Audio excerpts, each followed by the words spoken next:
Sup, my fellas, don't forget to leave feedback, and enjoy the story. On the hot stove there was a deep frying pan in which the prepared food was bubbling. A girl in a light pink apron was deftly cutting leeks into small pieces. She brought a spoon of hot broth to her mouth to check the readiness of the dish. The wall clock, which showed 7 hours and 24 minutes, made her mouth open. The girl carefully opened the door of the room in which the light was not on. There was a sleeping guy lying in the bed under the blanket. The girl carefully sat down on the bed and patted his leg, saying that it was time to get up. She began to shake him by the side, saying that the young man might be late.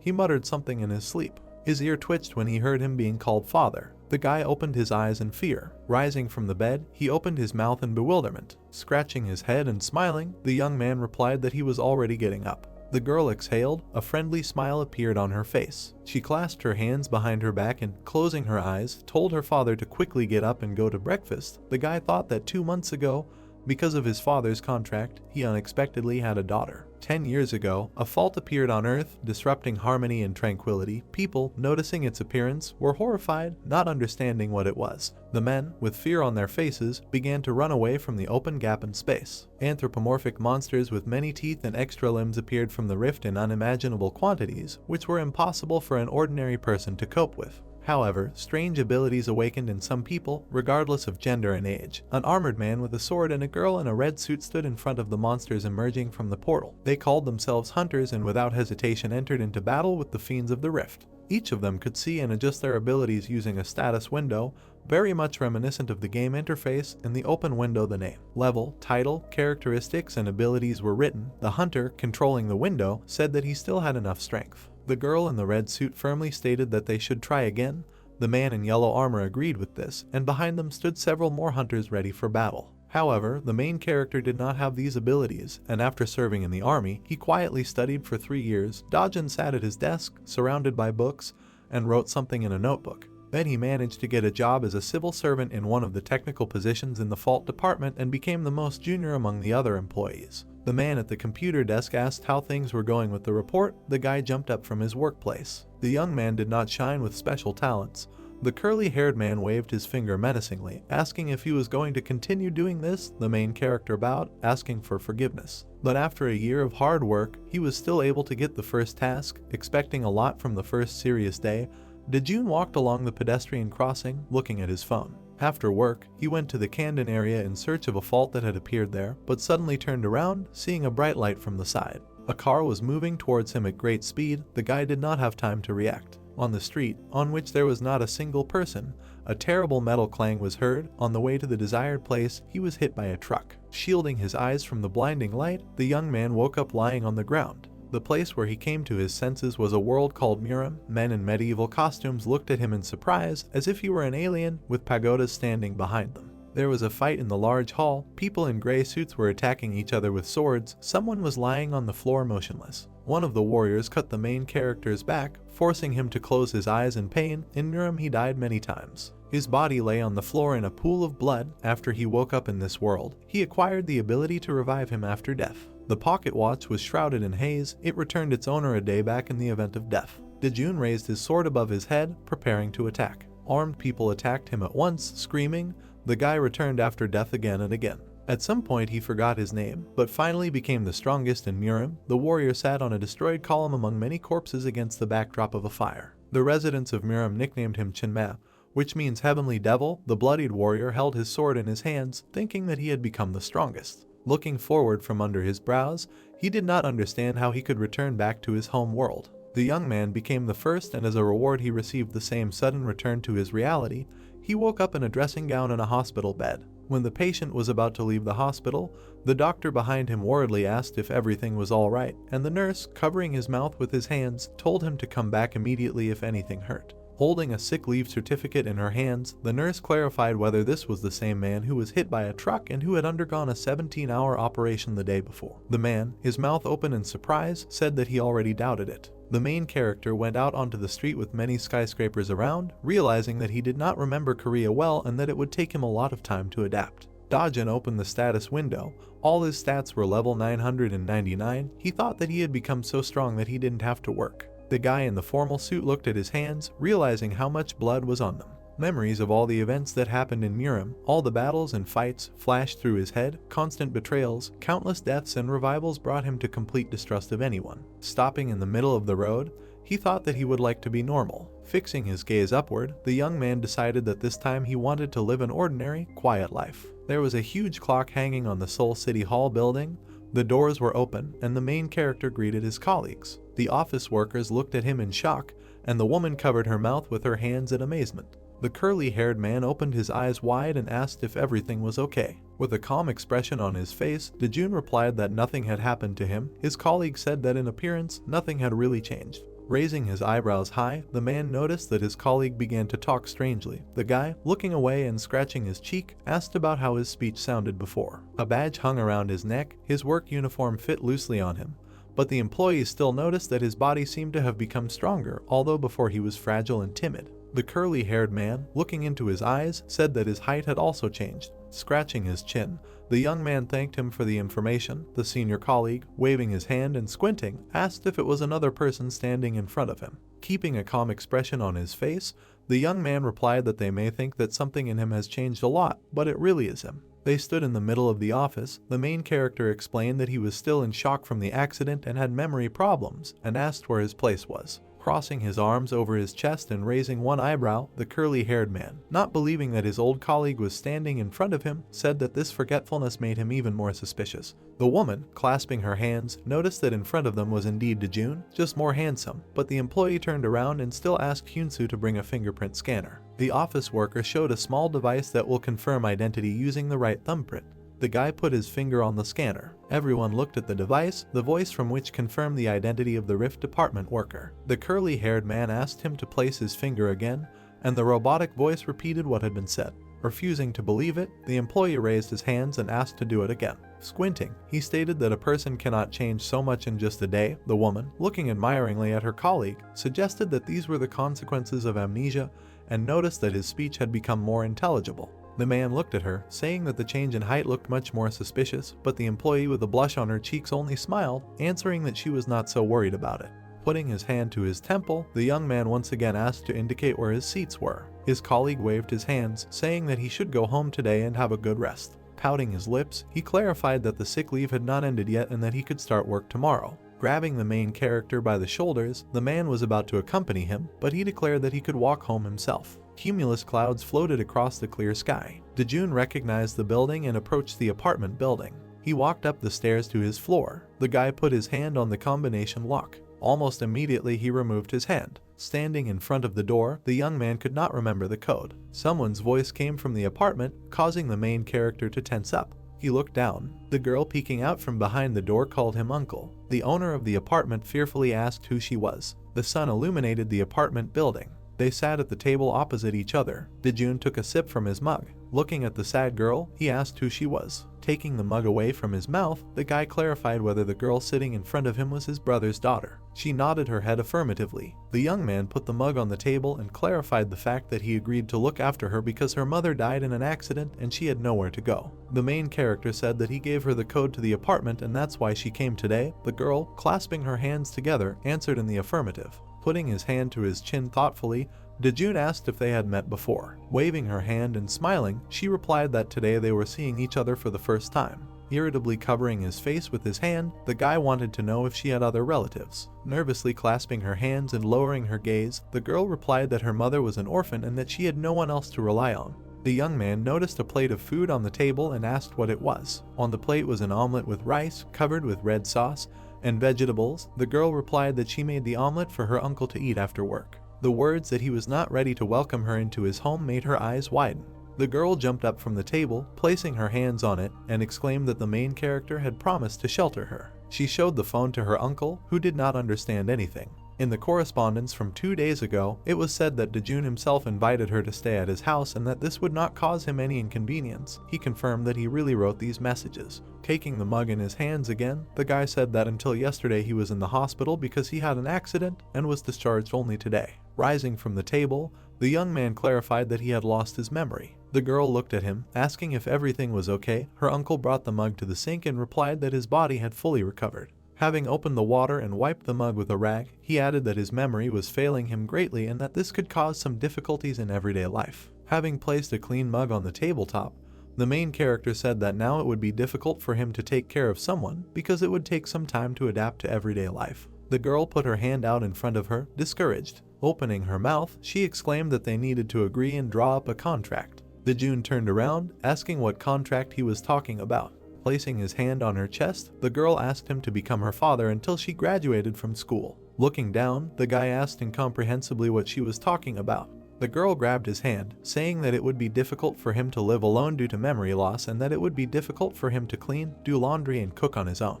Holding his shirt sleeve tightly, she added that in exchange for help around the house, he would let her live in his apartment until she graduated from high school. Looking pleadingly into his eyes, the girl asked to live with him for at least 6 months until she had the opportunity to move into a dormitory. Looking at her, the young man thought that these were very good conditions. He imagined himself standing in medieval costume on the streets of Seoul and thought that due to his long stay in Europe, it would take a long time to adapt to the modern world and that he now had someone from whom he could learn something or ask for help. Thoughtfully putting his hand to his chin, the guy decided that this was very beneficial for both. The main character took his bag, offering to draw up a contract. The girl widened her eyes, having no idea what kind of contract we were talking about. Dojun sat down at the table and began to write something on a piece of paper. He handed her the contract he had drawn up. It was written on paper that in exchange for accommodation until the end of the year and provision of funds for expenses, Yunhee undertakes to provide and account for all checks and receipts for the use of funds for accommodation and pocket expenses, as well as complete all homework for the duration of the contract. Taking the paper and reading what was written, the girl agreed. The guy asked if everything was clear and if anything needed to be corrected, to which the niece, holding the contract before her eyes, replied that everything was in order. The young man handed her a pen, asking her to sign the paper. Tears welled up in Yuna's eyes. Her uncle hoped they would get along. The girl bowed to express her gratitude and promised to do her best. Smiling, she expressed her desire to call him her father.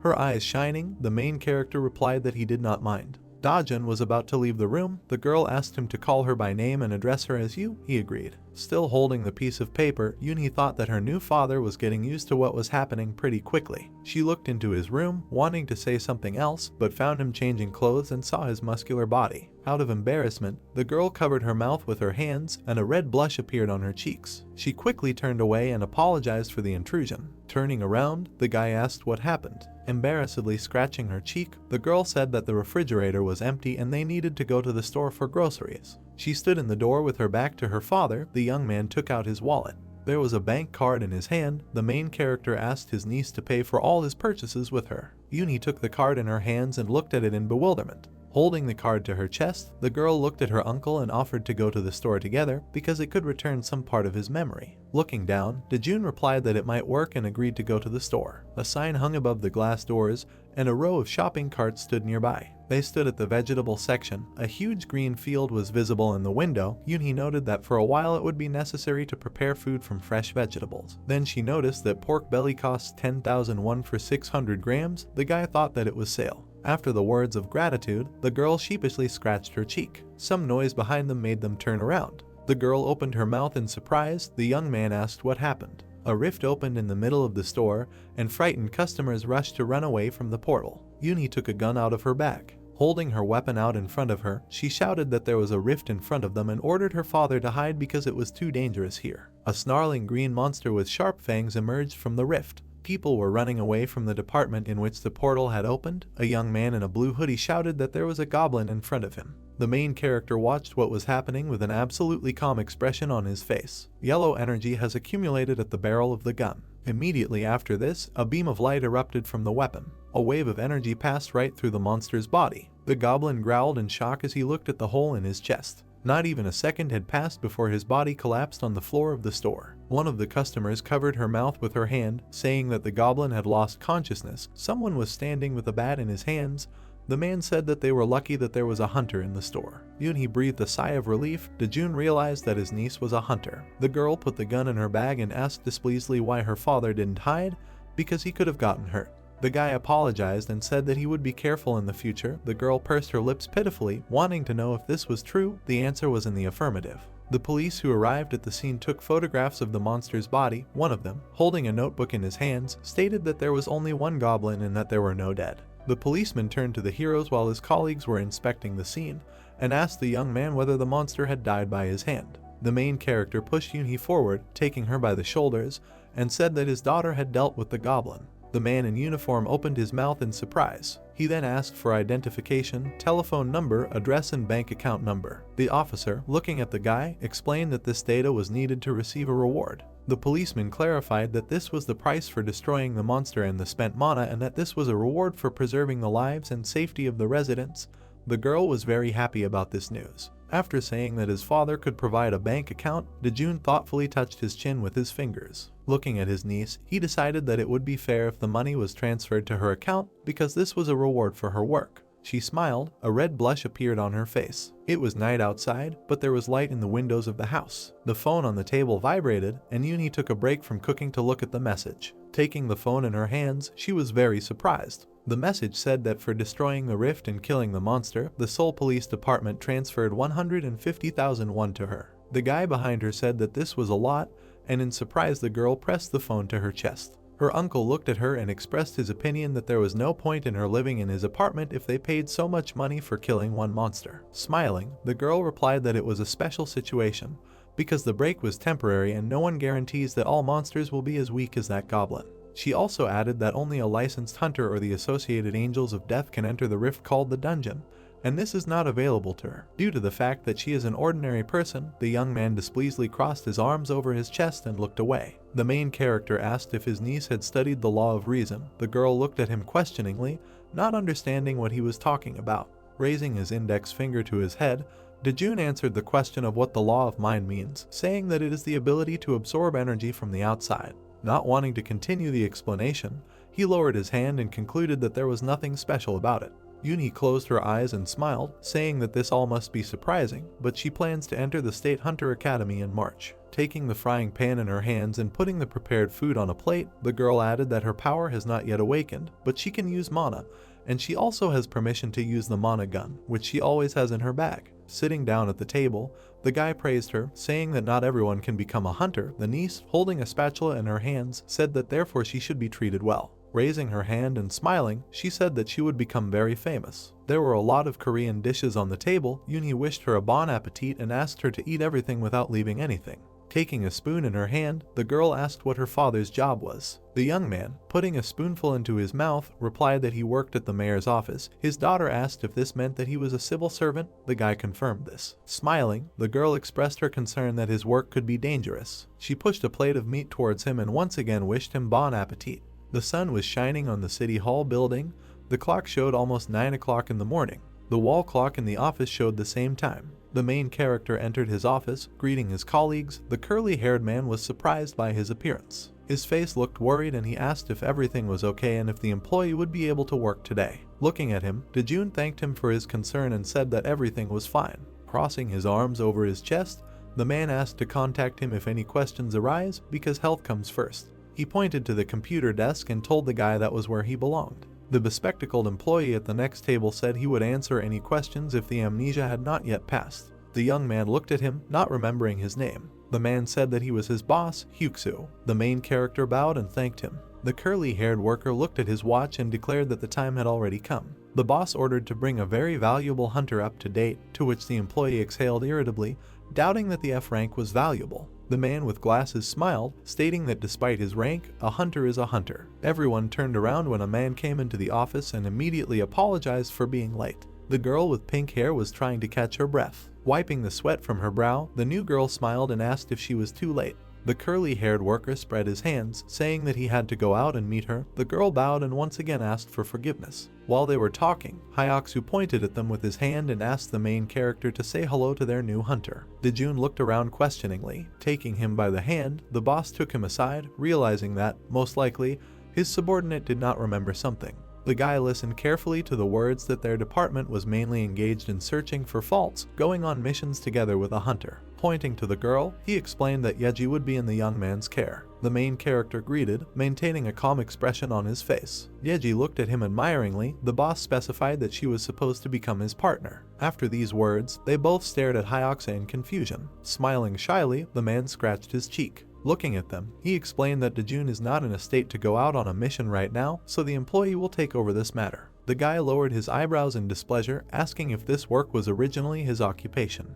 Closing his eyes in confusion, the boss answered in the affirmative and said that he would take care of it himself because it was unknown what the consequences of the accident might be. They turned around when the curly-haired man expressed his concern that his colleague had injured his head and was unlikely to be able to work normally. Having widened his eyes in alarm, the young man thought that they were pretending that he was an unscrupulous worker. Immediately turning serious, he confidently declared that he would do his job. Hyuksu raised his hands in discouragement, saying that he shouldn't overexert himself. The curly-haired man clenched his fist, supporting the boss and saying that the main character, who could not even find his place, needed rest, especially since the hunter had already received official notice that Hyuksu would be working with him. Dojun clenched his fists angrily and squinted his eyes. Lowering his eyebrows, he declared that he would carry out his direct duties himself. When asked to allow him to take part in the task, the boss only shook his shoulders. The sun reflected in the panoramic windows of the city's skyscrapers. Employees of the city hall were sitting on a bench in front of the store. A curly-haired man asked if his colleague had gone crazy, knowing what the main character could do. The boss replied that he understood his concern. Taking a sip from a can of cola, he asked to give his subordinate another chance because he was their employee. The curly-haired worker lowered his eyebrows in displeasure. There was a cry of satisfaction. The sun's rays illuminated the huge building. An employee of the fault management department and his partner were traveling in a taxi. Sitting in the front seat and holding a pile of paper in his hands, the main character decided that this would be quite enough. Looking down, he thought that after several readings of the instructions he understood what and how to do, and that it was his direct responsibility to study all the information about the fault. Support from the Hunter Academy is allocated for this work, but a lot of false documents began to circulate between large guilds, which began to cause problems, and even the government began to use them. A voice from the back seat distracted Dojun from his thoughts.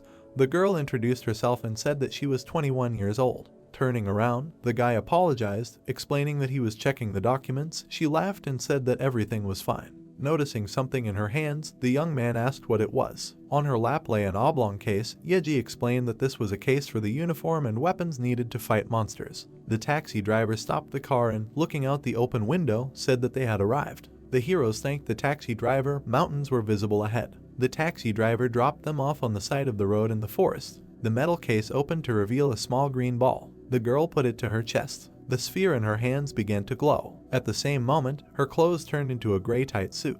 The main character was surprised when he looked at the hunter. Yeji turned around and, smiling, asked if it was the first time her partner had seen something like that. The answer was in the affirmative. They headed towards the security personnel who were waiting for them. The girl explained that this suit has the lowest level of protection, but still costs 3 million won. When asked about the sword, she replied that she was holding a D-rank skeleton monster sword and, unlike suit, this weapon is not very expensive. Putting the hilt of the sword to her chest, she asked what she should call her partner. Dojun replied that it was not important for him. Approaching the checkpoint, the hunter gave her things to the employee and said that she would call the guy manager since he was responsible for the faults. The young man agreed. The security officer completed the check and allowed them to move on. They walked along the path of a forest park. A rift appeared right in front of them, under the bridge. Looking at it, Yeji said that this was her first time doing this alone. A voice came from behind and asked who they were. 3 hunters were moving towards the rift. One of them said that they had not seen each other for a long time and that he thought that the girl had ceased to be a hunter. Yeji opened her mouth in shock. A man with a mohawk came close enough to them and asked if she had joined the guild. Smiling arrogantly, the hunter was surprised that someone accepted into the guild a person who did not even know how to enter mana. The girl looked down, offended. The main character carefully watched as the rude man sarcastically praised his partner. Dojun turned to her, asking if Yeji knew this hunter, to which she replied that they went to training courses together. Only now noticing an employee from the fault department, the man looked at him questioningly. Seeing his badge, the fighter laughed, realizing that the girl was working under a contract. His laughter brought tears to his eyes, and he stated that she would never have been accepted into the guild and that she probably had an F rank. The hunter smiled arrogantly when he heard the guy say that his claims looked very pathetic. Pointing his finger at him, the man with the mohawk turned to his laughing friends and asked what he had just said. Smirking, the fighter swore. The next moment, he grabbed the young man by the shirt and lifted him high above him. Yeji called out to the manager in fear. Bringing his face closer to his, the hunter bared his teeth and asked if a simple civil servant would dare to stop him if he didn't like something. The protagonist's eyebrow twitched when the man asked what he could do to him. The next moment, Dojun frowned with contempt. The man's eyes widened in surprise. He opened his mouth slightly, not understanding what was happening. He looked scared because of the power coming from the other person. Dojun growled that if he let go of him within 3 seconds, he would forgive him.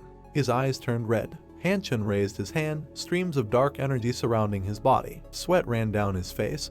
His eyes widened in surprise. He opened his mouth wide and wheezed because he could not breathe. Another man put his hand on his shoulder and asked if Hanchun was okay. He fell to the ground, covered his face with his hand as if trying to protect himself from something, and screamed. Worried people approached him. They asked what was happening. The man looked blankly at something in front of him. His pants became wet and a puddle appeared on the ground. The girl covered her mouth with her hand, hiding her giggle. Dojun smiled contentedly and snorted. He leaned over to Hanchun and extended his hand, offering to help, but the man recoiled in horror. He saw that the main character's eyes were red. A man in a black suit towered over Hanchun sitting on the ground. He told him not to interfere if his life was dear to him. He burst into tears, opened his mouth wide and said that he would obey. People watching this scene felt awkward and disgusted. Yeji removed his hands from his face, still stunned by what had happened. Dojun walked past and told her to keep up unless she wanted to see something worse. Against the background of the blue sky there was a black hole. It noisily sucked in currents of air. Dojun's hand appeared from the darkness. The hunter with the sword and the servant stopped next to the portal after moving. They looked around the place they found themselves in. In the distance, behind the hill, a green monster was wandering. Dojun said that the fault has an F rank, so everything is so simple inside. He took out his tablet and logged into the Rift control system. He pressed the button to enter fault data and reported the registration of Fault 2 at the address Seoul City, Gangdong District, Menal District. The girl watched with curiosity as he intently entered data into the tablet. He opened his mouth slightly and said that everything was ready when the system notified that mapping had begun.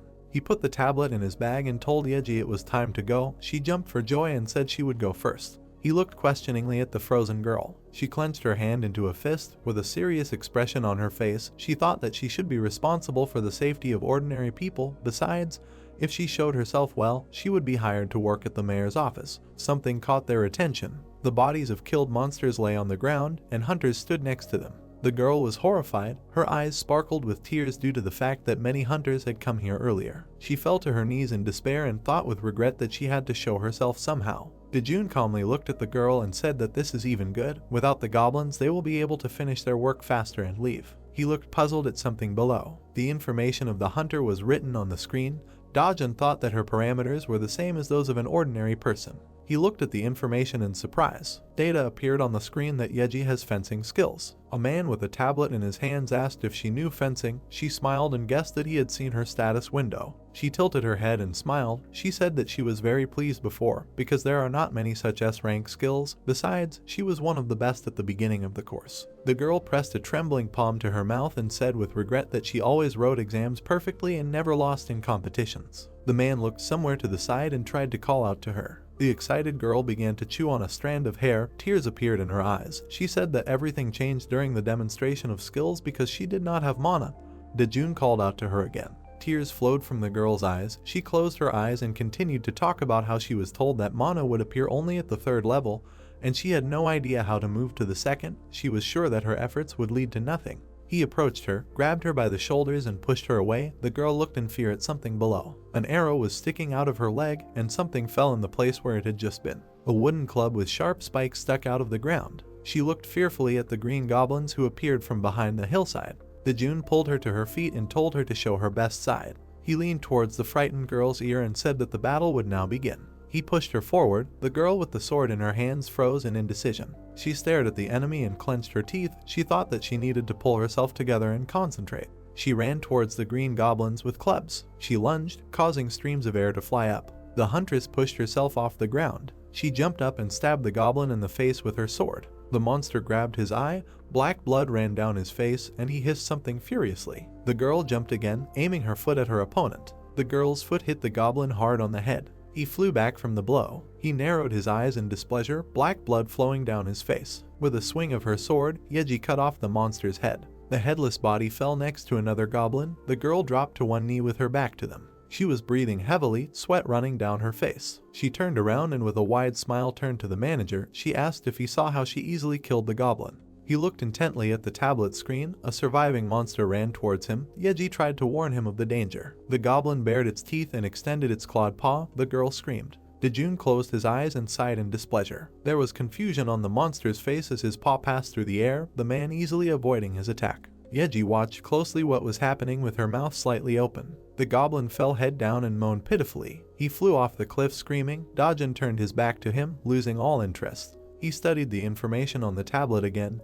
Yeji's face was covered with sweat, her mouth opened wide in surprise. Without taking his eyes off the tablet, he said that the battle was still ongoing and told her to focus on the enemy. A goblin stood next to the girl. He realized that we were talking about him. The club-wielding goblin bared its teeth and growled as the sword-wielding huntress turned to face him. She winced as her opponent hit her on the head. The goblin moved his hand with the club back. The girl lost her balance. She clenched her teeth, holding back sobs, her face covered in sweat and dirt. The goblin swung for a new blow. She looked confusedly at Dojun, who displeasedly asked if she was so exhausted from the fight with only 2 goblins. She assured him that she was still full of strength. The monster let out a battle cry and rushed to attack. He hit her forcefully with a baton. The force of the blow threw her back, but she managed to stay on her feet. The monster pressed the weapon to his chest and smiled contentedly. She clenched her teeth and looked menacingly at her opponent. Putting the sword point forward, she rushed to the attack with a scream. The goblin held his club in front of him, blocking her sword. She closed her eyes with dissatisfaction. Her hands with the sword were shaking. Dojun watched her carefully. He closed his eyes and sighed heavily.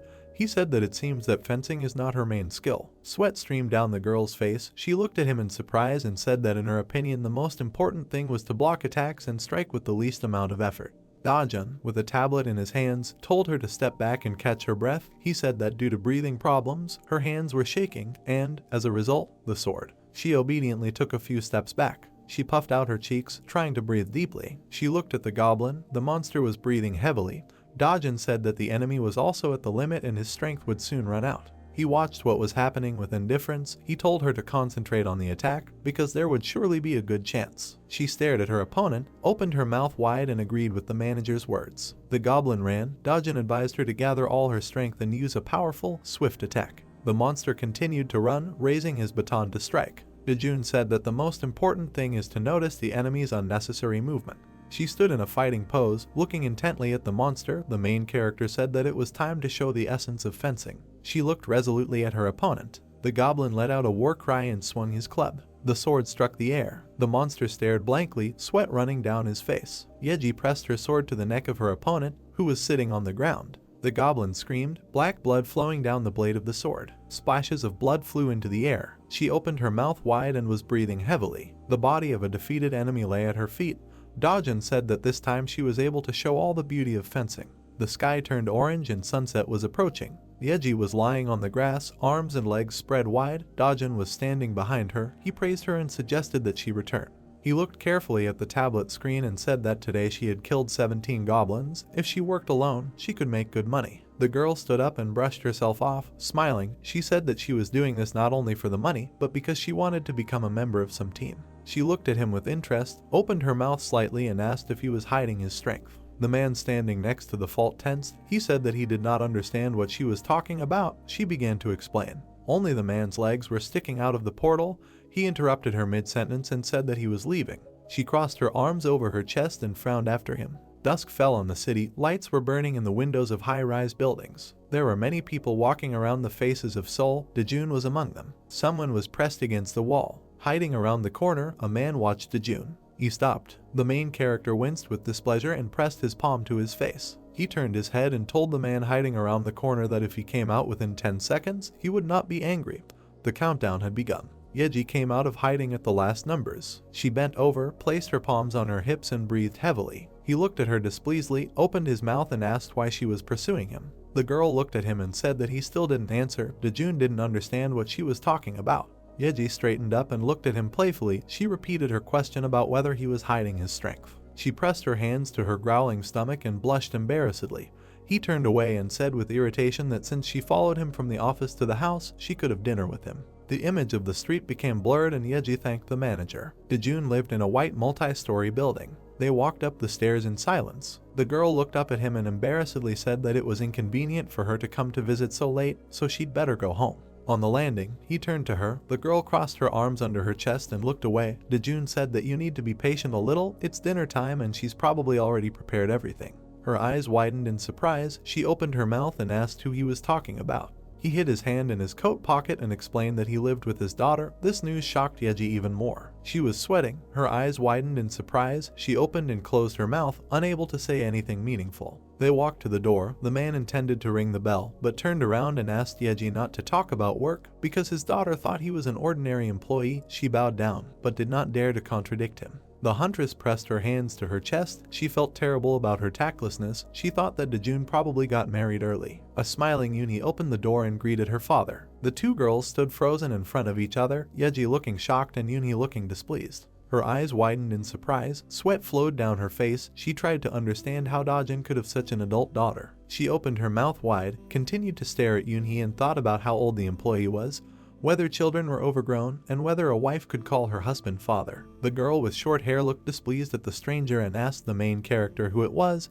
He replied that it was his colleague. She closed her eyes, smiled and waved her hand, confused by Yeji's words, confirming that she was his colleague. She was confused when the manager's daughter looked at her suspiciously and asked if that was all. Yunhee peeked out from behind the door, looked at Dojun and repeated her question. Incredulous, he explained that they worked in the same department and asked to enter. The girl opened the door with a smile and invited them to enter the apartment, which was shining with cleanliness. They were in the hallway. Yeji pressed her hands to her chest and admired the cleanliness. Yeji closed her eyes, smiled widely, and said that they would be having dinner soon, so her father's colleague should drink a cup of tea and leave. She continued to smile when Dojun said that he invited Yeji to dinner. Yunhee turned away, crossed her arms over her chest and made a displeased grimace, but did not argue. She seethed with rage when Dojun said that she was acting this way because she was an adolescent. Yeji opened her mouth in surprise as she watched what was happening. Yunhee lowered her eyes and pouted her lips in displeasure. The red-haired girl looked carefully at Dojun's daughter. Suspicions crept into her head. It was evening outside, and the city streets were lit with lanterns. 3 people were sitting at the table. Yeji smiled contentedly and praised Yuna's culinary skills, surprised that she knew how to cook spicy cabbage soup, but the girl dryly replied that she bought it. She was confused and started asking about the other dishes, but they were all bought at the store. Yeji was sweating with excitement. She opened her mouth wide, intending to say something, but something caught Yuna's attention. She looked at the sword case. Yeji revealed that she was an F-rank hunter. Her eyes sparkled happily. She raised her finger and said that the carrying case was made in the Schwartz workshop. She put her palms to her mouth in fear when she realized that she had said too much. From excitement, sweat appeared on her face again. She turned around and looked guiltily at Dojun. He held dirty dishes in his hands. His eyes sparkled ominously. Dark energy emanated from him. Yeji stuttered an apology. Yunhee looked at her interlocutor in bewilderment. She did not understand how an ordinary employee and a huntress could work together. The girl slouched guiltily. Dojun threw the dirty dishes into the sink and, without turning to face them, said that Yeji worked part-time as a hunter and if this became known, she would face a fine. He asked his daughter not to tell anyone about this. She slammed her hand on the table. Her eyes widened in fear. Her mouth was open. She shuddered, not knowing what to expect. Yeji froze, a look of fake delight on her face as Yunhee grabbed her hands and called her amazing, saying that she wanted to be a huntress too. The happy girl showed her the document and said that she would soon enter the Hunter Academy. The red-haired girl felt awkward. She put her fingers together, said that she did not need to be praised because she had a very low rank. Yunhee continued to look at her with delight. Her gaze made her feel uncomfortable. The girl said that rank is not the main thing, but what is important is that she managed to pass the exam. Dojun turned to the cheerfully chatting girls and sighed heavily. His adopted daughter was asking Yeji about her fighting style. Lights were burning in the windows of a multi-story building. Clouds were floating across the dark sky, and the girl was getting ready to go home. They stood on the street near the elevator. Yeji apologized for being a guest for so long. Yunhee smiled. She smiled back. The girl said that she had a lot of fun today. She closed her eyes, waved her hand and said that she would wait for the next meeting. The girl with an innocent expression asked her not to come again. Her answer surprised Yeji. With an even more innocent expression on her face, Yunhee said that she still didn't like her. She adjusted the strap of the cover on her back and laughed awkwardly. Dojun turned to his adopted daughter and told her to go home because he would walk Yeji to the subway. She felt even more awkward. The girl agreed with a sweet smile, burning inside with irritation. They walked along the streets of the night city. Dojun froze in surprise when his colleague said that Yunhee was not his own daughter. He opened his mouth in surprise and asked what she meant. He was shocked when Yeji started twirling her fingers and listing off the things she had learned, such as the inappropriate age difference between him and Yunhee, the missing ring, and the missing family photos at home. She closed her eyes, smiled widely and said that they had different surnames, which means she was not his own daughter and he had never been married. He looked down in shock. Yeji asked about his relationship with Yunhee. The girl took out her phone and prepared to call the police. She looked both confused and suspicious as she asked if something dangerous was going on between him and his adopted daughter. Dojun assured her that she had nothing to worry about. He closed his eyes, lowered his head and said that Yunhee is his niece. He is raising her because his brother has problems. Yeji's eyes widened in surprise and she felt ashamed of her behavior. They continued to walk to the subway. The girl apologized for the large number of questions. Dojun asked her not to talk about it at work. She waved her hand, thanked him and said goodbye. Dojun already had his back to her. He said goodbye without turning around. The girl looked in bewilderment at the man in the brown coat. Her eyes widened in sudden realization. Realizing that Dojun and his brother had different surnames, she raised an eyebrow in surprise, continuing to stare at the leaving man. She continued to wave with a stupid expression on her face. She did not understand the situation, but decided that in any case she had to go home.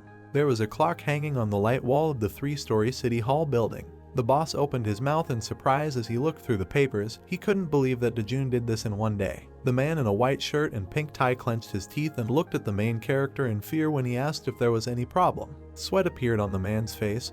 He opened his mouth and said that everything was done perfectly, but compiling such data takes at least several months, so he doubts that Dojun worked alone. The man with the book in his hands turned to Hyux and asked if he had helped his subordinate. The man with glasses smiled and praised his subordinate. He said that now he would have to catch up with him. The main character closed his eyes and bowed, thanking his boss for his praise. He tensed when a smiling Yeji approached him. She assumed that he was a very good worker. The boss made a joyful gesture. He was delighted with the appearance of the huntress. Dojun looked displeased and asked why she came. Because she was supposed to have a day off. She smiled and said that she was just passing by. She pressed her hands to her chest. The dissatisfied man sat down at the table with the computer.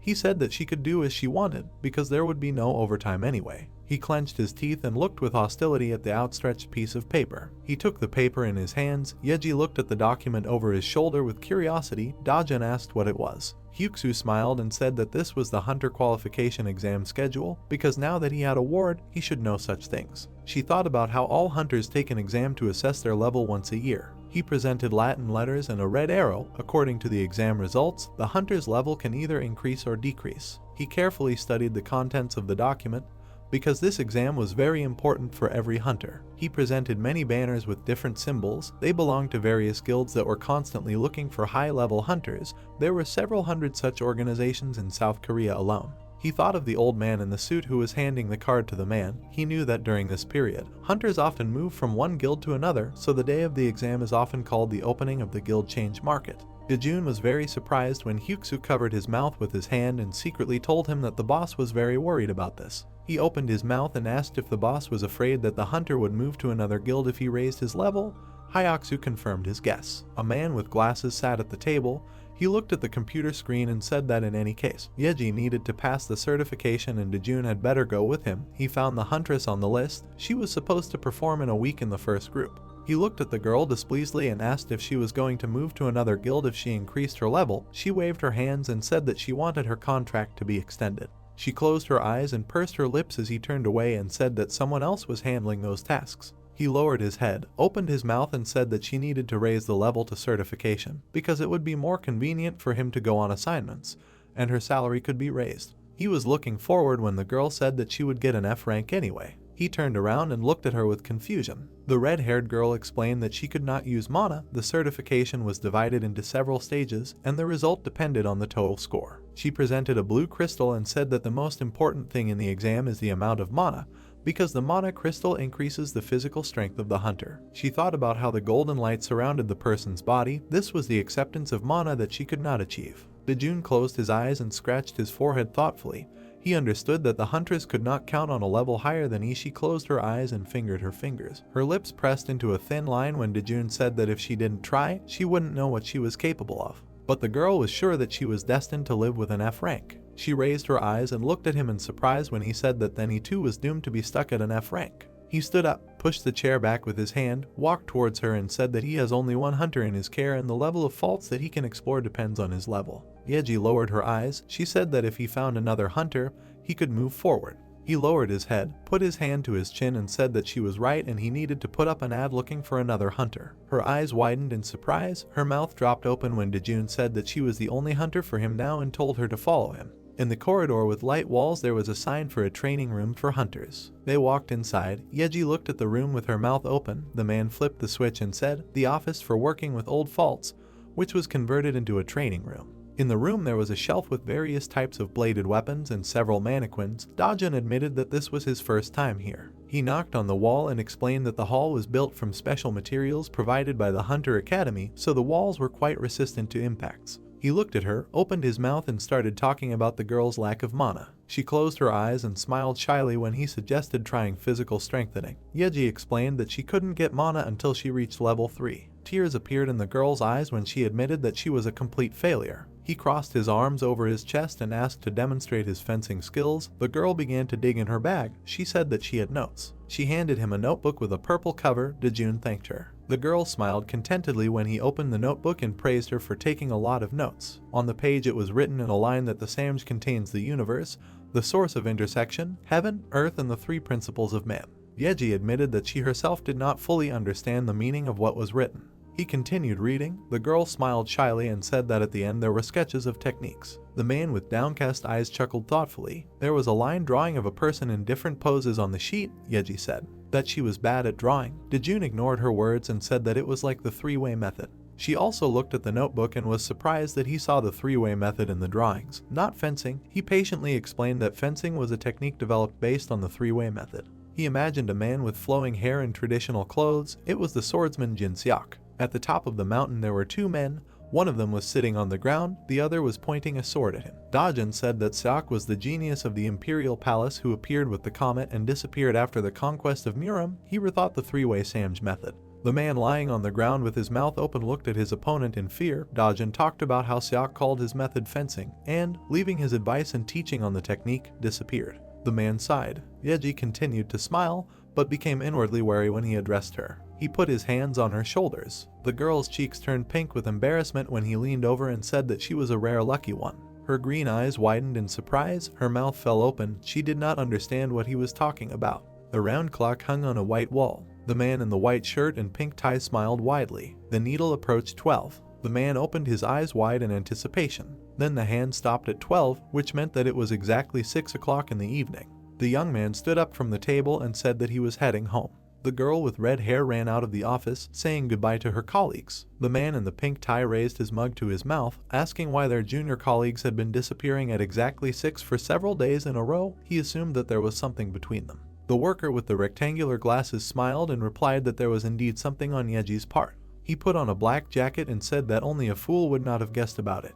The man with the mug in his hands smiled slyly and said that Dojun did not suspect anything. The girl with red hair waved her weapon and screamed loudly. She brought the sword to her face, which emitted a bright blue glow. Yeji then jumped up, her hair disheveled. The girl cut the air with her weapon. She fell to one knee, raising her hand up. She then stood up and turned around, holding the weapon tightly. Yeji looked at her palms in surprise and thought that she could feel mana. She looked at the screen where information about her abilities was recorded.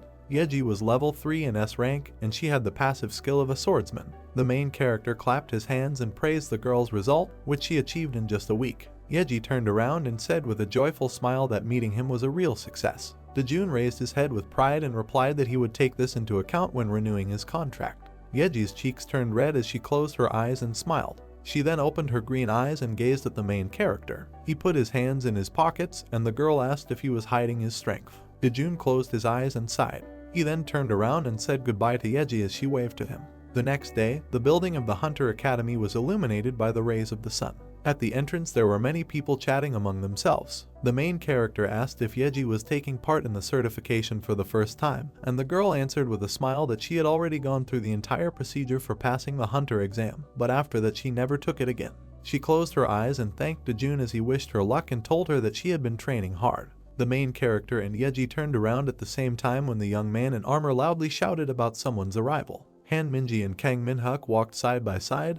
They were wearing armor and were S-rank VIPs. People walked up to the red carpet, looking at the two in admiration. Minji closed her eyes and asked permission to pass with a smile. Minhyuk furrowed his eyebrows thoughtfully. Dojun asked if these people were some kind of celebrities, and Yeji widened her eyes in surprise that he didn't know them.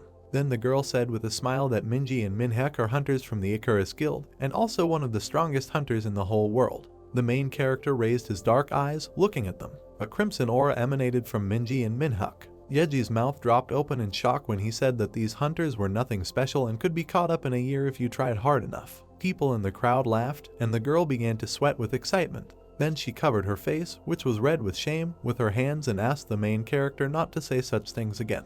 Minhyuk gritted his teeth in displeasure, asking why they should do business here as well, and Minji with a smile told him to watch his face because there were a lot of cameras nearby. The young man immediately fell silent and made a neutral expression on his face. The girl turned to him and said that it was still more interesting here than going out hunting and getting dirty in the blood of monsters. She narrowed her eyes and added that, besides, they say that this time some genius will probably appear. Minhyuk opened in surprise and his cheeks turned red. Suddenly Minji ran forward, shouting that they wouldn't get a seat if they were late. The young man was left standing alone, with 2 hunters behind him. The man with shaved temples smiled greasily, saying that Minji was waiting for him.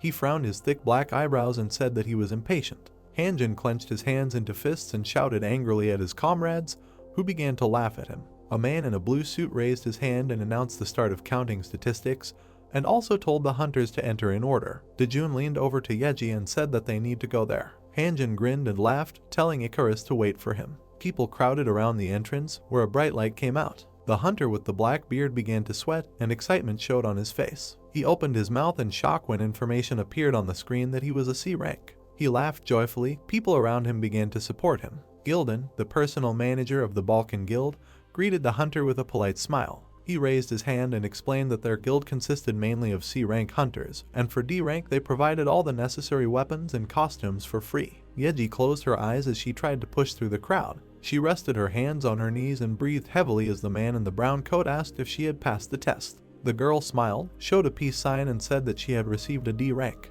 She clenched her hands into fists and shouted joyfully that her mana had increased. The main character closed his eyes and congratulated her. They stood at the open door and decided to go further. The man in armor shouted loudly, holding a sword in his hand. Yeji was wearing a black suit and holding a long saber. She was next in line. The girl turned around and with a worried look asked if she could really try her hand at C rank. Dojun scratched his cheek and replied that now Yeji could easily cope with a C rank monster. The girl trembled with fear and asked where he got such confidence. He touched her chin and told her to just trust him. From a speaker hanging on the wall, an announcement was heard that access to the rift would now open for the third group of rank C. Yeji took the weapon in 2 hands and walked away with an uncertain step. Dojun told her to prepare properly. The girl stopped, dust flying around. She looked up, thinking that so many people were looking at her and she was worried. She widened her green eyes in fear when someone loudly called her name. Yeji froze like a statue when Hanjin approached her and asked what she was doing there. She turned around, her face sweating with excitement. Then she shyly lowered her head, unable to answer the man's question. Hanjin frowned and angrily yelled at her, asking if Yeji had decided to test her powers. He wrinkled his nose, asking if she was crazy. The girl closed her eyes and apologized. Hanjin touched his forehead, saying that this was the first time he had seen an F-rank hunter try to fight at sea level. The men turned around in confusion when they heard this. Yeji looked at the floor as they discussed how her suit was of a lower level. Hanjin crossed his arms and asked what Yeji hoped for. Suddenly the man's eyes widened in shock. He looked around and asked if that terrible man was nearby. Dojun stood near the gray door and was silent. He looked to the side when he heard someone's voice. Minhyuk stared at him and said that Yeji is a contract hunter at the mayor's office and Dojun is the person in charge. Minhyuk frowned when he realized that the main character wasn't even surprised by his knowledge. Dojun stood half-turned and remained silent. Minhyuk said that he would get straight to the point, and the main character looked at him indifferently. A young man with disheveled hair and a scar on his face said that they wanted to invite Yeji to their guild. He frowned and added that the girl had never undergone physical strengthening. Minhyuk placed his hand on the railing and added that this is the first time that such a thing has happened, that when certifying with the help of an F-rank crystal, it was possible to increase the mana indicators to 10 points at one time. He looked closely at the main character and said that there was not a single record of Yeji strengthening herself after this, and that it was a monstrous talent. Dojun calmly looked at Minhyuk and thought that this was not an infiltration. The young man with a scar on his face said that the Yeji guild would give her wings, provide her with a class suit, and she would also be able to learn from the knowledge and experience of her senior colleagues, participate in raids on the most difficult faults and gain practical experience. Minhyuk's gaze became stern as he asked what the main character could offer the girl. Dojun closed his eyes. While Yeji stood with a weapon in her hands, Minhyuk added that she had been doing this for almost a year, and the main character had already sent her to a C-rank rift with no experience in raids above the D rank. He frowned his black eyebrows and asked if Dojun really hopes that the girl will master this level. In the window, they could be seen silently looking at each other. The activation of a C-rank rift was announced. The door slowly opened, revealing the feet of an orc warrior. A crowd of monsters with green skin and bright red eyes entered the battlefield. Hanjin reached for his weapon with a grin, excited for the test to begin.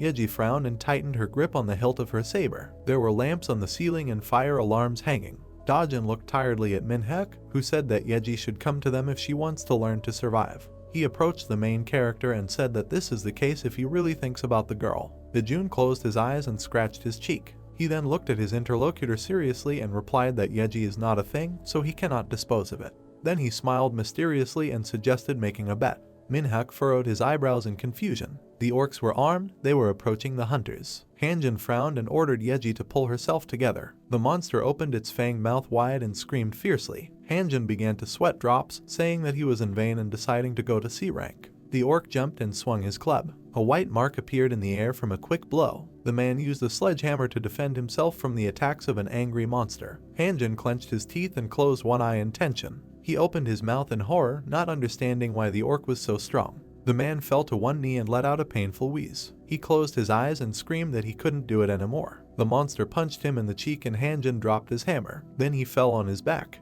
He screamed in fear when he saw that his weapon was far away from him. Meanwhile, the monster smiled terribly, swinging a wooden club. The man put his palm out in front of him and yelled loudly, asking the orc to wait. Yeji flew towards the monster with a loud scream. The orc looked in bewilderment at the girl who fell to the ground. Hanjin widened his eyes in shock as he looked at her. Yeji stood up from the ground, raised her rapier and screamed for the man to move back so she could deal with the monster. Hanjin looked at her in surprise, not understanding what she was talking about. The orc screamed fiercely, clutching a club in his hand. He swung his weapon, but Yeji managed to jump away. The monster twirled its club in the air, trying to hit the target. The girl carefully followed the orc's movements and realized that she could see his line of attack. Her green eyes were fixed on the enemy. Suddenly, Yeji quickly moved and found herself behind the monster. White stripes from quick blows became visible in the air, and the orc squealed loudly. He looked to the side as an attack flashed in front of him. Suddenly, his small eyes widened in surprise. The orc raised his head and saw Yeji approaching him from above.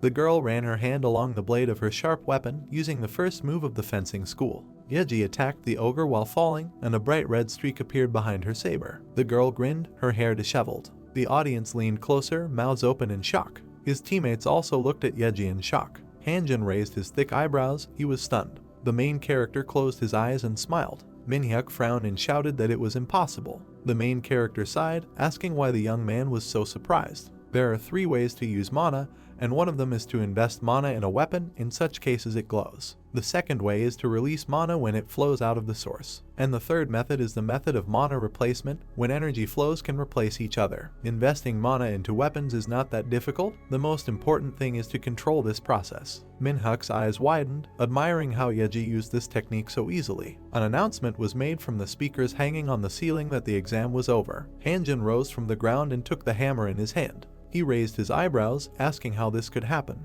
Then the man raised his head and narrowed his eyes. On the screen was the team's ranking. Yeji was in first place with 8 points, and Hanjin was in last place with no points. The red-haired girl came out of the arena and called the main character. Yeji smiled and thanked him, but he said that she did it through intense training.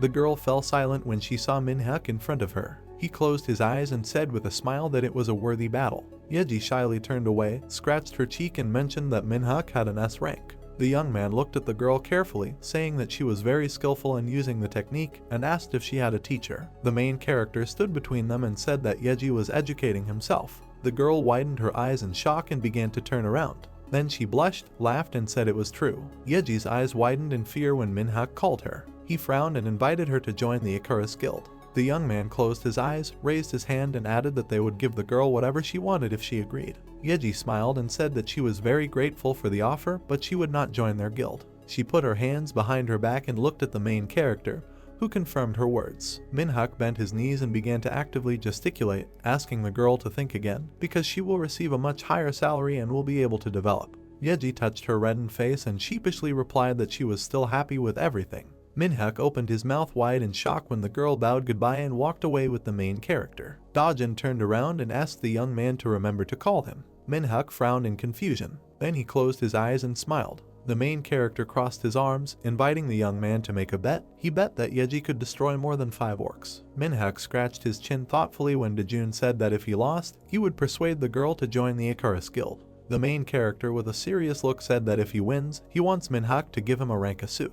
The young man smiled and said that he agreed. A large round clock hung on the beige building. Yeji smiled shyly and held a blue flyer in her hand. Her colleagues clapped their hands approvingly and praised the girl. Kyung-soo looked at his phone and said that they even published an article about Yeji. The girl blushed with shame when the man read the contents of the article, which stated that the Icarus Guild was refused. Kyung-soo said that Icarus is one of the best guilds, and the man standing next to him in a pink tie smiled widely and added that their city hall is also one of the best. Kyung-soo touched his chin and said that if he were Yeji, he would have immediately transferred to Icarus without a twinge of conscience, and his colleague laughed and said that they, too, would not leave the girl offended and would provide her with everything she needed. Kyung-soo said that it was such a lucky chance, and the man looked at him in bewilderment. Yeji looked at the main character and asked with a laugh if he would treat her even better now. Dojun nodded and said with a smile that the girl would not regret her decision. She closed her eyes and replied that this answer was quite enough for her. The man with black hair smiled widely and cupped his hands in the shape of a heart.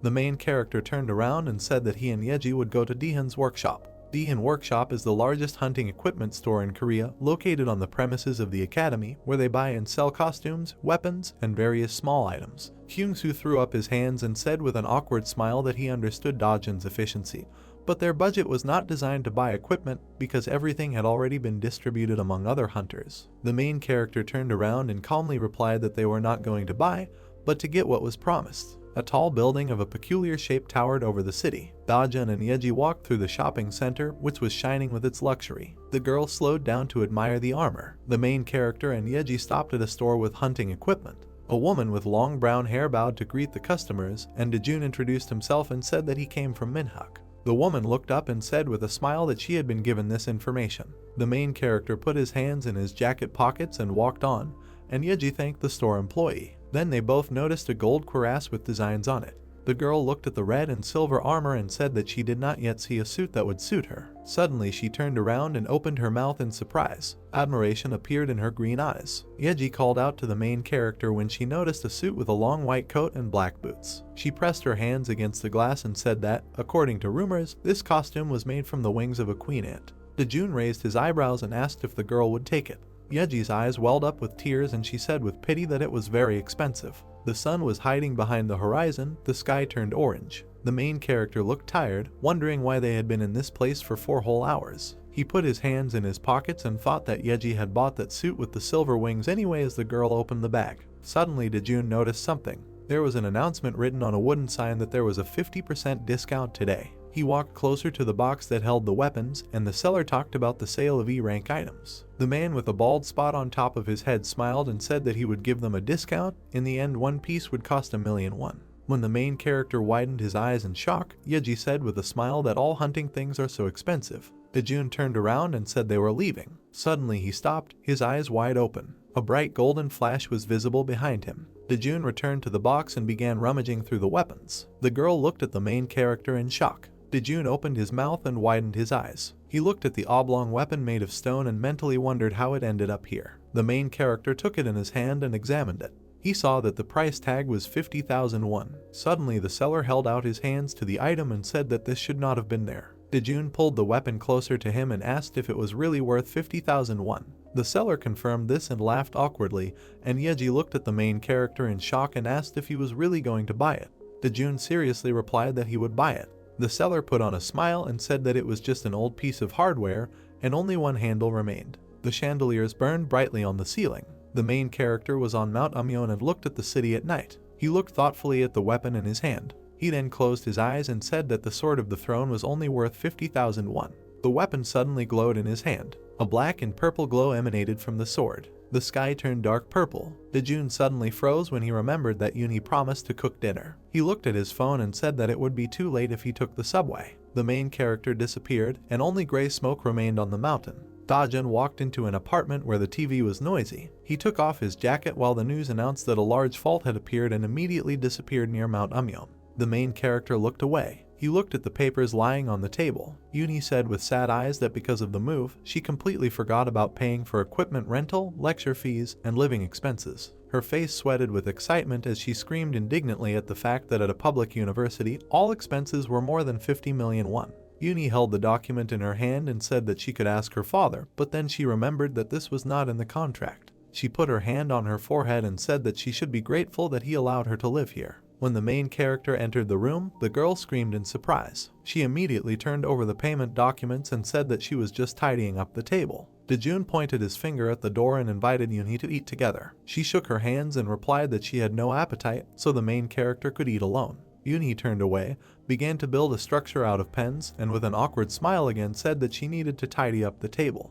Dojun looked at the girl with suspicion. Yunhee turned around when the main character loudly asked where the sesame oil was. The girl raised her eyebrows in surprise, asking why he needed it, and Dojun replied that he wanted to mix it with rice. Yunhee went to the exit of her room and told the main character to eat the way she prepared. The room remained empty while Dojun and Yunhee talked in the kitchen. The main character found himself in the doorway. He picked up the pieces of paper and began to count how much the girl should pay. His eyes widened in shock. Lights were on in some apartments in the gray building. Dojun was lying on the bed. Suddenly, his eyes widened and he realized that if the entrance fee was 50 million won, then paying for 3 years of training would be even more expensive. He jumped out of bed and looked at his phone. His balance was just over 800,000 won. The main character took his eyes off the gadget screen and realized why Yeji was constantly collecting these mana crystals. Suddenly he looked down. Dojun put the phone to his ear. Then he removed the gadget from there and turned around in confusion. He looked at the screen in surprise when he heard a familiar voice. The main character put his hand on his waist and asked how Yeji was going to work tomorrow if she was still awake.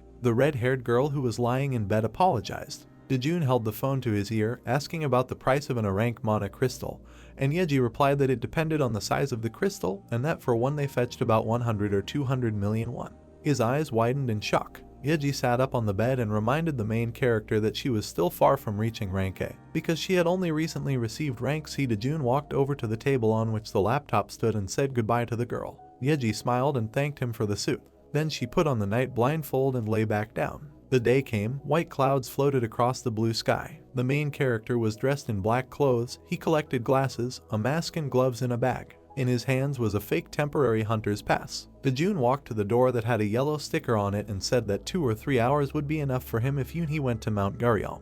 The sticker said that the girl had gone to play sports. Mount Gurin. The protagonist approached the fenced entrance to the forest. On a nearby stand it was written that it was prohibited to enter this territory. The main character put on sunglasses. Taking off from his spot, he began to jump from tree to tree. Moving quickly along the ground, he moved far away from the entrance. When he saw the portal and terminal in front of him, he stopped. He walked up to the electronic device and attached a map to its screen. A notification has been received that the hunter's identity has been verified. The camera analyzed the hunter's appearance. A warning appeared that said that the difficulty level of the rift was much higher than the rank of the hunter. While recording the disguised protagonist on camera, the electronic device showed new information, which stated that if he wanted to enter, he needed to swipe the card again. The check has been completed. Behind the protagonist standing in the dark forest was a dark portal. Walking through the forest where it had recently rained, Dojun said that no one would notice 1 or 2 monsters. He said that today was a day off, so he needed to do everything quickly and go to rest. He looked back at the sound. 2 guys and a girl in blue armor came out of the portal. Looking at the protagonist in surprise, the hunters asked if there was anyone else there. Looking at the hunters through his glasses, the main character thought that the situation had clearly become more complicated. The blue-haired girl, looking at the protagonist, said that he was clearly some kind of crazy because he wasn't even wearing a suit. Slightly closing his eyes, one of the guys told a girl named Mira to speak more quietly. Slightly closing his eyes, the dark-haired guy said that the main character is in such a large rift without a suit and without weapons. The guy with glasses said that he might be broadcasting because people like this sometimes come here. He looked at his partner walking forward and said that they needed to talk to him in a friendly way and send him home. The guy with the 2-handed sword approached Dojun and introduced himself as Donghyun from the Mezai Guild. The main character, looking into his eyes, ignored his words. The guy asked him about not wanting to reveal himself. Raising his finger up, he asked the protagonist if he knew what this place was. Dojun replied that he knows. Raising his hand, Donghyun asked if he was really a hunter because coming in this way was like signing his own death warrant. Continuing to calmly look at the member of the Mezai Guild, the protagonist thanked him for his concern and told him not to worry too much, for he only needed to catch 1 or 2, after which he would leave. Looking at the company of 3 people, the main character said that he would go. Opening his mouth wide, Donghyun angrily told the protagonist to listen to them. An earthquake began in the location. A member of the Mezai Guild asked in surprise what it was. The main character looked at the ground through his glasses. A purple light began to appear near the trees. The system notified that there was a glitch in the rift, and this led to the appearance of the Ogre King. Looking at the powerful aura behind the trees, the hunters prepared for battle. Exit from the rift is limited until the Orc King is completely destroyed. The rift can also be opened if all participants die. The strength of the earthquake increased. Pressing the button on his backpack, Donghyun told everyone on his team to press the emergency video button. The president of the Hunter Academy, Yunhee, sat with his hands folded and looked at the laptop monitor. A guy with purple hair approached him and said that he checked and there were only 4 hunters there. 3 hunters from the Mezai Guild and 1 F rank. Seriously looking at the monitor, the president of the academy asked about an F rank hunter. The guy said who it was. Looking at the broadcast monitor, the man said that there was no sound on the emergency cameras, but it is clear that the hunters have picked up the trail and are going to destroy the monsters. The president of the Hunter Academy sat down on a chair and began scratching his chin. The guy said that the members of the Mezai Guild are considered one of the best among rank hunters. In addition, they are well armed. If luck is on their side, then everything can work out for them. Turning towards the guy, slightly closing his eyes, Yunhee asked about the boss of the monsters, the Ogre King. Covering his cold eyes, the president of the Monster Academy said that they would probably die, so they needed to go straight to the negotiation room. The trees replaced each other as the 4 hunters ran through the forest. Donghyun said that they need to run without a break, because speed is a chance to survive. He told them to drink all the speed potions they had. Continuing to run slightly ahead, Donghyun told Mira to use her hawk eye and report the location of the monsters. She said she understood. In the mind of the black-haired Mezai Guild member, who continued to run, was the thought that Mira was a long-range fighter. She can detect an enemy within a 1-kilometer radius, and Jono is the most powerful healer he knows. He mentally said to himself that he had never lost. He mentally stated that they were definitely strong enough. Seriously looking ahead, Donghyun mentally said that they should just act as usual, and if they were lucky a little more than usual, then everything would be fine. Approaching the company from the Mezai Guild, the protagonist said that it seemed that they were not on the same path, so he would go. Turning towards him with a furious face, Donghyun told him to shut up and asked him if he wanted to die. He told him to close his mouth and stay close to them. The main character looked coldly at the annoying guy. He said that if Dojun talks nonsense, he will kill him himself. Running near the protagonist, Yunhee apologized with a kind smile and said that the guy was good-natured, he was just worried and asked to understand them.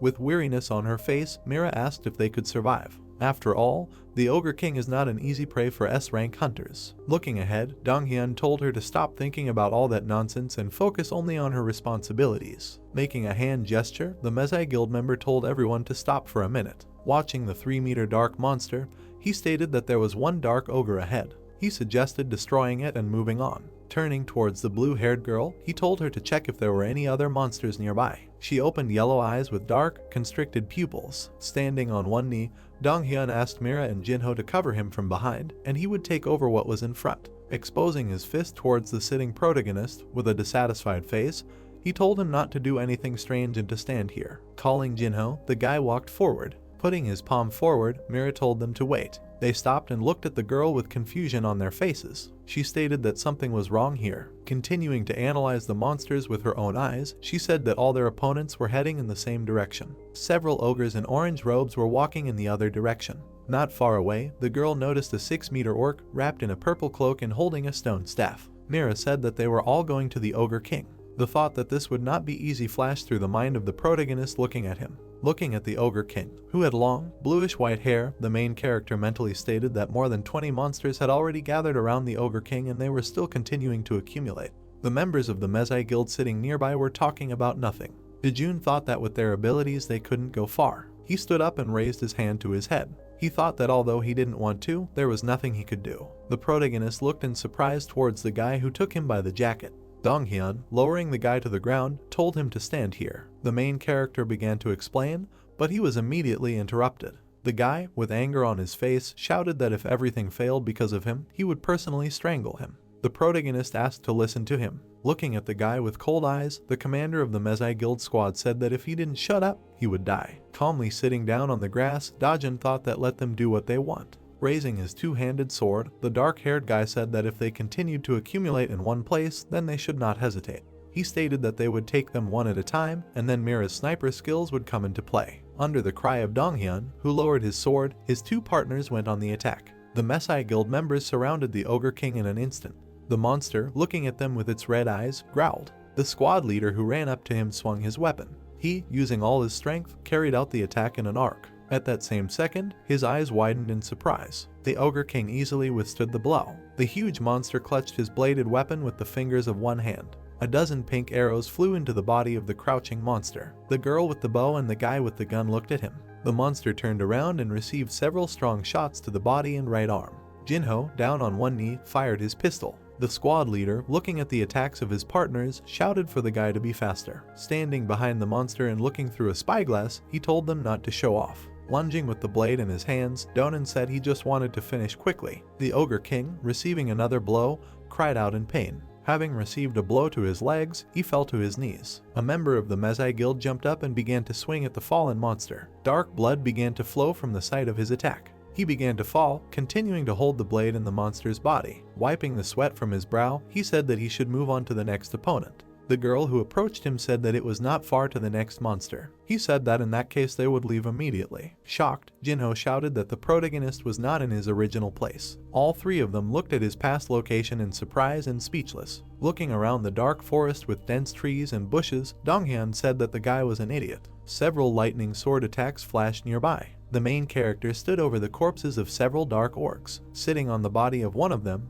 he used a wooden stick to tear through his flesh. He joyfully raised the blue crystal above his head. Putting it in his briefcase, he declared that this should be enough. Slightly narrowing his eyes, he recalled the message from the system with annoyance and said that he would not return back until the king of the ogres was destroyed. Throwing the briefcase behind his back, the protagonist, closing his eyes, said that there was no time to waste, he needed to catch the Ogre King. He recalled the moment when the commander of the Mezai Guild detachment said that if he did not obey, he would kill him. With a slightly offended face, lying on the ground and holding a branch, he said that there was no need to rush and let that team sweat. While looking at the treetops, he heard loud noises. Mounted on the ogre's back, Donghyun held a two-handed sword at his opponent's throat. A dozen arrows flew into the face of the surprised, resisting monster. The dark ogre fell with a guy on his back, surrounded by several corpses. Tired Yunhee, leaning on the ground, sighed. A sitting blue-haired girl, looking at the corpses of their opponents, said that these ogres are still tough. Mira, sweat pouring down her face, said that was why these dark ogres were gathering.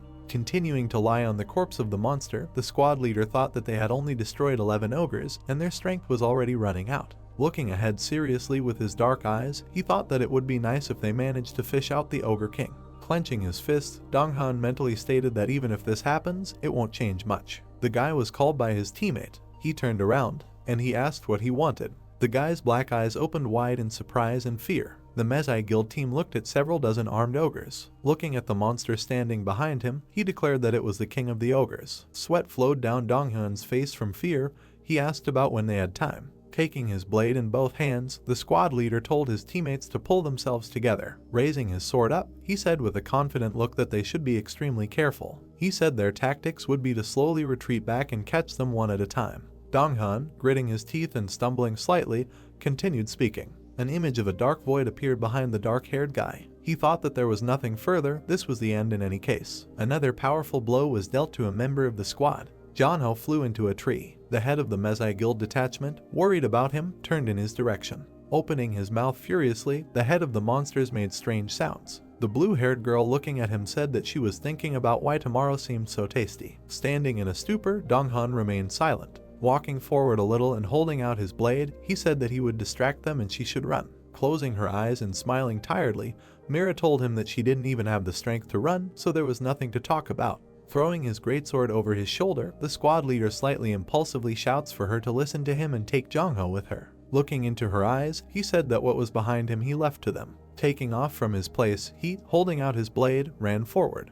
Two ogres, holding their iron weapons in their hands, prepared to attack the enemy. Donghyun was approaching several monsters standing still. In an instant, red flashes from an unknown weapon pierced all the monsters. The surprised dark-haired guy looked at the splashes of blood from the monsters that fell dead in front of his face. He opened his mouth wide and asked what happened here. Throwing her comrade's hand over her shoulder, Mira looked at the situation in the battle. An unknown person approached the team from the Mesoic guilds. Donghyun saw a tall guy with a dark backpack in front of him. Looking at the protagonist's back, he asked him what this meant. Surrounding the dark-haired guy with green energy, the main character told him not to get out of there. Looking around and observing the green barrier, the squad leader asked what it was. Wasn't it some kind of protective film?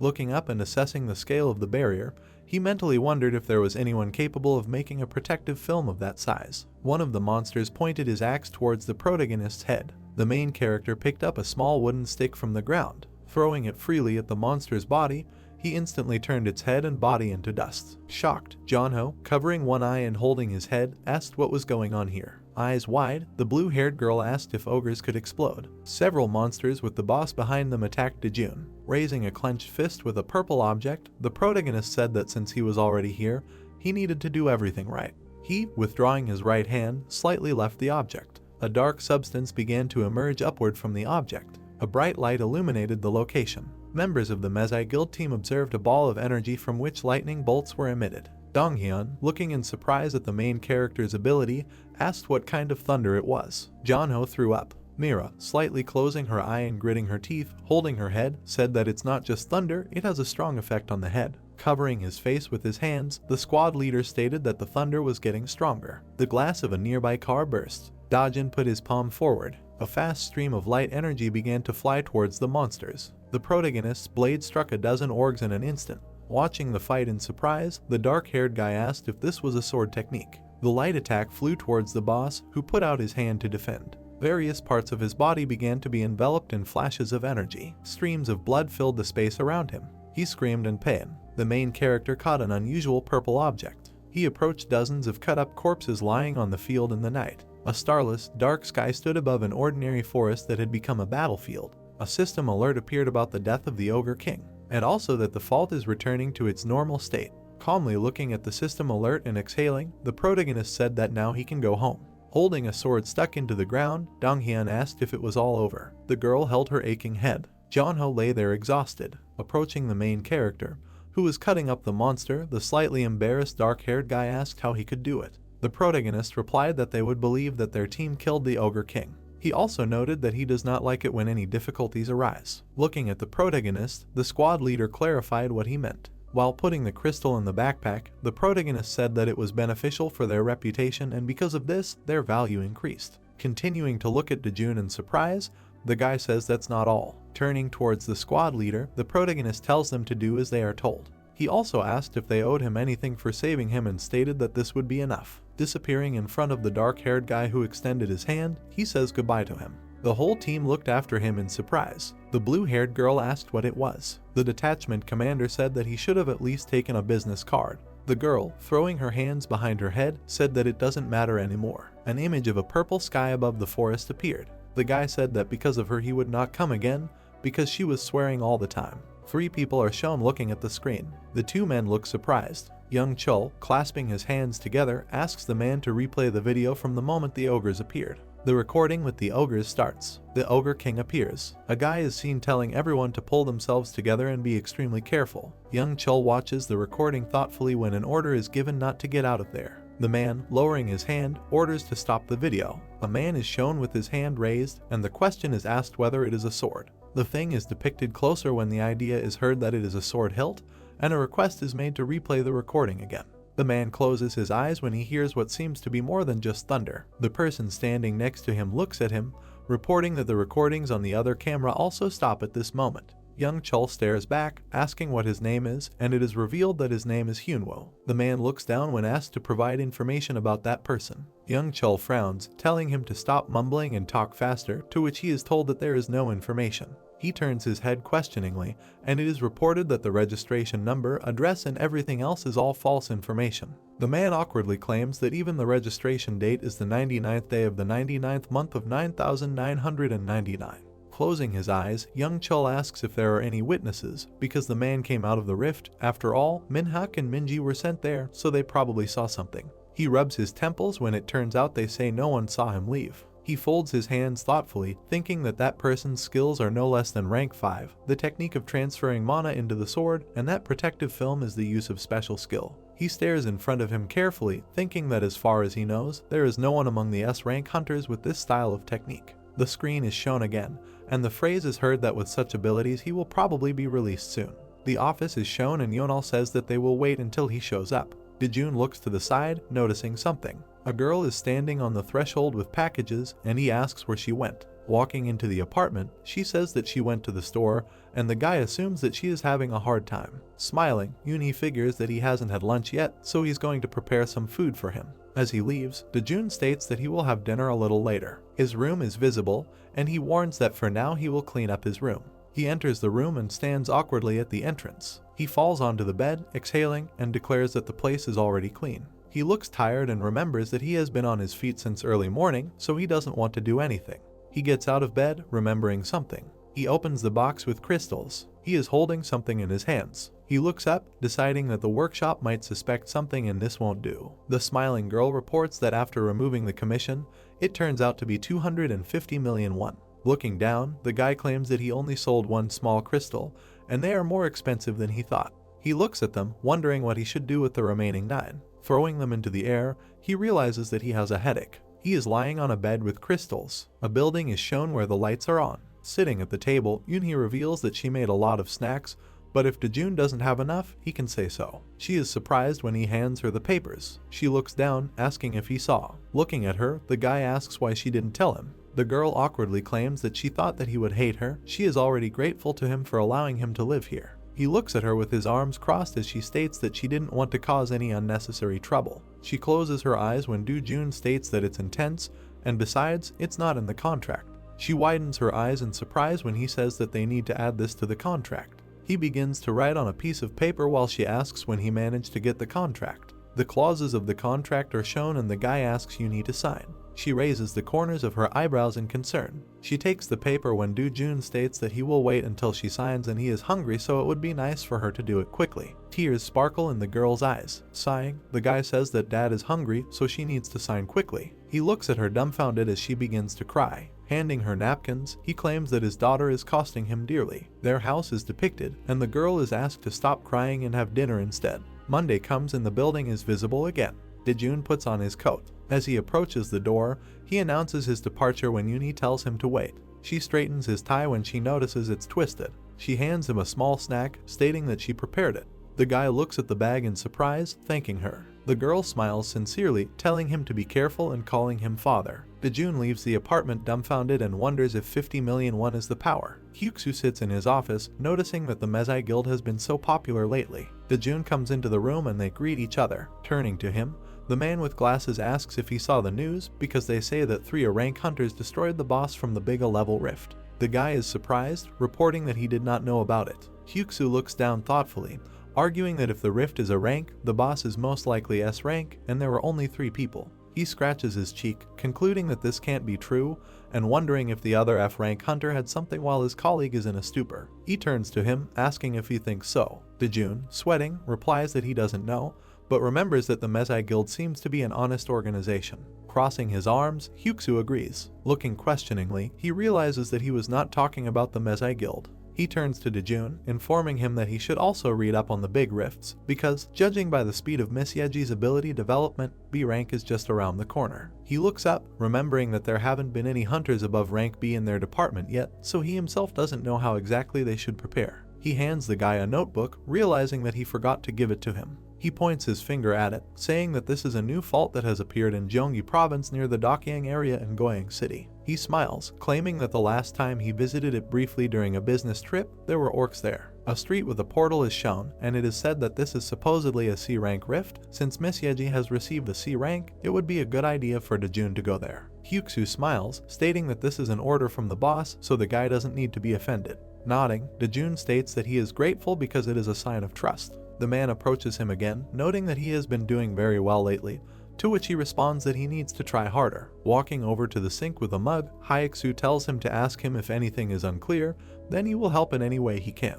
A girl runs into the office, apologizing for being late. The man awkwardly informs her that she can stay at home on normal days because they have such rules. The boss notices with displeasure that he cannot even properly greet his precious employee, as if she has no right to come here. Hyuksu remains silent to this and then says that the girl can come at any time. Smiling, she thanks him. While putting on his coat, Dojun asks him if he is very busy today. He holds the papers in his hands, claiming that he wants to go to this place with Miss Yeji. Smiling, Hyuksu states that they need to warn the boss, to which he immediately tells them to leave immediately, and Yeji rejoices. The boss suddenly seriously tells the guy to wait. He hands over the bill, telling him to treat their huntress so that she will be satisfied. The blue sky is shown. The young people leave the store as Yeji thanks Dojun for the food, to which he replies that it's all thanks to her. He smiles, saying that after she received a C rank, the attitude towards her at the firm changed. The girl awkwardly claims that she didn't even notice it and assumes that the boss likes the guy, so he decided to treat him.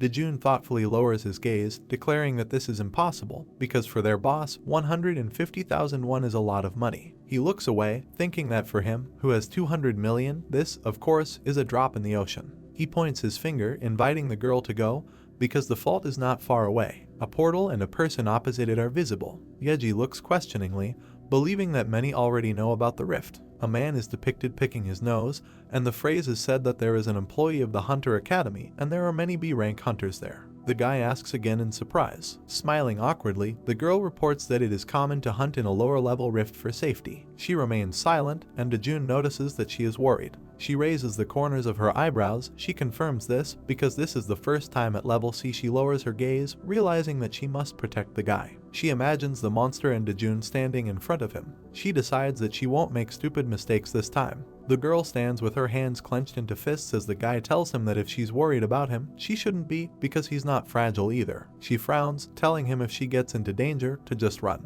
She looks questioningly when he states that this will not happen because her abilities have already been confirmed long before the certification. She closes her eyes, remembering that Yeji had easily dispatched the orc, so if she was careful, there wouldn't be any danger. The girl smiles shyly when he claims that he is sure of it and she needs to believe it too. He looks at the men, believing that the hunters are looking for partners, so he invites Yeji to go there too. He introduces the young men, noting that they were a great team. The girl smirks while the guy is annoyed, and the idea sounds that this cannot be said about their character. The girl has changed her clothes, which Dojun notices, and she asks what he is thinking about so intently. He looks at her dumbfounded when she asks what's wrong with him and if the suit suits her. The awkwardness is visible on her face when he calls her. She is surprised when Dojun asks if she could choose her partners, what type she would prefer. She is silent when he claims that, for example, there is a tank that distracts monsters or those who cover from a long distance. The girl makes an offended expression, wondering if her boyfriend is ignoring her. He immediately looks at her, dumbfounded. He stands dumbfounded when she remembers that he said that he had no one but her and believes that it was a lie. She arches an eyebrow, asking if Dojun wants to sign a contract with another hunter. He notices in bewilderment that even if he enters into a contract with another hunter, this does not mean that the contract with her will be terminated.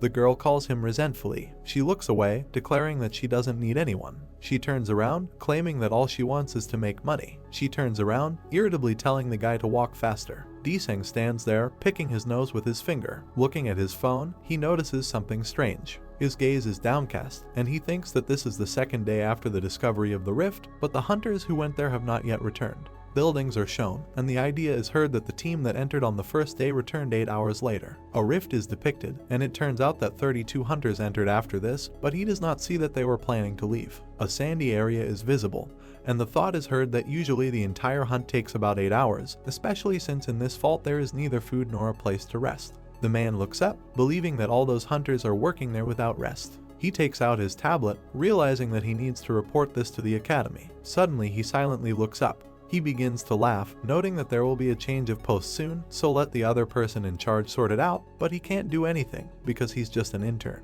The man turns around in surprise when Dojun tells him that he is doing a good job and states his name and position. He points to the girl, introducing her. Deseng smiles awkwardly, believing that they have come to explore the rift. He is surprised when the guy on the tablet confirms his identity. He raises his eyebrows, suggesting that Yeji is the huntress who refused the Icarus Guild. Looking down, she confirms this. Turning to Deseng, Dojun asks if they can come in, to which he receives an affirmative answer. Turning to the girl, he notices that she is popular, and she claims that she is ashamed. The man tries to stop them, remembering that he must tell them about the features of the fault. He awkwardly notices that they have already entered in hopes that nothing will happen. Turning his head, Dojun notices that the man seems to have said something. He looks at his phone as the rift control system greets him. You receive a notification that a fault has been registered. While examining the area, the guy suggests that Yeji start cartography. She turns her head in surprise, noticing people. Many people are shown who are exhausted by environmental conditions. A lying man makes sounds of suffering. People are sitting with their heads down. Yeji sadly wonders what happened here, to which Dojun informs them that they will go and have a look. They move on when the man notices that there are more sacrificial lambs. Smiling, he believes that the guy is not even a hunter and asks what business he is here for. Dojun calmly reports information about him. The man sitting claims that he seems to have heard something, that the rifts below C rank are managed by employees, but this is all a shell. The girl looks at him worriedly when Dojun asks him to talk about the situation inside the rift. He clenches his hand into a fist, saying that they see a lot of wounded people, but wonders why they don't come out. Pointing his finger, the man claims that it's not that they don't come out, they just can't come out, and tells him to turn around. Young people questioningly follow the advice of a stranger. Suddenly Dojun notices something. The rift is shown and it turns out that it has stopped. Turning his head back, he realizes that if this were a hallucination, it would be impossible for them to come here. He turns to the girl when she talks about breaking. She awkwardly notes that while rifts above B rank have hallucinations, all rifts, including B rank, have inhibitions. The guy stands there, analyzing everything, and thinks that this is a strange phenomenon that can arise in any fault as a feature. Approaching the man, Yeji asks him to share information. It opens the system window. A message from the system shows the information they need. It turns out that leaving the fault is impossible while the breaking effect is in effect. It becomes known how many monsters, champion monsters, and bosses are left. Raising the corners of her eyebrows, the girl notices that 280 monsters is a lot. Coughing, the man says that they too should just wait here. He smiles sadly, claiming that they have been here for several days and soon skilled hunters from their academy will probably be sent here. Lowering his head, Dojun suggests that they can destroy 280 monsters if they join forces. The man frowns, asking if they know what kind of monsters there are. He closes his eyes when they report that they heard there were orcs here, and he states that they thought so too. He looks down and claims that it was like that until they entered. The young people look at him questioningly. The man told the two people who arrived that if you go a little further into the dungeon, you can meet ferocious red-eyed B-rank trolls. Red-haired Yeji opened her eyes wide, in shock and concluding that she could still cope with orcs, unlike the creatures mentioned earlier. The hunter with a scar on his eye grinned, looking at the girl, and said that it was precisely because the trolls were very strong that they and the squad were sitting here. Yeji looked down, wondering how these monsters couldn't be killed with a few small wounds, and also thinking about their regeneration capabilities. As a result of thinking about the current situation, a clear awareness of a big problem appeared in the girl's head. Yeji gave her comm manager a sad look, concluding that she wasn't sure she could keep him safe. Dojun, standing against the backdrop of desert dunes, looked up at the girl in bewilderment when her partner said that she would go to the other side because the chosen path was too dangerous to follow. The main character with a phlegmatic look recalled the announcement of an additional reward for destroying a boss or champion monster, concluding that this was a good chance to change weapons. Having made a decision, the man glanced to the side with his black eyes. Red-haired Yeji stood in front of the manager with her mouth open, agreeing to his unexpected offer to hunt if he was safe. Dojun looked indifferently into the distance, slightly closing his eyes, and the girl also turned around, widening her eyes and being stunned. Not far from the couple in the sand stood a good-natured trio of hunters in specific costumes, and a man in knightly armor in the middle greeted the guys with a smile. Ming, with a bandage under his eye, closed his eyes and let out a laugh, with a blush on his cheeks, saying that if you think from the very beginning that you have entered a B-rank rift, then the obstacles to hunting disappear. Hajun, wearing metal armor, walked resolutely ahead of Yeji and Dojun, smilingly asking them to follow him in order to protect the government worker. The sky was pale pink, with dark red clouds slowly floating across it. The leader of the trio lowered his head with a laugh, asking the main character, who was intently looking at the phone screen, what he was thinking about when he entered the dungeon without armor. Receiving a complete disregard for the words in response, Hajun froze in bewilderment, indignantly saying that he was talking to a man. After that, the hunter in the helmet with the glass up turned his head sharply, looking ahead in confusion when Dojun saw on his phone that there were 3 trolls 30 meters ahead. While the taken aback Hajun was thinking about where such monsters could come from, several bloodthirsty monsters of this type were approaching him from behind on bent hind legs. The main character in a business suit continued, closing his eyes, with a calm look, to hold the phone, from which messages were heard about the 5% readiness of the map and the registration of a B-rank fault. The stern Hajun at this time had already managed to take out a large shield with a sparkling emblem, put out in front of him, and a mace thrown over his shoulder. The trio of muscular trolls froze at the same time, casting red eyes at the man in bewilderment. After that, one of the blue-skinned monsters, moving on 4 limbs, rushed towards Hajun in armor, covering himself with a shield. Yeji, watching the attack of the ferocious creature, opened her green eyes in bewilderment, surprised at the attack skills. While 2 angry trolls, with menacing screams, struck at the man's defense on one side, their third relative was creeping up on him from behind. Hajun, looking at the attacking monsters, concluded with a loud cry that his opponents were difficult guys. After that, the man rushed at one of the trolls with a ram, pushing him far back with powerful pressure. The next moment, the hunter, dressed in armor, raised his hand holding a shield with a menacing look, and the blue-skinned monster, spreading his limbs, flew high into the air with a scream. As one of the trolls fell, landing directly on his head, Hajun, now surrounded by 2 opponents, turned back and addressed the team member, asking him to deal with the creature on the right first. Nin, with a plaster on his cheek, began to concentrate on pulling the bowstring and aiming, at the same time shouting to his partner that he knew. The troll on the right opened his mouth slightly, looking at the enemy in the distance with bewilderment and letting out a loud roar when a magical target appeared near him. A notification from the system popped up indicating that the attacker's mark that had appeared would significantly reduce the enemy's defense and increase damage by 50%. After that, Min easily removed his hand, unclenching his fingers, and the arrow, leaving behind a trail of bright sparks, quickly rushed forward. The projectile flew across the dark sky, and behind it stretched a long strip of shining golden stream of magical energy. The blue-skinned troll began to fall back, uttering heart-rending cries of pain, when the arrow accurately pierced his chest, going deep into his body and releasing a bright light from the wound. The monster, with pinched brow ridges that set off its red eyes, looked at its opponent with a look full of rage. Grabbing the bright golden ray protruding from the wounded chest, the troll squeezed it tightly with his hand and partially tore it off, emitting a menacing growl. Continuing to hold the arrow, the monster looked forward, noticing with shock a large number of well-aimed attackers appearing in the air from different directions. Now Min, grinning maliciously, again focused on aiming at the enemy, pulling the bowstring with 2 fingers and preparing to fire 20 shots, mockingly warning that it would sting a little. An archer standing on a hill in the distance made an attack, and many golden arrows rose into the orange sky at once, heading towards the monster. Thin long beams of energy filled the entire space around the unprotected troll, rushing into it and piercing the blue body, causing it to make dull sounds. The embittered creature with wounds from golden arrows grinned furiously, continuing to reach out to them with the intention of taking out a weapon from the flesh. Now Archer Min, watching the still living enemy with a dumbfounded look, came to the conclusion that the situation had become more complicated, and his face began to be covered with cold sweat. The next moment, the enraged troll, raising his gnarled hands, quickly rushed towards the hunter, who began to run away from him in horror, emitting loud screams. Suddenly the girl took off from her place, furiously pushing off the ground with her elegant foot in black shoes and leaving only dust in her place. Yeji managed to quickly reach the enraged troll, who towered over her, glaring with red eyes as her scarf and hair fluttered in the wind. The red-suited huntress elegantly pulled the toe of her bent leg upward, swinging her weapon with a concentrated look from which a white trail stretched through the air. Yeji furiously struck many powerful blows with her blades, leaving long streaks from the blade, and the troll, putting his fists in front of him, tried to defend himself in fear. There were many small bright flashes burning in the air when the beautiful girl sharply headed forward towards the monster, and trails of dust rose on the ground under her feet.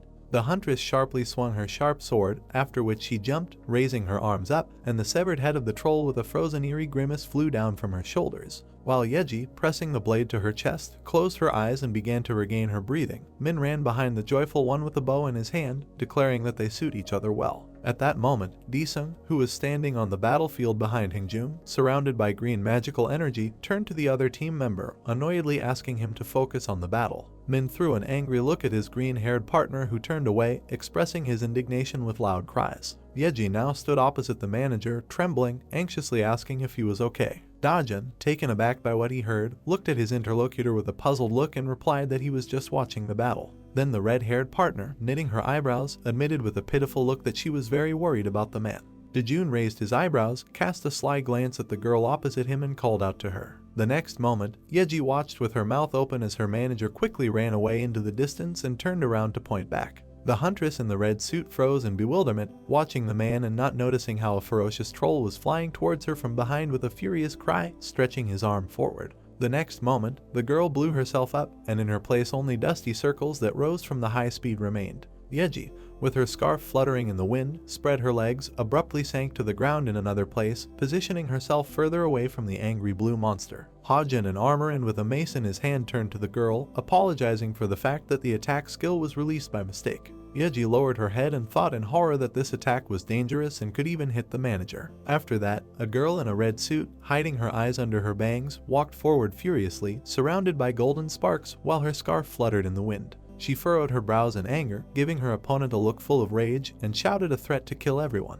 The girl tightly clutched the wicker handle of the katana in her hand, deciding to attack. The next moment, the huntress abruptly rushed from her place, leaving a rising column of dust in her place. Yeji rushed forward at high speed with concentration, glaring at her enemy as her hair and scarf fluttered in the wind, followed by a zigzag line on the ground. Angrily knitting her eyebrows on the bridge of her nose, the girl with a furious grin pulled her katana forward, preparing to strike. The troll, lowering his lower jaw and slightly recoiling from shock, watched the girl's actions with fear. Yeji began to furiously swing her katana, striking the startled monster, and the blade left long white streaks in the air. Having made an attack, the girl sharply jumped back from the blue-skinned enemy, again heading towards him with a bladed weapon extended forward. The fanged troll glared at the huntress with a stern look of red eyes, clutching the deep cut left on his chest with his large hand. The vertical pupils of the ferocious monster stared at one point while he menacingly drew his thick brow ridges covered with warts. The next moment, he opened his mouth as wide as possible and let out a furious scream.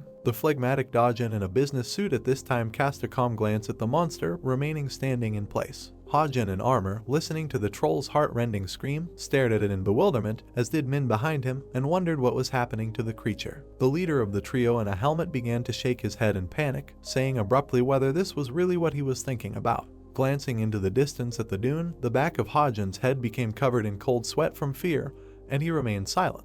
A moment later, when a horde of trolls appeared behind a mountain of sand, emitting a ferocious roar, the mustachioed hunter screamed in horror, rolling his eyes. One after another, the muscular monsters, emitting furious screams, bared their fangs and carried forward towards the group of people, raising sand underneath them as they moved. A trio of hunters in specific costumes, looking back in fear, ran screaming and running away along the dunes. The calm Yeji did not make a sound and remained in place, concentrating on the enemy without any emotion on her face. The huntress's lips parted slightly, and she abruptly said that she had counted 9 monsters. Sharply lowering the katana down, which left a mark in the air, Yeji, with a menacing look, decisively declared that she would not leave any of the trolls alive. Min, hearing these words, hurried to turn around, opening his mouth in shock. After that, the hunter in the cap stopped with his face in front of the puzzled Dojun, blocking his partner's path, and with his hands outstretched, loudly asked to stop. Yeji confidently walked towards the mountain of sand, from where a whole herd of trolls were rushing, holding a katana at the ready,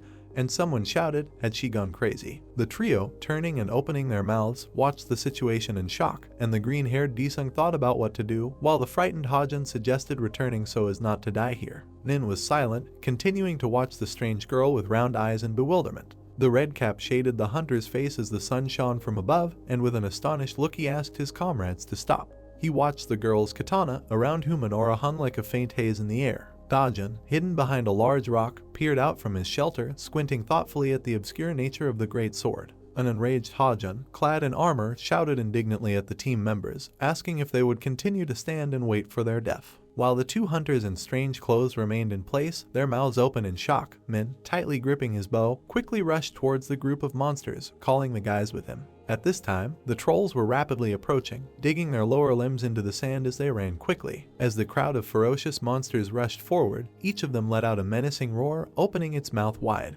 Yeji, drawing a circle on the ground with the toe of her foot, took a fighting position, holding a long blade in front of her with concentration, and her red hair and scarf fluttered in the wind. The girl slightly closed her eyes and, frowning her eyebrows, cast a menacing glance from under her brows, and her strands of hair fell on her face. The red-suited huntress suddenly flew into the air and, preparing to attack, put her sharp blade forward while a crowd of ferocious trolls ran towards her. One of the blue-skinned monsters opened his fanged mouth wide, approaching his opponent, and furiously pulled his clawed palm towards her. A girl in a red suit, pointing her bladed weapon at him, began to scream belligerently with an enraged look. During the clash between man and monster, a powerful attack was launched with heart-rending screams, as a result of which a column of dust rose from the ground. 2 hunters in specific costumes stood in place, covered in sweat and their mouths agape in shock, together coming to the conclusion that the girl was crazy. As small dark red clouds floated across the pale pink sky, a furious cry was heard, informing her that the huntress needed to be covered and asking her to follow him.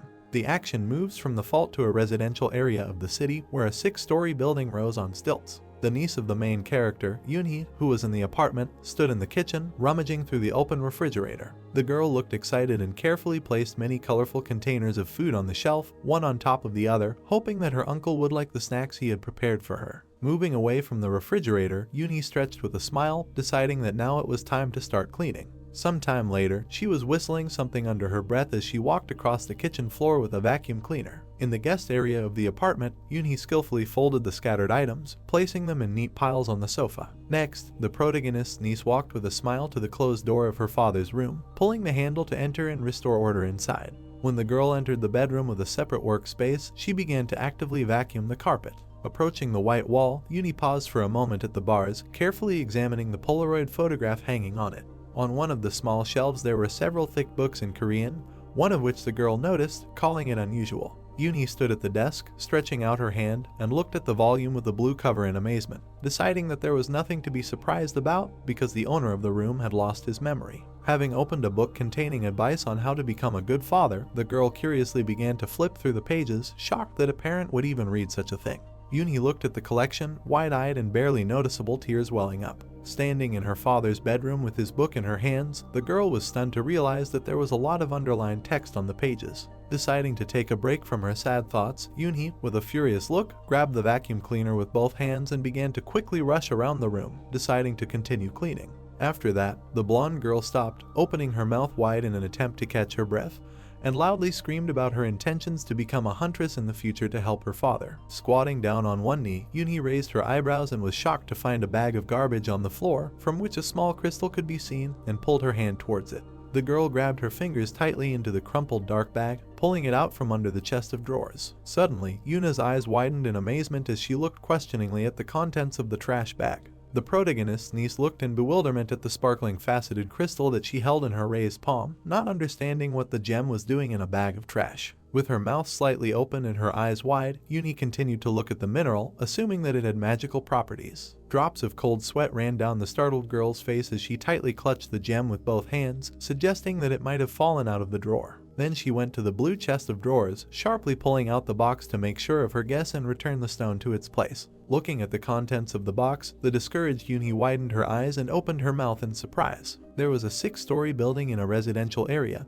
and a loud cry of amazement was heard from one of its apartments on the top floor. Puzzled, Yunhee took a horizontal position to calm herself down, and now directed her glassy gaze at the ceiling, silently opening her mouth while beads of sweat ran down her face. The girl lay spread out on the made bed, surrounding herself with many similar gems, and twisted one of the crystals in front of her face, wondering in shock how much they would all cost. Now Yunhee was tightly clutching the stone stick in her hand, looking at it with puzzlement and wondering in bewilderment whether she should throw away this useless object. In the hands of the protagonist's niece, lying on white bed linen, there was a small blue and white card with a QR code, which brought her to great amazement. The girl carefully held with her graceful fingers the temporary hunter's pass issued by the Seoul City Hall. The action shifts back to the rift, where an enraged Yeji in a red suit, making warlike sounds, sharply swung her sharp blade, rising into the air. Striking furiously with her katana, the huntress grinned angrily, cutting off the arm of the blue-skinned troll in front of her, screaming in pain, at the shoulder. The girl looked up in surprise, noticing 2 ferocious monsters flying at her from the back, who with a roar began to pull their clawed hands towards her. When the blue palms with curled fingers were already reaching the target, Yeji managed to quickly react and rushed away, leaving behind only rising dust and pieces of earth flying into the air. The girl, clenching her teeth tightly from tension,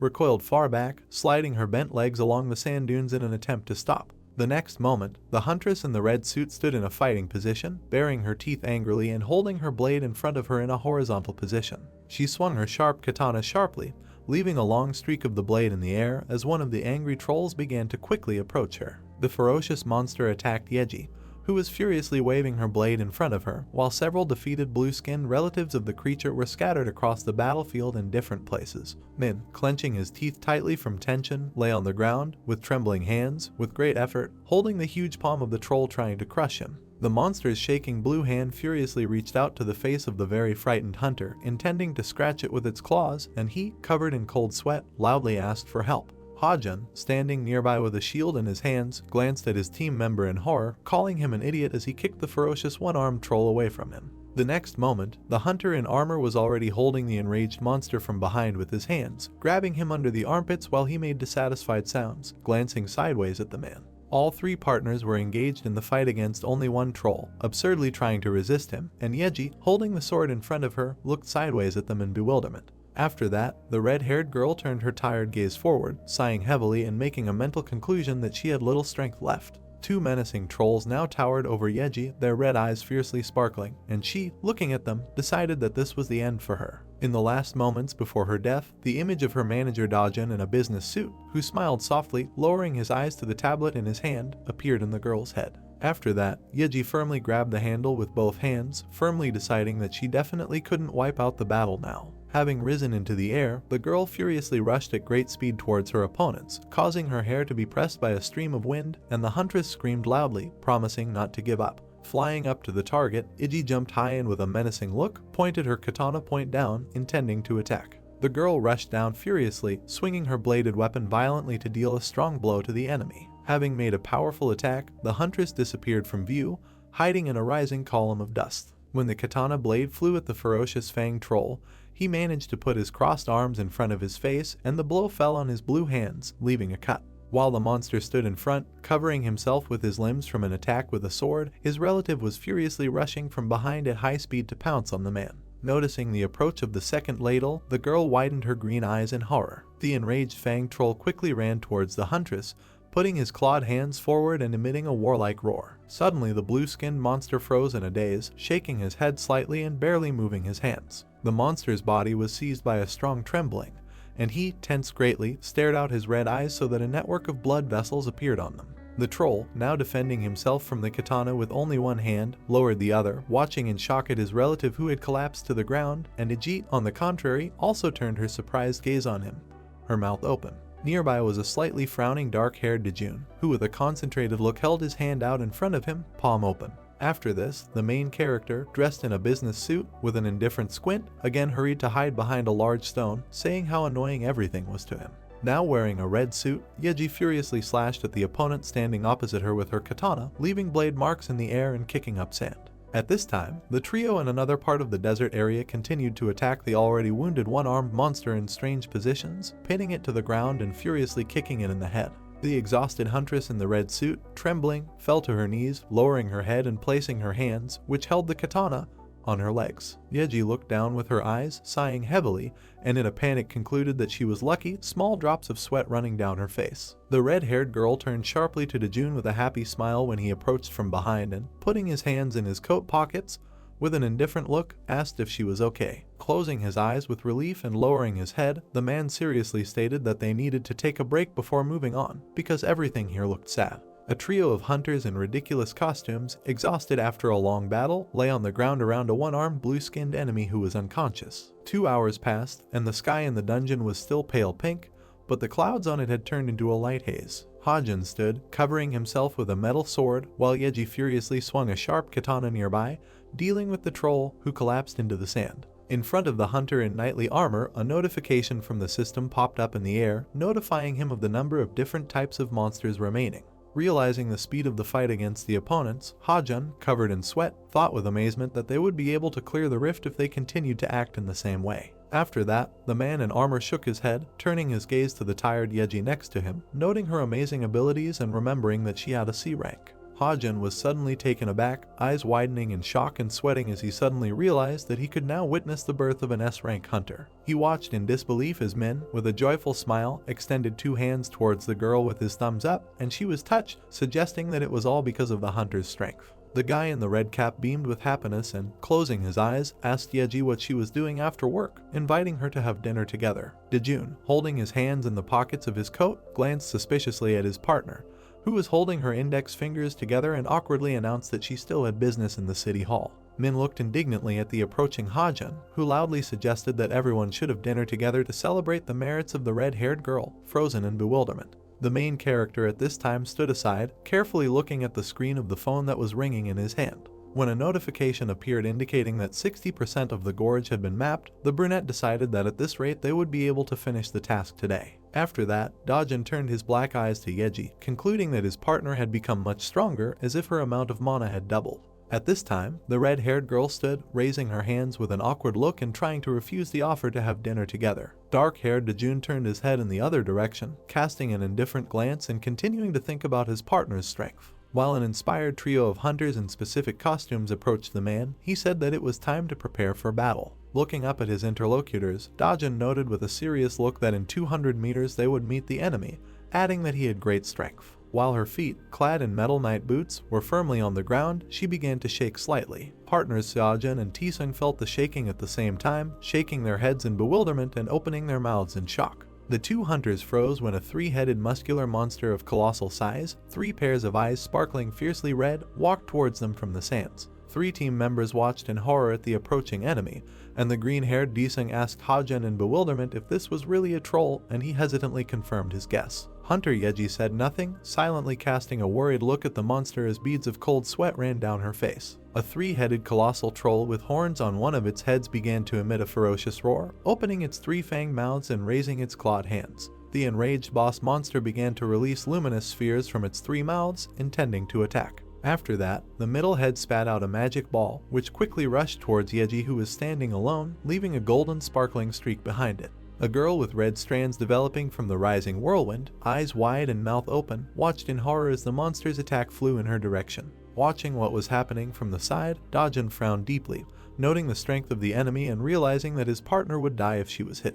After these thoughts, the man moved sharply, developing such a fast speed that only a dark spot was visible in the air. A second later, the concentrated protagonist appeared in front of Yeji with a stern expression, covering her with himself, and she looked at the back of the manager's head, her mouth open in shock. When the attack reached her, it landed nearby on the ground, creating a small explosion and sending out a powerful shock wave, which the red-haired huntress tried to turn away from. Particles of sand were floating in the air, and the entire view was obscured by a thick dusty curtain, and Yeji, squinting hard, pulled her hand to the side. Suddenly, her green eyes opened wide, and at that time many small grains of sand rushed past her face. The girl began to resolutely stretch through the rising curtain of dust, holding the katana in front of her in a panic, calling for her manager. When the sand settled slightly, opening up the view, Yeji began to anxiously shake her head to the sides, loudly calling out to the main character. Nin, looking out from his sandy hiding place, raised his eyebrow in bewilderment, loudly asking if someone had really been hit, while his comrade Tisung stood nearby, in shock. Xiaojun, sitting next to him, sharply pressed his green-haired partner's head with his hand as hard as he could, lowering him face first into the sand and furiously shouting to duck down to protect himself. Yeji, raising her fist to her mouth, waded through the grains of sand in the air in search of Dojun, loudly asking the manager to answer her, while several tall columns of dust rose to the side from the powerful explosions. The red-haired girl's eyes widened as she noticed with horror something that greatly shocked and frightened her. Nearby, leaning his back on a large stone, the main character sat with his head down, surrounded by grains of sand floating in the air. A panicked Yeji opened her mouth wide, falling to her knee in front of the unconscious manager and reaching out her hand towards him. When the girl's hand fell on Dojun's shoulder, she began to gently shake him, asking the man to wake up. A frightened Disung, surrounded by explosions mixed with dust, held his head down in horror with his hands while Min screamed in panic, telling the huntress to take cover. The girl continued to stand in place, with her mouth slightly open, concluding that her partner was not breathing, and the whirlwind was fluttering the red strands of her hair. Yeji held the head of Dojun with both palms, who was leaning on a stone with his eyes closed, unconscious. The girl's green eyes sparkled as bitter tears flowed from them in streams, and with a hysterical smile she declared that she was sorry because in the end it was not possible to protect the man. While explosions swept around, raising columns of dust throughout the battlefield, Yeji rushed to the lifeless body of the brunette, squeezing him in her arms and sadly asking for forgiveness. While the blows were flying, falling to the ground and forming powerful currents of air among them in the distance, one could see how a girl in a red suit hugged a man leaning his back on a large stone. Nin watched this scene in a daze, trying to abruptly call out to Yeji, whom he liked. Cursing loudly, the hunter jumped up and quickly ran forward, furiously waving his arms. While Min, having left a safe place, concentratedly rushed towards the explosions with a bow in his hand, Xiaojun looked out from cover in bewilderment, asking what his comrade was doing. The guy in the red cap turned around sharply and began to call his partners along with him, loudly explaining that the monster would need time for the next attack, so you need to have time to get closer to it in order to defeat it. The armored hunter rushed to run after the guy, looking back at the perplexed Disung behind him and furiously shouting to move forward. Xiaojun, looking at his comrades, was sweating and furiously announced that he would cover the guys in front, asking them to go around the enemy on the right. After that, the man, with a warlike roar, rushed to ram towards the huge troll, furiously swinging his mace. One of the fanged mouths of the blue-skinned monster opened wide, and bright magical energy began to concentrate in it, taking the shape of a ball. Xiaojun looked up in horror at the enemy, illuminated by the glow, and with drops of cold sweat on his face, he realized that the monster was attacking faster than their team had expected.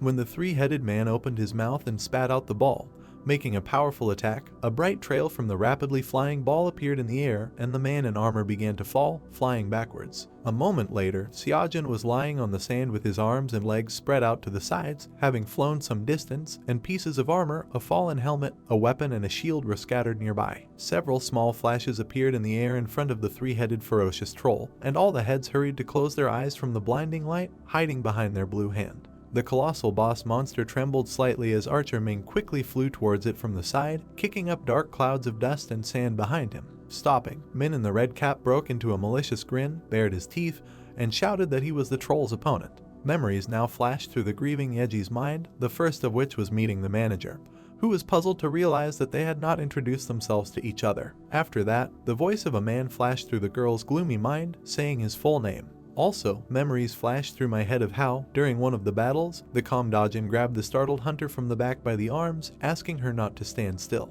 Now a picture from the past surfaced, where the red-haired girl laughed joyfully as the happy manager turned to her, concluding that thanks to his partner, he had tasted delicious food. In the girl's head, the image of the dark-haired protagonist was clearly visible, who cast a soft glance at her, grinning with positive emotions, and Yeji mentally concluded that Dojun was the only one she needed. In the real world, the red-haired huntress was inside the rift, sadly bowing her head to the head of the manager's lifeless body, which was held by her hand, and bitter tears flowed down her cheeks. Suddenly, a regretful Yeji backed away from the unconscious Dojun and glanced in confusion towards where the notification from the system appeared in the air. The red-haired huntress opened her green eyes wide in amazement, trying to understand what was happening. In front of her was a sign with text that said that Yeji, having faced circumstances, acquired a new skill called Oath. At this time, in the epicenter of the battle, powerful attacks from the monster hit the battlefield, and powerful air currents rose high from the ground, and Ming quickly slid back along the sand to protect himself. Having moved a decent distance away, the hunter in the red cap began to concentrate on aiming at the colossal boss monster, pulling and sharply releasing the bowstring.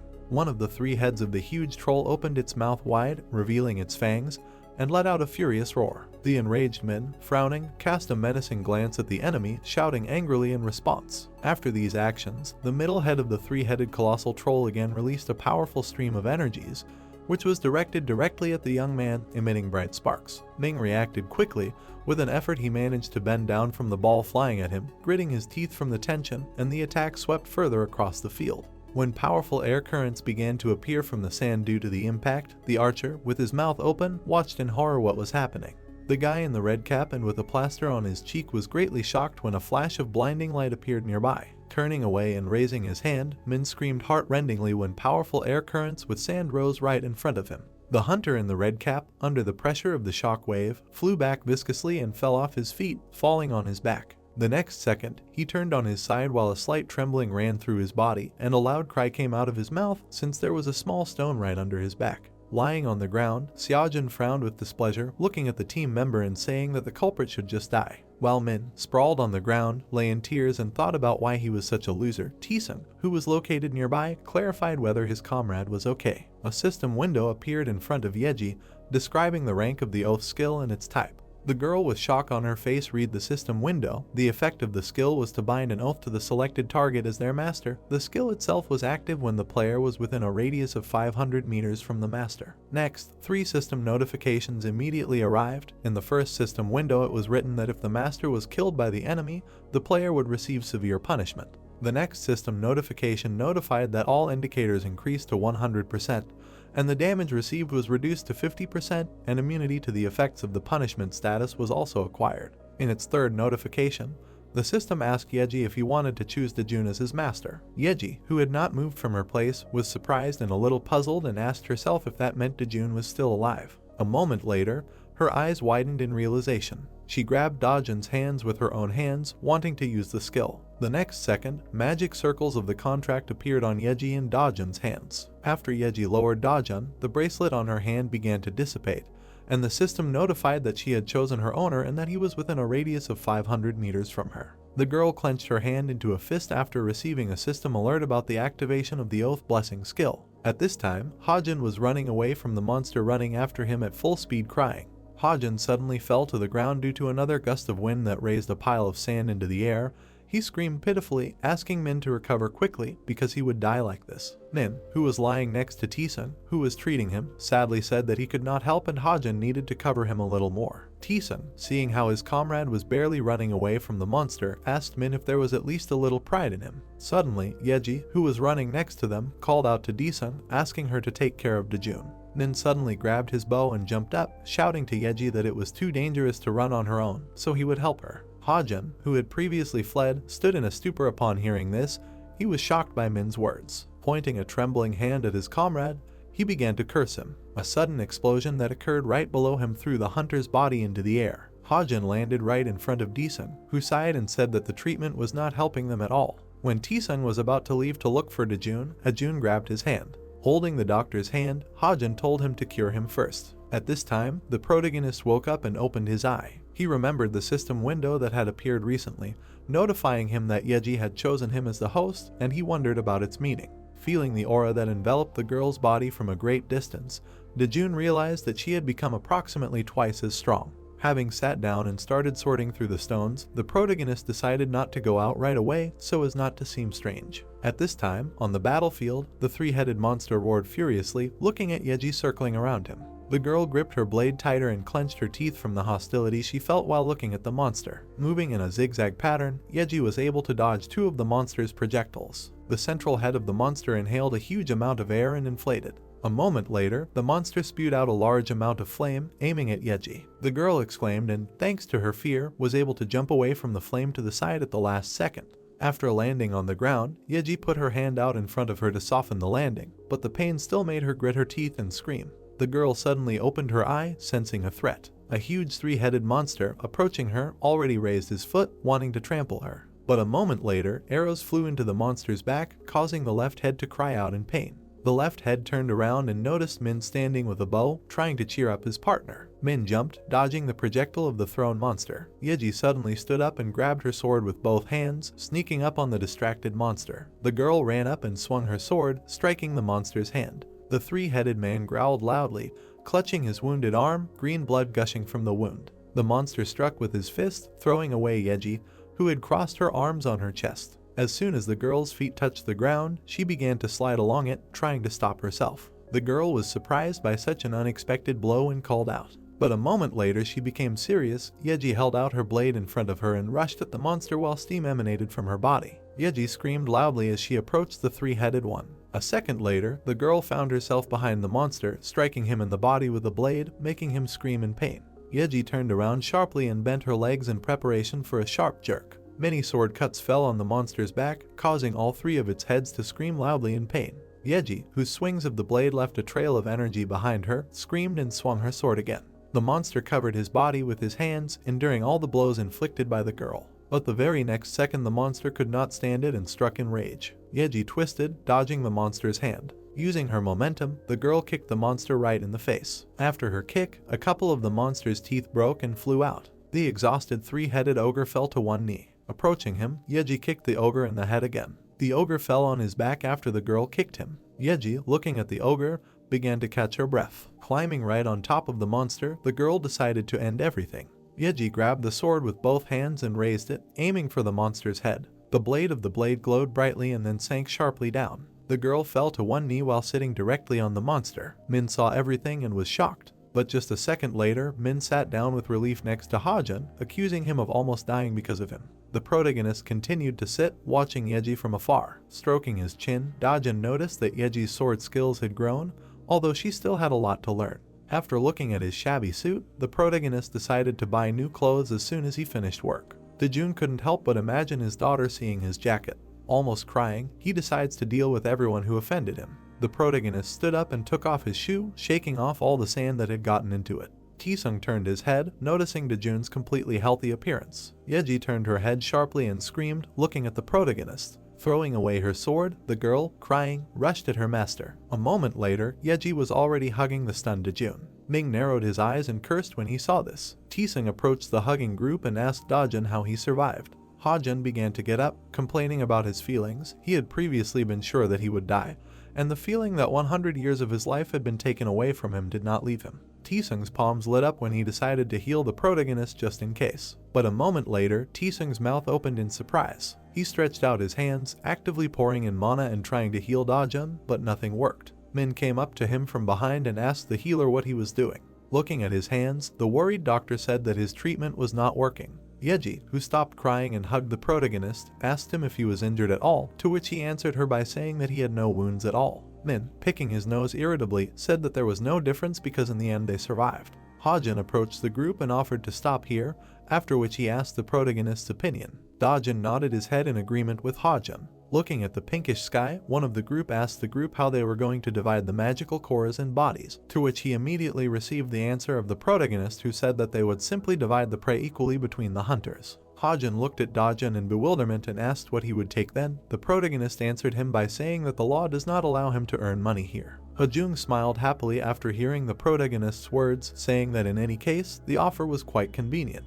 Pointing his finger at the protagonist, Hajun asked him if only civil servants like him could not use it, to which he immediately received an affirmative answer from the protagonist. Dojun raised his hand and asked if he could ask for a favor since he wouldn't get anything. The three hunters shuddered at the same time, looking at the protagonist, after which Hajun asked him what kind of service he had in mind. The protagonist pointed his finger to the side, puzzling Hajun. Pointing to the sword hovering above the ogre, the protagonist said that he would like this extra reward to be given to Yeji. Hajun and Tisung looked at each other as they considered the protagonist's request. A second later, Hajun smiled broadly, saying that they would give Yeji's sword without any problems, because only thanks to her they were able to cope with the ogre. Soon the girl was happy holding a brand new sword in her hands and thanked everyone. Min smiled, telling the happy Yeji that she looked breathtakingly happy with her new weapon. Feeling the approach of people, the protagonist looked back. The entire group turned to look at the blue armored men who had arrived. Minji, standing next to Minhyuk, smiled as she greeted the group. Minhyuk, looking at the protagonist, said that he did not expect to meet Yeji and Dojun here. Then the hunter turned his head, looking at the corpse of the monster nearby. Approaching the corpse, Minhyuk praised Yeji for becoming stronger again.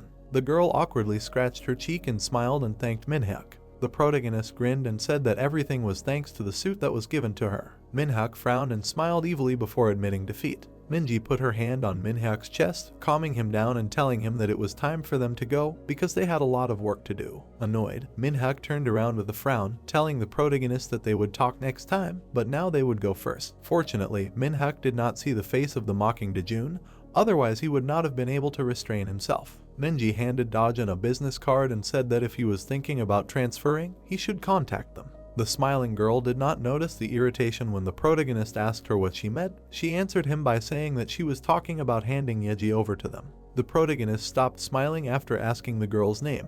Dojun started tearing up Minji's business card saying that he is a person like everyone else. Minji was shocked as she listened to Dojun tell her that he doesn't care what others think and doesn't care if someone is treated like a thing that can be sold or bought. The three hunters standing aside were horrified when they heard Dojun's words. Tearing the business card into pieces, the protagonist said that if this someone is his person, then he will be very dissatisfied. Minji trembled. Feeling fear, she realized that something had gone wrong. Dojun gritted his teeth, saying that this was the last warning and she should never mention the word transmission to him again. The protagonist proudly raised his head and looked at the girl with contempt and said that this was extremely insulting. Soon night fell in the city. Many people were returning home in their cars. Walking through the night streets of the city, Dojun talked on the phone. He asked for forgiveness for missing the corporate party, but he really needed to go home early. The drunken employees listened to the story of the intoxicated Yeji. Boss Dojun, talking to him on the phone, told him that even if he creates problems and leaves, they will not be offended. Drunk Yeji abruptly extended her hand with a glass of alcohol, continuing her retelling of what happened today. Chief Dojun, not paying attention to the rejoicing Heksu, told Dojun that since the hunters were strong, they could only abandon them in front of the police station. Suddenly, Heksu snatched the phone from the boss's hands and greeted Dojun. Covering his eyes, the drunken Heksu said that tearing the company's business card was too much. The protagonist, walking through the streets of the city at night, asked for forgiveness for this. Dojun stopped abruptly, asking Heksu what else he wanted to say. Looking at the city in front of him, the protagonist listened as Heksu told him that he believed that there are situations when you need to bow your head and situations when you need to let your anger out. Turning a little serious and frowning, Heksu said that although the Icarus Guild was huge, that did not mean that they should always lose. Heksu and Yeji shouted sharply, accusing the Icarus Guild of being too impudent. Heksu continued to scream, telling the protagonist that he did the right thing, because no one was allowed to treat Yeji like a thing. Suddenly, the boss approached Hex, shouting that everything was true and it was a good idea to anger a couple of boastful S-rank hunters. Having moved away a little from the boss, Heksu turned to Dojun. After Heksu asked Dojun to be his man, his boss and Yeji clenched their fists and smiled happily. The protagonist became numb and began to tremble when he heard Heksu, after his request, call him a traitor and offer others a drink. Straightening up, Dojun said goodbye to his colleagues a little hesitantly. The protagonist sighed with relief while looking at his phone. Soon, Dojun reached a pedestrian crossing near his house. In many apartments, the lights had already been turned off. People had long since gone to rest. Yunhee happily greeted her father, who immediately asked her if she had eaten. The girl answered in the affirmative and was then surprised by what she saw. Dojun looked away when his daughter asked him about new clothes. While Yunhee looked at her father's suit, he began to invent and tell her a story about how he bought a suit from an old woman whom he felt sorry for, but his daughter interrupted him doubtfully, asking how the old woman could sell suits. The protagonist was puzzled by his daughter's question and froze. Yunhee turned around sharply and, forgetting about her suit, went to make tea when her father, not finding anything better, asked her about it.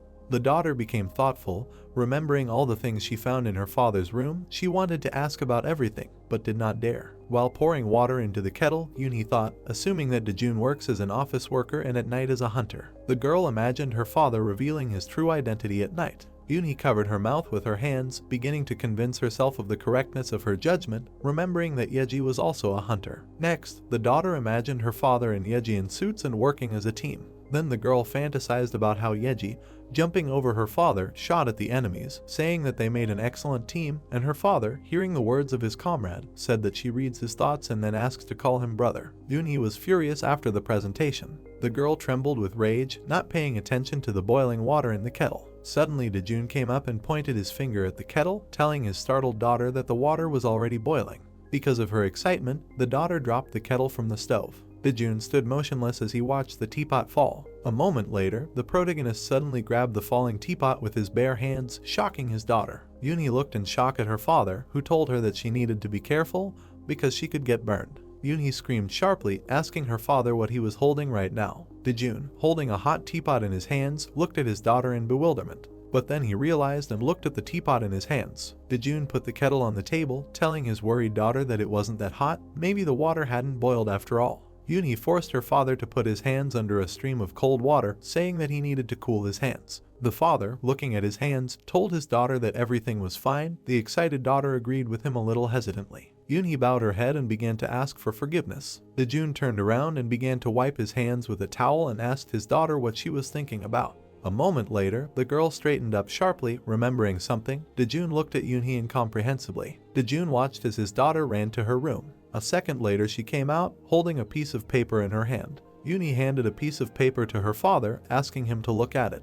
Dojun unfolded the piece of paper and began to read it. He was a little surprised when he realized that it was an information entry flyer. The girl looked down excitedly, saying that she just wanted him to know, and there was nothing particularly important there. The girl then held out her hands, telling Dojun that he didn't have to go there because she knew he was too busy at work. Stroking his chin, the protagonist thought. The daughter screamed with joy when her father told her that he could come. Smiling widely, Yunhee thanked her father. At this time, Min, jumping and twitching all the time, emotionally talked about how Dojun tore the business card. Minhyuk, looking at Min, asked him why he came all this way, just to tell him about this because even Minji didn't tell him anything.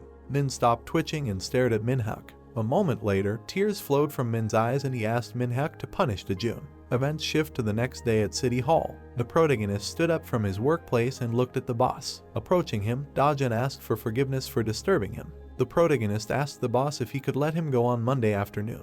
The boss leaned back in his chair and asked the reason for the day off, to which he received an answer from Dojun that it was personal. Raising one eyebrow, he asked if this was something that could not be discussed. Dojun nodded to the boss. The chief began to stroke his jaw, saying that it was difficult because Heksu was leaving on a business trip that same day. Dojun asked the chief what kind of business trip it was.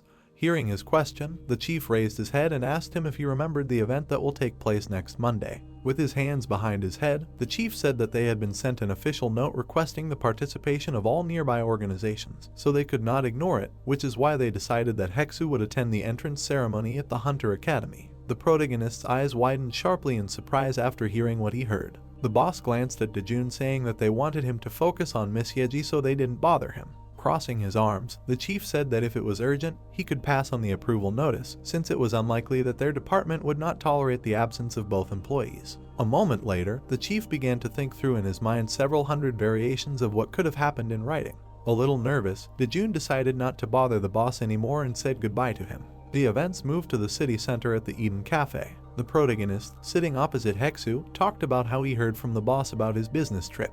He smiled at Hex and said that he would be busy from 8 in the morning until 2 in the afternoon, so he would return to the office after lunch. Worried, Dojun asked if he could go instead of Heksu. Heksu was puzzled, asking Dojun why he suddenly asked him such a thing.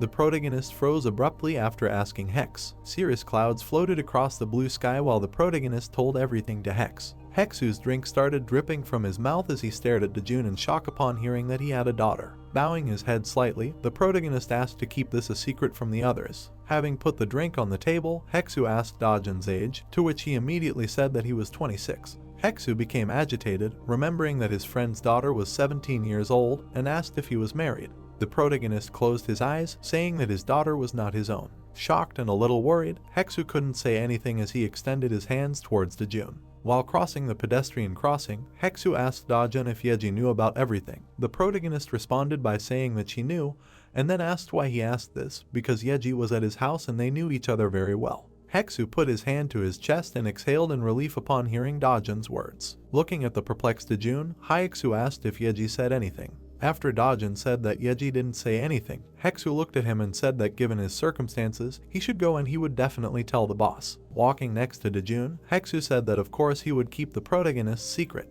Events take us to the future. On Monday, Dojun looked at the sign attached to the bridge. The academy welcomed all new students. The protagonist stood on the sidewalk watching as many people came here. Dojun squinted, trying to understand the reason for such a large crowd of people. Hearing screams behind him, the protagonist looked back. Dojun and his boss glanced at the gathering crowd, who were shouting in delight at Minji's arrival. Many people approached the girl asking for her autograph, but she refused them, saying that she was in too much of a hurry. Dojun looked at the boy running towards Minji, a little surprised that such people visit such places. Dojun turned his head hoping that Minji wouldn't notice him, because meeting her wouldn't do him any good. Suddenly, Minji beamed with happiness when she saw Dojun. The protagonist became dejected, realizing that he could not escape. When Minji ran up to him, Dojun bowed slightly and greeted her. Suddenly the girl bowed sharply, asking for forgiveness for last time. Dojun stood in a stupor looking at the bending girl, who said that she was so excited that she hurried. The protagonist glanced at the people behind him as they began to discuss his identity, assuming that he was also an S rank. Covering her eyes, Minji asked for forgiveness for her insolence. Excitedly, Dojun extended his hand asking the girl to rise. When the protagonist partially admitted his guilt and asked for forgiveness, the girl straightened up sharply, accepting the apology. Dojun stared at Minji in shock, feeling like he had been tricked.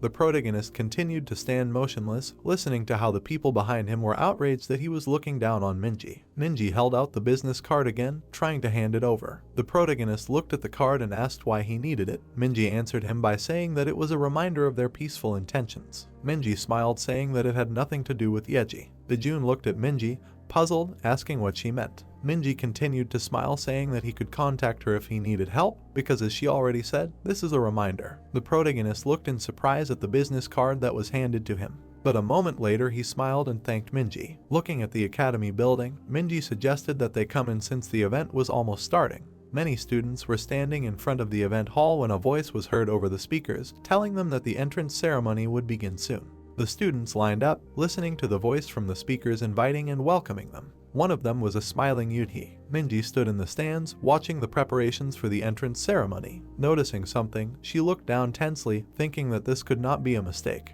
Remembering the face of the main character, the girl experienced the same feeling that an ordinary person could not cause. Seeing Dojun standing among the audience of the ceremony, the huntress realized that Mr. Lee was hiding his true nature. Turning away and closing her eyes, Minji decided to wait and see what would happen next, because one day he would enter their world. The main character looked around in search of Yunhee. The next moment the guy stopped searching, noticing his niece in the crowd. The girl stood a few meters away from him and smiled. Covering his mouth with his hand in embarrassment, the young man thought that he could find her in the crowd, and, therefore, could be called her father. The host of the ceremony introduced the dear guest, who was honored by his presence. Despite being very busy, the president of the Hunter Academy, Youngchul, the elderly man, bowed to the audience, after which the host introduced Minji from the Icarus Guild. Thinking about the fact that Yunhee wanted to eat ribs today, Dojun started searching on his phone for a good restaurant nearby. Hearing how the future student of the academy began to say an oath, the guy raised his eyes to the stage. The girl with long black hair raised her right hand and began listing her duties as a member of the proud National Hunter Academy. The young man accidentally overheard a conversation between two women standing nearby. One of them said that this was the younger sister of the Sword Emperor, the first among the S-rank hunters. The second replied that this girl belonged to the A rank, which was equivalent to the title of a real hunter. Listening to the girl's speech that it was their duty to protect their comrades with faith and honor, the main character could not believe the words of the women. He closed his eyes and imagined Yunhee's joyful face saying that her uncle should treat her well because she would become very famous. The sun illuminated the academy building. The host announced the end of the entrance ceremony. The audience went outside. Dojun was already standing at the exit, looking at his phone. The guy looked back when he heard someone calling him. Jumping with joy, Yunhee said that it took a long time. Her uncle agreed, asking what kind of ceremony it was that lasted a full 2 hours. He handed her a bouquet of red roses, congratulating her on joining the academy. The girl was beside herself with happiness. Tears appeared in her eyes. Holding the bouquet to her chest, the niece thanked him for the gift. The girl cried, saying that she shouldn't have given her a bouquet. The puzzled young man asked if she really didn't like it, and she hastened to dispel his doubts. They walked in the opposite direction from the academy. The main character asked when training would begin. Yunhee replied that training would begin in 2 days and the classes had already been assigned. Looking at her, Dojun asked what class she was in. Scratching her cheek in embarrassment, the girl replied that she had been assigned to Class D. Closing her eyes awkwardly, the future huntress explained that students were assigned to classes based on grades, but she would do everything possible to get into class. Without ceasing to look at her, the guy nodded in understanding. He patted her on the head, wishing her to try hard, without doubting that her niece would soon get into a class. Laughing embarrassedly, the girl asked if her father was hungry and suggested they go get something to eat. Yunhee rushed forward, saying that an amazing spicy sausage stew was being prepared nearby. The young man objected, offering to order beef ribs. Something ahead alerted the girl. Her eyes widened in surprise. A large crowd gathered in front of them. The girl asked what was happening. People moved aside when someone ordered them to let him through. Yunhee's mouth opened in realization of who was in front of her. Behind the guards who were clearing the street from the crowd of onlookers was the president of the Hunter Academy. Walking right behind him was a smiling Minhyuk from the Icarus Guild. Another hunter followed them along the road. The guy with dark blue hair looked up. Yunhee stated admiringly that this was Ganghyun himself, the Sword Emperor. Minhyuk noticed them in the crowd. Turning to the main character, the huntress asked if he had gone to lunch. Dojun said that they were just about to go to lunch. Raising her eyebrows in shock, the girl was surprised that her father personally knew such a famous person. Minhyuk smiled and suggested we have lunch together. Turning to Yunhee, she asked how they looked at it. The girl enthusiastically agreed. Young Chul approached them and asked what kind of people they were. Looking at the president of the academy, the huntress replied that she had already mentioned the manager of the Rift Zone of Seoul City Hall. Looking at the guy, he realized that in front of him was the man responsible for the hunter. They shook hands. The elderly man introduced himself, saying that he was glad to meet you. The young man responded in kind, saying his name. Minhyuk hugged Yunhee, asking if she was his younger sister. Scratching his cheek, the main character replied that she was his daughter. The huntress laughed silently. Looking at the girl, she asked what her name was. The girl confidently introduced herself. Still stumped and trying to properly analyze the situation, Minhyuk smiled sheepishly. Remaining steadfast, Dojun explained that this was a specific set of circumstances. There was an awkward silence. Everyone tried not to look at each other. Ganghyun appeared behind Young Chul, hurrying his younger sister, who was unhappy about this, thinking that her brother hated her. Pointing his hand at the young man, the president introduced the Sword Emperor to the others. The main character pursed his lips tensely when he saw him. The young man opened his mouth in surprise. Turning to the young man, Young Chul pointed his hand at him. Turning to Dojun, he hurried to introduce Ganghyun, the sword master. The main character's eyes widened in surprise. The young man being introduced opened his mouth slightly in surprise. Standing opposite the hero, he smiled sweetly without taking his eyes off him. But suddenly, his gaze became more serious. Dojun bowed and introduced himself. Yunhee hesitated and followed the hero's example. The young man bowed back to them. Patting the girl on the head, the president of the Hunter Academy introduced his younger sister Yunhee to the heroes. The girl raised her hands displeasedly, worried that the man would ruin her hairstyle. Yunhee excitedly brought her palms to her face. Her eyes widened. Repeating his name in her head, she remembered that he was the #1 hunter. The girl did not look away from him. She thought that it was he who developed the style, school, and techniques that hunters use to this day. She was nervous, causing drops of sweat to appear on her face. She could not believe that the Sword Emperor was standing right in front of her, and Minhyuk, who was watching this, smiled sweetly, closing her eyes. Ganghyun, taking a pose of reflection, with a smile on his face, wondered if the guy standing in front of him was a hunter because he looked very impressive, but Dojun, lowering his eyes, meekly answered no to his question. Raising his eyebrows in annoyance and closing his eyes, the guy said that it was a great pity. In his opinion, the hero could have made an excellent hunter. The guy closed his eyes and, smiling, thanked him for the flattering words, but he was satisfied with who he was at the moment. But in his head the hero thought that the guy, a sword master, was very observant. Turning to his sister, Ganghyun, smiling, called her closer so that she could say hello, but she continued to stand with a dissatisfied face, her hands folded in front of her. Her eyebrows were raised, and her eyes did not express any emotion. She said that she was not interested in people who were weaker than her. Frowning his eyebrows, the guy addressed the girl strictly by name, which made her shudder. Awkwardly putting out her hand, the girl greeted the heroes in front without much enthusiasm. Yunhee smiled awkwardly. Beads of sweat appeared on the faces of the smiling director and Ganghyun. Pursing her lip dissatisfiedly and turning around, Yoonju said that she still didn't recognize this mister. Closing her eyes and smiling, Dojun agreed with her words, saying that he was glad to meet you. Yunhee, who was standing next to him, continued to smile awkwardly. Exhaling tiredly and closing his eyes, Youngkal said that the greeting was over. He invited everyone to go have lunch. Under the rays of the sun, the building of the VIP restaurant shone even brighter. Everyone said the food here was great. The heroes were sitting at a large table filled with a variety of dishes. Someone commented that this restaurant was quite popular among hunters, to which Minji replied that even she had been here several times. The president of the Hunter Academy, keeping up the conversation, said that he had breakfast here this morning, to which Yoonju displeasedly remarked that no one asked about it, so she didn't care. Yunhee smiled. Turning to Dojun, Minji started talking about the fact that she and he first met in this building. The guy looked thoughtfully at her. Smiling, the girl said that she saw him talking to her Sunbi before assessing the ranks, to which the hero, remembering, answered yes. He asked how the hunter Minhyuk was doing. Laughing, the girl said that he was as gloomy as always. Yunhee, who was sitting next to him, looked up at the hero, her mouth parted and holding a spoon in her hands. Her eyebrows quirked a little. She was thinking about what he said about him being the manager of the Rift Zone. Does that mean he goes into the rifts themselves? The girl's eyes opened wider with delight, and she screamed loudly. She was delighted, asking the man how food could be so delicious. Youngkal, clasping his hands in front of him, laughed, offering the girl a treat, and he himself thought that he could not answer the girl's question because he was used to eating like that. Yoonju exhaled long and, looking at this with a dissatisfied look, called them plebeians. Looking at her sister with an unkind look, Ganghyun told her to be silent. The girl immediately apologized. Minji smiled. Yoonju folded her arms across her chest in dissatisfaction.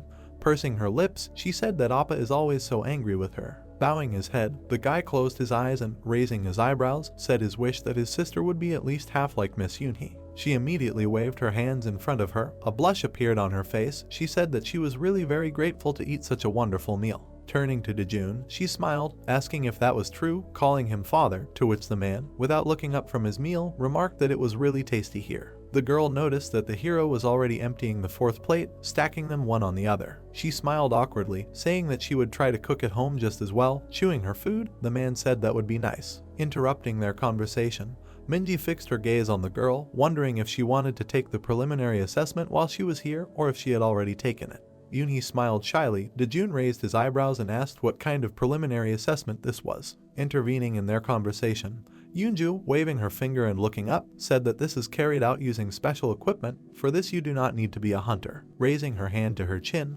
the girl, grinning slyly, said that the procedure was expensive, so not everyone could afford it. Ganghyun looked at her with displeasure, to which she simply spread her arms to the sides, arching her eyebrows, indicating that she simply explained. Yunhee, hearing this, closed her eyes in embarrassment, about to refuse. But young Chul, smiling, said that they would take care of the costs, and it would be free. The girl immediately smiled happily, saying that she wanted to try. Curling her eyebrows slightly, she said that she had never done this before. Yoonju, who was looking at her, rested her head on her palm, mentally calling her lucky. Raising his eyebrows, Ganghyun said that this was simply wonderful. Turning to Mr. Lee, he suggested that they try it too. But the man, lowering his head, said that he refused. Minji, looking at him with wide eyes, said that if the results were good, then he could become a hunter.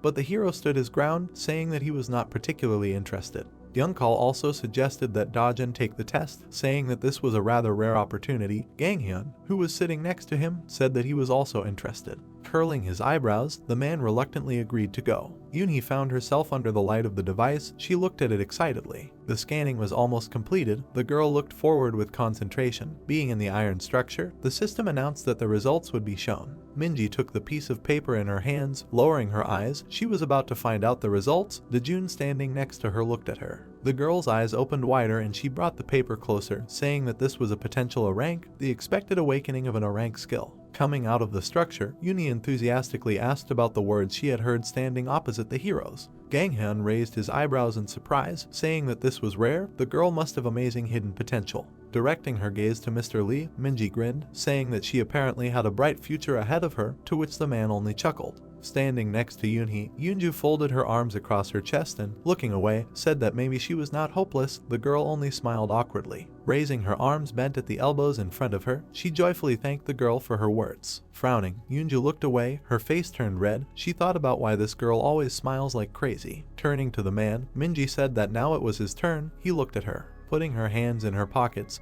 the girl displeasedly said that this was a waste of time, offering to go have a cup of coffee. Yunhee, standing next to her, looked at her results with a sparkle in her eyes. Youngchul and Ganghan looked straight at Yunju intimidatingly. She didn't understand what was wrong this time. Dojun found himself inside the structure. A glow appeared around him. He closed his eyes. Looking up, he thought that this was very tiring.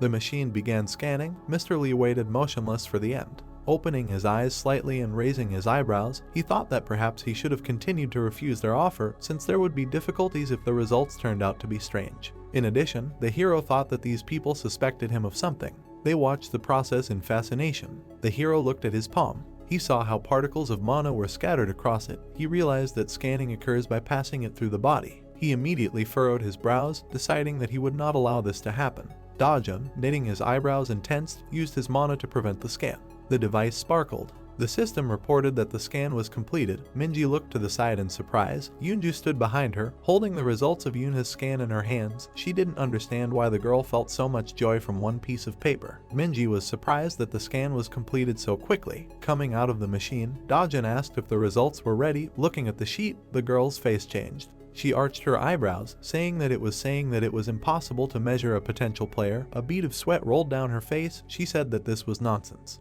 Ganghyun looked at the girl and asked if this had happened before. The man standing behind him silently closed his eyes. Turning around, he turned to Youngchul, asking if they would try again, but the academy director only rubbed his forehead, saying that there was no need. Throwing her hands behind her head, Yunju smiled smugly, saying that, apparently, he did not have the abilities to become a hunter. She was happy in her thoughts because she had been talking about this from the very beginning. Looking at the results, Minji opened her eyes wider. She didn't see the point in them. She bit her finger nervously, thinking that regardless of a person's lack of ability, they would be ranked as F or E class one way or another, but results like this were incredibly rare. It was impossible. She immediately rushed to Dojun, raising her eyebrows pitifully. The girl asked to try again. She was sure that some kind of mistake had occurred. The man looked at her calmly. Extending his hand, the director, without looking up, said that there was no point in doing this, because now it would be quite difficult, since scanning an ordinary person several times in a row could be a strain on his body. The girl covered her eyes with her hand. Ganghyun, turning to the men, said that he also found the results strange. Smiling and raising his hand in front of him, the sword master said, if there is an opportunity in the future, then the results may be different, especially if he strengthens his body. Youngchul, closing his eyes, confirmed the guy's words, saying that there were cases when abilities opened up in people who strengthened their bodies. Ganghyun, standing next to him, smiled, asking the hero to suppress his disappointment. Minji fell into a stupor. She was sure that she felt the hunter's energy emanating from him. It couldn't be that she was mistaken.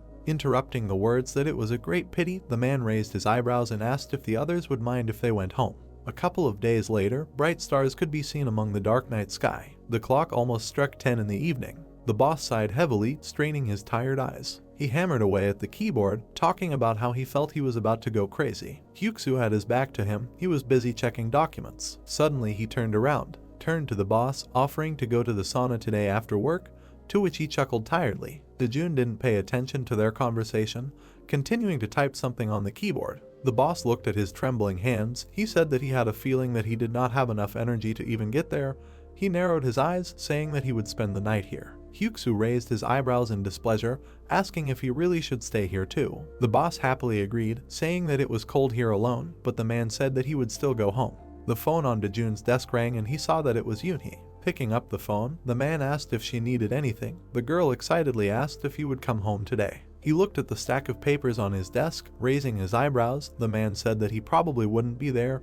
He might not be able to. He couldn't give an exact answer. Yunhee upsetly asked if she should bring him something to eat, to which she answered no, because he could order something if he was hungry. Trying to think of something, she asked if he needed a change of clothes, but the man said that everything was fine. The girl's eyebrows arched and she asked if she needed anything else, like a clean pair of socks. Closing his eyes, Dojun said that everything was fine. He would call back later. Since he was a little busy now, he noticed that it was already quite late, so he asked her not to go out for a walk. The girl drooped when she heard the sound of the interrupted call. The boss turned to the hero, wondering if it was Miss Cha. The man was surprised by this question. Looking at him with a confused look, he said no, but the boss said that he could not be fooled so easily and it would be better for him to tell the truth. Their conversation was interrupted by Hyaksu, who was asking the boss whether the rift in Inwangsan Mountain had been confirmed. The man looked at him tiredly. Frowning, the man said that he hated this time of year. Raising his arms to stretch, he closed his eyes, annoyed that the Hunter Academy was always asking them to take care of field trips for the students. Hyaksu smiled, saying that who else would do this besides them. The boss pursed his lips in displeasure, saying that they should have bothered someone else. Listening to their conversation, Dojun thought that Yunhee would also be on this excursion, and whether he should tell her about it. Raising his eyebrows, he thought that she already knew that he was working in the rift zones. The light from the windows of a high-rise building illuminated the dark street. Looking tired, Yunhee smiled and told her father that she was worried, so she asked him to let her know when he was going to finish work late. She met a man in pajamas, looking very sleepy, holding a blanket in his hands. Dojun immediately apologized to her. But a second later, Yunhee beamed again, talking about going on a field trip to the rift next week. The hero looked at her and was surprised. She smiled and said that this would only be an F-rank rift, but since this was her first trip, she was very worried. Turning to the man, she raised her eyebrows, remembering that he was the manager of the rift zones. She asked what her father did. Looking away, the man said that he was in charge of everything related to the rifts. Yunhee raised her eyebrows in excitement, her eyes widened, and he asked if that meant he was going into the rifts themselves. Without answering anything, the hero looked at the floor. The girl looking at him realized that she was coming in after all. Continuing to ask questions, she asked what he was doing inside the cracks. This question made the man smile nervously. Stretching his hands in front of him and actively gesturing,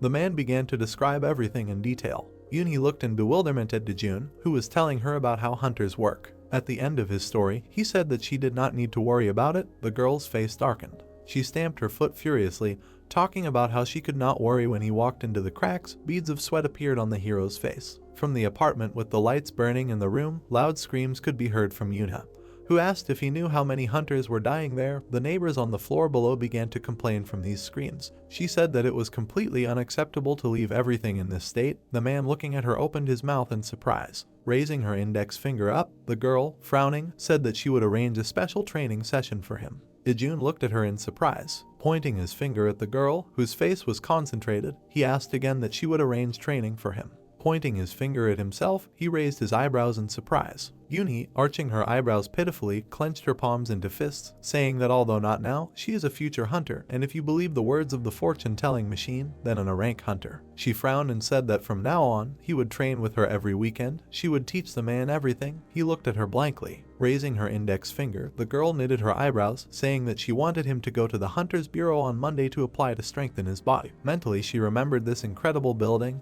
In this way, she continued, he would be able to get mana. The man fell into a stupor at her words. Drops of sweat rolled down his cheeks. He thought that if people from the Central Plains heard this, they would faint. Throwing on a jacket, she briskly headed towards the exit, calling him with her. Dojun displeasedly asked where she was going at such an hour. Lantern lights burned among the trees. Yunhee said that first she needed to check his characteristics. For this she asked him to open the characteristics window. Putting his hand in front of him, he said, calling him. The girl was standing nearby. She asked to read them out loud one by one. On the screen, all the hero's indicators went off scale.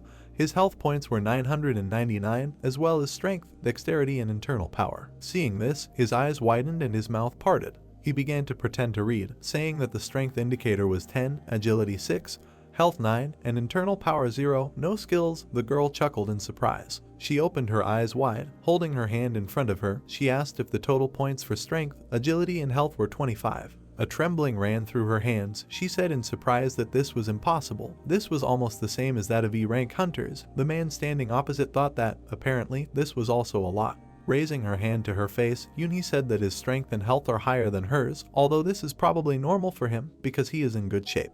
The girl looked to the side, puzzled, saying that she had never heard of the concept of inner power.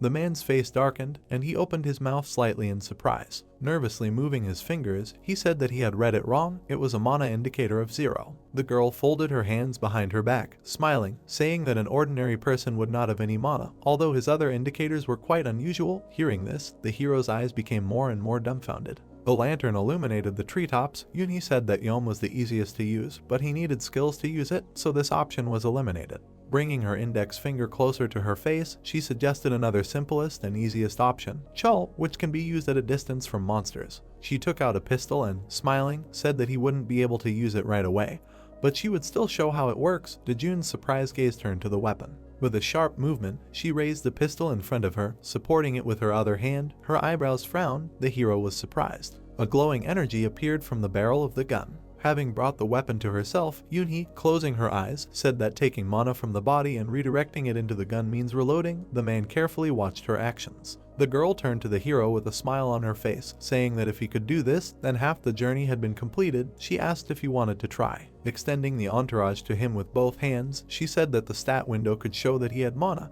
but everyone had it in a minimal amount. Dojun took the weapon, examining it more closely. Yunhee told him what to do. First, he had to close his eyes and try to see if he could feel the light energy in his body. The hero bent his arm, bringing the weapon closer to his forehead and closed his eyes, his body emitting a green glow. The girl, demonstrating circular movements with her hands, said that now we need to imagine how this energy is directed into the gun. The man's eyes widened with worry. He wondered if everything would be okay if he let out just a little. Stretching his hand with a pistol forward, the man closed his eyes, and the glow of mana could be seen from their weapons. Yunhee happily jumped in surprise. Her eyes widened and she asked how he did it on the first try. Dojun backed away in fear, raising his hand with the gun. He didn't understand what had happened. Covering her face a little with her hand, the girl, clearing her eyebrows, said that she thought her father was very talented. The hero's hand shook a little. He thanked her for her words, saying that most likely it was just a coincidence, because when he tried again, nothing worked. The girl looked at him in fascination, pressing her hands to her chest. She arched her eyebrows in disappointment and clenched her hands into fists, saying that she had been trying to do this for a month. Her gaze became more serious, and her eyebrows frowned. She said that she was still against him becoming a hunter because it was dangerous, to which the man replied that he did not plan to become one in any case. Standing in the middle of a dark street, illuminated by the weak light of a lantern, Dojun offered to go home because he was tired. The girl agreed. The building clock showed 9 in the morning. Hyuksu walked past the working hero. Suddenly, what he saw made him stop, opening his eyes nervously. He saw how Dojun forged a document with the results of strengthening the body. Hyuksu shouted loudly, asking what he was doing, since he would be sent to prison for this. The hero at this time was busy forging the seal of the Hunter Academy. Calmly looking at the monitor, he said that he was sure that he would not be imprisoned anywhere, but the man standing next to him frowned, shouting that he would definitely be imprisoned. Having calmed down a little, he arched his eyebrows and asked why he was doing this. Dojun looked at the screen silently. Going out into the street, the man, folding his hands in front of him, noticed that the hero had a rather difficult life. He did not answer anything. Raising his eyebrows, Hyaksu asked if his daughter would also be on this excursion. Dojun lowered his eyes, saying that everything was true. The man raised his eyebrows sadly, asking if he would have to hide from her, since it had already been decided that the 3 of them, including the boss, would go there. Looking into the void, the hero raised his eyebrows, saying that he was not going to hide too much, thinking that all the important people were already in the know. Smiling, Hyaksu exhaled lightly, saying that he was worrying in vain. He started talking about something important happening next week, and Dojun's face showed surprise. During their conversation, the image of the building of the Hunter Academy came to mind. The man said that there would be a complete check of this academy. There would be a chance to get a V rank split from them into their management. Sighing heavily, Hyuksu said that he hoped that their evaluation would be good because the boss had put in a lot of effort. An image of a boss, inflamed with joy, with a bandage on his head appeared in his head. The man continued to say that if he succeeded, he would be promoted. Holding a glass in his hands, Dojun looked up thoughtfully. He asked what would happen if it didn't work out. The men were still standing on the street at the entrance to the building. Answering his question, Hyaksu said that in this case, he would have to hide for a while. The blue sky was blocked by the treetops, and a voice was heard asking the students to gather. The man clapped his hands loudly, attracting the attention of those around him, which hurt the boss's ears. Turning around, he hastened to introduce to the students standing next to him those who would accompany them today. Raising his hands in front of him, slightly shaking with excitement, the director introduced himself as Chialsu, with Hyuksu and Dojun standing next to him. He began to address all the students standing in front of him. He said that he wanted to know that this is an F-rank schism where there will most likely be goblins, which they shouldn't care about, however, since they don't know that can happen in a schism. First, safety comes first. Second, you need to be careful for the sake of everyone's safety. One of the students, standing next to Yunhee, who was listening in fascination, said displeasedly why the city hall sent a lecturer. Kalsu, having finished his speech, raised his hand, asking the standing crowd of students if anyone had any questions. Since there was no answer, the decision was made to leave. Yunju folded her arms across her chest with displeasure, looking away to the side. She, looking at Dojun standing in the crowd, thought about why ordinary people go to the rift. The man was calm, and behind him the boss asked if Hyaksu had listened to his impressive speech. The weather above the forest was clear and sunny. Young hunters ran merrily across the clearing. They fought the goblins with a smile on their faces. They laughed and trampled them underfoot. Their faces became more and more sinister and insane. Heksu and the boss looked at the crowd in shock. Heksu's boss noted that the young hunters were always the most intimidating. Heksu could only agree. The boss thoughtfully asked his subordinate if he thought that any of the graduates would work with them under a contract. Heksu smiled calmly, saying that you just need to hope. Dojun stood with his hands folded. A gloomy huntress stood in the same position next to him. He asked her if she wanted to take part. The huntress said that she saw no benefit in hunting goblins, especially the weakest ones. Looking indifferently at the hunt, the girl asked the hero if he was responsible for them. Dojun replied that he was only an assistant, to which the huntress tutted, asking what he could do. The boss looked at the hero with interest, but he only said to keep his comments to himself. He smiled sweetly, asking if the girl was afraid just because this was her first field training. The boss became more and more flattering and asked the girl not to worry and added that they would cover her back so she could go and fight. The huntress looked away and expressed disagreement, suggesting that the boss would hardly even have enough stamina to catch up with her. The chief flared up as Heksu hid behind him and began calling out as the huntress rubbed the back of her head. The boss called her a hooligan and ordered her to go play with the children while the adults worked. Frightened, Heksu spoke in the chief's ear with a shaking voice that this was Yunju, the sister of the Sword Emperor. Yunju walked through the clearing while the boss ran after her with a thermos in his hands and offered fruit tea. Heksu smiled and suggested that the boss would have a hard day today. Dojun calmly noticed that he just wanted to suck up. Heksu turned around abruptly and changed the subject, asking where the hero's daughter was. Dojun pointed to the side as Heksu watched with his mouth half open.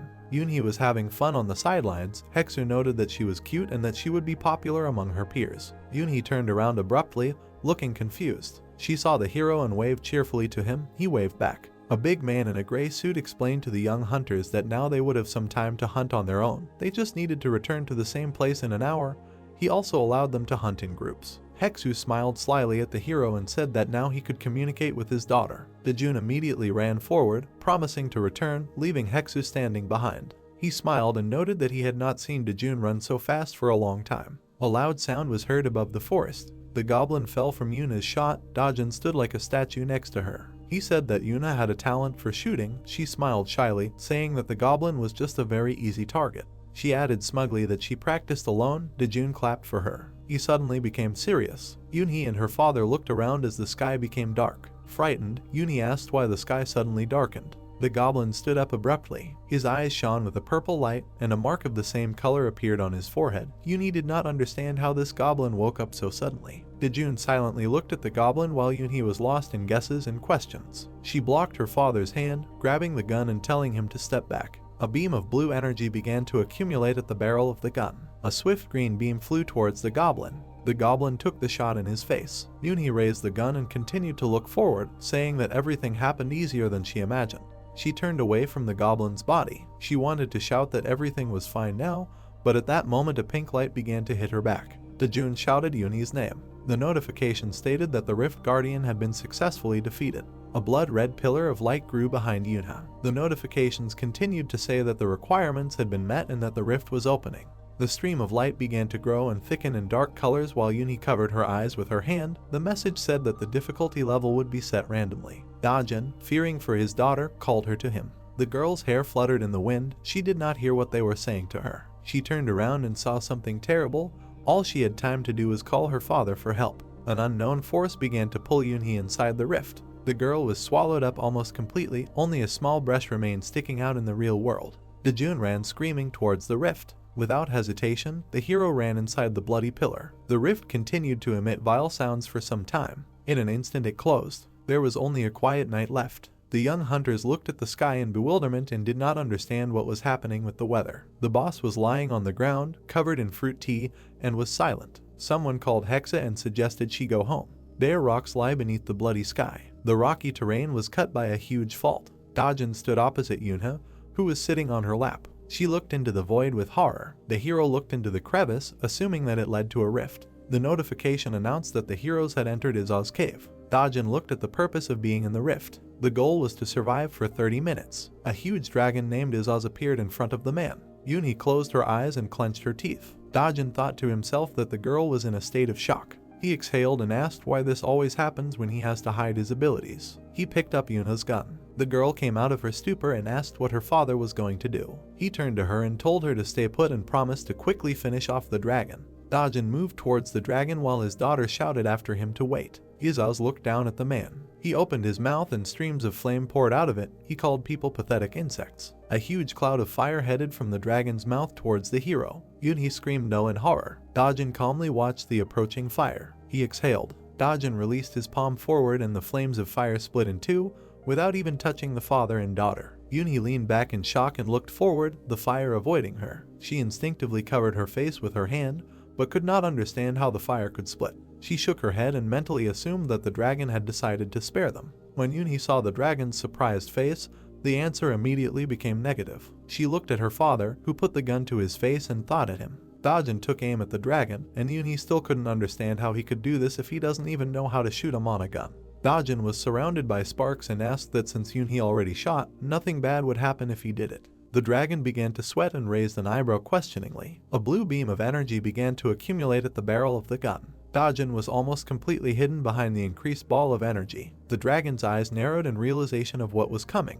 Barely able to speak, Izaz raised his paws and began shouting that time was up. Dojun looked ominously at the dragon with a calm gaze and ordered him to hurry up before he broke the mana pistol. Izaz said he only wanted to ask one question. He was already shaking with fear and asked if there was an option not to kill him. Dojun calmly asked why he was asking this. In his mind, he thought that since the dragon's life was in his hands. The man fired and a huge blue ball flew forward. Yunhee behind could only watch with his mouth open. The ball flew forward, dispersing air and dust in different directions. The dragon was illuminated by the approaching blue and screamed. Izaz whined, turned around and ran away from the ball. A flash of purple appeared behind the running dragon. Izaz turned around and saw a huge nuclear mushroom. In amazement, he only said, "What kind of monstrous power is this?" Dojun examined the gun and was glad that it was not broken. The drooping Izaz asked how a person is able to have such power. Dojun responded by asking if Izaz wanted to know how he could survive. The answer did not surprise him. The dragon said of course. The man looked from under his brows. He jumped up, saying that we need to start with a few blows. Izaz, covered in cold sweat, watched as Dojun jumped up in a swing towards his face.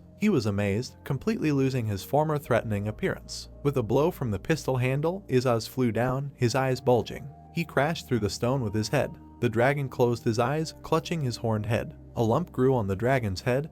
Dojun said they would start with obedience training. He calmly continued that from now on, the concept of a bad dragon no longer exists in this world. The sky was crimson red. Dojun clarified that when the dragon Mazalis appeared. As a memory, many silhouettes of hunters appeared under the huge silhouette of a dragon with purple eyes. Countless hunters were going to defeat this dragon. Among these hunters there were even 3 S ranks. Yunhee, all excited, said that's what she heard. She sat on her knees and did not move, again repeating that that's what she heard. She watched as her father stood on the dragon's huge back and taught it to do push-ups. He raised his leg to kick, asking if he really wanted 6 more approaches. Izaz shouted that no, he didn't want to. Yuna heard the training chant until she couldn't figure out who her father was. He stood on the dragon's neck and asked if he was really one of the strongest. He asked if he was stronger than the ogre general. Izaz said that of course he is stronger, of course he is useful. Dojun, without much interest, asked again if this was true, while he himself thought that the dragon would be suitable for the role of a guard dog.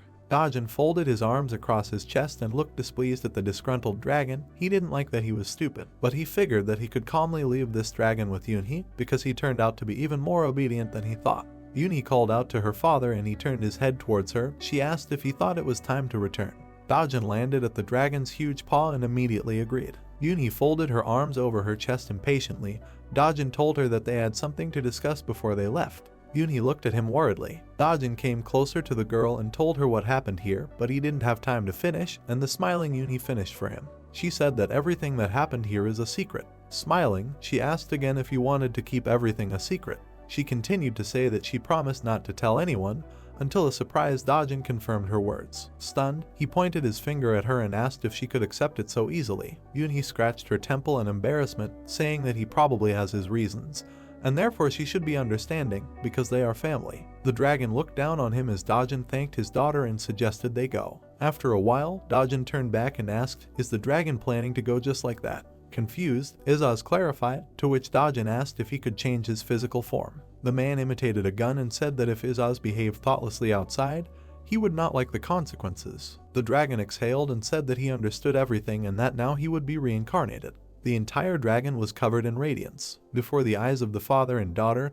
he shrank to the size of a small animal. A small and cute red dragon looked at the heroes. Yunhee began to smile in delight, while Dojun did not understand how this could be considered cute.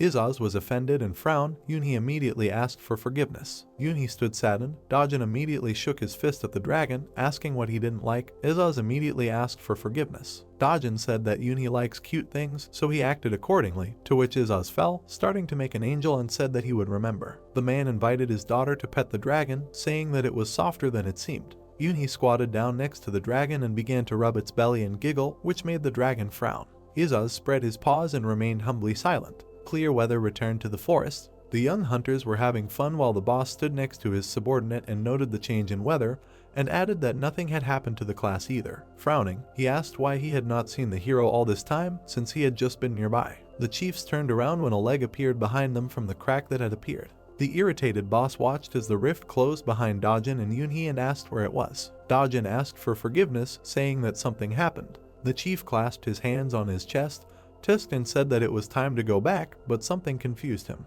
He pointed his finger at Yunhee and asked if he knew this student. Dojun said that this is his daughter. The chief said it was clear, but could not contain his surprise and asked again. The hero replied that there were certain circumstances into which he could not go deeper now and asked for forgiveness. The chief laughed embarrassedly, putting his hand on the hero's shoulder and said that anything can happen, everyone makes mistakes when they are young. Yunhee bowed to the boss and introduced herself. The boss was frozen in neurosis. He wanted to introduce himself, but he could only say Miss Saul without finishing. The chief closed his eyes in surprise. Dojun again said that he couldn't tell him the details yet, while Yunhee stood quietly behind. Heksu approached Yunhee and introduced himself. The girl immediately lit up and said that she had heard a lot about him. While Yunhee thanked Heksu for helping her father, the boss pursed his lips and looked in their direction. Heksu laughed and said that it was actually his father who helped him. The chief looked at the little embarrassed dragon and asked where they got such a puppy from. The chief began to look at the dragon, trying to understand how they painted the puppy like that, calling it animal cruelty. Dojun, with a bulging gaze, motioned for the dragon to remain silent. The chief stretched the dragon's cheeks, saying that he looked a little crooked and that he should be taken to the vet. The chief took the beast in his arms and Izaz forcibly began to growl and bark at the man. The boss squatted with a growling dragon and shouted to his subordinate that this puppy was trying to bite him and that he was too angry. Heksu folded his arms across his chest and suggested that this puppy did not look like a dog. Dojun closed his eyes and said that this animal would now help him and that he had discovered his talent as a trainer. The chief and Heksu looked at the hero in amazement. Izaz looked especially amazed. They approached the hero. The boss asked if he had really discovered his abilities and he began to ask a new question, but Heksu interrupted him and asked if the hero was now planning to become a hunter. Dojun smiled slightly and scratched his cheek, answering that no, he didn't plan to, he just thought it would be useful when he explored the faults. The boss hugged the dragon and sadly said that he was worried that he would leave them, and there were already few workers in the department. The boss threw the dragon aside, mentally sending him to chew the plants, and he himself said that now was not the time and offered to drink after work. He said that the hero needs to be treated well so that he does not abandon them. The boss smiled modestly and invited Yunhee to join them. He could even give her some career advice. He asked if Yunhee knew what they were doing in the rift management department.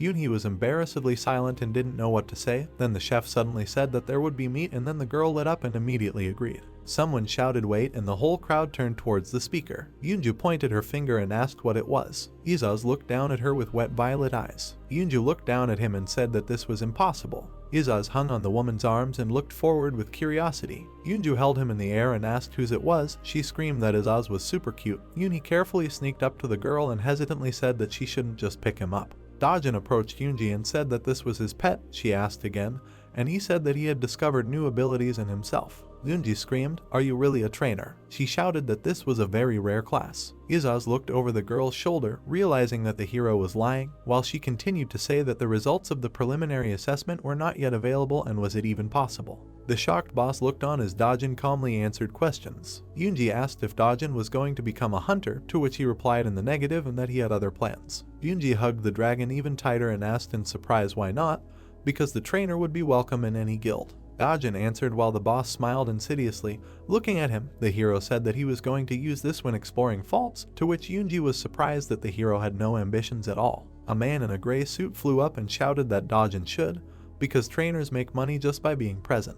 The chief patted the hero on the shoulder and shouted to the others to stop trying to persuade the man. He said that he and the hero had their own path through life and offered to go. Dojun said dissatisfiedly that there was no point in the boss worrying, because he was not going to leave his job. Didn't he already say that? The boss beamed with joy. He grabbed the hero from behind and hugged him, saying that he loved him. The boss dragged the hero towards the forest. The hero asked to let him go, to which he received a negative refusal. The girls watched this from the side with disgust. Izaz closed his eyes with his paws, mentally telling himself that he knew that it was dangerous outside the falls. The crowd walked in a line and the chef shouted that it was time to wrap up and offered to have dinner in the company. Yunhee asked the hero if he could give the dragon to her, to which she received a negative answer. The next day, the office building was filled with bright sunshine. Heksu and the boss sat at their desks and were silent. Dojun was talking about something and said that was why he apologized. Yeji was sitting on a plastic chair next to his desk, her head resting on the table. Her face was dissatisfied. She said that it was cruel. She jumped up and asked how my hero didn't take her with him and didn't even bother to call. She looked languidly at the hero and said that she had not been at work for a very long time and that she had been waiting for a long time.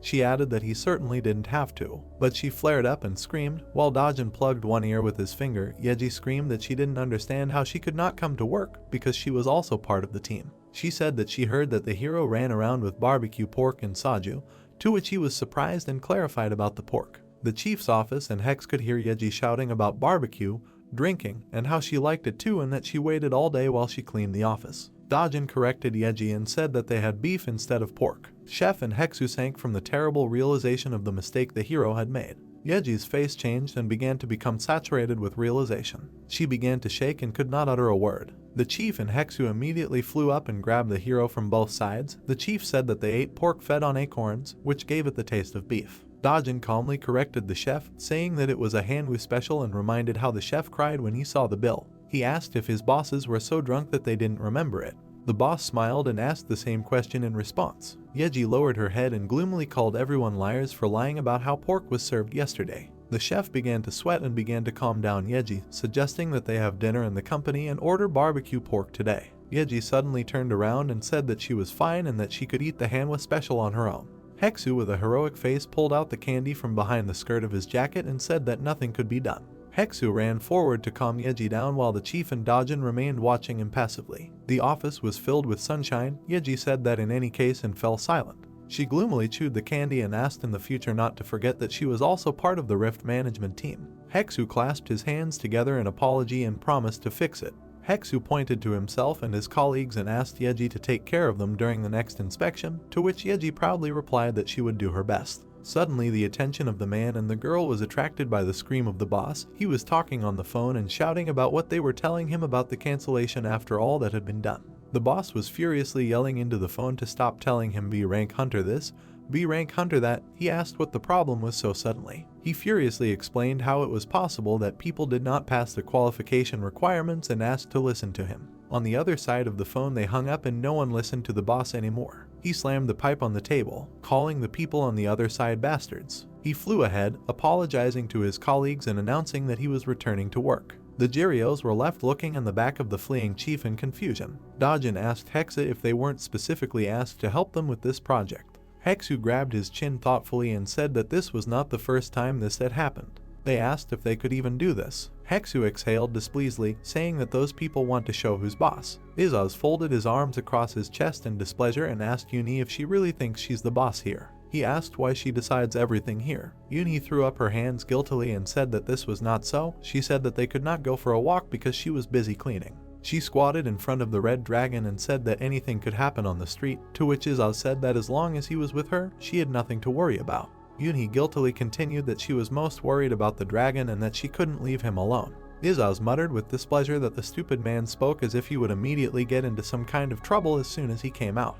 Yunhee suggested that they all go outside together when her father returns from work, to which Izaz fell to the floor and threw a tantrum that he wanted to go outside now. Suddenly, Yunhee greeted her father who came home. Izaz stopped being hysterical and realized what his coming home meant. Dojun grabbed the dragon by the head and lifted it up, saying that Yunhee loves cute things. The dragon began to apologize in a trembling voice. Dojun squeezed the dragon's head tighter and said that he had told him this many times already. He told him to raise his hands and face the wall.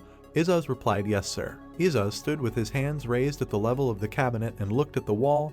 while Dojun in the background suggested Yunhee to start eating. Izaz turned around cautiously. Yunhee asked what about him, and the hero replied that he bought him food. Izaz immediately turned back to the wall. The main character and Yunhee were sitting at the table. Dojun thanked the girl for the food. She smiled shyly, and the main character said that he would wash the dishes. He froze in surprise when the girl suddenly waved her arms and shouted that she had to do it herself. Yuna's face became beaded with sweat as she screamed that she wanted to wash the dishes herself. Dojun raised his eyebrows in confusion, but did not argue with her. When the girl approached the sink, the main character told her to be as before because nothing had changed. Yunhee tilted her head and opened her eyes wide. She remembered sitting behind Dojun while the flames raged around her. At that moment, the girl opened her mouth in fear and widened her eyes. Now she was looking down, wondering if she could act like she used to. Suddenly she froze, as if realizing something. Her eyes widened. She remembered how she promised with a smile to protect the main character when she became a hunter. Then she remembered screaming with a clenched fist and a scowl on her face that she would train with him every weekend. Yuna's face contorted with shame. She put her hands on her head and sighed. Then she covered her eyes with her hands and screamed loudly. Dojun watched the girl hit her head and wondered if she was okay. Suddenly he turned around and raised his eyebrows in surprise when he heard someone's voice. Izaz sat on the floor and looked towards the TV screen. The dragon narrowed his eyes, carefully following the plot of the film. He sweated with fear as the protagonist crossed his arms and called out to him. Dojun, his face red with anger, recalled that he told Izaz to turn to the wall and not watch TV. The dragon fell face down on the floor and shouted that he would behave. Then he raised his head and trembled. The main character looked at him sternly and told him to stand up. Yunhee approached Dojun and reported that Izaz hadn't eaten anything since lunch. The dragon looked with a smile at the black bag that stood in front of the door. The girl took it and looked inside with bewilderment. When she pulled out the dog bowl, Izaz jumped and screamed in shock. He looked resentfully at Dojun, who asked if the dragon wanted to eat at the common table. Izaz, with a sad expression on his face, said that he also has dragon rights, but the main character did not want to listen to it. He poured dog food into a bowl and ordered the dragon to be sure to eat it all. Dojun then took off his jacket, said that he would take a shower, and asked Yunhee to make sure that Izaz does not go near the refrigerator. The dragon fell silent, looking down sadly. Then he put dog food in his mouth. The girl moved the bowl away from him and told him not to eat it. Tears appeared in Izaz's eyes and he screamed, asking if Yunhee was going to take that too. The girl raised her index finger to her lips and gave the dragon a plate of baked ribs. She said to eat faster before the main character returned from the shower, and Izaz began greedily stuffing food into his mouth. He choked and started coughing. Yunhee handed him a mug of water with a smile. The dragon took the mug and looked at it silently. Then he raised his wet eyes and called the girl. While Dojun took a shower with a smile, Izaz promised that he would protect Yunhee. In the fault management department, gray doors were visible and loud voices were heard. Heksu smiled shyly as his colleagues crowded around him to praise him. The man raised his fist to his face and said that he went to high school with a guy. The main character smiled and clapped his hands when Heksu said that this man had earned quite a lot of money and would sign a contract with them. The girl with short dark hair smiled and said that the chief was relieved thanks to Hex, because it would allow them to handle B-rank creatures without any problems. A man in a pink tie ran towards Hex, shouting that he loved him. He rested his head on Hex's shoulder, who reported that he had not kept in touch with his acquaintance after he became a hunter, but they were able to meet again. Dojun watched the conversation with a serious face. He then approached Hex and stated that he would go with him. Tears rolled down the chief's cheeks while the main character said that it would be better if he went there instead. The number 5 was visible on the screen in the elevator. Heksu and Dojun looked up as the main character said that he couldn't believe they were going to the bar so early. Heksu smiled and told him to think positively because you never know when ordinary people like them will be able to come to an expensive establishment like this. The main character picked up the phone and Heksu laughed and added that his friend would just buy them drinks because of his kindness. Dojun looked down, mentally laughing at those words. At the entrance to the establishment stood a girl in a white dress who greeted the guests with a smile. She then pointed behind her and said that she would lead them, so they should follow her. The main character and Heksu walked past the door, from where heart-rending screams were heard. Dojun looked at the door suspiciously. The girl bowed, wishing the guests a good time, and Heksu thanked her with a smile. He then widened his eyes when he saw his old friend. A man in a red shirt sat with 2 companions at a table on which there were countless bottles. He said with a sly grin that it had been a long time since he and Heksu had seen each other. Then Yongun lounged on the sofa while his comrade looked at the newcomers with disbelief. The man with short hair smiled suspiciously. Dojun was silent, his expression unfriendly. Heksu, whose face was sweating with excitement, laughed and said that he should have called a taxi. He then pointed his hand at the main character and introduced him to his old friend. Yongun patted the sofa with his hand, inviting the guests to sit next to him. Dojun and Heksu walked up to the man. Heksu smiled and thanked him with a trembling voice, and the main character looked at the phone. Yongun poured a yellow drink into a glass goblet, inviting the guests to drink first. Dojun closed his eyes and thanked the man. In addition to alcohol, there were fruits and other snacks on the table. Yongun wiped his chin, asking how many years had passed. While the main character drank from a glass, Heksu talked about how he had excellent colleagues and a good job. He then smiled and said that he had heard that Yungon had become a B-rank hunter and could now afford establishments like this. The man said with a grin that it wasn't that expensive, and Heksu replied that with a government employee's salary, he would never get to such places. Yongun sighed and said that he had nothing to talk about with the one who came to the place instead of a taxi to save money. Heksu just smiled and closed his eyes in embarrassment. The man pointed his hand at his companions and said that they were B-rank guild members. The man with yellow hair took a sip from his glass, telling Hex to forget about the performances. Yongun looked at him with a laugh and told him not to be rude to people who deal with government affairs. The main character lowered his head, his face darkened. The man continued to drink alcohol. Yungon raised his eyebrows when Heksu asked him if he could visit the city hall sometimes. He said with a smile that their boss was looking forward to meeting the man in person. The trio laughed at the same time. Dojun looked at them silently and thought that they called him and Heksu for fun. He then thought that there was no point for B-rank hunters to work for them because their annual income averaged nearly 5 billion won. Heksu widened his eyes when Yongun invited him to sign a contract and said that he would go to the city hall tomorrow. The man smiled and reached towards the table, holding a cigarette in his hands. He then threw the cigarette butt into the glass and told Heksu to drink it. Yongun's comrades burst out laughing, asking where his humanity had gone. The man with yellow hair closed his eyes and said that Yongun would make the civil servant cry in this way because they were close in high school. The main character saw that Heksu's body was shaking. Then Dojun whispered into the phone hidden in the inner pocket of his jacket that it was okay to come. Yongun raised his glass with a cigarette and said that he would sign everything if Heksu drank it. Suddenly the main character stood up and told his colleague that they had to leave. Heksu raised his eyebrows when Dojun said they had another meeting planned. The main character looked down seriously. While the hunters looked at him, he said that there was no point in wasting time with these scum. Yongun gritted his teeth angrily and frowned. Heksu looked fearfully at Dojun, who said that Minji had agreed to sign a contract with them. Heksu opened his mouth in shock, and the main character added that Minji was already heading towards them. Yongun touched his forehead with his hand and asked with a grin if the S-rank hunter would sign a contract with them. Saliva flew from his mouth when Dojun confirmed this. Heksu turned pale with horror, asking in a whisper what the main character was doing. The phone screen glowed brightly as Dojun reminded his colleague that he had been negotiating with Minji a few days ago. Suddenly the door swung open with a loud sound. A girl stood on the threshold. She waved her hand and smiled. Yongun widened his eyes in shock as he looked at Minji. The B-rank hunters stared at the girl in shock. While Heksu stood there with his mouth wide open in shock, Dojun asked how he managed to get Minji to sign a contract with them. The girl with a smile suggested going to a very nice cafe nearby. Then she turned around and added that she didn't want to stay here. Heksu immediately ran after her, apologizing. He turned around when the main character asked for an Americano and said that he would soon join them.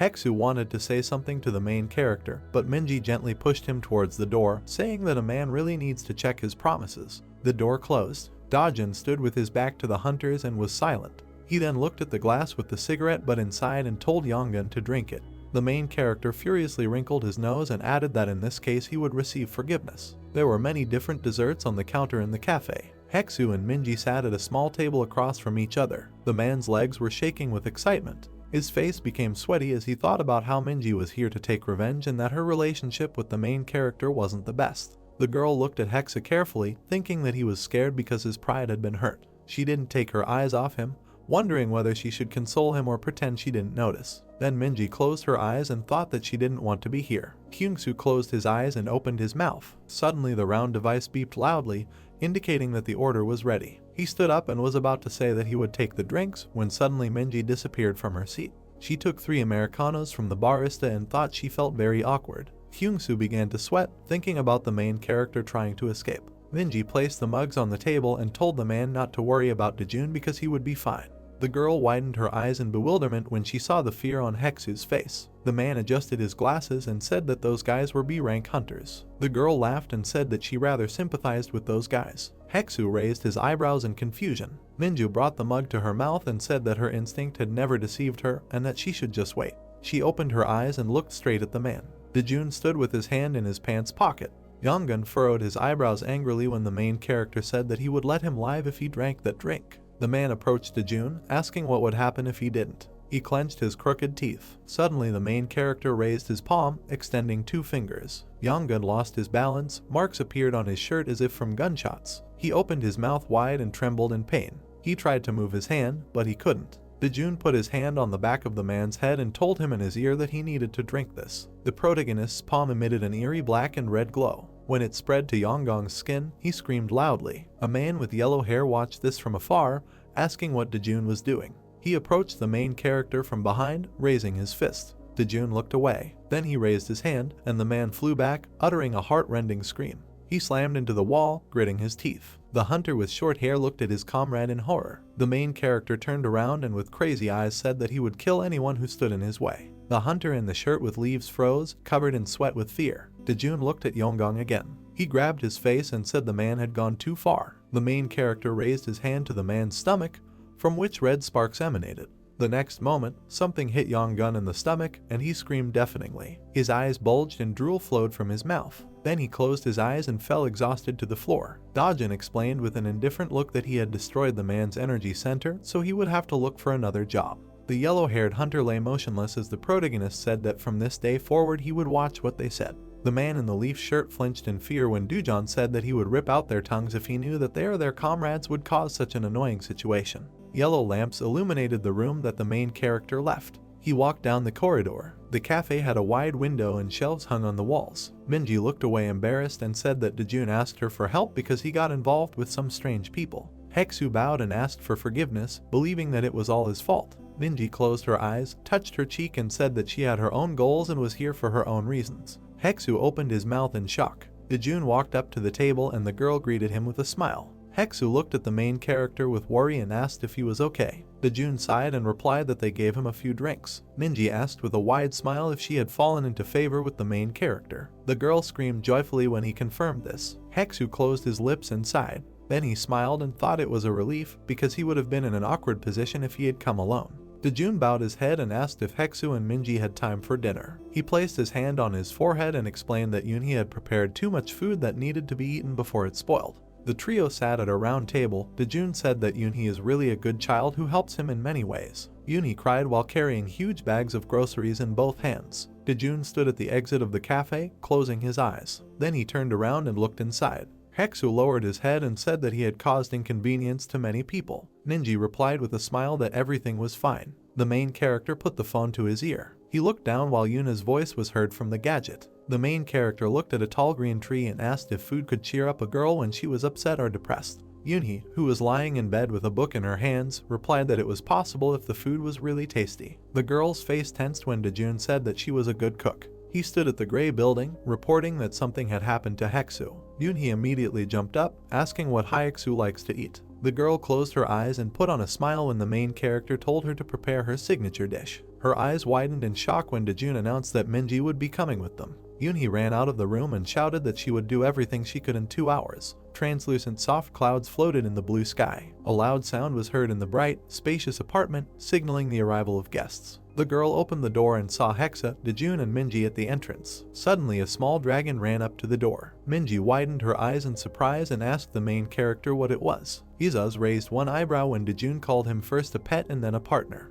Heksu pointed his finger at his colleague and said that Dojun discovered his summoning and training abilities when they were on a student excursion. Minji widened her eyes and screamed that this was impossible. Natural awakening is usually associated with talent and a certain lifestyle, and rarely the ability to summon can manifest itself after strengthening the body. The girl imagined the man and the baby panda, thinking that the ability to train could sometimes come out while raising a pet or working as an animal caretaker. She looked at the main character carefully, thinking that she didn't expect him to be so unique. Minji then looked at the dragon, which had a malevolent expression on its face. She saw the number 1 mark and remembered that the dragon that appeared in Busan 3 years ago had a number 10 mark on its forehead. The girl sat down, looking at Izaz with a smile, and remembered that it took 3 S-rank hunters to work hard to kill that dragon. Minji closed her eyes and came to the conclusion that it couldn't be a dragon. Heksu spoke on the phone with the boss, who said that there was no need to be afraid of such scoundrels. The man raised his head and said goodbye to the boss. Heksu turned around with a smile when the main character called him to eat. Suddenly the man's eyes widened and his mouth dropped open in shock.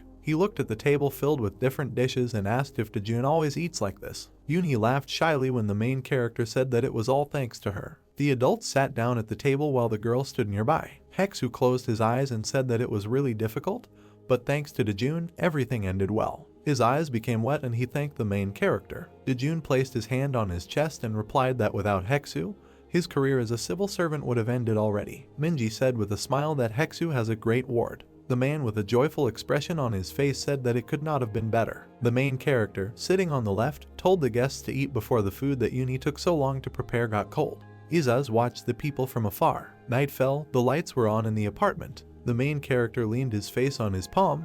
Behind him there was a clock hanging on the wall. There was a tab open on his computer that said they were looking for an attack class hunter to hunt in the newly emerged B rank rift. Dojun highlighted part of the text. He then crossed his arms and read out loud that this would be a great opportunity available to few people, and there were currently 2 healers and 1 tank. The screen said that newcomers were also welcome, and provided a phone number. The main character widened his eyes in shock, asking if they even accepted C-rank hunters. He touched his face and wondered why it had to be merfolk, since hunters usually avoid them. Dojun put the phone to his ear, thinking that this would be a good experience since they only have C-rank and lower hunters. He sat at the table, asking if they were still accepting C-rank hunters. From the bright screen of the phone they answered that all newcomers were accepted because their tank was a rank. While the gadget emitted a blue light, the person on the other end of the line added that they also have 2 healers, so everything is completely safe. The main character looked at the phone screen in bewilderment. He thought that in the world of hunters, there were countless ones who belonged to the attacking class. Dojun looked again at the computer monitor where the contact number was indicated and thought that the number of healers and tanks was usually much smaller. It was dark outside the window. The main character mentally wondered why in a rank tank and 2 healers would accept a C-rank attacker. He then put the phone to his ear and asked where and when they could meet.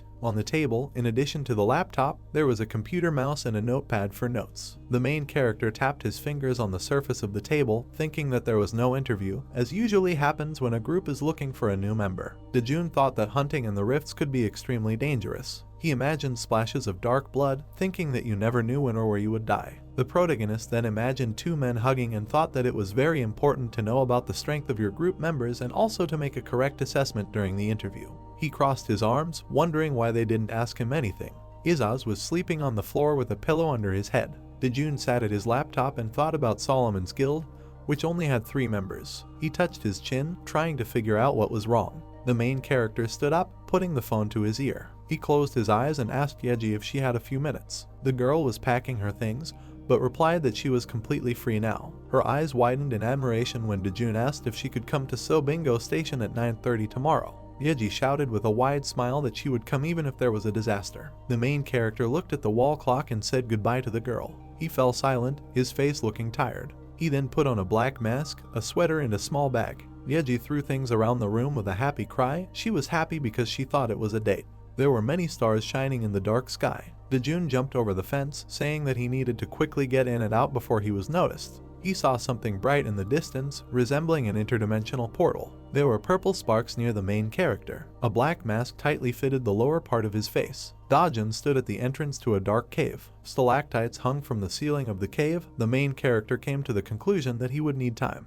He walked forward, and a voice from the phone told him that he had detected a fault. Suddenly, Dojun looked down in surprise. He got down on one knee and saw slime running across the floor. He dipped his fingers into the unknown substance and came to the conclusion that it was poisonous and could be dangerous if it got into a wound, but not fatal. The main character thoughtfully looked at the mucus and thought that there was no merfolk with poison. Suddenly, he heard sounds behind him and looked there. From the depths of the cave emerged a monster with purple skin, which had a half-human, half-fish body. The monster with one eye opened its mouth and hissed loudly. Dojun looked at his phone and realized that this was not on the list of monsters. He looked up and tensed. The main character saw mucus coming out of the end of the monster's tail. The monster opened its mouth even wider and screamed deafeningly. Dojun frowned, glaring furiously at the monster. Suddenly, the monster closed its mouth and trembled with fear. He looked worriedly at the main character, who said that he would kill him if he moved. Dojun looked at the monster sternly. His purple skin was beaded with sweat from excitement. Suddenly, the main character grabbed the merfolk by the head.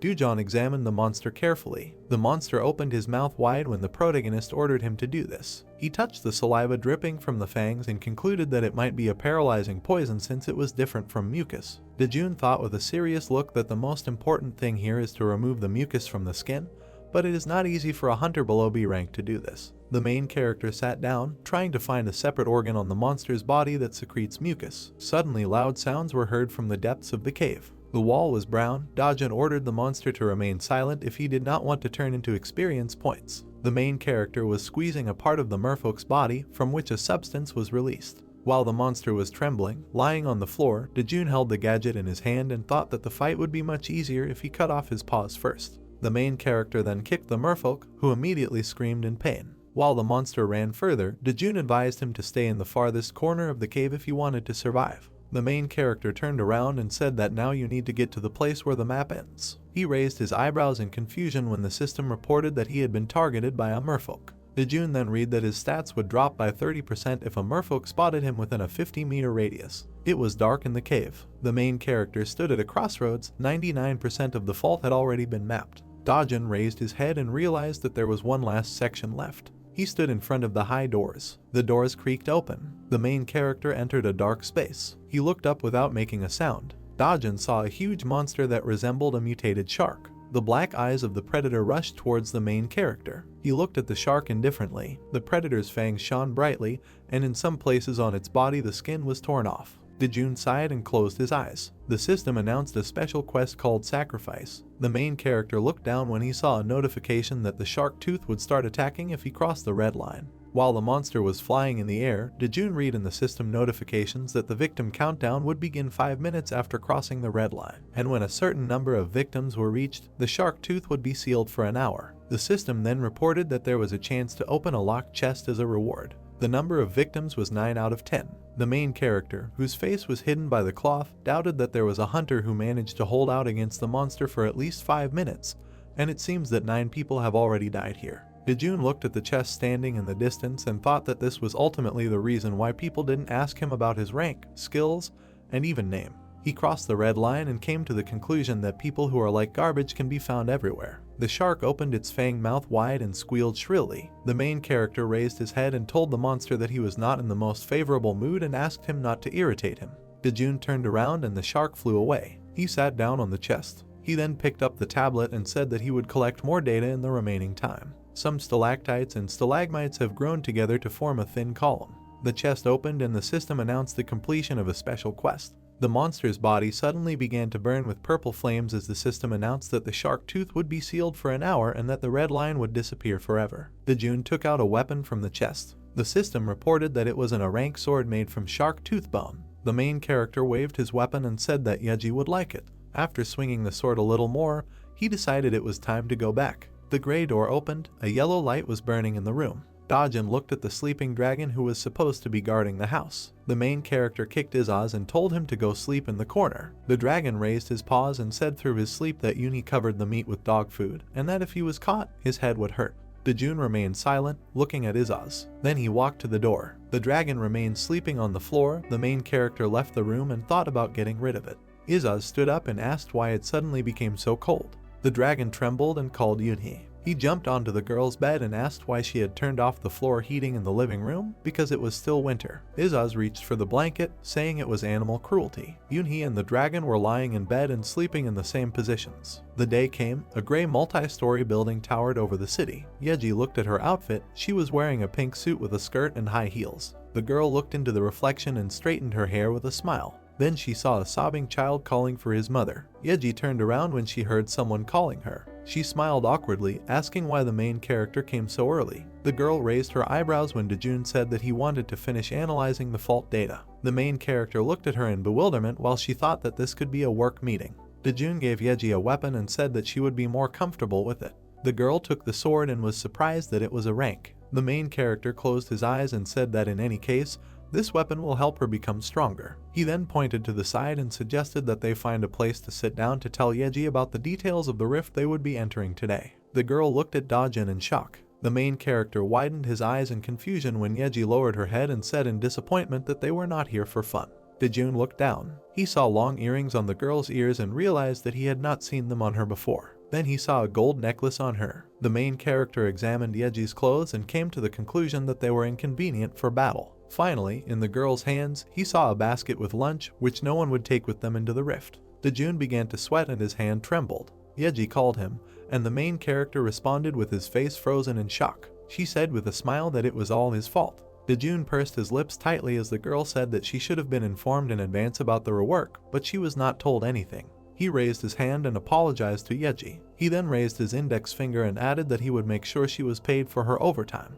The girl squeezed the basket tightly in her hand and replied that she did not need money. She sighed. Dojun looked at Yeji in surprise when she suggested that next time they have dinner at his expense. The girl blushed, shouting that it would be just the two of them there, and the main character closed his eyes, saying that he understood. Yeji turned away and said with a smile that it was a promise. The sun was shining brightly in the blue sky. Dojun and Yeji sat next to each other and ate. The main character chewed a sandwich and said that it would be a pity to throw away food that was probably not easy to prepare. The girl answered with a smile that they shouldn't be late. Dojun closed his eyes and said that he had already warned his comrades and they would meet them before the rift. The main character put his hands on his hips and announced that they would encounter a merfolk whose body secretes toxic mucus. He then took a bite of the sandwich and added that these monsters can neutralize hunters with their paralytic poison from their fangs. Yeji asked with a big smile if Dojun liked sandwiches and he answered yes. He then lowered his head and wanted to say more information about the monsters, but the girl didn't listen to him and told him to try some more food. Yeji looked at the main character with a smile as he said that he was full. She closed her eyes and said that she had put a lot of effort into preparing them, not knowing that she would have to work on her day off, so it would be a shame to throw away the food. Dojun agreed and the girl handed him another sandwich. White clouds floated in the sky above the green trees. The main character and Yeji approached the three hunters. They looked in surprise at Dojun's business card, who said that it was he who contacted them. A young man with short black hair asked in bewilderment if there were two newcomers. He furrowed his black eyebrows and added that they were counting on only one person, and then, because of their clothes, he came to the conclusion that they were civilians. The hunters looked at each other suspiciously when Dojun introduced himself as Yeji's manager. A young man with short black hair looked at the business card, surprised that civil servants also do this. The main character answered with a serious face that their department was formed 5 years ago, and now they are dealing with faults of C rank and below. The young man looked at him sternly and replied that they were about to enter a B rank rift. Dojun calmly replied that there was nothing to worry about because Yeji was a B rank hunter. The hunters trembled in horror when the protagonist added that he would go with them. Dojun crossed his arms and explained to the young man that managers and civil servants could enter the rift, so they shouldn't worry. While the boy with black hair replied that he needed to think about it, the hunter with red hair smiled and said that they would be happy to work with him. Then he turned his gloomy comrade around and said that it was time for them to leave. He leaned closer and said with a grin that they would just kill them both. The black-haired hunter frowned and said that this was all somehow strange. 5 people entered the cave through a portal. Yeji opened her mouth in surprise as the system reported that her master was within a 500-meter radius of her and that the oath's blessing had been activated. She smiled. She then looked at the main character, who had a look of confusion on his face. She shook her hand as a sign of negation when the main character asked her if anything is wrong. Dojun walked up to Yeji and called out to her, causing her to widen her eyes. He pointed forward and whispered that she hadn't listened very carefully when he told her about the merfolk. The girl smiled and said that she had been listening, and then asked about the monster's wrists. She waved her weapon and said that she could handle it, so the main character should not worry. The hunters looked around, but could not find a single mermaid. They stood in the middle of an empty cave and talked about how they had been here for a long time and had to face at least 20 monsters. Dojun opened his mouth wide and said that there were 5 mermaids ahead, 10 meters away. The red-haired hunter looked at the main character with suspicion and asked what he was carrying. Suddenly, everyone turned around and saw several monsters with gills in front of them. The merfolk rushed towards the hunters, squealing loudly. The black-haired youth opened his mouth in shock as someone quickly ran past him. Yeji jumped high into the air and stabbed the monster with her sword. The hunter wrinkled his nose and thought that the girl should not die before the boss's room. The young man with red hair took 2 sabers in his hands and clenched his teeth. Hunters fought monsters. The black-haired youth waved his hand, frowning, and dark blood immediately gushed out. The main character watched the battle from afar. He said with a calm face that there were 7 more monsters ahead and thought that they were not healers, judging by the way they handled weapons. The black-haired hunter turned around and raised one eyebrow in shock. Yeji immediately rushed forward, ignoring the cries of the other hunters. She jumped high into the air and the merfolk looked at her. The monsters screamed in pain when the girl attacked them at once. Yeji frowned as she struck at the merfolk. The hunters watched silently as all the monsters fell to the ground dead. The red-haired young man began to sweat in shock. The hunters looked at Dojun in surprise when he said that Yeji could rest since there were no other monsters nearby yet. The red-haired young man looked up and wondered who these people really were. Then he gritted his teeth and thought that this would interfere with their plans. Suddenly Yeji screamed shrilly, after which, putting in a scream, she delivered a slashing blow to the mermaid with her sword. Immediately switching to the next mermaid, she dealt with it with an overhead blow. She jumped sharply and high. Yeji, sword in hand, flew towards the mermaids in front of her. She carried out a series of quick and deft strikes. The mermaids writhed in pain and died. After killing them, Yeji stopped. Behind her lay a dozen corpses of mermaids. Yeji continued to stand with the blade in her hands without moving. Straightening up, she wiped the sweat from her face with her hand and caught her breath. The two guys on her team looked at her with their mouths open and eyes filled with shock. The guy with red hair was just as shocked as the others and then asked himself if she was just a C rank. Hanging his head and gritting his teeth, he said, "No, she is at least B and will soon become a rank." Looking at Yej, who had her back to him, he said that no one on their team could attack so clearly, despite everyone's B rank. He kept looking at her with hatred in his eyes, telling her that she was strong and that it sucked. Dojun walked up to Yeji and said that she did a good job. Yeji joyfully ran up to the main character, saying that she thinks that she has become much stronger. Dojun confirmed her words. Two guys approached Yeji and said that it was incredible, to which she laughed and thanked them. After thinking a little, she, looking at the surprised guys, said that this was nonsense, because she knew their weak points, so it was easy to defeat them. The guy, whose hair was incredibly short, asked in surprise about their weak points. She smiled innocently and explained that if you cut off their paws, they would become very vulnerable.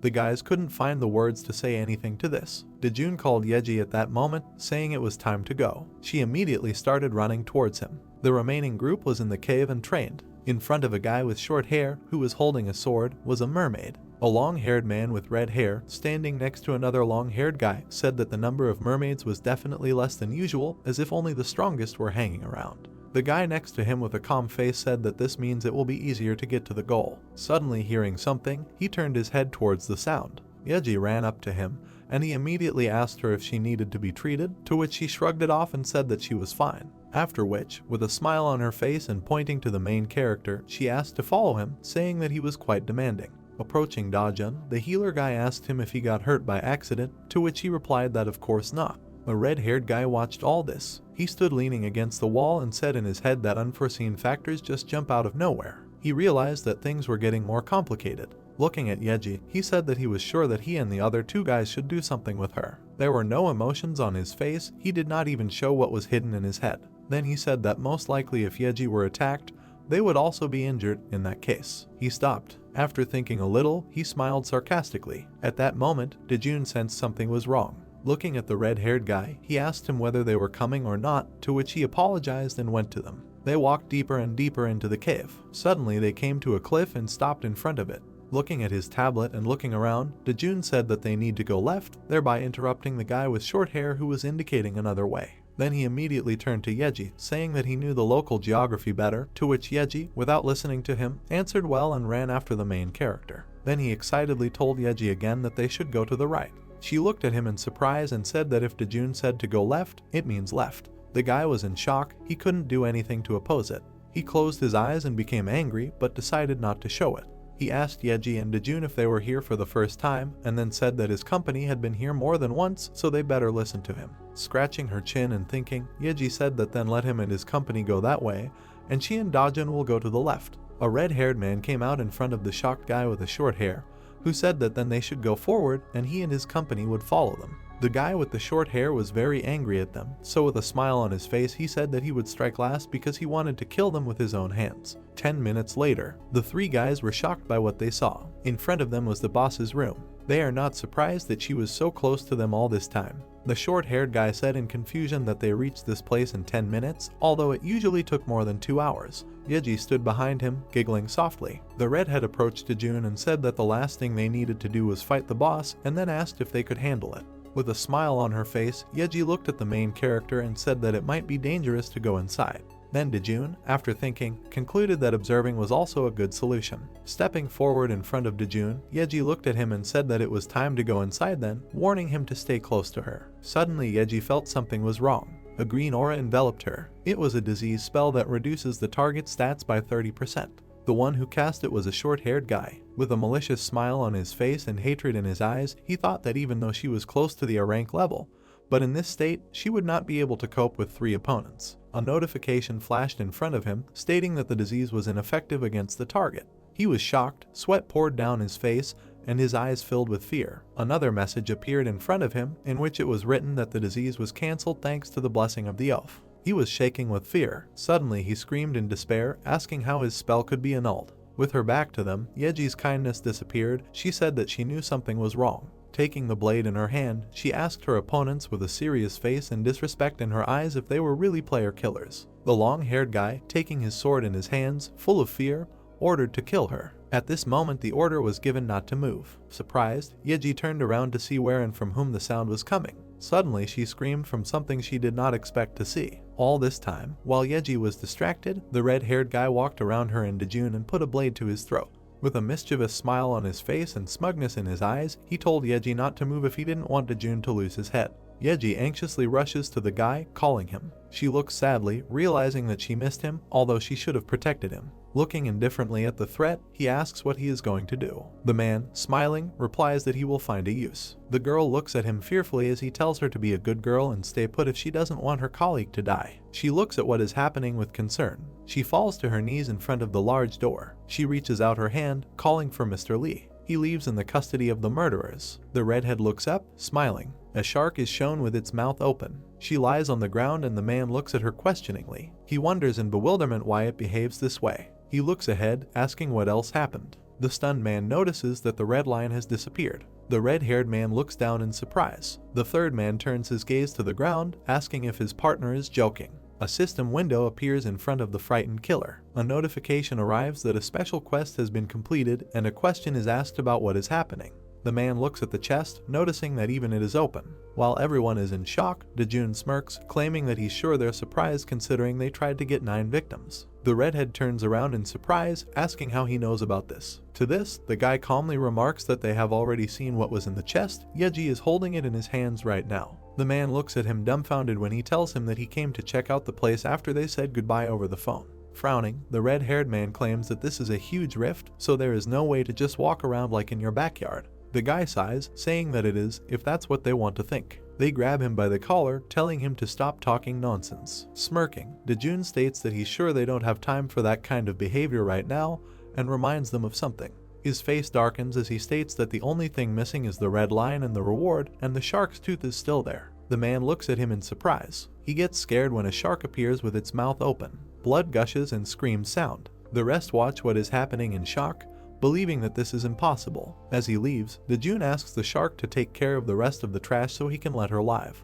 The shark looks away, growling. She opens her mouth, attacking Min. The guy only has an indifferent look. A girl is shown sitting on her knees and calling to him. She cries, claiming that it is her fault. She rests her hand on the ground, realizing that she had to protect him. Suddenly something magical surrounds her wrist. Her gaze dims, and the same words repeat in her head. She clutches the earth in her hand. Her eyes turn completely white as she decides to bury them all. Dojun comes up to her and calls her. He puts his hand on her shoulder, wondering if she's okay because she doesn't look too good. She looks at him questioningly. Yeji immediately rushes into his arms, sobbing. Stroking her hair, the guy asks if she is okay, to which he receives an affirmative answer. She frowns when he tells her that he's fine and that she needs to stop crying. The girl rises from the ground, claiming that she is sorry, and Dojun invites her to return home. Smiling, he claims that she did a good job today, so he will buy her something tasty. His face darkens, thinking about the energy from a few seconds ago. He realizes that the energy was like a flame and wonders what it was. A girl is depicted squeezing the ground with her fingers. The guy looks at his palm, assuming it's some kind of hidden skill. The night sky and buildings with burning lights can be seen. Yunhee notices something while mopping the floor. The little dragon is standing on the robot vacuum cleaner when she asks if they always had this and answers no. He turns to the girl, saying that she can consider this his soulmate, and she asks where he got it. Smiling awkwardly, she believes that this owner must have been searched and is going crazy, so they better return it to its place, but the dragon replies that this thing has already decided to stay with him. He frowns, declaring that the villain wants to interfere with their sacred union and that is a shame. The girl runs away from him, claiming that he will take care of this himself. A room is depicted, and the question is asked whether the dragon took a bath today, because it smells strange, to which the answer is affirmative. Yunhee, while bathing Izaz in the shower, said that there was a strong smell coming from him, to which he said that he just doesn't like to wash, hearing his girlfriend asked him to finish here himself while she cleans the robot vacuum cleaner. When his daughter entered the room holding a robot vacuum cleaner in her hands, Dojun asked her what was going on since she was so busy. The father was shocked when he heard his daughter confess to him that she had bought a baby dragon. Dojun sighed, asking if Izaz was at such an age that he couldn't even wash himself. Izaz, who was sitting in the basin, began to cry when he heard Dojun call him a useless creature. Dojun turned his head sharply when his daughter called him. Smiling awkwardly, Yunhee asked her father if he would have time tomorrow to go to the Hunter Festival. Dojun raised his head and looked a little puzzled at the girl, asking about the Hunter Festival. The daughter clasped her palms and looked hopefully at her father, saying that at the festival there would be shops selling and exchanging hunting equipment, concerts and sparring, and famous hunters would give advice. Dojun put his hand to his face and thought about it. Seeing how his father was thinking, Yunhee smiled awkwardly and said that if he was tired, then there was no need to go, because he had just come from work. But a moment later, Dojun smiled and said that they would go. It was all thanks to the fact that he remembered the words from the book, 50 Days to Become a Good Father. On the page he then read that enjoying a shared hobby or other activity was good for a child's development.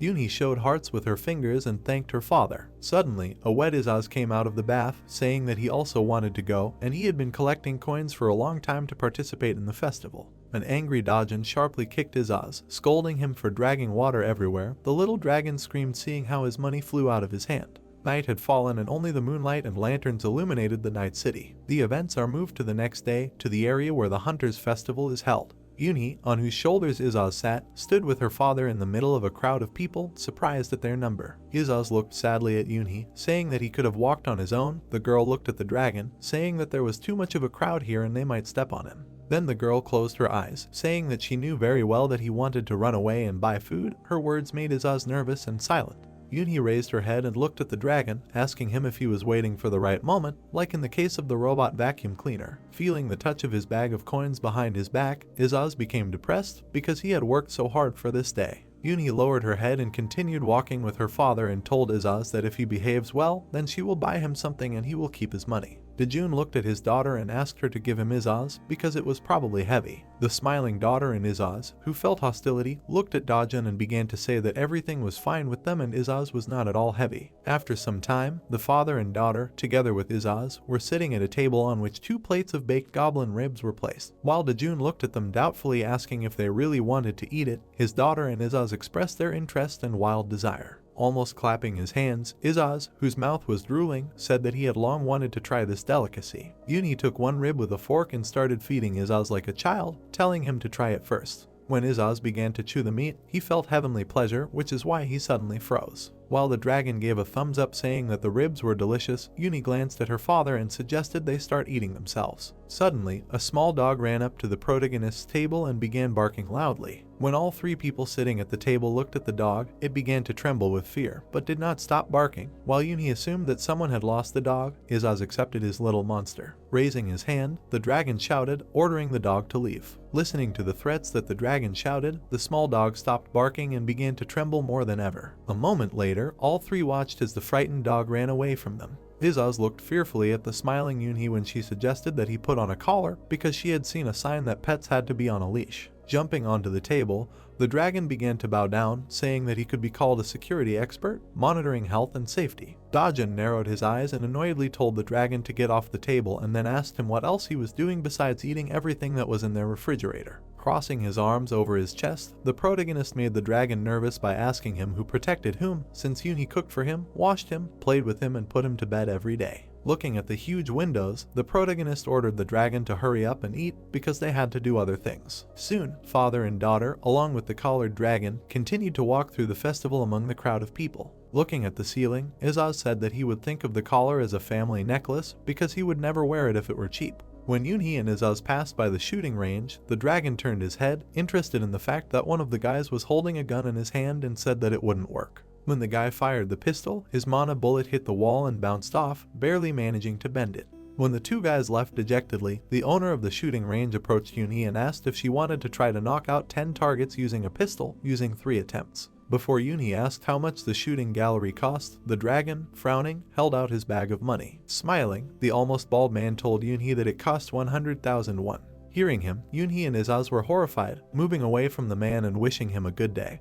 But the owner of the shooting range did not give up, saying that the best prize was the ring of the elder elf, which was worth millions of won. Suddenly, the owner of the shooting range ran up to the other man, feigning admiration that he had knocked out 2 targets and it was worth a buffalo potion worth 300 million won. When the hunter stopped shooting and angrily asked whether these walls had fallen at all, the owner of the shooting range, smiling awkwardly, said that he was not deceiving him and they did not have much income from all this. But the man's smile was fake, mentally telling himself that thanks to the last wall made from the bones of an S-rank monster, no one would be able to get the main prize. The man's pupils rolled in happiness when he thought that the highest number of targets knocked out in the past 15 days was 5. The man was confident that even the Sword King would not be able to do this. Unexpectedly, Dojun approached the owner of the shooting range and handed him money, saying that he would try. His daughter immediately ran up to him and began to persuade him. Narrowing his eyes, the embittered Izaz called Dojun hypocritical because he was so greedy when it came to his food, but now the civil servant was spending a lot of money on entertainment.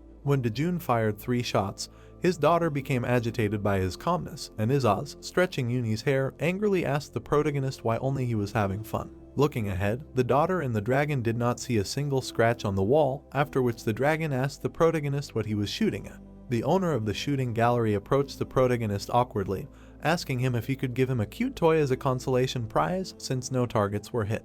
Approaching the counter, the man bent down, trying to find the toys. Suddenly, he was shocked to see something incredible. The owner of the shooting gallery was scared when he saw 3 broken walls at the end of his domino made of walls. Dojun, seeing the fear of the shooting gallery owner, smiled tenderly and told him that his daughter did not need a soft toy. Looking at the fragments, the owner could not believe his eyes. The last 3 targets were destroyed, while the rest remained untouched. The shooting gallery owner's face twisted into a grimace of horror as he thought about the reward he should give. The protagonist approached a sad old man who was thinking about the loan he had taken out, only part of which he had repaid. The protagonist smiled, inviting the owner of the shooting gallery to give him a ring of low-rank abilities. Hearing him, the man became happy and almost cried. Yunhee happily looked at the ring she received, asking if she could really take it. While Yunhee thanked her father with clenched fists, the fastidious Izaz extended his hand demanding to give him a ring too. The owner of the shooting range and one of the random passers-by looked after the retreating father and daughter. When the guy who came up asked the owner of the shooting range to give him a try, he answered him by saying that they were closed. The guy was shocked to hear the man's words and stood in a stupor while the man told him that if this guy came back, he would definitely go bankrupt. The owner of the shooting gallery handed the plush toy to the shocked guy, saying to take it in return. Standing near the counter, the guy asked for a toy of a different color. The father looked with a smile at his happy daughter walking next to him. Soon the father and daughter came into the hall, where a crowd of people had gathered, and a man was speaking on stage, talking about the faults. Dojun turned his head to look blankly at his daughter when she asked him if he wanted to see this historical museum. Yunhee smiled, saying that it was about hunters, so his memory might come back if he listened. Hearing her, Dojun stood in a stupor, unable to say anything. Putting his hand to his head, Dojun said that he was just very focused on work. Then they both glanced at the stage as Dojun told Yunhee that he felt a lot better thanks to her doing all the homework. Izaz glanced at Dojun, saying that he used to think that she was working for him, not helping. The protagonist looked sharply at the dragon, although not a single muscle twitched on his face, but he was clearly angry. Within a couple of seconds, Izaz was looking at the performance with a huge bump on his head. At that time, a man standing on stage asked the crowd the name of the first rift that appeared in their country. While Yunhee listened with interest to the host's words, Dojun, with his hands in his pockets, looked at him with some irritation. Leaning over, Izaz squinted one eye and suggested Yunhee go look at the food, because it was boring here. The girl turned her head sharply, looking at the stage with interest. When the presenter began to talk about an incident 3 years ago, Yunhee assumed that he was talking about Mezalis. The guy on the stage pointed to the dragon's claw that was in the glass vault, saying that the rank monster that appeared had killed 857 people and injured 1,494, and in front of them was now this dragon's claw. Looking at Izaz angrily, Yunhee warned him not to even think about it. Closing his eyes, the dragon said that only fools do this. Looking pitifully at the ceiling and almost crying, Izaz said that he missed his lair, and Yunhee laughed when she heard him. The dragon suddenly became serious when Dojun looked at him and asked if he would refuse even steamed ribs from Yunhee for the sake of the lair. Izaz refused without hesitation, saying that Yunhee was fun. Smiling, Yunhee grabbed the dragon's legs, saying that she also likes living with Izaz. Hugging the girl's head, the dragon invited her to take a walk. Pointing to the side, the protagonist invited the joyful daughter and the dragon to go in that direction. Leaving the hall, father and daughter saw people taking pictures with the hunters. The protagonist suddenly stopped, remembering these hunters. It was Jongho, Donghyun, and Mira talking among themselves. While his daughter looked at the representatives of the Mezai Guild in admiration, Dojun looked away, remembering them. Next, the father looked at his daughter and asked if she wanted to take a photo with them. She looked at her father and asked permission. As soon as Dojun bowed his head and gave permission, Yunhee ran towards the hunters at full speed.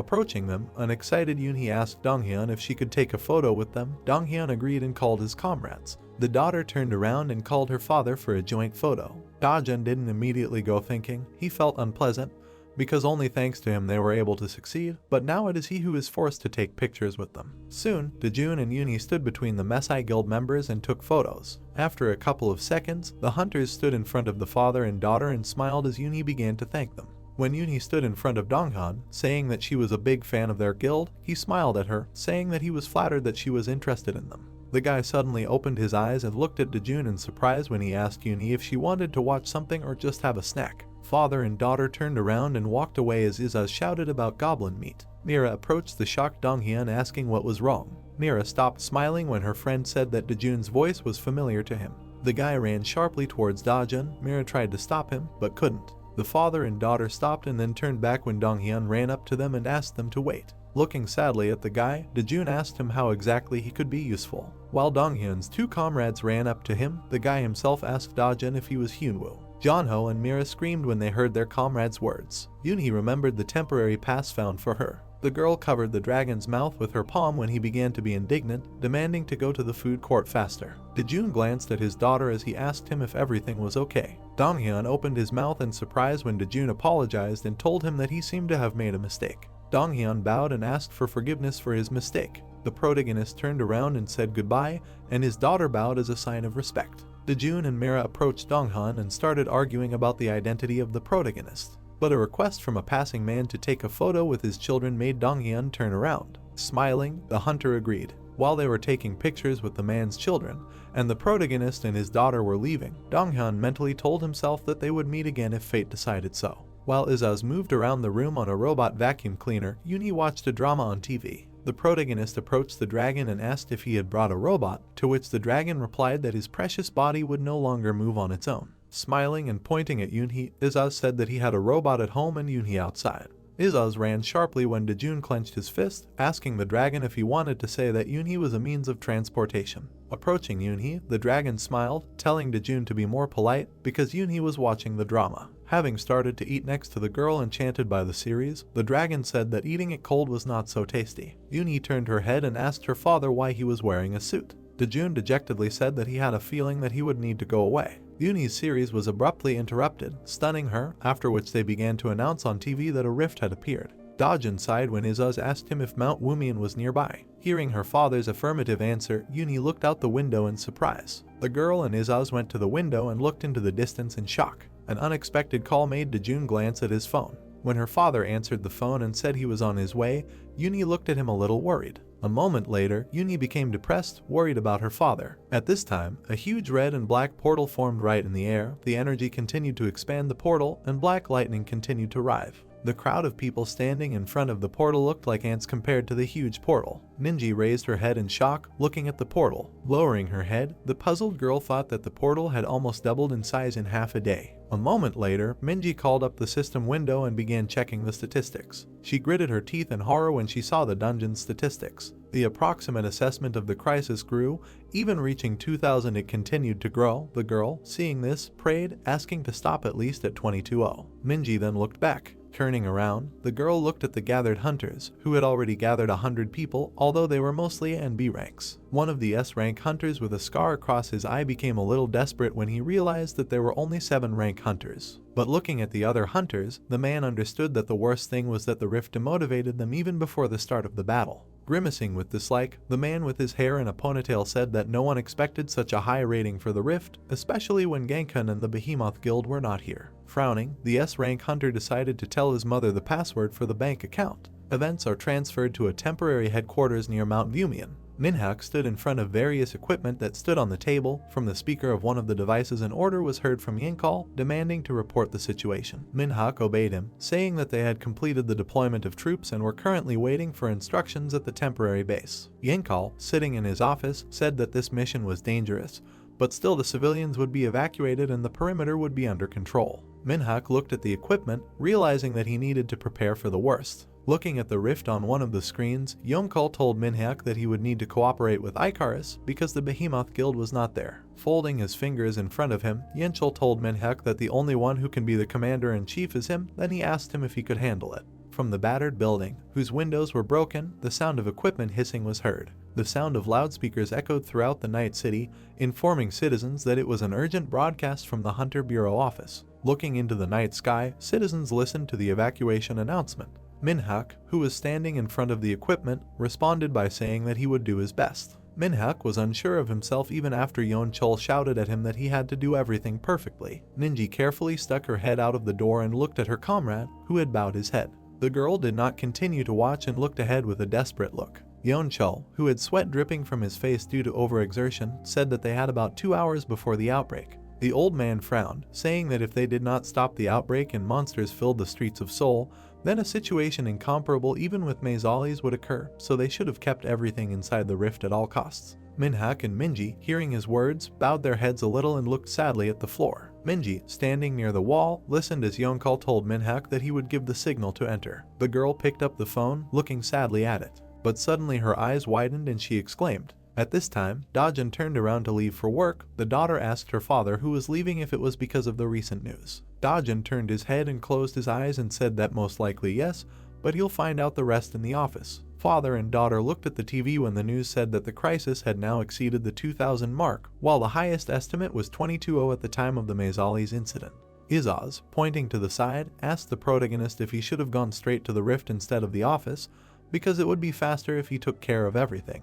A moment later, squinting, the dragon offered his candidacy to deal with the dungeon. Putting his hand to his mouth, the protagonist thought about a good proposal. But a moment later, Dojun refused the dragon standing in front of him, saying that this would complicate everything. Dojun turned around and started to walk away, telling the dragon to protect his daughter. Turning his head, the protagonist warned the dragon, saying that when he returned from work, he should not have seen the destroyed house and the wounded daughter. Izaz took the stance of a soldier and trembled, realizing that the punishment might be too terrible. Peering through the crack in the door one last time, Dojun said goodbye and told the dragon to lock the door. Walking through the night streets of the city, the protagonist picked up a phone, which someone was calling all the time. Raising the phone to his ear, the surprised Dojun asked Minji why she was calling at such a late hour. A sad Minji bowed her head asking if she could ask for a favor. Dojun abruptly pulled the phone away from his ear and squinted, realizing that this would not end well. Looking at the dilapidated corridor, Minji began to talk about the S-rank fault on Mount Wamian. Walking along the corridor, Minji said that the monsters would appear in 2 hours. Bowing her head, the girl said that they were going to go inside. Covering her eyes, Minji spoke about Gankan, who became the commander-in-chief for S-rank faults. Dojun narrowed his eyes and listened with some hostility as the girl told him that Ganghyun was now exploring another fault, and it would take him 3 weeks to return. Dojun walked along the sidewalk of the city at night while Minji talked about Yeoncheol and his order to make Minhyuk commander-in-chief. Looking at the sky, the girl said that they only have 11 teams and 7 S-rank hunters. Dojun couldn't help but imagine the figures of people in the form of a pyramid when Minji began to say that all the leaders of the other teams were rank hunters, and the team members were at least B rank. Standing in the middle of the corridor, Minji said that if they used all their powers, perhaps they could destroy the rift. Frozen in one place, Minji expressed her fears, because the level of threat was higher than even in the case of Maisalis. The girl, whose face showed only sadness, turned to Dojun. Dojun fell silent and looking forward began to wait for the girl's words. The bright light of street lamps illuminated the street while the protagonist waited for the girl's words. Dojun sat down on a bench in the park and thought. He sat straight and looked into the space in front of him, thinking about nothing. A moment later, Dojun stood up and sighed. The next second he already picked up the phone and walked again. When Heksu answered him, Dojun, walking along the road, asked for forgiveness for not being able to come today. Heksu, who was correcting the documents, smiled and said that he understood everything and would pass it on to the boss. Correcting documents in the archive, Heksu, standing among the scattered leaflets, said goodbye to Dojun. The protagonist put the phone in the inside of his pocket when Heksu started talking about anxiety. Walking down the street, the protagonist remembered the words spoken by Minji. She asked him to become commander-in-chief, although she understood that he had reasons to hide his real powers. After walking a little along the sidewalk, Dojun remembered the girl's pleas to protect her comrades. Events are transferred to the temporary headquarters near Mount Wamian, where now only 3 windows had lights on. Minhyuk leaned against the wall, covered his face and thought. Minhyuk opened his eyes and looked at Minji, who called out to him. Approaching the guy, Minji asked him about his status as the director. The girl, whose face showed no emotion, told Minhyuk that if he allowed, despite the director's order, she wanted to ask someone to become their commander-in-chief. Minhyuk lowered his hand in shock, looking at the girl. Minhyuk, who was looking at the forest in front of him, screamed when he heard the identity proposed by Minji. Standing opposite the girl, the hunter asked the girl if she was joking. Minji bowed her head, saying that she wasn't joking. Minji became serious and then looked at the girl and asked her if she thought that other hunters would agree so easily. Minji looked at Minhyuk, saying that the hunters would naturally disagree, so they would need to stick and speak the same way. Pointing his finger at Minji after she said that they would tell the hunter that the director ordered it, Minhyuk asked if the man even agreed. Minhyuk screamed sharply in anger. While Minhyuk clutched his head and expressed his anger, Dojun arrived and greeted them. Minhyuk was very surprised and froze when he saw Dojun, not believing that he had actually come. Minji quickly ran up to Minhyuk and began to thank him for coming. The protagonist narrowed his eyes when Minhyuk approached him and asked permission to ask something. Frowning, an angry Minhyuk asked if he was really going to take the position of commander-in-chief. Dojun pointed his finger at his office in the distance and said that if they didn't need him, he'd just go to work. Minji's sharp cry startled Minhyuk, causing him to flinch. Trembling all over, a frightened Minhyuk pointed his finger at Minji, asking her if she screamed at him. Ignoring the guy, Minji and Dojun began discussing the details of the plan.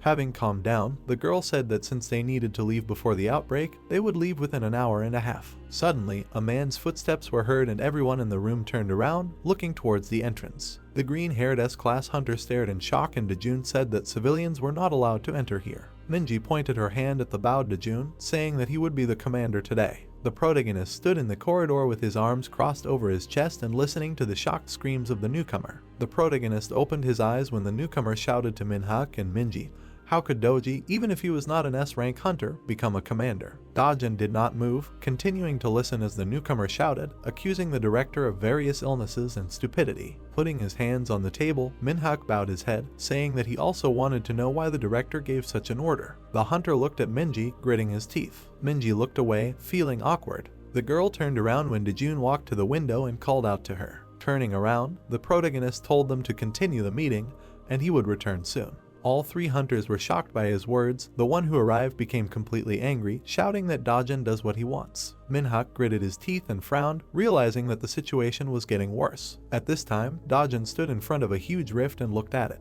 The protagonist's hair fluttered when he decided to check the rift from the inside. Dojun jumped sharply and flew into the rift. Inside the rift, the entire sky was painted red. The dungeon itself was a rocky area with many ledges. The protagonist moved at high speed between these rocky ledges. By jumping from one ledge to another, Dojun avoided unnecessary combat with the goblins below. The protagonist sat down on one of the rocks and then looked at the perplexed goblins. Looking at his tablet, Dojun thought about the fact that there were too many monsters in the S-rank rift, but this also meant that the appearance of an S-rank monster was not necessary. The protagonist looked at one of the goblins in surprise. He looked at the purple goblin, who barely moved. Jumping onto the rock behind the monster, Dojun began recording information about him into his laptop. Throwing a small pebble at his head, Dojun realized that he was quite stupid. The monster began to turn its head, looking for what had thrown the stone at it. When the goblin pointed his finger at him, the protagonist was surprised that he was able to notice him. The goblin ran up to the rock at great speed and hugged it. Looking down at the monster, Dojun told him that he wouldn't be able to get here. Suddenly, every muscle in the goblin began to bulge like a balloon. Dojun was very surprised when he saw this. A moment later, a powerful explosion occurred in the place where the goblin had previously stood. The protagonist, who managed to jump away, looked at the explosion with interest. There was even a small crater left after the explosion. A drop of sweat ran down Dojun's cheek in surprise. He realized that this explosion could be dangerous for other hunters. The protagonist turned his head when he heard the screams of the goblins and decided to leave. While the regular goblins were looking for him, Dojun jumped over them, deciding to check another area. Suddenly, a huge club began to approach the protagonist. The huge ogre hit the place in front of him with his club, aiming at Dojun, but he managed to dodge and in an instant moved behind the monster's back. The ogre tilted his head in bewilderment, looking at the site of the impact. While the monster scratched its head, Dojun galloped along the rocks again. Moving at high speed, the protagonist thought about the fact that there were monsters here that were not included in the register and it was dangerous to clear the rift in this state. Dojun landed on the ground with yellow patterns on it. As soon as his foot touched the ground, the protagonist widened his eyes, feeling something was wrong. A powerful explosion of energy filled the place where the protagonist had previously stood. Dojun, with his hand to his face, stood on the remaining intact piece of land in the middle of the crater. The embittered and irritated protagonist smiled, calling this place well structured. events are transferred to the huge building of the Hunter's Bureau. One of the workers came to the director with important news. Looking at his tablet, the red-haired guy in the suit announced a gradual decrease in the crisis level and a delay in the outbreak time by 15 minutes. Yunhee glanced at the employee and asked how this happened. The guy imagined dying monsters and a dissipating portal, saying that only in cases of the death of many monsters could the crisis level be reduced, or the rift would dissipate on its own, but in this case the numbers would decrease much faster. Yunhee glanced at the secretary, expressing his understanding of the situation. The guy got nervous, wanting to say something about the commander-in-chief of the group. Yunhee covered his fist with his palm and asked the guy what was wrong. But a moment later the guy decided to say nothing about the commander-in-chief and, closing his eyes, said that the operation would continue in 30 minutes as planned. At this time, Minhyuk glanced at Minji, notifying her about the operation, which they decided to carry out in half an hour. Looking away and gritting his teeth, an angry Minhyuk began to scold Dojun for his disappearance. Minji looked at the guy irritably while he said that Dojun ran away after checking the situation. When Minji screamed in an attempt to protect Dojun, Minhyuk flinched and shouted, asking why Minji was yelling at him. Pointing his finger at the girl, he asked how she even knew what kind of person Dojun was. Were they so close? Suddenly Dojun appeared behind Minhyuk, greatly frightening him and saying that he did not run away. Shocked, Minhyuk widened his eyes, realizing that he didn't feel Dojun's presence. While a saddened Minhyuk stood with his head bowed, Dojun walked up to Minji and handed over the flyers, telling her to be sure to distribute these to the group leaders. Minhyuk trembled all over, realizing that he, being in 7th place in the ranking and a professional hunter for 8 years, could not feel the presence of the protagonist. An invisible pressure fell on Minhyuk. He didn't know if it was due to stress, but it was also impossible. Turning around and looking at the back of the protagonist, Minhyuk asked himself who he even was. When the protagonist, ignoring him, talked to Minji, Minhyuk became even more depressed. Minji was surprised to hear Dojun order her to gather all the hunters for a briefing. Soon a crowd of hunters stood in front of the protagonist standing on the stairs. One of the hunters with long red hair looked at Dojun in disbelief. He could not believe that it was the commander-in-chief. The bald partner standing next to him asked if the authorities wanted them to die. The red-haired hunter cursed, looking at Dojun, saying that it was the director's order. Minji, worried by the words of one of the screaming hunters, tried to calm everyone down by saying that they would now hold a short briefing. Dojun stood motionless, listening to many hunters screaming and indignant. Dojun released the pressure from his body by addressing the hunters. The pressure that Dojun gave off as he shouted to the crowd to pay attention caused all the hunters to retreat and flinch. The bald S-class hunter was trembling in fear, just like his comrades, looking at Dojun. The protagonist became more serious than ever, saying that he was starting the meeting. The girl looks ahead in surprise. The guy opens his eyes wide, noticing something. The man is enveloped in magic and realizes that his defensive skills have activated on their own. Dojun calmly thanks them for paying attention to him. He turns his head, telling the person next to him to hand out the printouts to the leaders of each team. The girl approaches people, handing them printouts. Dojun looks away and reveals that it's a map of the area inside the rift. People look at the printouts and at the young man in shock. He stands with his hands clenched into fists and states that the area of operation was divided into 9 areas, a 1, a 2 and area a 9. The man raises his hand to indicate that he has a question. Holding the printout, he wonders if there is any evidence that the card is genuine. He trembles when Dojun replies that even if he says they exist, he still won't believe him. The long-haired man looks at him in surprise, insisting that he must answer the question properly. He frowns, saying that whether to believe him or not is their concern. As people stare at Dojun, the man states that he also has enough questions regarding his identity, to which he replies that he will tell him that later if he gets the chance. Staring emotionlessly in front of him, the guy reveals that the Rift control team can use an application called the Rift Management System. While the man looks at him displeased, he says that the application provides access to information about registered faults.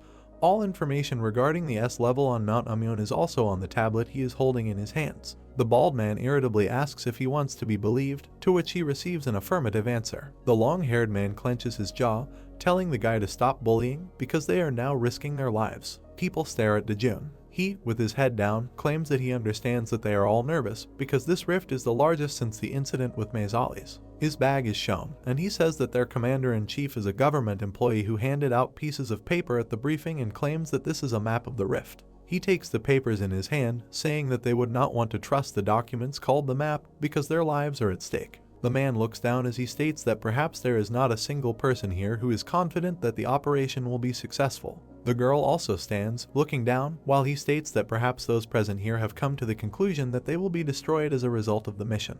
He looks up. Seeing the rift, he tells them that they must trust him for the operation to be successful. Surprised people appear. They stare at the guy with their mouths open as he claims that they will win depending on how much faith they give him. He states emphatically that he will ensure they survive. Rocky terrain is depicted. People are silent, amazed at the guy's words. One of them looks dumbfounded at the printout, claiming that it turned out to be true. The map even accurately shows the location of the monsters. The long-haired man looks ahead emotionlessly when he is told through his earpiece that the 1st to 5th teams squad are entering the A7 zone. The girl listens as they tell her that the 6th to 10th team is Team B. It is responsible for Zone A9.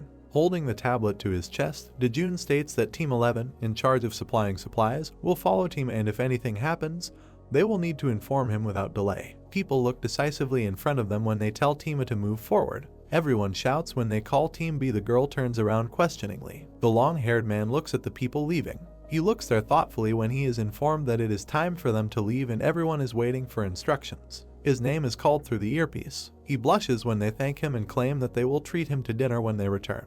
The terrain and rocks are visible again. A man jumps off a cliff, swinging at the monster. Baldy clenches his hands into fists, declaring that his attack must be sudden. The man is surprised when it is reported that Team A has begun the battle. He firmly states that they will not lose and calls his team. They rush forward, claiming that the creature will dine in hell today. Dojun watches the fight and hopes they finish quickly. Young Chul looks at what is happening in surprise, asking who took command. The man swings his sword decisively. There is a battle going on. Everyone is fighting monsters. The bald man prepares to punch the monster. He screams as he throws a punch. A crowd of creatures is visible, which also attack. The man knocks them down and they scream. The long-haired man breathes heavily when the person standing next to him says that this was expected of Minhyuk. The bald man spits, claiming that he is having a hard time and thinks they are done here. Monsters litter the ground and Team A is reported to have cleared Area A7. Nodding, Dojun states that they did a good job and can head to Area A8. The men frown when the bald man claims that if he were the director, he would appoint Minhyuk as commander-in-chief, to which he tells him to focus on the battle. Sighing, he wonders what he's even thinking about. Minhyuk smiles, remembering the words he heard recently. An order sounds for everyone to stop. The monster looks surprised when they say that from now on they need to follow a few rules. Looking from the cliff, Dojun reports that there are black goblins there. They attack or blow themselves up. As the man looks down in surprise, he states that if they explode too close, they could die and even their armor won't save them. He turns around as he walks away and states that the upside is that they never attack first, so if they're careful there shouldn't be any problems. A crowd of people is depicted walking. Looking at the tablet, Dojun reports that this is the territory of electric traps and if they are caught, death can occur instantly, so he asks them to be careful. Arching an eyebrow, the bald man asks if it's really a trap and if anyone has stepped on it. Throwing away a small thing, the guy says that they don't have to step on it. Lightning immediately begins to flash. Everyone looks dumbfounded, realizing that whoever gets inside will definitely die, and even with the highest rank, death is inevitable. The bald man also silently looks at this, his mouth open. The guy says, standing opposite him, that the main problem is not electrical traps and goblins, to which he receives a question, what is it then? It turns out that someone is waiting for them ahead. Something furry is visible. The one-eyed giant is shown and it is revealed that he has the highest rank. It is said that if they allow him to hit them even once, they may consider themselves dead. Looking at the monster, the guy claims that despite the fact that the giant is very strong, he is also very slow, so, in principle, they have a chance of winning if they stick to a good strategy. He turns his head, asking if anyone has the skill of restraint. The man, breathing heavily, reports that this, of course, is not a skill, but he took a pistol with him. A weapon is shown, and it turns out that it shoots a net that can contain the giant for a while. Looking at this, Dojun believes that this is enough and clarifies how many of them he has, to which he receives the answer that there are 6 of them and decides that this is enough. Turning around, he begins to speak. Standing behind a huge monster, he suggests starting the hunt. The red sky and rocks are depicted. Hidden behind some rocks, the men hear Group A attacking from the front. Other people are already visible, and they understand that Group B is attacking from the left, right sides, and from behind. Snipers are depicted, and it becomes known that they prevent the giant from taking aim at them, and also eliminate the monsters that come running, attracted by the noise. The monster is shown, and it is reported that there are traps everywhere except the right side, so this is an excellent position for snipers. Their main target is the goblin blasters who are approaching the hunters. People stare in surprise when Dojun reveals that he personally commands the other 11 groups, except for the man with the mesh gun. People rush into battle. The monster immediately notices them. He swings at them, growling. The snipers start shooting. The creature shields itself from their attacks with its hand. The long-haired man, waving his weapon, tells everyone to continue the attack. The monster gets hit a lot. The bald man swings his fist at him. He attacks like the others. The monster clenches his jaw in anger. The man smiles awkwardly, thinking he's overdone it. He is immediately thrown aside. He rests his hands on the ground, asking how they can catch such a monster. Mesh guns are used. The creature notices meshes on its legs. Minhyuk happily notices that they blocked his movement. He frowns, knowing he has to go. He climbs onto the monster by jumping. It ends up on his head. He raises the sword above his head, thinking that the main thing is for him to be able to blind the creature, then they will have a chance, but he only has one try. The monster reaches out to him with his hand. Minji, covering him, tells him to focus on the object and do only what she says. She jumps, swatting away the monster's hand. Grinning, the man asks who is teaching whom. Suddenly a light flashes and blood gushes out. The creature screams in pain, having lost an eye. The bald man turns around in fear, wondering what is there. Monsters move towards the sound they hear. The snipers fight them off, realizing that there are too many of them and they are approaching here. When the announcement is made that they cannot defend themselves, Dojun calmly addresses all 11 groups. People are already standing ready when he orders to shoot to kill and not spare bullets. The monsters are immediately hit with many blows. There is only blood gushing around. The red sky and rocks are visible while sounds are heard. They gradually subside. The men close their eyes and breathe heavily. Minhyuk is surprised to see that not a single monster has died, and he wonders if it's really possible to defeat them. They turn their heads when they tell everyone to concentrate, because there is only a little time left. Dojun, looking ahead, reports that the main thing for them is to kill one, then this area will be cleared. The red sky and weapons are shown. People look up in surprise. One of them trembles, believing that this level is impossible for them to pass. Dojun looks up emotionless. A monster appears, and it turns out to be the Titan Minhyuk. He looks at people carefully. They look very small to him. The system asks you to select candidates who will fight him.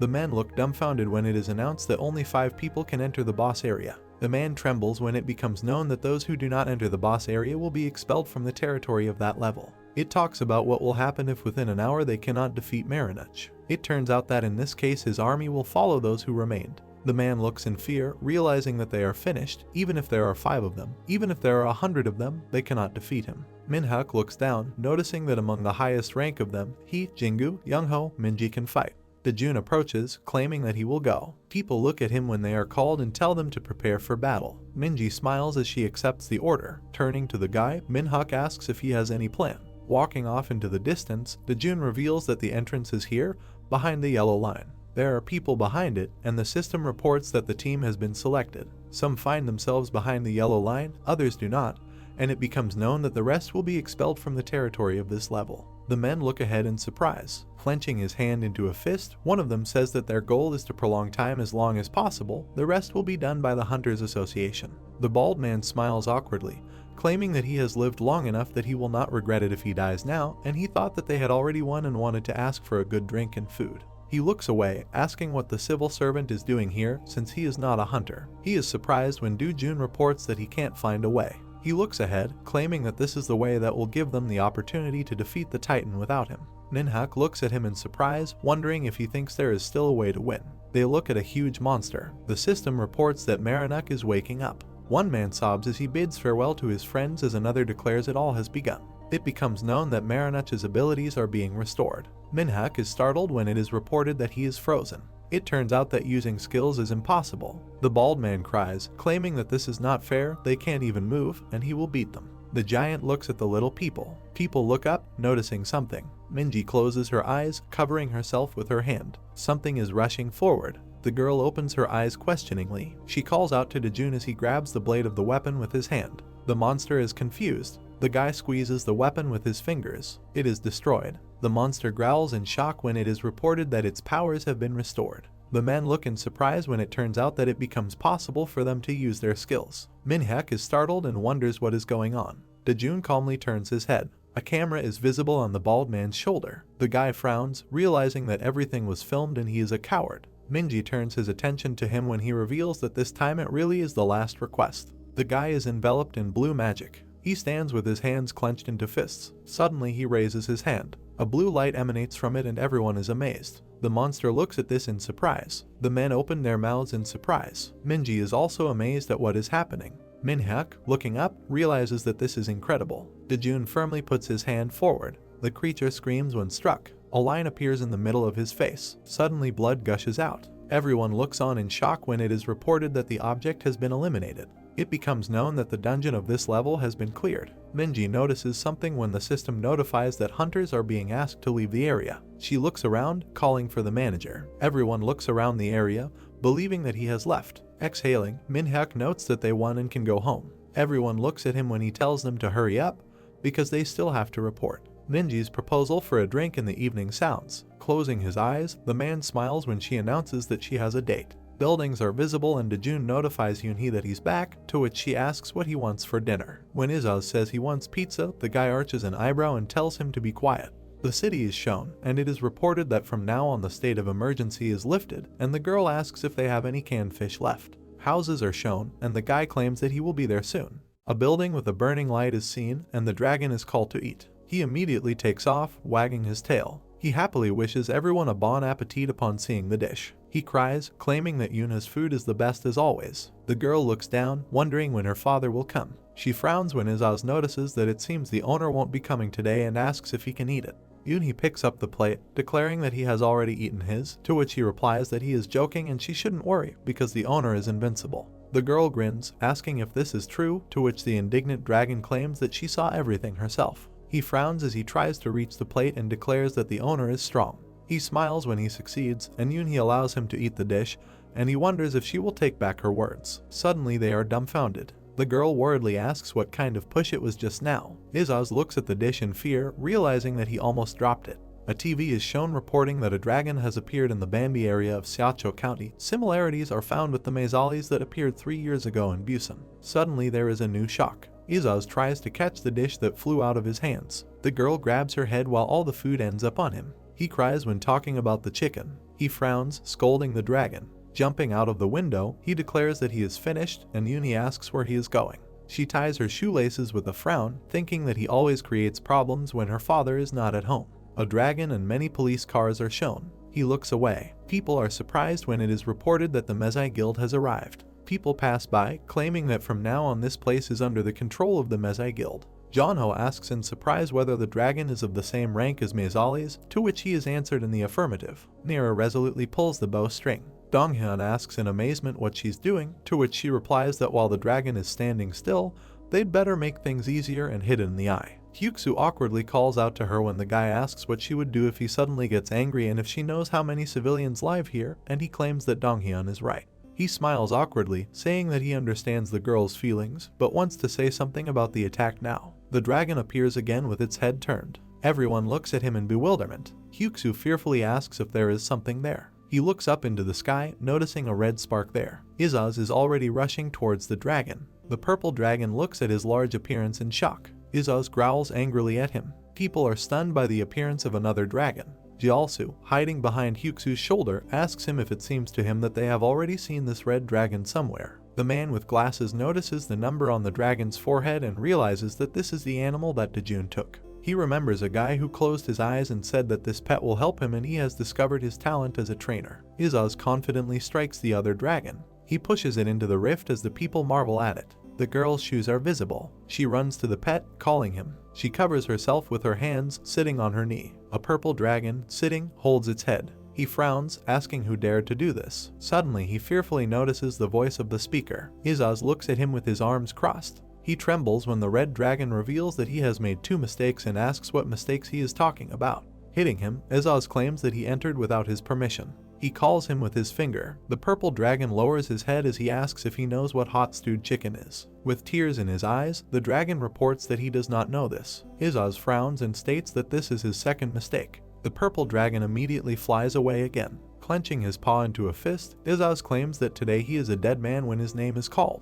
The girl waves her hand at him worriedly. Confused, he asks how she ended up here. Pointing her finger at him, Yunhee states that she was afraid he would cause trouble so she followed him, to which he replies that she shouldn't risk it because if the owner finds out, he'll be screwed. The purple dragon, clenching his jaw, asks how dare a pathetic man address the lord informally. Closing his mouth, Izaz asks what he was going to do to a member of the owner's family. The girl looks in surprise when he reveals that she is his master's daughter, a great man who makes spicy chicken stew, and the dragon dared to threaten her. The dragon with the number 9 on its forehead trembles as he states that this will not do and he will have to strike 5 more times. He sits on a purple dragon with his arms crossed. He frowns when the dragon asks how much more he has to do. Yunhee shouts in concern that he already feels sorry for him and Izasu should stop and return home soon, to which the pet replies that this is not enough to awaken the bitter taste of the hellish Joseon society. He wags his ears when she announces that she will make him more chicken. After it, only a cloud of dust remains. Frowning, Izaz tells the dragon to count himself lucky,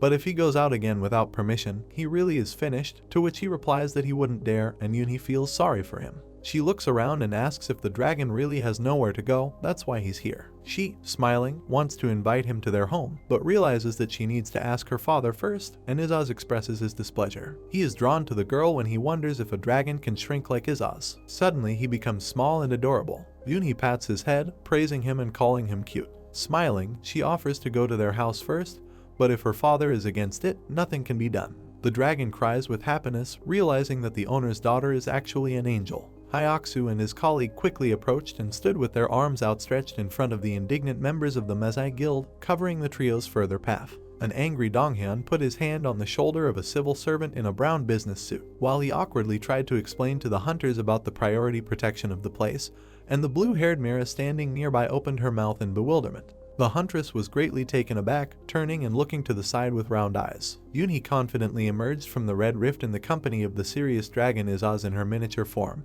who folded her paws on her chest, closing her eyes, and on the other side of the girl a small limb was visible. Hyuksu, with tears in his eyes and a wide smile, was glad to see the main character's niece, while Donghyun watched in bewilderment behind him, not understanding how she was able to get out. Chief Dojun ran up to Yunhee with his mouth open and eyes bulging, loudly asking if she was hurt. The blonde girl smiled awkwardly, placing a finger on her cheek, while Hyuksu looked at her in confusion, sweating as he thought about the fact that she went into the rift alone and without equipment. After that, a man in a business suit put his hand to his mouth and, with an alarmed look, asked the surprised Yunhee if the dragons were with her by chance. Hyuksu glanced in horror at the two short, cute orange and purple creatures when the girl reported that he had already seen them last time. Yunhee pursed her lips and looked to the side in confusion as her uncle's colleague raised his glasses in shock, thinking the whole time that he knew the truth but was just pretending.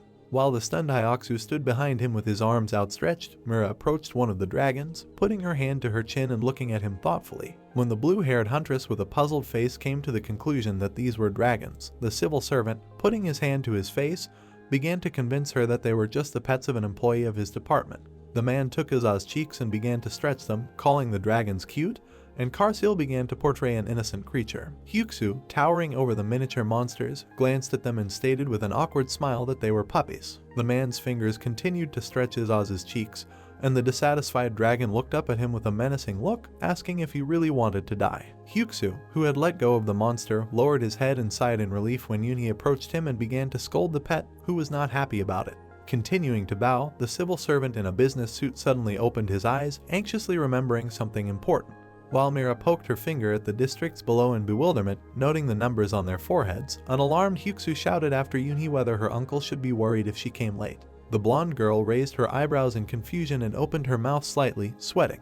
Then the man began to call her to him with his hand with a serious look, intending to whisper something in her ear. The two dragons of different colors looked up at the whispering people, listening that if Korea found out that Dojun was keeping these monsters at home, there would be chaos. When the huntress Mira approached the interlocutors, loudly asking them to wait, Yunhee, putting her hand on the back of her head, with an awkward look, pretended to say that her father was waiting for her and she needed to go home. Hyaksu blocked the path of the girl with blue hair while she, putting her hand on his shoulder, tried to get to the mistress of the dragons, who stood with a frightened face, turning away. Yunhee, grabbing Izaz and Karsil in her arms, quickly ran along the path, saying goodbye as she went, but not turning around, and Mira tried to stop her with a cry. The leader of the Mezai Guild, Donghyun, put his hand to his chin and thought with a thoughtful look that Hyaksun, who had previously met in the rift, turned out to be Dojun, and his pets were dragons. The man frowned deeply, arching his thin black eyebrows, and a sweet wrinkle formed under his eye. The brunette stood scratching his head in puzzlement while behind Mira indignantly asked the civil servant whether he really thought that anyone would believe the version with dogs. In one of the blocks of a residential area of Seoul, a 6-story building rose on stilts, and in the apartment on the highest top floor the light was on at night.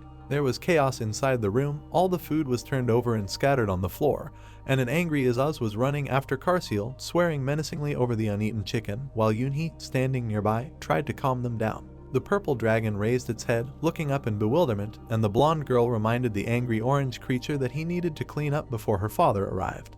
clenching his small fist, Izaz resolutely stated that he also planned to start cleaning up the mess. Placing her hand to her chest, joyful Yunhee asked her pet if he could handle it. The orange dragon jumped up with an inspired look, holding a pipidaster and a rag in its paws, and seriously shouted that it could do anything, after which it stood on the robot vacuum cleaner with one foot, moving around the room with a mop. While Izaz drove around the apartment with a victorious look, he rode around the hall on top of a vacuum cleaner, while Yunhee, putting things into piles together with the second dragon, watched the pet. The blonde girl, perplexed, picked up the phone with the outgoing ringtone, the screen of which displayed a call from her father. When Yunhee put her cell phone to her ear and smiled and offered Dojun to eat kimchi stew at home, while Izaz, riding a robot vacuum cleaner, rushed towards her. The girl happily put the phone aside, raising it to the dragon, and he, standing on her shoulder, asked to buy pizza, but the main character replied that no one asked him. The upset eyes of Izaz began to tear up when he, frozen in place, asked why he was being ignored. After that, Dojun lowered the phone, holding it in his hand and using his finger to disconnect the call with Yunhee. The dark-haired man looked at the screen with a smile, deciding to buy a pizza, while news of the appearance of a dragon and Bambi was broadcast on the screen overhead. The main character looked up at the TV in amazement when he heard about the appearance of a monster. The screen now showed footage of Izaz fighting with Carseal in their true enormous forms. The brunette looked up at the TV with a dissatisfied look, realizing that his pet had caused problems again. Some time later, Dojun stood in the apartment, holding a pizza in his hand, while Yunhee met him with a ladle, asking if the man was injured. Dojun, smiling softly, thanked his niece for her concern and stated that he was fine. Seeing the owner return, the joyful Izaz grabbed his leg and stuck out his tongue with a piercing look in anticipation of dinner. Dojun, putting his hand to his chin, looked at his niece standing opposite him with a thoughtful look and came to the conclusion that she was not injured. The main character, displeasedly towering over Izaz and emitting a purple aura, asked if the dragon was glad that he would remain alive. When the monster froze like a stone statue, covered in cracks, Carseal looked out from the doorway, watching the lord in bewilderment, and Dojun followed further with pizza in his hands. The purple dragon, putting his paw to his chin, looked thoughtfully at the man whom even his master calls the master. Dojun stopped in the middle of the room with pizza in his hands, and Yunhee covered her mouth with her hand in surprise as the ninth dragon Carseal fell to his knees in front of them,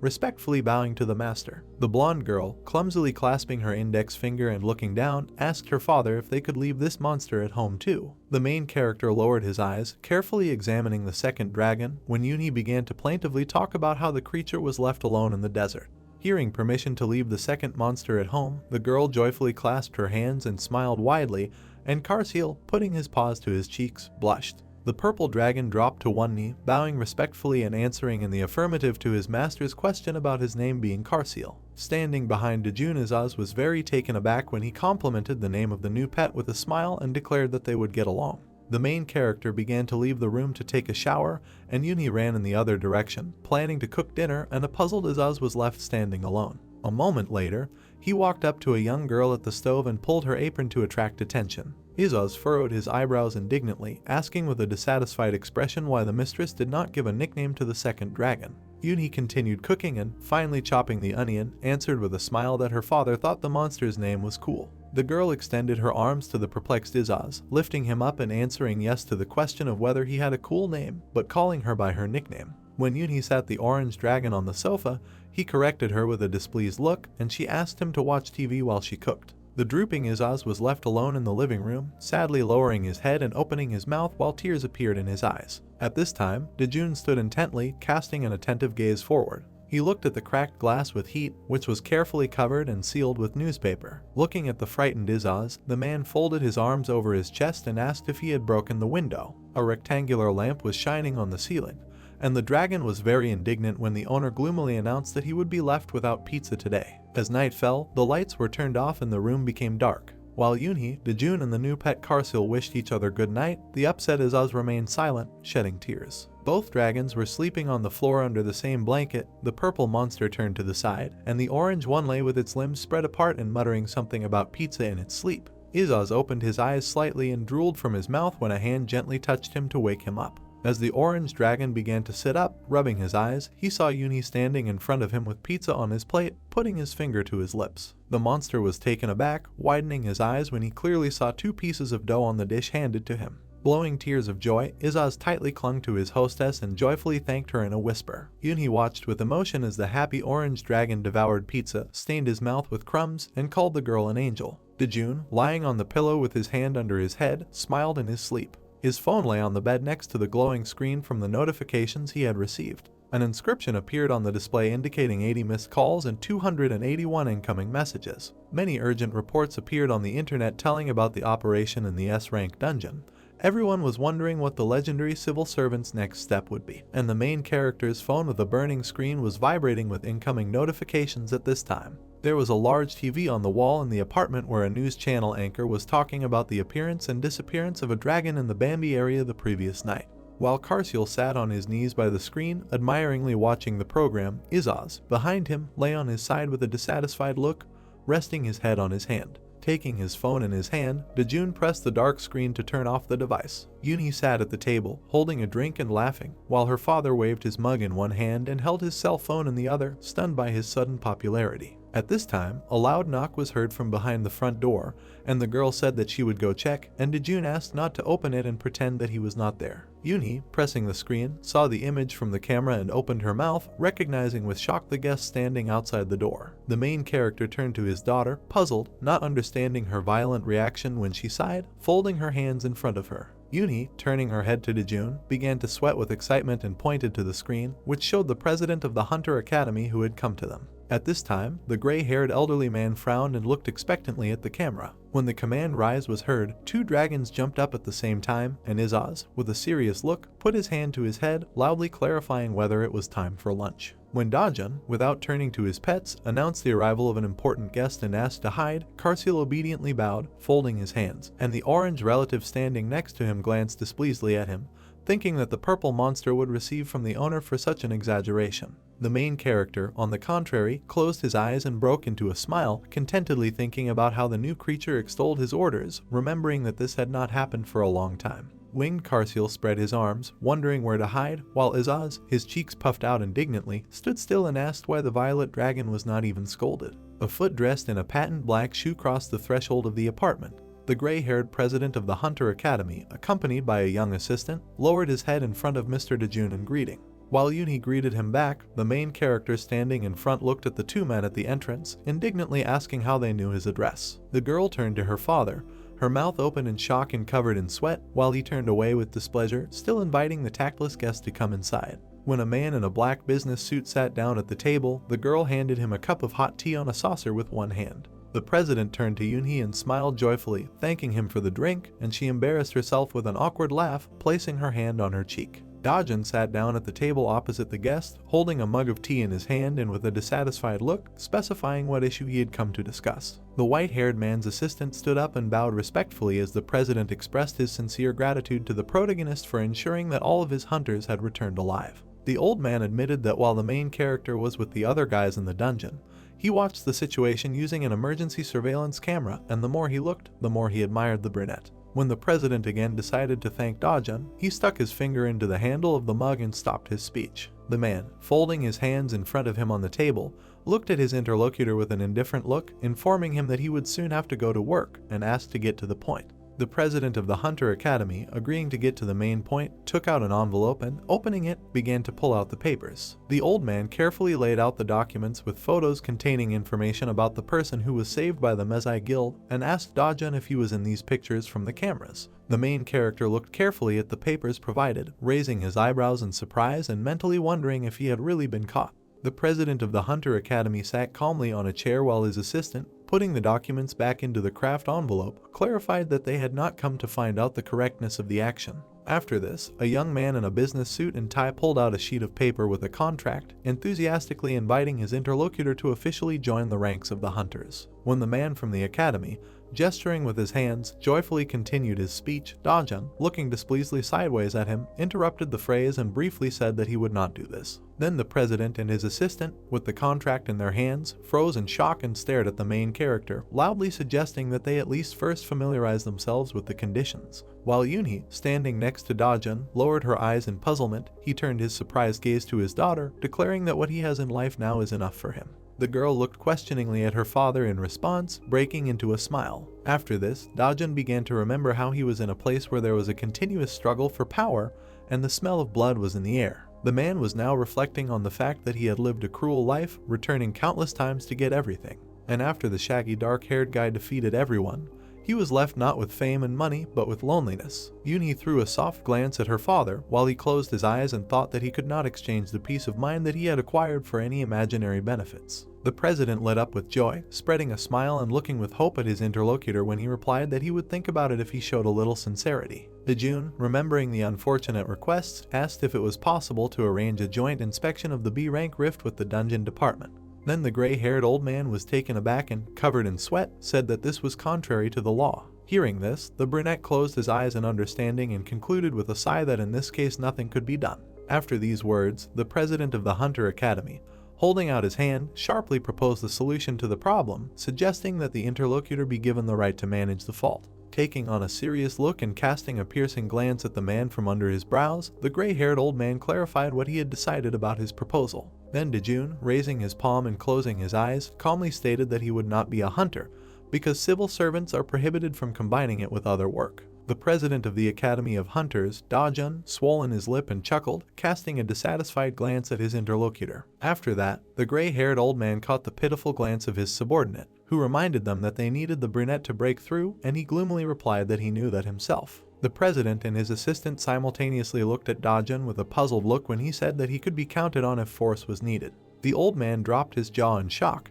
and his subordinate folded his hands and made an admiring face. Then the president of the Hunter Academy stood up, leaning both hands on the table, and loudly declared that this would be enough. The assistant stood behind with a wide smile, holding documents in his hands, and the gray-haired man with an inspired look decided to tell everything at once. The actions are transferred to the section on working with faults, from where came the loud question of a shocked person. Hyuksu opened his mouth wide in surprise, holding the phone to his ear and shouting to his joyful colleagues that the Mezai Guild had signed a contract with them. The department head raised his hand in jubilation as he listened to Dojun also obtaining the right to control the B-rank rift, and the boy and girl clasped their hands with smiles. The most important boss enthusiastically pointed upward, loudly announcing to the whole team that today they had a corporate party, which made the guys even more happy. The man in the red tie picked up the phone, speaking kindly to Dojun and urging him to come quickly to go celebrate. The main character, standing in front of the doors leading to the conference room, replied that he would come after the meeting was over, and the boss noted that as soon as this happened, they would all go to a corporate dinner together. When Dojun finished the phone conversation,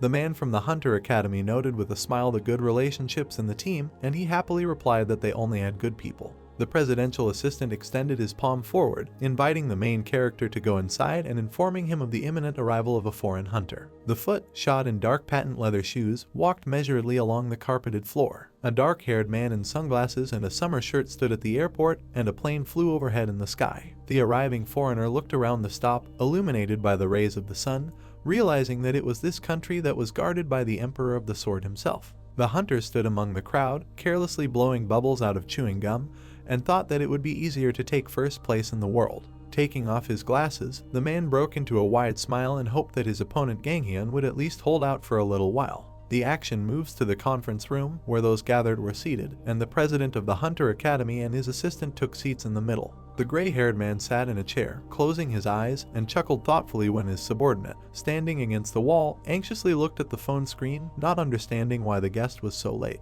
The three other members of the academy, seated in a row at the long table, also felt uneasy about this. Dojun, sitting alone in the chair opposite, looked calm and silent. A girl from the opposite side of the hall raised her hand, informing the invited man that the ranker from abroad was for some reason late. Her long-haired colleague sighed and, raising his hand, suggested that the foreigner was most likely not taking the meeting seriously due to the absence of the Behemoth Guild. A man with green hair jumped in fright when the door suddenly swung open with a loud kick, and a ranker in sunglasses walked imposingly inside. Removing the accessory from his face, the hunter from abroad broke into a smile and smugly announced his arrival. The green-haired hunter stood up, leaning on the table, and dropped his jaw in shock when the guest asked where Ganghyun was. After that, the foreigner waved his hand with a smile and looked to the side, trying to explain himself. The hunter with a mustache and beard tensed, watching the ranker with displeasure, and beads of sweat ran down his face. The green-haired man was perplexed out loud, clutching his head and not understanding what the guest was saying, and his colleagues sitting nearby mentally supported him.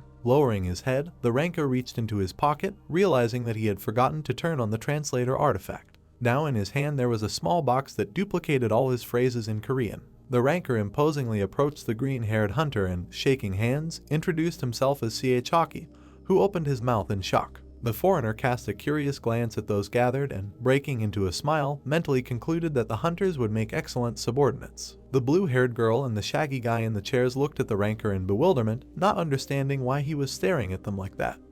Hockey put his hand to his chin and turned around with a thoughtful look, while heated, dissatisfied discussions were going on behind him. Now the ranker was carefully examining Dojun, assessing his suit and assuming that this was an S-rank hunter. He looked at the civil servant with a chuckle, deciding that he had been sent by the Korean government to clean up after others. Dojun sat with an indifferent face when Chalky sat down next to him and, folding his arms on his chest, said displeasedly that he liked that only those who knew how to fight were here. At this time, the president of the Hunter Academy, wiping off the sweat that had appeared from excitement, with an awkward smile, proposed to start the meeting. Remembering the rift located among the forest and mountains, the old man decided to briefly explain the current situation. He said that 10 years ago a huge hole appeared on Mount Sode, which was called the Center. In order to suppress it, the hunter Gan Hyaksun created the Behemoth Guild. And although a total of 20 dives were made over 3 years, suppression of the center turned out to be impossible due to the levels of varying difficulty. When the Behemoth Guild team found itself inside the rift, islands of land with plants were floating in the night sky strewn with stars.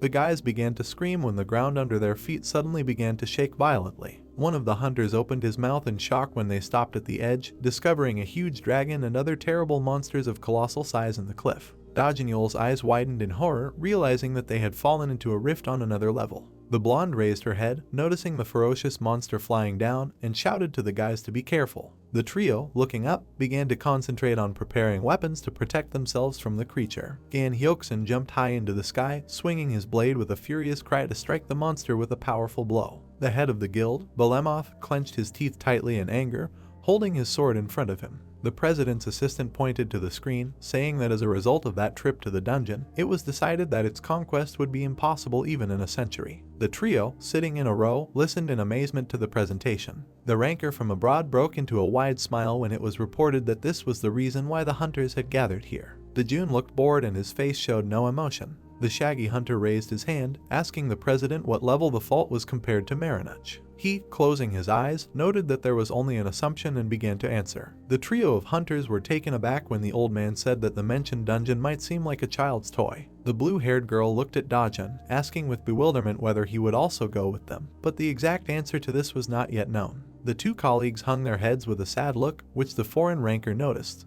After that, Hockey turned his head, looking at the guy next to him with bewilderment and not understanding why everyone was so worried about him, even if he was not on the list of the best. When words were heard in the hall that they would find out the details as soon as the Behemoth Guild returned, and the foreigner asked to wait. The shaggy man gave Chalky a dissatisfied look when he pointed his finger at Dojun with a puzzled look and asked who it was. Wiping his face with a handkerchief, the president of the Hunter Academy enthusiastically replied that it was Mr. Lai, who was in charge of command in the S-rank large rift. Hockey then clenched his fist, displeasedly imagining that a civil servant in a suit would give him orders. After this, the foreigner, looking sideways at the calm Dojun, said that he could kill the weak commander. Hearing this, the indignant shaggy hunter jumped up from his seat, shouting loudly at Hockey, who had stood up. Ranker leaned over the calm protagonist, mockingly declaring that he had seen many weak guys become commanders who ended up dying at the hands of the allies. After that, the foreigner pointed his finger at his forehead, warning that if the guy doesn't want a bullet hole in his head, then let him leave. Dojun closed his eyes and sighed with a smile. He stood up and began straightening his tie, which confused the impudent ranker. The main character looked condescendingly at Hockey and asked if he thought he could kill him with such inner strength. Hearing this, the foreign ranker bared his teeth angrily and furrowed his brows, filtering the insults through his teeth. The next moment, he grabbed Dojun by the collar of Pai Dojun Aka and, pulling him towards him, began to swing his fist, indignant that his pride had been hurt. The brunette stood calmly against the wall, looking at the foreigner, who, in a fit of anger, raised his clenched hand and pointed it at him. The hunter girl watched in amazement what was happening, covered in sweat, and began to scream. Now she stood between the guys, separating them, and demanded that the enraged Hockey stop. He, breaking into a smile, glanced sideways at the girl and asked what was it about this civil servant that everyone was so fussy about him. Closing her eyes, the huntress calmly replied that she stopped the fight since they were in a common conference room. Hockey looked at his palm in bewilderment when the lady walked past with folded hands, asking to sort things out in the training room. Dojun closed his eyes and straightened his tie as the foreign ranker burst out laughing, declaring that the brunette was too fragile to fight with. After this, Hockey turned and, pointing to the presidential assistant, brazenly asked whether he was escorting them. The subordinate leaned towards the boss, anxiously asking what would happen if the arriving foreign guest suffered at such a rate. With a sidelong glance, Dojun nodded calmly when he was asked if everything was okay. The assistant was greatly taken aback and began to stutter, covered in sweat, while the president of the Hunter Academy rose from his seat, leaning his hands on the table. The white-haired old man began to leave the conference room, intending to lead the crowd on his own, and the guys followed him, and the subordinate sped up to catch up with his boss. Hockey, hitting his palm with his fist, was dreamily thinking about how he would show the guy behind him his place. The action moves to the underground training hall of the Hunters Association, where the crowd has stopped in front of the ring. The president of the Hunter Academy looked with dissatisfaction at his assistant, who lowered his hands, with a frightened look, worried that Dojun might injure the foreign guest, even if he was lenient. The man shed tears and, raising his hand clenched into a fist, shouted in panic that if the training room breaks down, then the leader of the group, Woo-young, will harass him.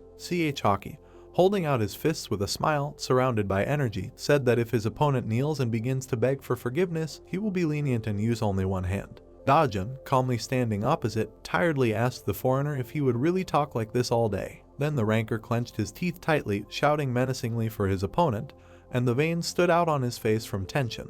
The main character, putting his hands in his pockets, began to silently climb into the ring. Dojun stood calmly in place when Chalky flew at him with a smug smile, putting his hand forward and brazenly calling out to the guy. The brunette was able to easily dodge the powerful blow when the enemy announced that he would die today. Seeing that the civil servant dodged the flying hand, the ranker's eyes widened and his mouth curled in shock. Dojun, with an indifferent expression on his face, looked up at his opponent calmly. The enraged Hockey was now flying at the main character from behind, raising his fist to strike with menacing screams, but he continued to quickly dodge. The foreign ranker, continuing to swing, menacingly said that now the guy would die from one blow. Dojun dodged the furious punches with his eyes closed, deciding it was time to act. The magical energy in Hockey's hands began to evaporate, and he, unable to stay on his feet, flew forward screaming. At this moment, the main character began to swing, raising his palm high. The next moment, the civil servant's hand quickly flew down. The trio of hunters, dressed in business suits, simultaneously opened their mouths in great bewilderment and shock.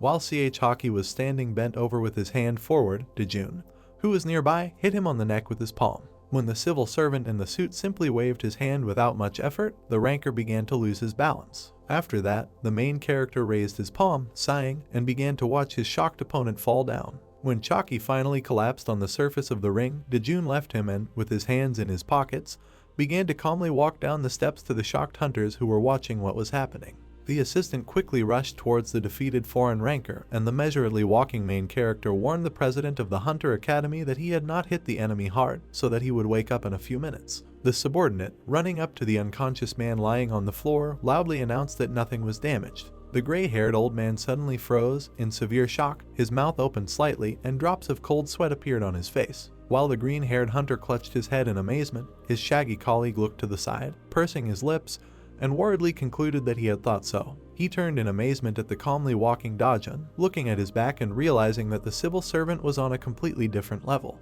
The action moves to a building where cafes and restaurants are located, and when night fell, the lights came on in it and the joyful cries of people began to be heard. The employees of the Fault Research Department, along with the arriving Dojun, sat at the corporate evening, joyfully celebrating the event and enjoying the beef the chef had bought. Both bosses of the protagonist froze with glasses in their hands, in bewilderment when they heard from the employee that the Hunter Academy was looking for him. Hyuksu and Chialsu, covered in sweat, put their hand to their chest and exhaled with relief when Dojun calmly stated that the organization simply had one request of him. The brunette smiled softly and agreed when his drunken boss, raising his finger, said that he should never leave work. Hyaksu, bringing pieces of beef to his full mouth, asked in bewilderment whether it was strange that the Mezai Guild wanted to enter into a contract with them. Kalsu, curling his lips and chewing his food, said that he, too, was uneasy about this. The chief put his head on his hand, leaning on the table, and began to wave his free hand, lamenting the fact that rank hunters would not even listen to them. Scratching his head and twisting his mouth in dissatisfaction,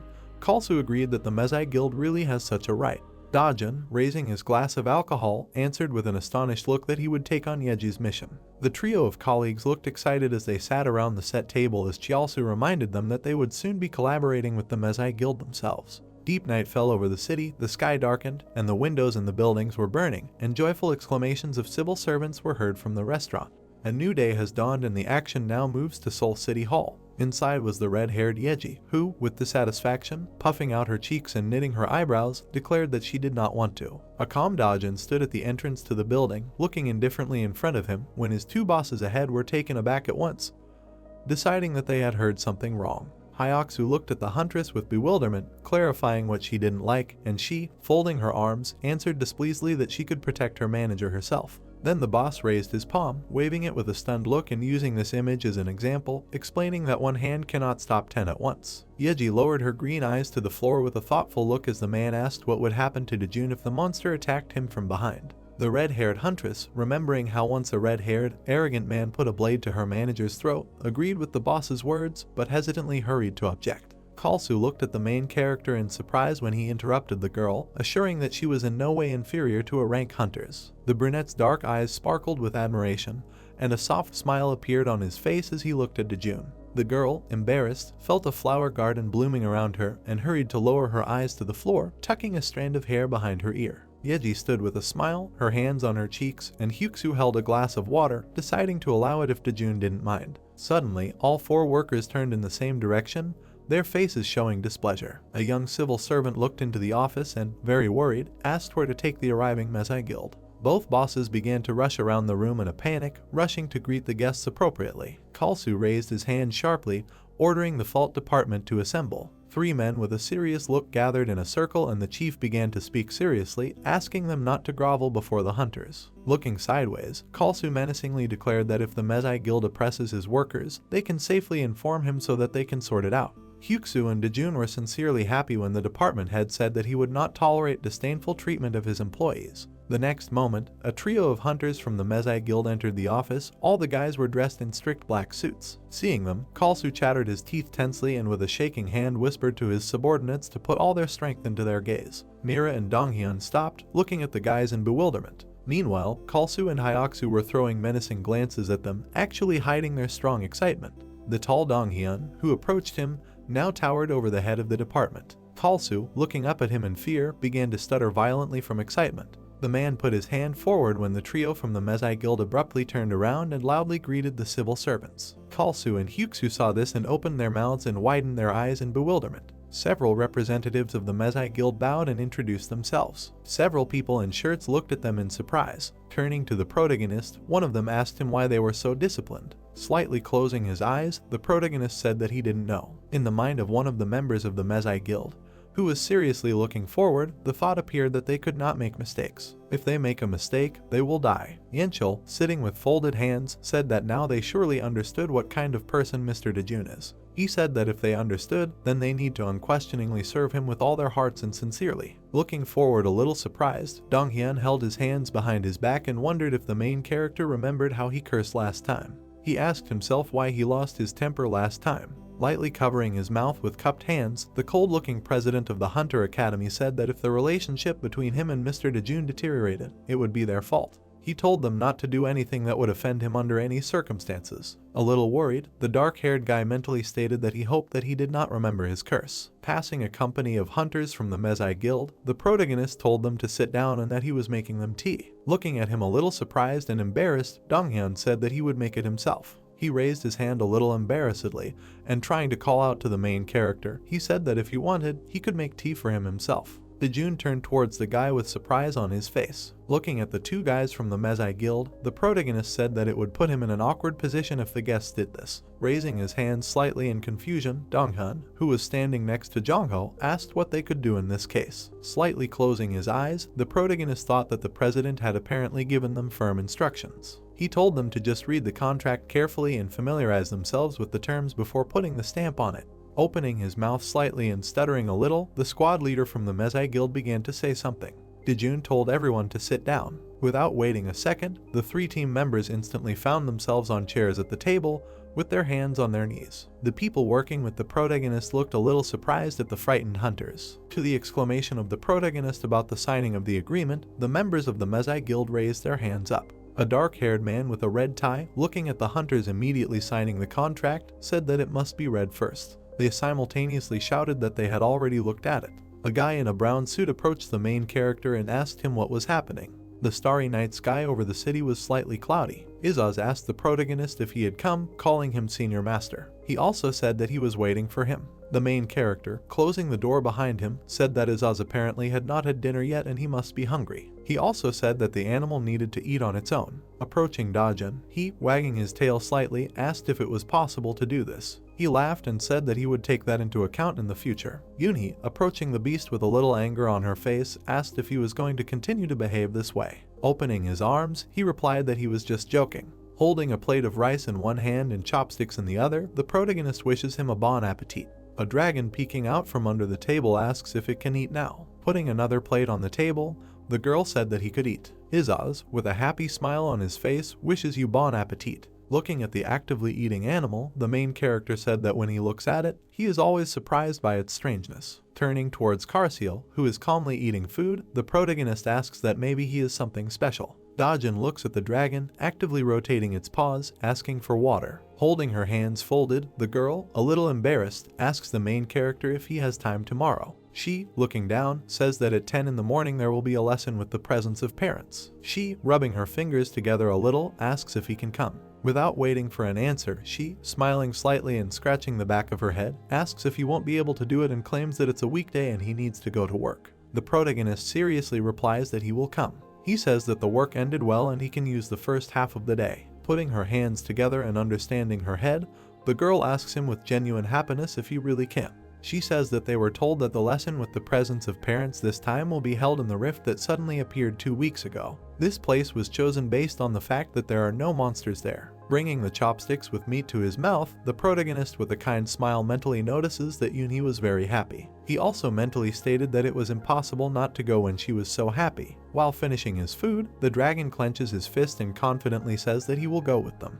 The main character tells him to finish chewing first and then speaks because it's disgusting to watch. The next day inside the rift, the protagonist with 2 animals walked through a fair where there were many people. There are cheers from the crowd about super sweet fries as well as 3 for 2 promotions. Yunhee walks up to the baked goods stand, holding out 3 fingers and asking for 3 filled with red beans with a smile on her face. She hands 2 teiyaki to Karsiel and Izaz. Sticking his hand forward, the purple beast refuses. Biting into a cookie, Izaz raises his finger up. The girl asks Karsiel if he likes sweets. He thanks, but declares that such food does not suit him. Looking at the tearfully gorging orange dragon, the protagonist mentally says that no matter how you look at it, Yunhee has instilled in him the wrong eating habits. The guy raised the loudspeaker and said to listen to him carefully. He, holding a piece of paper in his hands, stated with a smile that this place appeared immediately after the clearing of the Maranaka fault and monsters did not appear here. He also noted that despite this, if someone found a fragment of an unknown map, then they could master the use of mana, which is why it was designated as a training place. Pointing to a place on a hill, the guy declares that parents can only watch the students from here, from the observation deck.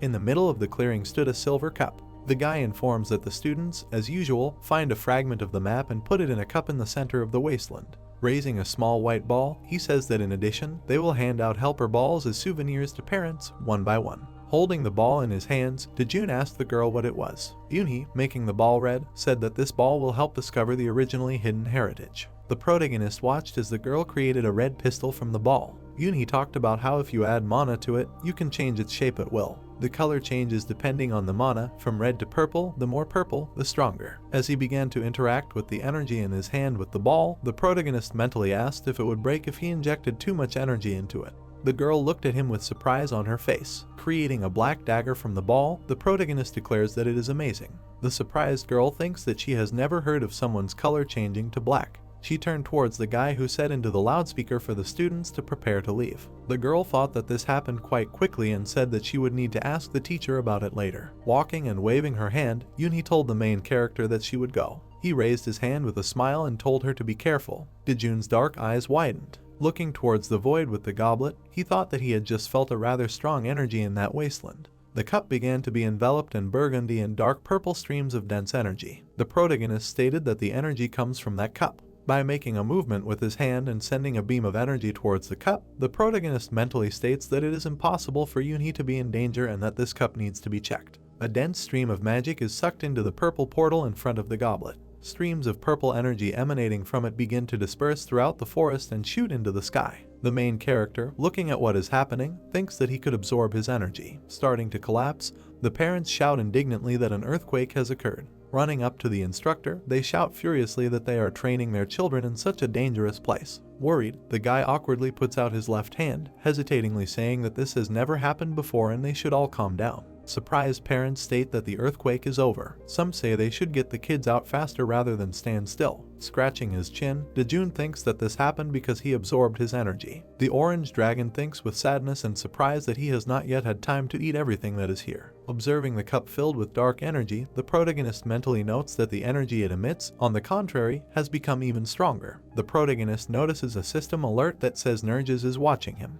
Information appears on the blue information window that he needs to head to the center for a special quest. Negers, the administrator who protects the heart of the tutorial, was sealed for violation of discipline and the brutal murder of applicants. You need to collect fragments of the entrance ticket to break its seal and deal with it. Accumulated progress, 9,934 out of 10,000. Compensation, receive an entrance ticket and open a tutorial. Also at the bottom of the window there was information that the main character would not be able to get out of the rift for a certain time. The remaining time was 21 chats, 39 minutes and 2 seconds. Continuing to hold his chin and coldly evaluate the information on the window, Dojun thinks that this cup was apparently the key. He also mentally asks himself if Yunhee is allowed to be here and if everything will be fine. He mentally asks that all this time the Behemoth Guild has been doing useless work. On the earthen hill above the clearing with the cup, the screams of the parents actively flared up. They asked who was responsible here and stated that they would report this to the city education department.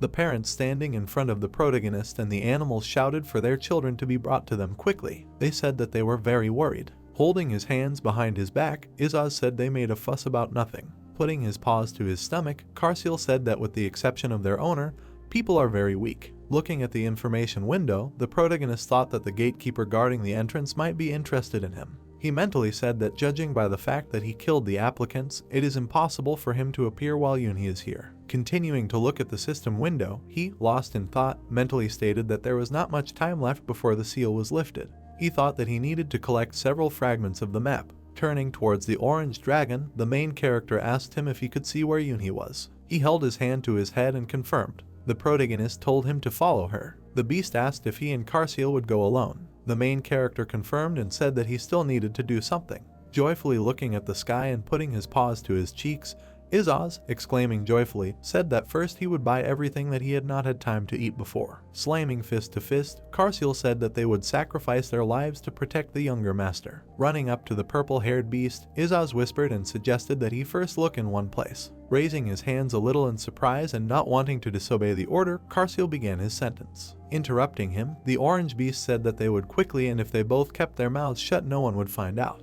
Moving away from the raging crowd of parents, the protagonist thought that Izaz would go to Yunhee after doing something else for a bit, and he will go looking for fragments of the map. Looking at the ball, the protagonist thought that the girl said that they could be detected using it. Walking after the white ball through the forest, the girl indignantly asked where these fragments of the map even were. She stated that she did not want to appear before her father in a shameful manner. The girl turned around sharply when the ball began to emit energy. Running up to the bush and holding out her hand, Yunhee asked hopefully if this was another dummy. Picking up the bone, she said with annoyance that she had failed again. She asked into the void about who brought it, if there weren't even monsters here. The girl turned around at the sound. A girl with blue hair and a white suit crawling out of the bushes said hello. Shaking leaves off her head, the girl asked Yunhee what she was doing and if she was hurt. Waving her hands, the orange-haired girl replied that she had not and said that she was just looking for a fragment of the map. Folding her hands near her chest, the blue-haired girl said why she confuses people. Putting her hand to her mouth, Yunhee asked about the fact that the girl was now worried about her. Looking away in embarrassment, the girl stammered and said that who would even worry about someone like her. She said that if the girl gets hurt, the uncle will be worried. Without finishing his words, he added that the elite should take care of the weak. The bright light of the sun illuminated the location. The blue-haired girl screamed for Yunhee not to make her uncle worry. Looking up in surprise, Yunju said that something was approaching closely. Two protagonist animals with their paws outstretched fell from the sky. They landed 10 meters under a tree. Lowering Yunhee by her head to the ground, the girl took out an orange pistol and fired a shot. Several bullets charged with light energy flew towards the animals. They fell into the column of smoke created by the fall of Izaz and Karsiel. Scratching his belly, the orange dragon, emerging from a column of smoke, asked that it looked like he had been bitten by a fly. Taking the gun away and looking in surprise at the protagonist's pet, the girl said that this was the pet she saw last time. Yunhee, lying on the ground, holding her ears, stated that her eardrums almost burst. Izaz walked forward, scratching his nose and looking at Yunhee. He looked at the girl and asked why she was lying on the ground. Yunhee asked how he ended up here. Raising his hand with a clenched fist, the orange monster asked the blue-haired girl if she was hurting Yunhee. A red aura emanated from him. Slamming his fist into his palm, Karsiel said that it looked like the man's liver would be sticking out of his stomach. The dark aura emanating from both of the protagonist's pets became increasingly stronger. They said the girl was finished. Lowering her head down, Yunju, sweat beginning to flow down her face, mentally asked what kind of energy this was. She mentally stated that she couldn't even move. Approaching and poking her finger at the orange beast's head, Yunhee told them to stop because it was her friend. The pet asked incredulously who it was. Patting his head, the girl confirmed and said that last time she called him very cute. The blue-haired girl, lying on her knees, putting her hand to her chest, exhaled. Sitting down in front of him and raising her index finger, Yunhee told him to quickly apologize to Yunjo. Raising his hands a little angrily, the orange pet said that he was not to blame for anything. The girl said that in this case he would eat the same food as Karsiel. The shocked monster opened his mouth wide and asked the girl again. Running up to her, he bowed his head and apologized, declaring that he had committed an unforgivable offense. He said this would never happen again. With her palms out in front, the embarrassed Yunju couldn't say anything. Yunhee stood up and clasped her hands together, indignant at the actions of the pets. The purple beast said to those moving away from the girl that he had to assess the situation first. Raising his paws furiously, the dragon said that he was behaving commendably. Covering Karsiel, who is holding the girl's leg, Yunhee declares that he is saying everything correctly. And he says that if he continues to behave like this, he will be left without dinner. Looking at their conversation in surprise, Yunju thought about what was happening. She mentally noted in surprise that the girl controlled these monsters like pets. The blue-haired girl was taken aback by the guy who appeared behind her. The protagonist asked them what happened. Noticing the main character, his pets began to slowly run away. The two girls greeted Dojun. Yunhee asked how he ended up here. The protagonist, looking at her with a calm face, said that he wanted to check if everything was okay with them. With a face that realized the situation, Izaz thought that they were supposed to meet the owners at the very end. He mentally stammered and said that if he found out that he had arrived here just now, he would be finished. The pet imagined what would happen to him if the main character found out that he had arrived just now and attacked Yunhee's friend. He put his hands to his cheeks and opened his mouth wide, mentally declaring that he would die in any case. The girl, radiating happiness, asked if he really came for this reason. Holding his hands with some object behind his back, the protagonist said yes and asked if the orange pet protected her well. At this moment, Izaz, worried, looked away. He immediately closed the mouth of the girl, who began to speak and said that of course he defended her well. Placing the blue-haired girl's hand on his head, sweating profusely, he said uncertainly that everything was fine with Yunhee's friend. Dojun looked at them incredulously. Quickly grabbing Izaz, Yunju said with a smile that it was like that. Slightly closing his eyes, the main character said with a smile that he should continue to be very nice. Everyone exhaled when the protagonist went to read the information in the system window. As he read the information about the quest, he thought about how he was able to find all 66 map fragments. The orange monster was hiding on top of the blue-haired girl when Yunhee called him. The main character, continuing to look at the information window, thought that if he could sneak here in the evening, he could remove the seal. Izaz asked the girl for forgiveness. The protagonist, putting a brown package in his pocket, turned to Yunhee. Approaching her, he said that it was time to gather and it was time to go. Tearing slightly, she sadly stated that she could not find a single fragment. Placing his hand on the upset girl's shoulder, the protagonist said that she was simply unlucky and next time, she would be able to find it. The afternoon sun illuminated the rocky and forested location. Dojun said that the girl did a good job and offered to buy something tasty for dinner. The orange pet suggested we go eat beef. The protagonist said that judging by what he saw earlier, he eats everything well. Izaz, stumbling a little, asked if the main character knew about everything.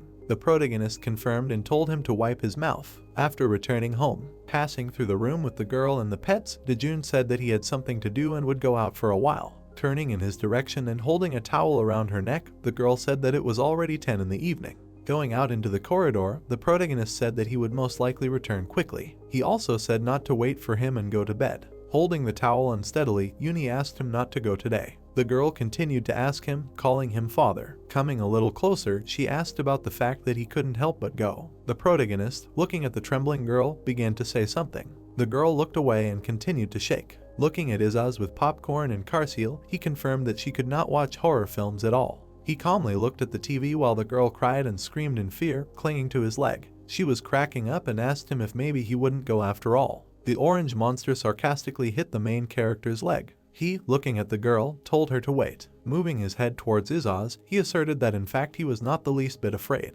Stuttering a little in fear, the pet said that this was not so. Squatting down, the main character said that as punishment, he would go with him. Waving his arms displeasedly, the orange monster said that it was raining outside. Karsil continued to watch the movie. Raising her hand, the girl asked the same to go with him. The orange beast once again stated that he did not want to get wet in the rain. Looking down at the girl, the protagonist said that it was dangerous, so no, but in return he would quickly return.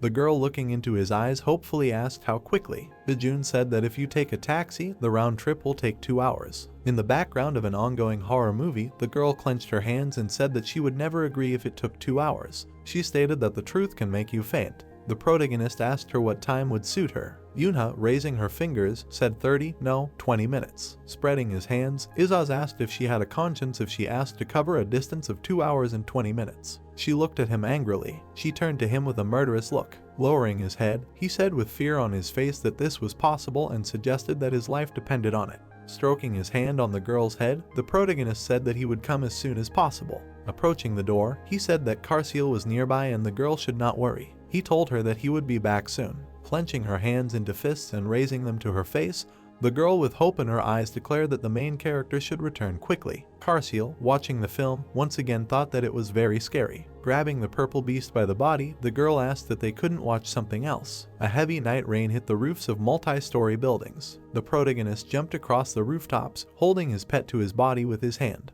Izaz said that he is not a thing and it is not necessary to carry him as if he were some kind of bale. The main character replied that the only way is if they want to get there quickly. The orange beast said that in this case it would be better to get there on it.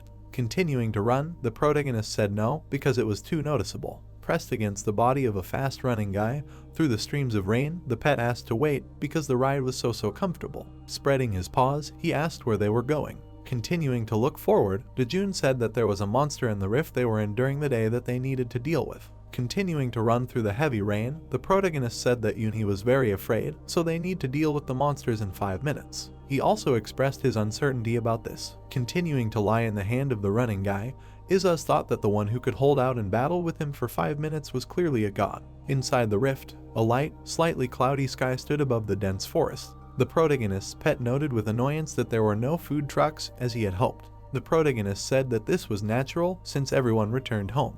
Dojun walked towards the cup, clenching his fist. Looking around, the orange beast scratching its cheeks said that there were no monsters to be seen here at all. Throwing the package forward, the protagonist told him to wait. He hid it into a goblet emitting purple energy. Izaz clarified that this tin can is in a bad mood. The stone floor under the goblet was destroyed in an instant.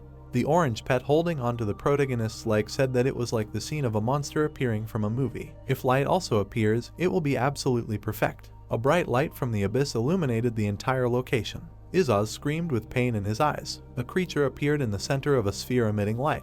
The girl, with long blue hair and long ears, put her hands on her chest. She opened her blue eyes and looked towards the main character. She said in a soft voice that they were the ones who freed her from the seal. She flew up to the protagonist. Looking into his eyes, she said that she was the administrator in charge of the tutorial. She thanked him for waking her from her eternal sleep. She clarified that she was obliged to check his qualifications. Squinting his eyes slightly, Izaz asked who she was. Flying up, she asked what kind of fool dared to interrupt her. Opening her eyes and mouth wide, she lightly covered her face with her palm and asked how he ended up here if all the dragons had long since died out. Picking his nose, he asked what she was talking about. Slamming fist against fist, the orange beast asked the protagonist standing behind him if it was enough to catch her. The main character confirmed. Izaz, looking at the girl, asked if she heard. Shaking her hands, she asked him to wait. Pointing her finger at him, with surprise on her face, she asked if he was the great dragon born in the center. She asked why he listens to the orders of a common man. Scratching his big ear, Dojun's pet asked what it had to do with it.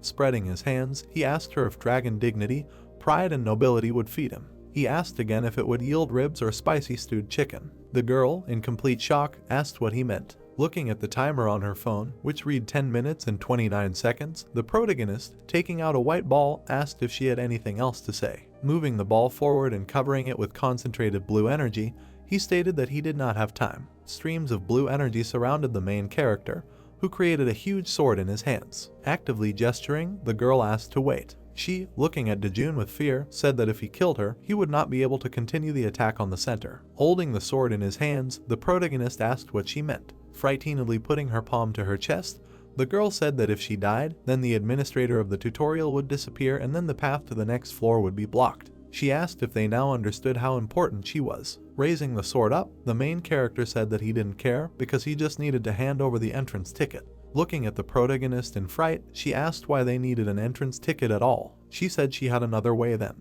Bowing her head, she began to beg for forgiveness. She apologized for her impudent behavior and asked for mercy. A system alert appeared about Nerj's confession. A bag opened in front of the pet and Dojun, from which light began to flow. Izaz asked if it was food. The main character, examining the bag, asked if it was an entrance ticket. An information window appeared that said that after receiving a stack of entrance tickets, they had opened a tutorial area. He inserted the sword into the ground next to the girl who had fallen from fear. Trying to lick a small card, the orange beast said that this was not food. Lying on the ground and closing her eyes, the girl thought about whether he would spare her. She thought that he would most likely kill her since he had received an entrance ticket. She mentally asked herself what she needed to do to survive. She opened one eye slightly as a question popped into her head as to why it was so quiet around her. She spread her arms in shock and looked at the departed protagonist. Throwing the bag behind his back, the main character thought that his work would be completed when the entrance tickets were handed over. He decided that he would leave the rest to the hunters. The protagonist's orange pet mentally noted with resentment that he was being dragged around again like a bale. At this time, at the entrance to the center, the entire clearing surrounding the cup was covered in dark energy and was surrounded by a wall of lightning. Heavy rain and lightning filled the forest location. The stranger asked with annoyance when they would be able to enter the real entrance. A guy in red and black armor, crouching slightly, asked what they were doing here, walking in circles. He said the real entrance was never visible. A hunter standing next to him with his sword lowered told them to forget about it. He said that first they need to go back and report everything to the chairman. The guy with blue hair, moving away from his partners, asked if they should go straight to the old man. He suggested that we rest a bit, saying that reinforcements would arrive soon, so it would be a little easier. He asked his teammate Junel to be patient. The red-haired guy asked with a smile whether it would be newcomers. Turning in his direction, the guy, wet from the rain, said that these would not be newcomers, but reinforcements. They belonged to other guilds, so they shouldn't think about being treated unceremoniously. Lowering his head slightly, Junel said that the guy was grumbling again. Raising his head and closing his eyes, he stated that even his mother did not grumble like him. A girl with blonde hair asked why he had such a character. With a malicious smile, pointing his finger at her, the red-haired guy said that she had just insulted his mother and he would write a statement against her for insulting her parents. The girl, holding her head, asked where he picked up such words, saying that this was absurd. Office workers sat at their computer desks doing their jobs. The man on the phone introduced himself as Hexu from the fault department and reported new information about the faults. The man said that he would give it to Mr. Dojun. Turning towards the protagonist, the guy with glasses said that the HR department called and asked if he had undergone basic training in faulting. The main character said no. The guy, putting his hands on the table, said that next Monday, the Hunters Bureau will be conducting training.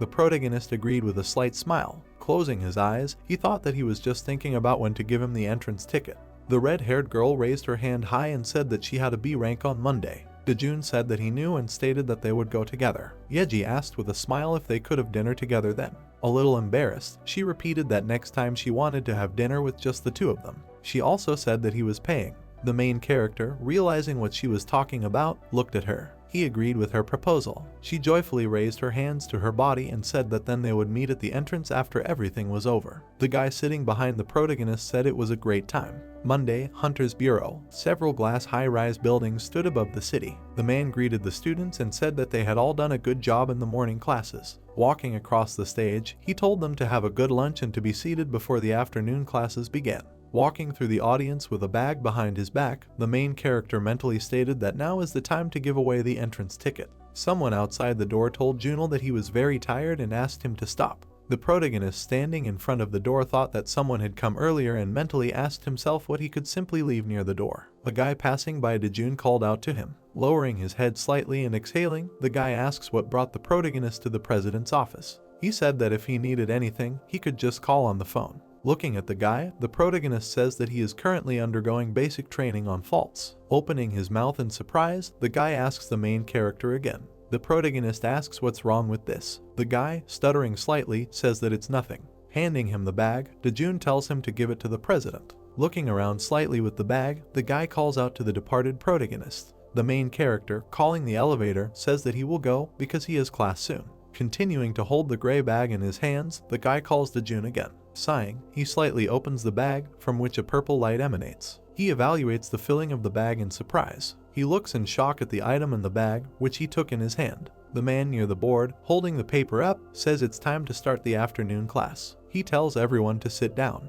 The main character reads documents. The girl sitting next to him notes that the protagonist is taking notes very diligently during the lecture. Turning to him, she says that if she knows everything and is sitting here just to fill her study time, then why is he taking notes so hard? Looking at his notes, the protagonist states that it hasn't been that long since he returned to work after being hospitalized, so he is still inexperienced. He states that his memory is not that good, so if he doesn't write things down, he won't remember anything. Lying on her desk, the girl says that no matter how hard they try, the attitude towards civil servants is still very bad. She says they are not Mr. Dojun, why should they try? The main character asks again who she is talking about. Rising sharply from her desk, the girl says that he is also a civil servant and should know Mr. Dojun because he is a legend. She started talking about him. She said he was a renowned figure who had proven that even an ignored and despised public servant could be respected by all. He completed an S-rank dungeon with an estimated mortality rate of 99.9% with 0 mortality, breaking down the arrogant hunters with his charisma. She stated that he was the legend of legends. The protagonist, with a look of confusion on his face, holding a pencil in his hand, listened to her. She clenches her hands into fists and brings them to her chest, saying that he is a superstar among government officials and she definitely wants to get his autograph. 2 people rush into the audience, one of whom, making a hand gesture, says that it is here. Pointing his finger at the audience, the guy says that he is there and he really came here for basic training. The teacher, looking around in surprise, asked what brought the president here. Looking into the audience, he apologized for being there without warning and stated that he was here on urgent business. Exhaling, the protagonist thought that he clearly should have known that he did not like to attract attention. The main character mentally stated that having considered that he was a wise man, he made a mistake. Dojun asked the academy president in question what happened. One of the students who returned in their direction asked what this guy had done. Looking into the eyes of the protagonist, Yonchul apologized to Mr. Dojun for the sudden visit. The students, upon hearing the name, began to stand up to look at the legendary civil servant who was in charge of commanding the S-rank dungeons. Someone shouted, "What should get an autograph?" Slightly lowering his head and closing his eyes, the main character mentally declares that it seems that he will not be able to listen to the lesson. Approaching the teacher, he asked if he could leave for a while. Looking at the glowing red aura behind the president, who was standing near the protagonist, the man, stuttering slightly, said that of course he could do it. He looked blankly at the people leaving the audience. The main character asked Yonchul if he needed to go to his office. The president of the academy replied that it would be great if he did so. Holding her hand near her chest and looking after Dojun, she said that she couldn't believe it, because she thought he was just a handsome, strange guy. The door closed. Looking back at the president, the protagonist said that if he does this, their cooperation may be difficult. Yonchul apologized and said that the entrance fee was so important that he had no choice. Turning in his direction, the protagonist said that in return he should apologize to those who listened to the lesson. Putting his hands together, the president declared that he would do this and thanked him for his understanding. Looking at the man's back, the main character thought that he still understood his words. Looking at him seriously, he states that he needs to take action before it happens again. Walking further down the corridor and extending his hand towards the door, Yonchul said that he understood that this would bring inconvenience to the main character, but he could not find another way out. An image appeared of 2 guys and a girl sitting at a table with a bag. The president stated that the Behemoth Guild members had just returned. The girl stated in surprise that this was an ordinary person. The red-haired guy asked what kind of trash this was. Looking at the protagonist, the blue-haired guy said in surprise that it was Mr. Dojun. Shaking his hand, he said with a smile on his face that he could not imagine that the one who found the entrance ticket would be the protagonist. Continuing to shake hands, the guy said that he could not even think that the entrance ticket would be outside. The protagonist said that he was just lucky. The blonde girl, turning towards the guy, asked if he wanted to stand up and say hello properly. Holding the blue and purple ticket in his hands, he asks if she believes it is an entry ticket and states that it is immediately obvious that it is a fake. Slamming the table, an angry Yonchul tells him to stop immediately and states that he needs to apologize for such a thing. Sitting on the sofa, Junel calls the protagonist a big ass. Pointing a finger at himself, the red-haired guy declares that if the protagonist is lying, then he will not get rid of him easily. Glaring at him furiously, the president shouts at him to stop. The girl tells him that he behaves disgustingly with a person whom he sees for the first time. The blue-haired guy apologizes and says that he is not a bad child, but his manners are so-so. An image of a guy appeared, taking a fighting stance and telling him to attack. An association with a low-grade bandit at the market in Miram appeared in the protagonist's head. With a smile, Dojun said that everything was fine. Starting to cover his hands with yellow lightning and create iron weapons, the guy says that Hyungnam is talking, but he is laughing.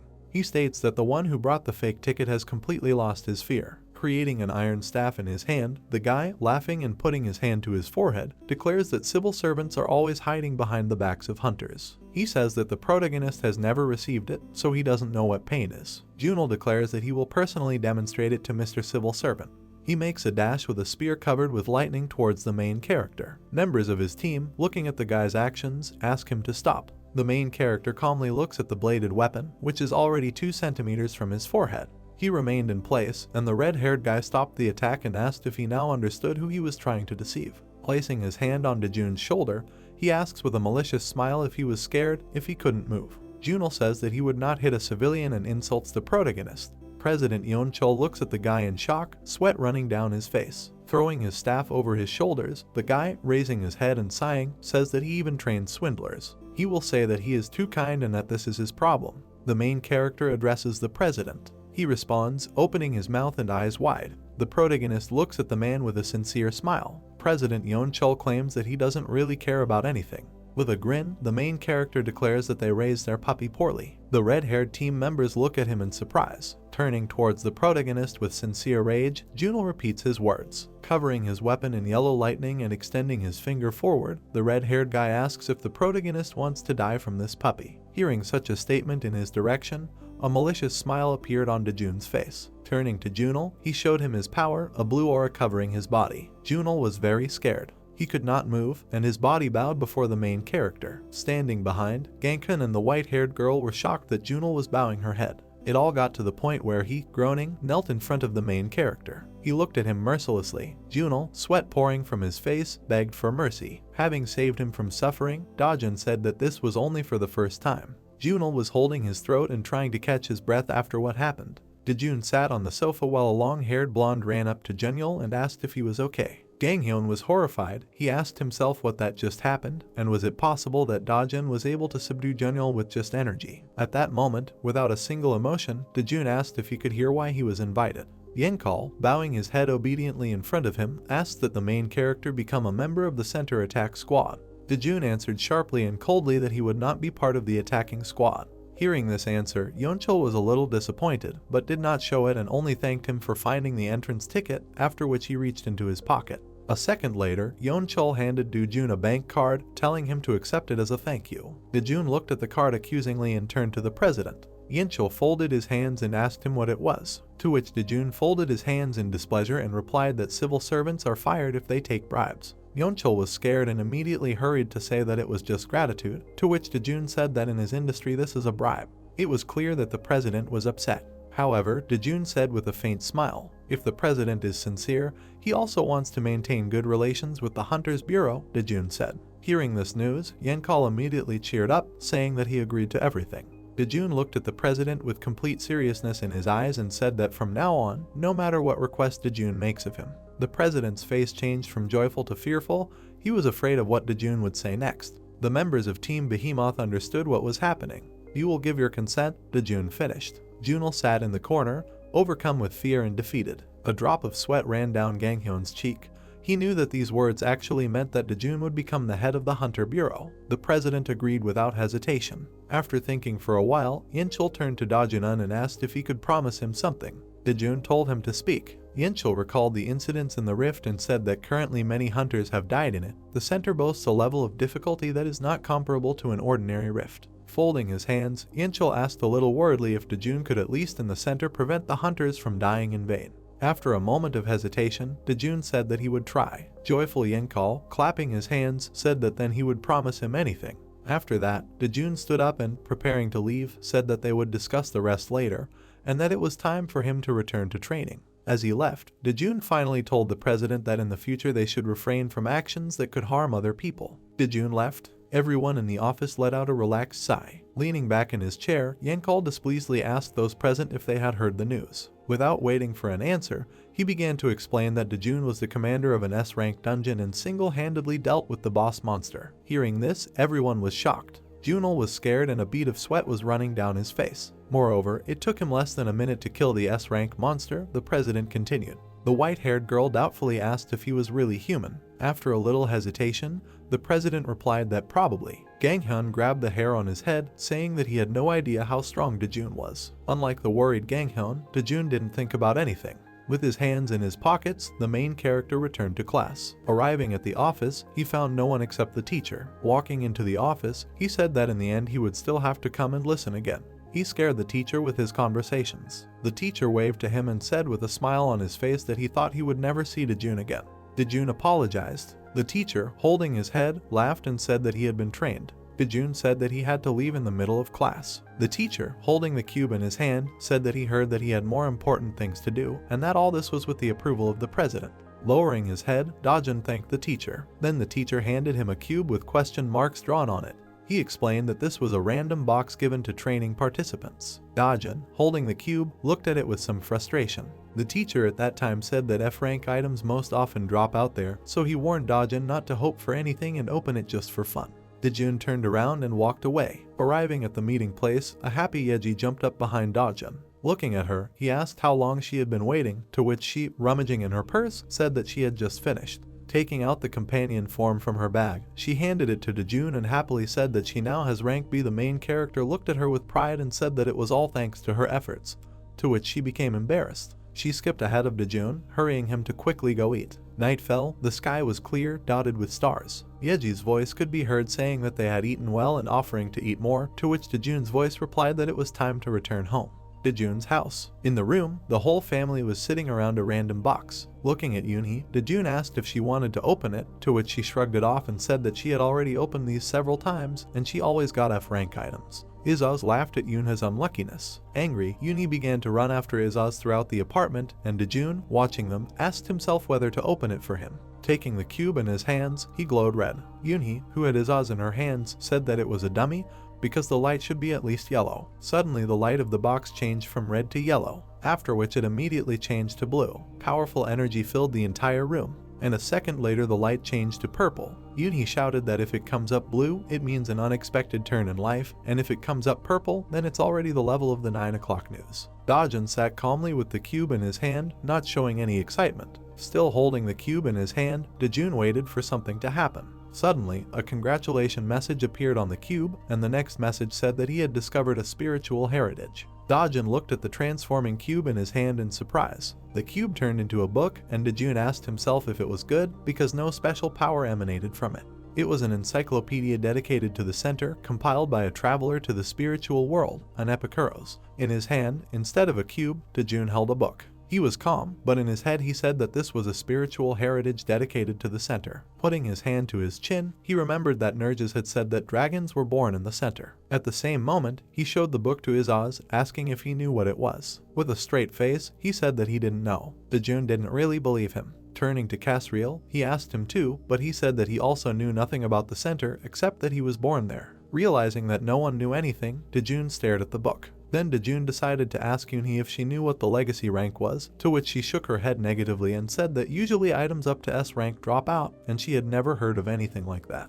Dojun continued to look at the book, and Castriel was surprised that Dojun was so interested in something. A thought flashed through the excited Castriel's head: what if Dojun went to the center? Jumping out of Yuna's arms, Izaz said that it was time for him to sleep and left. Yunhee immediately rushed after him, telling him to brush his teeth. Standing up, Dojun said that he would make sure he brushed his teeth. Because of this, Izaz stopped and was very scared. Out of fear, he threw himself at Yuna's feet, saying that he really wanted to brush his teeth with her. Dojun immediately grabbed Izaz's liquor. He took him with him to the bath, and he screamed for help. Yunhee waved and wished Izaz good luck. The next morning, Izaz and Castriel were watching TV, lounging on the sofa. Izaz poked at the remote control to find the right channel to watch. Suddenly there was a knock on the door. Castriel, eating popcorn, said that none of the owners come so early. Is this really it? Izaz thought. He smiled wildly, his teeth shining, and then said that he was the end of the thief because he had also relieved the stress of brushing his teeth last night. The door opened quietly. Izaz immediately jumped on the enemy. Then a hand quickly grabbed his muzzle, preventing himself from being attacked. It turned out to be Dojun, who asked Izaz what he was doing. Then he asked if it was because of yesterday's stress. Tears flowed from the little dragon's eyes and he said that he didn't mean it that way. At this time, Castriel stood in front of Dojun and bowed his head, greeting him. Putting the bag on the table, Dojun began to look for something in it. Izaz immediately asked if he really finished his work early today, to which Dojun replied that no. Izaz was scared, putting his hands to his cheeks. He thought that he was fired for his character. Tears began to flow from Izaz's eyes again. He asked Dojun if he became unemployed, it meant that he would never eat meat again. Dojun grinned and said that it's not like that. He explained that he had a business trip to Gangwon-do in the evening, so he came to pack his things and cook something at the same time. Castriel was surprised, he didn't know what Gangwon-do was. Dojun went to Yunhee's room, wondering if he could clean up or not. Entering her room, he saw that it was perfectly clean. Putting his hand to his chin, he thought if he forgets about cleaning, he needs to do the laundry. When he entered the bath, he was also pleasantly surprised. He saw all the washed clothes on the dryer, and in his head he said that she had already done that, wondering when she would have time. Castriel approached him, saying that when Dojun goes to work, she does all the housework and goes to school. Dojun looked away in confusion. After thinking a little, he said that he would then do the usual cooking and went to the kitchen. Izaz ran after him, asking if Dojun was serious about cooking. After a while there was a very tasty and aromatic dinner on the stove. Suddenly Castriel heard a sound and said that it seemed like Yunhee had returned. Turning to her, Dojun, with a spoon in his mouth, said that she was on time. Yunhee was surprised to see her father so early. Her eyes sparkled and she asked her father when he returned. To which he explained to her that he had a business trip to Gangwon-do in the evening, so he decided to stop by for a while. Arriving at the table, he was already set and waiting for Yunhee to sit down. Having put rice on her plate, she happily wished everyone a bon appetit. Then Dojun decided to ask why Yunhee didn't ask for pocket money. Smiling, she said that she already got it, because last month, Dojun gave her 720,000 won. Then she decided to list what she bought with them. She bought a vacuum cleaner for 2.5 million won and a dryer for another 340,000 won. Then, Dojun rolled his eyes and said that this was money for living, not for himself. Yunhee continued that she also spent 30,000 won on travel. Why did she suddenly stop and then think about it? Dojun again repeated with a calm face that he was talking about money for her personal expenses, such as going out with friends, because she would need money there. A little confused, Yunhee, holding a piece of meat in front of her, said that she would rather be at home with Izaz. Hearing this answer, Dojun said that she should go out for a walk sometimes, and if she suddenly needs money, then let her speak. And at this time, between them, Izaz asked them why the dumpling was in the soup. Getting up from the table, Dojun said that he would go. Having collected himself, he said that it was time to hurry. Everyone wished him good luck and to be careful. Pleased that the master's food was now his, Izaz wanted to pounce on his portion. Sitting at the table, he said that Castriel could not understand him because he was only food. Suddenly, looking at the sofa, he realized that Castriel was not there. Looking around, they didn't see him anywhere. Master, suddenly I heard Dojun in the middle of the street. All people also noticed this, but did not understand where it came from. Wait, it came from behind. Then Dojun realized that it was addressed to him. A little girl with purple hair ran towards him and, holding out her hand, offered to go along. People around were shocked that the little girl was calling her big uncle master and wanted to call the police. The grandmother called out to the man nearby, calling him a bandit, to do something. But he didn't like being called a bandit, and a verbal altercation began between him and his grandmother. Meanwhile, the girl stood right in front of Dojun, saying that she was glad that he was not far away. Looking at her, the main character did not understand who she was. Then the girl laughed and said with a kind smile on her face that in this guise he might not have recognized him, after which she said that she was Castriel. Dojun, a little confused, asked the girl if she was Castriel, to which she answered with a smile on her face that yes, and although he didn't like that image, it would attract less attention. The people who were watching their conversation shouted that she called him master again. Turning to them, Dojun said that this is surprising, but he didn't finish speaking because the people around were looking at him with fury in their eyes. Taking Castriel by the shoulder, he said that first they need to go somewhere else. Suddenly someone grabbed Dojun by the shoulder. Turning around, Dojun saw that a huge brute was holding him by the shoulder. Not wanting to fight him, he tried to resolve things peacefully, saying that it is not what it seems. The angry man, full of rage, said that he did not want to shed blood in front of the child, so he called the main character with him. Dojun was confused. He understood why they had such a reaction, but he didn't even know what to say. The man grabbed Dojun by the jacket, saying nasty things to him. He Hearing this and seeing the attitude towards the owner, Karsil began to get angry. Meanwhile, Dojun was trying to come up with a plan on how to explain himself to him. Suddenly, an angry Karsil grabbed the man by the neck and began to mercilessly strangle him. He brought him to his knees, hatred in his eyes. Foam was already coming out of the man's mouth. He was on the verge of death. At that moment, Dojun told Karsil to stop. Exhaling, Dojun said in his head that if they stayed, things would only get more complicated, so they needed to leave. He grabbed Karsil and carried him with him. Karsil was very confused and embarrassed. Raising his hand, Dojun told the others present that it looked strange, but it wasn't what they thought. People were scared when they saw a little girl bring a huge man to his knees. "Let's just leave," said the main character. At that moment, a taxi passed by them and Dojun successfully left it. He walked to the car with a little swearing girl at his side. Getting into the car, he told them to be taken to the Sode Mountains. By morning they had already arrived in the Sode Mountains. The taxi drove away, and Dojun and Karsil stood on the road, who was shocked at how much money they had taken. In shock, he counted how many bags of food he could buy for the amount of 350,000 won. While Karsil was busy doing the calculations, Dojun was about to leave. Having caught up with the departing owner, Karsil indignantly asked why they didn't fly on it, because it would have taken 10 minutes, to which Dojun replied that it would be too noticeable, and you can earn as much money as you want. Hanging his head and thinking, the main character said that now that Karsil is in the form of a little girl, he cannot call him master. Karsil was very upset, his eyes filled with sadness. He immediately asked if Dojun was really kicking him out of his master's nest. Passing by the father and son, the main character looked at them and said that he did not want to kick her out. Watching the son call his father dad, an idea came to his mind. He looked at Karsil and said that in this form he should call him dad. Karsil was very confused and did not know what to say to this, after which his eyes sparkled and he seemed very happy. "Okay, dad," said the happy Karsil. Dojun patted him on the head and suggested that he go eat, to which Karsil replied that he did not bring food with him. Closing his eyes and with a drop of sweat on his cheek, the main character said that if she ate the food in this form, he would definitely have to go to the police station. Bunsik Diner. There was ramen on their table. While feeding Karsil with chopsticks, Dojun said that Yunhee doesn't allow such food to be eaten at home, so they can try it here. Karsil seemed to have been shot. His face broke into a smile, saying how delicious it was. Putting down his chopsticks, Dojun asked Karsil why he followed him. Lowering his head, he quietly replied that he understood that Dojun wanted to go to the center alone. Raising his head and being silent for a while, he added that this place was very dangerous even for the owner. "So what?" Dojun asked. Hitting the table, Karsil screamed loudly and outrageously, saying that this was dangerous, although he himself could not remember, but his premonition told him so. Dojun patted the excited Karsil on the head, after which he thanked him and said that he could handle it alone. Clenching his hands into fists, Karsil said in confusion and quietly that if suddenly Dojun tries, then everyone will be sad, so no matter what happens, you will go with him and protect him. Smiling widely, Dojun realized that Karsil was able to fend for himself, and then he said that he would count on him, allowing him to go with him.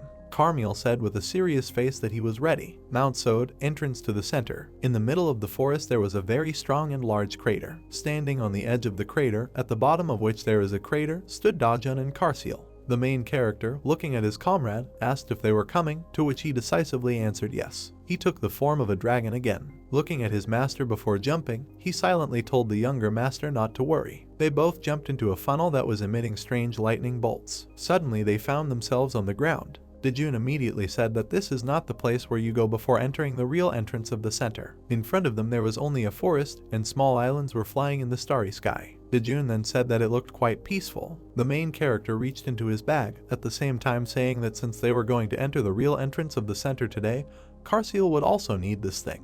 He gave the move card into Karsil's hands, explaining that it was a kind of entrance ticket, adding that the words about monsters constantly appearing were true. At that same second, a huge giant appeared from the ground behind them. Turning around, Karsil told the owner to hide behind him. Karsil shouted that he would deal with this monster, and at that time a fire broke out in his paw. Immediately, Dojun grabbed Karsil's burning hand, telling him to wait. The little dragon was confused. He immediately shouted for the owner to let go of his hand, otherwise he would melt it. Removing his hand, strong energy began to gather around the protagonist's other hand. In his hand, something began to materialize from that strong energy. He said that Karsil needn't worry about monsters anymore. The main character's eyes glowed blue. He said he had some things to figure out this weekend. At the same moment, the giant was cut into two parts. That is why you need to deal with them quickly. The severed giant fell to his knees in front of them, shaking the ground. Looking at him, Dojun asked himself if he had gone too far. Karsiel was shocked. He had never seen such power. There was an explosion of such force that a mushroom explosion appeared in the sky. After this, the rest of the mobs themselves should avoid Dojun, he thought.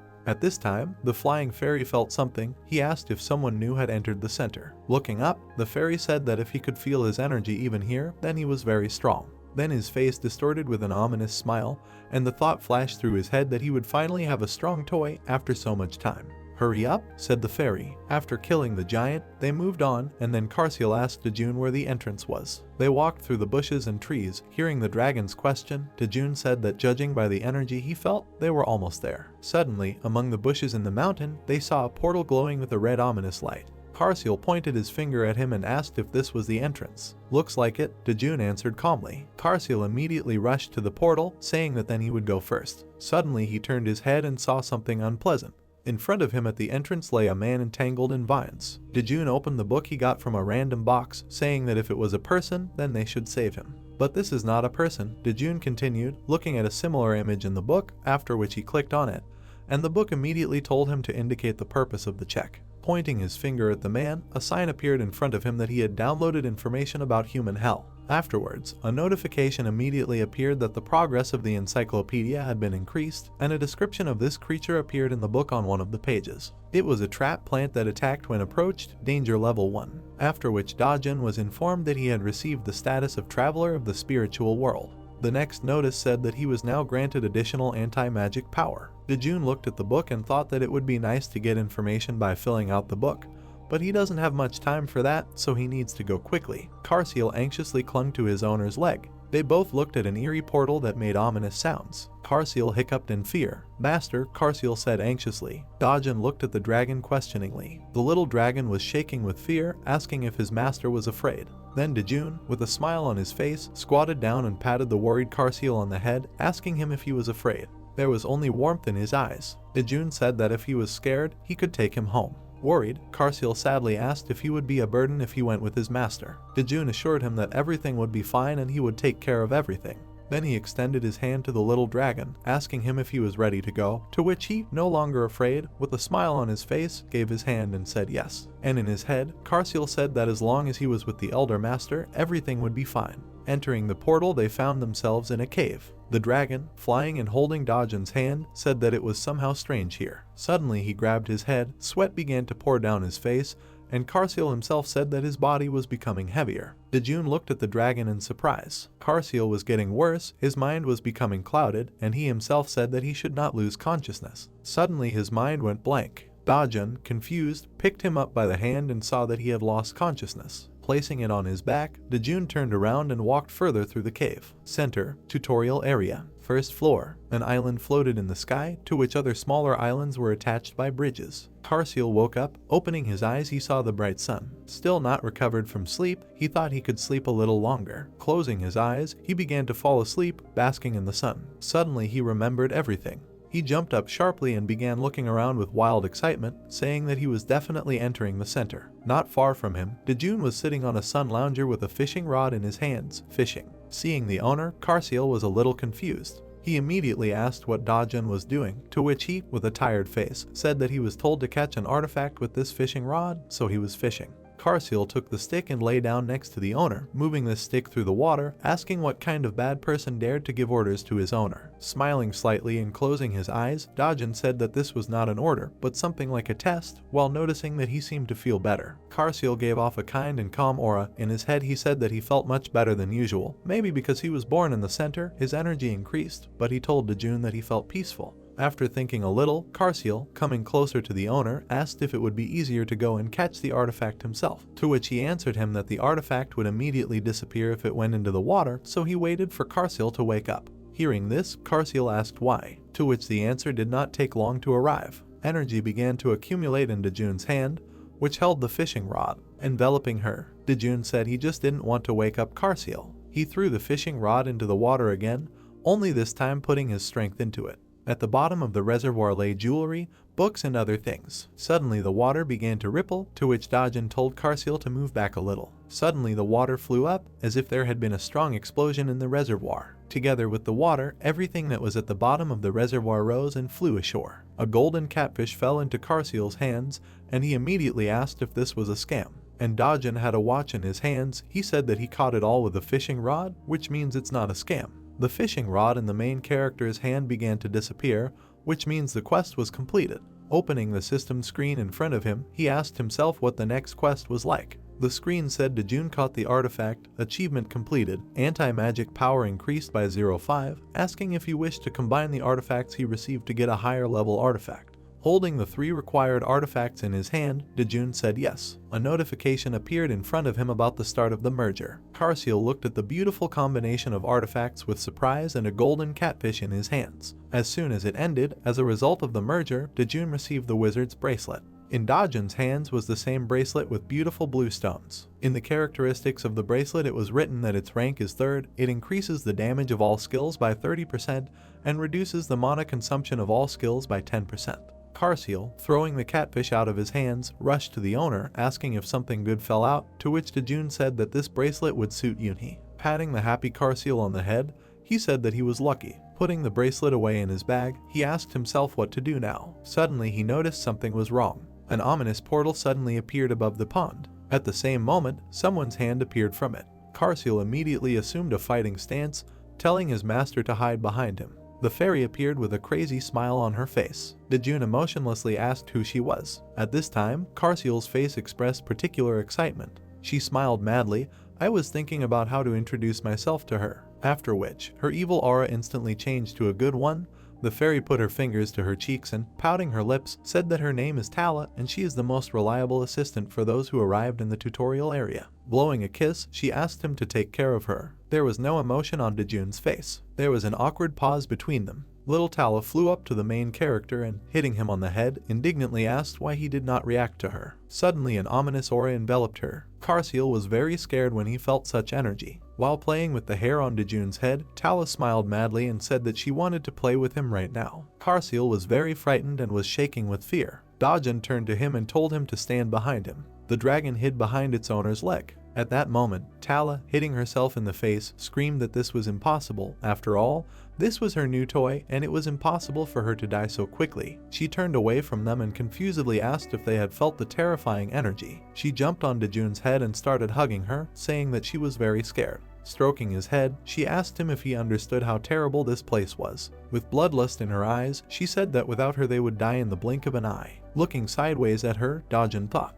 In his head, he remembered all his past opponents that Tala stood in front of and said that she looked the strongest. Having left his ideas, he grinned and said that there was no difference anyway. This infuriated Tala. Her hand trembled convulsively, a strong negative energy covered her. He asked himself whether it was worth killing him right now. Gritting her teeth in anger, she reassured herself that she needed to enjoy this as long as possible. Bowing before them, she said in a friendly manner that she would tell them everything about the center. She showed a picture where the adventurers were dying and explained this by saying that the concentration of magical power here was very high, so it could weaken the strength of the adventurers or even kill them. Standing next to the dead seekers, she glowed with a bright, warm light and said that she was a very important thing here. Putting her hands to her sides, she proudly continued her phrase that this is magical power, adding that it is able to protect their body from the penetration of magic, and it is very difficult to increase it and is hardly possible with the help of artifacts. Looking down, where under the island there was a huge dark funnel, in which ominous glowing eyes were visible, she said that the deeper they descend, the stronger the concentration of magical energy, which is why you need to take a lot of anti-magic energy with you. Looking into the fear-inspiring eyes, she added that she would need a lot of it.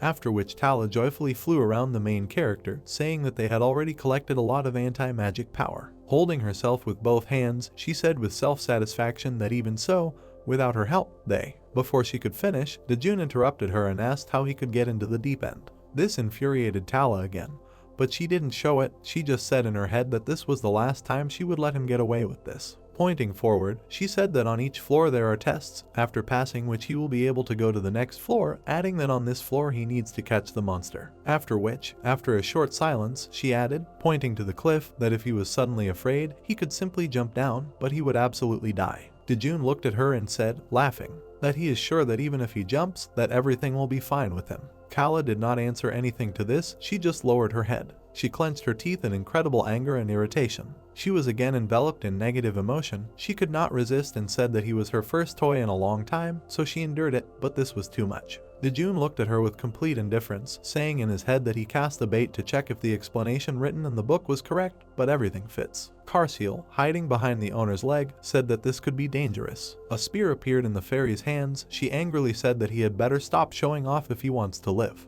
In the book it was written that she is a fairy. Description: psychopath, orphan, she loves the suffering of adventurers, you cannot object or suddenly attack, danger level 10.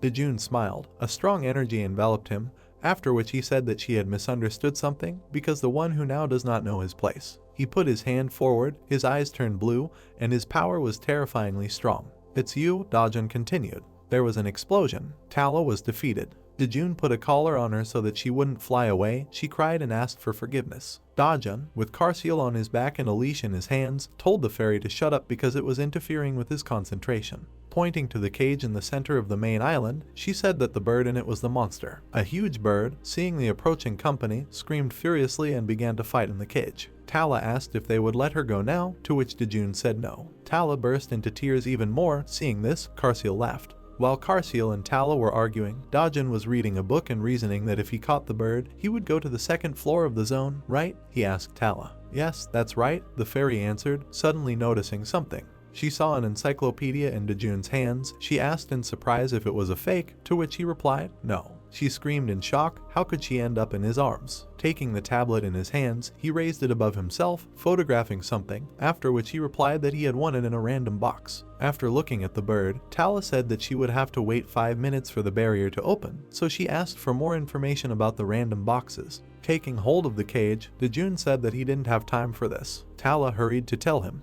that he wouldn't be able to do anything because of the barrier anyway. By applying force, the cell was absorbed by his power. Tala was horrified by what she saw. Several moments passed. The barrier along with the cage were destroyed, and the monster bird lay dead on the floor. Tala screamed in horror that the barrier had not yet been removed by anyone. A screen appeared on the cage, on which it was written that the entrance to the second level would be open in 168 minutes. After which Dojun was informed that he could choose one of 2 rewards, either a random artifact of the 3rd level or higher, or the memories of the applicant.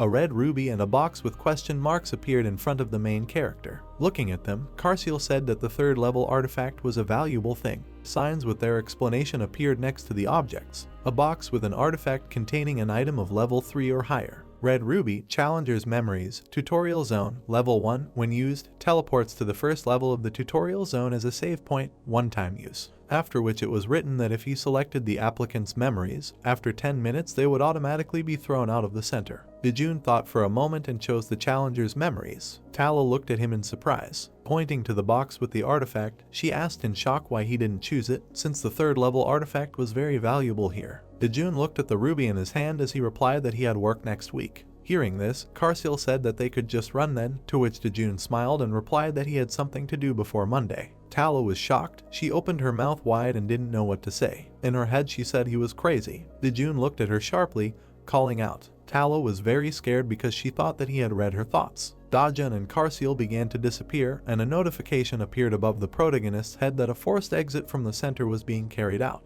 Wait here, Dojun ordered her, adding that he would be back next week. After these words they disappeared. Tala was very frightened by his words. The only thing she said after that was that he should not come again.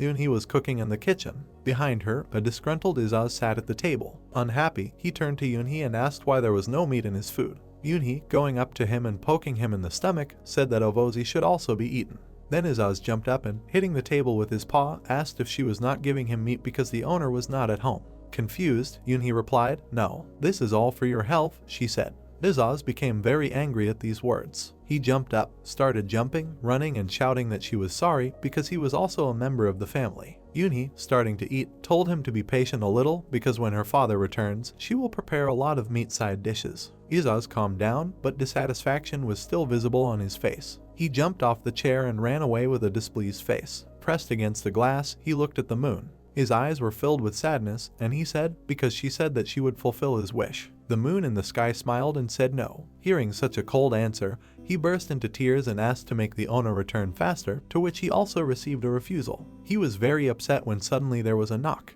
He immediately cheered up. Dojun entered the apartment with Karsil on his back. Izaz was so happy that he lit up with happiness. He flew straight into his owner's face to hug him. His tongue was hanging out, snot was running out of his nose, and drool was coming out of his mouth. Seeing such a miracle, Dojun didn't really want a hug, and right in front of his face, Dojun dodged and Izaz flew into the wall. A joyful Yunhee approached her father and asked if he was not supposed to be on a business trip until Sunday, to which he said that he had finished early. Dojun turned around and began to walk away. Yunhee asked him after him if he had dinner, to which he answered her coldly, leaving so that she would not worry about it. Having caught up and grabbed her father's hand, the excited Yunhee said that she wouldn't do that. She immediately told her father to first go and take a bath as slowly and as long as possible. Pushing Karsil after Dojun, she told him to go wash himself too. Pushing them into the bathroom, she again repeated that they should take their time. Dojun was lying in a bathtub full of water, humming some kind of tune. In front of him stood Karsil by the bathtub, who was looking at Izaz, who was muttering something at the end of the bathroom. Opening his eyes and stopping to sing, Dojun asked him how long he would continue to behave like this. Izaz turned to the door and did not look at his offender. Looking at Karsil, who was afraid to get into the bath, Dojun told him not to worry. At the same moment, an angry Izaz with a napkin in his nose told him to think carefully about his choice, he or the owner. Hearing this, Karsil was afraid. Turning to see his reaction, Izaz saw a relaxed Karsil already sitting in the bathroom, relaxing. Looking at him, Dojun told him to climb in too. Without thinking twice, Izaz tisked and climbed into the bath. Sitting in the bath, at first he did not understand what sensations were filling him, but within a second he became the happiest dragon in the world, the same as Karsil. Coming out of the bathroom, they found a busy Yunhee with a ladle in her hands, who asked them how they washed themselves. All three were shocked by what they saw. A whole table of delicious things was laid out in front of them. All the dishes were literally glowing. To all this, Yunhee made the excuse that it was the weekend and they all worked hard, so she decided to cook a little to cheer up. Confused, Dojun didn't know what to say. Izaz immediately looked at the owner. After some thought, he told him not to go anywhere else. Twice confused, Dojun asked what happened. Meanwhile, Yunhee lowered her head. At the same moment, she looked at Izaz with such an expression on her face as if she was ready to kill if he decided to complain. Seeing the angry Yunhee, he immediately fell silent. Before starting to eat, Yunhee asked her father what she and Karsil had for lunch, to which Karsil answered without hesitation, ramen. He wanted to add that it was very tasty, but he remembered that it was impossible to say such a thing and closed his mouth. Izaz asked in surprise if they really ate the ramen they show on TV. Izaz angrily shouted at Karsil for trying something he had not eaten yet. The accused lowered his head in shame. Dojun apologized. Yunhee smiled and said that it was okay once. All three of them looked at her in surprise, asking if she was telling the truth. After these words, Yunhee gave a lecture on why it is better to give up ramen. Dojun and Izaz did not want to listen to her, unlike Karsil, who listened with his mouth open and remembered everything she said. He even took a notepad to write down her words. While blood flowed from the ears of a disgruntled Izaz, in his head he screamed that he was giving up. After dinner, not a single dish was left on the table. Everyone thanked Yunhee for the excellent dinner. Standing up from the table, Dojun said that he needs to work a little more. Then Yunhee asked in surprise whether he really had to work on the weekend, to which he told her that on Monday he was participating in an auction that would be held in a spare room in Dian. Hearing this, Yunhee offered her help. Refusing it, Dojun said that information about the product would be revealed on it after the sale, so there was no need to prepare much. Yunhee, with some suspicion, asked her father if this was not a scam, to which he, leaving, said that everything was a little vague there. Monday, next day, the licitator presented a bow, the starting price of which was 50 million. Everyone immediately began to offer prices for more than 10 million. The pitch was changed to 50 million, but people did not stop offering more and more. Dojun sat silently and waited. The pitch was changed to 100 million. Sitting next to Dojun was a man from number 83, to whom he offered 500 million. Chef and Heksu, who were sitting next to Mr., invited each other to also participate, but they doubted it. They decided to seek advice from Dojun, who, after putting his hand to his chin and thinking for a while, said that this thing did not look remarkable and suggested they wait a little longer. The chef looked away and said that the onions looked quite nice. Looking at the bow, which seemed to be made from branches and shrouded in an incomprehensible aura, the chef said that they should have participated. The licitator, hitting his hammer, loudly said that the bow was sold for 500 million. After that, he extended his hand and said that he would now reveal information about the sold item. Quercy decorative bow, E rank, carver made this bow for his wife, not designed for practical use, attack power is very low. Dojun, next to whom sat a tearful man who had bought a bow for 500 million 2 minutes ago, was already regretting the money spent. The chief and Heksu breathed a sigh of relief, saying that they almost got burned, after which the chief asked how Dojun realized this, to which he coldly replied that he just felt it. I just felt it, the boss asked in surprise, that's all. Heksu smiled and told the boss to trust him because Dojun always managed to cope with any task. The chief agreed with him, but did not believe how one could rely only on sensations. The bidder, hitting the table with a hammer, said that the auction was continuing. A board with hieroglyphs was brought onto the stage, which was translated as a return to origins. Starting price is 1,000,000 won. The chief, leaning back in his chair and throwing his hands behind his head, asked who would buy this rotten piece of wood. After which, turning to Dojun, he repeated his phrase. Dojun held up his badge number 82. The chief was in shock, his face covered with beads of sweat. The chief screamed madly for someone to leave him, and at this time Heksu held the chief back, asking him to trust Dojun. The main character, looking at the product, said in his head that he felt strong energy from inside this wooden sign. In addition, the energy that he felt not on the ground, but in the center, he continued his thoughts in his head. 50,000,000 won. An offer of 50,000,000 won appeared, the agent said. The listener began the countdown. Number 82 raised his sign, offering 100 million. Kalsu was ready to tear Dojun apart, saying that he was just a piece of trash. But the main character was calm, he did not hear all the words that his bosses told him. Congratulations, sold for 100 million won, said the licensor. Then it's time to disclose information about the lot, the litigator continued. Old wooden tablet, rank F, belonged to an unknown master, +1 for stamina. Kalsu was simply shocked that Dojun spent 100 million on a trinket. Heksu caught himself, asking the boss if he was okay. Then Dojun said that he would buy it with his personal money. The chief calmed down, although he was still a little confused. After thinking it over a bit, he smiled broadly and said that everyone makes mistakes, adding that their budget would cover it. The litiatress moved on to the next lot. There was an old cape on the stage. The starting price is 1,000,000 won. Dojun immediately realized his number. Seeing this, the boss immediately jumped on him, begging them to at least start discussing these points. Kalsu shouted loudly that all the neighbors nearby had decided to refuse their offer. The confused lysiatrist asked if anyone would offer more, if not, then the bidding stops at 2 million. The lixiator was confused, he needed to sell the product at a higher price, but said that this thing could turn out to be a jackpot. There were no more people willing. Therefore, sitting down, the lysiatrist said that the robe had been sold for 2 million won. It's time to reveal the information, the presenter said. Vampire cloak, rank A cloak worn by vampires, superior durability, physical and magical protection. All those who were in the hall began to scream furiously and regret that they did not participate in the auction. Hyeksu and Jialsu were in complete shock. Heksu, jumping on Kalsu, shouted that it was a complete success. While the two hugged and rejoiced, Dojun breathed a sigh of relief and smiled slightly. Reception room of the Korean National Repository. How will you pay? The question was heard. Satisfied, Kalsu happily said that he would pay on behalf of the Fault Management Department. Hearing this, the guy in charge of paying for the items lowered his head and asked them to sign. Satisfied, Kalsu praised Doja all the way. Holding the vampire cape in his hand, the boss said contentedly that for just 1 4/10 billion won, they acquired 2 rank A items and 2 rank B items. Heksu explained that the A rank items were worth over 3 billion, and if you add up the B rank items, then they won about 7.5 billion. Approaching Hex, the joyful chef said that he also did a good job. Suddenly the guy at the checkout took out a sign. Dojun saw this immediately. After thinking a little, he asked that this sign be separately issued in his name. Hearing these words, the bosses were stunned.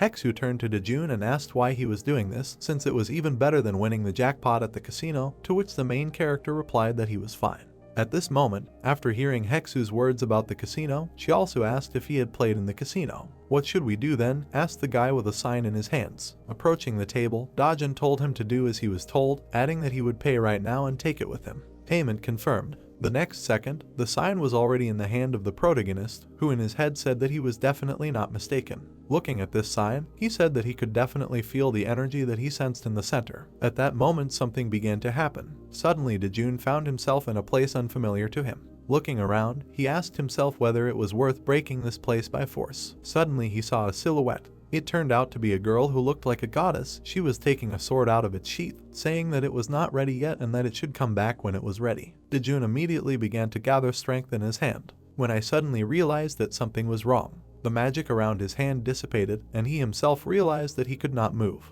That girl stood in front of him with a katana drawn and pointed at him. Looking at him, she said coldly, "Let her send him back now." "But if it's you," she continued. With a sharp blow, the blade of her weapon flashed in front of the neck of the frightened protagonist. Stopping, she just said in the center, "Flow." Shocked, Dojun didn't understand what she was talking about. Suddenly, he found himself back in the office, where Chialsu and Heksu were arguing about the casino. A drop of sweat was running down Dojun's face, He didn't understand what happened. Turning around, he realized that he had been here all this time and no one had noticed his absence. Picking up the sign, he stared at it, thinking. In his head he said when the second floor of the center opens, he needs to go quickly. Center, Tala aggressively tried to rip the collar off her neck. Unable to remove the collar, she screamed angrily at what Dojun did, that it wouldn't come off. Holding the collar, with anger in her voice, she said that this was not even an S-rank skill, but just mana. Gritting her teeth, she said with dissatisfaction that she had never seen such a strong contender for the center. Dojun appeared behind her. Without noticing him, she continued to say with a sadly bowed head that with such strength as his, it was possible to restore the broken center and save Cecilia. Raising her head, she screamed angrily that this devilish bastard would never fulfill her request. Coming closer to her, he asked what she called him. Tala did not expect such a turn of events and was loudly frightened, and Carciel, standing behind the owner's leg, said that she definitely needed to be punished. She was shaking with fear. Looking at Dojun, Tala asked in a shaking voice when they returned. Putting his hand to his chin, Dojun told her to forget about it, and then asked what she said about the flow of the center. Thinking, in his head, he suggested that this might somehow be connected with the sign. Then he decided to ask her, "You knew." Before she could finish speaking, Tala fell to her knees and begged him not to kill her. Raising her head, she roared and asked for forgiveness. A little confused, Dojun said that he did not intend to kill her, after which he immediately asked her to tell her about what happened at the center. Tala was very happy about the news that they did not want to kill her. Still on her knees, she asked where she should start, to which the main character told her to tell everything from the very beginning. The smile disappeared from Tala's face. She said that she would start with the fact that the center is now completely broken. Dojun looked at her without any emotion, listening to her carefully. Because of people like Dojun, Tala continued her sentence. Delving into her memories, she said that she herself only knew about it from rumors. If you continue to go down, you can reach the heart of the center, and the closer you get to it, the more power you can gain. However, several adventurers died without even being able to get close. In her memory, 7 people appeared who managed. Not only did they reach the heart, but they also adapted to this place. They were called the Transcendental 7. Masters a little worried, Tala said that the problems began right then. The memory of lightning striking in front of the masters resurfaced in her mind. It was then, in the process of reaching the heart of the center, that they broke the center itself. Dojun remembered the girl with the sword from the tablet. He said in his head, was that girl asking him to fix this? Putting his hand to his chin and thinking a little, he said that he would understand when he came down. Throwing her arms out, Tala shouted that it wasn't as easy as he thought. S-rank monsters appeared before her eyes, and then she asked if Dojun had seen S-rank monsters before entering here, adding that even they had been pushed towards the entrance of the center. Don't worry, Dojun told her, leaving into the portal with Carciel. The fairy turned to him, looking in surprise at the departing Dojun, who finally said that this is the path that must be followed in any case. He and the dragon stepped into the portal, and Tala remained behind him. Clapping her hands, she thought maybe he could correct the center and save Cecilia. There was hope in Tala's eyes. Coming out of the portal, Dojun and Carciel found themselves in front of a huge cage with a monster. The warning sign informed them that they were in the second stage, and the recommended amount of anti-magic power was 1. In the cage was an angry Cyclops, covered in fire from anger. The message that Dojun received said that his anti-magic power was greater than recommended, after which another message appeared, which said that with the blessing of the heart, all characteristics increased significantly. Dojun opened the book, learning what it meant. Cyclops, boss monster, danger level 3. At that moment, Tala's torso appeared from the portal, explaining that weapons are one of the 3 most important skills in the center.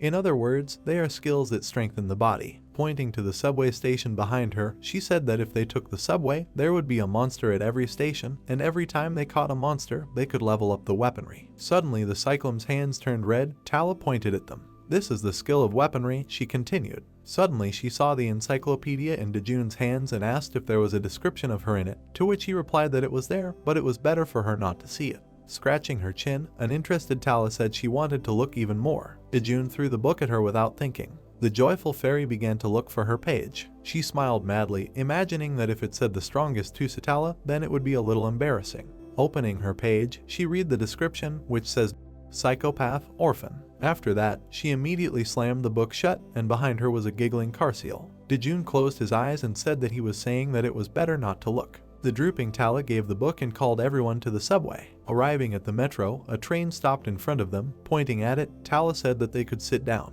Subway, building, place where you can learn weapons. At each station there are monsters. If you kill everyone, a book of weapon skills will appear. If possible, it is recommended to get off at the second stop. While Carciel and Tala were reading the book, Dojun took pictures of the subway on his tablet, and when Karsiel asked why he was doing this, he replied that he was collecting information because he was here as an advanced group and the real attack would be carried out by the main team. Shocked by what was said, the fairy asked if there were still people on Earth as strong as Dojun. Looking over his shoulder at her, he replied that he was not sure, after which he asked if Karsiel was coming with him. Holding the book in his hand, he instantly agreed. But as soon as Karsiel stepped onto the threshold of the train, a red warning flashed that only those who had passed the first floor could board the train. Shaking her finger negatively, Tala said that only Dojun can take the subway and if Karsiel also wants to go with him, then he needs to go through the first floor. Bowing his head, the dragon said that then he would stay and wait for his master. "I'm sure," Dojun asked him. Having given the book, he confidently said yes. Turning to the offended Tala,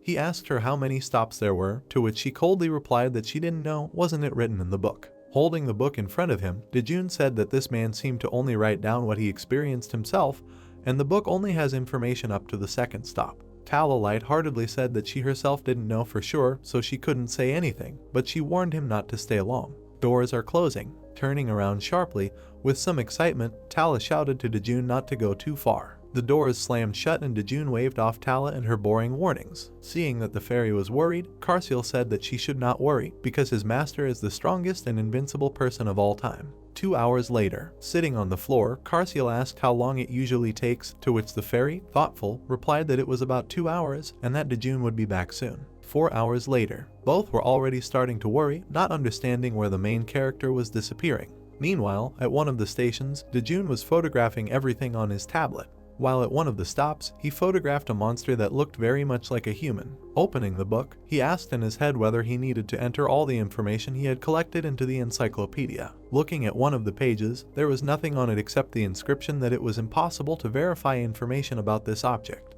In his head, Dojun said that it turns out there was more information missing than he thought. The humanoid monster became very angry. He shouted, asking the main character if he really wanted to joke with him. Dojun looked at the monster indifferently and said that he was already finished. Pointing his finger at him, Dojun said that he saw he had no weapon, after which he said that he would then also fight him with his bare hands. The monster laughed maliciously. After a while the battle was over. There was a monster lying on the ground with a hole in its chest. With his last breath, he said that Dojun deserves to be called the god of martial arts. There was a black mark on the ground. Dissolving into thin air, the monster said that it was fun. And a second later he was no longer here. Dojun bowed in gratitude. "This is the last station of this train, Start Square. Thank you for using the center railway. The exit door is on the right. Have a nice day." As soon as the doors opened, Dojun got out at the very first station, where Karsiel and Tala were already waiting for him, who immediately rushed at him. They hugged him and were immensely glad that he was back. This made Dojun very confused. Tala immediately asked how many stops he had traveled, and the dragon asked if he was hurt.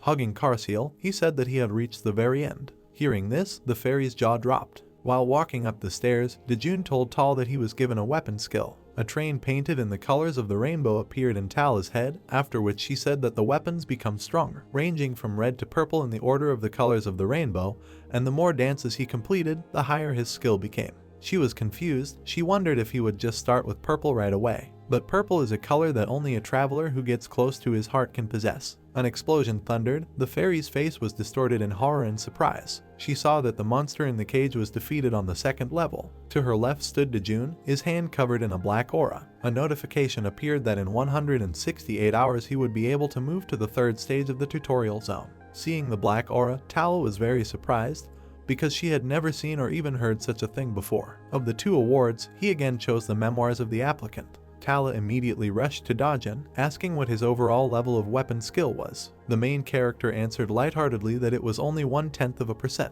Hearing this, the fairy said that then his color must be red, adding that he could not travel to the end with a degree of 0%.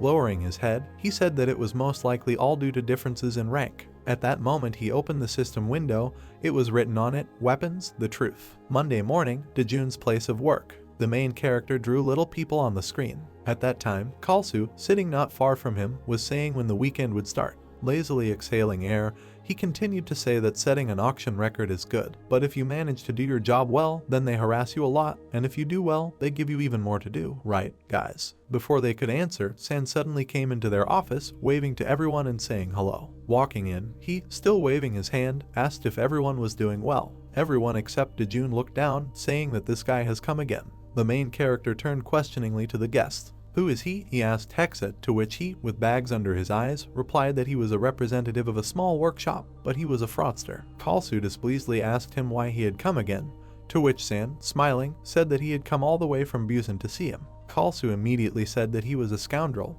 and as soon as he did not open his mouth, lies would automatically pour out of him. Sun immediately winked at the boss, asking if they still had the budget to purchase equipment. The boss, turning away from him, immediately said that there was no more money, they spent it all at the auction. San was shocked, indignantly asking if it was possible to just spend everything at the auction. Leaning his head on his hand, he coldly said that it was possible, so they did so. A bead of sweat ran down San's face. He said in confusion that they could buy everything in their workshop, he would sell them everything cheap. "Anyway, we have no money left, so go away," Kalsu said irritably. Running away from the chef, San saw Hexa and immediately wanted to offer him something, but he quickly answered him that he didn't need anything. "Ref," San said, and noticed Dojun sitting in the distance. Running up to him, he asked who this man with a model appearance was. Hexu immediately introduced him to San. Dojun didn't even react. Sun asked in shock if he wasn't frail the last time they met.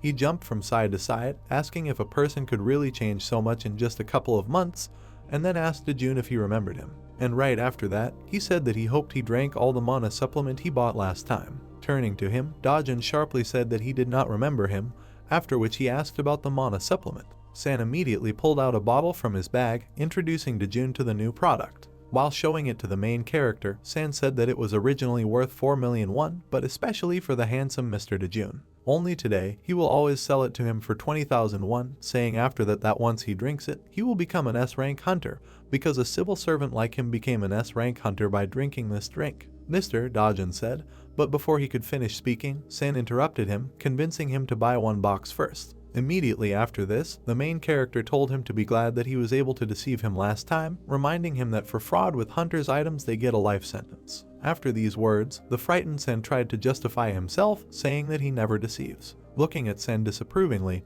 Dojun asked if this civil servant was currently in this building, adding that he would like to go see him together. After these words, Sen didn't know what to say. Turning around, upset that he could not deceive anyone, he walked away. All the workers were shocked that they just upped and left. Chialsu and Hexu immediately ran up to Dojun, asking how he managed to drive him away. Suddenly, a joyful Yeji ran into their office with a package in her hand. She distributed these very drinks for mana to everyone. Happy Yeji said that this was a gift for everyone. She was filled with joy and said that it was a very nutritious drink, which was sold to her for only 20,000 won. Without drinking it, Hexu stood aside. She also came up to him and said that everyone gets caught the first time, reminding him that he was the same when he bought an item worth 5 million won for 700,000. Bewildered and embarrassed, Hexu asked why he told this here. Dojun laughed quietly at this. Suddenly Kalsu noticed this, after which he reminded him that Dojun himself spent even more by as much as 1.5 million won buying mana supplements that cost 20,000 won. Yeji was shocked when she heard this, and Dojun was very confused.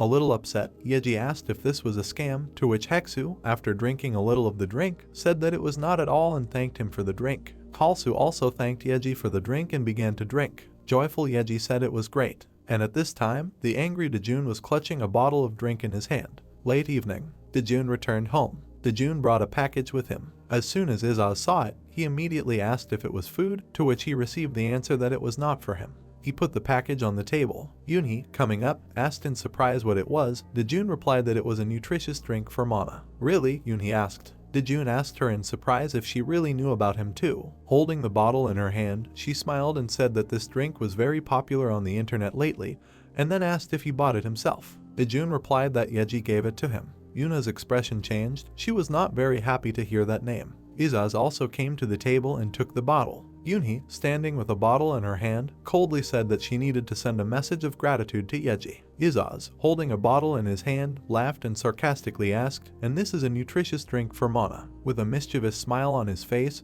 he was about to say that it was simple, but before he could finish speaking, Dojun grabbed and closed Izasu's mouth, inviting him to go and wash together. Joyful Yunhee said that then she will cook dinner for now. After leaving the bath, they saw a lot of food on the table, and next to Dojun's place was a bottle of nutritious drink. Having taken their seats, the main character asked why the bottle was only near his place. Sticking out her finger, Yunhee said with a serious face that he works hard at work, so what is expensive and healthy is only for his father. Dojun smiled at what he heard. Opening the bottle, he poured a drink into a glass, telling them to drink it together. Giggling, Izaz said that there was no point in drinking this, but before he could finish speaking, the owner stopped him. Looking at it, Izaz was scared because he saw the power of the owner, so he immediately said that this was the best elixir. Yunhee took a couple of sips. Having placed it on the table, she said that the taste was a little unusual. Everyone else decided to try it too. Izaz immediately spat out the drink, and the surprised Dojun asked himself if it was alcohol. Looking at Yunhee in surprise, Dojun asked her if she was okay. Particles of food flew all over the table. In his head, Dojun said that everything seemed to be fine with her, but a lot of seeds have already arrived in Izaz. He screamed furiously, asking Yunhee why he was doing this to him. Yunhee couldn't pick up a single ball with her chopsticks. They all scattered in different directions. Yunhee, confused and embarrassed, asked herself what was wrong with her. With sadness in her eyes, she apologized to Izaz. Everyone immediately realized that she was drunk. Yunhee smiled crazily as she fixed her gaze on Izaz, asking him if he wanted anything else to eat. The dragon, frightened, immediately rushed to its owner. Yunhee became angry, aggressively asking why he ran away. Laughing mischievously, Izaz said that he did not run away, but retreated strategically. Hugging the owner, he asked Yunhee if there was any problem. Karsil chuckled. Suddenly a whimper was heard. It was Yunhee, wiping away her tears, asking Izaz why he ran away, while asking if he really hated her. Izaz got scared. He began to rush around in all directions, telling the owner that it was not his fault. Getting up from his seat, Dojun said that he knows. He approached the drunk Yunhee and told her to go to bed earlier today, after which he helped her get up. After putting her to bed, Dojun went back to the dragon. From Yunhee's room came the question of what to do with cleaning then. Yunhee was lying on the bed in a star position. She looked at the ceiling and it seemed to her that it was spinning. Her eyes closed spontaneously, and she said that she needed to wash the dishes. "I really want to sleep," she said. After these words, she fell asleep. The next morning, Izaz and Karsil were having breakfast at the table. Yunhee came out into the kitchen, rubbing her eyes. The dragons turned to her. All shaggy and yawning, Yunhee asked them what happened yesterday. Izaz thought about it and said with a malicious smile that yesterday she was in a slightly strange state. After which he suddenly unexpectedly added that she vomited right on the blanket. She was crying and throwing hysterics. Hearing this, Yunhee screamed in shock. Izaz realized that he could mock Yunhee a little, so he said that the owner cleaned everything up. She lowered her head in shame. She imagined Dojun looking at her with contempt, saying that now she is useless, which means she needs to get rid of such a daughter. Yunhee began to cry very much. She hugged Izak to her, asking if it was true, if her father really said that. She pressed Izak so hard that she almost strangled him. With the last of his strength, he said that it was just a thing. Izak pointed his finger at the plate of porridge that the owner cooked before leaving for Yunhee to eat before going to school, which he had previously called, saying that she would be late. There was a plate of porridge on the table. Looking at her, Yuna had tears in her eyes. Izak, she turned to the dragon, who was catching his breath. Smiling, she told him that now he would be without meat side dishes for a whole week. Izak's world collapsed and he screamed in horror. Clutching Yuna's t-shirt, he cried and asked for forgiveness. Dejectedly watching the argument between Yuna and Izak, Karsil ate food and thought about whether peace and tranquility reigned in his master's workplace. "It's too noisy here," Karsil said in his head. "Fault Management Department." Heksu answered the call and said he would be there soon. He hung up the phone and exhaled heavily. Looking at him, Dojun asked what happened. Smiling, Heksu replied that a complaint was received from the fault. Someone created an overlap there and is controlling the hunters. Overlap, Dojun clarified. Exhaling heavily, the smile was no longer on Heksu's face. He said that if they created an overlap in the rank B Fisher, then these are at least 10 hunters of rank. Arising from his seat and gathering himself, the dejected Heksu said that if something goes wrong, they will lose control rights. Rising from his chair, Dojun said that he would go with him, but was immediately stopped. Looking at Heksu, who for some reason was glowing with joy, he said that this time he would decide everything himself and let Dojun pass it on to him when the boss returns. After saying goodbye, he quickly ran out of the office. Sitting down at the computer again, Dojun said that as soon as the control rights were transferred to them, a workshop appeared. There was disrespect in Dojun's eyes. "Do they really think we are simpletons?" said the main character. He folded his hands and rested his head on them, thinking. After which he picked up the mouse again and went to the website of the 8th and Ranka of the Ike Guild. A photograph of hunters from the guild appeared in front of him. In his head, Dojun said that they have many a rank hunters, which means Heksu might be in danger. Looking up from the computer, Dojun said that he thought that since the place was dangerous, he would ask for help, but he went alone. Does he really want to show his dignity as an elder to keep the word he gave in the past? Dojun asked himself. Falling into memories, he found himself in the shower room, where he was with Heksu. The fault department had only recently been created, so when he arrived, the senior staff were not there, Heksu said. Rubbing his body, Dojun listened with interest to his comrade, who continued to confidently say that he had made the decision to become a good elder who could be relied on. Turning to Dojun with a smile on his face, Heksu said that he would like to become a reliable sunbi that he can rely on. Laughing, Dojun said that he had already become like that, after which he turned sharply to him and said that only if he didn't take into account the secret trip to the sauna during working hours, to which Heksu just laughed. At that moment, Chialsu approached them, shouting about how they had been working late for 3 months and couldn't they even afford that. Deftly turning Heksu around, Chialsu with a smile on his face told him to put his back up. Chialsu was rubbing Heksu's back and Heksu was rubbing Dojun's back. They were all laughing and talking loudly. After leaving the memories, Dojun said in his head that he understands his feelings, but it is too dangerous for ordinary people to go there. At that moment, a yawning Kalsu walked into the office. Noticing the boss, Dojun said, "Finally he has come," to which the boss replied, "Yes, but he still can't wake up." Hearing this, with a sparkling eye, Dojun invited him to go for a ride with him. Hearing such a wonderful offer to get some fresh air, Kalsu immediately agreed. While in the car, Kalsu shouted excitedly, asking if this is what he calls a ride. Dojun flew down the road incredibly fast, rushing to help Hex. Kalsu screamed and grabbed his seatbelt, saying that Dojun could lose his driver's license. There was no emotion on Dojun's face. "Why rush like that?" Kalsu asked in horror, saying that he still wouldn't get his place. "It's not like that," said the calm Dojun. The speed of the car exceeded 100 kilometers per hour. Dojun then explained that before the boss came, there was information that the Rank Guild, Ike, had staged a blockade. Turning sharply, Kalsu shouted in fear that there was no need to rush like that anyway. Suddenly, a police car appeared behind them. Looking at her, Dojun did not slow down, explaining to Chialsun that Heksu went there alone. The boss couldn't believe it when he heard this. Suddenly, it dawned on him. He frantically shouted for Dojun to drive as hard as he could, and if they said something from above, he would cover him. They overtook all the cars on their way. Meanwhile, Heksu was catching his breath and gathering his strength. A car with the boss and Dojun appeared behind him. Heksu reassured himself that those hunters were unlikely to harm him. At the last moment he noticed an approaching car. She was rushing straight at him. But at the last moment she made a sharp turn, turning sideways towards him. Dojun got out of the car. The frightened Heksu shouted how it was possible to drive like that. Dojun immediately asked Heksu if something had happened to him. Adjusting his glasses, he replied that it was nothing, after which he asked why they were there. At the same moment, Kalsu fell out of the car and immediately vomited onto the asphalt. Walking around the car and walking towards Hex, Dojun said that the boss wanted to see the Ike Guild in person. Heksu immediately rushed to pick up the boss, asking if he was okay. At the same moment, Dojun asked if it was true about the overlap. Helping the boss get up, he replied that everyone in the Ike Guild doubted it, so he thought that we should go and check it ourselves. After wiping his mouth, Chialsu turned to Hex, asking what he would do if he got involved with an rank hunter, adding that he first needed to report everything to the boss and then go. "Do you really not trust me that much?" the boss asked. Confused, Heksu, worried, said no. And yet, Kalsu said, looking at everyone, "We are comrades," he continued. Hearing this, Heksu and Dojun were very surprised that the boss would say such a thing. With seriousness in his eyes, the chief ordered that from now on, Heksu would not struggle with all difficulties alone. Heksu was moved, tears appeared in his eyes, and he said that he understood. Barely smiling, Dojun said in his head that this is all cool, but looking at Chialsu, who was climbing on Heksu, and at the same time he was covering his nose, Dojun continued that it would be better for the boss to rinse his mouth. After which, he said in his head that these hunters looked down on their department. Inside the rift, voices were heard from behind the hillock. There was a girl who said very slowly, "It turns out." In front of her were hunters from the Ike Guild. They were very confused.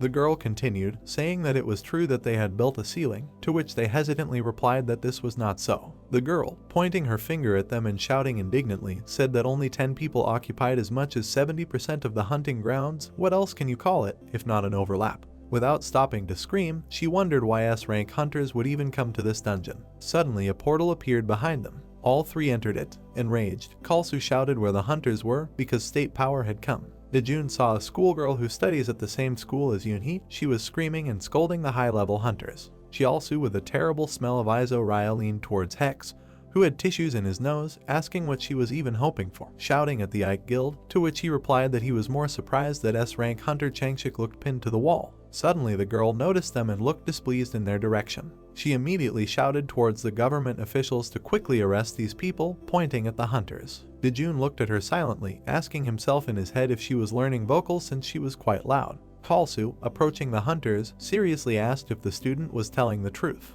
The confused hunter, putting his hand forward with sweat on his face, said that this was of course not true. They may have caught a lot of monsters, but they never bothered other hunters, he justified himself. Here is a recording from a car camera.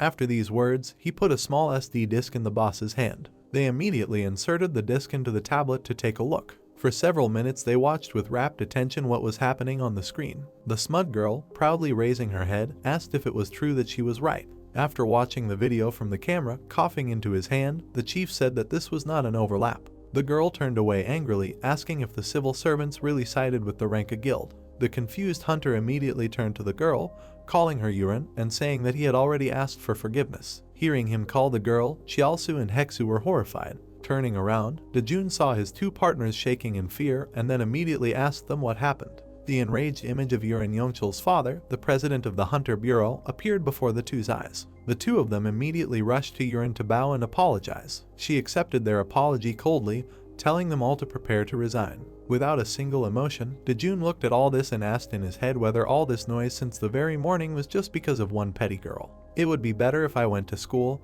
Dojun said calmly. Gritting her teeth, Yurin turned her head at him, asking what he just said. Approaching him closely, she, with a face wrinkled with anger, aggressively asked whether God himself was standing behind Dojun or something, after which she said that she would call her father and he would immediately fire him, after which she ordered him to say his name. Everyone behind them was shocked by such a sight. Halsu cried. He screamed and begged Yurin to close her eyes to this because he was still a beginner. Holding the phone to her ear, she was already calling her father, after which, pointing her finger at Dojun, she said that she would just let him talk to Dad directly. A little surprised, Dojun didn't say anything, but just waited. She said let's see if Dojun can continue acting like this after talking to her father. She also fell into Heksu's arms, saying that they were lost. Bending over the half-dead boss, Heksu asked if their department was really over, to which he received the answer that not only was the department ending, but also their pensions. Dojun still showed no emotion. Suddenly, Yurin's face changed. She removed the phone, from which it was heard that the subscriber could not answer her call, from her ear, and displeasedly asked what this nonsense was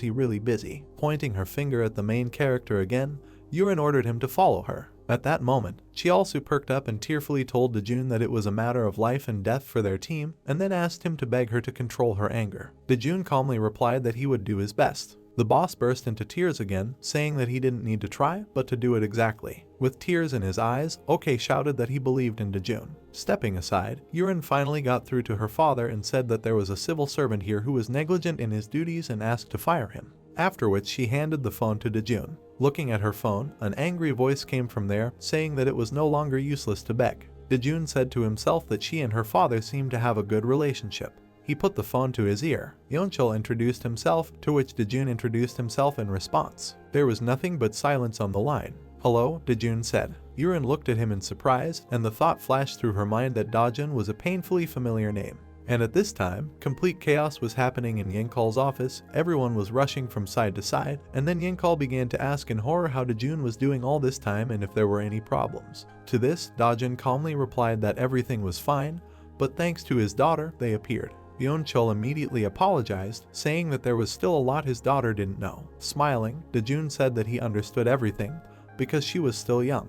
Yenkal immediately took all the blame upon himself. A drop of sweat ran down Yurin's face. She did not understand what was happening and was confused. She was shaking with anger and fear. She did not understand why her father behaved so submissively with this man.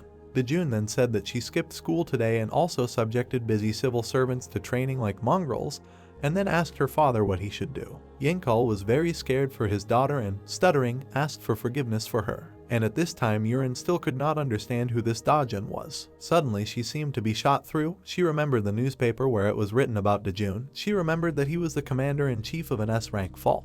But she still didn't understand why her father was so submissive in front of him. At that moment, Dojun handed her the phone and said that her dad asked him to pass the phone to her. Yurin slowly took the phone, but could no longer bring herself to bring it to her ear. Gathering her strength, she held up the phone and asked in a stuttering voice, "Dad." Immediately her father shouted furiously at her, asking what she had done, after which he said that he would be brief, and when he arrived home, she would be in trouble. He screamed so loudly that the hair on Yurin's head flew around. After hanging up the phone, she was shaking all over. She couldn't believe that Dad was angry with her. She sadly lowered her head, and tears appeared in her eyes. She recalled that even when she broke the porcelain that was made 1,000 years ago, he smiled and did not scream. Hearing this, Dojun was confused. Closing his eyes, the main character said in his head that it's good that Yunhee doesn't do that. Meanwhile, the boss stood and waited for the result of their negotiations, all the while aggressively tapping his foot on the ground. Heksu joked with him that he would cause an earthquake this way. Turning to him, the boss aggressively asked him how not to be nervous, asking right away why he wasn't coming back.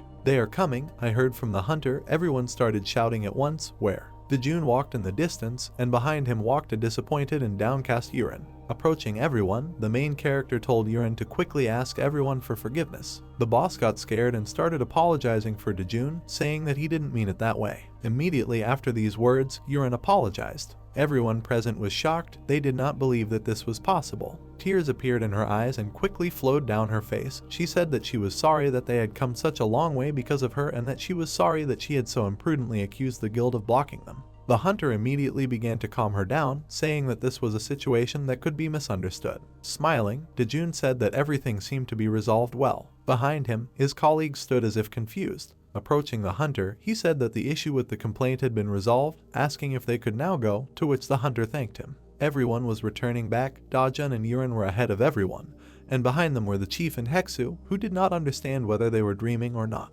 Leaning towards Dojun, the chief asked him how he was able to subdue the girl, who is known for her terrible temper, adding that he hoped it was without the use of corporal punishment. Exhaling, Dojun turned to him and said that he was not that kind of person. The four of them emerged from the portal. Dojun asked the boss to go to the academy for a while. Why? The boss asked in surprise. To see her off, Dojun said, pointing at Yuren. Kind Kalsu, with a smile on his face, agreed and said that he would drive to the office by Heksu's car. Dojun walked ahead, and Yuren could not keep up with him. Then the main character, going up to his car, said that he would take her, telling her to get in. Getting into the car, he buckled up and advised her to do the same if she didn't want to die. These words scared Yuren. It was as if she had been struck by lightning. In her head, she asked herself in horror that Dojun was telling her to fasten her seatbelt before he killed her. She fastened her seatbelt, Dojun asked her, and then changed gear. Not yet. The frightened Yuren didn't have time to say. She said that she was going fast now, then she screamed loudly as Dojun began to pick up speed. Watching the car drive away, Jialsu asked Heksu why he was driving like that. Then Heksu, with his glasses turned to the side, asked if he even had a license, because he was always driving. Looking at each other, beads of sweat appeared on their faces, but there were no words to say anything. At that very moment they understood everything and shouted after the car that Dojun was a scoundrel. Dojun didn't hear all this. He calmly drove forward. Uncle, Yuren said quietly. A little embarrassed, she said that she was really sorry for how it all happened. To which Dojun said, overtaking every car on the road so that she forgets about it, because anything can happen, adding that she should just not do that next time. Suddenly the sky changed its color to purple. Suddenly a warning appeared that a distortion had been detected in the center. The passage in the mountain began to crack and a monster appeared from there with a bunch of eyes and heads filled with anger and hatred. Then Dojun decided to ask why she was in the rift instead of at school. Exhaling and looking away, Yuren said that she didn't think it mattered. I see, Dojun replied. They drove in silence. Flying along the highway at high speed, Yuren asked if he would ask anything more. Should he? The main character asked her. Looking at Dojun, she said that after that they usually ask why it doesn't matter or if there is some story behind the reason. Then Dojun, with a serious face, said clearly how it works, why it doesn't matter. A little surprised, Yuren said that even reading a Korean language textbook will sound more alive. Putting her hand forward and closing her eyes, she asked if he didn't care about her so much, why was he taking her to the academy since she had said so many bad words. Without thinking twice, Dojun said that his daughter attends the Hunter Academy and is about Yuren's age. Smiling, Yuren understood everything. But suddenly it dawned on her. Opening her mouth, she was stunned and repeated all his words. A drop of sweat appeared on her face, her eyes were filled with shock, and she herself asked at what age he even had a child. Without hesitation, Dojun said that she was not his own daughter. Then Yuren asked what the child of his heart was. Smiling and looking at Yuren, he said that it could be said that way,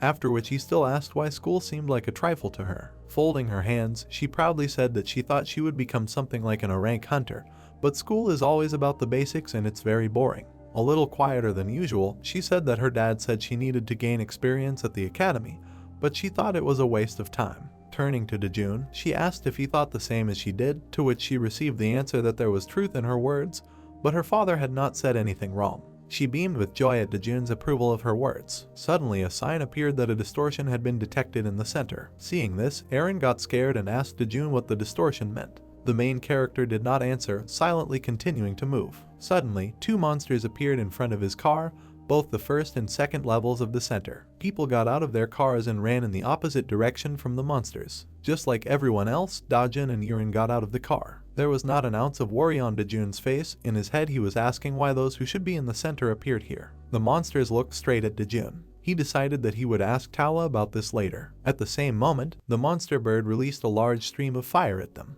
The fire passed directly over the head of the frightened Yurin, who screamed in fear. There was a loud explosion. Covering her ears with her hands and closing her eyes, Yurin asked herself if she was dead.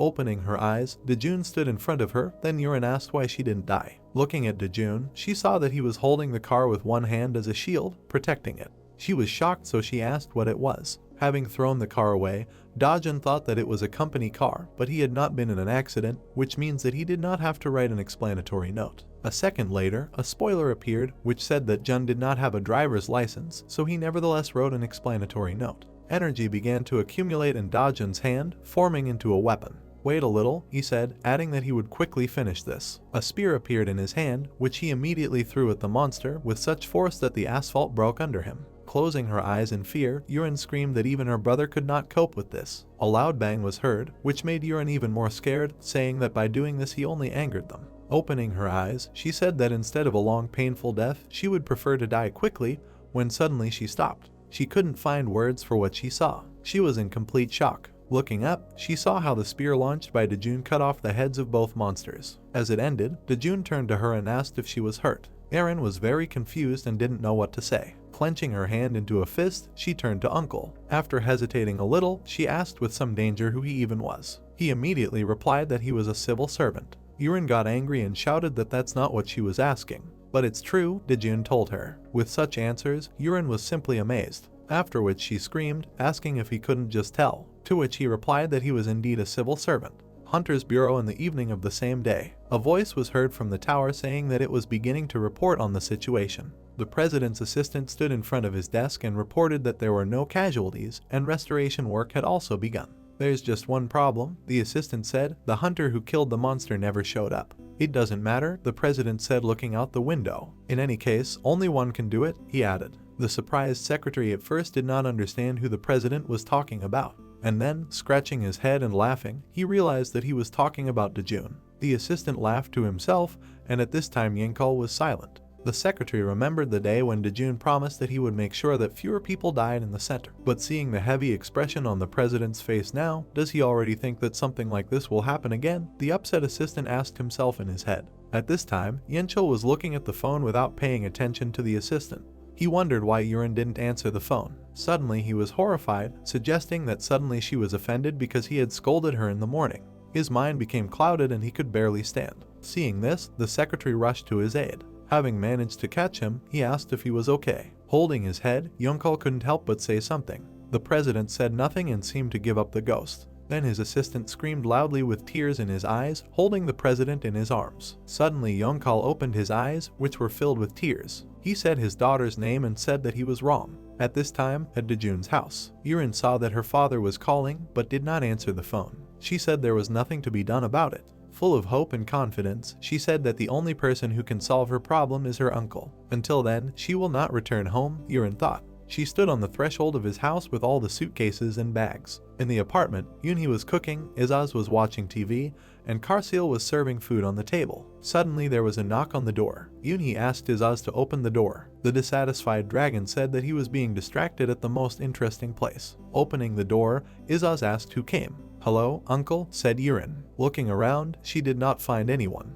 In front of her stood a small dragon, which she hit with her knee right in the face. Angry, the dragon told you to look down. Seeing Izaz, she jumped and screamed loudly in fear. Yurin squatted down and started poking the dragon, wondering who he was. At that moment, the already angry Izaz aggressively asked who she was and why she came to their house. What a little thing with character, Yurin thought. Removing her hands, she smiled and said her name was Yurin, then asked if Dojun was home. Izaz said displeasedly that the owner was in the shower. Yurin asked if anyone else was home. Enraged, Izaz shouted no, adding that they did not need any goods and threw Yurin out the door. She immediately started banging back on the door, trying to open it and screaming that she would only leave after she met Dojun. and at the same moment Izaz tried to close the door and angrily shouted for her to just leave. Yunhee, worried, shouted to find out what was going on with Izaz. Approaching the door, Yunhee asked who came and who made such a fuss. Irin was lying on the threshold, holding Izaz in her arms. The dragon immediately said that if she had said that she knew Yunhee, he would have accepted her immediately, otherwise he thought that she was a merchant.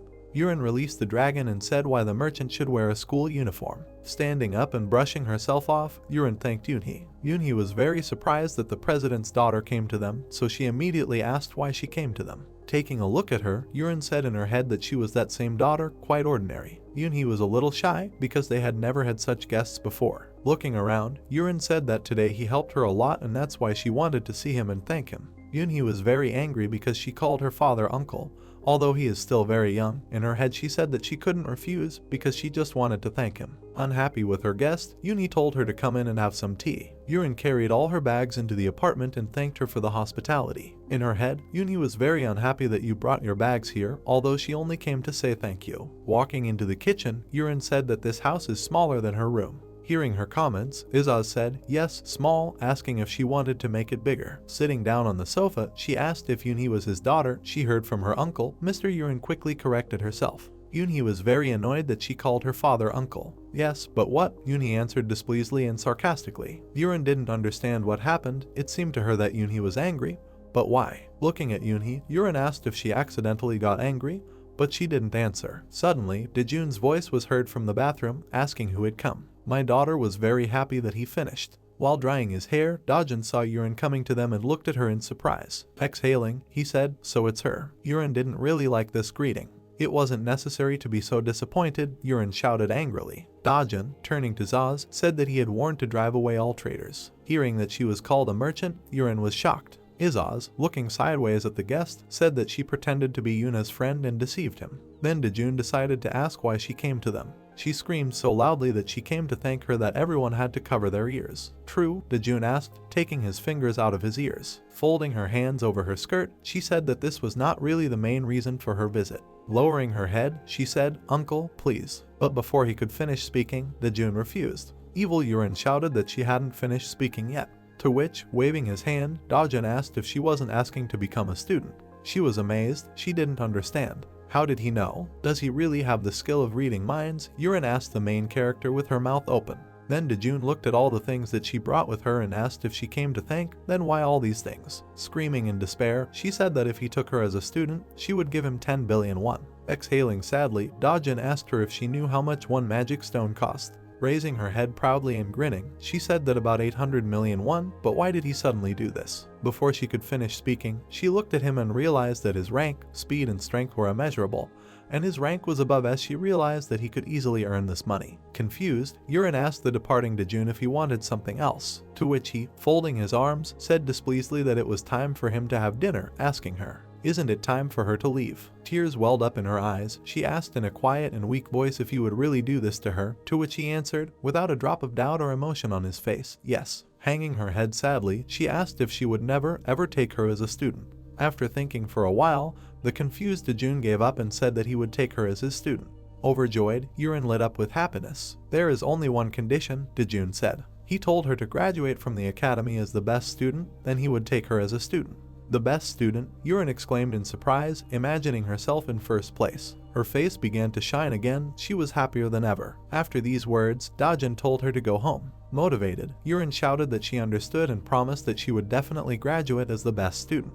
Running up to the confused Yunhee, happy Irin, with a smile on her face, said that now they would see each other at school every day and invited her to be friends. Without waiting for an answer, she immediately took her things and ran, telling Yunhee that they would see each other tomorrow at school. But no one studies tomorrow, said a confused Yunhee. Sitting down at the table, Izaz said that we could finally eat. After taking a sip of water, Dojun thought and said in his head that now she will go to school diligently. The president will really like this. Meanwhile, the president was amazed by what he saw and heard. Monster Research Laboratory in the basement of the Hunter's Bureau. 2 test tubes contained headless monsters. The scientist spoke. That in the future there will be monsters 2 to 3 times stronger than those classified as S-rank monsters. Putting his hand to his chin and thinking, the president said that the monsters are so strong that they cannot be compared with S-rank monsters. At the same moment, the scientist interrupted the president, saying that they had a more serious problem.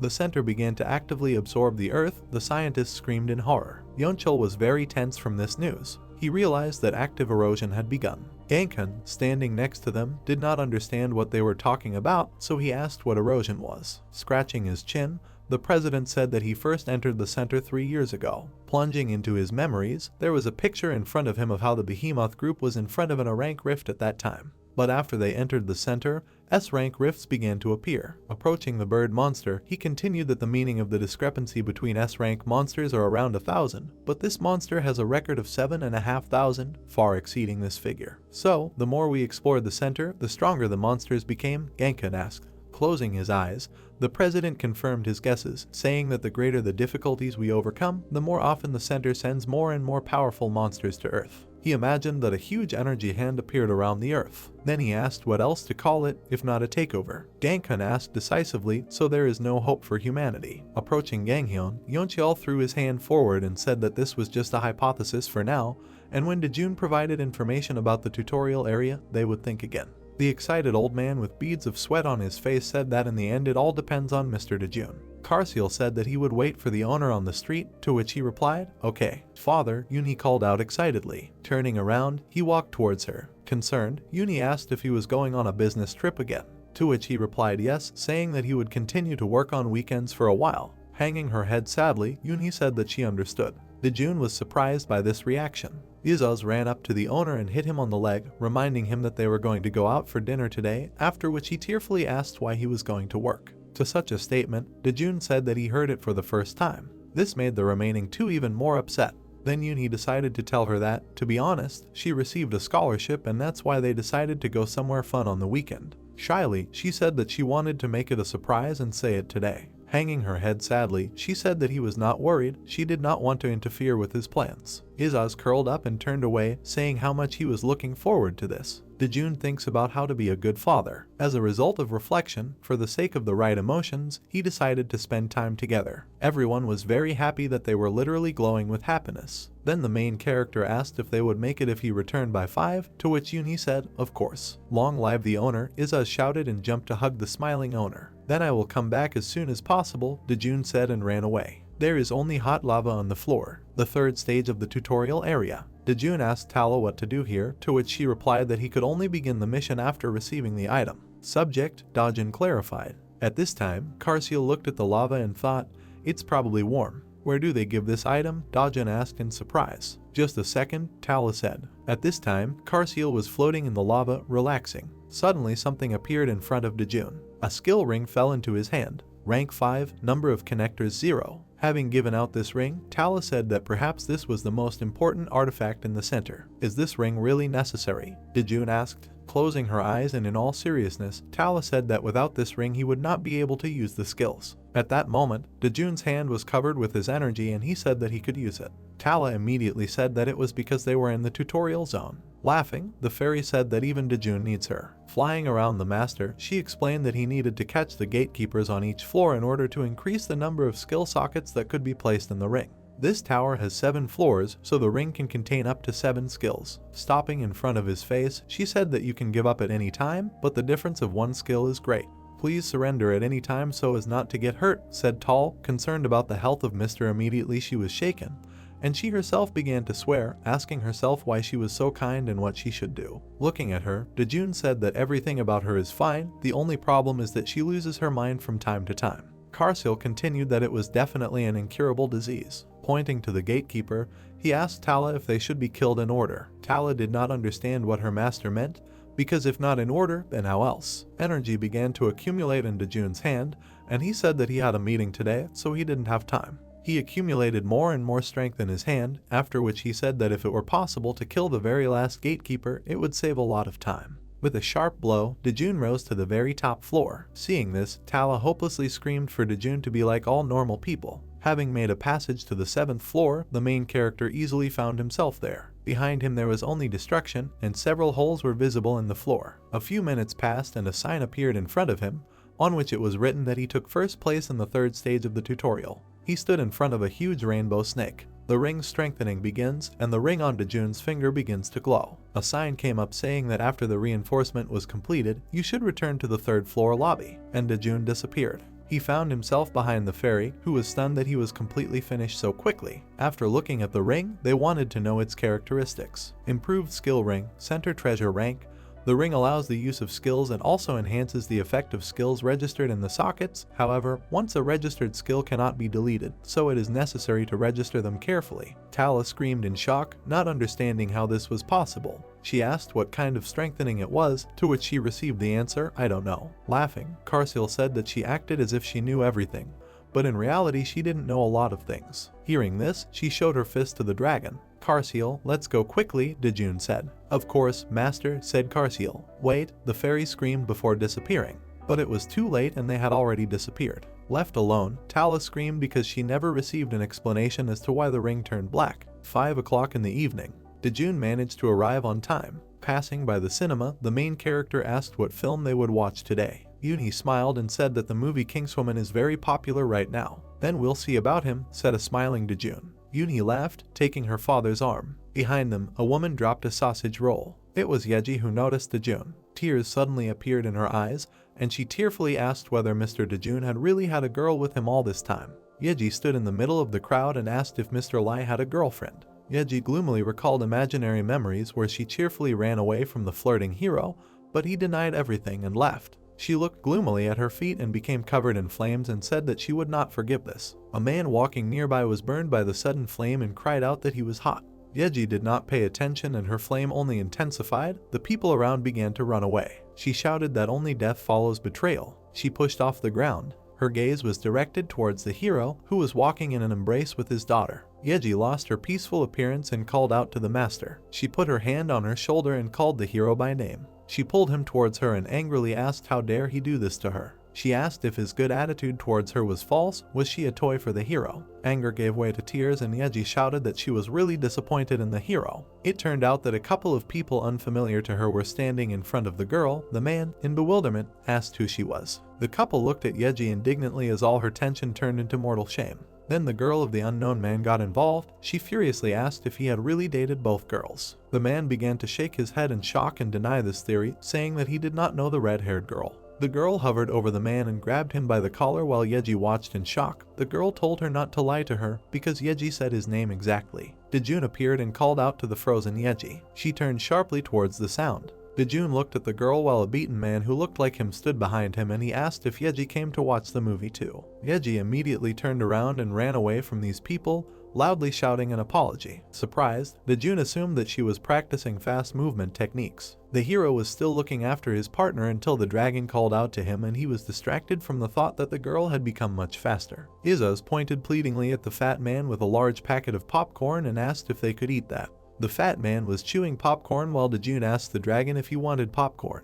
Dojun calmly walked up to the cash register while Izuz looked at him in anticipation. The hero ordered 1 large popcorn and 1 large cola. The dragons dug into popcorn and cola. Izuz thanked the owner, saying that he was much more generous than the others. Izuz turned around in fright because Yunhee appeared behind her and asked what about her. She loomed over the dragon with a menacing smile and asked if he really wanted to say that she was not a big-hearted person. Izuz, stuttering, began to say that this was by no means the same. Yuna's hand darted out to grab. The dragon closed his eyes and screamed, throwing popcorn around, asking not to deprive him of the meat-side dishes. Instead of grabbing, Yuna's hand began to wipe the dragon's cheek. She asked why he was dirty like a pig. Yunhee smiled and hid her hands behind her back, while Izuz looked at her in bewilderment. She said that the movie would start soon and that it was time to go. Izuz hovered in shock with a bucket of popcorn while his companions walked away towards the entrance to the cinema hall. The dragon made a puzzled face, saying that Yunhee was strange today and even asked if anyone else noticed this. In the cinema hall,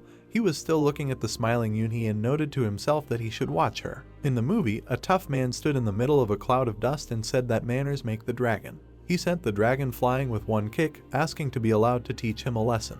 Izuz watched in amazement, hugging a bucket of popcorn. Everyone calmly left the hall and only Izuz jumped for joy, shouted quotes about manners and the dragon and suggested watching another film. Yunhee leaned towards the dragon and said that they were going to eat meat. She asked, "Won't he go?" Izuz froze in place and looked at Yunhee, pronouncing the word meat syllable by syllable. He did a dance move and told everyone to go, but he would rather walk in front. Dojun looked at his family with a smile and was happy that everyone liked everything. He watched Yunhee play with 2 dragons and said to himself that this was the ordinary life he wanted so much. The family was sitting in a restaurant, and there was a mountain of meat on their table. Yunhee smiled and told everyone to eat a lot. Dojun looked at the menu and turned to Yunhee. He looked at the mountain of meat in surprise and asked how much she received the scholarship. Because a portion for one costs more than 80,000 won, which is a lot. Karsil shuddered when he heard the price and immediately estimated that 80,000 won was 4 bags of feed. Yunhee clenched her fists while Izaz supported her and said that food should not be skimped on. Yunhee fed the dragon while Dojun smiled calmly, deciding that he could just pay for the meat. Yunhee froze without putting meat in her mouth because Dojun remembered that Yunhee said that they could give her a place in the dorm and asked, since she received a scholarship, can she afford it? Yunhee looked away, repeating the word dorm. Dojun looked at the girl as she tried to find words. Dojun was surprised because Yunhee asked what he thought about her moving into the dorm. Izaz didn't listen to anyone and poured one drink after another into himself, while Yunhee sadly asked the hero if he would prefer it if she left. Dojun reached for the meat with tongs and said that if she wanted, she didn't have to leave for the dorm. Yunhee asked again in surprise. Dojun calmly asked in response, doesn't she want to stay at home? He smiled and looked the girl in the eyes, saying that he also liked her presence. Karsil blurred in skill while the red dragon was surprised at something. Dojun and Karsil closed their eyes contentedly while Yunhee stood up and announced that she would go to the restroom. She went to the restroom. She slammed the door behind her and began to breathe quickly. Yunhee looked into emptiness and remembered that she was going to leave as soon as she was given a dormitory. It's only been 3 months since they lived together. The girl remembered how she said that she would work hard after Dojun said that he relied on her. She remembered how her father tamed the Dragon King. It seemed to her that decades had passed and that together with her father she always felt peaceful and safe. She remembered having dinner together at home with the 2 dragons. She asked herself the question, what does it mean to rely on parents? Yunhee walked around the building from the back exit and looked at her family from the street. Karsil leisurely ate the greens while Izaz kept throwing meat into himself. The girl put her hand on the glass and sadly thought that sooner or later she would have to move out and be alone.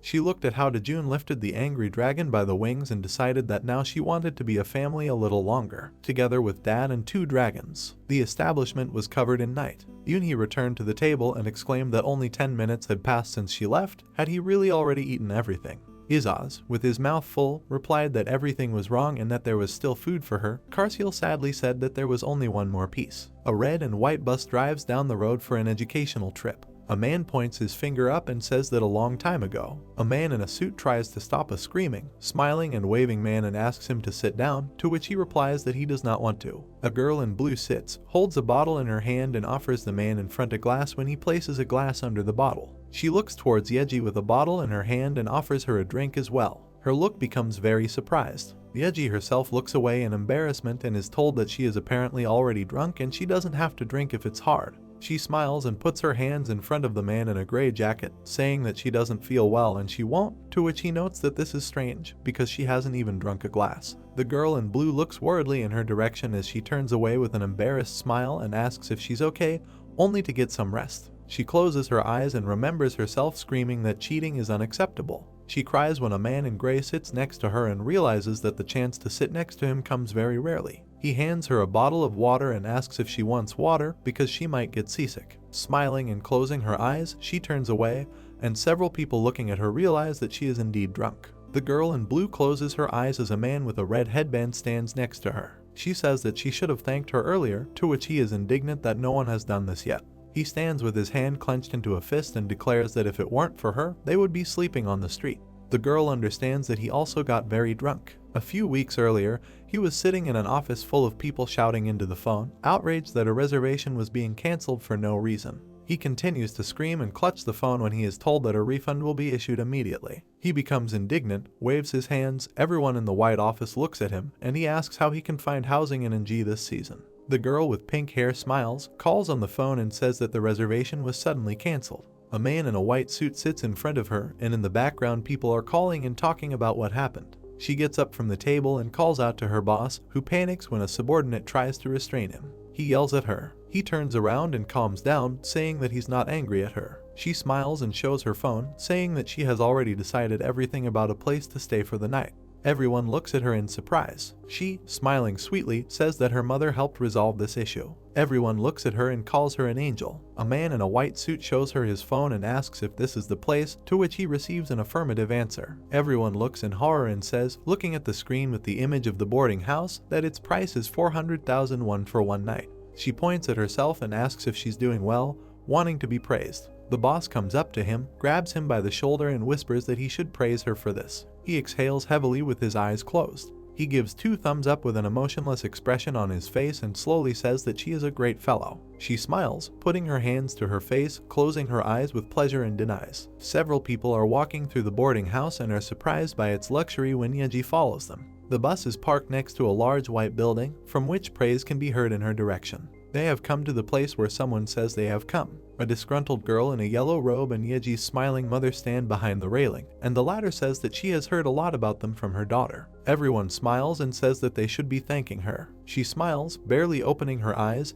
and asks which one is June. He bows and introduces himself, to which she replies that she understood why her daughter talked so much about him. Yeji calls out to his mother in embarrassment. The girl in blue laughs. The boss stands there embarrassed when he is told that he was drooling and that it will be reported to his wife. Yeji grabs Jun's hand. She smiles as he is emotionless while her sister stands angrily behind them and asks to go along, which he agrees to. She stands with her fist clenched and understands that this is the scoundrel who seduced her sister. There is a fire burning behind her. He drinks something from a glass and his sister spies him from around the corner, trying to understand how a man like him can date her. He leans on the railing and looks down, smiling, when she passes behind him and thinks that she will never recognize their relationship. She closes her eyes in disappointment and repeats her promise. He turns around and calls out to her. He calmly asks if she wants to tell him something, since she constantly follows him. She looks at him confusedly, screaming and asking when she could have been following him. He walks past her holding white underwear and says that he must have made a mistake. She holds the laundry in her hands and nervously asks him to stop. He turns around in surprise and she angrily orders him not to pester her sister anymore. He looks in her direction in surprise and embarrassment, and she angrily says that even though her sister is good, and he holds his hand to his chin when she says that she is good and, naturally, they will want to get her. She points her finger at him and says that she will never accept him, to which he replies that there must be some kind of misunderstanding. She spreads her legs and says that, naturally, he will never give up. She throws up her white underwear and says that losing her means losing her life. She and a few others stand at the badminton board and say she has a proposal. She points a tennis racket at him and says that if he loses a game of tennis, he will abandon her sister. He smiles, realizing that she is as energetic as Yeji, and asks what will happen if he wins. She looks at him angrily and realizes that he is laughing at her. She looks at him angrily from the other end of the table, leans to the side and says that she will fulfill his every wish if she wins. She swings her racket and tells him to leave her sister behind after losing. He smiles and says he accepts the bet. The boss and his assistant watch them play tennis and ask what they are doing.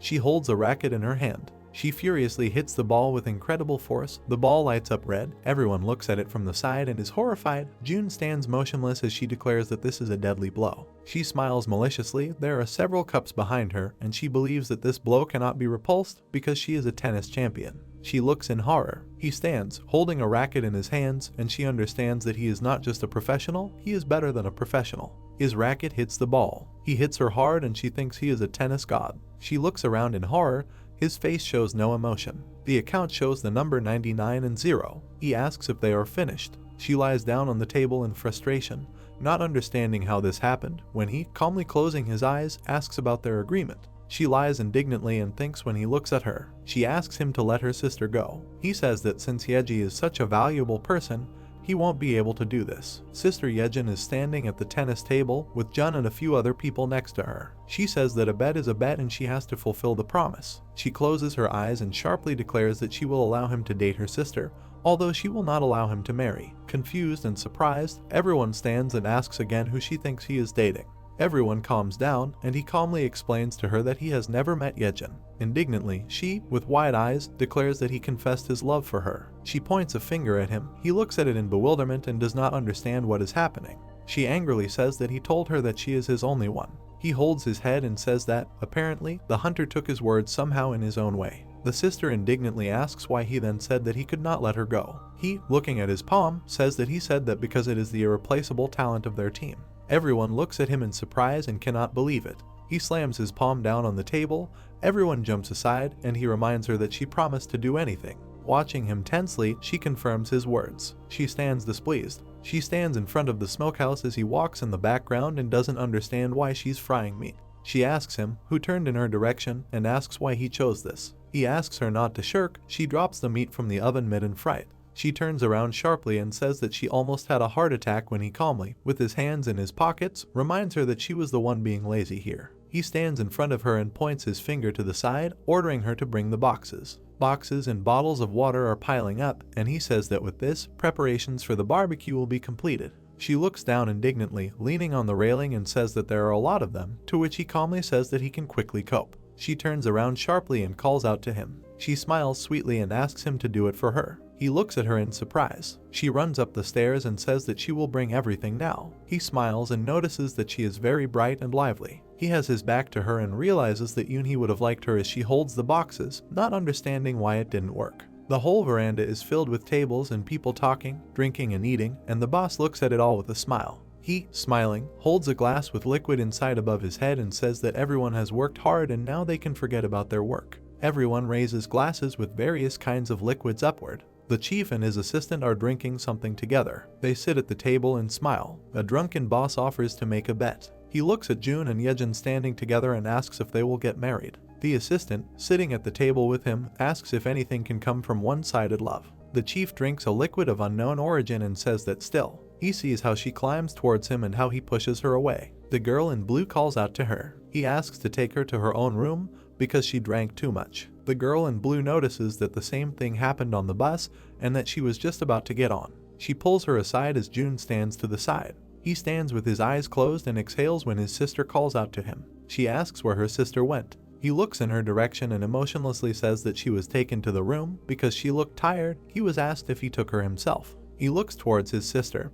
who is putting 2 plates of food on the table and refuses, to which he is told that he is a very nice person. He shrinks shyly and thanks her for what she said. He sits with his eyes closed and drinks something from a glass next to his sister, who says that he can add 5 more points, to which he asks how many points he has now. She, with her eyes closed, pointedly pointing her finger up, names the value at -95. He, smiling, sits half-turned towards her and holds a glass with an unknown liquid in his hand. He abruptly places the glass at 100 next to the many bottles as she sits nearby and asks if the alcohol is good, to which he replies that she prefers cola. She yells at him indignantly as he looks at her calmly, asking if he treats her like a child, to which he replies that she is not an adult. She, embittered, points a finger at him and asks if her adulthood means responsibility and diligence in her work. She drinks something from a glass and declares that in this regard, she is an adult. She squints and raises her head in disgust when he sits next to her and looks at her with interest. Her face turns disgusted when she asks what this disgusting thing is. She sways from side to side when he, with a calm expression on his face, asks if she is bitter,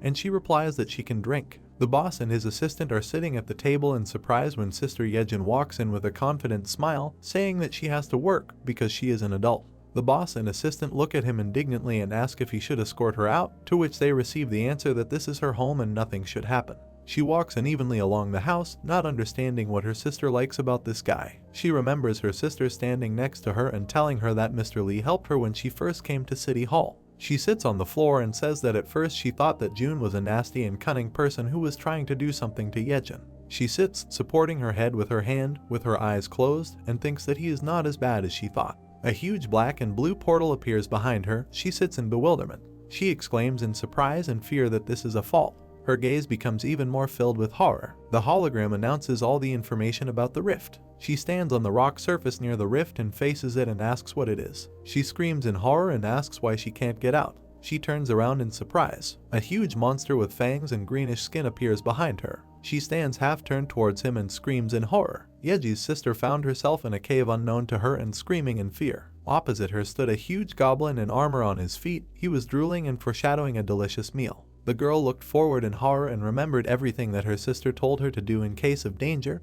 but she still could not remember. The dark goblin was armed with an axe and was already raising it to strike. At that time the girl suddenly remembered what was the matter. The axe blade cut through the air. The girl looked into the void with horror. She remembered that her uncle helped her sister. Blood sprayed. The goblin's hand trembled. The girl opened her closed eyes and couldn't understand why she didn't feel pain. The goblin hovered over her and blood suddenly sprayed from his stomach. The girl began to fall back in surprise, but ran into the hero. Yeji's sister fell. Dojun said that he felt a strange energy and decided to check, and asked if this was also the influence of the center. The girl asked how he ended up here. Dojun didn't answer and thought that it would be dangerous to leave the girl here while the rift was being cleared. He apologized and threw the girl over his shoulder. She screamed and asked to stop. Dojun asked if she really didn't want to return home, The frightened girl said that that was not the case. The hero's hand grabbed the girl's side and he said to hold on tight. When asked what to hold on to, he answered that to himself. Dojun ran. The girl began to dangle in the air and screamed that she could have walked on her own. She screamed and asked the uncle to stop. Unperturbed, Dojun asked to be patient a little longer. The girl saw a huge crowd of cave ogres in front and therefore asked to stop, otherwise they could all die. A black flame flashed in Dojun's left hand. He calmly asked the girl not to worry and said that he would quickly finish this. The girl still couldn't calm down and asked who he was going to end up with. Was it really them? Dojun said his ears were already ringing. There was a flash of flame. The girl screamed hysterically that if the hero didn't stop, they would all die, but before she could finish speaking, the sight that appeared before her eyes silenced her. While Dojun held the girl on his shoulders, many knives made of black flames flew from his left hand towards the monsters. The knives flew along complex trajectories and pierced right through the ogres. The girl jumped off the hero to the ground and compared everything that was happening to a dream, to which the man responded negatively. The girl still refused to accept reality, and while Dojun listened calmly, she asked how Dojun killed the rank monsters so easily. From the depths of the caves, a powerful sound wave flew at the heroes. The girl screamed and hid behind the man's back while he covered his ears with his fingers. A giant foot stepped next to the ogre's corpses. A giant looked down at the couple and roared, deafening everyone present. The girl was shaking with fear and asked if it was time for them to run now, while Dojun pulled his fingers out of his ears and mentally annoyed how noisy everyone was today. The ogre bared his teeth, his eyes filled with rage. Dojun calmly looked at the ogre and was silent. The ogre swung his huge sword. Dojun mentally attacked quickly. The ogre was pierced from all sides by huge fiery swords from the darkness. He screamed throughout the cave. The corpse fell with a crash next to the heroes. The girl mooed and groaned behind the man. A notification appeared announcing an amazing achievement, for the useless cave was cleared in 5 minutes and 17 seconds. The notification further stated that due to the fact that the heroes had succeeded in the time attack, a hidden part had been opened and therefore a clone of Bullied, one of Solomon's 72 demons, would appear. The light began to illuminate the cave. The girl covered herself from it with her hand and asked if this was not the end yet. White feathers began to fly in the air. Dojun calmly watched this and made his own assumptions. A large pink flower began to bloom in the cave. Dojun noted that this was the same energy as the anti-magic power received from the center. A white spirit began to appear from the flower. The hero assumed that it was created by a clone of Bullied. A white beam of light rushed towards the couple. With one wave of his hand, Dojun deflected it. An otherworldly voice was heard, which reported its surprise. Dojun covered the body of the frightened girl with his body. A white-haired angel in a white robe and with large wings appeared in the air above the couple. He said that even though he was a clone, the hero was still able to block the light of complete destruction. His eyes were black with white pupils. He called himself a clone of Bullied, the 68th of the 72 demons of Solomon. He called the hero an insignificant person, but said that he liked him and invited him to join his squad. Dojun asked again in confusion, despising the opportunity to serve some curl-up. The fallen angel frowned. The wind rose in the cave. A cloud of black energy began to accumulate in the man's left hand, flowing down to him through an air whirlpool. He asked who he told him to work for. The angel opened his mouth in shock, not understanding what this incredibly strong energy was. He noted that the hero had at least the power that could pull his body. He screamed and demanded to stop. Dojun said that he was busy and extended his hand forward. A huge clot, inside of which was a clone of an angel, began to shrink into his hand. The girl, in bewilderment, asked who he was, to which Dojun replied that he was a civil servant. She asked not to talk nonsense, to which the hero said that it was already true and offered to get out of here. Dojun turned around and walked towards the exit. The girl ran after him and asked him to stop to tell him something. A withered flower was left behind them. She smiled sweetly and said that she had to thank the hero, and no matter who he was, from the special forces or a hidden hero, she said thank you very much. Dojun smiled slightly and said that he was a little embarrassed by her change in communication and asked her to act as usual. The girl smiled sarcastically and hit the hero in the stomach with her elbow, asking him not to be indifferent, and suggested that he came here to save her for points from her sister, to which she received a negative refusal. Dojun said that then there would simply be no one to clean up after the barbecue, which caught the surprised look of Yeji's sister. She was indignant and screamed. Dojun folded his arms across his chest in displeasure and muttered that the girl promised to clean up. Sister Yeji screamed that she was being emotional for nothing. In the middle of the ocean stood the tower, the center, the heart, the mansion of Bullied. In the middle of a dark room, Bullied was sitting on a throne with a purple book in his hands. A notification arrived and he became interested. He looked thoughtfully at the book, saying that he had never seen the changing rating of a tutorial that suddenly changed. The book stated that a new first place with an unknown name had appeared in the rankings for the third stage of the tutorial. pushing someone named Impelheim into second place. Vulil noted that this was the first time someone with a rank higher than Violet had appeared. He assumed that Impelheim must be sharpening its teeth. A pale hand pressed into the arm of the chair. There was something more important for the fallen angel. He watched fragments of the hero's battle with his clone and did not understand how he dared to kill his clone. The mental insult of Kurlub suppressed his mood. White smiled ominously and mentally addressed the hero, calling him an insignificant little man. He promised to personally tear off his limbs. Saturday morning, the day of departure to the center. Izaz and Casriel were watching TV. They ate chips and Izaz laughed at the plot. While Casriel could not tear his eyes away from watching, Dojun appeared in the aisle. He abruptly grabbed the red dragon by the wings. Izaz looked at the hero in shock, and he told him that today he would have to go somewhere for him. However, the dragon still could not understand what he was talking about.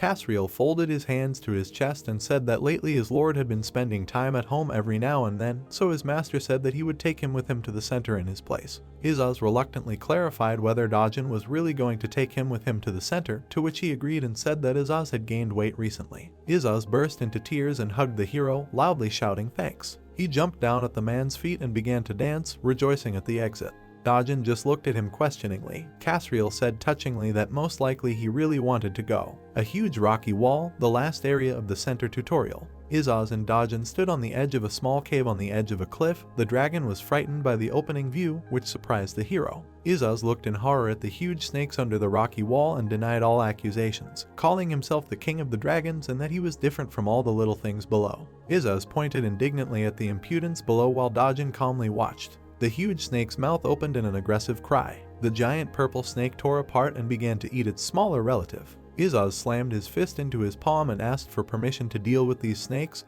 but Dojun asked to wait. A white ball appeared in the sky. Dojun immediately drew attention to it, while Izaz was sad because he could not stretch his body. Tala appeared and began to scold the men for being so late. Tala hovered in front of the hero's face, while Izaz looked up at her with displeasure. Dojun was surprised that the fairy was waiting for him. She said that it was obvious, because the dragon and the hero are the only contenders from Earth. Tala began to speak, but suddenly covered her mouth with her hands. She mentioned Cecilia, but fell silent. Dojun looked at her suspiciously. Tala opened her mouth, and while Izaz looked around displeasedly and said that in any case she had no one except heroes, it seemed to the dragon that she was brazenly raising her voice. Dojun looked at the fairy and thought that she was hiding something and noted to himself that he needed to remember this. Tala put a white object in the hero's hand and said to take it first. Dojun asked what to do with it. A bright white light began to flare up in the man's hand. Izaz thought it was something edible. A small white snake appeared in his hand. Izaz again asked if it was a snack. Izaz proudly handed the book to the hero after his request and negative answer. In the book there was a picture of the same snake as on the hero's hand. It said that this snake was colorless and many of its characteristics were indicated. It could expand its capabilities by eating stones. Tala happily flew around the heroes and said that since the heroes had looked into the encyclopedia, they probably already knew everything. She said that the gems must be absorbed in a certain order and that one should not act recklessly like they did in the third stage. Dojun said he would go ahead and told the fairy to wait in place. Tala waved her hand carefreely and said that she believed in heroes. Something fell into the snake pit with a crash. The snakes stopped their carnage for a moment and looked towards the source of the sound. In the unsettled dust stood Dojun and Izaz, the man who ordered the dragon to collect precious stones from the snakes by color. The little dragon flew up. Giant snakes rushed after him. He shouted thank you. Dojun took out a tablet and began to type something into it, thinking that Izaz had apparently been sitting at home for too long. The dragon began to strangle two snakes, clinging to the third with its teeth, while Dojun stood aside and realized that a moderate walk would not harm the dragon. Dojun returned home and bought himself a book called How to Be a Pet Owner. Izaz appeared satisfied and beaming with happiness.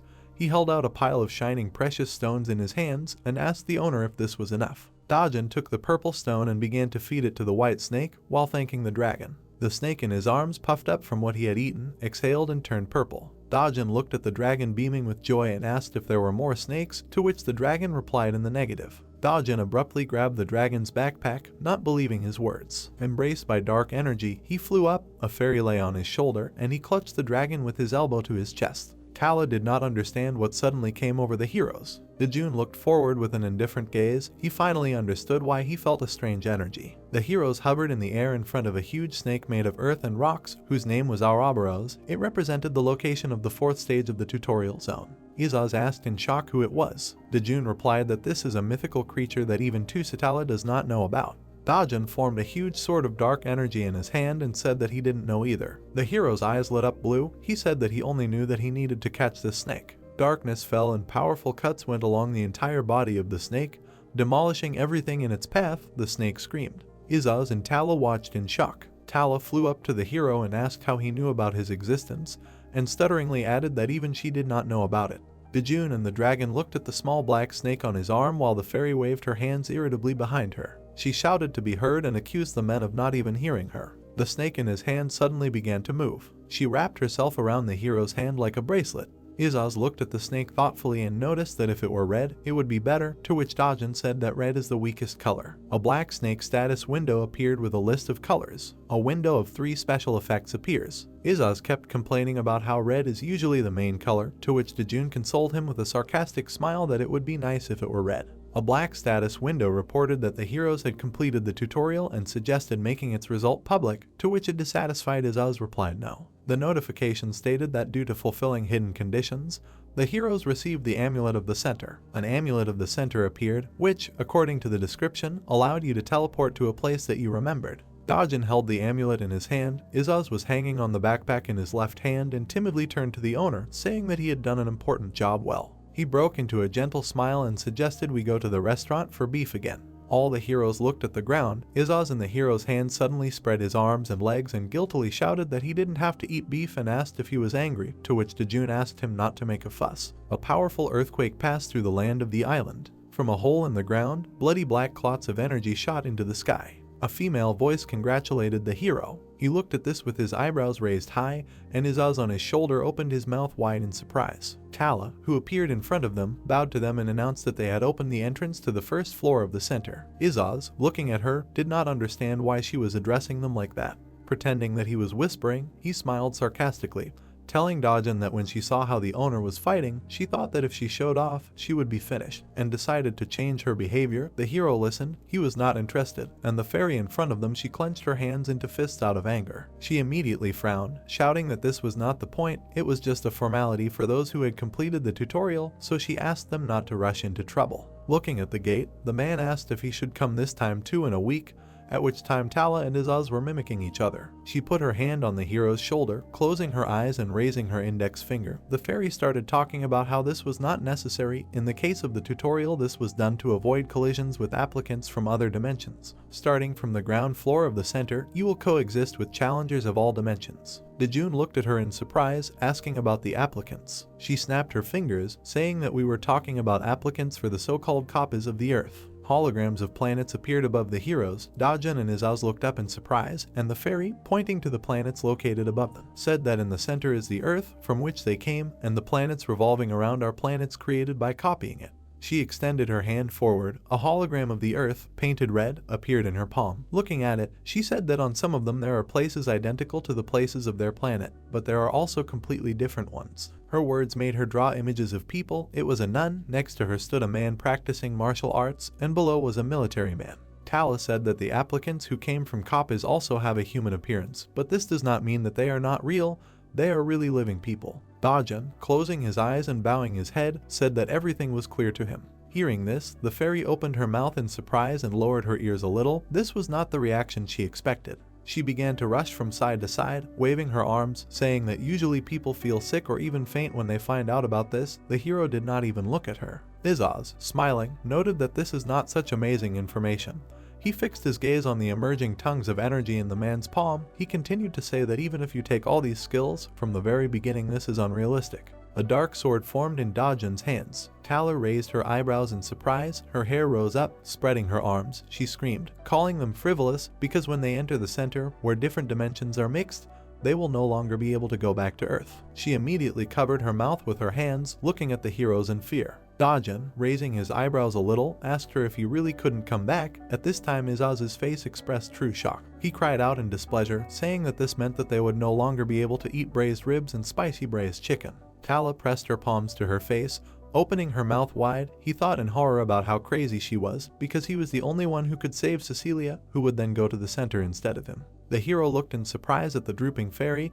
Izaz rested his face on his shoulder. The hero did not understand what had happened to her. She clasped her hands, bending them at the elbows. Tears came from her eyes. She thought that this was the biggest mistake in her life and she must really have gone crazy. The hero extended his hand with an amulet, saying that he has this, an amulet of the center, which allows him to teleport to a place that he will remember. The hero thought that perhaps the fairy does not know about the amulet. Izaz on his shoulder began to cry, saying that the owner could not go there because they would never be able to eat braised ribs again. The man raised his eyebrows and looked at him. He stroked his head, asking him not to worry. Izaz looked up. He immediately became happy and smiled, asking the owner that they were not going anywhere. But Dojun closed his eyes and smiled slyly, saying that he would go. He took it off his shoulder, holding it by the head. Izaz began to kick, not understanding what was happening. He did not want to go with the hero. The man turned to the fairy by name. She, distracted from her disturbing thoughts, looked at him with wide eyes. He moved sharply towards the gate, pulling Izaz with him, saying that he would return soon. Tala furrowed her eyebrows and screamed in surprise, saying that she had warned them that they might not return.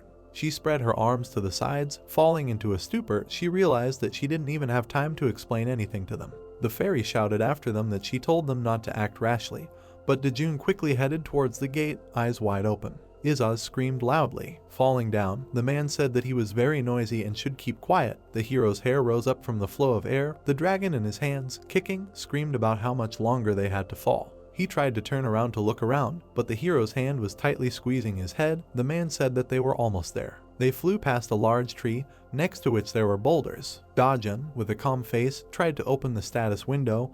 Izaz was very surprised by this. A notification on the screen indicated that the window currently in use was locked. But after a few seconds, a message appeared on the screen indicating that the status window for use in the center was activated.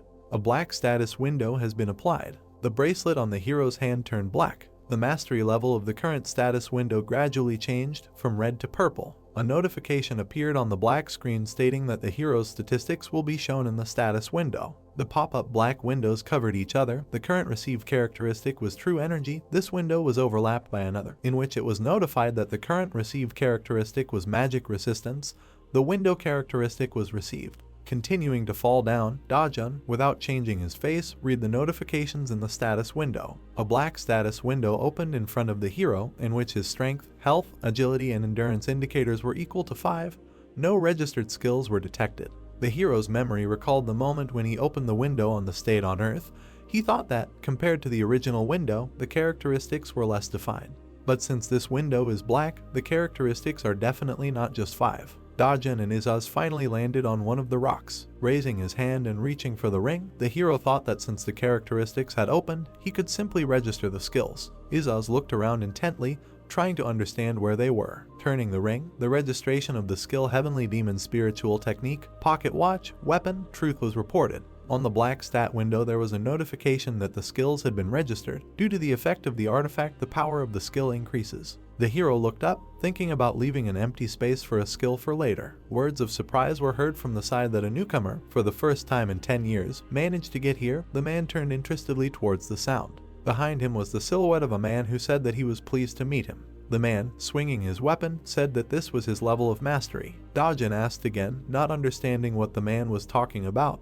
Holding his weapon in front of him, he asked if they really didn't listen to the explanation before entering the center. Frowning his eyebrows and raising his weapon, he said that if you catch a monster or a challenger like yourself, a gem will drop out that will increase the degree of mastery of the status window. The hero asked what next. The man with the weapon pointed directly at Dojun frowned, saying that he was going to absorb the gem that would be left behind and become much stronger. Izaz lowered his gaze with displeasure, repeating the phrase that he was going to absorb the stone. The hero looked at him in surprise. The stranger fixed his gaze on the dragon, smiling and asking what kind of cutie this was. Dark energy emanated from Izaz. Clearing his throat, the dragon ominously asked if the man knew how to cook spicy chicken stew. The stranger smiled, frowning, asking the cutie what it was. But Izaz kept asking if he knew how to cook braised short ribs. The man looked up in surprise. His voice became rougher and scarier. He asked if the man could make cutlets or meat on the fire. The stranger's eyebrows arched and his eyes were directed upward as he stammered and asked who he was. Izaz appeared before him in his true dragon form, saying that he is the king of all dragons who explores all the delicacies of the world. Howling, he said that he was the one who was left without Yunhee's cooking. Images of the mouth-watering dishes that the girl prepared appeared in his memory. Tears appeared in the dragon's eyes. He declared that he had nothing to fear anymore. The stranger standing at his feet lowered his weapon, and he was seized with trembling.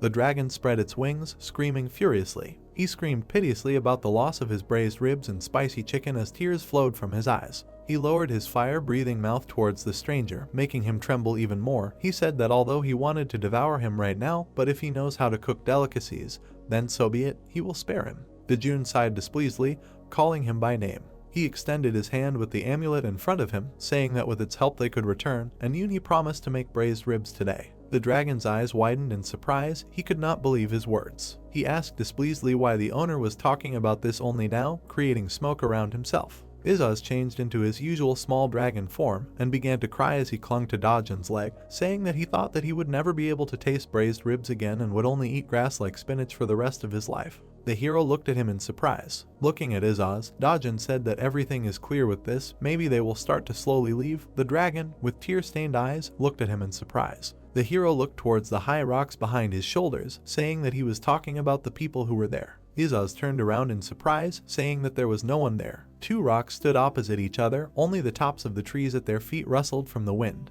Curling his fingers, the hero looked at the frightened stranger standing in front of him. Dark energy was already reaching out to him. Looking down at him, Dojun said that the others would not show themselves, even though their comrade was caught. That in Miram and here the hunters were the same. The man screamed in fear. A trembling ran through his body. He began to dissolve into small particles with dark energy. Stretching his hand forward, he plaintively asked for mercy. The hero saw an unusual symbol on the back of his hand. Izaz grimaced, covering his mouth with his hand, saying that this was an abomination. The man clenched his teeth in displeasure, asking what it was. He and other hunters, positioned higher on the rocks, watched everything that happened. The girl standing next to the man worriedly noticed that the hero managed to detect them at such a distance, but the man, frowning his eyebrows, asked her if this was important now. In the distance they saw a stream of dark energy emitted by the hero. The hunter, standing on all fours, began to shake, shouting that they needed to shut up and run. The flow of hero energy was already heading towards them. The man looked up in fear and arched his eyebrows. A dark aura enveloped him. He screamed and began to disintegrate. The rest of the hunters rushed to run, with their eyes wide open in horror. The man said that on the first floor you can only use the red status window.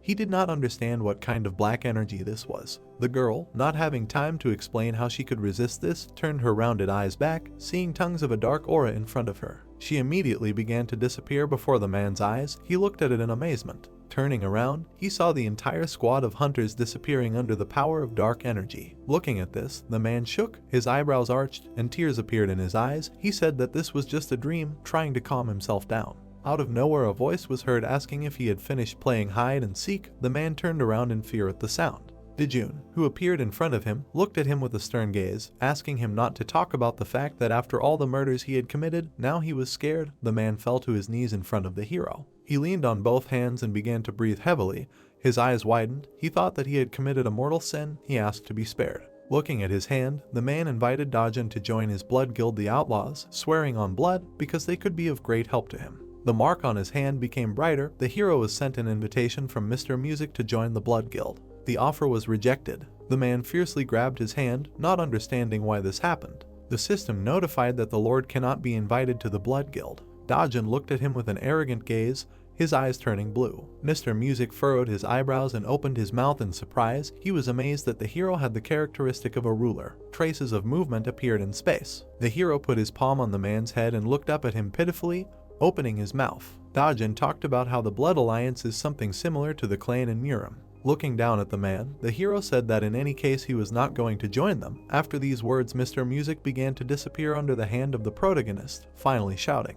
When he disappeared, the energy began to dissolve at the hands of the hero.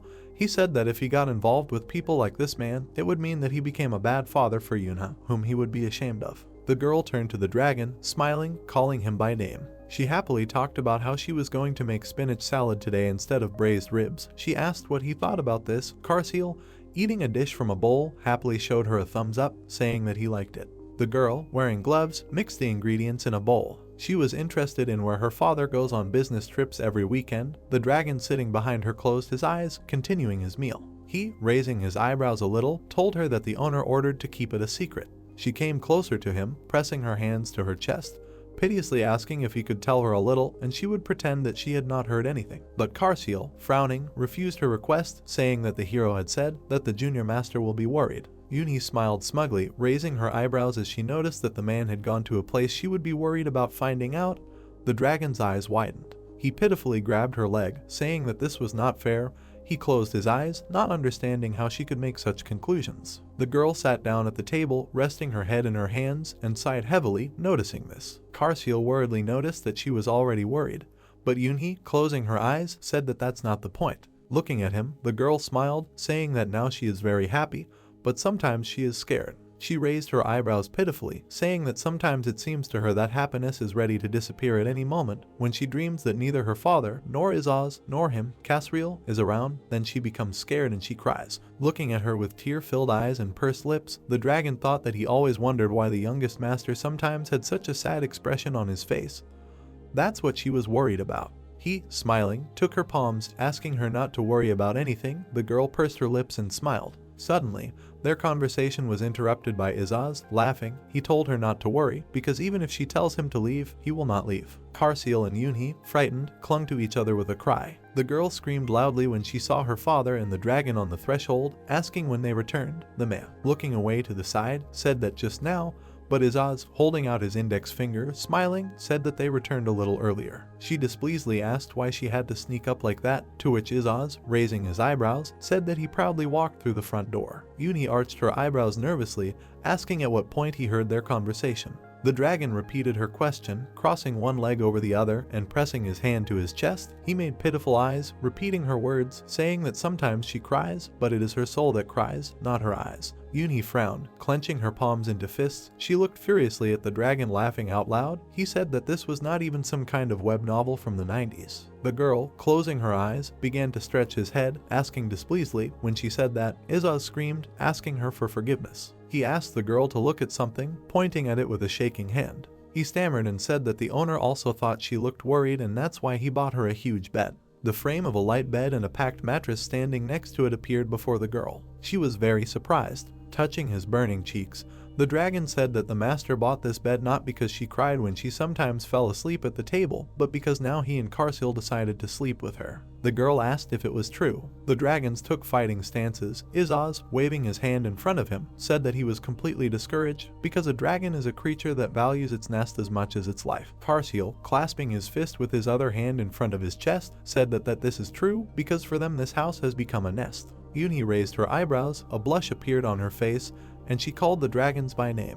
Dojun, smiling, looked at her, asking if she was less restless. The girl looked at her father. She nodded, tears appeared in her eyes, and she smiled and thanked her father. The man put his hand on her shoulder, saying that in the future, if she has any worries, she should definitely tell him about it, because they are family. Dojun put both his hands on her shoulders. Yunhee smiled while holding Karsil in her arms, and Izaz happily hugged her leg. It was already light outside, morning was coming, and in the silence of the house one could hear strange sounds. Yunhee pressed Izaz's throat with her hand while she slept. He, with a dissatisfied face, tried to get out. The girl opened her eyes slightly. Karsil sat in front of her, smiling radiantly. He asked if they had gotten enough sleep. She stretched and said with a smile that she actually slept for the first time in a long time, perhaps because she slept with them. Looking at the phone screen, she said it was time to cook breakfast. Her eyebrows arched and her eyes widened. She screamed when she saw that it was already 20 minutes past 8.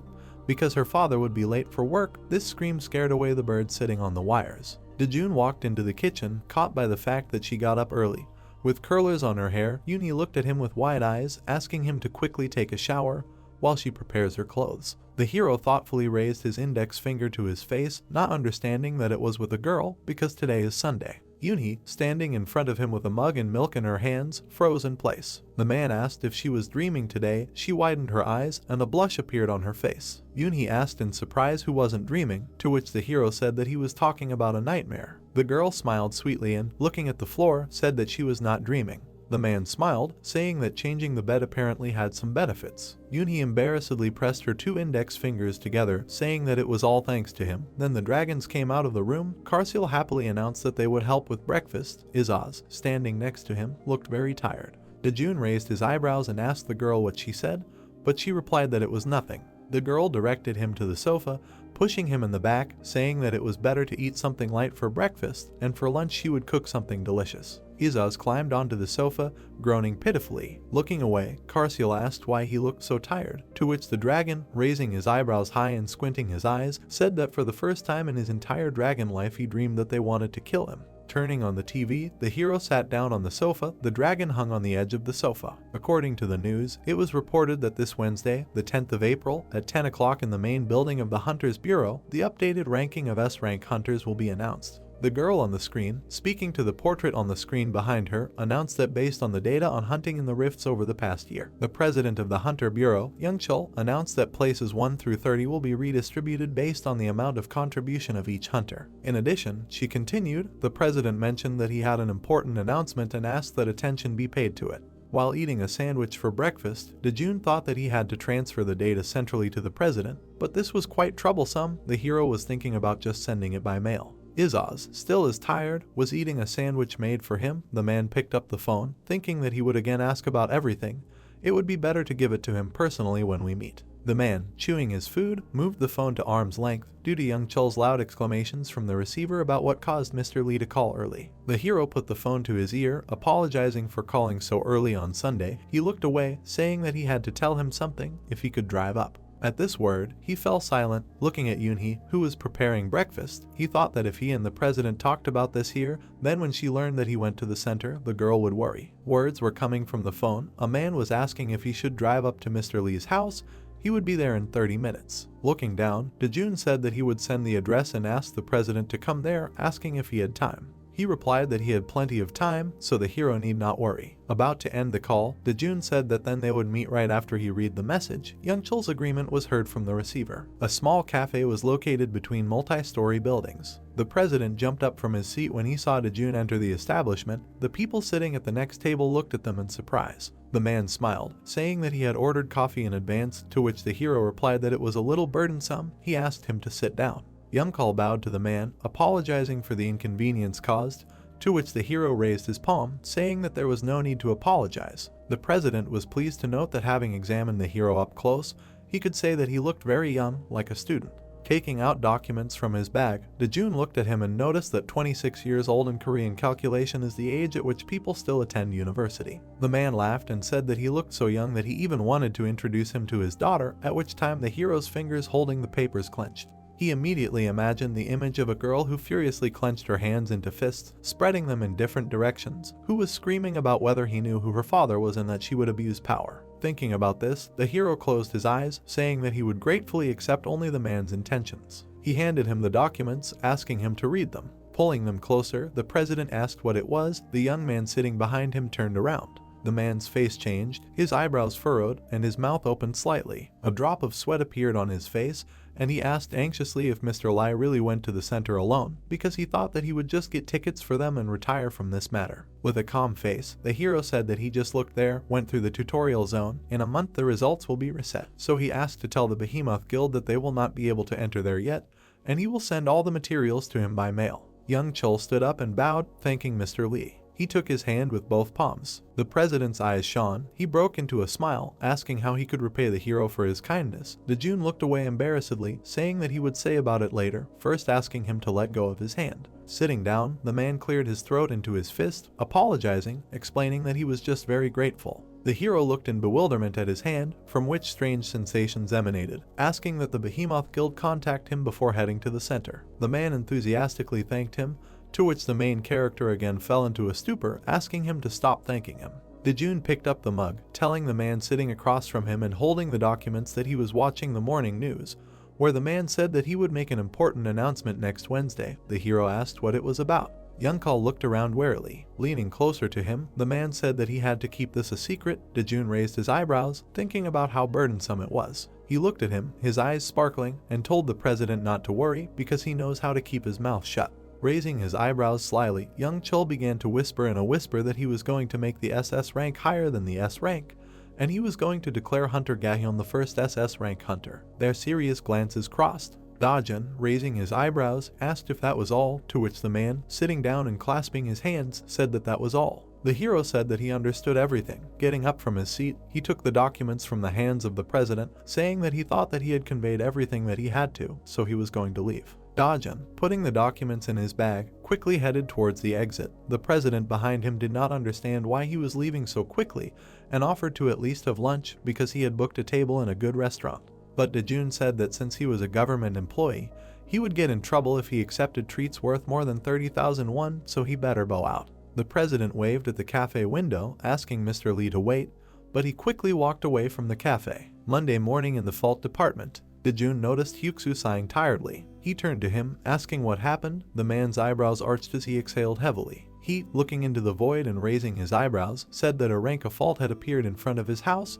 He laughed nervously, saying that there were 30 years left before the loan failed, but it seemed that the house would collapse faster than he could pay off the loan. The hero, looking at the drooping boss, asked if the Hunters Association was not engaged in repairing faults in residential buildings, to which Hyaksu, lowering his head, said that this was true, but it was a large rank fault that could not be closed easily. He, with tears in his eyes, said that there was a small chance that this was a rift that would remain even after the destruction of the boss monster. Dojun looked at him awkwardly. He continued to say that this rift was being dealt with by the Hunter Bureau, and people like them can't even do anything with them. The hero turned his gaze to the Mezite guild of 3 people, who were sitting a little further. He thought that he could ask them for help, but given the Sunbee's character, he would not do this. A chill ran down Donghyun's back. He was surprised why it suddenly became so cold, to which Mira, sitting opposite, said that he just had a cold. Yeji entered the office. With a beaming smile, she announced that she had returned. The hero looked at her. She, noticing him, said that they had not seen each other for a long time. She was surprised that he was also here. Dojun looked at her, thinking that now Miss Yeji could handle the rank rift alone. He smiled and addressed her by name. The girl immediately responded. Dojun smiled sweetly and closed his eyes, inviting her to stay and work overtime today. The girl, opening wide, shyly raised her hand in front of her, surprised by such a proposal from Mr. Lai. It was like Cupid's arrow hit her right in the heart. She asked again, not understanding whether it was with her. To which I received the answer yes from the radiantly smiling hero. She covered her eyes from the blinding light. She shook her head shyly, placing her palms on her face, and said that she agreed, not understanding how he knew that she liked to work overtime. Dojun picked up the phone. Looking down, he was thinking about that since you have to work physically, it would be better to eat something light for dinner. Yeji puffed out her cheeks offendedly. She called the main character, who was standing at the window. While a sobbing Heksu poured coffee, the girl asked why they went to his house, because only the 2 of them had to stay to work overtime.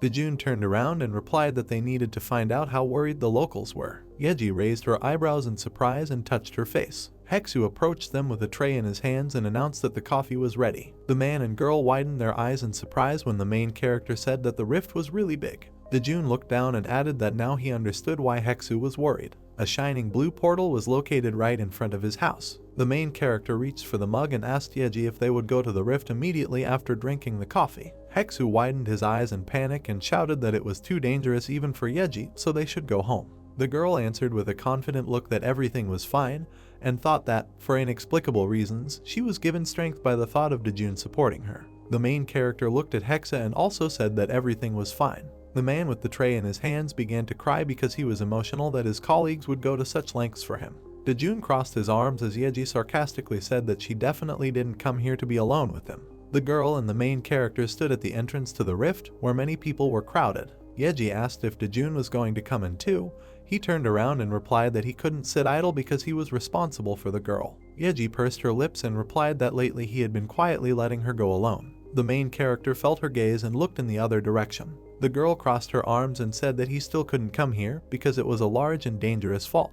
Dojun smiled brightly and replied that he was fine because Yeji would protect him no matter what. She closed her eyes and shyly said that he had her. When the main character went to the rift, the girl asked if he was being too cunning lately. Suddenly, someone reached out their hand, calling out to Yeji and Dojun. They turned around at the same time and raised their eyebrows in confusion. A dark-haired young man holding a camera waved and asked if they were about to enter the rift. He touched his forehead and asked with a smile if they could take him with them because he didn't want to hunt alone. Then he winked and added that he would not be a burden to them and that, on the contrary, their efficiency would increase if they hunted together. Yeji widened her eyes in surprise when she realized that she had seen this young man somewhere. She smiled and asked if he was a hunter named Lee Sang-woo. The girl raised her hands to her chest and joyfully said that he has recently become famous on the internet because he broadcasts the hunt using the latest model of camera connected to the external internet.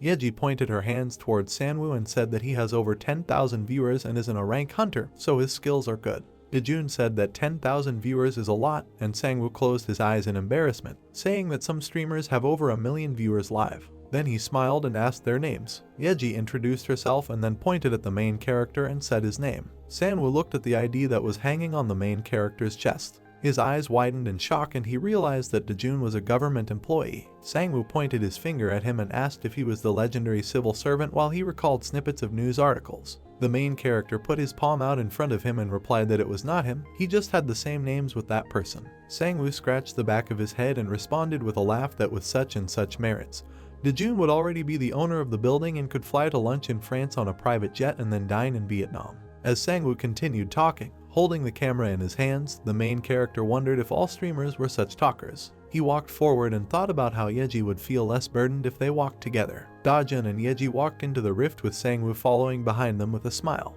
They entered the dark elf forest of the Arank Rift. The main character looked around the area and, with a serious expression on his face, thought that there were no monsters nearby that posed a threat to Yeji. Then he saw red in the distance among the green trees and thought of a boss monster. There, sitting on a wooden throne, was a man with blonde hair. The elf grinned, covering his face with his palm, and Dojun realized that this enemy would be difficult for the girl and Sen to deal with. The main character asked Yeji to go ahead and she agreed with a smile. They turned around when they heard Sangwoo greeting the viewers on the live broadcast. He clicked on the camera that was attached to his clothes and said that he was going to post the video after he edited it. Yeji widened her eyes in surprise when one of the viewers asked if Sangwoo was dating her. She waved her hands and began to say that there was already a person she liked, but then she interrupted herself and screamed that this was not true. Yeji turned around when the main character told her to be careful because she might fall like that. While the girl shyly touched her cheek while standing next to Dojun, Sangwoo closed his eyes and said that he was lonely. The young man showed the audience Yeji and the main character and explained that Dojun is a government employee who came with the Huntress to control the process and keep an eye on her. Izaz held the tablet in his hands and watched the live broadcast, which showed the face of the main character. Two dragons sat next to each other on the sofa. Yunhee straightened her apron and asked if Dojun had come, because for some reason he was late today. Izaz frowned and told the girl that the main character was participating in the broadcast. Yunhee, with excitement on her face, asked when he would return home, because it was already after 8 o'clock. Izaz said with a smile that they can ask when Dojun will come back if they donate money. The dragon pressed the donation button. A message appeared on the screen stating that the minimum sponsorship amount for a voice message was 100,000 won. Izaz said with a dissatisfied face that this was a robbery. He patted Karsil on the head and asked Yunhee to top up the balance for them. The girl crossed her arms and replied that 100,000 won is a lot of money, which is why Izaz began to be capricious. Yunhee looked at the dragon with pity and agreed to do it only once. The dragon smiled happily. On the broadcast, a donation appeared and a question about when the main character would return home. Sangwoo scratched the back of his head awkwardly, saying that no one had ever called him master before and that he would be home late. Viewers wrote comments asking if the young man was happy to become the owner. Sanu touched his cheek, smiled and turned to Izaz. Yunhee hit the dragon on the head and screamed loudly that he was a fool. At night, the lights were on in some apartments. Izaz shouted in displeasure, and the girl asked what he expected by asking the question in this way. Yunhee clenched her palms into fists and shouted furiously that 100,000 won was a lot of money. She grabbed the dragon and asked how he could waste that money so stupidly. Karsil closed his eyes and said that Izaz should have named the name of the main character. The dragon, whose mouth had Yuna's hands, asked the girl to ask the question again. She shook Izaz, who was dizzy, and screamed that she had no more money. The dragon covered his mouth with his hands and replied that he could use the money for pocket money. Karsil crossed his arms. Yunhee replied that this could not be done because Dojun earned this money through hard work. Izaz, beads of sweat appearing on his face, said that they too could earn this money later and return an even larger amount to the main character. Yunhee arched her eyebrows pitifully and was taken aback when Izaz asked if she was interested in knowing when Dojun would return home. The dragon in the form of a demon said with a sly grin that the girl was never an ungrateful daughter who does not worry about her father. Then Izaz with white wings said that this is still precious money that the protagonist earned by overcoming the hardships of the world, so it should not be spent so carelessly. Yunhee closed her eyes and folded her hands, imagining an angel and a demon next to her. Izaz put his hands to his mouth and yelled deafeningly that Dojun would come faster if they asked. The girl widened her eyes and looked at the dragon in shock. A donation notification appeared on the screen, asking when the main character would return home. Sangwoo turned to Dojun and called out to him loudly. The main character immediately turned around. Karsil, Izaz and Yunhee sat nearby and looked at the tablet screen. Sangwoo said with a smile that Dojun was going to be back in 3 hours and added that he would do his best to clear the rift as quickly as possible. Sangwoo winked and said that the main character asked if they always spend so much money on broadcasts, and Izaz wrote that this is not the case. Dojun closed his eyes in irritation as Sangwoo waved his hand at the camera. The young man smiled and said that it was time to start the task. Then he took a step to the side. Suddenly the ground shook and Sangwoo opened his mouth in fear. Yunhee grabbed the weapon and ordered the main character to stay behind her. The trees shook and smoke rose into the air. The roots of the trees seemed to begin to move. A purple crystal was visible on the massive iron door. Several similar door arches appeared in the air. A viewer wrote that San is finished because he is in a shifting rift. Yunhee, holding a sword, raised her eyebrows in shock and said that this was the first time she had seen something like this. She looked at the gray stone on which it was written that this place would become a grave for those who defied the sleeping forest. Sangwoo pursed his lips and said that this is already the boss's area. The girl turned around and called Dojun with a worried face. She arched her thin eyebrows and thought that she had to protect him, and assumed that the door she chose led to the boss area. On one of the doors it was written that this was the outskirts of a sleeping forest. On the other door it was written about a branch of the forest, and Yunhee didn't know what to choose. Then the girl saw that on the third door there was an inscription about the core of the sleeping forest, and could not decide where to go to protect the main character. Sanu pointed his finger at the first door and suggested going there because he believed that the outskirts of the forest were safer than the center. He looked at Dojun in surprise, who touched his chin and said that it would be difficult. The door leading to the outskirts emitted a purple glow, and the protagonist said that it seemed that only one person could enter one door. Yeji turned around and told Dojun to stay here in that case. She waved her hand and added that he should go first when the rescue team from the Hunters Bureau arrived. The girl approached the door leading to the outskirts of the sleeping forest. Sanwoo walked to the second door, which began to open. Yeji frowned and decided that she would definitely protect the main character. Dojun looked at the doors, around which thick tree branches immediately grew. He thought with a serious face that from the moment he entered the rift, rescue teams did not come to help unless this was a rare case. The main character went ahead and came to the conclusion that Yeji was just very worried. He stopped at the third door, leading into the heart of the sleeping forest. Then he turned around. Dojun put his hands in his trouser pockets as the doors opened completely. He found himself at a huge mahogany tree, in front of which sat an elf on a throne. He leaned on the armrest and said that it looked like he had a visitor. The elf stood up, spread his arms to the sides and asked if the main character knew why this place was called the Sleeping Forest. He raised his hand to the red leaves and said that this name was given to this place because the forest plunged those who invaded the realm of the dark elves into eternal sleep. The elf laughed loudly and said that this was the perfect name for their refuge, where they punish uninvited guests. He then smiled and added that Dojun was a guest who came for the first time in a long time. The elf raised his hands up, creating a huge white sphere, and said that he would show the main character a great mercy by sending him to the next world painlessly. The main character touched his chin and thought that this dungeon does not end with killing the boss monster, and that he should finish as quickly as possible and go in search of Yeji. Dojun dropped his hands, told the elf to leave it at that, and assumed that all his servants had run away because he talked too much. The elf wrinkled his nose and replied that the main character would soon regret this insignificant provocation. He flew up, raising his hands, and added that Dojun would die in fear, not hearing or seeing anything in front of him. The main character looked at the monster indifferently while the system announced the opening of the backside of the sleeping forest and the ceiling of the status window. He put his hand in his pocket, thinking about the status window. The elf then showed the protagonist the faces of the frightened Yeji and San, saying that the barrier extends to all three roads. He showed an image of a girl being pierced through the chest and added that Dojun's comrades would slowly die in pain. The main character widened his eyes and opened his mouth in shock. While the protagonist stood motionless in the darkness, the elf said that now his comrades must have become food for the great forest. Dojun interrupted him and told him to leave it at that. The elf got angry and clenched his teeth tightly. He extended his hand with long nails. The main character looked at him calmly when he said that now his arrogance will disappear. The arrows flew towards Dojun. He bowed his head and apologized to the elf. He then raised his hand, released a stream of dark blue energy and added that he didn't have time, so he couldn't listen to him talk anymore. Suddenly a black ring appeared on the protagonist's hand. He brought his hand closer and looked at her suspiciously. Multicolored circles connected by lines appeared high above Dojun. The elf raised his eyebrows in shock and shouted that the status window obtained on the ground should definitely have been blocked. The red ball flew down, multicolored smoke rose, and the elf suddenly fell silent. The protagonist's face remained emotionless when the system informed him that he had killed the boss of the sleeping forest and that three branched paths were now intertwined into one.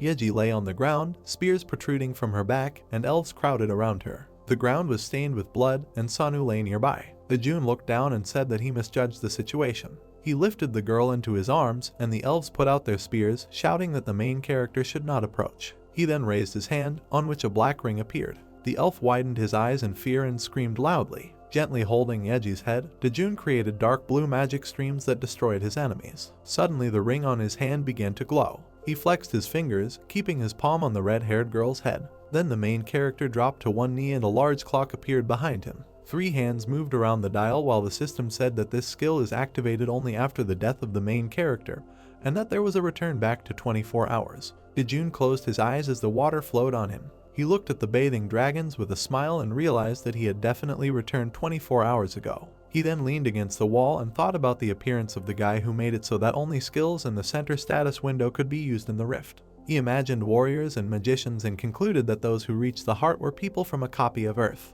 Dojun dried his hair with a white towel, thinking that the center, the copy of the Earth, and this Earth are connected. Yeji smiled when she saw the dragons and the main character and said that she would make tea for them. Dojun calmly looked at the girl and replied that he would become a complete fool when he lived alone if she continued to do this for him. Yunhee wrote with a pen and a book. She sadly lowered her head and asked if Dojun wanted to live alone, and he replied that it would happen someday anyway. He imagined Yunhee in a wedding dress with the groom, saying that she would get married someday. Then he introduced the grown-up Izaz and said that after the dragons returned to their former nest, he would be left alone. Izaz crossed his arms and replied that he was not going to leave. When Yunhee slammed her hands on the table, the dragons shuddered in fear. The girl clenched her hand into a fist and screamed loudly that she was not going to get married. Dojun put his hand in his pocket and replied that being a loner was popular in their time. Izaz jumped on Yunhee's shoulder and asked if she would then spend her life making stewed chicken and ribs for him. The girl hugged the dragon with a smile and said that she would. The main character closed his eyes and thought with a smile that he needed to visit the center in person. He then patted Izaz on the head and told him to get ready for bed. The dragon's sweat dropped with excitement when Dojun called Izaz His Majesty. Dojun said that tomorrow while watching the broadcast, the dragon will spend quite a lot of money, and Izaz raised his hands, shouting that this is not so. He narrowed his eyes and added that he donated sometimes, but he used the money he diligently saved by picking up coins on the street and never touched Yunhee's pocket money or living expenses. Suddenly Izaz crashed face first into the glass surface. He began to hit the glass door leading to the balcony where Dojun stood. The main character held the phone to his ear, calling Yeji. He closed his eyes and told her that she must live a long time. He put his hand on his cheek and said with a smile that he just wanted to hear her voice, and then said goodbye. Yeji, sitting on the floor, opened her eyes wide in shock. She looked at the phone screen, which showed the time of the call with Dojun. She fell onto the bed, looking at the ceiling. Suddenly she widened her eyes as if she realized something. The girl kicked her legs, shouting that the main character wanted to hear her voice. Yeji looked at the phone and asked if he was going to ask her out tomorrow. She broke into a warm smile and thought that she was looking forward to tomorrow. There was a round clock hanging on the beige building of the fault management department. Yeji ran into the room with a smile and greeted everyone. She then touched her cheek and asked where they would go on a date with Dojun today. She froze in surprise when she didn't see the main character at the workplace. Haeksu turned around and said that Dojun took half the day off today. Yeji frowned and asked if Haeksu knew where he went. The man began to sweat with excitement and answered in a trembling voice that he didn't know, but the main character told him not to worry. A man with gray hair and a mustache furrowed his eyebrows in concentration. Dojun drank from a mug with an animal paw on it. The small white dog let out a loud bark. They were sitting at a table in a dog cafe, and the main character said that this place reminded him of his pets. The cafe had a large sign with its name on it. The man with gray hair bowed and apologized to the main character for being late. Dojun put his palm in front of him and said that it was he who suddenly called him to a meeting. Young Chul slammed his fist on the table, saying that he was indebted to the main character every time, but the main character asked him to treat him like an ordinary person. The man closed his eyes and asked if Dojun would tell him about the special rift. The main character took the menu and suggested that young Chul order something because this conversation would drag on. The man pursed his lips thoughtfully, then he motioned to the waiter and ordered a chocolate brownie, immersing him in sweet memories with his beloved. Dojun's eyes widened in shock when he heard the name of the dessert. The waiter placed a chocolate drink on the table. While young Chul was looking at the document, the main character was looking at his drink. The man raised his eyebrows in surprise when he learned about a rift in which the status window could not be used. Dojun looked to the side and replied that he couldn't take action every time a rift like this appeared. Young Chul picked up the spoon and said that the main character wants the hunters to become stronger using the information he gave him. Dojun raised his mug to his lips and said that every time you go through the tutorial stage, you will need to choose between items such as an artifact and the applicant's memories, and you will definitely have to choose the second. The man widened his eyes in bewilderment and asked why that was. The main character looked at him and replied that the hunters, by all means, must obtain a hidden piece called the Amulet of the Heart, thanks to which it will be possible to return to Earth even after entering the center. Young Chul stood up, slamming his hands on the table. Dojun wiped the cream off his face and asked the man to sit down and listen first. Young Chul listened with excitement in his eyes as the main character talked about equipment that allows broadcasting even from the rift. He asked the Behemoth Guild to start this broadcast. Dojun then took a sip from the mug. The man burst into tears and hugged him, shouting that he would go so far for them. The dragons, Yunhee and the main character sat on the floor and played a game. Izaz looked at the cards in his hand in confusion. Then he quickly swapped them. The dragon laughed joyfully. Dojun asked with a grin if Izaz had been dealt any lucky cards, and the dragon laughed again. He then took out some chupa chups. The dragon put down the candies and said that he was betting them all because he wanted to play big. Yunhee and Karsil sighed. They didn't want to participate in this. Dojun rested his elbow on his leg and said with a smile that in this case he would add 4 more candies on top. Izaz looked at him with fear. The main character looked at the dragon with insolence and asked if he was chickening out. The lamp illuminated the room. The dragon and Dojun sat opposite each other. Izaz showed his cards with a grin and said that he had the 3rd best combination. He looked at Karsil's cards and thought that he would definitely win if the main character didn't have a combination of bright cherry blossoms and the moon. Dojun held 2 red cards in his hand. The dragon threw his cards onto the floor with a confident grin. Then he jumped up and began to laugh loudly. Suddenly the main character grabbed Izaz by the hand. He told the dragon to take his time and threw down his cards. Izaz looked in shock at the combination of bright cherry blossoms and the moon. 3 hours passed. The moon was visible over the high mountains. Dojun crossed his arms as he sat by 2 boxes of chocolates and said that Izaz would be without snacks this week. The dragon fell to the floor and sobbed, asking how it was possible for the combination of bright cherry blossoms and the moon to appear 5 times in 5 rounds. Karsil closed his eyes, saying that the idea of defeating the protagonist was a bad idea from the very beginning, and Izaz screamed in anger, asking whose side he was on. Karsil smiled and replied that since ancient times they said that dragons are good at balancing on a tightrope. Izaz screamed in rage as Dojun gave the purple dragon some of his candy. Yunhee closed her eyes and said that she would go back to studying. The main character looked at her worriedly and asked if the reason was tomorrow's practical lesson in the rift, and the girl confirmed it. Yunhee showed 2 fingers and added that this time she was going to the C-rank rift, and if she got good scores, she would quickly move to a rank. Izaz raised his hands, saying that he would also go, and the girl laughed, offering to do it next time once. The dragon crossed his arms and replied that nothing could be done if it was impossible. Yunhee was horrified, but did not show any emotion and said that in return she would buy Izaz something tasty. The dragon turned away and agreed. The girl touched her face and suggested that Izaz had not matured, and it was just hard for him, that's why he looked so exhausted. The next morning the sky was blue. Yunhee said goodbye to the dragons and asked them to keep an eye on the house. Izaz watched the girl walking down the street from afar. The orange dragon was wearing a black jacket and glasses, and Karsil said that Yunhee would hate him for acting like this. Izaz turned around and said that in this case the purple dragon should stay home alone. Karsil's eyes widened in shock. He imagined himself in the form of an angel and a demon who advised opposite things. An angel with a halo above his head shouted that this was better than being scolded later. The demon crossed his arms and said that the scolding would not last long, but his loneliness would last 10 hours. Karsil closed his eyes and touched his face. Then, with a confident face, he said that they would not scold him for long. Izaz raised his hands and ran forward. The main character was sitting in the office at the computer desk. He put the phone to his ear and introduced himself. Concern appeared on his face and he asked if Heksu was sick. The man put his hand to his mouth and coughed, asking Dojun to take a sick day for 1 day. The employee sat with his mouth open. The main character said that he would convey the information to the boss, so Heksu should not worry. The black-haired man sneezed loudly when Heksu asked Dojun to go to Hunter Academy practice instead. The main character hung up. Then he looked straight and remembered that today was practice at Yunhee's school. Minhyuk quickly ran to the car, saying that he could not be late for the practice site. The girl suddenly turned to the people standing nearby. She widened her dark eyes in bewilderment, thinking that a rift had appeared. Minhyuk walked towards the crowd of people. She opened her mouth in shock. The man in the suit held the screaming Izaz while Karsil stood calmly nearby. The men in uniform looked at the orange dragon and assumed that it was a talking dog that had been abandoned by its owner. Minhyuk walked through the crowd and shouted loudly that she would sort everything out. She approached the men and asked if her children were making a fuss. Minhyuk said with a smile that she was raising them and they were lost. The men told her to be careful and she continued to smile, but her face was sweating with excitement.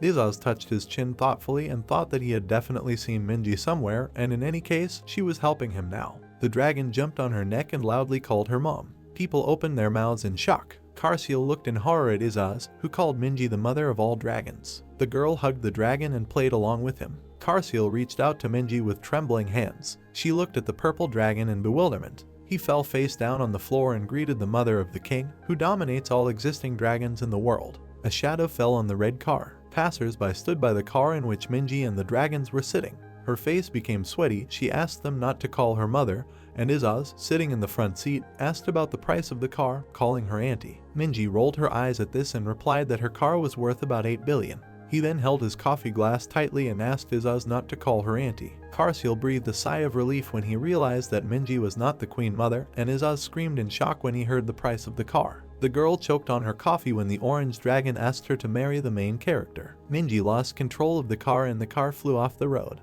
At this time, Yunhee and many other people stood at the entrance to the rift. The girl held a notepad in her hands and said with a smile that she would just try her best. Yunhee turned around when someone called her. The black-haired young man clenched his hand into a fist and wished her luck. The girl thanked him with a smile and he blushed. He then straightened his hair and invited Yunhee to eat together after finishing practice. The girl closed her eyes and replied that she needed to repeat what she had been practicing. Jinsu cried and turned away, and the girls nearby began to talk about how he fell in love with Yunhee at first sight when she first entered Class B. The girl with bangs raised her index finger and said that she had never seen anyone more perfect than Yunhee in her life, so she many guys like it. Another girl asked with a smile if the two were suitable for each other. While Yunhee stood with a notepad in her hands, her classmates discussed her relationship with Jinsu. The teacher raised his hand to his face and shouted that practice would begin now, so we needed to line up in groups. A man in a suit appeared in the crowd. Yunhee raised her eyebrows in surprise. The teacher smiled and introduced Dojun to the students, who gave them his time despite his busy schedule.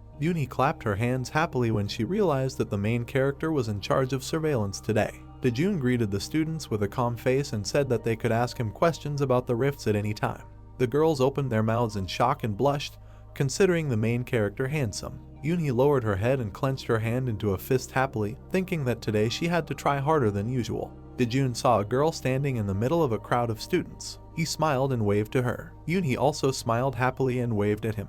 Jinsu looked at her in shock. He widened his eyes, opened his mouth and thought that this was the first time he had seen Yunhee smile so brightly. Then he gritted his teeth furiously and thought that the girl liked the main character. Jinsu clenched his hand into a fist, his eyes white with anger, and he decided that he would definitely show Yunhee his cool side at today's practice. The students lined up in front of the entrance to the rift. The red and black car was speeding down the road. The students turned around in fear. The car was quickly driving backwards towards them. The car stopped right in front of them. The students widened their eyes in shock and opened their mouths. Minji adjusted her jacket and apologized for barely being there on time. The girl smiled and said that in return she would teach them even harder and until late.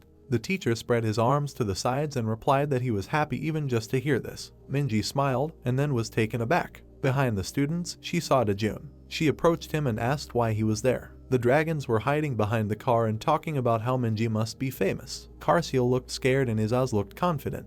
The orange dragon then raised his fist and angrily shouted that no one would know about them if they hid well. The dragons looked out from behind the car. Izaz said to pretend to be a toy if something happened. He smirked and added that anyway, all eyes are now on Minji, who might be marrying Dojun. Suddenly Izaz began to tremble, and Karsil asked what was the matter. The dragons sweated with fear when they saw the main character. He stood with his eyes closed. Then he said with a sinister smile that he would give me 5 seconds. Izaz and Karsil screamed in horror. They quickly ran up to Dojun. Karsil closed his eyes, thinking that it would be better to stay at home. Yunhee raised her eyebrows in surprise and opened her mouth slightly. She looked at the dragons, who had closed their eyes, and realized that they had followed her. The girl smiled, remembering Izaz's behavior, and thought that it was not for nothing that she found it strange. The girl then looked towards the main character and Minji and thought that they looked good together. Minji smiled as she talked to Dojun about dragons. Yunhee sadly lowered her head, thinking that for some reason she didn't like it, and the girl with round glasses asked with a grin if the main character was handsome. She came closer and said that there was a strange charm in his indifferent expression.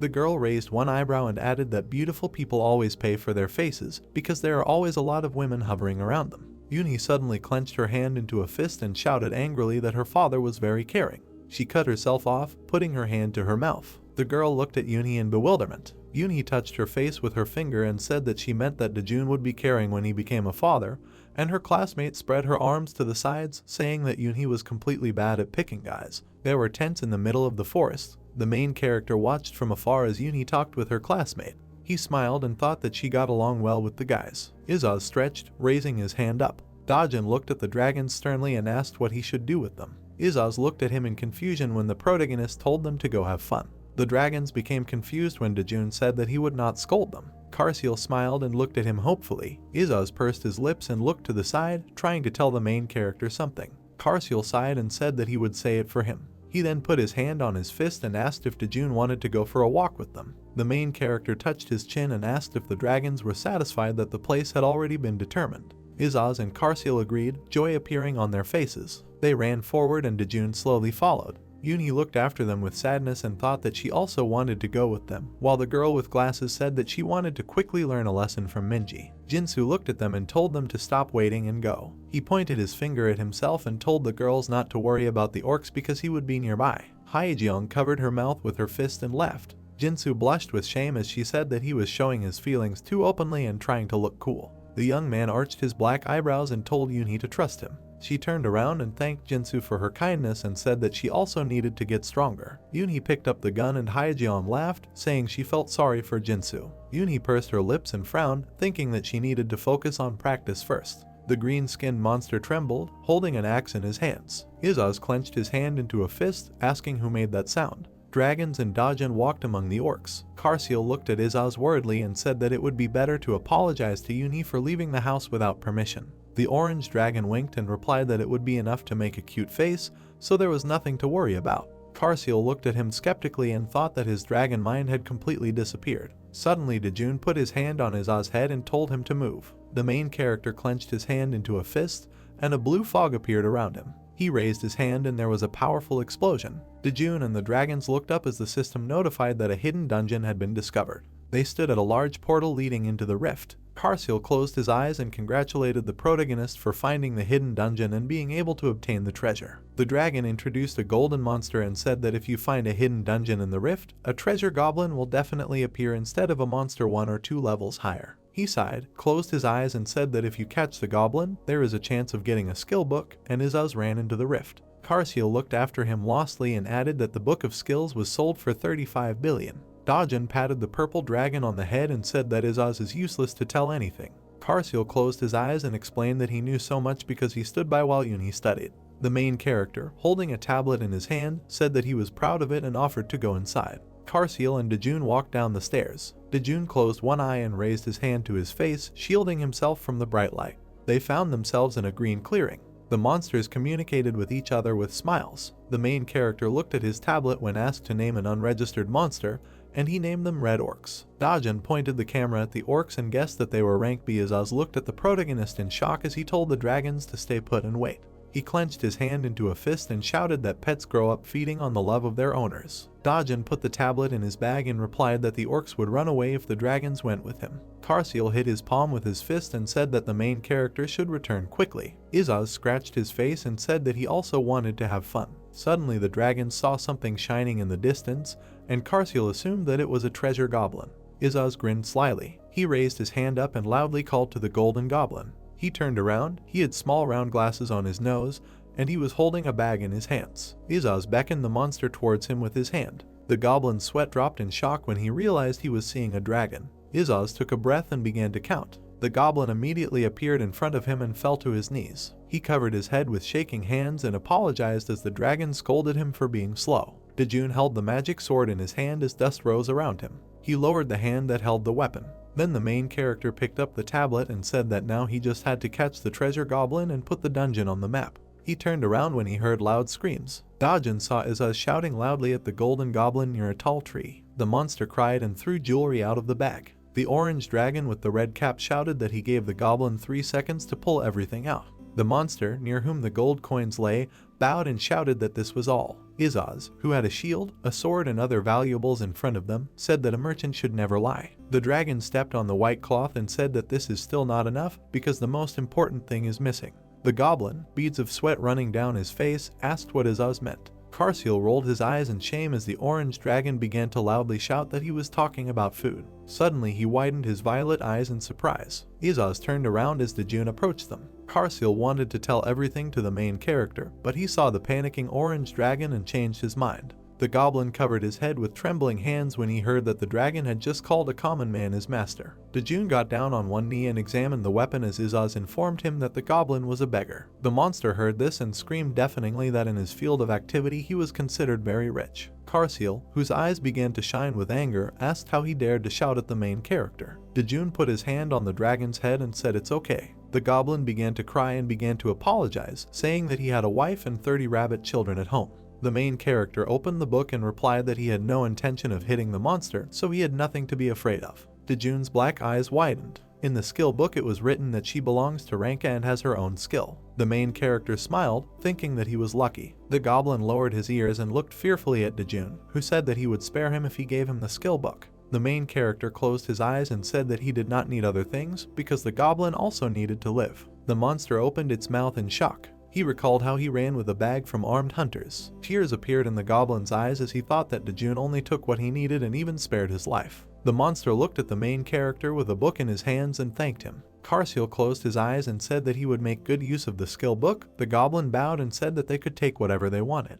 Izaz crossed his arms and told the monster to hide well. Suddenly the goblin raised his head and called the main character. He handed him a small white object and asked him to take it. Dojun and the dragons looked at this in admiration. The goblin sat on his knees, holding out the object to the main character. The golden leaf glowed in the monster's hands. It was an S-rank treasure goblin company pass with a round seal in the center. Dojun took the pass and the monster bowed, saying that the next time they come to him, he will serve them at full rate. The goblin then smiled and said that it was time for him to leave. Izaz smiled and spoke about the treats. The main character and Karseal silently watched as he, with a dreamy look, began to imagine that he would taste various delicacies. The orcs ran along the path between the trees. A stream of magic shot out from the pistol. The attack hit one of the monsters in the head, while the others were telling each other to save themselves with panic on their faces. Yunhee looked angrily at the orcs with a weapon in her hands. Someone raised their hand and said that Yunhee's mana control was worthy of a rank. The girl frowned and turned around. Minji said with a smile that the girl still has residual mana at the accumulation stage, and if you protect this part, then there will be no empty mana. Yunhee widened her brown eyes and thanked her. Minji crossed her arms, asking where Dojun went, and Yunhee replied that she didn't know either. They turned around when someone addressed them. Hyejeong raised her hand and asked in surprise if Minji and Yunhee knew each other. Yunhee froze with embarrassment when the woman said that she had once visited her. Jinsu raised his eyebrows in shock and Hyejeong asked why Minji went to Yunhee's house. The woman closed her eyes and explained that she met Yunhee during the entrance ceremony along with the main character. Hyejeong closed her eyes, asking if Minji was talking about Dojun. She imagined his face and widened her eyes in surprise. She placed her hand on Yunhee's back, asking if she knew Dojun, and Minji said that they were father and daughter. Hyejeong screamed in shock and Yunhee called out to the woman. Jinsu happily clenched his hand into a fist when he realized that the main character was a father to Yunhee. Hyejeong froze like a statue, and Yunhee was outraged that Minji said this. The woman, whose face was sweating, asked with a smile if it was a secret. Yunhee looked at her sadly. Minji looked away awkwardly and said that she had to keep an eye on the other groups, so she was leaving. Hyejeong looked like a ghost in shock for discussing Yunhee's father in front of her, and Jinsu touched his face and realized with horror that he was glaring at Dojun. Minji ran quickly past the trees. She then looked back at the three students. The woman smiled and thought that Yunhee was surrounded by good people, and Dojun was one of them. Minji saw the sobbing Hyejeong hugging the girl and thought that she was even jealous of her. It was dark, the lights were on in the protagonist's apartment. At the table where the food was, sat Dojun, Izaz and Karseal in human form. The girl with purple hair furrowed her eyebrows and said that it was hard to eat with chopsticks. The main character handed Karseal a small spoon. She looked at the cutlery and said that she could also eat with chopsticks. Dojun watched as Karseal put the spoon in her mouth. The main character looked the other way when Yunhee called him. The girl closed her eyes, handing him a small black object. Izaz leaned his hands on the table, looking at the box with interest. Dojun took the item. He opened the box and saw a watch there. His eyes widened in surprise that Yunhee bought this watch herself. The girl with a shy smile said that she received quite a lot of money today for killing orcs and wanted to give Dojun a gift first. She lowered her eyes, suggesting that the main character might not like it, but he stopped her. Dojun put on his watch and said with a smile that he would use it. Yunhee smiled happily and folded her hands. Then the main character leaned over and said that he also had something for the girl. He handed her the skill book. While Karseal was eating, Yunhee opened the book. Suddenly her eyes and mouth widened in shock. She raised her eyebrows when she realized it was an A-rank skill book. Yunhee closed the book and said that she couldn't accept it. The girl shouted that this book was worth at least 100 billion won, and Izaz looked at her dumbfounded. The main character tilted his head to the side, asking, "So what?" Yunhee was taken aback, looking at the expensive book. Dojun closed his eyes and replied that for him, family is much more valuable than 100 billion. The girl fell silent, looking at him in surprise. Suddenly the phone in the protagonist's pocket rang. He went into another room to take the call. Karsiel began to cry, and Yunhee looked at the gift in admiration. Dojun closed his eyes while talking on the phone to a hunter named Ganghyun. He looked up and replied that he hoped for good results. The main character looked away as Ganghyun thanked him for his detailed report. In the middle of the forest there was a wide hole in the ground from which lightning flashed. Ganghyun smiled and said goodbye to the main character. He then turned around and asked if Junil had started broadcasting. The guy with red hair nodded and answered in the affirmative. People crowded together and looked up with interest and fear. Some looked at the phone with wide eyes. The hunters in red suits took their weapons in their hands and prepared to dive into the center. The heroes were in the office. The chief and Hexu were watching the broadcast of the hunters. The chief admired the guardian deities, the guild virtuoso hippopotamus, and the hunter Gankin caused him the greatest pleasure. Dojun bowed with his eyes closed and said that he had already gone. The boss immediately asked where. He muttered dissatisfiedly, which had completely slipped his mind, and asked if today was the whole day of checking the rank e-fault. Hexu opened his mouth in surprise and immediately called the boss.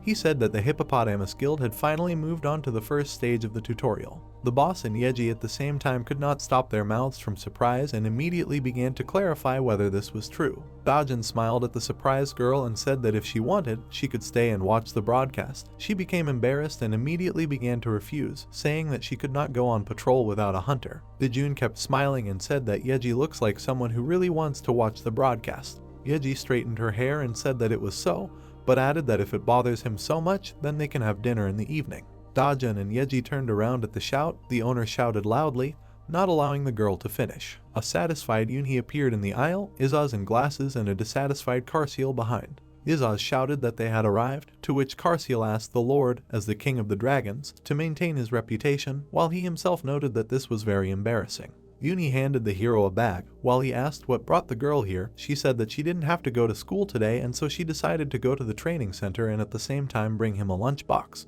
Yunhee looked away in embarrassment when Dojun asked why they suddenly brought him a lunchbox, but she couldn't answer the question, hesitating in her words. Karsiel attracted attention. Busily adjusting his glasses, he volunteered to explain everything. In the morning, an unkempt Yunhee ran around the house and shouted that she was late. As Karsiel noted, this happened for the first time. Dojun, dressed in a suit, said that she shouldn't worry about him and get ready herself. The dragons were forced to eat dog food for breakfast. Karsiel ate with gusto. While Izaz completely wilted, the dragon said that due to being late, the girl could not prepare a normal breakfast for her owner and this tormented her all the time. Karsiel continued to walk around the office in a businesslike manner, while the eyes of his father and daughter were riveted on him. He continued that after school the girl prepared dinner for the hero in exactly 1 hour, 30 minutes and 35 seconds, which Dojun didn't even believe right away. Yunhee indignantly reproached the dragon, but he calmly added that they were helping the girl prepare dinner. Dojun smiled gratefully and said that he was also going to the center and therefore we could eat a lunchbox and go to the center together. Yunhee happily agreed. Izaz jumped on the girl's shoulder and asked for a piece. Dojun threateningly pointed his finger at the dragon and said that if he eats everything, he will be in trouble. Izaz hysterically waved his paw and demanded not to treat him like a bad dragon. Yeji fell silent in disappointment. The yellow car was rushing through a busy stream. Dojun turned to Yeji and said that he would explain everything along the way. The driver drove the car peacefully, the hero sat next to him, and Yeji listened behind him. Dojun said that the tomb of the spirit where they are now going is much wider than other rifts, so it takes half a day to just go around it. Dojun added that she might have to work overtime. Would she be okay? Yeji exclaimed, while Yunhee instantly strangled the dragon who wanted to put in her 2 cents.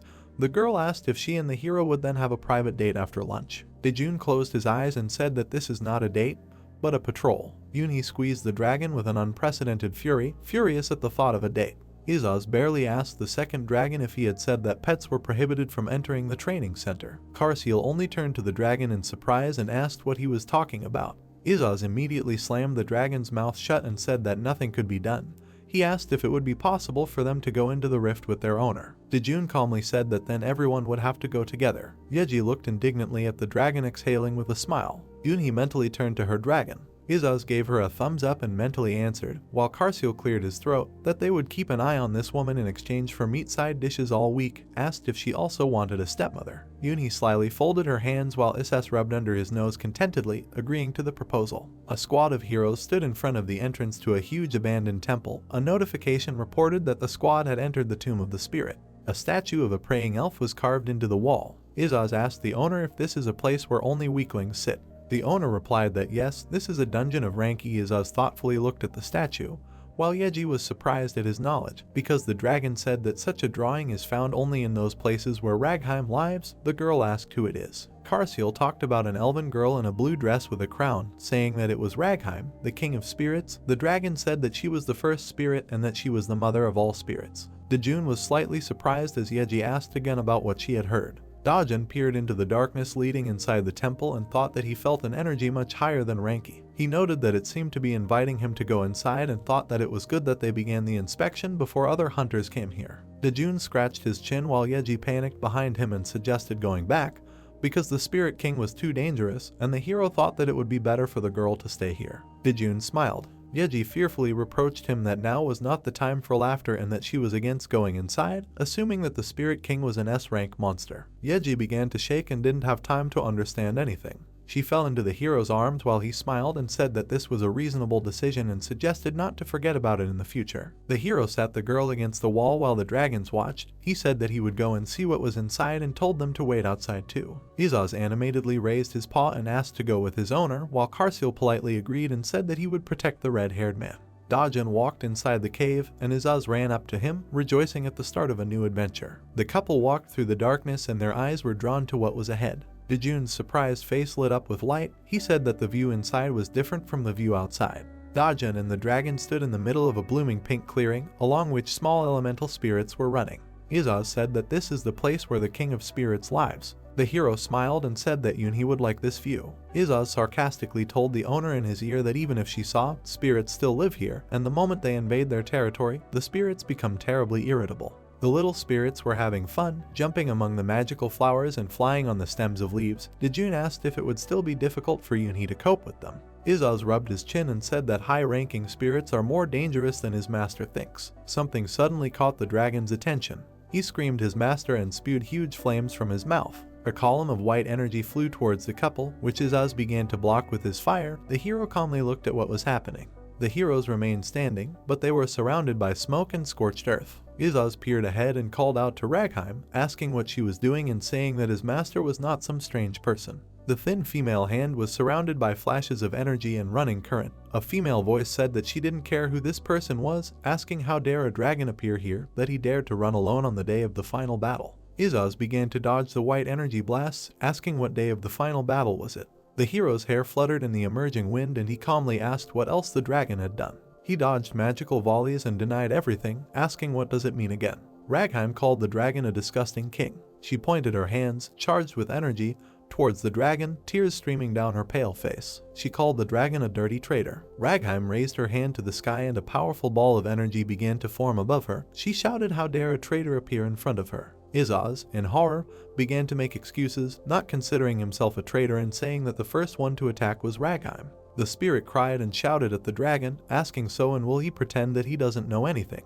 A huge energy ball flew at the dragon. Izuz waved his hands, asking why Ragheim was doing this to him and added that in the end he should know the reason. Dojun grabbed the dragon by the scruff of the neck as he screamed that it was so unfair. A huge explosion enveloped the surrounding space. Nothing was visible because of the thick black smoke. Ragheim was angrily surprised. Dojun protected himself and the dragon from death with one movement of his hand. The remnants of dark energy scattered around him. He asked if this was the king of the spirits. The dark energy of the hero began to envelop Ragheim and a magical voice ordered him to lie down. The spirit was pulled down with force and she screamed. She slammed into the ground at the hero's feet and Izuz began to shake his fist at the spirit, talking about how strong his master was. Dark energy hovered around the man's hands and he said that he needed to ask something, but for this the spirit would have to calm down. Izuz changed his appearance to a larger one. He sat and thought, clarifying the information received from the spirit. He tried to understand how it happened that he entered into an alliance with the spirit and together with him fought against transcendental masters and demons. Ragheim broke out in a cold sweat with anger and said that she had already repeated this many times. Izuz sat on the spirit in his true form on the scorched earth and scratched his cheek, saying that he did not remember this. Dojun stood below and told the dragon to get down. He instantly responded. A cloud of steam enveloped the area. Izuz, in his small form, jumped off Ragheim, who was trying to catch her breath, saying that it seemed her stamina was so-so. Ragheim began wringing out the sweat from her blue hair while Dojun stood behind him and thought. Dojun thought that if the words were in order, he looked at the dragon and thought that then it should initially be in the center, and its appearance in the rift was somehow connected with erosion. Spirits flew around Ragheim, who was angry at the smug dragon. The hero assumed that then it must be part of the second floor of the center. Dojun looked at his hand, in which black energy was rushing, and thought that he could still use the power of the state window, which cannot be used. Ragheim smiled bloodthirstily and ordered the spirits to attack the traitor dragon. A bunch of small spirits surrounded the beast while Dojun stood behind and kept thinking that judging by the inconstancy in comparison with the Forest of Elves, it would be useful to take Ragheim with him. The hero's gaze suddenly became serious. Colored lumps in the form of spirits all attacked the dragon, and the hero understood that in this case they would be left without a defender. The spirits unsuccessfully tried to tear the dragon apart, while Ragheim rejoiced at this sight, but the hero called the dragon, to which he immediately responded. Dojun turned around when someone called him from behind. The excited spirit clenched his fist and looked at the hero, guessing that the hero was going to go to the center, and asked what Dojun was going to do with the transcendental masters and demons. She said that they are so hungry for power that they are ready to destroy the center. A war is about to begin. Will the hero cope with it? Dojun just threw up his hands and said that if they start the war first, then nothing can be done about it. Ragheim folded her hands in admiration, saying that she immediately understood this when she saw that the man was walking with a dragon, calling the hero a holy man who deals with evil. The spirits looked at Ragheim in surprise, as did Izaz, who asked the spirits if their strange king always has such mood swings. Ragheim exploded again and shouted at the dragon and the spirits, telling them to shut up. Izaz shouted to the whole island that he did not remember anything about his alleged betrayal. Saturday morning, the main character's house. Dojun was talking on the phone while Izaz and Karsil in the form of a little girl were on the phone. Dojun said that the Spirit Tomb dungeon returned to rank E and added that it returned automatically, so nothing special happened. The boss said that the hero did a good job and apologized for not being able to go with him, as they were carried away by the broadcast. Dojun closed his eyes and said that everything was fine and not to worry. The chief thanked him for such words and said that the villainous hero had grown a lot and wished him a good rest. Dojun hung up the phone and turned to his pets. They were very happy and surprised about something. The hero fell on the sofa next to his pets. Izaz jumped back, and the hero asked if he would donate again. The dragon immediately protested. He showed the hero a tablet with a picture of meat and an inscription that cicatrice meat is #1 among edible monsters. Dojun thoughtfully studied the information and said that he already needed to look into the dungeon and that everything turned out very well. In the end he added that, perhaps, he would go there. The pets squealed joyfully. Not believing the words of the owner, Izaz asked if he would really go there right now. He also asked if they should prepare to leave. The pets sank sharply when Dojun said that he was going there alone. Karsil exhaled sadly, and Izaz rolled off the couch like a puddle while the hero looked at them with curiosity. Izaz began to press down on pity and wipe away the falling tears, saying that pets definitely need to receive the love of their owner in order to live. But the hero is going to leave alone. The dragon thought and asked why the owner was leaving alone. Dojun said that he understood everything and that they would go together, but at the same time he said that only one would go with him. Izaz was covered in flames and stood opposite Karsil, who began to sweat. He said that the one who wins the fight will go. Karsil immediately shouted that this was not fair, and where has this been seen, so he suggested playing rock, paper, scissors. The dragons began to play rock, paper, scissors as Dojun looked at them with a frown. Dojun grimaced his face in doom while the dragons repeated each time after each other, as Karsil pointed out, but Izaz immediately began to snap back. Each time, over and over again, the dragons continued to make the same signs. Karsil, in the form of a girl, smiled with a blush on his cheeks and ate ice cream. The heroes entered the bus. The man asked the dragon if he was really that happy, and Karsil readily answered yes, jumping into the bus. Dojun attached the card and the system said that the identity of Kim Hyun, an F-rank hunter, was confirmed. Karsil ran inside the salon, laughing, while Dojun leisurely followed him while a man watched them.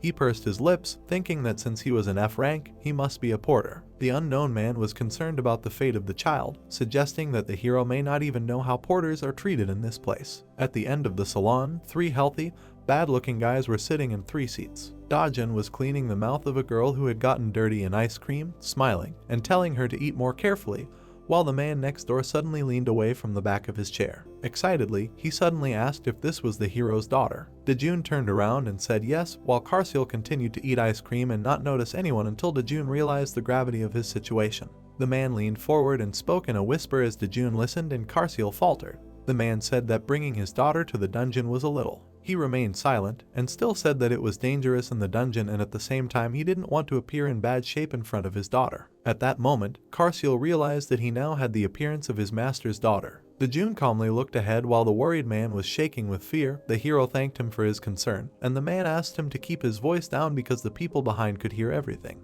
The man rubbed his head guiltily and said that he was also raising a son and therefore showed excessive curiosity. And what caught his eye even more was that his son also grew up without a mother. In the end, he introduced himself under the name Kimho. The men shook hands and Kimho asked them to take care of him. He was amused and said that even though they were fathers for whom it was a shame, he still offered to do everything possible for their children. Someone's shoe flew towards Kimho. The guy kicked the man in the back of the head from behind. He smiled mockingly and looked at Kimho, saying that because of him they could be considered villains, continuing that since he is weak, he must be kind. He asked if he and his friends were the bad guys who bullied good people. Kimho grabbed his head and said with a shocked look that he didn't mean it. The unknown man continued to say that if Kimho sits quietly, but he did not finish and turned to the hero. Dojun looked at him silently. The guy in the red shirt brazenly leaned his elbows on the hero's seat, asking everyone to look at the protagonist's idiotic look. He asked him what he, the scum, was dissatisfied with. Dojun looked down, and the man in the shirt took out a gun and asked if all this was annoying the hero. He pointed the gun at the hero's head and said that he was holding back in front of the child, although everything was boiling inside.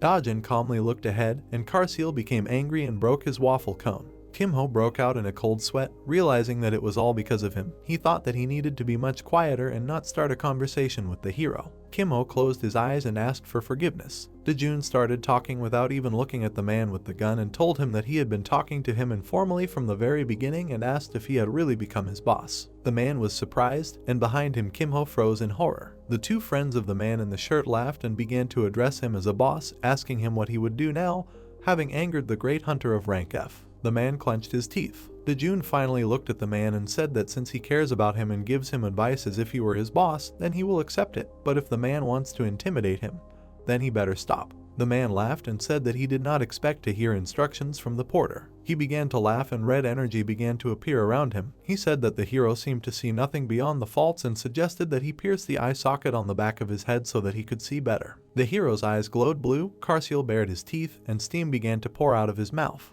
The magic word sounded like a warning that was given only once. Dojun looked at the man with wild eyes. Karsil hung on his shoulder. Steam was pouring out of his mouth and he asked if he should separate the man's head from his body. The man opened his mouth in fear, but his friends did not notice anything and suggested that he just punch the hero and that's it. One of the two laughed and wanted to offer another option for reprisal, but he was not allowed to finish. A man in a red shirt looked forward with bulging eyes and shouted to his friend to shut up and stop. He was completely enveloped in the protagonist's black energy and told his friend in a trembling voice not to do anything. Kimho looked with great surprise as the man in the red shirt timidly returned to his seat. He looked at the hero, who asked the dragon where his ice cream was, to which he calmly replied that he had just sent him instead of a shameless person and asked for forgiveness. Dojun leaned back in his chair and smiled, saying that everything was fine and he would buy him a new one, to which Karsil bowed obediently and said thank you. He turned to the hero and said that Izaz was probably waiting for them and therefore they needed to return quickly. Dojun smiled at the dragon and told him not to worry because instead of going here,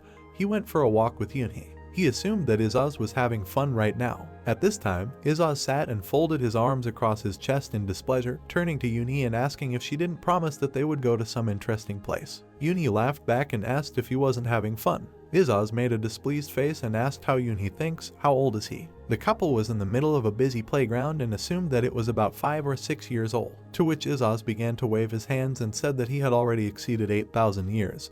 And Yunhee led him to where the children had fun, him, the great dragon and tyrant. The dragon's face suddenly became serious and he thought that this wouldn't work because he didn't tell Yunhee anything, but he should take the opportunity to explain everything to her in terms of ranks. Izaz considered himself the second most important person in the house. The dragon imagined a pyramid in his head, divided into 3 sections, with his master at the top and him in the middle above Yunhee and the purple dragon. Izaz opened his mouth, but Yunhee grabbed him in her arms and the words turned into a scream. Yunhee put the dragon on the children's slide, lisping and saying that the dragon was 8,000 years old, while he tried to break free and tell her something important.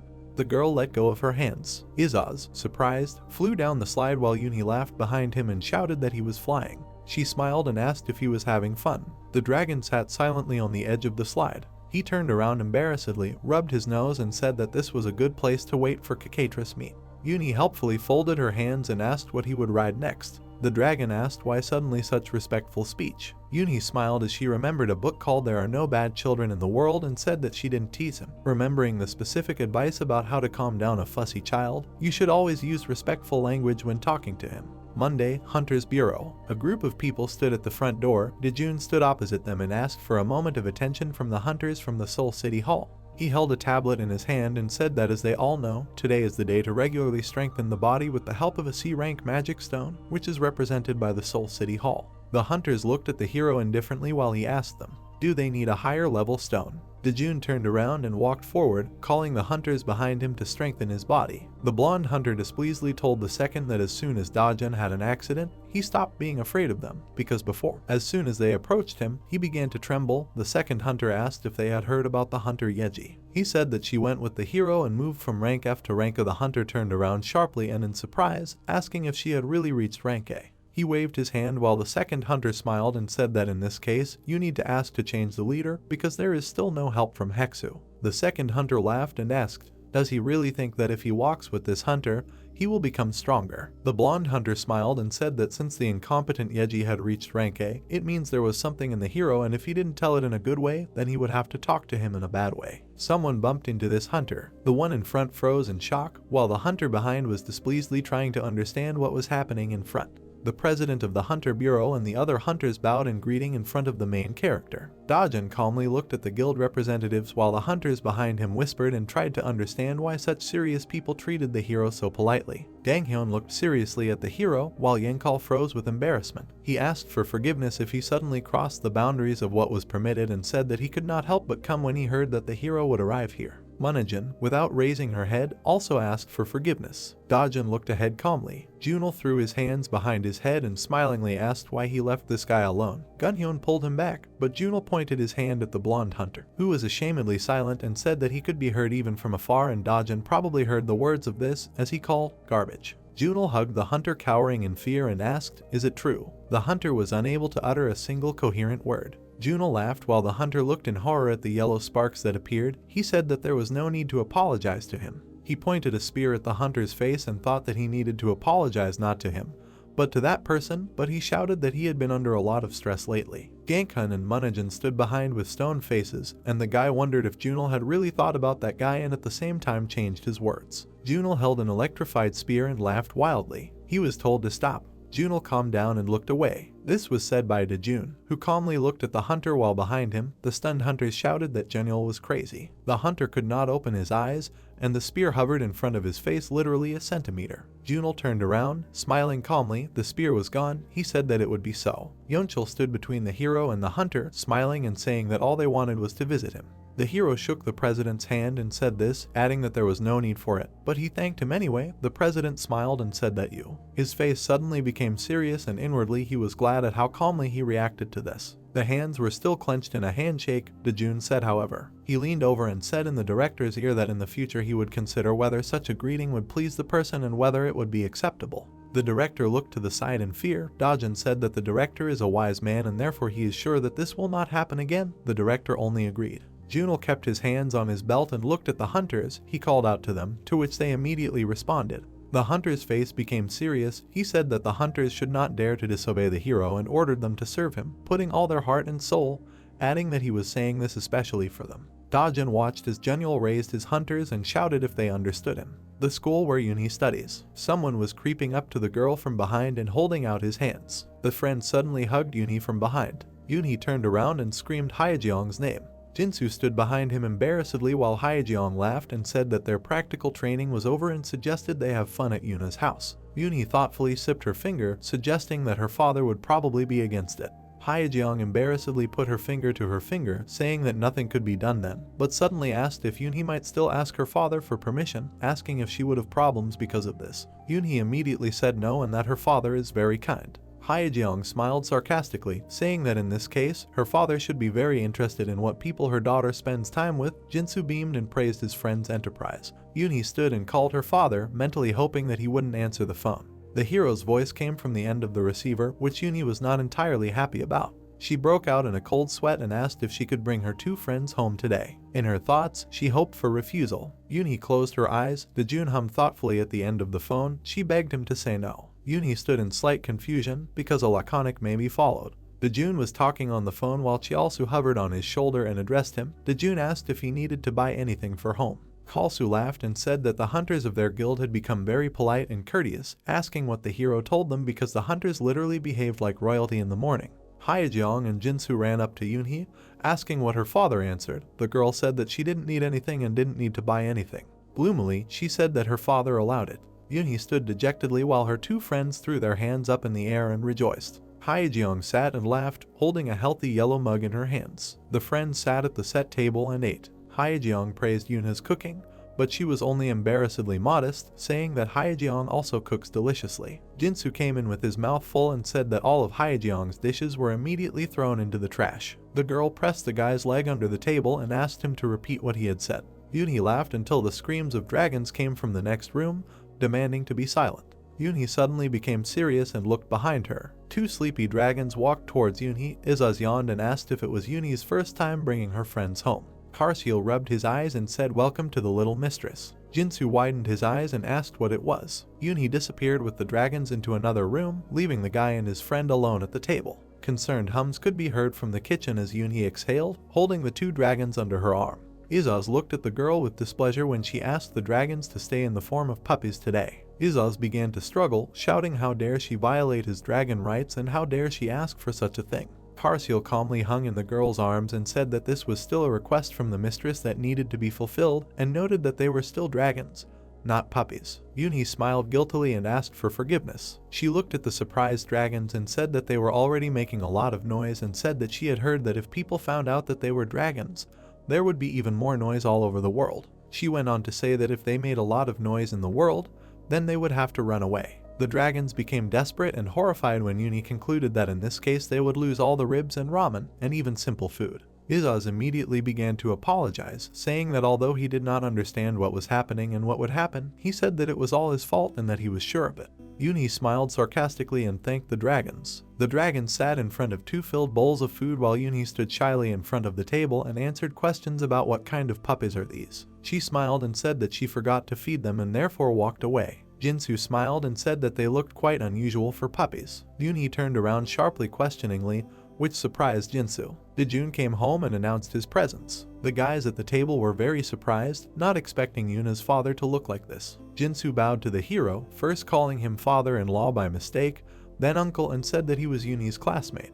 People continued the conversation while Izaz looked at them displeasedly, saying that because of people like them, they should eat stupid dog food, while Karsiel was calmly eating his favorite food. Jinsu looked at the dragons in surprise while Hyejeong pointed and laughed at them. Izaz stretched out a crazy smile, full of rage. Izaz opened his mouth, starting to speak. Karsiel shut his mouth. Yunhee looked at him angrily from the table. Hyejeong asked in shock if the puppy was really talking, but Dojun didn't let her finish, asking what her name was. Jinsu answered for Hyejeong, timidly sitting at the table. He said that he and Yunhee were both in class and added that his name was Jinsu. Dojun calmly watched the guy spit out the water after asking if he was Yunhee's boyfriend. The guy blushed and began scratching the back of his head, saying that he liked her, but he had not yet confessed his feelings to her. A heavy atmosphere hung at the table. Everyone looked sullenly at Jinsu, who was dying of shame. He looked at the floor while Hyejeong slapped her face in defeat, silently calling him stupid. Izaz furiously rushed at the guy, held by the second dragon. He silently addressed the guy, indignant that he had his eyes on her. Karsiel demanded to control himself. Hyejeong looked into emptiness and confusion, thinking that this was a complete failure, but she didn't have time to finish the thought when suddenly something distracted her. Yunhee sat with a blush on her cheeks, slowly asking one question: does he really like her? Yunhee looked at Jinsu sitting opposite him in shock. Dojun said calmly like this. He laughed and said that Yuna had a boyfriend all this time, which left the girl in bewilderment. She stood up abruptly, slamming the table and saying that this was not true, calling Jinsu just her friend from school. She desperately tried to protect herself from shame by destroying Jinsu with her words. She screamed that this would never happen and repeated it over and over again so that it could be heard from the street. Jinsu tearfully asked her to stop, and Dojun calmly asked why she was reacting so strongly to this. Shopping center, Izaz shouts to Yunhee all over the street to wait for him. Small children surrounded the dragon, biting and tugging. She shouted to take him with her. Yunhee smiled sarcastically and looked away. She said that he wanted it himself. She asked what she could do if they liked him so much. She added that the kids are constantly clinging to him, and because of this, their shopping time in the store increases significantly. She smiled and took the purple dragon by the paw, saying that she would go with him alone and let Izaz wait for them here. Izaz looked angrily at his friends leaving, and steam began to pour out of his mouth. He scattered the children in different directions. They admired the little dragon with joyful squeals while he called them damn children, calling himself a dragon and a great tyrant. He clenched his fist as blue energy began to appear behind him. He said how dare they bother him. Izaz turned around and looked at the streams of blue energy. A red notification appeared indicating that a distortion had appeared due to the rift in the center. Warning, warning, a strong monster appeared from the deep places of the center. The mouth of a dark gray lion appeared, who said that he had finally appeared here, on a land where only pampered people live. The warning said that Vapula was revealing his true form. A humanoid lion in armor and a cloak descended to the ground. He wondered if he would become the ruler of this world. This was the great demon Vapula, one of the 72 demons of Solomon. Vapula poked his claw into the void and said that all good here would be destroyed and evil would take root. He added that all creatures on this planet would exist only for his sake and laughed. He jumped up, shining with energy, and shouted that he was the great demon Vapula, who would become the god of this land. Izaz closed her eyes against the shining light. He looked at the demon, while a laughing child was cheerful on him. The dragon tried to understand what kind of freak it was. He stood away from the demon and called him trash, which greatly surprised the lion. Izaz sent out a spiral of flames of fire from his tail, aimed at the demon. He screamed in surprise. The dragon asked in surprise why the land looks like it is easy to conquer. Why do scum like Vapula constantly strive for this? Vapula lost his threatening look and asked to stop. Izaz frowned, saying that he seemed to have listened to it, most likely fell asleep. The dragon's flame pierced right through the demon. Light poured out even from his mouth and eye sockets. The demon began to shine from within and scream. Izaz began to show off in front of a crowd of children who began to praise the dragon. He looked smugly at the crowd of children and asked, "Have you seen how cool he is?" The children screamed with delight, and Izaz promised to show them even more later. Suddenly Yunhee called out to the dragon, and at that moment Izaz was showing the child a small flame of fire. They looked at the dragon with pleading eyes and said that they didn't want him to leave. They said the dog, "Don't go." Izaz contentedly patted the children on the head and said that they would see each other again and therefore asked them not to be upset. The child closed his eyes in emotion while the dragon stroked his hair and said that he had already left. While the dragon walked contentedly to cheerful applause, Yunhee quietly asked what Karsil thought about this. Did the dragon manage to make friends with the children? Izaz suddenly opened his eyes and asked what was smeared around the purple dragon's mouth. He became covered in flames and began to blame him for the fact that Karsil ate all the delicious things. Yunhee squatted down guiltily and handed over the booklet, saying that they had bought something for him. Izaz incredulously took the piece of paper and asked what it was, saying that it couldn't even be eaten. Yunhee raised her finger up in displeasure, saying in disappointment that Izaz was unhappy with the gift. She pointed to the side, saying that it was a ticket to participate in darts, in which you can only participate by purchasing something at the market. There was a gift wheel with a variety of products as a gift. The dragon asked if it was possible to win a set of beef there. Yunhee replied that if he gets there, the hot pot of beef will be all his. The dragon immediately began looking for the darts while Yunhee sat and encouraged him. Izaz suddenly frowned, noting to himself that his target was beef, and told himself that he needed to concentrate. All tense, he held the dart and waited for the command of the man in the hat, who told him to follow his instructions. He said that Izaz should throw one dart there, and wherever it hits, he will take it. The wheel began to spin. Izaz looked intently, telling himself that he was 8,000 years old, remembered that he had become the king of a great and noble clan. For him it should be a piece of cake. The wheel kept spinning. The golden inscription with beef beckoned. Izaz opened his eyes. "Come on now." Karsil and Yunhee stood behind. The dragon told Yunhee that they forgot to buy soy sauce. Izaz threw the dart in fright, frightened by his friend's voice. The dart stuck into the die. Shocked, Izaz looked at his dragon friend, thinking that he had lost. Karsil guiltily spread his arms to the sides and said that he didn't do it on purpose and said that he didn't want to disturb them.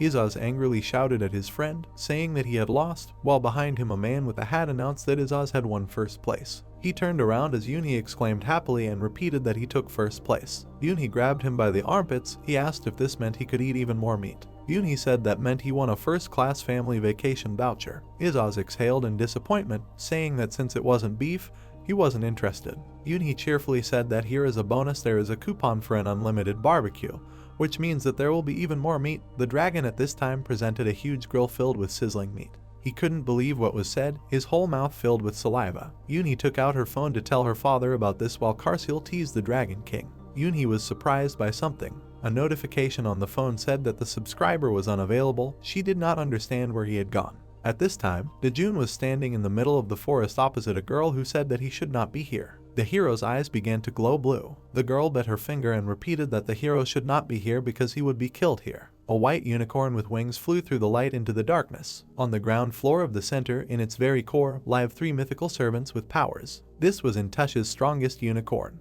A huge whale with many eyes and fins swam in the depths of the sea. This was the ruler of the skies and the depths of the sea, Raykar. However, the last of them exists in deep secrecy. Until now, no one has seen him live. Dojun looked at the book in surprise, noting that the Encyclopedia of Interpretations reacted on its own and that this had not happened before. He held in his hands a malachite book with gold trim and stones. The little girl looked with interest at the warnings that arose, which shouted that an unidentified mythical servant had been discovered, not registered in the encyclopedia, impossible to identify. The encyclopedia screamed danger, reporting that an unidentified mythical servant had been discovered and strongly recommended immediate flight. Dojun looked with interest at the girl who hugged his leg and thought about how this little girl could be a mythical servant.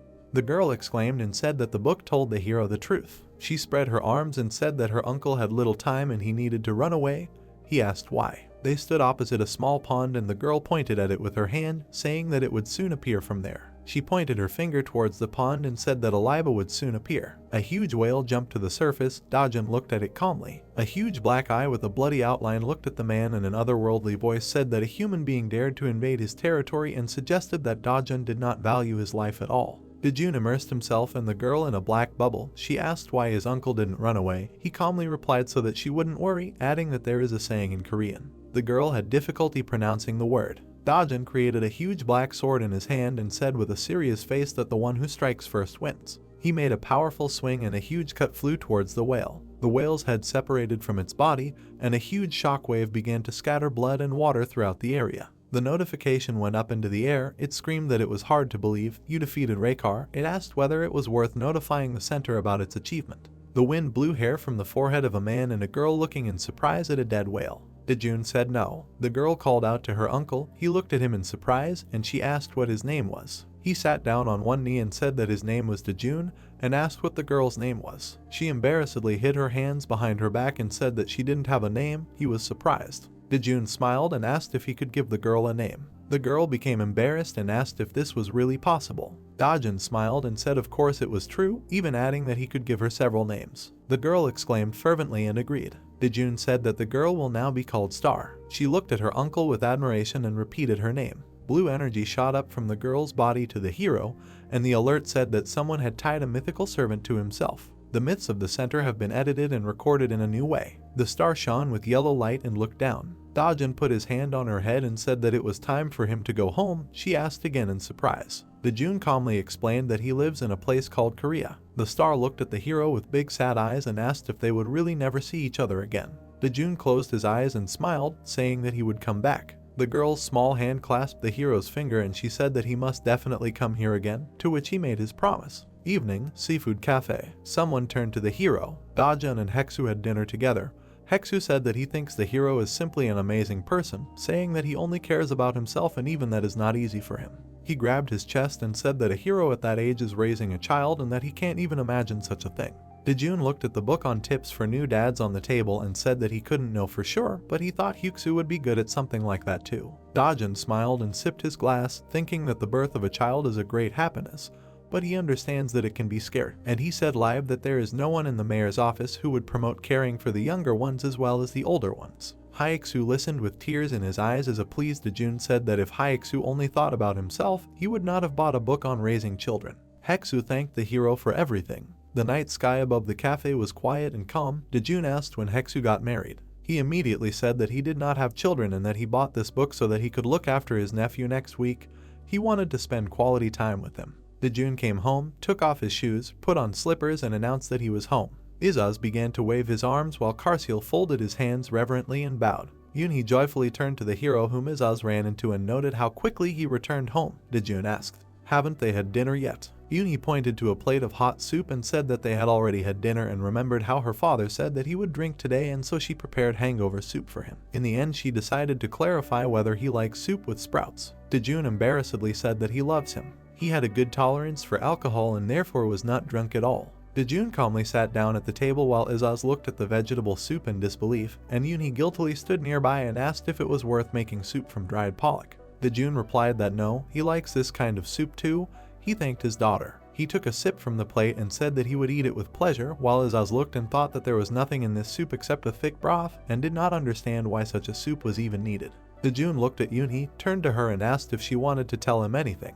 For example, that she is going on an excursion for 4 days and 3 nights. He showed the information in the newspaper and asked if she was going, didn't she need pocket money? Yunhee, confused, began to ask where her father got this information sheet, until Karsil looked in the other direction with complicity. Dojun put the sheet of paper on the table and said that Yunhee should have reported about this trip, to which the girl guiltily began to explain that she didn't say it on purpose. She rubbed her ear and said she just decided not to go. Dojun asked why in surprise, noting that this was his last trip with the academy. To be a good father, Dojun memorizes all of Yunhee's classes and extra trips. The girl sadly put her hand on her chest and said that in their contract, Clause 4 states that Party B is obliged to always do household chores. Izaz incredulously asked if that was why she refused to go, since Dojun is not so strict with the terms of the contract. Karsil added that the elder gentleman would not refuse the girl. Dojun looked at the surprised Yunhee and said to go. She asked again. The girl put her finger on her finger as Dojun said what kind of father would deny his daughter a school trip because of housework.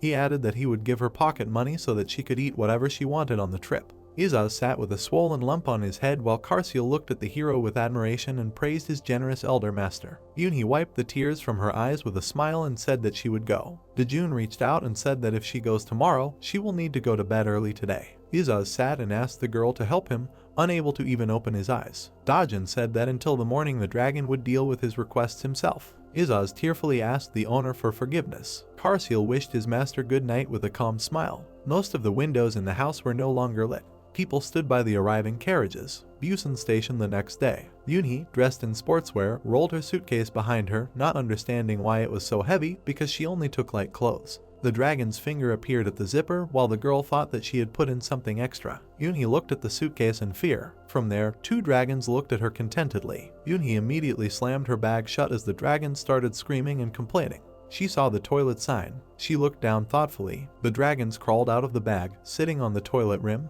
Izaz shouted that it was so stuffy in there that he almost died. Yunhee asked what they were doing here. Izaz cheerfully replied that they were going with her on a school trip, couldn't you see? Karsil said sadly that it was. Excited, Yunhee asked why. Izaz raised his finger and said that the eldest master said so. I have some kind of bad feeling. Against the backdrop of white beautiful buildings, an unknown person shouted that today the place of the excursion would be a hunting festival. A large joyful crowd walked along the green lawn.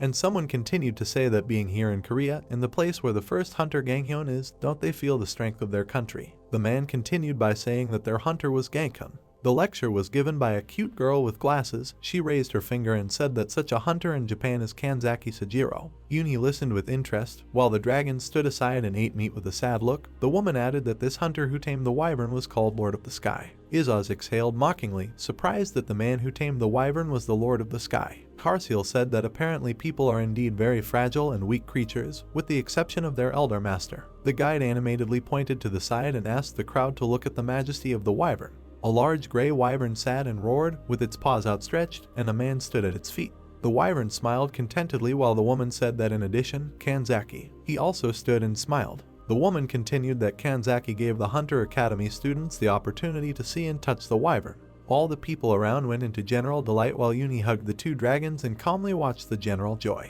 The girl called out to Yunhee and suggested that they go touch the wyvern, because it is a very rare high-rank monster and such a one is difficult to find. She added at the end that when will there be another chance to pet him like a pet? The cheerful guy ran forward with wild excitement, shouting that he would be the first to touch him, while the female guide asked the guys to wait. The woman screamed in horror that the guys should first listen to safety precautions. The main rule was not to touch her head. The guy had already put his hand on the forehead of the wyvern, which began to growl and lose its temper. The woman screamed and demanded that the guy run away as quickly as possible. The wyvern flew into the air and screamed as the people below ran away in terror. The wyvern's sharp claws tore through the air. The half-eaten meat flew out of the dragon's paw and he screamed. Yunhee shielded the dragons with her body in a panic, also screaming and scared as Izaz tried to get back his lost meat.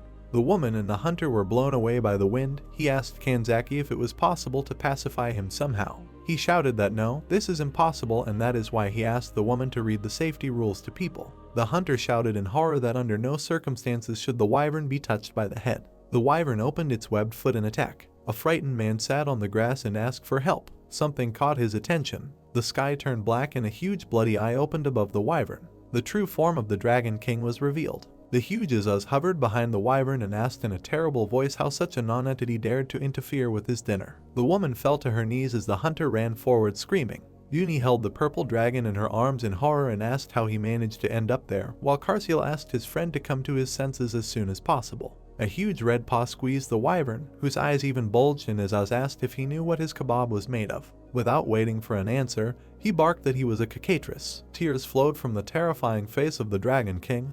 He began to speak and repeat he.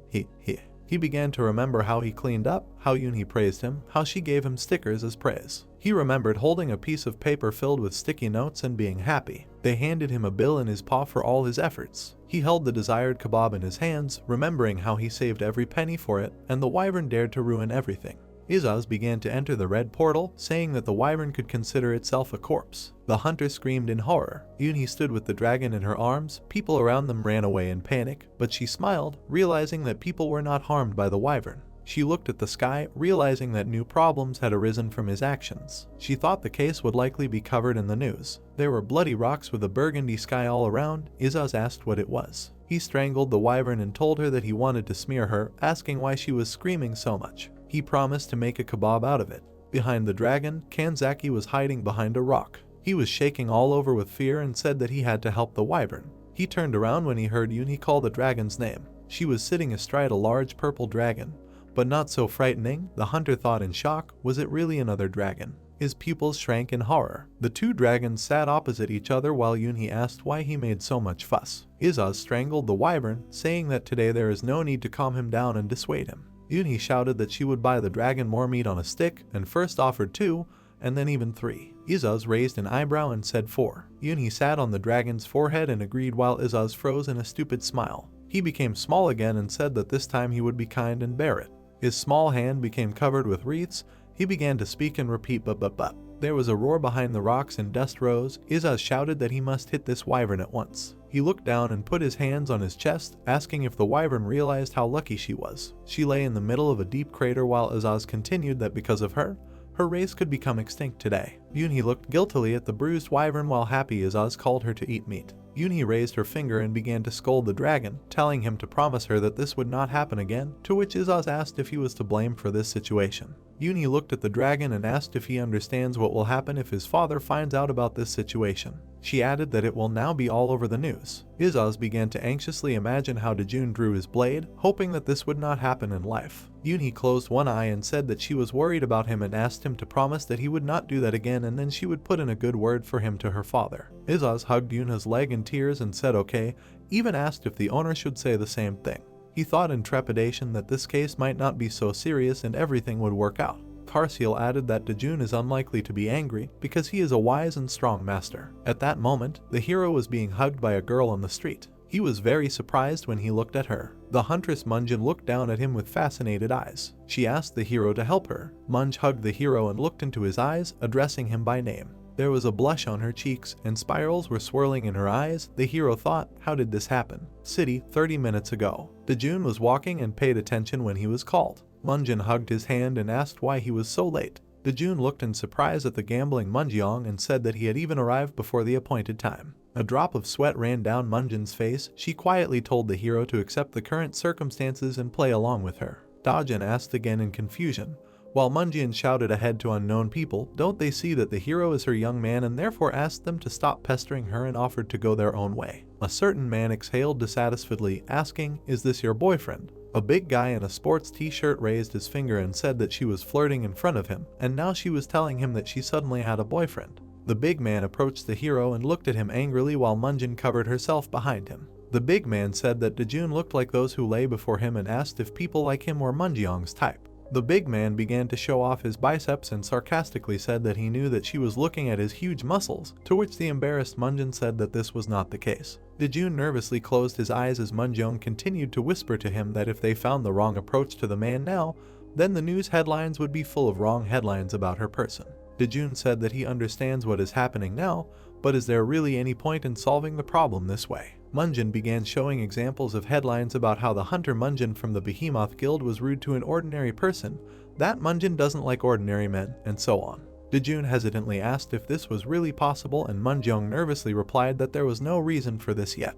Dojun couldn't understand what the big man was hoping for when he approached a girl from the Behemoth Guild. The man looked at the girl and already asked where they would go on a date today. Munjin said that she thinks that he is not entirely right. Of course, she herself is embarrassed to say this, but if he knew who she was, he would not be standing here now. Dojun closed his eyes and said that they had guild training in the center today, and therefore there was no time to raise a scandal because of this man, and therefore said that he would sort it out himself, to which Munjong thanked him heartily. The man smugly said that a frail guy like him couldn't even protect her, and asked if the girl couldn't see that.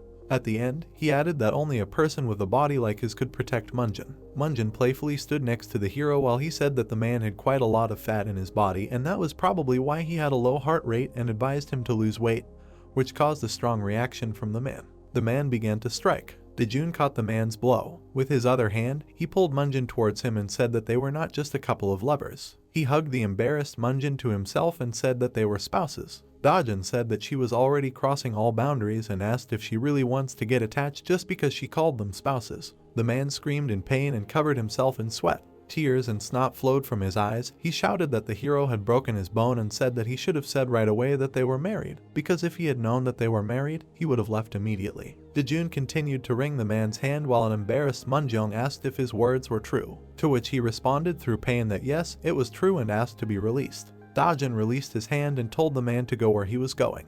The couple looked after the crying man. The hero said it was good that no other problems arose because of him. Munjin looked at the hero confusedly and asked why he called them spouses. Dojun calmly replied that because of this, he immediately let go. Munjong screamed that most likely he left because Dojun broke his arm. There was a beautiful view of the city. The exhausted man said that he needed to get away quickly. Dojun looked at the huge tree growing against the purple background in the distance. He said that they should have arrived by now. Armored legs appeared. The behemoth hunters stood in a row in front of the hero, apologizing for being late. Dojun smiled and said that they arrived on time. Ganghyun smiled guiltily while Munjin was silent in love, and Juno looked at her strangely. Ganghyun said that they heard that Dojun strongly scolds his subordinates for their mistakes, to which the hero asked where they heard this from. Ganghyun looked away and said that the fairy guide was very slow and you always had to wait for her. He remembered how the angry fairy shouted that how could you crawl so slowly even with all the detailed instructions, calling the hunters garbage. Dojun noted that it was the last time Junil received it. Junil looked away shyly, and there were 3 large bumps on his head. Ganghyun guiltily said that he snatched it from the fairy, to which Dojun reacted calmly. Ganghyun looked at the embarrassed Munjin and said that she was feeling strange today and that her face was red and hot, suggesting that she had a fever and that she was sick, adding that he was worried about her. He also asked if he thought she had problems with her Kai flow. Dojun looked behind him, where the cry came from that the newcomers had arrived. 3 old thugs appeared behind the hero, the most important of whom said that newcomers should first greet their elder and asked if they were doing well. Junil jokingly suggested that these were monsters, but dismissed this guess, saying that their faces looked painfully loose, not like monsters. Ganghyun took out a sword and was serious. He said that Junil should get ready, because the energy of these 3 is not like that of ordinary people. The bald, scarred man with a smile took out 2 knives and asked what it was. Were they kicked out here from their previous habitat? Dojun began to turn around. The killer with 2 knives invited the scum to approach one at a time, but suddenly fell silent and looked at the hero, who decided to clarify what the man was talking about. The gang of thugs began to scream in horror. Dojun calmly looked at them as they said that this was the Dojun who was able to grab the mythical servant the first time. They tried to understand what he was doing here with ordinary new teenagers. The thugs suddenly became nice and polite. They said that they didn't know that the guys were with their shining master. They didn't finish speaking, turned around and ran in panic. The hero began to be enveloped in dark energy. He ordered the thugs to stop. He continued that going around and telling everyone about his students would take a long time, and it was even good that they met them. He told them to warn all the clans on the first floor about his students. The thugs shook in horror and looked at the hero. Dojun smiled, overwhelmed by dark energy, and said that if these 3 pestered the Behemoth Guild again, they would not live. The gang leader looked at the hero in horror as he continued to say that if they did not pass on his message to the other clans. Their legs began to tremble when Dojun said that he would visit them in person. All 3 thugs rode off in different directions towards the forest. Dojun calmly watched them go and said that the easiest task for today had been completed. The hunters calmly confirmed this information. Dojun took out a tablet and suggested starting training hunters on the ground floor of the center, adding that he also needed to look somewhere and therefore suggested that they hurry up, to which Ganghyun spread his hands and asked where and how dangerous this place is.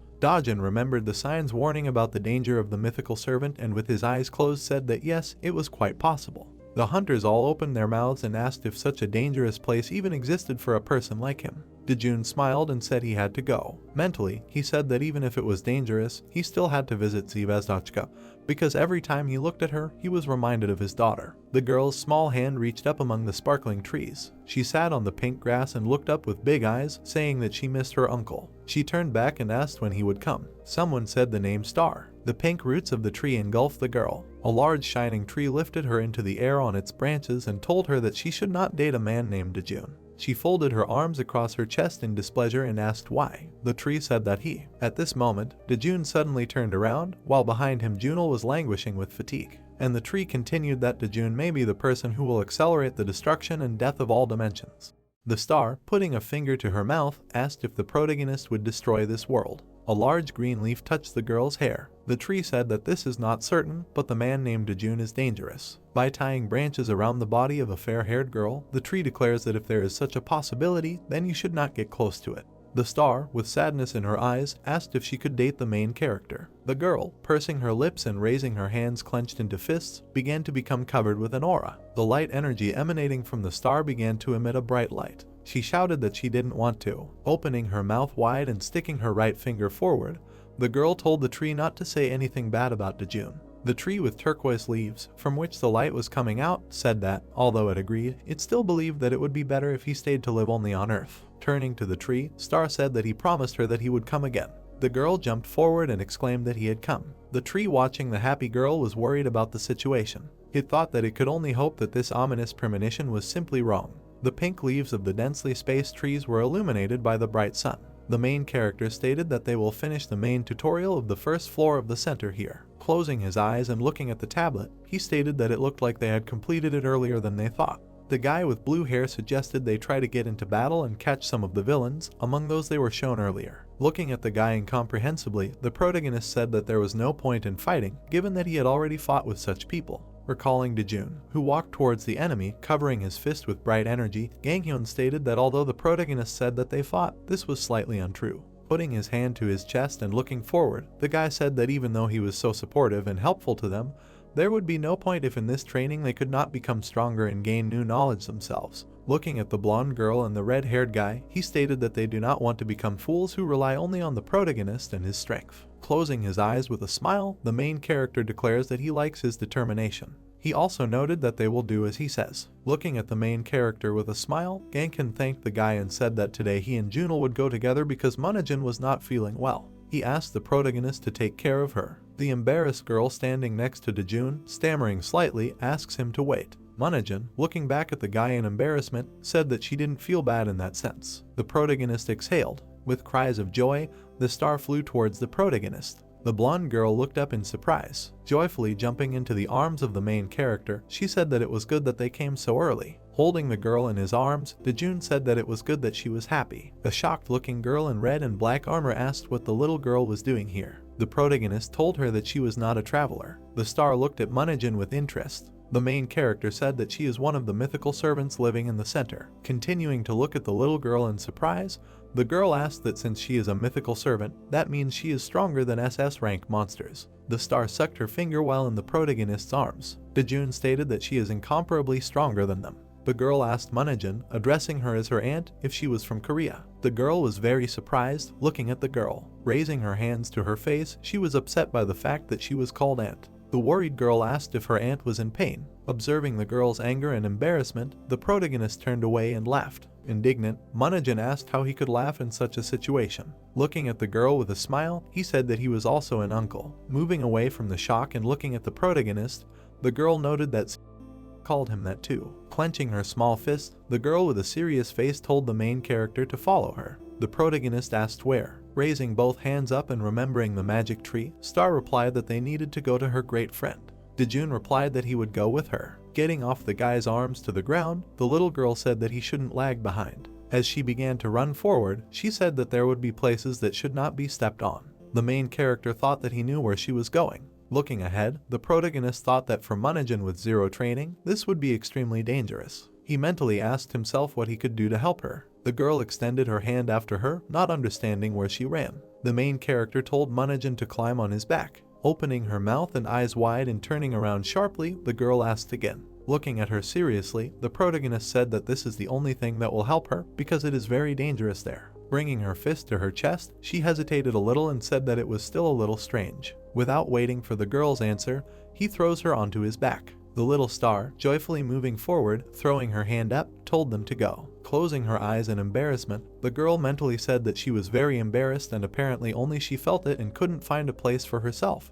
But he didn't care. Looking ahead coldly, the protagonist thought that this only embarrassed him a little. The main character, having reached the place, stopped. He and the girl looked at an unusual tree. The tree, emitting light magic, told the star that she should not tell others about its location. Holding Dojun's leg, Star said that everything is fine since the protagonist is a good person. Continuing to emit an aura, the tree with colorful leaves states that it is sure that it does not really matter since it needs to talk to it in person. The magic tree, having asked if the guy's name was Dojun, stated that it would speak directly. Star wants to go to where he lives, to Korea. The protagonist looked in surprise at the girl, who, raising her hands, joyfully declared that she wanted to go there. Remembering the system alert, which contained information that he had tamed a mythical servant, the protagonist thought that this was probably due to this system message. He mentally said that she apparently treated him like her parent. Recalling several colorful books on raising children, the protagonist mentally noted that he had not even finished reading those new books on raising children from 3 to 5 years old. The magic tree, looking at the happy girl, said that she must obey her mom and dad.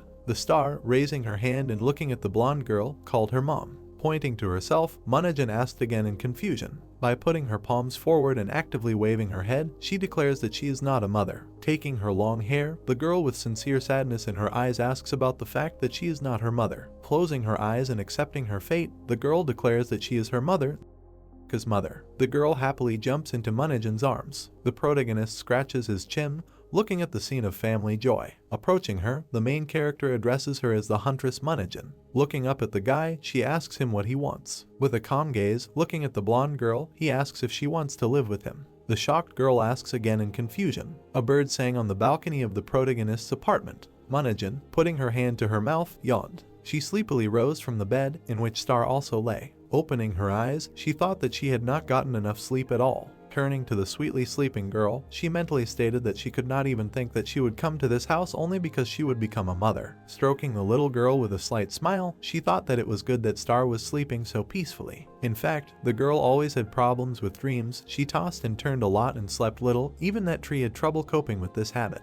As she stroked the girl's nose, Manhwa thought she was cute. Turning slightly, Star continued to sleep and pressed herself against her mother's hand. The girl thought that if they just went to the hotel together, she would sleep much better. She remembered in whose green eyes tears appeared. She asked that mom and dad didn't sleep together. The girl mentally stated that she would have made noise and scandal if they had not gone together. As a result, Dojun slept in a hotel. Propping her head with her hand, the girl looked back at the sound of the door opening.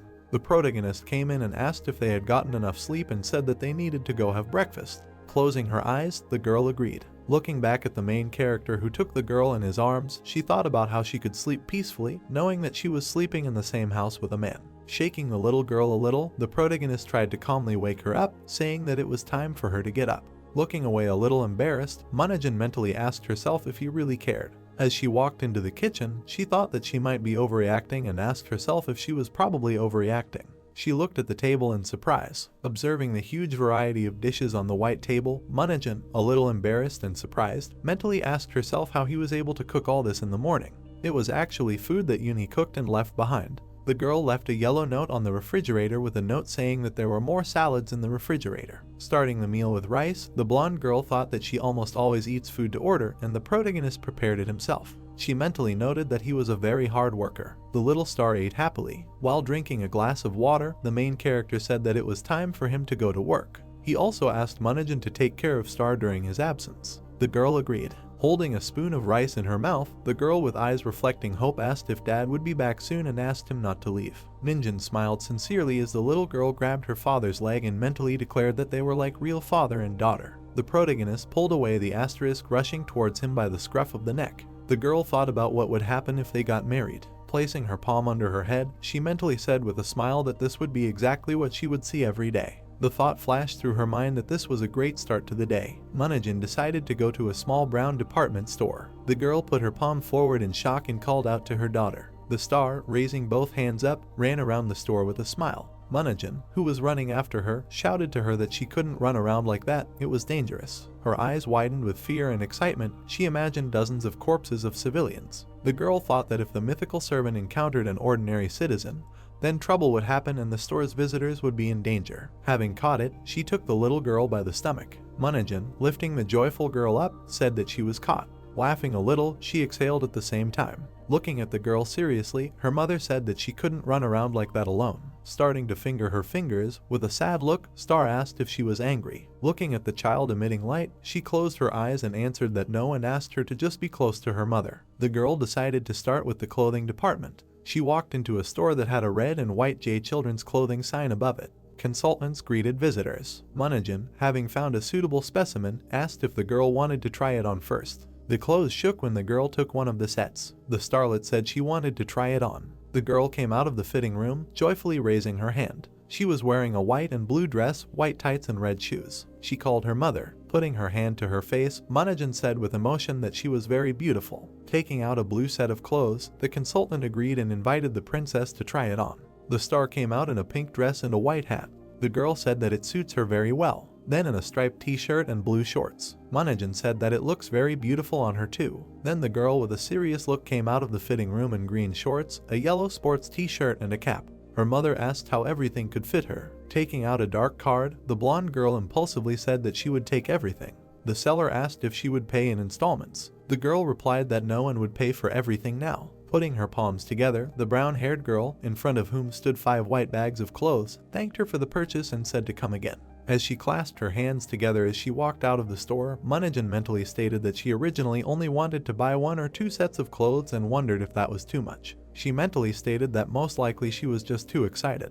The star, with sincere happiness on her face, clinging to her mother's leg, thanked her. The girl blushed slightly. The girl embarrassedly left the store with a new batch of things, to the exclamations of satisfied sellers. The girl thought that it was probably better to buy more. The girl, with pink and yellow glasses on her head, asked the girl where her dad was. Minhyuk, looking interestedly at her daughter, asked if she missed him. The girl said yes, declaring that she loved him. Carrying the girl on a toy cart, the blonde girl said that then they would go to dad. Several guys in uniform standing near the protagonist held out the phone to his face and said that this was his only chance. Showing the brown-haired girl, the guy said that she was an elementary school teacher and had a nice house. He stated that he would introduce them. He also stated that he told her about his daughter and she didn't mind. Looking at the smartphone screen that his colleague was pointing at, the protagonist said that if this is true, then, as he said, this is the only chance. Looking away and closing his eyes, Dojun stated that while he appreciated their concern, he had no plans to get married right now. Raising his hand angrily, the man in the blue shirt asked why. Sitting on a chair, the protagonist said that although it is very difficult to meet such a good person as they found for him, he is not interested in it now.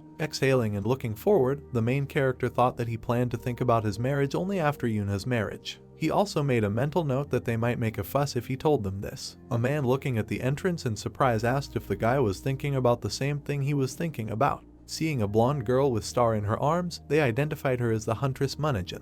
The girl, screaming "Dad," jumped into the protagonist's arms. In absolute psychological withdrawal, the man watched the new family. Holding the girl in his arms, Dojun asked if she had changed her clothes and asked if her mother had chosen them. Joyfully raising her hands, Star said that yes, and her mother said that it suits her. The office worker, his mouth open in surprise, asked about the fact that this child had just called the best huntress in the country Mom. Raising his glasses in shock, the guy also noted that he called Dojun Dad. Stroking his daughter, the main character asked what business they came here for. Looking at the guy, Minhyuk said that missed him. Not believing what was happening, the fallen civil servants hugged each other. Continuing to hug the protagonist, the blonde girl said that she loved her dad. Minhyuk stood in an apron at the stove in the kitchen and, raising the ladle to her mouth, tried whether there was enough salt in the dish. With a characteristic sound, she lightly slurped the soup from the ladle, reaching for the rich liquid with her lips. The blonde drooped and began to pour water into the dish, realizing that she had added too much salt, and at that time, behind her, her joyful daughter flew onto the neck of the returning Dojun. calling the man daddy. The main character touched his finger to the guest's shoulder, calmly asking if she was preparing dinner. At that moment, Manhwa became very frightened and, opening her mouth wide, jumped up and let out a loud cry. Dojun, standing behind him with Star in his arms, looked in bewilderment at the girl in an apron, who was waving a ladle with a furious scream. The brunette, remaining calm and covering the child's head, effortlessly dodged sharp blows from side to side. Suddenly, Manhwa froze with a bent ladle in her hands, greatly surprised that Dojun was in front of her. The man listened carefully to the explanations of the blonde, who shook her head from the ladle at him and reported that she attacked because she heard a man's voice. Manhwa again froze in shock from misunderstanding when the brunette, looking sideways, said that yesterday's incident had been settled. Then Dojun, holding a tactile star in his arms, explained that we were talking about a situation where a man's colleagues mistook a guest for his wife. Manhwa's cheeks turned slightly pink when she, looking carefully at the civil servant, concluded that if he managed to settle everything calmly, he did not feel anything for her. Dojun smiled as he picked up little Star, spinning her around in the air, while her mother thought about how she was the only one nervous about the situation. Suddenly, the main character turned his head to Manhwa with a puzzled look, asking if it was too troublesome for her, but she didn't understand what he was talking about. Then Dojun pointed to the burnt stew called Twinjangchi, the main character, with black smoke coming from the pan. Turning to the stove, Manhwa opened her mouth in shock and screamed, jumping up and down in panic. The main character standing behind her smiled calmly, sighing a little. The blonde standing over the stove turned a curious glance at her interlocutor when he admitted that he was still very grateful to her. The star hugged Dojun tightly, calling her dad, while he suggested with a sweet smile that it was difficult for the guest to look after her daughter and cook dinner at the same time. The girl was illuminated with a radiance of happiness when, shocked by the care, she clutched the bent ladle with shaking hands and made excuses that she wanted to cook once. The main character broke into a smile in response, squinting at his interlocutor and slyly declaring that he would still be waiting for dinner. At that moment, Manhwa's green eyes widened greatly, flowers seemed to begin to bloom around her, and the ladle in her hands broke in half with a crash. It was already evening outside, and the lights were on the top floor of the apartment building, and the voices of the trio could be heard from there. Now Dojun sat at dinner, carefully opening his mouth and bringing a spoon filled with food to him. While Star sat, chewing a piece of dish on her fork, Manhwa, in a panic, covered in sweat, watched the owner of the apartment,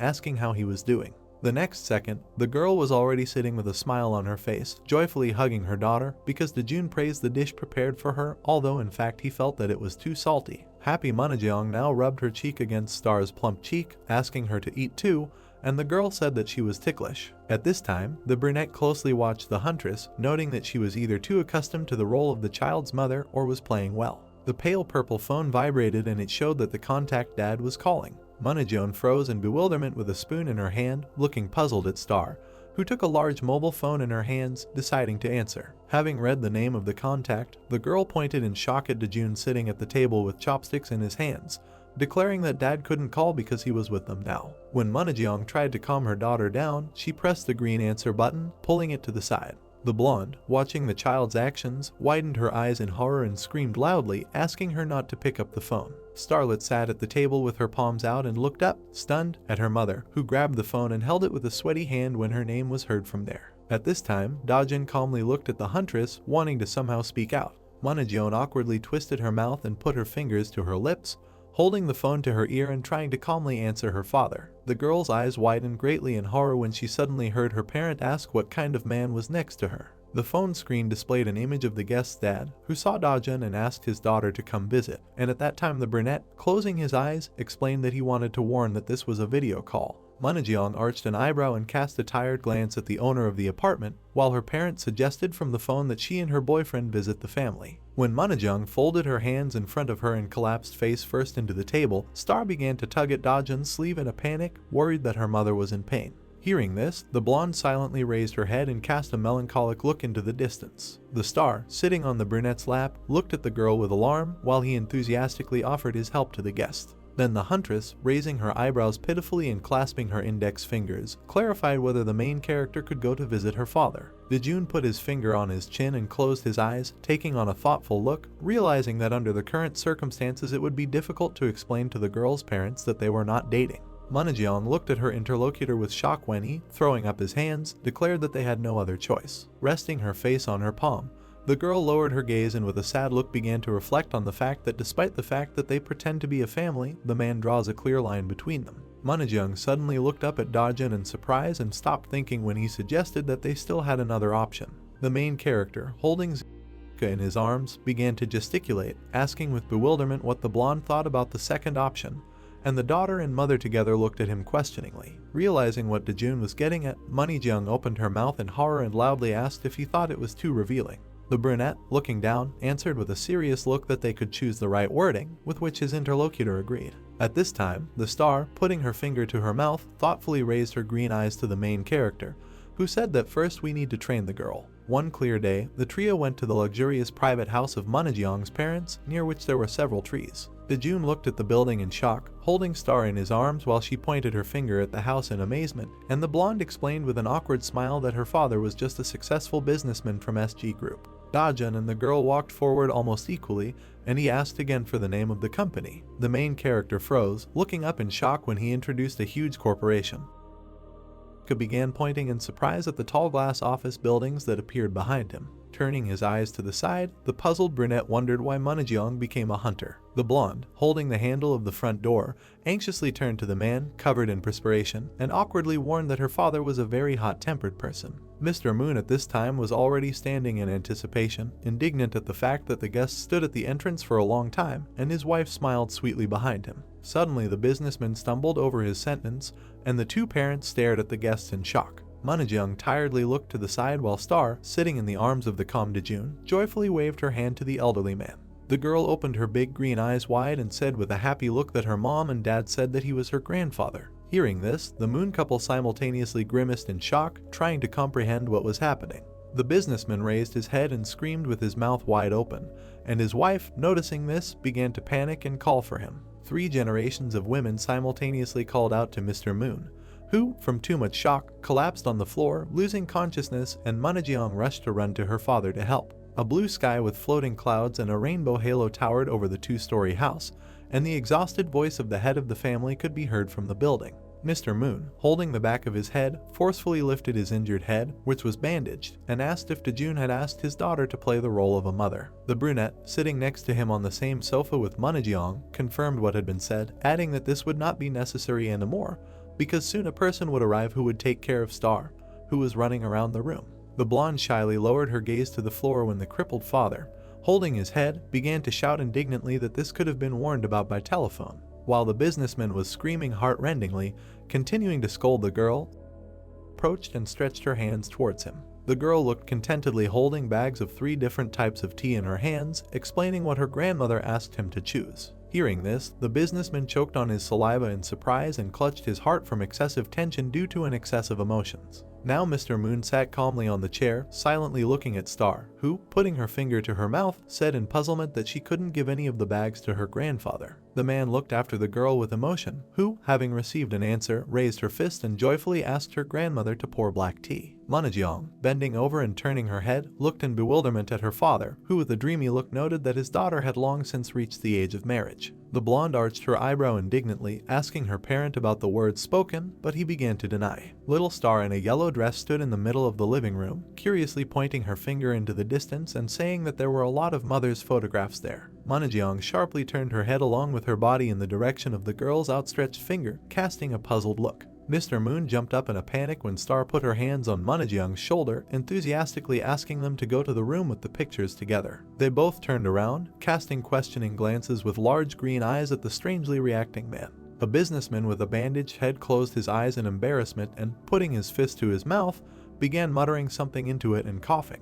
Minhyuk, closing her eyes, looked indignant, and Star, on the contrary, was even more surprised, putting her finger to her mouth. The head of the house, thinking about the room completely hung with photographs of his daughter, with an awkward look, tried to seriously forbid the curious girl from going there. The man recalled that in the room there was a newspaper clipping depicting his daughter holding an elderly woman in her arms, who was saving civilians at that moment. Now Zvezdachka was sitting next to her grandfather on the sofa, looking very displeased while he pressed the remote control, happily calling the child obedient. Dojun turned around in shock and widened his eyes as he heard the breaking news announcement from the TV. The broadcast images of two menacing dragons, reporting that these monsters had now appeared at the Busan International Hunter Exhibition and then immediately disappeared, leaving people in fear. A news channel correspondent with a puzzled face reported that Japan's most important hunter, Kanzaki, and his wyvern were kidnapped during this situation, and now emergency negotiations are underway between the two countries. Dojun, frowning and putting his hand to his chin, concluded with a gloomy look that the shameless Izaz had kidnapped the hunter and the wyvern. Mr. Moon and Star were sitting on the sofa at this time, joyfully spreading their arms to demonstrate to each other the enormous size of the dragon's wings. The main character, closing his eyes, decided that if the actions were groundless, then he would punish the pet and stop giving him meat, and the businessman's wife passed by with a tray, touched by the sight of her granddaughter. Now the husband and wife stood on the threshold of the house, saying goodbye to their daughter Munjeong and little Star, who, sitting in Dojun's arms, waved to her grandparents. The blonde in the middle of the path suddenly turned around, looking at her father with a puzzled expression as he addressed her. Mr. Moon, coughing to hide his excitement, asked his daughter to come visit them more often with Zvezdochka and the brunette, and his wife with a smile asked where her husband got such sudden tenderness and affection. Munjeong was also in shock, arching one eyebrow and giving her father a puzzled look as sweat appeared on her face. The starlet continued to wave goodbye as the blonde froze in shock, her mouth wide open, when she heard that her father was okay with the girl becoming their real granddaughter. After this, the businessman abruptly entered the house, slamming the front door with all his might, which greatly puzzled his wife, because loud sounds could frighten. At this time, Munjeong, frozen in stupor, did not move and tried to comprehend what she heard with her jaw hanging open. The star patted her mother on the shoulder, and Dojun called questioningly to the blonde while she pondered her father's words with intense delight. Munjeong turned around and, putting her index fingers together, said with an awkward look that her parents really liked the girl, and the main character replied that this was noticeable, so he would sometimes bring the child to visit.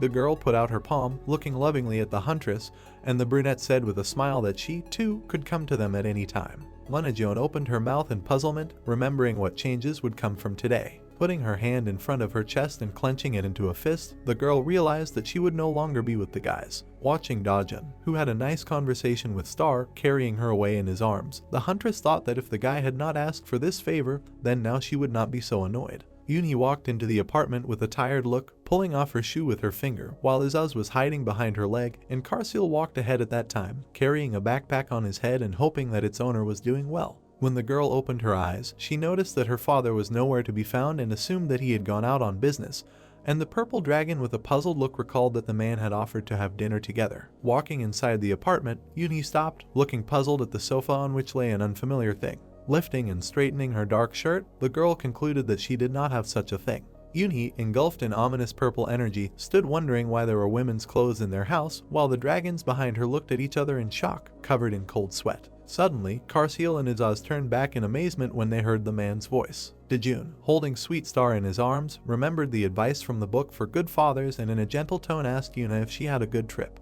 Both pet dragons simultaneously opened their mouths and began to sweat, noticing the child with horror. Yunhee, not paying attention to Star, glared fiercely, pulled out someone else's woman's shirt, and asked her father what it was. The monsters were trembling with fear, and Karsil began to shove Izaz in the back, agreeing that they needed to leave before a scandal broke out. The star in the hands of the protagonist, looking over his shoulder, was surprised to discover unusual creatures. Karsil and Izaz closed their eyes, exhaling with relief, deciding that now the owner would not discuss the breaking news in which they were directly involved. The orange one smiled and calmly told his purple subordinate that it was funny for the Dragon King to be afraid of being scolded for beating up a wyvern. When Star appeared in front of the dragons, joyfully waving her hand at them, Izaz turned to Karsil, asking with a displeased look who this girl was, and he replied that most likely an ordinary child. The orange monster began to examine the guest with a thoughtful look, walking around her and assuming that she was from the center, and she introduced herself with a smile and said that she had moved here. Star's hand reached out to the dragon, and she grabbed his cheek, beginning to pull, causing the creature to scream in shock. The girl continued to laugh at the monster while he looked at her indignantly and screamed in pain. Yunhee, continuing to clutch the woman's shirt, asked with a menacing look what her father was doing in her absence. Dojun and Karsil stood next to each other with their eyes closed and, with their heads down, sighing tiredly. This is how the evening passed in the apartment on the top floor of the house. Yunhee, furrowing her eyebrows indignantly, asked if the huntress Munjeong really had to spend 2 days in their house. Izaz didn't look particularly happy either, casting a weary gaze forward while his cheek was swollen from being squeezed. The dissatisfied girl sat on the carpet with an orange dragon in her hands, while her father stood opposite, calmly explaining the situation, and the frightened star was hiding behind him. Karsil stood in the middle of the room. Peeking over the main character's shoulder, the little green-eyed girl looked at Yunhee with a thoughtful look, placing a finger to her mouth as she talked about household chores. Izaz, with his hands on his cheeks and covered in sweat, cast a dissatisfied glance at the child when Dojun replied that it would be better to rest and eat first. The next second, the orange dragon suddenly jumped out of the hands of the shocked Yunhee when a joyful star rushed into her arms, calling the girl mom. The main character looked at his daughter with emotion and, breaking into a smile, reported that the girl considered her a parent. The girl stood on Yunhee's knees and looked at the dragon Karsil, who, pointing at the girl with the bob, explained that she was not a mother, but a mistress. Then Star raised her finger and with an abstruse look explained that the tree told her to call a woman who is close to her dad mom.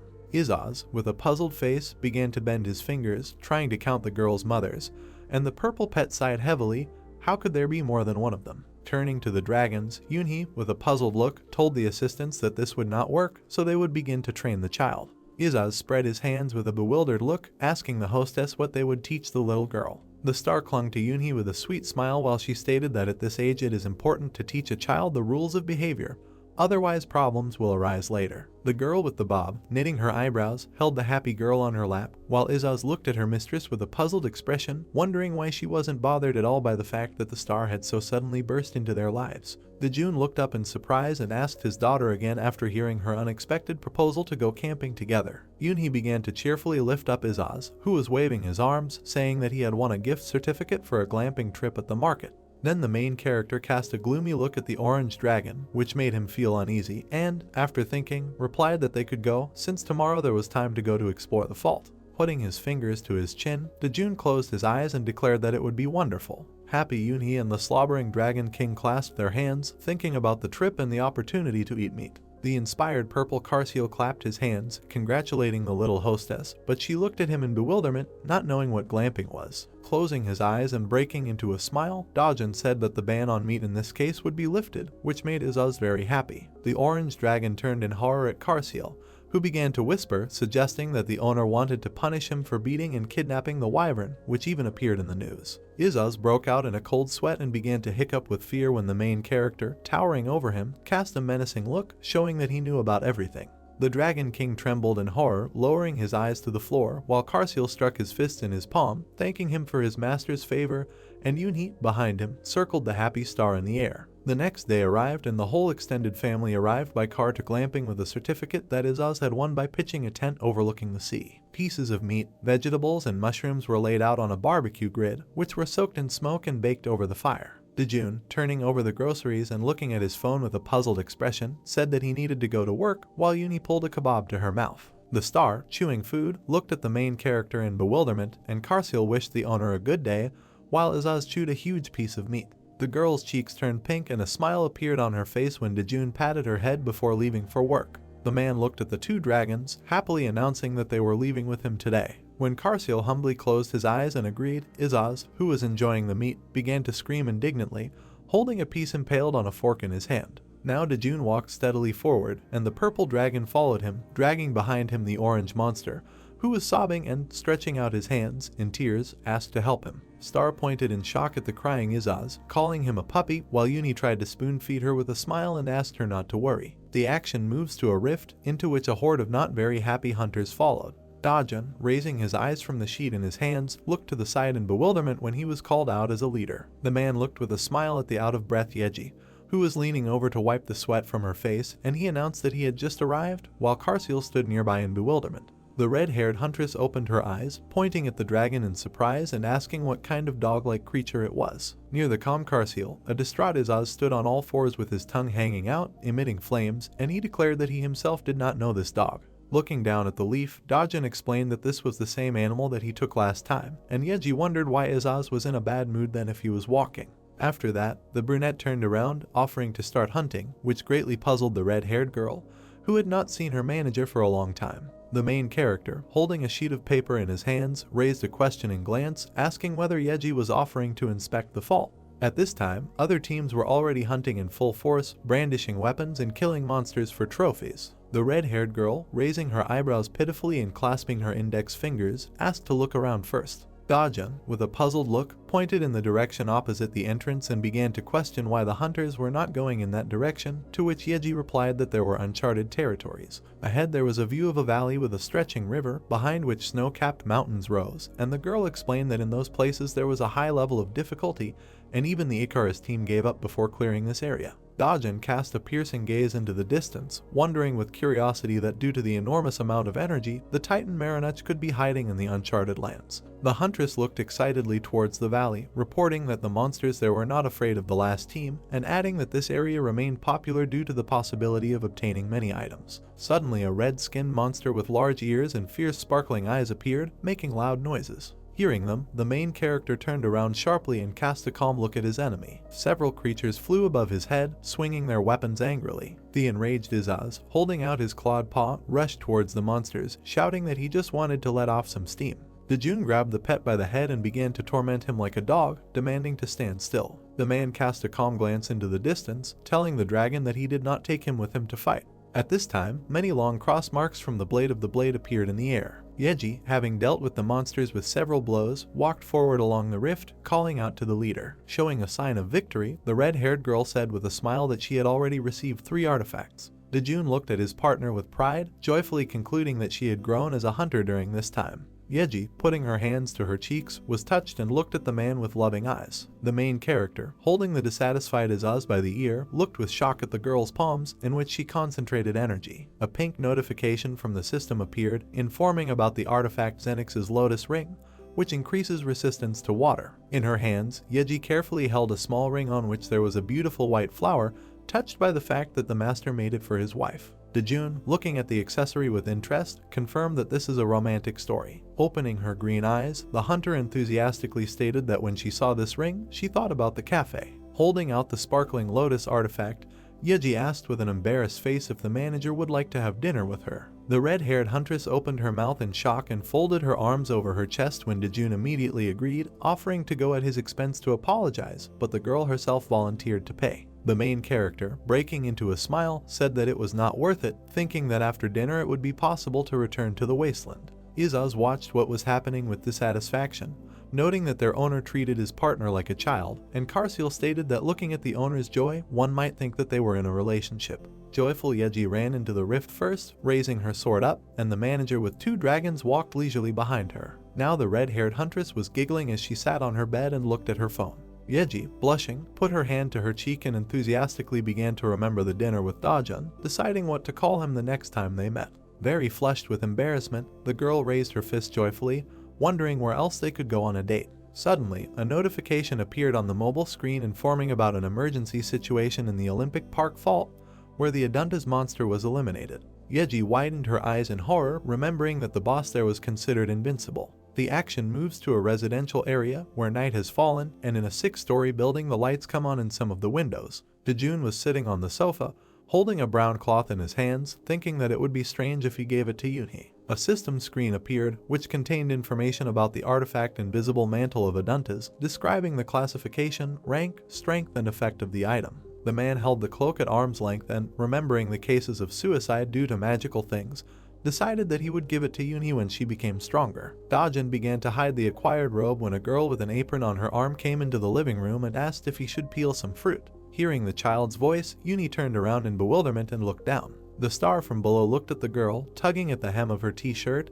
and asked if she could go play. The girl was very upset, looking down when Yunhee leaned over and, holding out her index finger, said that it was too late for walks. The main character, waving his hand and closing his eyes with a calm look, allowed the child to go for a walk. He looked forward piercingly, declaring that Izaz and Karsil would look after the girl. The purple dragon glanced sideways at his orange comrade, who, turning away, loudly chewed snacks and did not listen. Izaz, putting his paw to his chest, with drool at his mouth and a painful look, said that he could not go anywhere now. Then Dojun stood up sharply and, opening 2 fingers, shot something at the pets. Izaz, who was trying to make excuses, interrupted his speech, dropped the packet of chips and reached up in shock for the gold piece of paper. The dragon straightened the sheet, revealing a yellow 50,001 bill in his hands. Both monsters looked at their owner in shock, and he, closing his eyes and shaking his head, asked them to go. Izaz burst into tears and put his hand to his forehead with tears in his eyes, accepting Dojun's order. When Star was called, she clenched her fists and cast a joyful glance at her pets, blushing.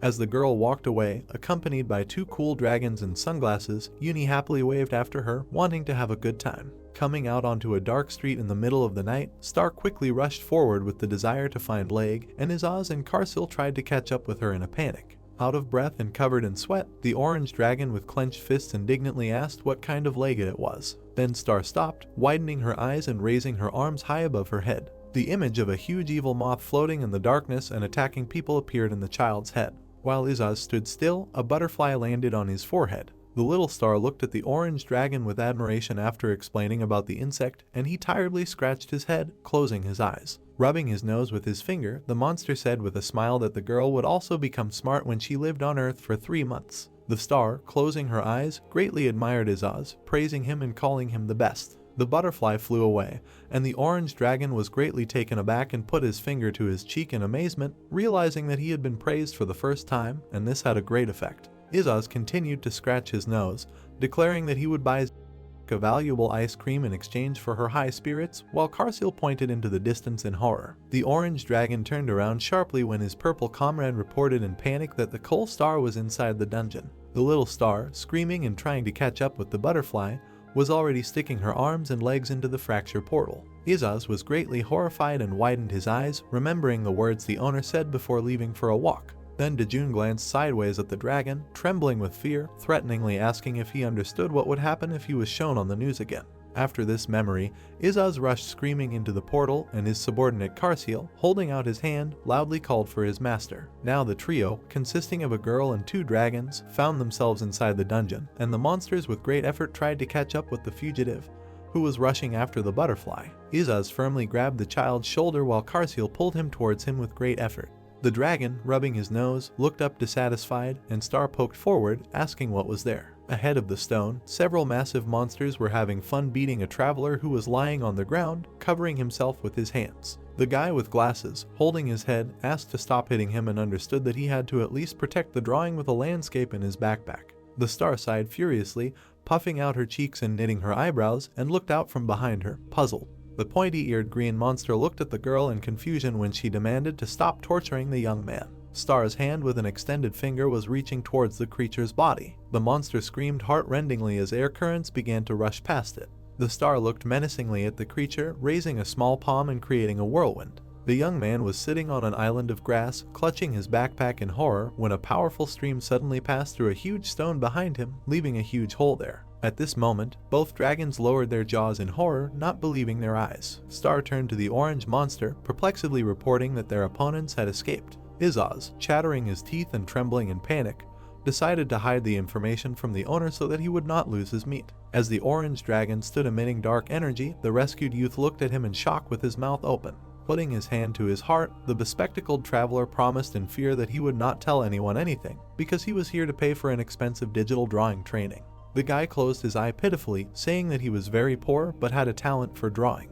He was taken aback, looking at the grass under his feet, which was strewn with red gems. Taking one of the minerals in his hand and opening his mouth in shock, the traveler looked at the edges shimmering in the sun, while Izaz, with a sly look, declared that this was all for his silence. After this, the orange dragon glanced displeasedly at the artist, asking him to at least take a weapon into the dungeon next time. Izaz walked forward, stretching his shoulder, and called Star and the second dragon behind him. The guy with glasses, mouth agape in shock, asked the company to at least give their names so that they could repay them in the future. Stopping, Izaz, Karsil, and Star called out their names, making different movements as they did so. The artist Minhyuk, who promised not to tell anyone, stood with his mouth closed and looked at the guys. After a while, Star, who returned home from a walk, was already flying into Dojun's arms with a joyful look. When the brunette picked up the joyful girl, he calmly asked if she had fun in the rift. Star, remembering what she needed to say, thoughtfully raised her finger and corrected that she had a great time on the playground. Then the man clarified whether it was Izaz who asked the child to say so. The girl began to shake her head in panic, first agreeing,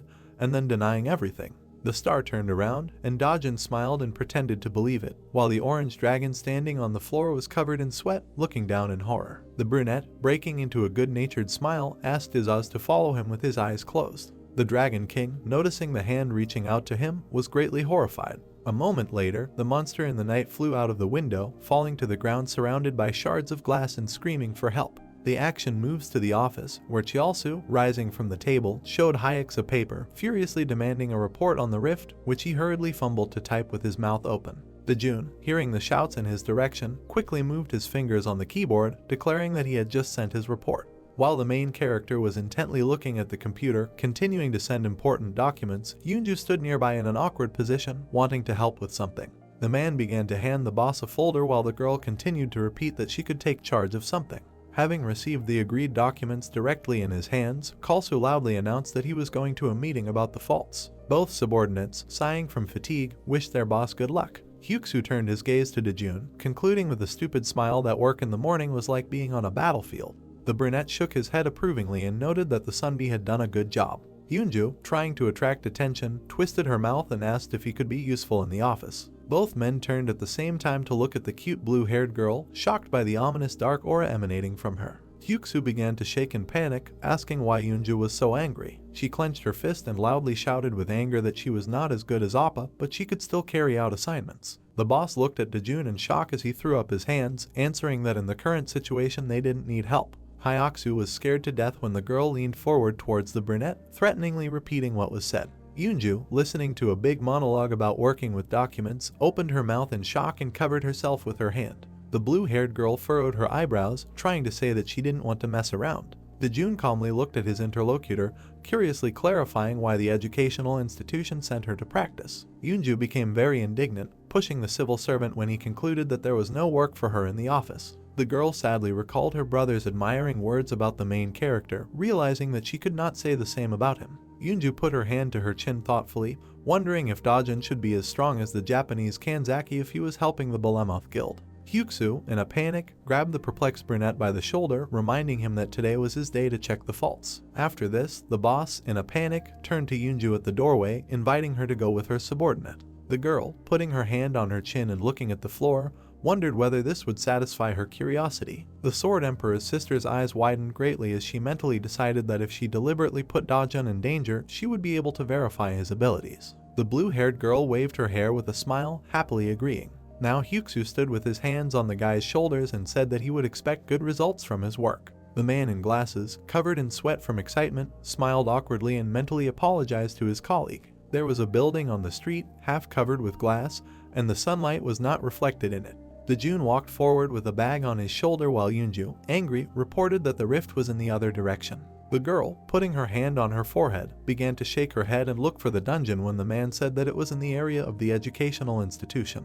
After that, Yunju got into a fighting position and, emitting fire, furiously declared that if the brunette was going to confess his feelings to her, then she would only marry a man stronger than her brother. Dojun, with his hands in his pockets, tried to explain himself to his interlocutor, but she stood with a dissatisfied look, believing that she was being lied to. The man began to look around, reporting a change in the flow of Kai, which discouraged Yunju. While Dojun looked with curiosity at the fissure running into cracks from which magical energy emanated, the girl turned away, putting her hand to her heart and concluding that she had kindled the man's feelings. After that, her mouth open in shock, Yunju turned around in bewilderment. Now large red fingers were poking out from the broken space where the hole had formed. Dojun watched with irritation, wondering why the outbreak phenomenon began here. The man stood calmly with a briefcase in his hands, and Yunju covered herself with her hands from the powerful whirlwind that arose when a menacing monster of enormous size began to come out to them. The girl, looking at the monster with big eyes, concluded with horror that it was a Balrog. While the Sword Emperor's sister watched the monster, shaking with intense fear, Dojun glanced to the side, asking her to move away. Yunju, still trembling, turned her gaze to her interlocutor and declared that it was impossible to escape from this monster. Suddenly she was overcome with shock and her eyes widened.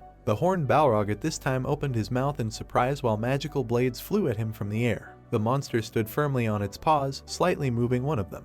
After this, the Balrog suddenly soared into the air, emitting furious screams. The main character raised his open palm with a gloomy look, willing the Dune to let go of the monster. He sent dark energy at the monster in the sky, engulfing its large red body. Then the Balrog, letting a bright light pass through itself, froze in horror, opening its mouth in a scream. Yunju covered herself and Dojun continued to stand with his arm outstretched as a powerful explosion with a blinding glow and fire thundered in the sky. After that, the girl, widening her eyes, looked up in amazement, blushing with admiration. Calm Dojun turned to the silent Yunju, asking if she was okay. He walked over and placed his hand on the Sword Emperor's sister's forehead as you looked at him in bewilderment.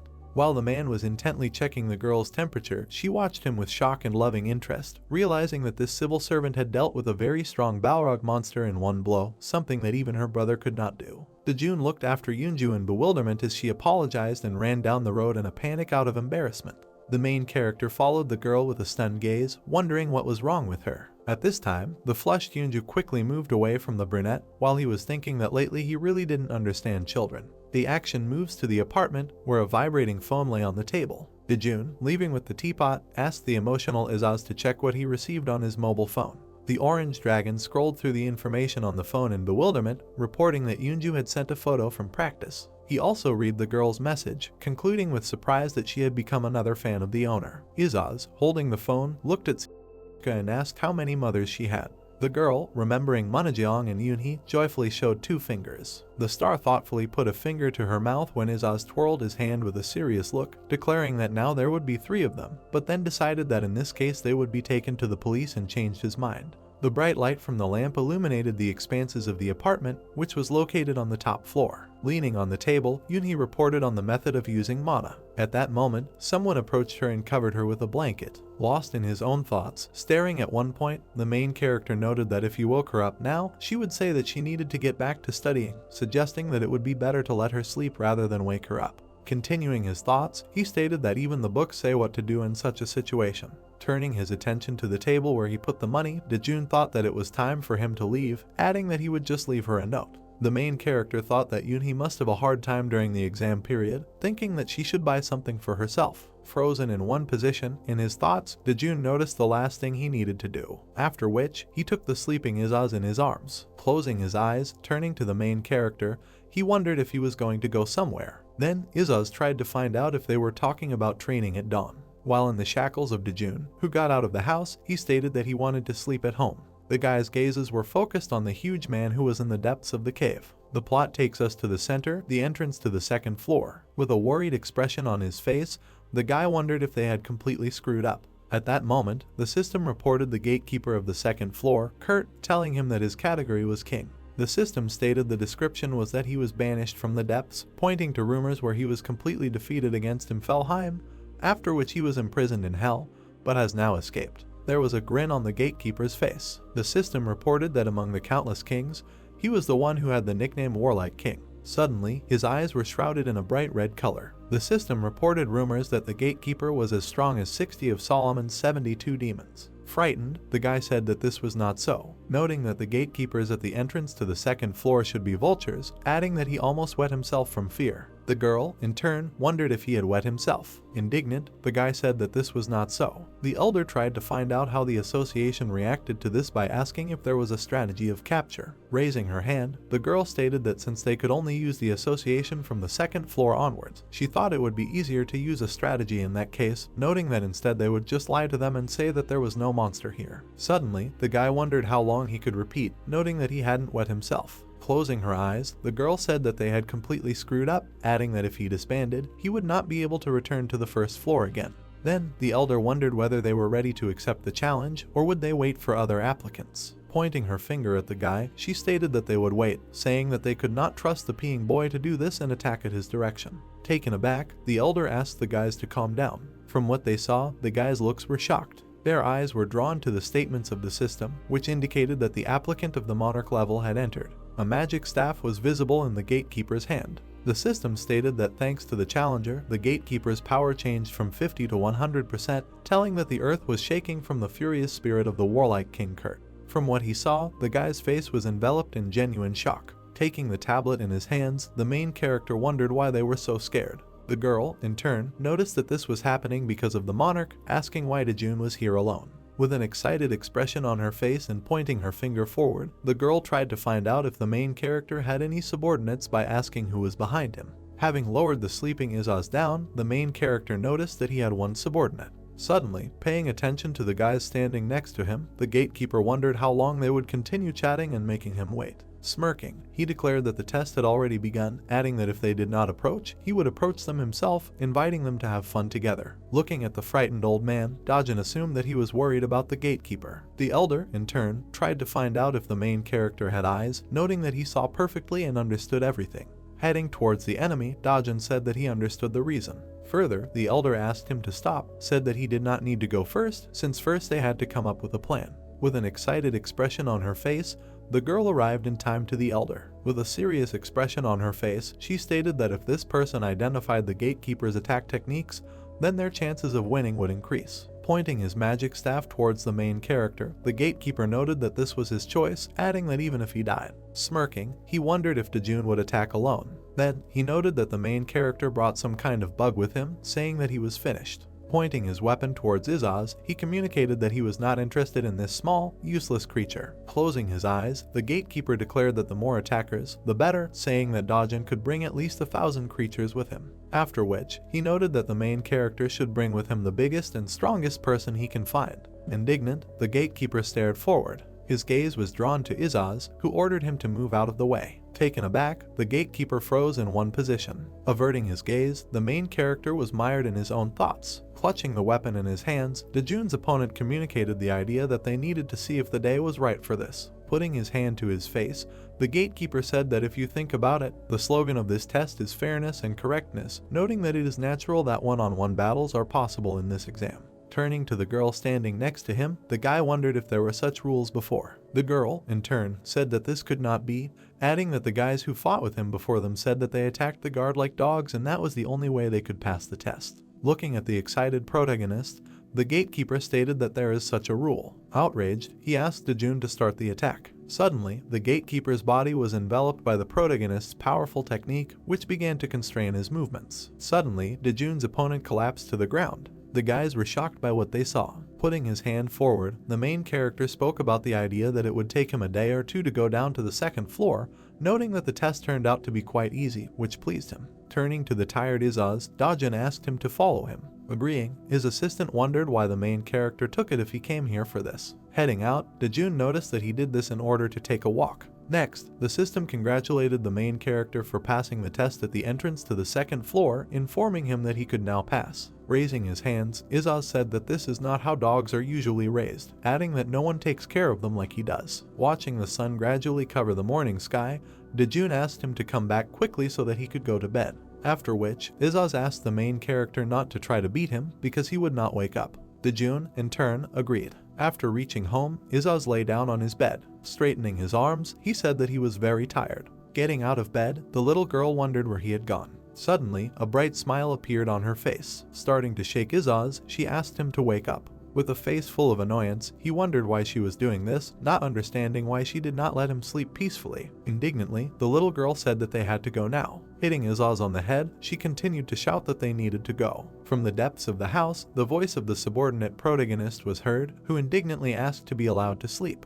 Happy that Izaz stood up, the little girl asked him to walk faster. In the vastness of the city, her voice was heard, which again asked her subordinate Dojun to hurry up. With a frustrated expression on his face, he tried to find out where she wanted to go. Pointing her finger forward, she informed him of the location. Sticking out his tongue, Izaz wondered why they were there. Suddenly, the guys saw that the sign indicated that the store was closed. Outraged, Izaz noted that he hadn't even opened, saying that supermarkets usually open at 9 o'clock. Taken aback, the little girl wondered if the supermarket was closed. With a surprised expression on her face, Izaz tried to find out if she wanted to eat ice cream secretly from the main character. Informed that this was not the case, the little girl replied that she wanted to cook breakfast for mom and dad. Fighting back tears, she said that was exactly what she wanted to do, adding that the supermarket had deceived her. Lost in thought, Izaz wondered if she was saying she wanted to cook breakfast. He folded his hands and tried to find out where she got the money from. The little girl said that her mother gave them to her for a little useful work. Pointing to the coins, she announced her savings, saying that she would use them to buy food for mom and dad. Taken aback, Izaz asked if it was 801, noting that it didn't matter. Having risen in the sky, he asked the little girl to wait for him here. A wallet appeared in his hand. Upon landing, he said that the bakery had already opened, inviting her to go there and buy something there. The little girl, in turn, tried to find out what it was. Pulling out his wallet, Izaz stated that it was his secret weapon. The children's eyes fell on the freshly prepared pastries. The plot informed us that the amount of stars savings is 801, and the minimum price for baked goods is 2,500 won. Crying, she said that she did not have that much money. Taking one of the buns, Izaz asked her to choose what she wanted. Seeing how many baked goods Izaz had collected, Star was shocked. Raising her finger, she reported the words of her mother, who said that if he does not have papers, then he cannot touch anything in the store. Turning his attention to the tray, which was overflowing with food, Izaz suggested that this should be enough. The star, in turn, said that this cannot be done. Having placed the pastries on the table, the main character's subordinate asked the girl to count him. She tried to find out if he needed the package, saying that it cost 101. Izaz replied that it was so. From what he heard, Star was shocked. At that moment, the girl reported that the total amount from Izaz was 47,101. Stretching out her hand, she stated that she only had 801, no more. Pulling the bill forward, Izaz asked the girl to take it. Starting to count on her fingers, noted that if he has 50,001, then it's in stickers. Overjoyed, she called the subordinate protagonist a very kind and good friend. Smirking, Izaz asked from now on to call him the King God General, Ultra Majesty, Lord of all Dragons, Lord of Heaven and Earth, Great Izaz. There were many clouds floating forward in the daytime sky. After closing the door, Dojun's subordinate asked her to repeat again what he should be called. Taken aback, Izaz wondered if the main character had woken up. Having said that this was so, he noted that it was time for them to go to work. Looking at Dojun walking forward, Izaz said that he had not done anything, adding that it was not he who suggested going outside. The main character, in turn, noted that he knows. Turning around, Dojun's subordinate froze in one position. Smiling, handing the pastries to her father, Siveta said that this was his favorite bread. Patting her on the head, the main character thanked her, saying that thanks to her, today he will eat deliciously. Looking at the smiling Izaz, Dojun noticed that he also did a good job. With a surprised expression on his face, the protagonist's subordinate stared at one point. Raising his finger, Izaz wondered if Dojun had just praised him. The main character said that his subordinate went with Sivezdotchka to the supermarket, adding that they went to the bakery and returned without causing any problems, noting that he would return the money spent to him at dinner. Wary, Izaz said that based on Dojun's voice, he got the feeling that he was scolding him. Without letting him finish, waving his hand, the main character said goodbye to his daughter. After asking him to stop, the subordinate wondered how he knew that they went to the supermarket and then to the bakery. With a dumbfounded expression on his face, Izaz once again wondered how the protagonist knew about this, adding that he needed to hear an explanation. Approaching Star, Karsil tried to find out if Dojun had already left. Putting his hand to his chin, Izaz noticed that the main character does not live using some kind of cheat codes, not understanding how he always knows everything.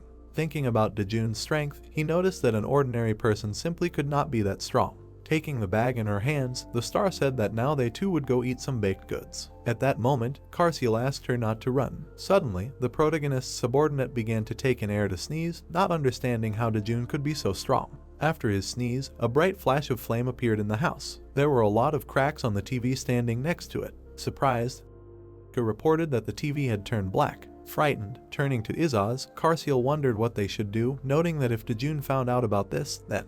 Holding his hat, Izaz declared that everything would be fine. Karsil, in turn, tried to find out what he was talking about. Turning around, the main character's subordinate asked him to wait for the guys here. Gathering his things and his thoughts, Izaz said goodbye to his younger ones and his home. Grabbing him by the leg, Karsil declared that this was their home, asking where he was going.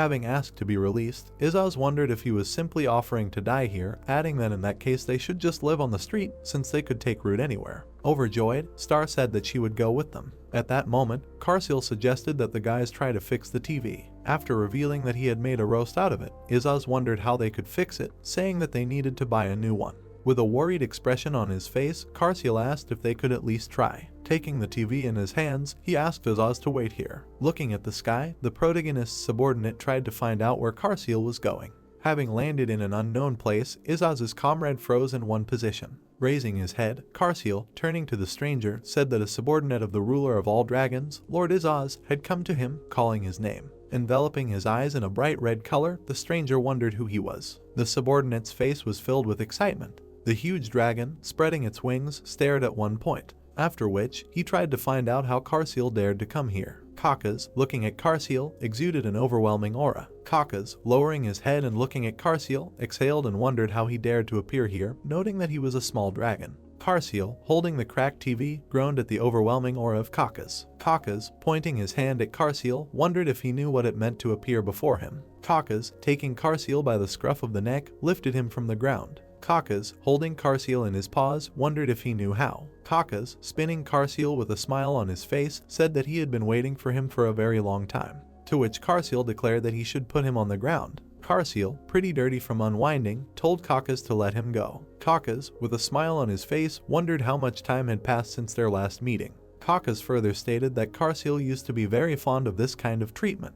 Kakas also wondered why he doesn't like this now. Carseal, holding a broken TV in his hands with a horrified expression on his face, wondered when this happened. Carseal, standing on the ground and holding the rising vomit, announced that he had something to say, to which Kakas wondered if Carseal was feeling unwell. Kakas, disappearing in a cloud of smoke, said that he may have gone too far with the display of feelings, after which Kakas said that if he started to feel dizzy, he needed to report it. Kakas, turning into a man, stood on the ground. Kakas, folding his arms and looking at Carseal, wondered why he came here, noting that he was a cute little kid, to which he said that he was dizzy. Carseal, closing one eye and leaning on the TV, said that if they could not fix it within 2 hours, Izaz would die. Kakas, looking at the broken TV with a surprised expression, wondered if it was true that Izaz would die. Kakas, holding back his laughter, looked at Carseal. Kakas, closing his eyes and laughing, wondered if Carseal knew what he was talking about. Kakas, closing his eyes and remembering the image of Izaz, wondered that this merciless ruler was not in danger, noting that it was funny to hear this. Kakas, remembering the devastation that Izaz caused, said that the dragon family is strong and is at the top of all living things,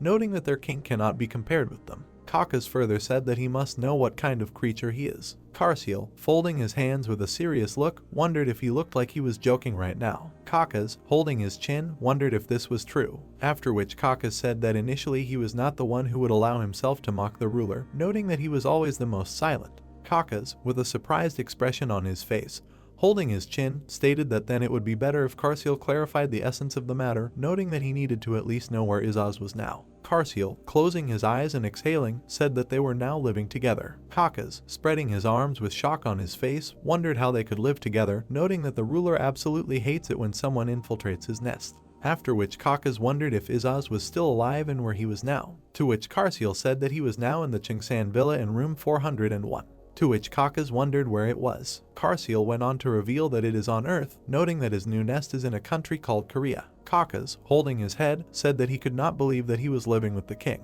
After which Kakas wondered if this meant that if the TV was not repaired, Izaz would die in 2 hours. Carseal, closing his eyes and holding the TV in his hands, said that this thing belongs to their great master Dojun. Kakas, with a surprised expression on his face, wondered who Jun was and why he was their master. Kakas, looking at Carseal, wondered if he had betrayed Izaz. Carseal, looking at the angry Kakas, said that Izaz also calls this man master. Kakas, hearing Carseal's words, was in incredible shock. Carseal, raising his hand and waving his head, said that he had no time to explain and swear. Carseal, holding out his hand and looking at Kakas, said that if he did not fix the TV in the remaining hour and 40 minutes, Izaz would die. Carseal, raising his hands and closing his eyes, said that in this case Kakas should hurry up, to which Kakas said that he would fix the TV. Kakas, bowing his head and scratching his cheek with his finger, said in his thoughts that he had already heard the name Dojun somewhere. Kakas, with a thoughtful expression on his face, said in his thoughts that he heard this name when he disobeyed Izaz and did not leave the nest. Carseal, having hit Kakas in the leg, wondered why he did not start fixing the TV. Kakas, clutching his leg, said that he never left the nest and always followed Izaz's orders, to which Carseal wondered what he was talking about.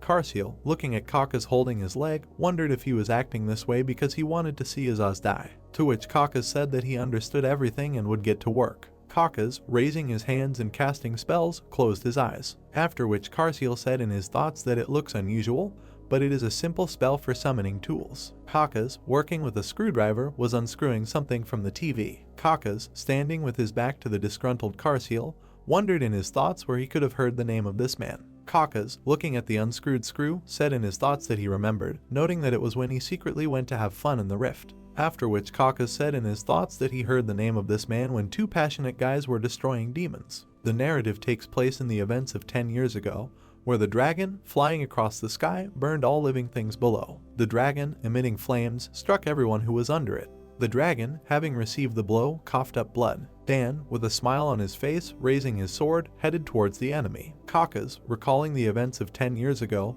where Dan was running after a cheetah, said in his thoughts that he heard his name at that time. He then wondered in his mind that maybe he should have caught that guy instead of sneakily observing. The cheetah, running away from Dan, said that if Vapula found out about this, he would not leave them alone. Dan, jumping and swinging his sword, wondered how this cat would know about this if they killed them all. The cheetah, having received the blow, screamed in pain. The cheetah closed its eyes and coughed up blood.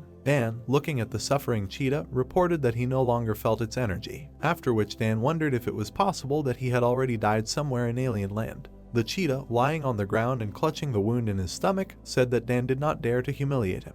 Dan, swinging his sword, said that he was surprised by such devotion to the ruler. Dan, having cut off the cheetah's head, said that he could do nothing but threaten with his vapula. Dan, turning to the guy sitting behind him, wondered if he shouldn't at least pretend to help him. Dan, looking at the guy with the book, wondered if this book was not an ordinary novel. After which Dan said that according to what was written, such a hero could not exist in reality. The guy, throwing the book aside and closing his eyes, said that it really looked like a novel. After which the guy said that recently there have been a lot of books that are full of lies. The guy, looking at the blood-soaked book, said that even the gods were afraid of him, noting that the world and all things bow before him. The guy, closing his eyes with a grin on his face, said that his appearance was always amazing, noting that, as a creature should, it makes even the gods shudder. The guy, remembering the huge green dragon, said that the hero descended into this world on the heavenly dragon of happiness, noting that the heavenly demon was born here to destroy this world. The guy, remembering the worshipping men with swords, said that it was the king of 1,000 demons. The guy, remembering the main character, said that the king's name was Dojun.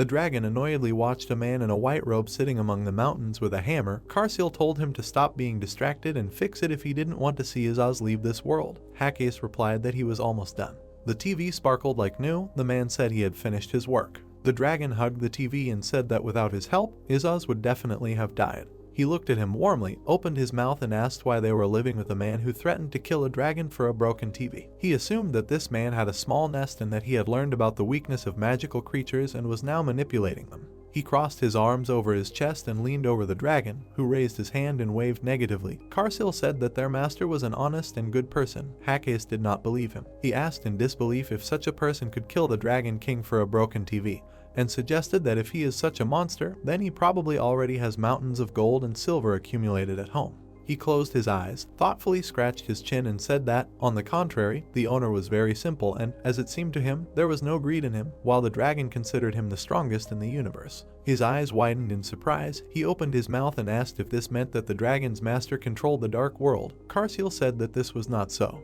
He closed his eyes, ready to cry, clenched his paw into a fist and said that the owner does not expect anything from them in return and treats them like his children. Of course, he gets angry when Izaz breaks something, but he also gives instructions. He spread his hands. The dragon didn't finish the last sentence and Hakase wondered why. He pressed his paws to his cheeks, opened his mouth wide in horror and said in a trembling voice that he had forgotten about the order that his owner had given.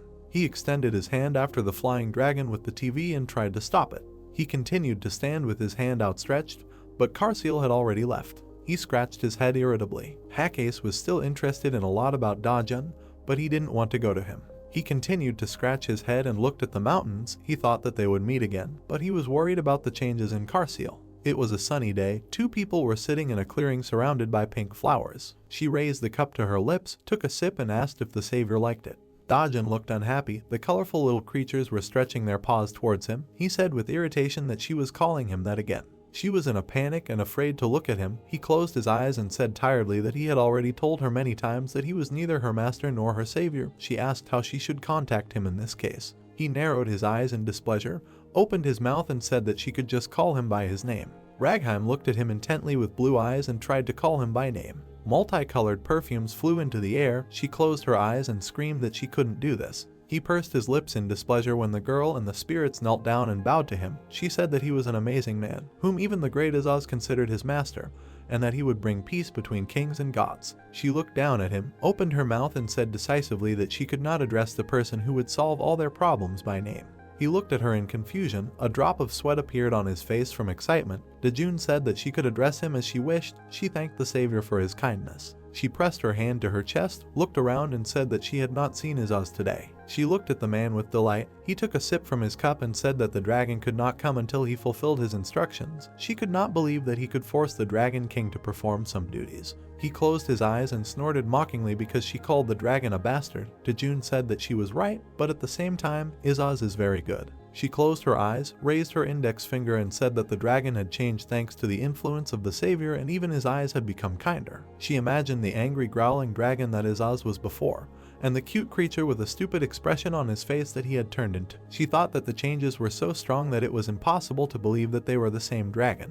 She tilted her head slightly, opened her mouth and said that his eyes became more alive and she heard him laugh for the first time in thousands of years. She looked at him with widened eyes and said that this change was amazing. Multicolored spirits were pestering Dojun. He looked at her indifferently and decided not to comment on her words.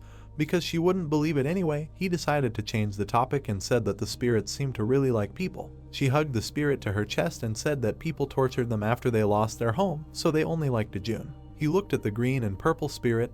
They were smiling happily and jumping up and down. The girl said that she was also surprised by their behavior because they had never liked anyone so much. She opened her mouth in surprise when he stood up. Ragheim did not want him to leave. She continued to sit on her knees. Dojun waved his hand, driving away the annoying spirits, and said that he had to go because he had already collected all the necessary information about the rift. The spirit hovering next to him became depressed. The man looked down at his interlocutor, opened his mouth slightly and said that he was also leaving because he was worried about his assignment. She looked at him questioningly and asked what he ordered Izaz to do. He turned away, raised his hand and waved, avoiding answering. He said that he had given him a very important task. The dragon froze in fear when they heard that the owner had returned. Dojun stood near the door. Karsil bowed to him and greeted him. Izaz stood sideways to him. He quietly greeted him. Something caught his attention. He opened his mouth and said something about the TV. The TV was shining clean. He noticed this. Izaz screamed. The orange dragon hugged his leg and said that he missed him very much. He looked carefully at his ward and menacingly asked if he had really done that much wrong. The dragon lowered his eyes guiltily and said displeasedly that he had already decided everything. Izaz waved his paws in panic when Dojun turned away from him and asked where the star was. The dragon sweated with excitement. He opened his mouth wide and tried to stop his owner. He looked at him questioningly. The dragon turned around in confusion when the little star asked if Dad had finally come. The girl in the pink dress crossed her arms over her chest, puffed out her cheeks and looked at him displeased. He leaned towards her, but she was unhappy. Dojun asked what happened. She replied that nothing happened. He turned to the drooping dragons and asked what was happening. Karsil pressed his paws to his stomach and shook his head. Izaz scratched his cheek, trying to come up with an excuse. The action moves to the two-story brick building of the Jjij Cafe. The dragons were sitting guiltily at the table opposite Dojun. A still dissatisfied girl was sitting next to him. He realized that Star was angry because the kimchi soup that Izaz had prepared was too spicy. He raised the cup to his mouth. The girl pouted even more and said that she was not angry. He did not argue with her. The dragon spat out the water he drank when Yunhee asked with a smile if he had made the soup himself instead of ordering Karsil to do it. Sweat ran down his face. He squinted and tried to say something. He froze in fear, sweating even more, when Dojun looked at him sternly and asked if he started cooking because he had done something bad. Karsil watched with his mouth open as Izaz began to spoon-feed Star. The girl's cheeks turned red. She began to chew the food. It was delicious. The dragon froze with a spoon in his hand. When the girl pressed her hands to her cheeks and said with a satisfied smile that it was delicious, he asked if she wanted more. The purple dragon sat with his eyes widened in shock, Izaz giving him a displeased look as he muttered that he never shared food with anyone, preferring to eat all the meat himself. Karsil was frightened when the orange dragon began waving its paws and demanding to repeat his words. Star asked Yunhee for more. Dojun calmly continued to drink. Izaz chased after the other dragon, shouting threats.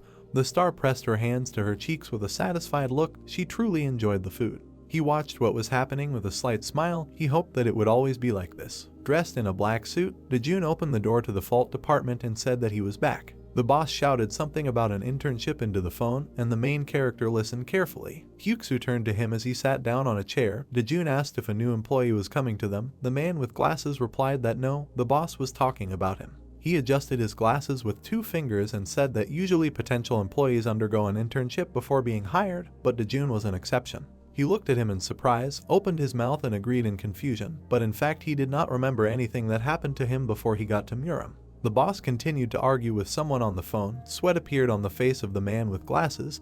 The main character turned his head and looked at him. Hyuksu said that he needed to do an internship to move up to the 8th rank. He asked why he couldn't just go for an internship. He exploded in anger, opened his mouth and shouted at his interlocutor that he knew very well that this causes problems every year at the end of training. He introduced drunk people drinking alcohol and said that every time there are allegations of beatings and cruel behavior, so he will under no circumstances let Dojun go there. He invited the interlocutor to take responsibility if the employee decides to quit after the internship. He hung up the phone angrily when the other person said that Dojun still needed to do an internship. He was annoyed that the other person didn't listen to him. The main character looked at Hyoksa in surprise. He sighed and explained that many people leave their jobs after such an internship. Someone took out a couple of sachets from a box of vitamins and medicines. Heksu said with a smile that the manager does not like it when his employees are treated with disdain. He put the box on the table with a dissatisfied look. The leader closed his eyes, opened his mouth wide and told Dojun to drink and eat everything himself without sharing with anyone. He closed his eyes, smiled slightly and agreed. The still angry leader told him to be sure to let them know if they made a fuss or caused problems. He nodded in agreement. The action moves to the evening of the same day, to a strangely shaped building with luminous windows where the Hunter's Bureau was located. A dark-haired man knocked on the director's office and asked if he could come in. The owner of the office allowed it.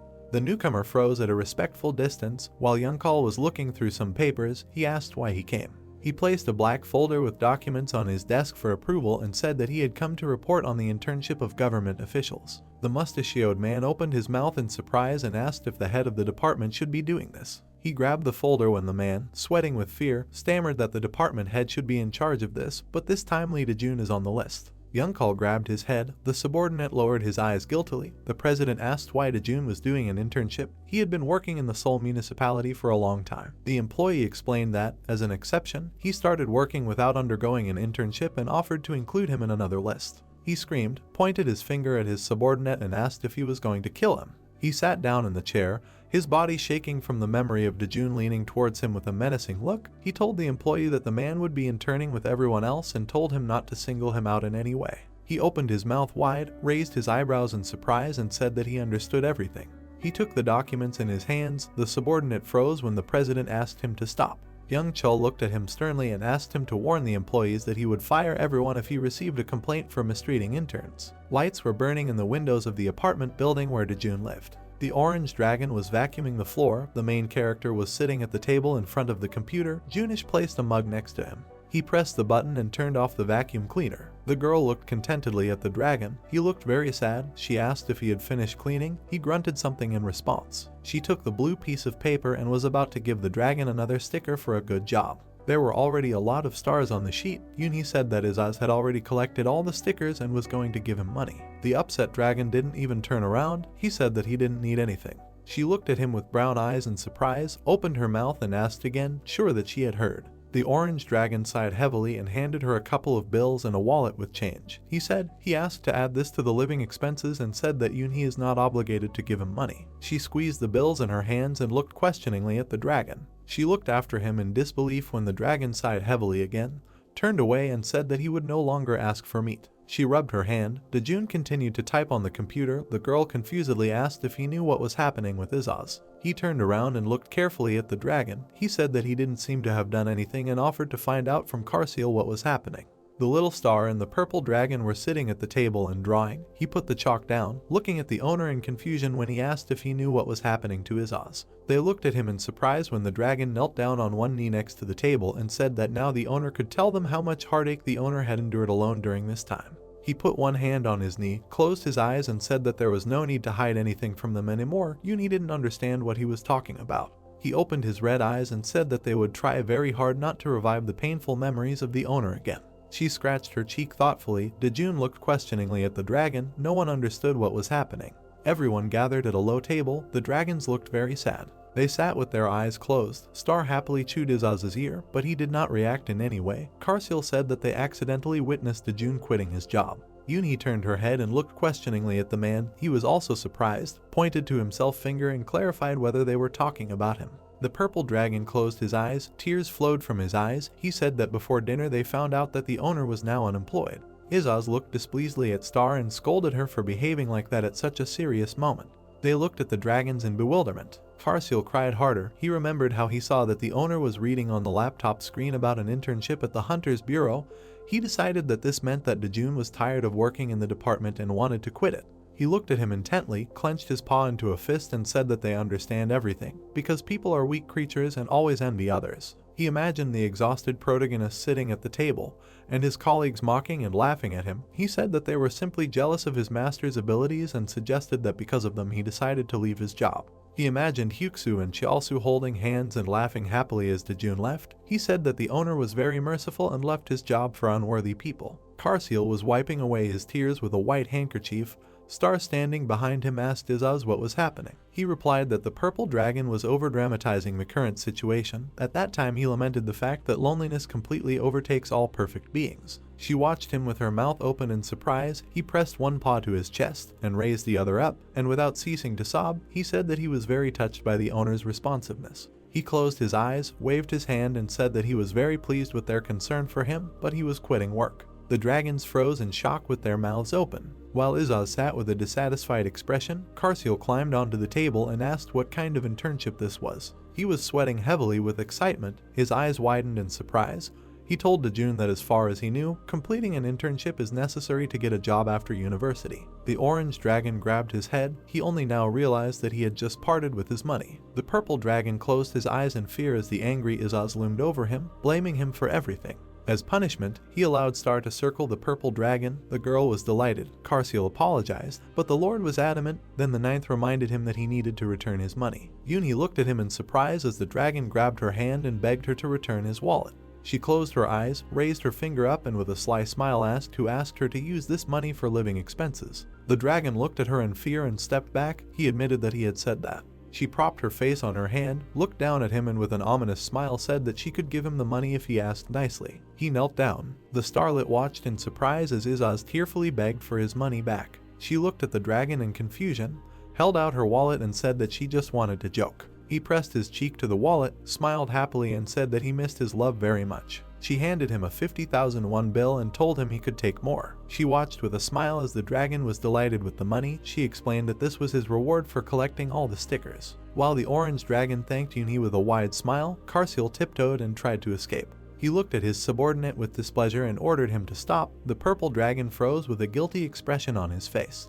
Izaz loomed menacingly, growled angrily, and asked where he was going to run away. He ran. The other dragon began to catch up. Star excitedly decided to join the game, and Yunhee waved her hands and tried to calm them down. The next morning, Dojun's internship at the Hunter's Bureau began. The man in the pink shirt was talking on the phone.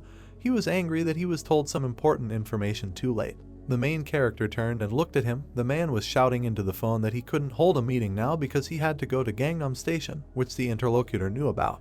He carefully watched the boss, who had lost his temper, who was shouting that in order to prepare a meeting with the top-ranking guild, it was not enough to simply report the meeting materials. The interlocutor suggested entrusting this matter to an intern. Dojun looked away. Sweat appeared on his face. The boss raised the phone to his mouth and shouted that working in a department and an internship in a bureau were different things. The main character thought that he mastered the art of voice manipulation. He looked at the smartphone screen. The interlocutor hung up. This angered him even more. The man sighed heavily and looked at the intern. He seemed rather thin to him. The boss was worried that the hunters would break his bones if something went wrong. Dojun sat with an indifferent look, as if nothing had happened. The boss walked over to his desk and called him. He scratched the back of his head and said with a confused expression that he usually doesn't assign complex work to interns, but now there is no other choice. He opened his mouth in amazement and leaned towards the intern when he said that he had already prepared for the meeting. The boss was worried that he did not know how everything worked in the bureau and warned that in case of a mistake there would definitely be problems. The man pressed his hand to his temple when the subordinate said that he would take his words into account. He didn't understand Dojun's stress tolerance, or he was just stupid. He walked to the door, waved his hand, and said with sympathy that it must be very difficult to do an internship in the busiest department, promised to return soon, and warned that he was entrusting this matter to an intern. He looked at him with wide eyes, opened his mouth, and said that he was not trying to burden him with hard work on purpose. He apologized for giving such a responsibility to the intern. The man slammed the door and sighed heavily. He was angry that he had to apologize and make excuses because of stupid managers, and doubted whether he had done the right thing by entrusting the meeting to an intern. The main character closed his eyes and picked up a stack of papers. He thought that the materials did not contain the name of the guild. It was only known that it had a high rank. However, he was sure that everything would go well. He was much more worried about whether he had eaten. People were sitting at a table in a room with high windows. A man in a black suit wiped the sweat from his face with a handkerchief. He smiled widely and said that the hunters had arrived earlier than they expected. The hooded man opened his mouth and asked what about the meeting. The man clasped his hands, closed his eyes, and hastily said that the meeting would begin as soon as the trusted representative arrived. He apologized for the delay and asked to wait for the hunters a little longer. The guild member was indignant and suggested that they did not want to sign a contract with them. The door opened. The bureau employee tried to convince the hunter that he was wrong. The hooded man opened his mouth at the sight of Dojun in a black suit and with a folder in his hands. The bureau employee said that this was the person in charge they had been waiting for. The main character apologized for the delay. The hunters watched with open mouths as the bureau employee scolded the intern for being late. He nodded his head and said that he would take his words into account. The hooded man was sweating with excitement. He opened his mouth wide and said that you shouldn't treat a person like that, even if he was a trainee. The main character turned to the hunter when the bureau employee reminded the guild member that he himself had promised to cancel the signing of the contract if the trusted representative did not hurry up. He waved his hands and said that he had not said anything like that. The rest of the hunters were frightened when he turned to them and asked them to confirm his words. They did so hesitantly. He pursed his lips, looked thoughtfully at the hunters, and said that he did not expect to meet them here. The bureau staff watched with open mouths as the intern told the hunters that they were behaving unusually. The Icarus Guild members removed their hoods, with guilty expressions on their faces. The bureau employee continued to watch with his mouth open. The guild members stood up. Dojun said that they acted and looked different than usual. He looked at them intently, opened his mouth and asked if this was their true appearance and style of behavior. Minhyuk raised his hand and excitedly said that everything was wrong. Asked why Dojun was here, the main character replied that he was undergoing a temporary internship to receive the necessary training. Behind the main character, one employee leaned over to another and, covering his mouth with his hand, asked what was happening and why the hunters were in awe of the new trainee. The boss said that it was time for them to leave. The subordinate watched with incomprehension as his boss at the door turned around with a wide smile of successful negotiations. He scratched the back of his head in confusion.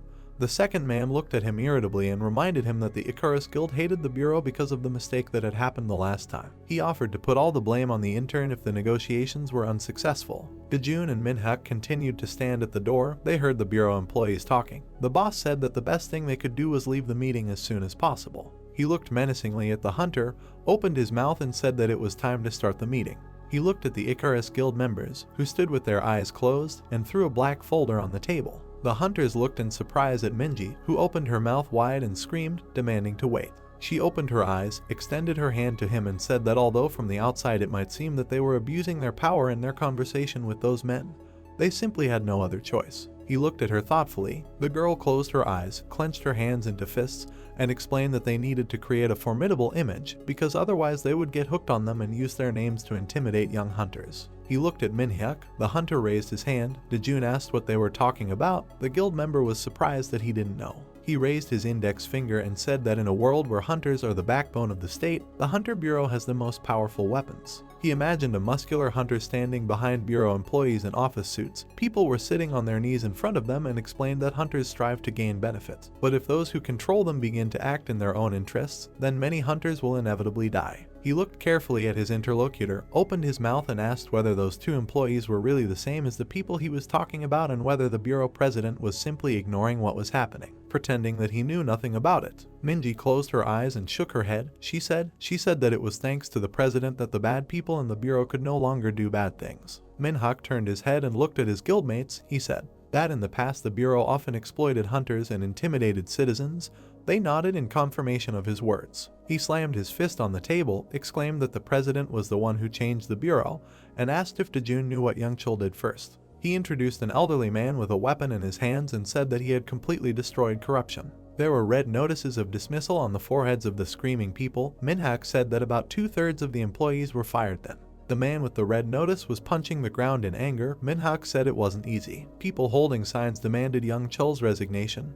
Minhyuk explained that the remaining corrupt staff had rebelled. The foot of the man in the black suit fell to the ground. A hunter in red and black armor stood in front of the bureau president. Minhyuk said that then the members of the Behemoth Guild stood up for Youngchul. The man in the black suit raised his hands. The satisfied smile on his face was replaced by despair due to the dismissal. The president, with the support of the guild, was able to get rid of all the corrupt employees. He scratched his chin thoughtfully. Dojun couldn't believe that something like that could happen. There was a large white table between the main character and the hunters. They could not believe that he had not heard about this story, because it had been reported on the news for almost a month. He tensed when someone raised their index finger and said that the shadow always remains. He did not understand what they were talking about. Minhyuk, with his index finger raised, presented a silhouette of himself and an official handing him a stack of money. He said that when you get rid of one bad employee, another immediately takes his place. Minji looked at him questioningly when he said that Dojun should be careful too. He rubbed his chin thoughtfully and looked at his interlocutors blankly when Minhyuk said that an employee he knew said that cases of bullying of lower status employees had become more frequent recently. He raised an eyebrow and said that killing interns had become more common.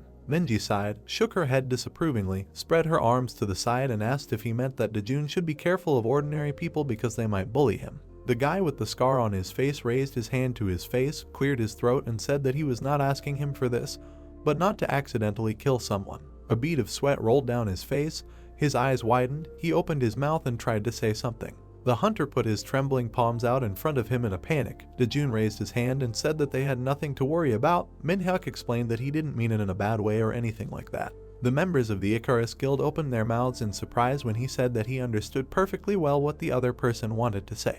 He closed his eyes, scratched his chin, and said that although his internship supervisor might look angry, he was a good person. A man walked past a building with bright signs. He was talking on the phone. Duckby said that an intern had gone to negotiations. The manager became furious. He sighed heavily and said that he could not cancel the meeting in Gangnam unless, of course, the leader was willing to return from Hawaii and go to the meeting himself. The man in sunglasses asked threateningly what he just said. Duckby, with a dissatisfied expression on his face, replied that it was nothing. A man relaxing on the beach with a flower wreath around his neck shouted that sending an intern to negotiate was a bad idea, because the guild might decide that the bureau was looking down on them, and the company now strictly monitors the quality of work and severely punishes any mistake. He pulled the phone away from his ear and sighed heavily. He said that at this stage the negotiations were over and the intern only had to show the presentation. The boss asked what he would do if the guild required additional negotiations. A message from Dojun appeared on the smartphone screen stating that the negotiations had been completed and an agreement had been concluded to increase the bureau commission by 2%.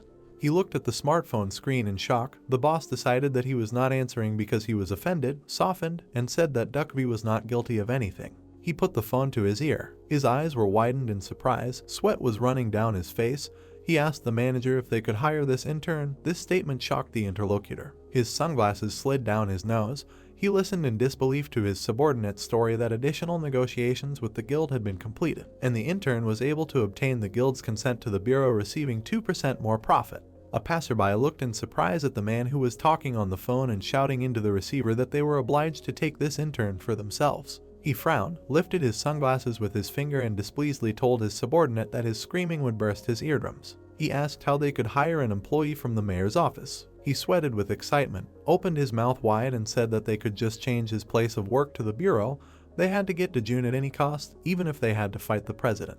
The man in the Hawaiian shirt raised his hand and shouted in anger that he was not going to fight the president because he would have to do it. Not Duckby. He scratched the back of his head in confusion, looking at the phone when a subordinate demanded that he fight for this intern. 3 people were standing on the landing. One of them asked the other how the preparations were going. The men smiled contentedly. One squeezed the other's shoulder. The boss said that on Saturday he would bring a document announcing the best intern of the year. He replied that, as expected, he was the only one who thought about his subordinates. The other guy scratched his head, thanked the leader and promised to put in a good word about him with his father. The man cleared his throat and said that Huo shouldn't do this, but he would be very grateful if he did. The other man smiled widely and said that this is how graduates should take care of each other. Everyone turned around and listened carefully when they heard Dojun talking to Dewey. He was persuading the main character to move to their department. He looked sternly at his interlocutor, opened his mouth and reminded the boss that such conversations with an intern were dangerous. He frowned and bulged his eyes, confused. He said that in this case, when Dojun joins the staff, he will work even better than during the internship. 3 employees looked after them suspiciously as they walked up the stairs. Duckby looked at him and said that he had never met such a professional. The main character said that if anyone heard their conversation, he would think that something bad was happening, so he would prefer pretend that you didn't hear anything. The man watched with irritation as the boss fell to the floor and grabbed Dojun's leg. He promised to be kind to him and start the day with a morning hug if he transferred to their department. He squinted, sighed, rubbed his chin thoughtfully and said that he thought Dewey was pretty smart, but now he was acting like a fool, the other man adding that he had gone crazy from his fruitless attempts to recruit Dojun. He watched grimly as the men discussed filing a complaint with the president if Dojun was hired. He was sitting alone at a large table in the dining room. He was lifting his spoon to his mouth when someone placed his tray next to him and called his name. He looked questioningly at the stranger. He closed his eyes, smiled widely and asked if he could sit with him. The man did not mind. He continued to eat. The guy sat down on the chair opposite and asked if he was the intern everyone was talking about. He kept a wide smile on his face, although his interlocutor's monosyllabic answers irritated him. He suggested that Dojun work out together on the weekend. The man closed his eyes, opened his mouth and asked if he was talking about the place where all the trainees gather. A plump man in a cardigan looked at them carefully. The guy smiled shyly and said that he was very shy, so he only gathers those he knows for this event. The guy turned around. Dojun paid attention to the people standing behind the guy and realized that he had invited them to study together. A plump man in a cardigan crossed his arms over his chest. 2 more people stood behind him. He said that he was a great intern and didn't look anything special. The guy with an embarrassed smile explained that his friend might talk rudely, but he has a good character. He narrowed his eyes and looked at them with displeasure. He looked at their clothes, shoes and watches and decided, estimated the cost and realized that this was a meeting of rich boys. He pressed his hand to his chest, closed his eyes and with a wide smile asked the man if he thought this group would be useful for his future. He stood up, took the tray of food and said that he seemed to need time to think and gave the time and place of the meeting, which was to take place on Saturday at 1 o'clock in the afternoon at the training center. The man in the cardigan waved his hand in annoyance and shouted at his friend's back that it looked like they were bowing to him and that Dojun didn't deserve them asking him for anything. The man continued to eat. The guy clenched his teeth in irritation and told his friend to shut up. The spoon hovered over the bowl of salad. Dojun thought that the political struggle had already begun. He brought the spoon to his mouth, remembered the conversation with Minhyuk when he said that bad people are replaced by other bad people and thought that such moments make him envy those who live without thinking about anything. For example, like Izaz, because that the world will never become such that you cannot worry about anything. The orange dragon narrowed his eyes, opened his mouth and said in a trembling voice that this was impossible. He stood behind the purple dragon and waved his paws in panic. He accused Karsil of lying, but with a serious look said that the Lord needed to come to terms with the fact that he wrote a dictation worse than the star, who had recently arrived in Korea. He looked at 2 tests, where points were marked in red pen. Izaz scored 15 points in total and Zvezdachka 50. He screamed and waved his paws when the girl pressed her palm to her face and began to tease him. The star had been on Earth for several days, and the dragon had been for several months. He froze with his mouth open and realized something. The girl squinted her eyes insidiously, pressed her palm to her mouth and said that she had won, which means he must keep his promise. 1 dragon grabbed his head, the second fell to his knees. They asked her to change her mind, girl, but she was adamant. Izaz squeezed his cheeks. Karsil clenched his hand into a fist.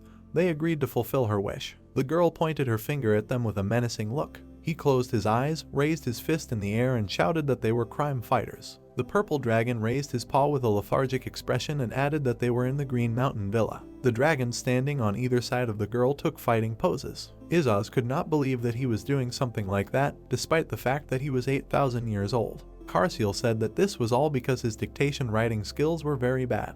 His eyes flashed menacingly when the purple dragon pressed his paw to his face and laughed at the fact that the Lord wrote a dictation worse than a 3-year-old child. He cowered in fear, pressed both paws to his face and trembled as Izaz shouted that he had spoken the truth and only a true faithful servant would dare to tell the truth to his master. He took a step and cracks appeared from his paw. Armed with a sword, Izaz loomed menacingly over his subordinate. He threateningly said that servants who speak only the truth usually die young. He turned around and looked at the girl with displeasure when she said that they had to hurry. Karsil continued to tremble on the floor.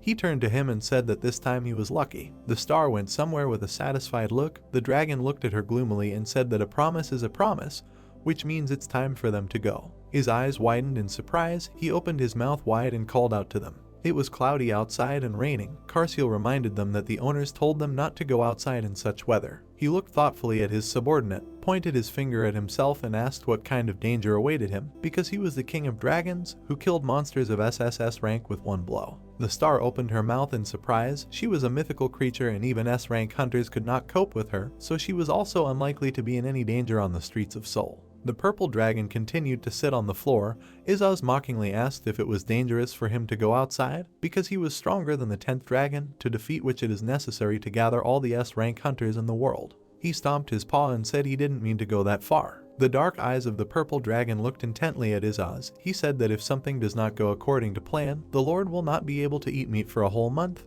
This was a very strong argument. He looked in surprise at the other dragon, who only snorted mockingly in response. Karsil's argument did not work. She put her hands on her hips. The dragon crossed his arms over his chest and asked to remind him what she told him. Star said with irritation that they could go out. She opened her green eyes, opened her mouth wide and added that only if they weren't caught. They waved their hands joyfully. Karsil watched with displeasure as the dragon and the girl high-fived each other. Izaz said that he didn't like to get wet in the rain, but he would come out today. She thanked him. He sighed heavily and thought that Zvezdochka's upbringing had already failed. The dragon and the girl took umbrellas and put on raincoats. It continued to rain outside the window.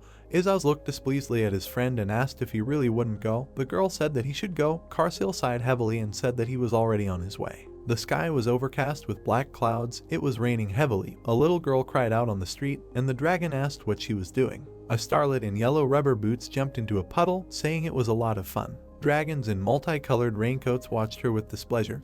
Karsil was not happy that he finally went outside. Izaz made an ironic remark that the child's problems were as small as himself. Raising his burning paw, he wanted to hit the puddle with it, telling the girl to carefully watch how to really have fun. Karsil stood behind in fear. Splashes of water flew in all directions. Because of the strong impact, the stones that had previously been lying on the ground flew into the lamppost, almost destroying it. Screaming in fear, the purple dragon summoned a shield in front of Star to protect her from the flying rocks. The girl's eyes sparkled with delight. Izaz found himself on the other side of a huge shield. He raised his eyebrows in surprise and put his paw to his chin. Taking off his shield, Karsil clenched his fists and shouted that this blow could destroy nearby buildings, and then the owner would kill his friend for such an act. Tapping his fingers together in confusion, Izaz stated that he himself had planned to stop the wave and that his strike was only aimed at the water, not the land. The star raised her hands in admiration and said that it was very cool. A dissatisfied Karsil stood behind her. Squinting, the red dragon began to talk about what would happen when the star grew up.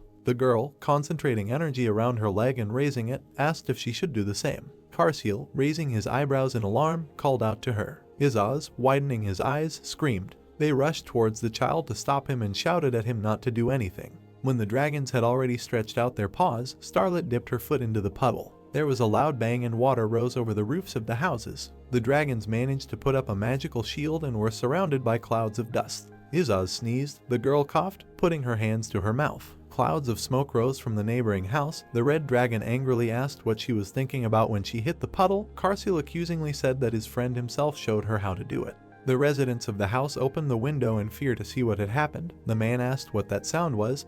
The woman could not believe that it was because of the children. Smoke enveloped the nearest houses. Someone was afraid that there might be a monster here. Someone noticed that there was no sign of a fault anywhere. Lowering his eyebrows in dissatisfaction, Izaz asked if they had screwed up badly. Karsil, standing next to him, answered in the affirmative. The red dragon grabbed Starlet by the waist. Taking her in his arms, he ran away along with the second dragon. The residents of the neighboring houses were scared, thinking that a fault had opened somewhere and that they needed to inform the police about it. The main character walked down the street with an open umbrella, noticing what was happening. He saw smoke pouring out of the houses. Lowering his eyebrows indifferently, Dojun thought that the kids were having a good time. Karsil and sat guiltily on their knees, turning to the guy. Izaz sat next to him, raising his trembling paws high.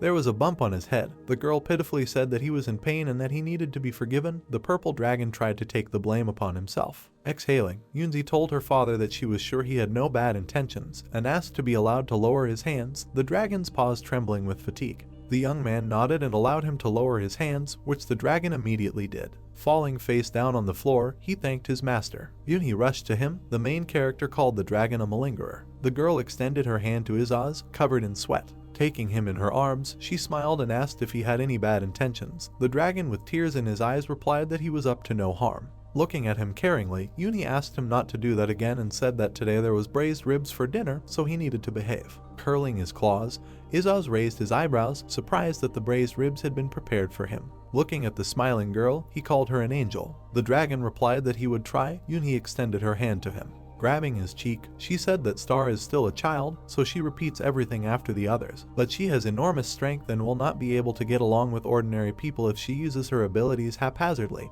and therefore the dragon must teach her to control her powers. Tears flowed from Izaz's eyes. He thought that Yunhee and the owner were really relatives, because the father beat him with his fists and his daughter with words. The red dragon turned pale. The little star looked at him pitifully, and Karsil, throwing up his paws, called his mistress and distracted her from moralizing. Placing his fist on his chest, he stated that he was studying something interesting and would like to try to tell her fortune. The dragon said that he studies fortune telling on Midub when he is bored and has nothing to do, and asked if the hostess knows about fortune telling on rice. Yunhee, holding a pale Izaz in her hands, answered in the affirmative and asked why he was interested in such things. Poking his finger at his friend, Karsil declared that everyone is interested in the future. Closing his eyes, he suggested going to tell fortunes. The girl happily agreed. Glancing at his friend, the dragon whispered that this was a chance to escape. Izaz shed tears as he praised his dedication. Smiling, Yunhee asked her father to tell his fortune first, causing Karsil to tense up. He looked around, thinking about the owner. The main character calmly raised his mug. The dragon did not know whether the strongest man in the world needed fortune-telling.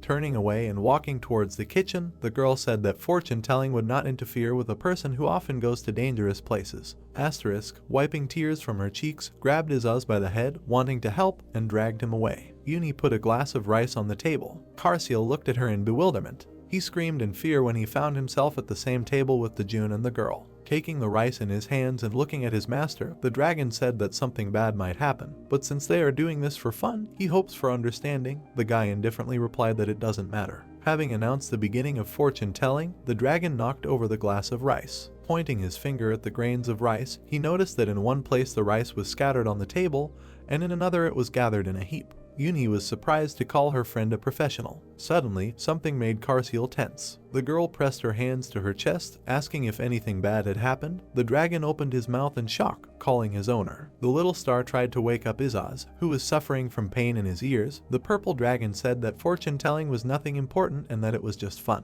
Crossing his arms over his chest, the main character listened to the prediction, which spoke of the approach of a small and large threat.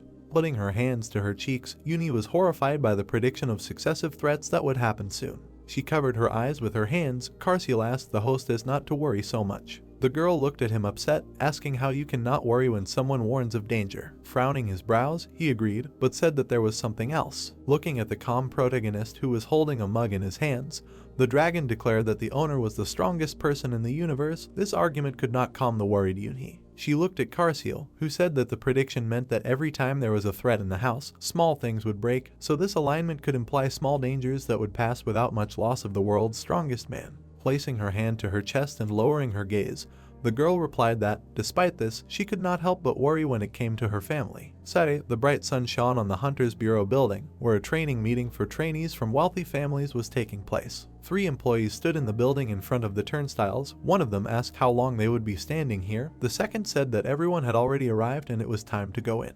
The youngest of them looked at his watch and said that he should wait a little longer because there was another person coming. The man with glasses asked who this person was. Without taking his eyes off the door, the guy replied that they had invited someone in the dining room, but there was time left before the set meeting hour, so they needed to wait a little longer. The bespectacled employee said displeasedly that ordinary people do not understand the importance of time at all. The main character appeared at the door. Noticing him, the young worker raised his eyebrows and asked him to come towards them. Other people ran towards him. The staff gathered around Dojun, bowing and inviting him to enter the bureau. One of the workers noticed Yongnyeol, the planning director, bowing in the crowd and asked why such an important person was bowing to someone. The man with glasses looked at what was happening in bewilderment, wondering why the main character was invited to their group and how influential the people behind him are. He stated that they should have told about this earlier, especially if Dojun joins their group. The intern continued to watch the guy. He didn't pay attention when the bespectacled worker said he would have to try to make a good impression. The main character approached the trio, noticing that they had arrived much earlier. A man with glasses showed him the right direction with his hand and asked him to go forward.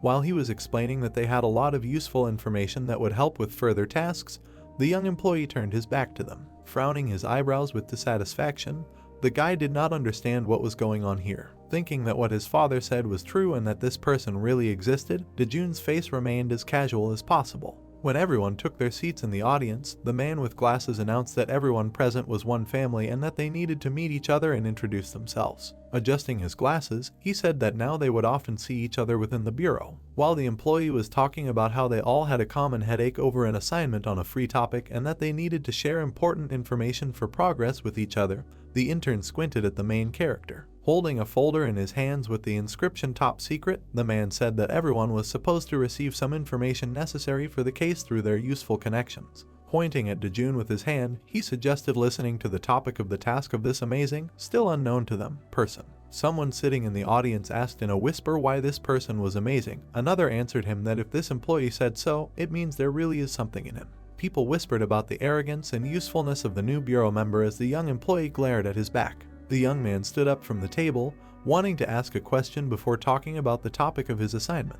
Looking at the bespectacled man, he asked if they had received security clearance for the project. The guy looked around and said that he knew that the choice of topic was free, and that he remembered very well that the authorized information for the project could only be found in the library of the Hunter's Bureau. There was a tense silence in the audience. One of the employees smiled, asking why this person was pointing something out to them. Another whispered that anyone who comes to the office without knowing about this is simply stupid. The man with glasses couldn't help but laugh as he clutched his stomach. Wiping away a tear that had come out, he asked for forgiveness. Looking at the main character from under his brows, the employee asked him to stop acting like a small child, since he was invited to the meeting. Imagining himself against the background of the office building, surrounded by money, he smugly declared that they did not threaten anyone to take and use this information, and that he, too, should just use it, because, despite the fact that the topics are free, most of them they will try to formulate a sales strategy, which is why information is needed. The man explained that they are smart people who have gathered here for the benefit of the Bureau and do not commit any crimes. Bringing his face closer to Dojun's, the bespectacled employee asked if Dojun thought he was wrong and said that he shouldn't talk to them like that, no matter how powerful the people behind him are. Sitting at the table was a girl with red hair, the second daughter of the Arangtiwa Guild. On the other side of her sat a young guy, the second son of the Daeong group with a market capitalization of 6 trillion. Pouting, the bespectacled man, the great-grandson of Yonghwa Group with a market capitalization of 10.12 trillion, asked his interlocutor to be as polite in conversation as himself. The main character was taken aback by such a statement. The young guy behind him was surprised at how his colleague was talking to a man to whom even the planning director bowed. Knitting his eyebrows, Dojun realized what was going on. A powerful aura gathered around his hand. The guy said that influential and amazing people had gathered here, so he shouldn't talk to them disrespectfully. Lowering his hand, he declared that he understood everything and that he had no place here. Watching the departing young man leave, the employee with glasses said that he, being out of his mind, only spoiled the mood. Turning to those present, the man asked where the worker who brought the main character here was. His colleague pointed to the empty seat next to him, saying that he had just left. The employee guessed that the guy followed Dojun. The young guy jumped out of the office, asking the main character to stop. Trying to catch up with him, he shouted that he had questions. Gritting his teeth, the employee mentally cursed. When he gave the address and said that the villa was worth about 300 million won, Dojun stopped. Closing his eyes, the trainee shouted that this was a 9th grade government official whose salary did not even reach 2 million won. The words that he has 2 animals and that he is a bachelor living with 2 daughters made the guy open his eyes wide. The young employee tried to catch his breath, but continued to say that he thought that the young man was just a hardworking person who loved his job, but then he saw someone at the level of a director bowing to him. The protagonist's hand reached out to the worker when he wanted to express his desire. He grabbed him by the throat, giving him a contemptuous look. Looking at the face grimacing from lack of oxygen, Dojun asked why he was looking for information about him. The expression on his face was as indifferent as possible. Lifting him into the air, he said that since the time of peace, Miram had dealt with countless people who were trying to find information about other people. Looking into the eyes of the employee, the guy said that these people believe that they are above everyone else and are ready to trample anyone in their path. An image of a grinning woman popped into his head. Standing behind the straw hat fighters, she laughed, calling her opponent quite dangerous and wanting to deal with him right now. Holding a folder with the inscription Supreme Heavenly Devil in her hands, the woman said goodbye to her enemy. The warriors, drawing their swords, rushed forward. The main character carefully watched the approaching fighters. Terrible sounds echoed through the calm mountain valley. The young employee, trying to free himself, stated that he did not do it with such intent. Dojun's gaze remained calm. He let go of his hand and the worker found himself on the floor. Approaching him, the guy asked to convince him. After being asked to tell him why he did it, the stunned employee began to tremble. Looking down, he replied that he was initially looking for information out of curiosity since he considered him his competitor. The young man listened carefully to his speech, saying that as he searched for information, it became more and more strange. The image of the director of the academy appeared in his head. The young employee said that the main character was friends with the director and members of the Behemoth Guild, that he was able to single-handedly cope with an S-rank rift, which represented a world-class danger. Youngkal's face expressed contempt. It was he who cut off the channels for searching for information, saying that this is all that an employee is allowed to know. Raising his right hand, the worker said that he did not understand why the main character had so many profitable connections, so many hands wanting to help him, and the opportunity to stand above everyone else in this world if he only wanted to. Looking at Dojun, who crossed his arms, he added that even those who have so much information have no idea who is walking next to them in a cheap suit. The guy strained his hand, around which dark energy had gathered, and asked if this was the only reason for searching for information. Holding his hand out in front of him, he expressed his belief that this was not the first time this had happened for such a trivial reason. The sword materialized right in front of the employee's face, shouting that he only wanted to be like the young man. Looking at the tip of the blade in shock, he declared that he was not lying. Placing his hands on the floor and bowing, the worker asked to be accepted as a student.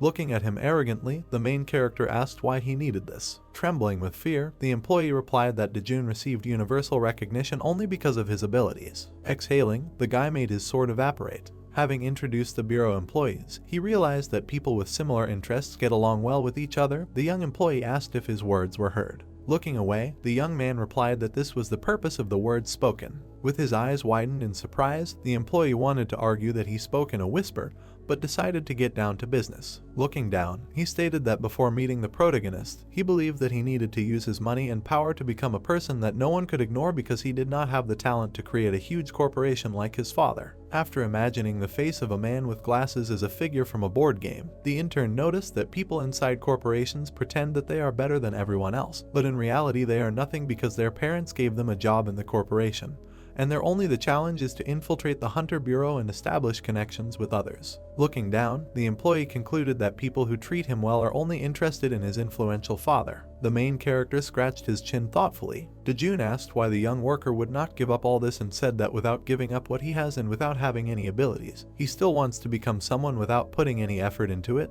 The words shocked the bureau employee. Looking after the guy leaving, the worker said that he was doing everything in his power, to which the young man replied that he just needed to continue living because he had something that others could never have. Looking back, the main character warned him that this was the last time he allowed himself to search for information about himself. Sticking his hand forward, the young employee asked him to stop. A furious voice behind them made them turn around. Men jumped out of the audience and shouted that the main character was bullying and, apparently, wanted to be fired. One of them pointed his finger at him and asked if he considered himself superior to others just because Duckby valued him and treated him well. Another man grabbed the intern's hand and asked if everything was okay because such an important person couldn't lie on a dirty floor. Pointing his finger at the indifferent Dojun, the man demanded that the director report this and fire him. The director said that he no longer wants to see such spectacles, which are happening because the president has approved special rules due to which they are not provided with moral training. Despite the fact that no other methods work on the people of the new generation, the main character held a booklet with special rules in front of him. Without turning around, he asked the young employee to show him his changes, since he wanted to climb the career ladder on his own.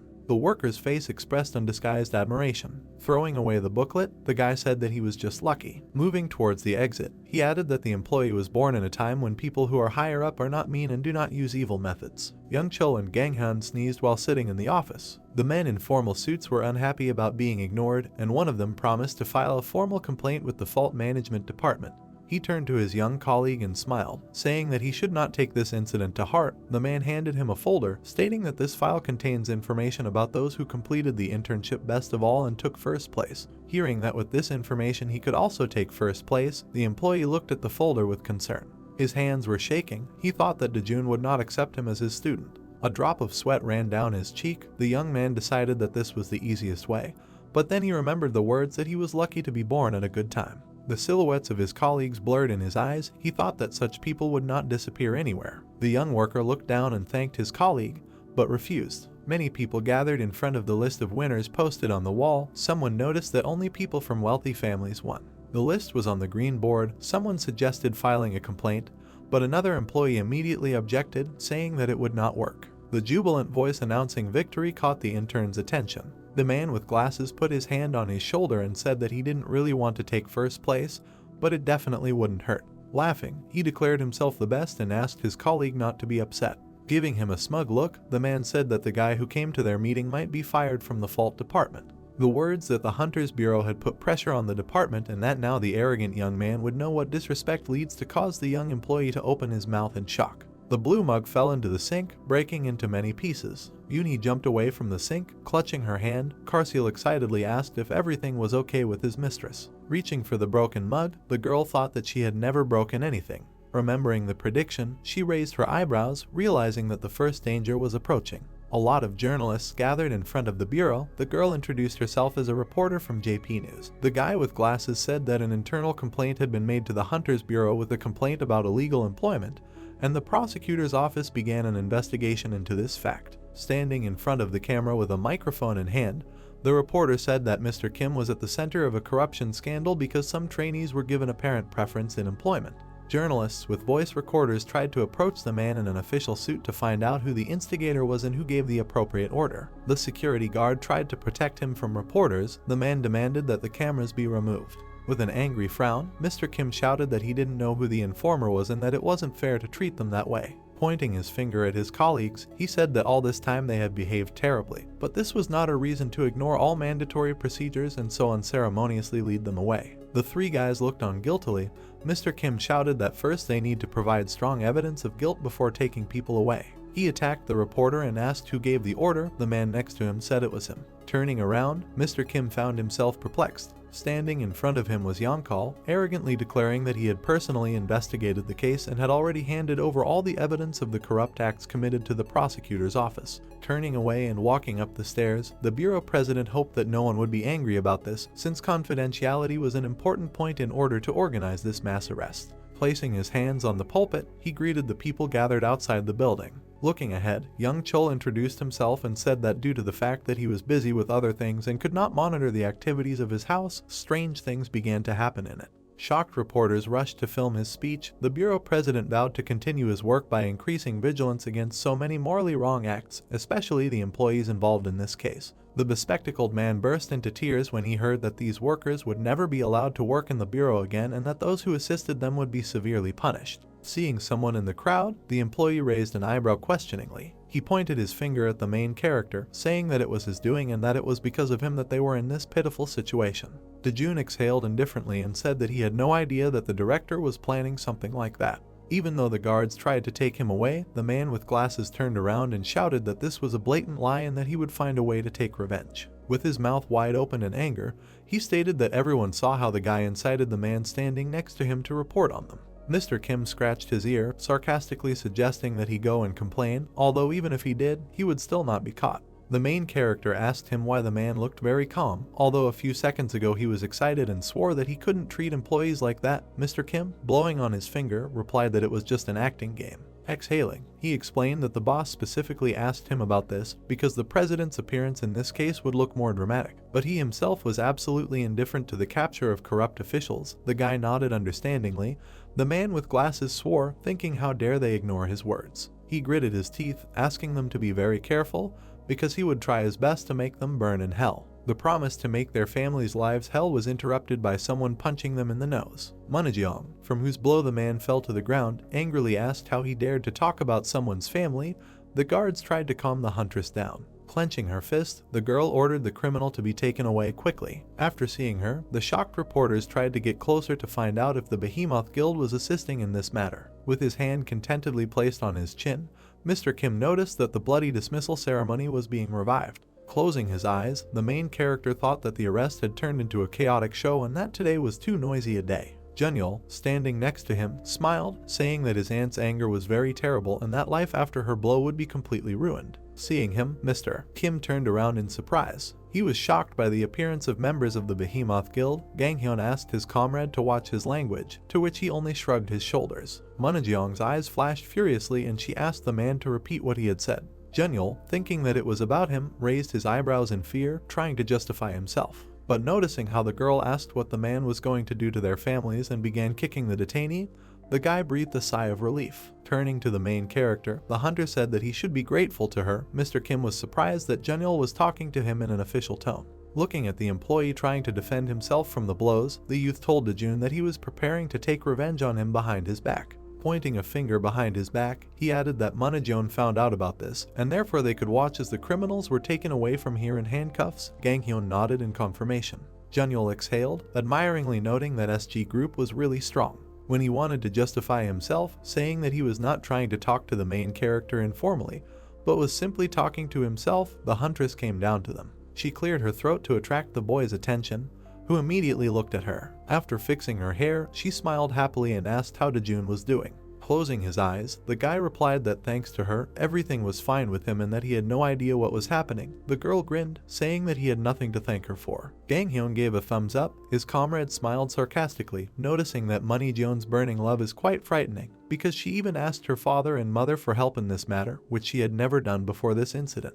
Because of the blow that followed these words, everything around seemed to shake. Junyeol ended up on the ground with a bump on his head. The huntress who hit him hurried away in anger. Mr. Kim was horrified, suggesting that it must have been very painful. Ganghan coughed into his fist, turning to the main character. Smiling, he recalled that the girl was directly involved in this case, and said that since the guy did not have information about how everything happened before the arrest, he should talk to her about it over dinner. The huntress embarrassedly called out to the leader. Dojun asked incomprehensibly why he wouldn't join them. The girl put her finger to her mouth, begging the manager not to say anything, but the guy just smiled and said that it was better for them to be alone since he himself knew nothing about these arrests. The main character turned to Moneyjeon and asked if she had free time in the evening. The girl answered in the affirmative. Smiling, the guy wanted to see her for dinner. A pink blush appeared on her face from embarrassment. Ganghyun sat down next to his friend and poked him with a finger. There was a huge bump on the back of his head. The guy asked him if it seemed to him that the huntress really liked Dojun. Junyeol, still lying face down on the floor, replied that it became obvious when she called her parents for this matter. Looking back, Ganghyun confirmed these words. Seeing their girlfriend laugh next to the boy, he thought it was a great choice. The bright sun illuminated the bureau building. Junyeol said that he was not going to match them. His friend asked how long he would lie on the ground, to which he replied that he was dead, and then asked to drive away the reporters, otherwise he would die of shame. Walking down the street, the main character said that he would have to pay for dinner in gratitude for his help. Moneyjeon, placing her hand on her chest, replied that she shouldn't do this. Closing her eyes and smiling, she said that Dojun had supported them in many ways, so she would pay for dinner herself. The rays of the sun cast reflections on the tall white building. Someone said that the others should prepare everything quickly because the lady was waiting. Another person asked if the chairman had been called. The cooks were in a hurry preparing dinner. The chef replied that the call could cause inconvenience to the lady, since this was the first time she had brought her boyfriend to them. Upon his announcement that they would prepare the best food for this wonderful day, the chefs enthusiastically agreed and set to work. At first, the chef asked to serve ready-made dishes immediately, but then he picked up the cart with the dish and announced that he would serve it himself. His eyes burning with fire, the cook thought that today he would have the opportunity to repay the mercy and kindness shown. Placing a plate on the table, he announced that the appetizer was served. When the man wanted to say what the dish was made from, Moneyjeon turned her attention to him. Interrupting him, the girl asked why Uncle Gildan personally served the dishes. The main character looked at him suspiciously, asking himself if they knew each other. Closing her eyes in embarrassment and smiling, the huntress asked who would take care of the dishes for the other guests if the person responsible for supervising the preparation of the dishes and the actual cooking was now here. The cook coughed, turning to the lady, but immediately corrected himself and called her a guest. He calmly closed his eyelids, explaining that there was a misunderstanding, because he came out to them only to present the dish as the chef in charge of preparing the food. Placing a glass of wine in front of Dojun, the chef greeted him, asking for a little time to present the dish, to which the girl said that she herself could tell about each dish. Placing a plate of appetizer in front of her, Gildan decided to start by describing the dish. Pointing his hands at Moneyjeon and smiling broadly, the cook said that she was very beautiful. The girl was shocked by such a compliment.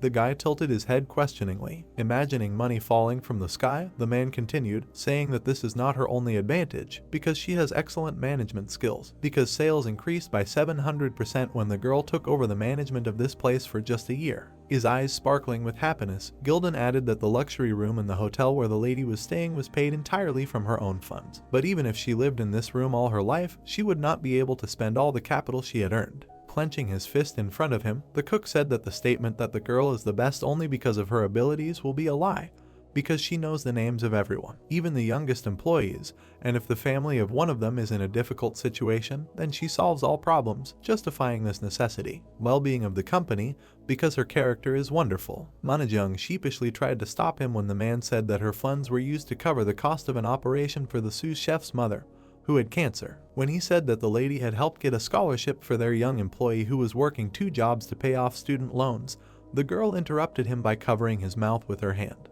Nervously moving the cook's head to the side, the huntress asked the protagonist for forgiveness, asking permission to leave. Dojun said indifferently that there was nothing wrong with it. Noticing that the cook had fainted, the guy asked if he was okay. The girl opened her mouth in shock. Having asked the boss to come to his senses, Moneyjeon hurried to take him out of the hall. the young man noticed something in front of him. At the next table sat a young intern whom he had met at the office. Noticing a familiar face, he was stunned. The main character asked what he was doing here, to which the bureau employee, scratching his head, replied that he always had lunch here. He sat in the place of the runaway girl. Dojun said that he had something else in mind, clarifying why he was not arrested along with other employees. The intern scratched the back of his head in embarrassment, deciding to tell how it all happened. When they offered him a folder with the results, he nodded in gratitude. The employee holding the folder said that with this information, getting first place would be a piece of cake. The young employee bowed, deciding to handle the project on his own, to which his colleague objected, saying that the only way to get an important position was to do everything right from this stage,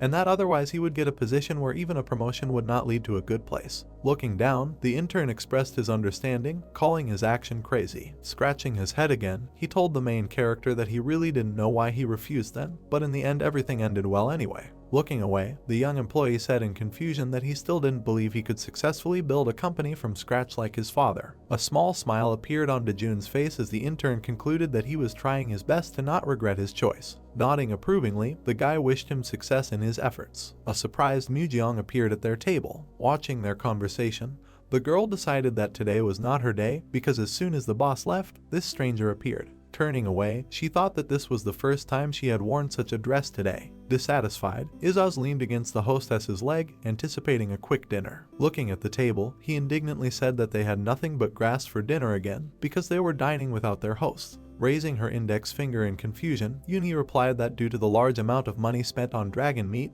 they had virtually no budget left for the rest of the month. Looking at her with contempt, Izaz made a logical argument, saying that they had sausages. The attack did not make any impression. The girl closed her eyes, saying that there were not many sausages left because the dragon eats a whole pack at a time. Sitting at the table, Karsiel noticed that nothing happened after the mug broke, which meant that the danger had passed, and they should celebrate this by giving the dragon some sausages. Izaz jumped for joy, calling it a kind of congratulations party. Yunhee put her hands on her waist, saying that then it would make sense to do this when her father comes. Star joyfully raised her hand, wishing to have a party with her father. The red dragon, who eats 80% of all purchased meat, trembled with anger, saying that this was very unfair and that he hated the girl. Yunhee shouted that he still needed to eat, but the dragon ran into another room, slamming the door, and shouted back that he wouldn't eat. Star, upset, asked if he was offended. Karsiel, covering his face in shame, replied that Izaz was just joking because he was the king of the dragons. It was night outside, but there was a dim light in one of the windows. The red dragon opened the refrigerator to find what he needed. Chewing sausages with tears in his eyes, he thought that he must have dinner because he was dying of hunger. Stuffing sausages into his mouth one after another, Izaz realized that if Yunhee noticed they were missing, he would be in big trouble. He decided to eat until no one caught him, but suddenly an earthquake began. The dishes fell to the floor with a crash. The dragon looked around in fear, not understanding what was happening. Yunhee jumped out of bed, asking if her loved ones were okay. Karsiel asked if she was safe, standing in front of her with a sleeping Star in his arms. The girl, seeing them, exhaled with relief, but immediately began to look around in search of the second dragon. Izaz greeted the hostess with his mouth full. Yunhee smiled maliciously. Crossing her arms over her chest, she said that it seemed like the dragon was fine. However, the girl noticed that someone would be left without meat for a while. The dragon trembled in fear. The next second, he was thrown out of the window. With tears in his eyes, Izaz declared that he would kill the one who ruined his perfect crime. An emergency evacuation warning was issued. The girl, with wide eyes, called out to the dragon. Shocked, Karsiel asked the owner to pay attention to what was happening on the street. Another notification was received stating that a rift of immeasurable rank had now opened and that residents should evacuate as soon as possible. Karsiel looked out the window in fear, not believing his eyes. A huge fiery demon appeared over the sea. Warnings about the rift and evacuation were repeated over and over again. The dragon thought that this was the greatest danger that was mentioned in the prediction. Two people sat on their thrones in front of a huge hourglass. The man in the purple cape suddenly noticed that the destruction of the earth had stopped. He turned his attention to the hourglass, stating that the usurper's clock had never stopped before, no matter what dimension it consumed. Placing his head on his hand, the man saw that even the soul stone was destroyed. The glowing green and red stones crumbled into fragments, which meant that all the usurpers who carried out the destruction of the earth were dead. Sitting on his throne, the man in the purple hood could not believe the death of Marinach and Aduntus, whom even the most powerful conquerors could not defeat and who managed to make their way to the center not only to be defeated by newcomers who had not even completed their training.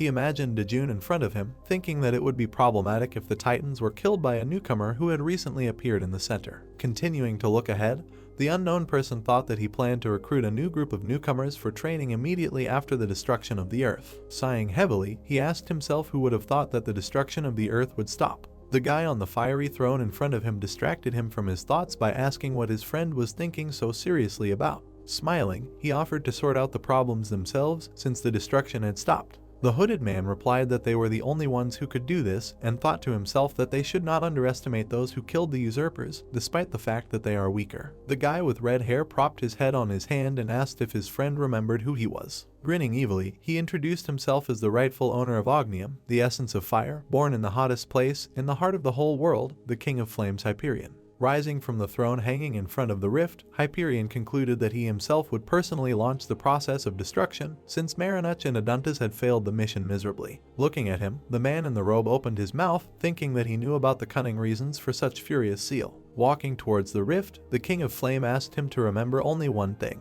Standing in front of a fire-breathing dragon, he declared that whatever was forcibly summoned to the training zone after the destruction of the Earth would belong to him. Hyperion entered the rift. The man in the robe said that his friend always lived up to his expectations. Smirking evilly, he decided that he would at least get the information if he failed. Continuing to smile, the unknown person thought that he could take everything he needed if successful, and thanked the stupid flame. The city was covered in fire, the sky was covered with clouds of smoke. The warning system asked citizens to hurry up and urgently evacuate due to the formation of a fault of immeasurable rank. The main character noticed a titanium floating in the air and thought that quite a lot of events had already happened today and that something unpleasant was happening again. Sighing heavily and cursing his luck, he decided to quickly deal with this and go home to rest. Hyperion grinned, noticing his sigh and saying that no one had ever given him such a look. Appearing before Dojun, the King of Flame said that today he was in a great mood because the day was approaching when he would rule the world, and in honor of this, the guy would become his first earthly slave. Throwing his head back and spreading his arms to the sides, the Titan exclaimed that this was great luck for him, and asked what expression he would have on his face when the Earth was destroyed. The young man asked if he was always so talkative. Scratching his chin thoughtfully, Hyperion was surprised by such rudeness, but decided that having a pet that sometimes bites was also nice. The speech about how he would need to be taught good manners was interrupted by a blow to the face. Thanks to Iza's powerful blow, the enemy fell to the ground. The main character noticed how the dragon clenched his fist, beckoning his opponent. Flying up to the enemy and swinging his paw, the dragon angrily shouted that he would tear him apart. Dojun looked away in confusion, realizing that his friend hardly knew he was here. Izaz grabbed Hyperion by his robe. Raising his body high above the ground, the dragon yelled that he needed to be quiet when visiting if he came to another dimension. Frowning his brows, he said that in this world, people can kill each other if the neighbors on the other floor are too noisy, and his opponent dares to invade someone else's dimension. Calling the dragon a red little insolent, the King of the Flame ordered him to be released immediately. Izaz loosened his grip. Thinking of how he had just been insulted, the dragon gritted his teeth. Showing his true form, he offered to go one-on-one into the Earth's atmosphere to test how good his enemy is in battle. Hyperion, seeing a huge dragon, asked if this was really a master in front of him. Raising his eyebrows in shock, the guy asked what he was doing here because he had gone missing. Izaz, displeasedly crossing his paws over his chest, said that this naming was stupid. Bowing, Hyperion greeted the Lord, to which the disgruntled dragon called his name. Smiling shyly, the Flame King wanted to leave. Clenching his fist, the dragon smiled, answering that if the guy wanted to leave, then he should send him away. Saying that he would do it personally, Izaz sent a huge wave of energy towards his opponent. There was a crushing explosion, from which Hyperion's screams could be heard. The dragon exhaled, declaring that such a weakling could not even talk about destroying the world. Spreading his paws to the sides, he thought that the ban on meat would still not be lifted, despite the fact that he had dealt with the Titan. Spewing fire above him, Izaz became very angry because he would not have been caught if not for the rift, and because he had already spent all his pocket money. The main character, having noticed him in the sky, realized that it was all over. With tears in his eyes, the dragon wished that he would have at least 5,000 won. Dojun handed him several 50,000 won bills. The dragon was shocked by the amount of money and asked if he really deserved it.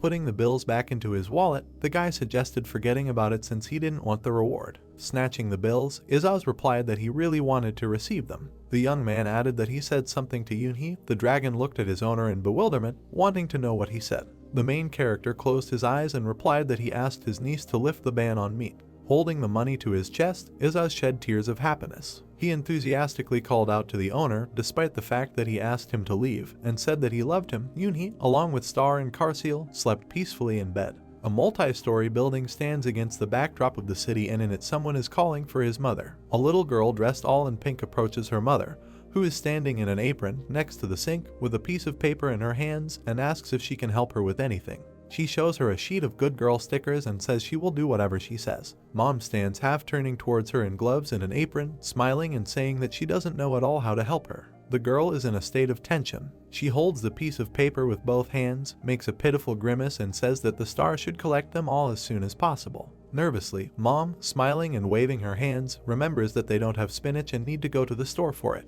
The girl puts the piece of paper to her chest and smiles with her eyes closed. She, smiling and waving a piece of paper, walks towards the two small dragons, urging them to go to the store, to which one of them boredly replies that he might agree if they call him the greatest supreme best king Yongyang. He gets scared when he realizes that Jun is sitting menacingly next to him and says that he was only joking. The girl looks in surprise at the lilac dragon, who gets up and says that he will also go with them. The girl closes her eyes and gets angry, saying that he can't be with them. She grabs the red dragon as Mom and Jun look at her and shouts that they will be back soon. The lilac dragon looks in her direction with an upset look. Jun does the same, sitting with a calm face. The dragon asks what he did wrong, and he replies that he doesn't know. The children sit in front of the slot machine and play. Izaz stands nearby and watches with rapt attention as the girl in turn watches him indignantly. An inscription appears on the screen of the machine, notifying that Tyrion has won, and that he, apparently, is the god of the game rock, paper, scissors. He joyfully watches something fall out of the machine. He scoops up coins with his hands and asks them to buy him something. A smiling Izaz rolls his eyes and says that 10 coins is 10 times more than 101. A girl grabs him by the shoulder and orders him to leave. She pulls the dragon's ears as he squirms and screams that he only needs luck to get hundreds of cookies. He smiles and promises to buy 100 cookies. She stands angrily when he asks her to go herself. Offended, she quickly walks away from the machine, where there are two children, and to which Enen goes. She thinks he is very stupid. Large supermarket building. The girl approaches the cash register, behind which stands a smiling old woman who asks why she sighs. The girl looks into space and says that she needs spinach. She notices a pink bouquet of flowers and asks how much it costs. The old woman points to a stand with sheets of paper and signatures, explaining that you can't buy it, but you can only win by pulling out the right sheet of paper. She waves to the cashier across from her, asking for a try, and she is allowed. She pulls out a piece of paper with her hand and asks whether she won or not. There was nothing on the sheet. Smiling, the girl, with eyes full of enthusiasm, asks if she won. The old woman puts the piece of paper behind her back. The girl jumps for joy and is told that she won exactly what she wanted. With eyes full of joy, she reaches for the bouquet that was placed on the table and thanks her. Happy, she leaves the store and calls Yang Yon with her, but the old woman reminds her that she came for spinach. The whitened Izaz stands sadly, closing his eyes. An evil dragon looks at a cheerful girl holding a bouquet in her hands with peripheral vision when she says that she has won something. The red dragon bag is empty. She stands behind him menacingly and asks the tense dragon if he has spent everything. He imagines coughing up blood when they tell him she won it the first time. The tearful dragon flies off somewhere, leaving her below. The irritated girl looks into nowhere and says that Yen Yen is such a child. The embittered red dragon flies somewhere and says that she won't leave it like that. He flies between some rocks and realizes that he will be severely scolded for this. Hackase, with white hair and a white suit, is startled when someone abruptly calls him by name. Embittered, he turns and asks who dared to do this. The red head flies towards him. He makes a visor out of his hand and sees the familiar top of his head.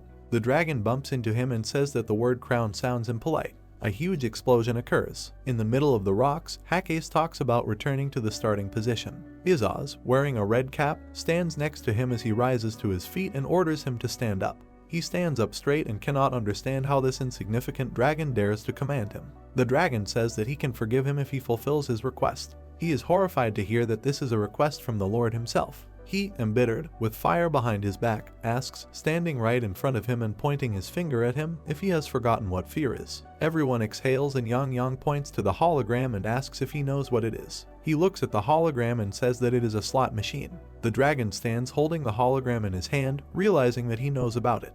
Hackase is discouraged and scared because he is told that he did leave the nest, despite orders to the contrary. He smiles, turns his back to the irritated dragon and asks if he would like him to make it for him. He stands threateningly behind him and says that if he doesn't finish in 5 minutes, he will die, to which he receives the answer that he has already finished. He sits down on his knees and holds the slot machine with his hands. Angry, Yen Yon says he doesn't need it. He goes towards the machine gun and tells Kakasa, who is sitting in fear, that he was joking.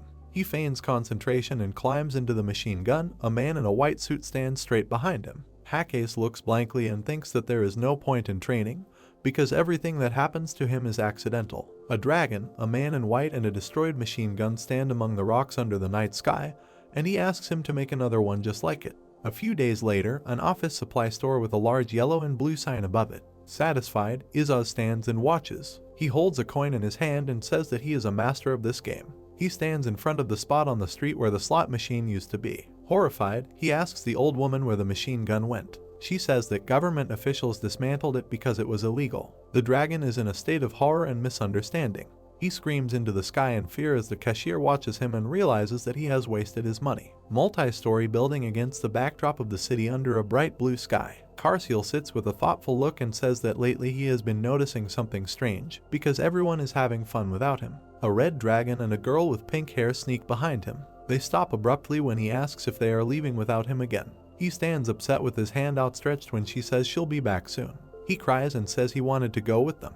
He remembers several moments when the Lord and the girl ran away from him and thinks that maybe he should ask the owner. He imagines the girl and the red dragon on their knees with their hands raised while June stands behind them with some object in her hands and realizes that this would be even worse. He starts biting his nails because he doesn't understand what to do. The room is lit by bright sunlight and he doesn't know how to make peace with them. He imagines himself in a chef's hat and them standing and looking at a pile of deliciously cooked meat, drooling. He thinks he can make peace with them by cooking good meat. He stands with a package in his hand, the other clenched into a fist, preparing for action when people nearby are surprised by his appearance. He goes to the cash register and asks the cashier to give him some groceries. Two people turn to each other and assume that it is a talking dog. One of them points to the side and talks about a creature similar to him, only red. Karsiel looks back in the direction he indicated. Star and Yenyon are running somewhere with bags in their hands, and the man pointing his finger at them says that he has become a landmark of their market lately. He looks at them upset. The angry red dragon and the calm girl walk forward. He asks why it was necessary to take so much because he does not see anything, and she asks him not to be angry. The girl and the dragon are walking with bags in their hands and talking when Karsiel calls out to them. The Lord turns around in confusion. The purple dragon asks to carry the packages for him. He asks to go home with them. They look at him in shock. Yenyong grits his teeth. He turns around and he and Star walk away, pretending they didn't recognize him. He imagines himself sitting in a dark room under a spotlight. He realizes in frustration that they won't eat his food. His eyes fill with tears. A multi-story building with a city under the night or evening sky in the background. With two bags in his hands, he says he's home as he walks down the white hallway. He pulls the door handle and doesn't understand why it won't open. He pulls on it as hard as he can, not understanding why it won't budge. The orange dragon opens the door and shouts that this way you can break the door. Discouraged, Karsiel stands as he listens to the fact that he cannot enter since it is locked. They both pull at the door from different sides, and he shouts questioningly why they are doing this to him. He pulls the doorknob and says that he has lived his entire life as his devoted servant. A frightened Yang says to stop when he sees the door starting to break. The house stands against the sky as he screams at the top of his lungs, asking what he did wrong. He sits against the wall of the corridor. The door is broken and lies next to him. The Lord lies on the door, and the packages are also located nearby. He gets up from the door and asks him what they should do now, to which he receives an apology. He begins to hold his head when he realizes that he is now both an outcast and the one who broke the door. The hostess approaches them and asks what happened, to which the tense Karsiel tries to answer something. He opens his eyes slightly and says that he accidentally. She looks at him with a party cap on his head and asks if he got hurt. She throws Yang aside and asks if everything is okay with the purple dragon, who sits in front of her in a state of shock. He is crying. There is a huge sign in the room saying that they love him, and June and Star are coming to him. They pick him up and tell him that he always copes with everything, but he says that he doesn't need anything. A smiling June puts a party cap on him. He cries and says that he did not know about the upcoming party. The girl calls out to him and everyone turns in her direction. She hands him a bouquet of chocolates with a note saying that it is her gift to him. He takes the bouquet in his hands and she tells him that she is grateful from the bottom of her heart. He hugs the bouquet and sincerely thanks them, crying along the way. Yenyong goes to him displeasedly and says that he should have pretended that they didn't know him. There are many packages in the bag and he says that like a good lord, he will prepare food for his servant himself. Everyone looks at him worriedly and shouts that they don't need food. He folds his arms over his chest and says irritably that he shouldn't refuse like that. Smiling slyly, he asks if they would mind meat for Seal's celebration tomorrow. Smiling at June, she refuses. He stands next to the hostess and says that he will leave his card tomorrow. The tree stands in the middle of the lava and the city, and he says that tomorrow he will go to the center. A man in a cloak, with a sword and with a hawk on his shoulder is looking down somewhere. He smiles, an image of Jun appears before his eyes, and he is surprised that he walked the entire first floor. He stands on top of a rose tree above the lava and the ruined city, knowing that if he comes here, he lifts his head up and the hawk flies away from him. He understands that he will have to kill him. A tree is visible and Karsiel wonders if Dojun is getting tired of him following him, to which he receives a negative answer. The guy turns his head, asking why he suddenly had such a thought. The dragon awkwardly looks down, claiming that he is following him because he wants to help, but it seems he can't, because Dojun is the strongest among the living. The guy gets down on his knee, clarifying what exactly he wanted to help him with, to which he remembers yesterday's congratulatory party. Karsiel is shown being petted and reports that the guy said he couldn't stay to eat with them. He remembers the moment when everyone was eating together, and he claims that he likes it most when they all eat together. He has not felt such a warm atmosphere around before, even when they were eating with the dragons. He recalls that before the Lord's character was a little so-so. He gets a pat on the head when he asks if the owner can have dinner with them even if his help isn't much, to which Dojun replies that he's very good, so thanks to him he can finish early and go home. He turns around, noticing that they still have those who can help them, but the dragon sees no one there. Dojun just smiles at this. The phrase says that they will meet soon. People are shown sitting in the bushes, concluding that they screwed up. One of them is looking through binoculars when the guy with freckles asks where they screwed up and replies that he thinks Dojun spotted them. The guy and the dragon walk forward when the observer asks how anyone can notice them from such a distance unless he is the strongest in this world. The question is why a monster like him comes to their village when it is in a state of chaos. The young man puts away the binoculars, telling his partner to come here and tell the residents that someone dangerous is coming. He asks what he will do. The long-haired man turns around, saying that he will try to stop him, and the other one needs to run to the village and tell Mr. Beyond about this, to which the young man replies that they don't even know why this man is here. He quickly runs away when told to hurry up. A tree is shown, and a phrase is heard that he is clearly here to get Yggdrasil, and the young man needs to run quickly and be careful. It is reported that the young man is also part of the village guard and he cannot let the guy die. The youth approaches Dojun, brandishing his weapon as he tells the dragon that he said they would meet soon, and Kasriel realizes that he wants to use them as guides. He raises his hand, noting that if they helped, it would be easier for them. The young man looks dumbfounded. His blade is broken, and he declares that he will not allow the guy to touch Yggdrasil, only through his corpse. Dojun looks at him questioningly. The dragon reads in the book that Yggdrasil is a huge tree behind. Clenching his hands into a fist, the young man realizes that they are travelers and claims that he thought they were going to attack the village on the orders of the monster. Kasriel turns to the book again, asking his master to let him explain everything.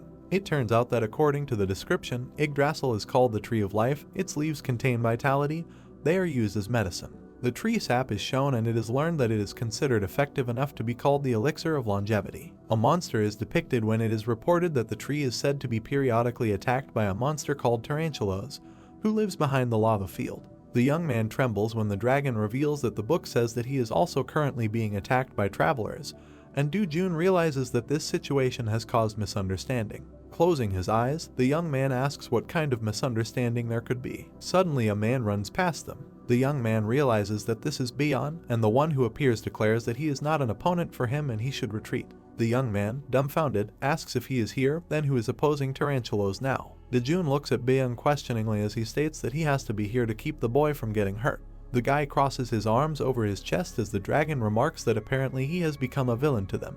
He turns his head when Being reveals that he is the one who caused the mess on the first floor, and Kasriel offers to deal with him, to which the guy asks if he can do it without hurting him. The dragon awkwardly reveals that this might cause difficulties if he is too weak. Smirking, the guy claims that he will succeed if he practices. Being looks at him angrily. He asks how a newcomer, who rose from the first floor, dared to do this. He clutches the blade in his hands. Dojun dodges his blows when he states that he ignored him.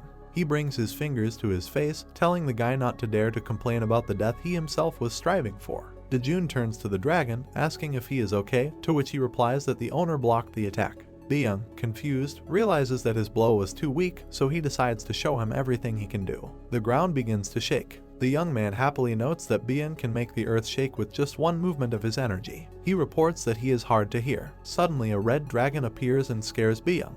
He opens his mouth, screaming. Everyone covers their ears from loud sounds. Byung makes a face, telling the invader that unless he wants to die too, they need to deal with this monster. When the guy moves the weapon to the side, he tells him not to attack the monster first, they will attack in turn, this will only anger him.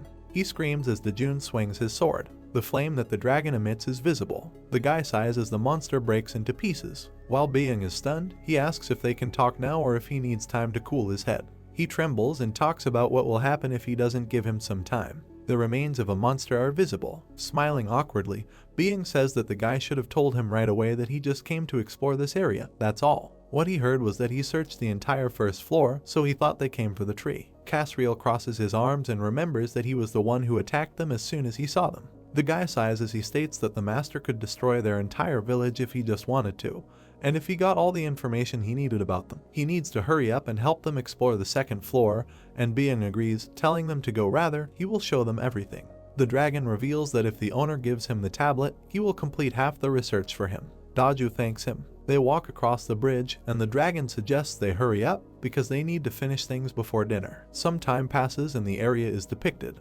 Dojun pats the dragon on the head and tells him that thanks to him, they can finish this job in a day. Casriel invites him to take people with him as servants since they seem useful. Byung awkwardly remarks that they have to defend this place. Dojun closes his eyes, telling him not to worry since he didn't even think about taking them. He smiles when the dragon says he will let them get away with it just because they helped their master dine with them. A tree is shown and a proposal is made to return, to which Casriel agrees. Smiling, he states that he is sure that the Lord will also be very glad that he is dining with them. Sighing, the guy assumes that this is because then they will order a lot of meat and Yunhee won't tell him anything. Looking away, the dragon claims that the Lord is not such a greedy and selfish dragon. Yunhee worriedly tells Izaz not to do this. He grins, saying that he can and will do it. The girl reaches out to him with her hand, and he declares that he will do it. She grabs him, telling him that he can't do this, and the dragon tells her to let him go and look at the newspaper. He shows the newspaper, asking if he can get 10 billion won. She couldn't do anything because she was always worried about living expenses. Yuna's face darkens and she reminds how Izaz was in the news for taking on his true form because of chicken skewers, and he states that he doesn't remember that. He sighs in displeasure when the girl informs him that if this happens again, his father might really scold him badly this time. The question arises about the importance of money in general. After all, they can live happily as they do now. To this the dragon replies that he will not go anywhere. Smiling, the girl holds out her little finger to him so that he promises her that he really won't go anywhere, and he asks if he really needs to do this. He holds out his finger in displeasure, claiming that he is not a child. He does not have to make such promises, and he cannot believe that an all-powerful dragon like him should do something like that. Yunhee smiles intimidatingly, asking what he said. He immediately reports that it's okay and he makes her a promise. The sound of a door opening sounds. The guy is surprised when Izaz runs up to him and claims that Casriel helped him, so they finished early. The girl takes the dragon, praising it, while Izaz displeasedly asks whether Casriel really distinguished himself. He grins, knowing they won't be scolded for a while. Dojun looks at him questioningly, wondering if he's up to something again. Making a cute face, the dragon declares that he has never done such a thing. Everyone looks at him in disbelief, considering him suspicious. Raising the corners of his eyebrows, Casriel calls out to the Lord. He reports that if he appears in the news again, the punishment will not end with a meat ban. Satisfied, Izaz tells him to shut up and claims that he cannot simply waste 10 billion won, because with this money he can buy a lot of meat, and the dragon does not understand the value of this money. He remembers that Casriel helped the owner, which means that if he is with him and they are caught, the owner will spare them. He notices that there are also more than 100 entrances to the vaults. He asks if the owner will be able to find them.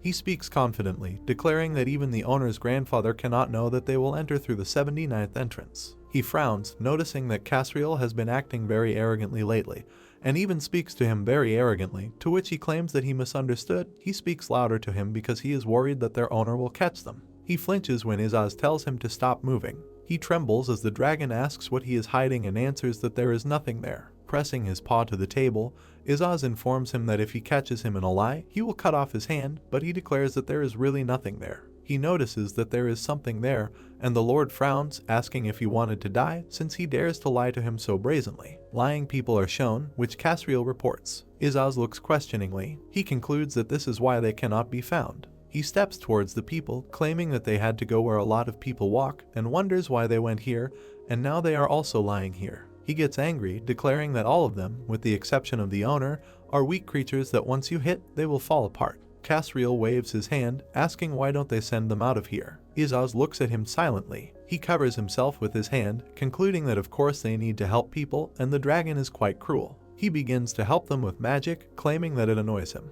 Casriel thinks about what he asked, thinking that the Lord will leave these people and go away. Izaz rejoices, confident that he will not have any problems if Casriel is with him. The dragon wonders if this cruel, selfish, arrogant dragon is helping strangers. Casriel cries, realizing that he has grown as a person. The ninth servant is very impressed, and Izaz reports that he has finished healing, so he needs to throw the bodies outside. A magic circle appears under the dragon's feet. He looks in surprise, realizing that this is a trap. Something appears. Casriel looks at this, dumbfounded. Izaz is completely covered. The purple dragon calls out to the Lord with tears in his eyes. They are called weak-minded, a bunch of fools who fall into such simple traps. Someone in armor appears. Looking at them, he asks how they dared to come here. Castriel's face darkens, asking if he has any idea who he's messing with. A glow is visible, and the phrase is heard that he was happy, tried to live peacefully. It is said that this will cause him to return to his cruel, strong tyrant personality. The flames are shown and Izaz states that it will be fun and he hasn't warmed up in a long time.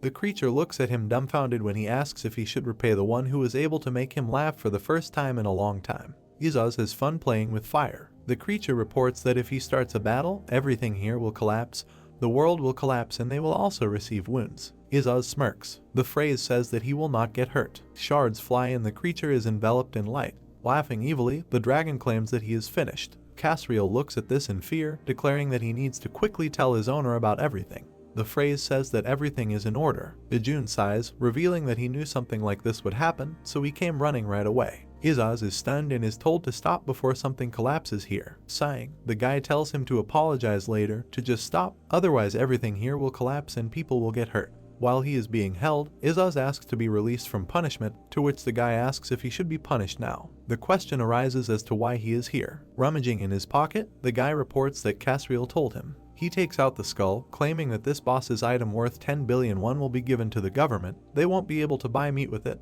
and Izaz asks why he didn't leave it then if he knew about everything. Sighing, Dojun asks if he had tried, would the dragon still be at home? Izaz finds himself confused. He glares at Casriel, scaring him. They grab him by the ear while he asks if he was sold, and the guy claims that he was the one who asked him to do this. He asks what would have happened if Casriel hadn't told him and if the place had collapsed. Izaz looks down awkwardly. Holding him by the collar, Dojun claims that at least he can take whatever he gets from killing this monster.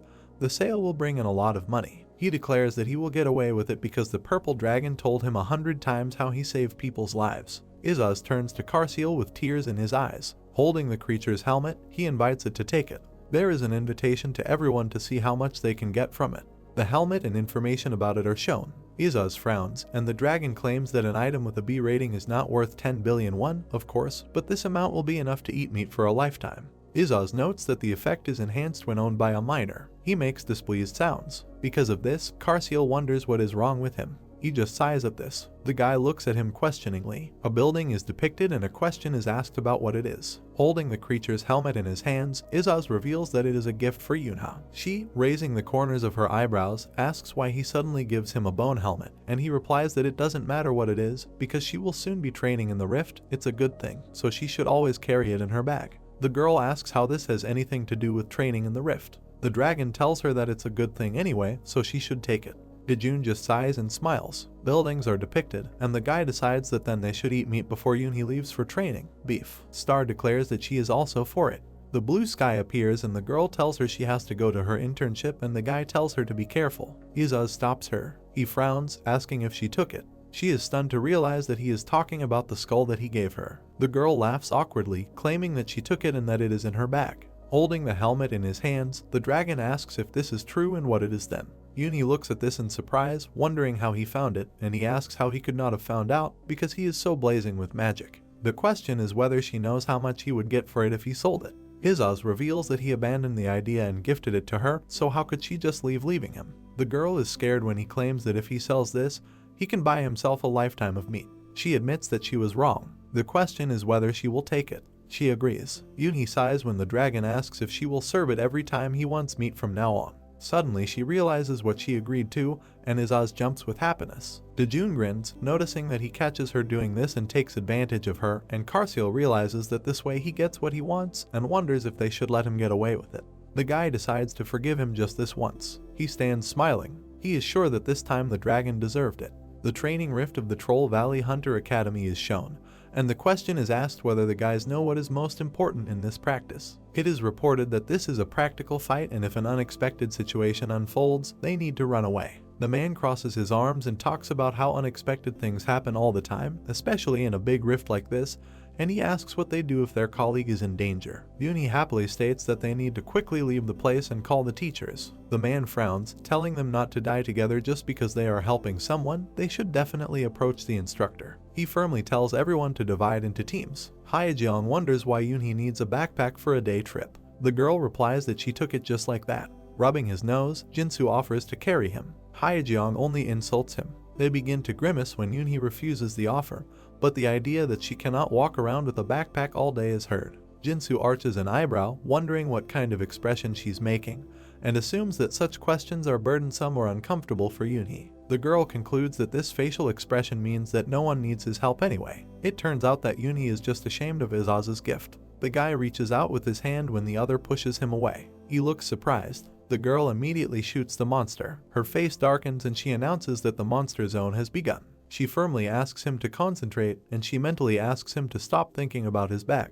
Jinsu closes his eyes when Hyejeong asks if he can be half like Yunhee, since he can't even be serious when he needs to be. The misunderstanding reportedly only worsened. Clenching her hand into a fist, the girl tells herself to pull herself together and gather her strength. She turns around, realizing that they need to look around. Suddenly, a lot of monsters appear in front of them. Jinsu awkwardly asks if they are in big trouble. The girl notices that there are too many monsters and they need to run away, and the creatures laugh. Yunhee realizes that they have blocked all escape routes and they cannot escape. Running forward, Jinsu declares that he will break through the barrier of monsters. He extends his hand forward, communicating that only he will get hurt and Yunhee needs to hold on to him. Frowning, Hyejeong remarks that now is not the time for heroism, and Yunhee wonders why he is getting into the thick of it.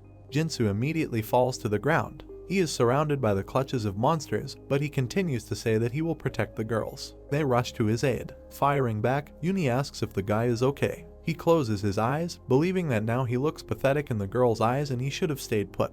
Hyejeong indignantly asks if he is going to pull himself together since she is torn here. She turns to Yunhee, saying that in order to bring this fool to his senses, she needs to somehow praise him because she can barely hold on. The girl, surprised, offers to do it to her. To this, the girl insists that she should do it. Yunhee closes his eyes and awkwardly states that Jinsu did everything to save them. He is very strong and reliable. He was there and was very cool. The guy immediately comes to his senses. He stands up resolutely when Hyejeong notices that he's fine again.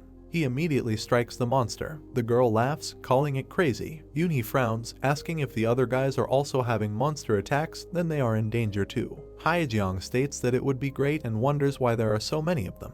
The girls are defensive, and one of them says that she knows Yunhee means well, but they are busy clearing their path. She claims that they have no time to worry about others. A man with glasses stands with his arms crossed. He looks at the shabby guys, believing that they were the only ones who fought monsters. A bunch of monsters are visible when the guys are congratulated for first place, and it becomes known that for the first time in his teaching life a man sees someone overcome so many monsters. Hyejeong laughs humorlessly when the teacher says that they were clearly lucky, because they monopolized all the monsters for themselves. This is nothing other than luck. The girls glare at him, asking him questions about his luck. Yunhee notices something. She takes her backpack, believing that thanks to Izaz they were able to take first place. The girl smiles irritably. She realizes that she has had an unimaginable experience. She thinks about giving the dragon a special experience too. A certain castle is depicted. Izaz sneezes. He notices that he is shivering, asking why the owner took him, because he does not like such places. Closing his eyes, Dojun reminds him that he said he was bored and asked him to go with him.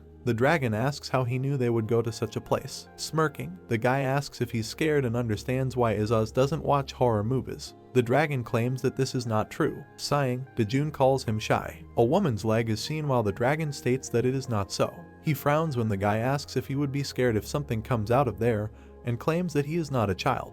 He immediately starts screaming when he sees the girl. She raises her hand, giving the order to eliminate the invaders, and states that she senses that they are here. She says that she will eliminate them. In the dark dungeon castle, the voice of a girl was heard, the fair-haired hand emitted a bright light, and magical formations appeared behind her when she ordered to destroy the obstacle. Dojun, whose hair flew up, asked if he knew the girl as Izaz rubbed his chin and said that the girl seemed familiar to him. Many rays of energy flew out from the magic circles behind the girl's back and rushed towards Dojun. The protagonist, not paying attention to the gusts of wind, looked at the sad dragon, who assumed that the atmosphere around was confusing him. When the energy formed a circle around Dojun and Izaz pressed them to each other, the dragon, not paying attention to this, rubbed his chin, saying that he had definitely seen it somewhere. The protagonist, not paying attention to the confining circles, raised his hand, saying that from the very beginning he did not plan to touch her because she is exactly the same as written about her in the report. With a wave of his hand, dispelling all the binding magic, the protagonist said that this rift was of S rank, but among the hunters who entered it there was not a single death because this humanoid monster knocked out people and sent them away from the rift.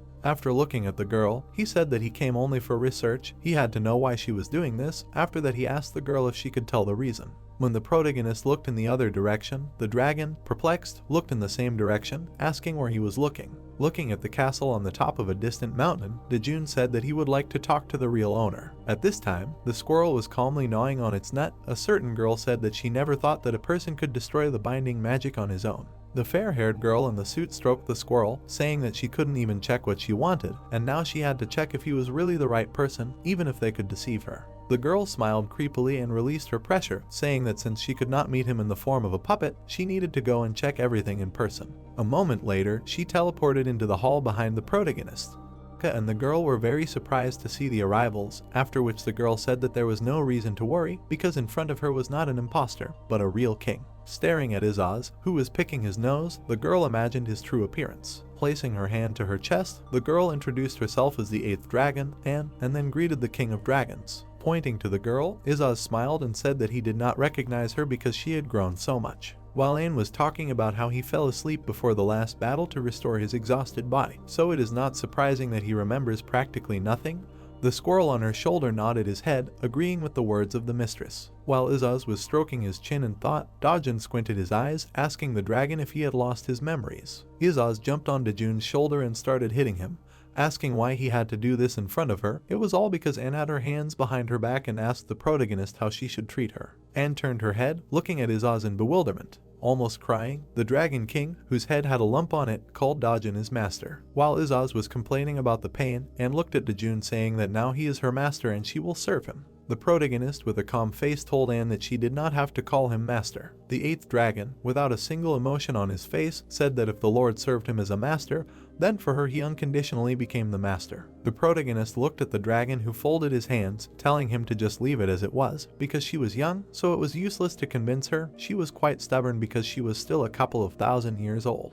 Izaz looked at Anne with concern, asking her what she was doing there and if people were bothering her. Looking at the ceiling of the hall, Anne said that she was waiting for Izaz because she had to talk about the situation in the center. Taking the glowing ball in her hand, the girl asked if she could show everything with the help of the memory sphere, to which Izaz answered her by saying that he was still interested because he did not understand at all what she was talking about. The sphere in the girl's hand shone brightly as she began the story. Before all the dragons fell asleep, Lord Izaz was the king. The dragons bowed their heads and fell on one knee before him. He was the leader of all the living dragons. When Izaz stood before them, all living beings in the heart of the world bowed before him because he was an almighty lord. But one day Solomon dared not to bow, stamping his foot on the ground. He grinned as he hovered over the other creatures. Being one of the managers of the center, he started the war. Pausing the video on the sphere, and told Dojun that this was not a rebellion, but something completely different. Then the story continued. The figures of 2 people on a stone platform appeared on the sphere, unlike Izaz, who were born in the central universe. The managers of the center were the best creatures who challenged the heart of the world 100 million years ago. Among them, 2 received power. One of them was Solomon, after which they became managers, who were appointed to manage order. Although she did not know why the center chose them, what was important was that Solomon fell.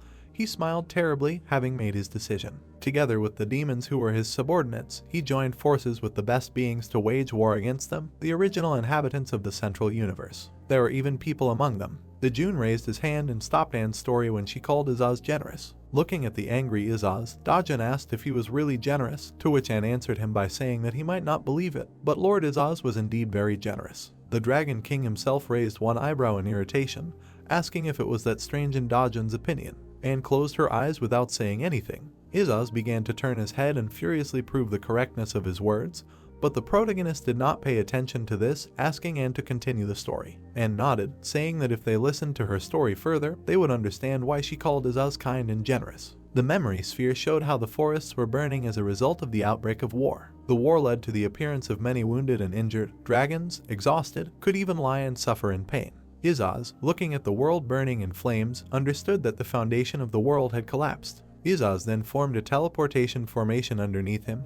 He did not want any more victims besides himself, so he went alone to the final battle with Solomon. Appearing before Solomon, they began their great battle, but no matter how strong the Dragon Lord was, there were still many more enemies. He simply could not resist all the human beings who stood behind Solomon. If only he had not been helped, a certain girl stretched out her hand and formed a magic circle in it. Many ice stakes formed near Solomon and his people, frightening them. The angry Solomon did not understand how she could do this. Izaz, who fell to one knee due to fatigue in a long battle, asked the white-haired girl with a rabbit why she came so late, to which she answered him by saying that Solomon was still her colleague, after which she asked for forgiveness. Solomon shrouded his body in dark mana, telling Cecilia that in the end she decided to attack him. Cecilia extended her hand again, beginning to form ice in front of her palm. Cecilia put her hand in front of her, directing an energy ball at the young man. He, taking a fighting stance, loudly shouted her name. He raised his sword with his brows furrowed. Behind him were other people trapped in the ice. The guy was talking about how, in the end, she was pointing a weapon at him, even though they had been guiding travelers together for several thousand years as managers, and this was what it had led to. He continued to say that now the entire central universe has been destroyed due to the selfish greed of travelers, and therefore the rate of conquest of other lands has also increased. Parrying the girl's magical blow with his sword, which illuminated everything around him, Solomon rushed forward with the sword, shouting that this meant that everything would end in the destruction of all dimensions. The young man asked to leave Izaz, saying that he and she would take power into their own hands, because they did not need such a bunch of fools. Cecilia put both hands in front of her, forming a snow seal. She frowned, saying that the guy does not have the right to destroy all living beings. Solomon put his hand forward. From behind his back, ice spears were directed at the heroes. His hair developed, formed by the flow of wind. He loudly declared that if he becomes the king of dimensions and destroys all sentient beings, then at least he will be able to prevent destruction measurements. Izaz, being in his true form, opened his mouth, from which a fiery sphere could be seen. The girl, armed with a seal in the form of a snowflake, said that victory over Lord Izaz does not give him the right to become king. Fire gushed from the dragon's mouth. Ice spears were aimed straight at it. Solomon shouted that only those who have the right to it can pass the test to become the king of dimensions. A girl with long ponytails and a squirrel on her shoulder extended her hand forward, holding a pink sphere in front of Dojun and Izaz on his shoulder. She said that they managed to win this battle, but in the end they failed to destroy Solomon, so to stop it, all that remained was to seal it. She closed her eyes, nodding her head at the same time as the squirrel. She said that in order to prepare for the reappearance of Solomon, Izaz ordered to stock up on some of the power. The dragon was shocked. He, frowning his eyebrows, asked how she remembers all this, because he and someone else remember absolutely nothing. The girl raised her hand to her chest, smiling. She said that she, following his order, did not fall asleep, because she had to remain alone and remember to write down everything that was happening and was happening in the center. Izaz screamed in surprise, asking if he ordered her to stay. The girl put her hands behind her back and closed her eyes, saying that someone had to stay anyway, so she asked the Lord not to worry. Dragon tapped his cheek with his index finger, raising his eyebrows pitifully. He said she did a great job. He thought she must have been very lonely. The girl smiled sweetly, thinking that he was as kind as before. Izaz jumped off his shoulder, throwing his hands behind his head. Dojun turned to the girl, asking if she knew what happened to Cecilia after this fight. The girl, without releasing her hands from behind her back, asked to address her informally. She looked up and raised her eyebrows, looking thoughtful. She said that she hadn't seen her after that. She asked if the man knew her. The hero raised his eyebrows, saying that he didn't know. But someone was looking for her, and the image of Thal appeared in the hero's memory. The girl said that as soon as she finds out something, she will definitely let you know.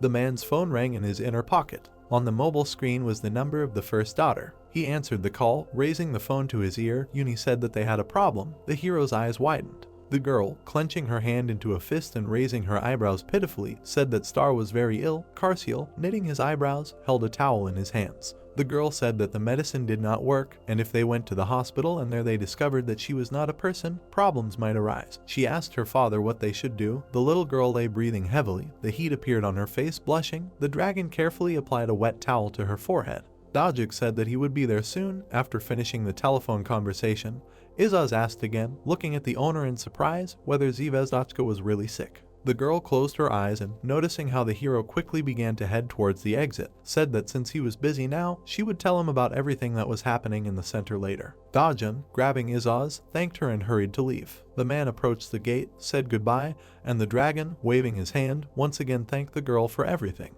Watching them go, she smiled and asked them to be careful. The star sneezed loudly, closing her eyes. Izaz asked if she was very sick, to which the girl nodded. She asked if it would go away if she ate the blue. She sat in Dojun's arms, head down. He and Izaz were holding fishing rods in their hands. The dragon asked what it was, since they had to catch it. It was 2 o'clock in the morning. The heroes were on the first floor of the center, on the shore of the lake. Looking at the crystal clear lake surrounded by pink trees, Izaz asked why they didn't just go to the hospital. They would give an injection and everything would go away, or, turning to the girl, he asked if maybe she was afraid of injections. Looking at the lake, Dojun hugged the girl, telling Izaz that if he was worried about her, then say so. He had already warned him, especially since he himself went with them. Barely opening his eyes, the dragon frowned in displeasure. He folded his arms across his chest with displeasure, turned away, began to talk about how he was not worried, and, be that as it may, asked Zvezdochka to tell him what a cyanosis was. The girl pointed her finger into the lake, saying that there she was. At the bottom of the lake was a glass bottle containing a shining blue liquid. Izaz quickly jumped up, about to dive into the water, about to quickly grab it and leave. The man looked up at him in surprise. He exhaled with dissatisfaction. Star frowned. Dark energy appeared from the man's hand and grabbed the dragon's leg, preventing him from falling into the water. He raised his eyebrows in surprise, asking the owner why he did this. Dojun smilingly looked at Izaz hanging upside down. Star frowned displeasingly, saying that if you don't catch the object, it will disappear. The bottle will disappear the moment you take it out of the water with your hands, so you need to catch it with a fishing rod. She asked the dragon to sit down. The man threw the fishing rod into the lake again. At that very second, he managed to catch a glass bottle. Izaz looked at it in surprise, realizing that he was falling into the water. Dojun held the girl, saying that she needed to drink this. Star smiled radiantly, thanking her dad. Izaz tried to get out of the water by pulling his hand to the surface. She wrapped both hands around the bottle, taking a careful sip. The girl's face became relaxed, her arms were spread to the sides, and a blue seal glowed behind her. Trying to clear his throat, the dragon crawled heavily out of the lake, asking if they could help him. He saw a girl who was already confidently standing on her feet, showing him a peace gesture and smiling. She said that Zvezdochka was healthy. Izaz was surprised that everything really passed, and so quickly. The dragon, looking thoughtful, said that since this substance is so good, then perhaps it should be given to Yunhee, because he is always very worried about her during training, because she is very weak. Dojun folded his arms and looked at him. After all, the girl is a promising hunter who will take a high place in the academy. The hero smiled, asking if he should buy meat for this idea. Asterisk came closer to him and, hugging his hand, looked at Dad enthusiastically. The girl happily said that since they were here, why don't they go to the tree, to which Izaz opened his eyes wider. Wiping the water off his body with a towel, he talked about why don't they go home. He would like to go back, but he doesn't mind a walk. The dragon smiled ominously, asking the owner where they should go for meat. He said that he had heard that Pocopo meat was very tasty. Images of long-necked dinosaurs eating grass popped into his head. He said that the dish would be even tastier if Yunhee cooked it. Dojun looked at him displeasedly, asking that this was probably his goal. Star pouted, saying that he didn't really care about her. Izaz knitted his eyebrows, saying that this was not so, but his stomach growled treacherously. The man immediately said that he could go get the meat. The dragon was surprised. Getting up from his place, the hero once again repeated that he could go, to which Izaz looked at him with a questioning look, asking again if he would really send him for meat. Dojun asked if he really didn't want to. The dragon immediately rushed from its place, making incomprehensible sounds and saying that it had left. The man and girl looked after him. The hero said that he thought that he had matured at least a little. The giant tree shimmered brightly in the pink light as it welcomed the heroes, the star and the man who brought peace and well-being back to the center. The girl joyfully raised her hands up, greeting the tree. The man looked up thoughtfully. He arched his eyebrows, asking in confusion why he had such a strange nickname. The tree carefully grabbed the girl with its branches, and she laughed joyfully. It said that the society of the center was in shock, because peace was returning to a place where desolation and chaos reigned. The tree provided the hero with a community center where anonymous users were enthusiastically happy that everything was getting better and they could exist here in peace. However, after his appearance on the second floor, the influential beings on the first began to rampage again. The leaves and branches of the tree sparkled brightly. It asked the hero to deal with them. Dojun, raising his head, agreed, saying that it was not difficult for him. It was surprised that he agreed without any conditions. He said that it was not difficult for him to do this. He waved to Star, who was joyfully swinging on the branches of the tree, saying that he would return soon, asking her to play here. The hero turned around and headed in the opposite direction from the tree. It, playing with the girl, thought that despite his strength, with which he can take away everything he wants, he treats everyone with care, does not have selfishness and self-interest. Tree thought that giving him the star was a good decision. However, the problem was that Dojun is very powerful, and if the hero's power awakens him, then the apocalypse will come closer. A man with an eye patch displeasedly turned to the girl, saying that, after all, she told him that this man had gone to the second floor, how could he end up here again? The girl and the guy in the mask were breathing heavily, with their heads down and their hands on the ground. She was talking about how she could know this and asked him to be silent, and it was so hard to breathe. The man furrowed his eyebrows, a trembling ran through his body. He dissatisfiedly recalled the girl's words that she said that they must clear the center of the world and get a special item to return upstairs. He did not understand how the guy who reached the second floor was able to come back, because he cleaned everything here without a second thought. A guy in a mask standing next to him in this difficult position, shaking with tension, asked him to be silent. Dojun, noticing that these guys are prepared and this weight is not heavy for them, so he will add 2 more boulders. Several more huge stone boulders fell on the backs of the heroes, pressing them even closer to the ground. While a new weight appeared out of nowhere, Dojun sighed heavily and noted that if the boulder fell, it would add another hour. The gang of robbers stared at him in surprise, their mouths wide open in shock. The main character, folding his hands in front of him and raising his eyebrows, said that it looked like they wanted to stand longer, so he added another hour to them. The gang members could barely withstand this load. Their faces turned red from stress, and the guy in the mask, unable to bear it, fell under the weight of the boulder. Dojun raised his head and addressed the guys who were making cackling sounds. He said that since their scattered answers were heard, he thought it was worth adding another hour to them. The girl and the man furrowed their eyebrows. They cried out loudly, agreeing with the gentleman. Looking down at them and holding another boulder in his hand, Dojun said that as they already know, he can go anywhere without restrictions, and if he hears about them robbing and torturing the locals again. While he was gone, he paused for a moment. Barely able to hold the stone boulders, with trembling hands and body, the heroes unanimously declared that this would not happen again, and they were very sorry for what they had done. The masked guy, already pinned to the ground, also joined their words. They assured the hero that they would restore everything that they had destroyed so far. Dojun displeasedly continued to say that if others would engage in similar atrocities, but the voices of the heroes interrupted him, assuring him that this would not happen, he could trust them. The hero announced that it was time for him to go. Yunhee told her father that she would go with him. Karsiel asked them to be careful. The star looked after them upset, asking why dad worked every day. The dragon standing next to her asked not to be upset and suggested they go to the playground. The voice of Izaz was heard, who mockingly asked if he really thought that the sight would be enough. The girl looked to the side with interest, eyes wide open. Karsiel put his hands to his side with displeasure and frowned, saying that they shouldn't create any more problems. If this time they get into something again, it will be bad. But before he could finish, he screamed loudly. Izaz was in front of him, but only his head and hands were visible. He smiled slyly, asking what he thought about it. The dragon opened his eyes wide, pointing his finger at him. He asked the lord if this was what the owner gave to the younger mistress. The image of a dark robe surfaced in his memory. Hiding his head under it, the dragon rotated his hands, saying that he had guessed right. He asked Karsiel if he felt anything. Izaz poked his finger at him and pinched him, to which the dragon, raising his eyebrows and squinting his eyes, said that this was surprising because he really didn't feel anything. Pulling his hand on his robe, he asked how he liked it. He smiled widely, laughing loudly. Only his head remained visible. Karsiel looked at it with displeasure, and Star, clenching her hands into fists, laughed joyfully with him. Showing various gestures again with visible hands, the dragon offered to follow the owner with the help of this thing, and then suddenly scare him. The girl smiled widely and beamed with happiness. Karsiel frowned and, exhaling displeasedly, said that the owner most likely already knew that they took this thing. Besides, if they decide to scare him, then the unexpected may happen. An image appeared in his head of Dojun, who was able to defeat the dragon with one movement, thinking that it was his enemy. He knitted his eyebrows and, taking on a thoughtful look, suggested that, most likely, it would turn out this way, to which Izaz displeasedly asked why he had to die at the hands of the owner. The dragon waved his hands furiously, to which Karsiel said that it was just an assumption. Star, stretching out his hands in front of him, asked Izaz not to hit him. He exhaled heavily, closed his eyes and raised his hand, saying that they would make a bet. He was betting that no one would catch him wearing this robe, and he was betting all the week's snacks on the line. Karsiel, widening his eyes, said that then he would bet that he would definitely be caught. This made the lord frown. Putting his hands in front of him, he bloodthirsty began to approach Karsiel, saying that, wearing this robe, not even a sound could be heard. He was approaching him, saying that he had become more self-confident, because now he could even contradict him. The dragon cried out in fear that it was he himself who proposed this bet. The star screamed loudly so that he would not mock Karsiel.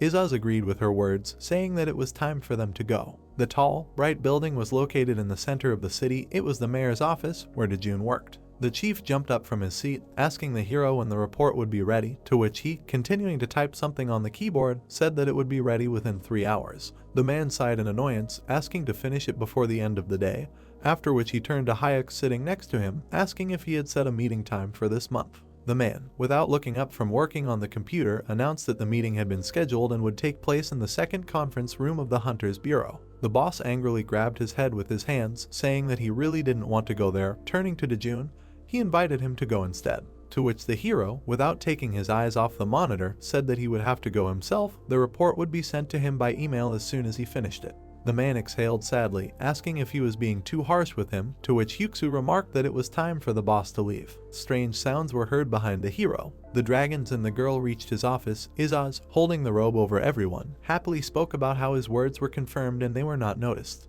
The star, smiling, asked if it was possible to scare Dad now. Karsiel asked the girl to wait. Because the owner was working, paying attention to the dragon nervously stamping his foot, he said that even the Lord was calmly waiting for this. Izaz smiled slyly, saying that since he and the dragon were thinking about the same thing, then he is not so thoughtless and stupid. Karsiel looked at him displeased, frowning his eyebrows. He sighed, saying that the Lord was very smart, to which the dragon responded displeasedly, thinking it was sarcasm. Watching the hero work, Star complained that she was bored. The three of them supported the robe from the inside above their heads. Izaz asked the girl to be patient a little, because soon everything would be over. She lowered her eyes in disappointment. An hour has passed. It was hard for the heroes to stand with their hands up and not stick out all this time. The girl said displeasedly that she couldn't wait any longer. At this time, Dojun was typing something on the computer. Karsiel worriedly asked her to wait a little longer, because everything would be over soon. The star screamed angrily and closed her eyes, saying that she couldn't stand it anymore and would go play with Dad.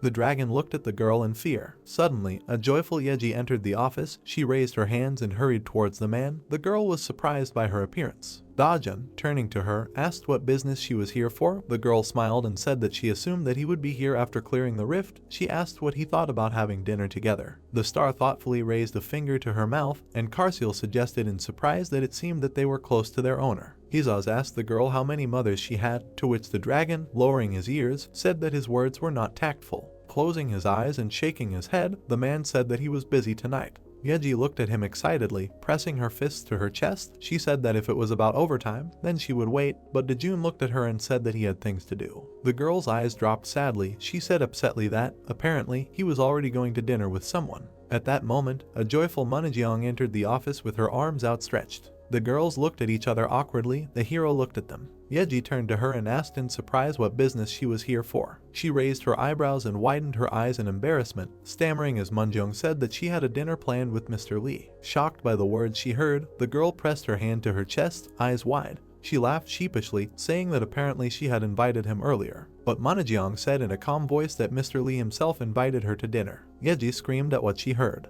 Izaz, under the robe, tried on 3D glasses and, looking at what was happening, ate popcorn. Without looking away, the Lord asked why there were always so many girls around the owner if he was fixated only on his work. Karsiel immediately began to answer him, saying that this is obvious, because since ancient times, both males and females have been chasing good genes. Without allowing him to finish, Izaz displeasedly covered his mouth with his hands, asking the surprised dragon if he really wants to resign after these words, starting next week. Karsiel widened his eyes in disbelief, not understanding what he said wrong. The Lord, frowning his eyebrows, asked again if he really didn't understand what he was talking about. Dojun heard strange sounds behind him and turned his head a little. Closing his eyes and sighing displeasedly, he ordered them to go out, since he still wanted to talk to them. Izaz fell into a stupor from what he heard. Karsiel folded his palms in front of him, hoping that the owner would not scold them too much. Star smiled, asking if it was possible to go out now. Dojun told the dragon not to worry. He wasn't going to scold them, because he knew that Izaz talked them into it. Yeji and Manhwa looked at the hero in surprise. The girl with blonde hair asked who Mr. Lee was talking to. Leaving the dragons to hold the mantle, the girl ran out joyfully and screamed when she saw her mother. Manhwa was very surprised to see the girl here. Star rushed to her feet to hug her. Yeji fell into a stupor from what she saw. The girl widened her eyes and arched her eyebrows, thinking about the fact that she called her mom and they had the same hair color. The girl happily hugged her mother, closing her eyes. Dojun exhaled, realizing that Star had simply followed the two. Izaz came forward, rubbing his hands nervously. He asked what the owner wanted to tell him, saying that they always follow him. Karsiel watched this in fear without leaving his robe completely. The man said that firstly, for today he forgives him, but from the next day he will sit with Zvezdochka. The dragon was delighted, joyfully throwing up his hands, asking that he really wouldn't scold him. Karsiel stood shyly next to him, lowering his eyes to the floor. Yeji stood motionless, holding her hand to her chest. The Lord was delighted, asking what would happen to Karsiel, because he also participated in this. Dojun, raising his hand to his face and crossing his legs, said that tomorrow he would go with him to the 3rd floor of the center so he would not punish him. The dragon, widening his eyes, asked, pointing a finger at himself, whether he would really take him with him. Izaz, standing next to him, immediately became gloomy. He cried out in displeasure, asking to be taken too. Dojun exhaled dissatisfiedly, saying that he would stay with Star. 3rd floor of the center. The battlefield was visible on one of the floating stone islands. Screams were coming from there. The warrior fell to the ground, leaning on both hands and crossing his legs. He plaintively asked for mercy. He didn't understand what the man was doing here. The silhouette of a man approached the trembling warrior. He talked about whether it was possible for a patrolman to behave like that. Lately everyone he met was so weak, they lacked ambition. A man with a mask on his face put his hand in front of him, smiling, saying that in his time, such people would have been torn apart on the 1st floor. Dangek, the strongest heart of the world, appeared before the warrior. He put his hand on his face.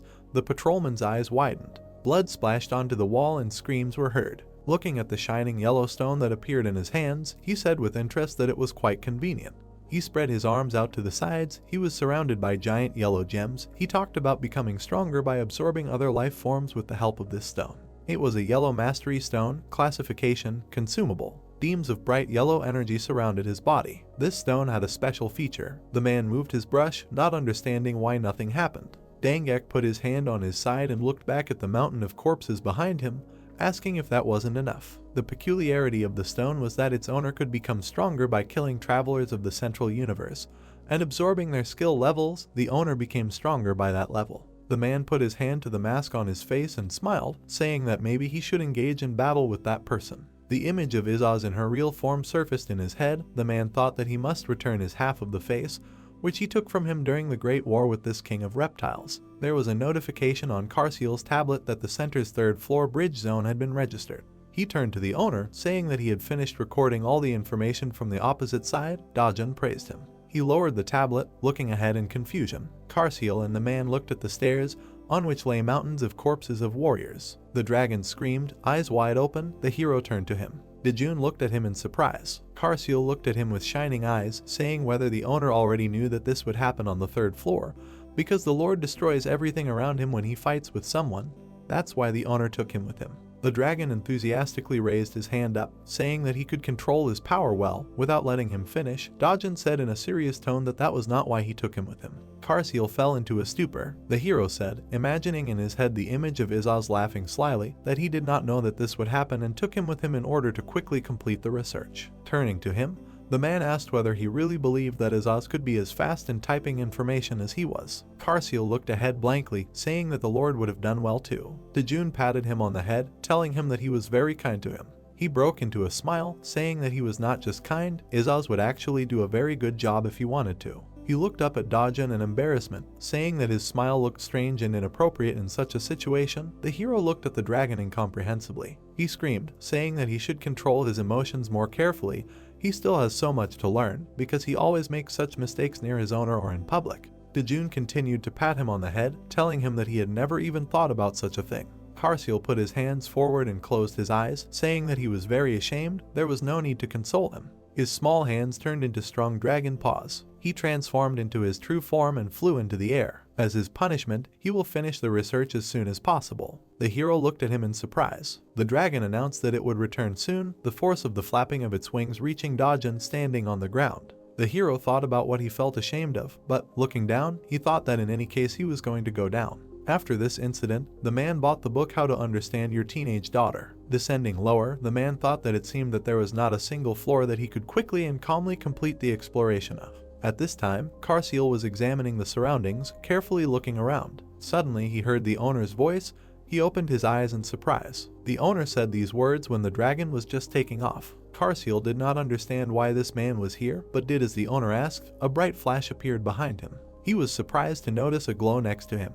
Before he had time to be surprised, he was struck by a bright explosion that illuminated the entire room. Karsiel lay motionless between the fragments of stones. Dangak smiled sarcastically and frowned. He could not believe that he had met the servants of the stupid king of reptiles in this place. He immediately rushed to the dragon, joyfully shouting that after the Great War he did not forget them for a minute and missed them every day. He was all impatient. Karsiel raised his head. Dangak swung his hand, striking. He smiled widely, frowning his eyebrows. He shouted that if the dragon surrendered to him so easily, then he would be so disappointed that he would not even want to give him a second chance and would immediately tear him to pieces. The dragon closed his eyes pitifully. There was a loud explosion, raising dust around. The man shouted to number 9 that he would kill him in half, then they could be happily reunited again after a long time. The silhouette of Dangak began to be visible among the settling dust. He covered his face from the dissipating veil, saying that it seemed that he was so glad to see them that he allowed himself to be rude, but still, most likely, this attack did not finish off the dragon.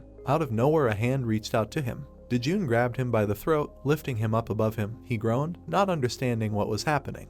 Dangak frowned, screaming loudly and widening his eyes. He did not understand where he had come from. He waved his arms wildly around. Dojun looked at him arrogantly without lowering him to the ground. His gaze became more serious. His body glowed with a blue aura. There was a bright explosion. He threw Dangak into the wall. This forced him to clear his throat to regain his breath. The hero, looking down at him, asked if he was okay. The man, falling on all fours and stuttering, called Dojun crazy because first he almost killed him and now he's asking if he's okay. The hero looked at him, saying no, he was not talking to him. The man turned to Karsiel. He looked at him with shining eyes and smiled, saying that thanks to his owner he was completely fine. His mind flashed back to how when he took off, Dojun told him to spread his shield and pretend to be wounded when he was attacked. If not for the help of the master, he said, he would have been critically wounded. Holding his side, Dangak furrowed his brows, not understanding why the dragon was completely fine. The words of the hero were heard, who ordered him to shut up and kneel before him. The man's body began to obey Dojun's words. He didn't understand how this was possible. The main character stood right in front of him, dark energy emanating from his body. He addressed Dangak, suggesting that he was one of the Transcendentals. He asked why they were trying to destroy the central universe. The man bit his lip in displeasure and frowned. Dojun ordered him to answer why they were trying to bring the world to destruction. The hero's eyebrows furrowed as he looked down at him. Dangak frowned angrily, asking why the demons were trying to bring the world to ruin. He punched the ground, causing it to crack, and shouted that destroying the central universe satisfied their greed and selfishness. Dangak then gritted his teeth and laughed loudly. Karsiel arched his eyebrows and shouted, unhappy that the man was still smiling in such a situation. Dangak looked up, a crazy grin on his face. Veins appeared on his neck and he said that he just wanted revenge on the Red Leader and would finish off his enemies right here. He opened his mouth wide and the space was illuminated with a bright green light. The energy flow shot up. Dangak called the main character and the dragon weak creatures. Gray smoke appeared in the air. A man dressed in black jumped high into the air. He then turned around and said with a grin that Dojun was a fool even though he looked normal. Dangak introduced the muscular male warriors and shouted that he, too, would not mind teaching these demons a lesson, but the most important thing for him was revenge on the Red One. He ran quickly, leaning forward, and he shouted that the most important thing for him was his own life, even if the world collapsed. The man raised his palm to his face and shouted through a terrible laugh that the world exists when he is in it, and it makes no difference whether dimensions die through destruction or natural selection. Suddenly Dangak turned around and saw the main character behind him. Dojun raised his hand with a dark blue aura emanating from it. He then struck Dangak and the man flew into the wall. He threw his head back and screamed heart-rendingly in pain. Scarlet blood sprayed from his mouth. The main character stared at him as he choked and coughed loudly. Dangak raised his hands up, releasing a stream of pink magic, and screamed shrilly that he could not die like this. Dojun clenched his hands into fists and explained to Karsiel that the man was sending out his energy. Dangak lowered his hands. He was surrounded by green mist. The entire area lit up with pink energy as the protagonist assumed that his enemy was sending his forces to a place where there were extra lives. Two people with brown hair turned around in confusion when they saw bright flashes in the middle of the sky that rushed towards them. One of them sat on the ground and the other stood as a pink vortex formed around them. The young man with a scar on his face looked at his palms in puzzlement. The guy with long hair closed his eyes and the book he was holding in his hands. They presented a smiling Dangak and assumed that his main body was dead. The long-haired youth sighed and said that it looked like the man died on the 3rd floor. Dangak's first counterpart named Dan laughed, placing his hand on his chest, and asked if the man had really met with the heavenly demon who descended from the heavens on the chariot of the cloud dragon god. Dangak's second counterpart, named Gak, nodded and smiled and suggested that the man was thus asking them to avenge him. He then placed the book on his lap and suggested that his companion use this power to resurrect Solomon, because this way he could kill the other transcendents who ignored them. Dan clenched his hand into a fist and said that he agreed, because the demons were going crazy from their own greed, and the resurrection of Solomon, who created them, would be practically invisible to them. Dark blue swords rushed towards the doubles and began resurrection for the sake of revenge on everyone who neglected them. There was a powerful explosion and a raging fire was visible. Dan Gek's doubles, Dan and Gek, were destroyed. The moon was visible in the sky, and the lights were on in the apartment on the highest floor. Izaz rubbed his hands anxiously and said that all he did was wait for the main character. Dojun crossed his arms and said that he would scold the dragon less if he honestly admitted what he had done. The star approached Izaz and told the main character that the dragon was very strange today. The girl remembered how Izaz washed the floors. Then she said that Izaz washed all the clothes and hung them up to dry, wiping the sweat from his forehead. Star said that the dragon crossed his arms, refusing the meat, because he wanted to wait for Dojun. Karsiel widened his violet eyes and screamed in shock. The dragon extended his arms forward and, looking worried, asked if Izaz was sick. Karsiel began to touch the body of the orange dragon and said that he looked as usual. Izaz raised his hands up and yelled at the purple dragon with an angry expression. He trembled in fear when the protagonist ordered him to speak. Dojun looked at Izaz seriously, asking if he wanted pocket money. Suddenly the dragon closed his eyes and screamed deafeningly that he would leave for 2 days. Izaz looked perplexed at the main character, who calmly reacted to this statement. He closed his eyes and said that, judging by the dragon's look, he was not going to have fun, which means he had not done anything wrong. Star and Karsiel turned to Izaz and shouted that they wanted to go with him. The dragon frowned and replied sternly that this time he had to go alone. Dojun took off his shoes, asking who Izaz would go to, and the dragon replied that he would go to his golden servants. The main character immediately introduced Kakas and Anne, and Izaz said that they were really dear to him. The dragon introduced a pink-haired girl with a stern face and said that this time he would go to her. Izaz showed his thumb and explained that he had a question for the girl, and it was also time to fulfill his destiny. It was night and a tall castle was visible. A squirrel sat on a man's hand and ate a nut. Anne sighed as she looked at the translucent blue screen and said that the 7th Transcendental was dead and had probably gotten stronger while the dragons were hibernating. In the correspondence, messages were visible that discussed the fact that Dojun was able to kill the Transcendental on the 3rd floor. The pink-haired girl, on whose shoulder the squirrel sat, said that people are still trying to satisfy their greed and selfishness despite the passing of thousands of years. She imagined a huge dragon and a man with long blonde hair, saying that Izaz hibernated for the sake of the whole world, and in the end only such specimens survived. The squirrel closed its eyes and let out a loud squeak, attracting Anne's attention. She stroked the pet with a smile and said that now Izaz has an owner, so now he will not cope with everything alone. The man was holding a pen in his hand and writing something on the screen. Kakas sat on the ground, his gaze focused. Suddenly his red eyes widened, as if he had suddenly realized something. The man introduced the main character, who was holding a crying Karsiel in his hand, and Izaz, who was clutching a handkerchief with his teeth. Kakas arched his thin eyebrows and suggested that Dojun was using mind magic or a curse to control their lord. Kakas, who was sitting in the middle of a rocky area, said that Izaz, despite his violent nature, always takes care of his subordinates, so perhaps he was blackmailed with the help of servants. Suddenly, a notification appeared about the invasion of the red-head octopus. The man turned around when he saw a bright flash in the sky. Izaz was quickly approaching Kakas. The man widened his eyes and screamed in fear. He continued to scream in terror as the dragon flew towards him. When the computer again reported an intrusion, Kakas waved his hands and asked to be quiet because he was afraid that Izaz would hear it. He punched the monitor when the warning sounded again. The dragon stood on the ground. Kakas froze in fear when the dragon asked why he broke it, and the man replied that it was nothing, and then called Izaz the strongest and most powerful among the dragons. Izaz rubbed his chin and replied that such greetings were not necessary. The white-haired man clapped his hands and laughed loudly, saying that talking about the dragon in simple words was not enough. Kakas winked and added that he was full of loyalty to Izaz to the marrow of his bones. The dragon arched his eyebrows and screamed loudly in indignation at being called a red octopus head by the system. Izaz released his claws and said that a blow with a baton was good for repairing broken devices. Kakas fell to the ground and trembled, and the dragon sighed heavily and said that he had become softer because he from the past would have beaten him for a month. The man raised his head and Izaz asked if he had any complaints. The dragon clenched his fist and frowned when Kakas said that he had heard that he had a master. The man again sank his face to the ground and said in a trembling voice that last time Izaz's visit was very unexpected, so he did not have time to ask if it was true. The dragon raised his eyebrows in surprise when Kakas asked if the man was threatening him. The man stood up, a huge tumor was visible on his head, and he shouted loudly that in this case he would deal with him.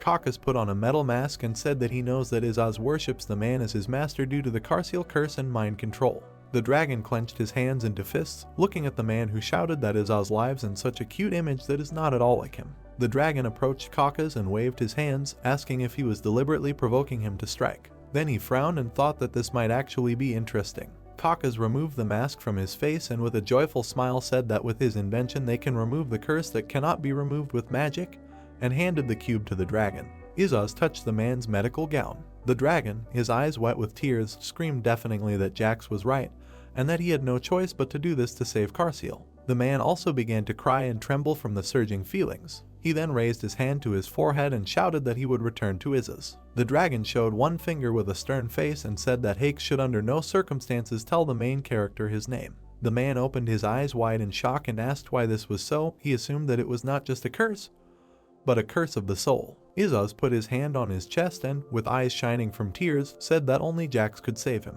The man closed his eyes, clenched his hand into a fist and replied that he would definitely do it. The moon was shining in the night sky and a shooting star was visible. Starlet, Yunhee, Carciel and Dojun were sitting at the table eating. The main character was holding a spoon in his hands when suddenly there was a loud explosion. Jax clenched his hand into a fist, frowned and introduced himself as Izaz's servant. Carciel raised his hands up and screamed in fear when the man in the white medical coat announced that the dragon's curse would now be lifted. Dojun looked at Carciel, who froze with white eyes, and asked if he was in pain. The cube in Hakes' hand glowed brightly. The man said that the main character should not pretend as if he knew nothing. The cube then began to emit a dark red glow, signaling the absence of any curses, and all four of them looked at Hakes in silence. Carciel slapped his hand to his forehead. The man with white hair tapped the cube, saying that Izaz was definitely talking about the curse placed on Carciel. Dojun stood up, his face becoming stern as he heard the orange dragon's name. Jax fell to his knees as the protagonist raised his hand, asking if Izaz gave him the order. A man with blonde hair grabbed his throat and shouted, asking what kind of person Dojun was. The main character looked down at Hakes, wondering where the orange dragon was now. Jax, whose face was swollen, said he was just worried. A bead of sweat appeared on Dojun's cheek and he looked puzzled.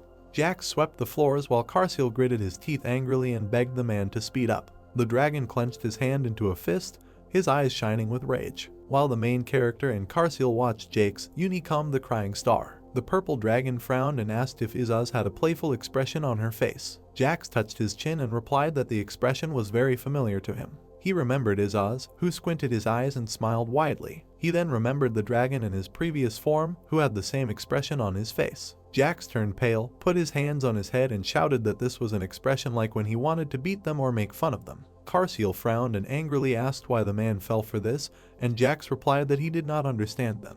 Yunhee, with Star in her arms, smiled and said that it was the first time she had seen a purple dragon like this. The little girl cuddled up to Yunhee, who raised her eyebrows when Dojun said that Carciel took the initiative before he scolded Izaz and the man.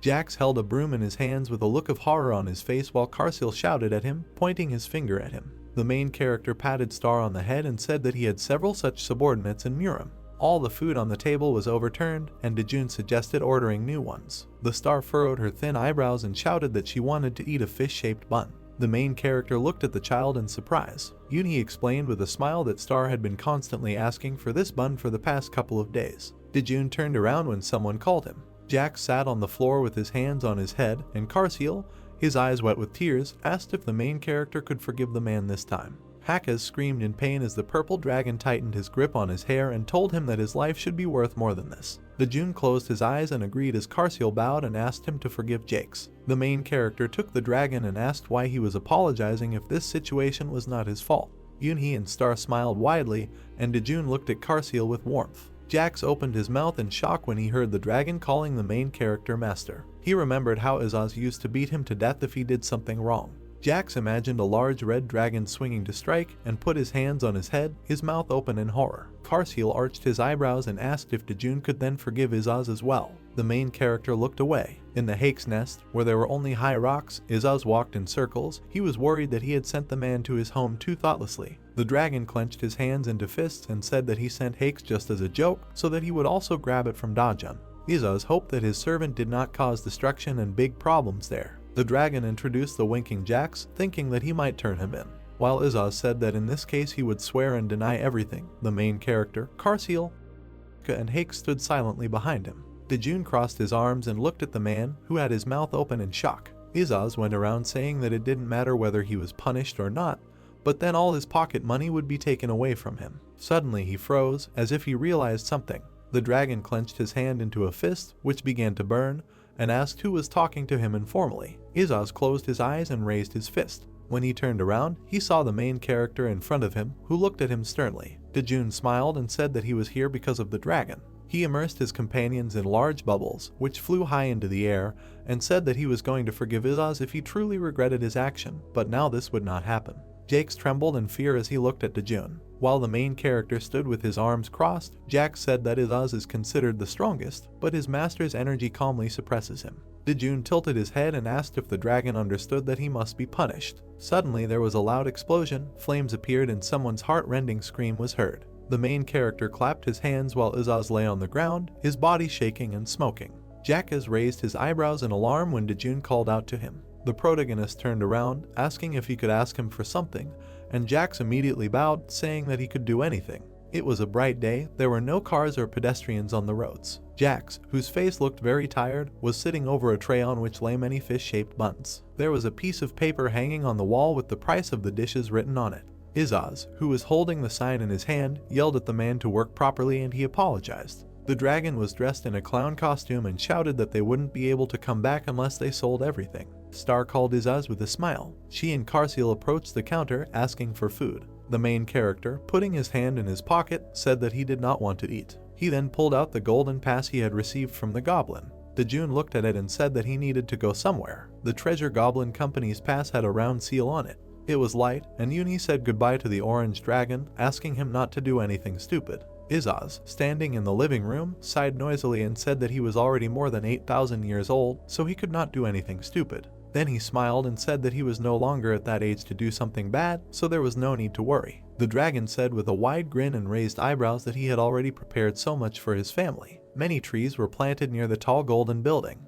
Dojun closed one eye and wrinkled his nose when someone called out to him loudly. He stood motionless while someone ran towards him so fast that dust rose into the air. The main character looked anxiously at his interlocutor and asked how he knew about his arrival. The golden goblin adjusted his round glasses, drool flowing from his mouth. He then leaned over, put his hands on his knees and replied that he automatically received an alert as soon as the ticket was torn off, and Dojun said that there was no need to rush to meet him. The goblin raised his head and shouted with a frown on his face that a monster like him could not be indifferent to his savior. He then looked around, asking if the dragons had come with the main character. He smiled widely, saying that it was a relief if they didn't come, because even their mere presence or aura was so terrible that it made you almost lose consciousness. Suddenly, the pocket of Dojun's sweatshirt began to move, and someone's indignant voice was heard from there. Karsil pulled out of his pocket and looked at the goblin angrily. The monster screamed in fear, putting his hands out in front of him. Karsil grabbed the monster by the throat. The dragon then lifted the panting goblin into the air. The main character watched this silently, a drop of sweat rolling down his cheek.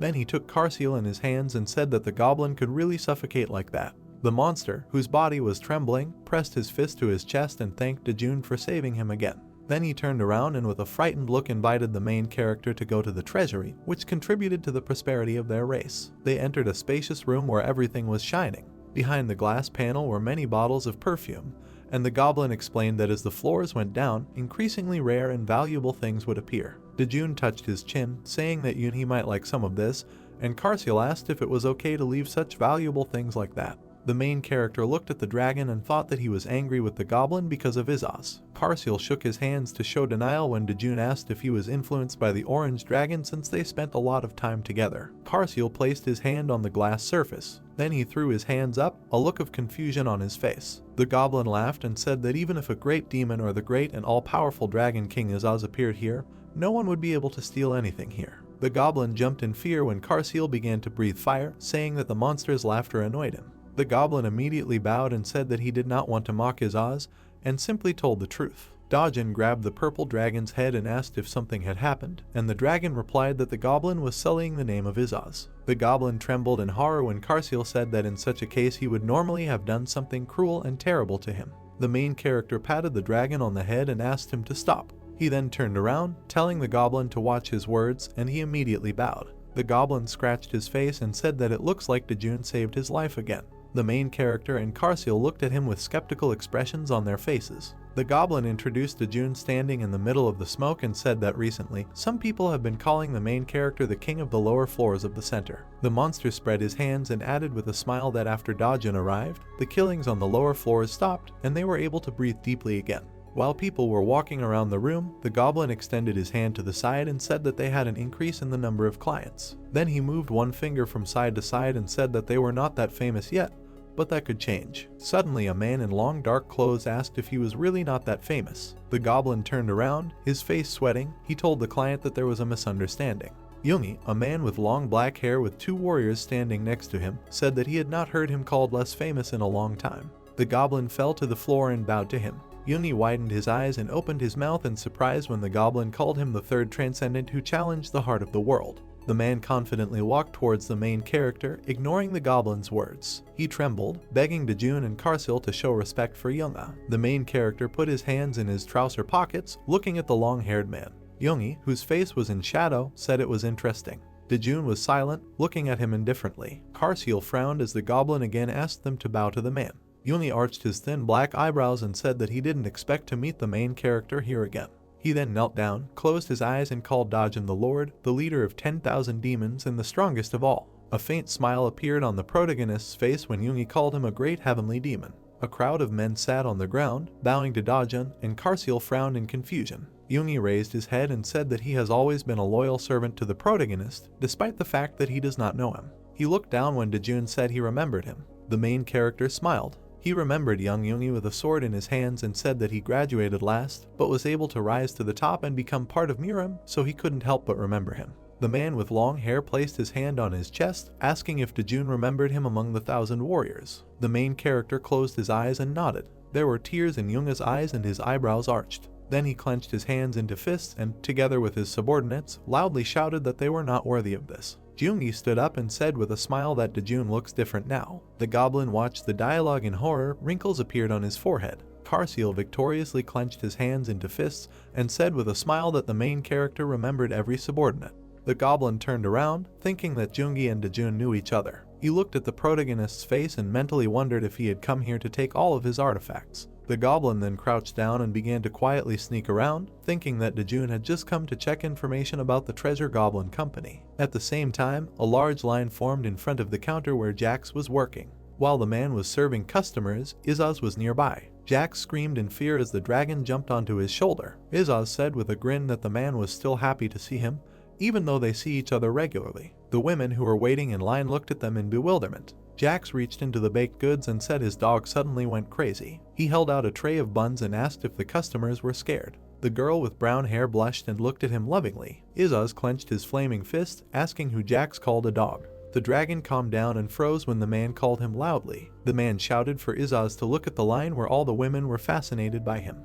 The clients smiled broadly, never taking their eyes off Jax. Izaz frowned with displeasure and asked what he needed to do. The man quickly changed him into a uniform and gave him a bunch of instructions. White clouds floated across the blue sky. The dragon screamed loudly, asking for help. A few minutes later, a piece of paper was visible where it was written that everything was sold out. Jax and Izaz lay exhausted on the ground. Suddenly the dragon, whose body sparkled under the sun, called his servant a scoundrel. He raised his hands up and shouted that he decided to command him. Izaz asked if the man had the pride of a great dragon, and Hakes cried out in fear that he was enjoying the opportunity to talk to someone after being alone for so long. Jax sat on the ground and talked to the ball, calling him Wilson. The ball that had the hands was silent. Jax pursed his lips tightly. He then shouted loudly, calling Wilson a fool, and threw him away. The man wiped his wet face with a handkerchief while the ball said it would return.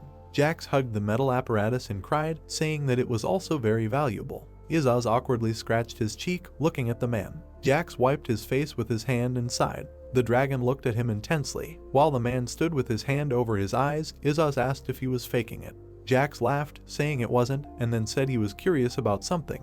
He introduced the main character and asked how strong he was compared to the orange dragon. Jax spread his hands to the sides and asked if Izaz is not one of the strongest in the world, and if their strength is then on par with Dojun. The dragon scratched his face and answered with a suspicious smile that it was so. Jax turned pale with horror and suggested that Izaz was also no match for the main character. The dragon put his hand on his chest and shouted that they were equal because he had 8,000 years of experience. The sky turned orange and the man said he was stunned when Dojun released his energy. Jax looked in bewilderment at Izaz, who asked him to name the number. The dragon closed his eyes and explained that he needed any number, and that if everything worked out, he would make sure that he no longer sold fish-shaped buns. Jax smiled broadly and said the number 122,312,312,323. Izaz grabbed him by the clothes, asking if he wanted to die. They stood in front of a red and yellow tent and the dragon frowned, asking the man to tell him the correct number. It was night and the full moon was visible in the sky. Dojun and Karsil, who was wearing a crown and other jewelry, returned home. Izaz lay and cried. The main character approached Yunhee, asking what happened to the dragon. The girl explained that Izaz, lying with his face on the sofa, tried to play the lottery, but did not win anything. The dragon, with tears rolling down his face, said that he now had no money, he did not know how to live further. Dojun touched his chin and said that he couldn't take Izaz with him in this state. The dragon's ears perked up when the protagonist said that he was thinking of giving him an errand in exchange for pocket money. Izaz knocked Star off her feet and stood in front of Dojun, saying he would do what he needed. The dragon wrinkled its face when the protagonist announced the appearance of an SSS rank rift. Dojun said with a smile that he needed help. Water flowed between the mountains, the sky was red. Kirill sat with a book in his hands and smiled, saying that he decided to become the head of the snake and not the tail of the tiger. The red book with metal patterns was called the Book of Travel and was capable of moving the owner to the desired place. Yunhee, who was standing nearby, looked at the young man in bewilderment, and he explained that he wanted to become the king of the earth. Kirill grinned, confidently saying that he would definitely become one. Yunhee raised his eyebrows in surprise and remained silent. Then he smiled, asking what nonsense the young man was talking about, and Kirill became angry. He closed the book and said with a grin that he could destroy the earthlings who had not yet completed the tutorial because he was one of the strongest hearts in the world. His eyes widened in surprise as Yunhee tossed him another book. Kirill looked at the man angrily and asked if he was looking down on him. Yunhee threw down the third book and replied that the young man really needed this. The sky was blood red. A tall multi-story building with wide windows could be seen. Izaz looked around, asking where this rift was, and the main character answered that it was in the Basilisk dungeon. The dragon froze in shock and asked if this wasn't a D-rank dungeon. Star touched her face, saying that basilisks were big, and Dojun asked the girl if she wanted to try them. The star looked at him and raised her eyebrows in surprise, calling him a god. Yunhee and the main character smiled as Star crossed her arms and asked how he knew about it. The girl presented different foods, saying that she wanted to eat fried wings, then baked basilisk, and then boiled. The star raised her hands up with a joyful smile. Yunhee took the girl in her arms and said with a warm smile that she was smart. The star opened her green eyes wide and said that the latter should be eaten with sauce. Yunhee hugged her tightly when she said that the big chicken was very expensive. Izaz put his hand on his chest and said that he would return as soon as he completed his master's instructions, so he would go and bring basilisk meat. The dragon, with a puddle of saliva forming under it, sat down on one knee and asked if he could do nothing else after this errand, and Dojun replied that he would go with him because they needed to get things done quickly. The leaves fell slowly. Izaz smiled contentedly. The main character turned around and said that this could take a long time. The dragon, in whose eyes fire appeared, shouted loudly that this would not happen. Then he frowned and added that the capture of the basilisks would not take long. Izaz and Dojun walked through an area where everything was burning and smoking. They looked up as dozens of shining arrows flew through the sky. Then a powerful explosion thundered, fragments of stones flew into the air. Smoke filled the space and Izaz began to breathe heavily. He frowned maliciously and assumed that now some scoundrel had crawled in. Kirill, holding a green onion in his hand, said that no weakling could stop his attack, but these two managed to stop the spread of erosion. The young man smiled and said that it didn't look like the center was destroyed, but apparently becoming king of the earth would be easy. He winced in fear as Izaz looked at him skeptically. Kirill knocked an arrow and asked who he was. The dragon scratched his nose and said that he would give the young man 5 seconds, and then began to count down. Izaz removed his hand from his face and Kirill asked how dare he. The dragon flew into the air as the countdown ended, and the young man's eyes widened in horror. The young man's face was flattened by Izaz's blow. An explosion was visible, the fire rushed upward. Kirill fell headfirst into the ground, and the dragon asked if he had lost his last brains. He crossed his arms and asked what the young man was thinking about when he went to Earth. Izaz grabbed Kirill's leg, demanding that he answer. The young man screamed in fear, his eyes turning white. While Kirill was trembling, the protagonist told the dragon to forget about using him as a punching bag. Dojun took the bow and Kirill screamed desperately. The main character presented the weapon against the backdrop of animal skeletons and suggested that the reason was this bow, so it must be taken away. The bow was called Jinil, and it is believed that the owner of this weapon could become the strongest person in the central universe. Kirill extended his hand upward and demanded that the bow be returned. Dojun looked at him seriously and told him to stop. The young man froze with an expression of fear on his face. He turned into a stone statue and could not move while the main character said that she needed to cool her head. Kirill closed one eye, sweat covered his face, and he coughed. Dojun closed his eyes and said that he just wanted to help him cool down, but it could kill him. The young man fell to the ground, and Izaz said that they really should send him to his forefathers. Kirill took out a book and cursed loudly. The dragon grinned and clenched his hands into fists, asking if the young man wanted more. Kirill tore the book and shouted that he would come back. Then he disappeared and Izaz screamed angrily. The young man was lying on the ground where there was a glowing green seal. Kirill sat on all fours while Yunhee stood behind him with his arms crossed. The man came closer, asking where the bow was, and Kirill replied that it had been taken. The young man looked down and asked who in this world could treat a ruler like a dog. Yunhee touched his chin and said that Dojun not only subdued the 9th dragon, but also the Lord. Kirill looked at the ground. He then touched his cheeks and asked if the protagonist was the king of the earth. From that moment on, the name of the main character, the king of the earth, spread among the strongest of this world. Izaz frowned and shouted loudly in anger. Karsiel reached out to Star's face and told her not to look. Izaz froze in fear when Dojun approached him from behind. To explain the situation, we need to go back an hour. The light was on the highest floor of the house, and Izaz returned home without the main character. Karsiel and Star, who looked sleepy, met the dragon. Their eyes widened in surprise. Izaz grinned, holding a green onion in his hand. They stood in the middle of the living room. The orange dragon explained that this was his prey, and he was going to show how to shoot. Izaz frowned with displeasure when he realized that the weapon was too big for him. The bow trembled in his hands. Then the dragon was finally able to string the arrow. Suddenly the arrow disappeared. Yunhee, Karsiel, and Star stood in front of Izaz, shouting for him not to shoot. The dragon held a bow in his hands with a grin, saying that he would not do what he could get from his master for. Suddenly little Star jumped on him, and he frowned, screaming loudly. He relaxed his hand and released the arrow. The shell illuminated the room and broke the window. The wind rose and everyone screamed, trying to stay on their feet. There was a large hole in the window. The Star pointed there and said that she wanted to see the street. Karsiel put his fist on his palm and said that it would be okay if they got away before Dojun returned. The main character with a stern face said that he was home. He walked into the living room and Star ran to hug him. Izaz closed his eyes and smiled, a tear running down his cheek. Dojun placed his hand on the trembling dragon's head. A shadow fell on his face and he said that from today Izaz will not receive any money or meat. The dragon closed his eyes and opened his mouth wide. The next day, Izaz stood on the stairs near the broken window. He closed his eyes and said that with the window open and fresh air it would be nice to play outside, and that he was left alone while everyone else was busy. The dragon, putting his hands behind his back, asked if Star and Karsiel, who returned home, had fun. The purple dragon ran towards Izaz with a smile, holding a piece of paper in his hands. On the sheet was written information about a commemorative photo competition. The orange dragon took the leaf in his hands and looked at it. Then his eyes widened in surprise. On the sheet it was written that for first place 100 kilograms of beef ribs, a plus Hamu or money were awarded. Karsiel and Star smiled happily. The dragon said that the other prize was a washing machine. He remembered Yunhee standing by the old washing machine and said that taking second place would be great too. The Star touched her face with her finger and said that she wanted to give it to Yunhee. The girl hugged Karsiel, who said that she was very kind. The purple dragon turned around and addressed Izaz with a smile. He laughed wildly, imagining the meat. Karsiel looked at him skeptically. Then his eyes widened as Izaz called out to him and Star. The girl smiled widely. Izaz told them to pack their equipment with a confident grin. People crowded the street. Two dragons and Star looked out from around the corner. Izaz touched someone's white clothes. The dragon pointed his hand at Hax and said that he would be their model. Izaz pointed his finger at the man and said that is why they are closing their store. The dragon clenched his hands into fists and shouted loudly that they were in a hurry. Jax turned around and raised his white eyebrows. The customers began to get angry, and Jax became afraid as he looked at them. The women shouted angrily that Jax belonged to them, and that Izaz thought he was who knows what. The dragon trembled with a surge of anger when the clients began to insult him.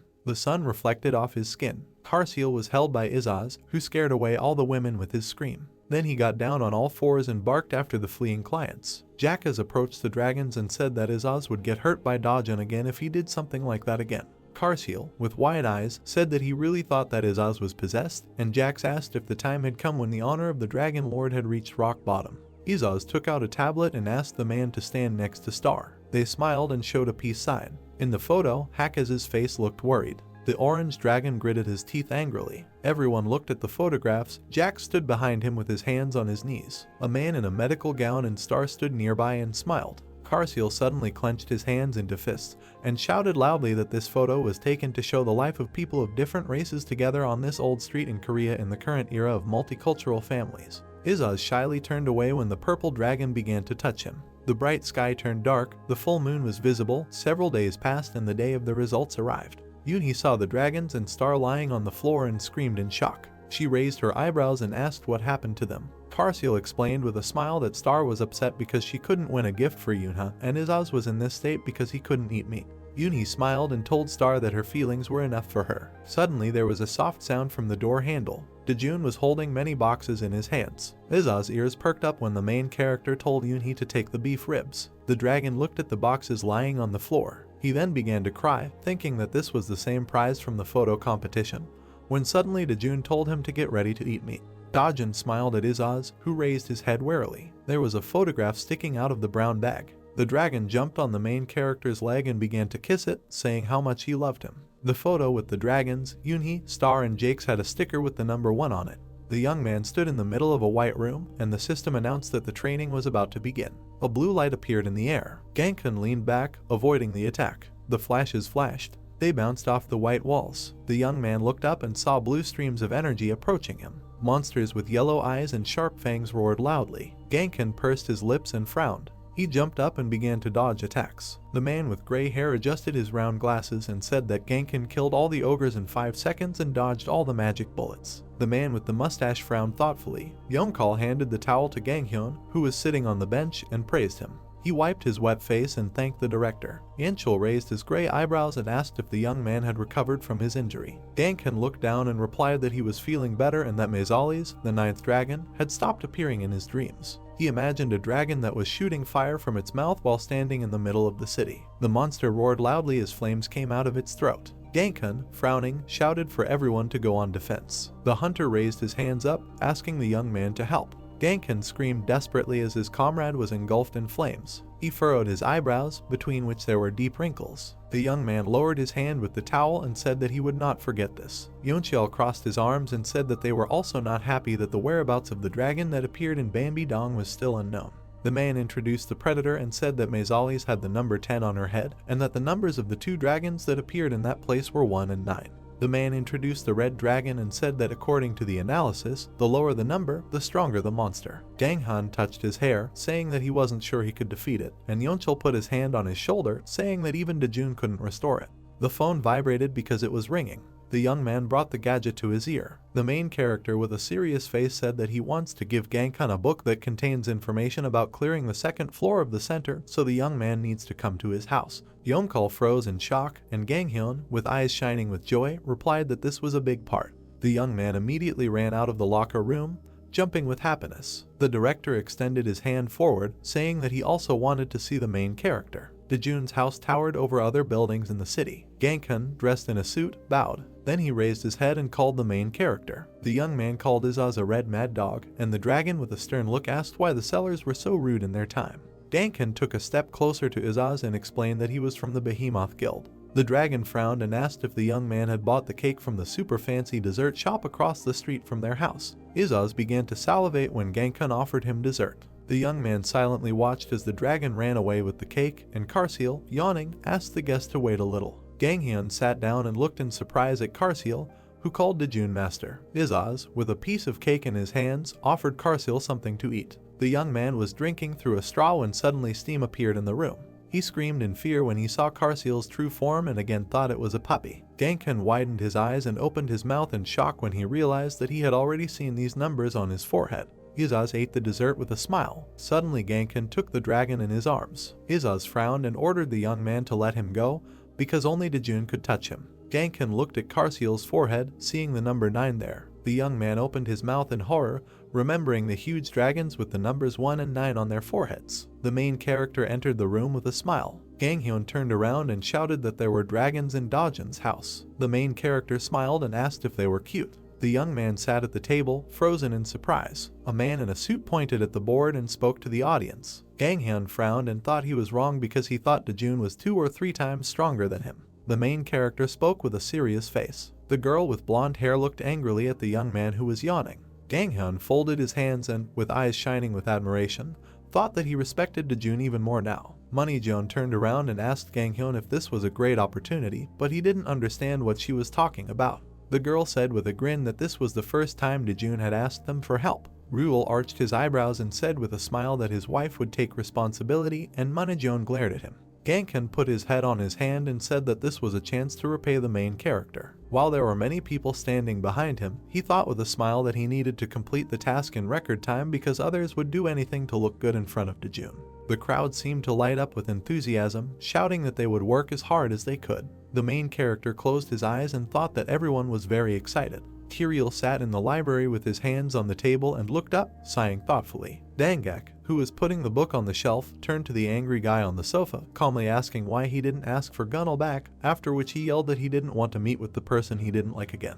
Then the long-haired interlocutor turned around in bewilderment, reporting that it did not seem as if the guest had a choice. Then Kirill, in horror, grabbed his head with disheveled hair and screamed loudly that if he returned to Earth, that guy would kill him. One of the 7 transcendentals resolutely walked towards the table where the hot-tempered interlocutor was sitting, sternly reminding him that he planned to become the king of the earth. After these words, Kirill, starting to panic more, yelled in displeasure, closing his eyes. Dangak looked calm and peaceful, breaking into a smile and silently closing his eyes. Kirill stood up and looked at the man with a puzzled look, sweating when he advised him to think carefully, but then concluded that it would not work against Dojun. Meanwhile, Chialsu and Hyoksu entered the office, looking at the crowd with stunned expression and began to tremble and panic, not understanding what was happening. Both bosses shouted, asking what were so many S-rank hunters from different guilds gathered at one table doing in the office. When a calm Dojun entered the room holding a craft envelope in his hands, Hyuksu and Chialsu turned to him, asking in an angry tone what was going on here. Then the main character extended his hand with the sealed package to Hyox, opening his fingers and handing the craft envelope to the perplexed boss, who stood with his jaw slack. Dojun ordered its contents to be distributed. As Hyuksu ran to comply in a panic, clutching the bag to himself, Chialsu took the brunette aside and gave him a personal credit card, whispering to the man to buy drinks for the assembled hunters. The excited department head held his subordinate by the shoulder as he turned to the crowd and loudly asked if everyone agreed to an Americano with ice. Kalsu, waving his arms, began to whisper to the man in horror that such celebrities might refuse the drink altogether, fearing that after this all civil servants would be fired. The chief turned around sharply in great horror when a loud exclamation was heard from behind from all the high-ranking hunters, who bowed respectfully to him in agreement. Now Kalsu looked at the guys with open amazement, his eyes wide open, and Dojun calmly concluded behind his back that everyone was happy with everything. 10 minutes later, the meeting had already begun, and while the hunters were sitting at the table, drinking a cold Americano, the main character stood in front of them with a document, asking each of those present to explore 10 dungeons. Minhyuk froze in amazement with a straw in his mouth when Ganghyun asked if there would be problems if he decided to explore more faults, deciding to prove himself to Mr. Lee. The Icarus Guild member with a scar on his face opened his mouth in shock as hunters Minhyuk and Minji exploded at the same time, screaming furiously and shouting out a much larger number. Then Dojun raised his hand, interrupting the girls, and impartially stated that it was impossible to take more than 10 dungeons for exploration. Upon hearing the sad news, Minhyuk and Minji hung their heads, and the green-haired hunter raised his hand, asking what the civil servant's number was. Dojun, taking a marker, began to write down the phone numbers on the board covered with notes, deciding that it would be a good idea to save the contacts of the gathered guilds. During this, each of the hunters in the office, grinning maliciously, began to dial the man's number on his mobile with an insidious look. Genial at that moment looked puzzled at the document issued earlier, mentally promising, after making a bad impression, that he wouldn't screw it up this time. Furiously clutching a piece of paper in his hand, the red-haired hunter enthusiastically shouted loudly that he would go first, which puzzled the brunette. The main character and Hyoksu watched in bewilderment as the member of the Behemoth Guild began to quickly walk away towards the exit. Minhyuk bowed to Dojun, apologizing for her partner, and leader Ganghyun shouted loudly, declaring that they needed to listen to the announcement first. After a while, Junyul, fully equipped and with a spear in his hands, joyfully rushed through the jungle of the dungeon, deciding to take advantage of the chance. Other hunters, seeing the famous guy, watched them in shock and took pictures, even wanting to ask for an autograph. Among the crowd of amazed people was Kirill with disheveled hair, who looked around displeasedly, not understanding why it had suddenly become so crowded. Red-haired Junhyul in shining armor leaned his hand on a tree, frowning, thinking that nothing would change if he had a score like everyone else. The stunned high-ranking hunter was torn from his thoughts by the cries of people from the crowd opposite, who asked to take a photo with him. Junhyul then raised his eyebrows and widened his mouth, realizing that taking photos while investigating was a good idea. The guy extended his hand and, holding out his finger, pointed at the tall young man, beckoning him to him. Kirill looked at the hunter with a puzzled look and, pointing at himself with his hand, clarified whether he had been told this, while the entire crowd watched with envy. The blue-haired transcendent, having heard the guy's request to come take a photo, angrily asked how the guy even dares to tell him. Kirill, in a fit of rage, extended his hand towards the hunter, threateningly insulting him. At that moment, the phone in the famous guy's pocket rang and a rather funny melody began to play. While Kirill was reaching out to the red-haired enemy, he, asking him to wait, answered the call and began chatting enthusiastically with Dojun. The blue-haired transcendent lowered his eyes, covered in cold sweat, and began to think in a panic that the king of the earth had thus shown that he had eyes everywhere. Kirill was in wild horror when Junhyul, having finished the conversation, calmly asked to take a photo together. Now the friendly hunter put his hand on the shoulder of the frightened blue-haired transcendental, holding the phone in front of his face and inviting him to take a photo with the accessories. The weather in the dungeon was clear, a blue sky with clouds rose above the green exotic forest, and Kirill thought that after the threats he could not simply bow before the king of the earth and ask for the return of Gunnel. The action moves to a coffee shop, where at the same time teammates Munhyuk and Ganghyun were sitting at a small table with drinks, discussing whether Junhyul could handle it alone. Suddenly his phone vibrated as he received a sudden message from the hunter declaring that he was doing a great job. While Ganghyun held his cell phone in shock, Munhyuk looked at it in bewilderment, wondering what had gotten into their partner. The two members of the Behemoth Guild continued to sit at the table, looking at their phone in puzzlement, and the team leader asked Junhyul to send the photo she took. The guy and girl were very inspired, looking at the screen with big eyes and expecting a photo from the hunter from the dungeon. A second later, when they saw him, shock and not understanding froze on the faces of their interlocutors. Dojun, who was sitting at his desk in the dark at the time, looked up from the computer and looked at the vibrating phone, surprised that someone had already completed the test. Taking the mobile phone in his hand, the main character looked at the screen in bewilderment, discovering the photo. In his correspondence with Junhyul, there was a photograph of him with a frightened Kirill, and when he saw it, the man began to type that she was not suitable for the report. Dangak was sitting at the table with a bored look, leaning his head on his hand, when a transcendental with blue tousled hair suddenly flew into the library. Kirill, lying on the floor with his eyes closed after a fall, covered in perspiration, declared in a panic that the Earth Rabbit was omnipotent because he was able to find him. The long-haired transcendental looked down at the guy with a smile, concluding that Dojun had always been like this, and there was nothing he couldn't do. The brunette was in the apartment, holding Star on one shoulder and Carseal on the other, and with his hands folded at his chest, he gloomily reported the problem. Izaz, puffing out his cheeks offendedly and putting his hands behind his back, turned his head, reporting that he had done nothing. Yunhee, knitting her eyebrows, turned her head to the other side, adding that she was not to blame either. While Star and Carseal looked puzzledly at the girl and the dragon quarreling, Dojun clenched his fists with a tired look, not understanding what had suddenly happened to the guys. Night had already fallen on the city, and the moon appeared in the sky, and lights came on in some of the windows of the 6-story building while the guys rejoiced at their food. Izaz looked at the plate with disappointment, asking why they were eating soybean paste without meat for the third time in a week. While the orange dragon folded its paws at its chest, raising an indignant eyebrow, Yunhee placed fried sausages in front of him, informing him that he would be able to eat different foods when he grew up. Poking chopsticks at the semi-finished product, Izaz said displeasedly that they ate it last week, adding that he was already an adult. Having brought the eating utensils together, the dragon accidentally dropped the sausage, and it flew into the air. A moment later, the semi landed, landing right on top of the puzzled Yuna's head.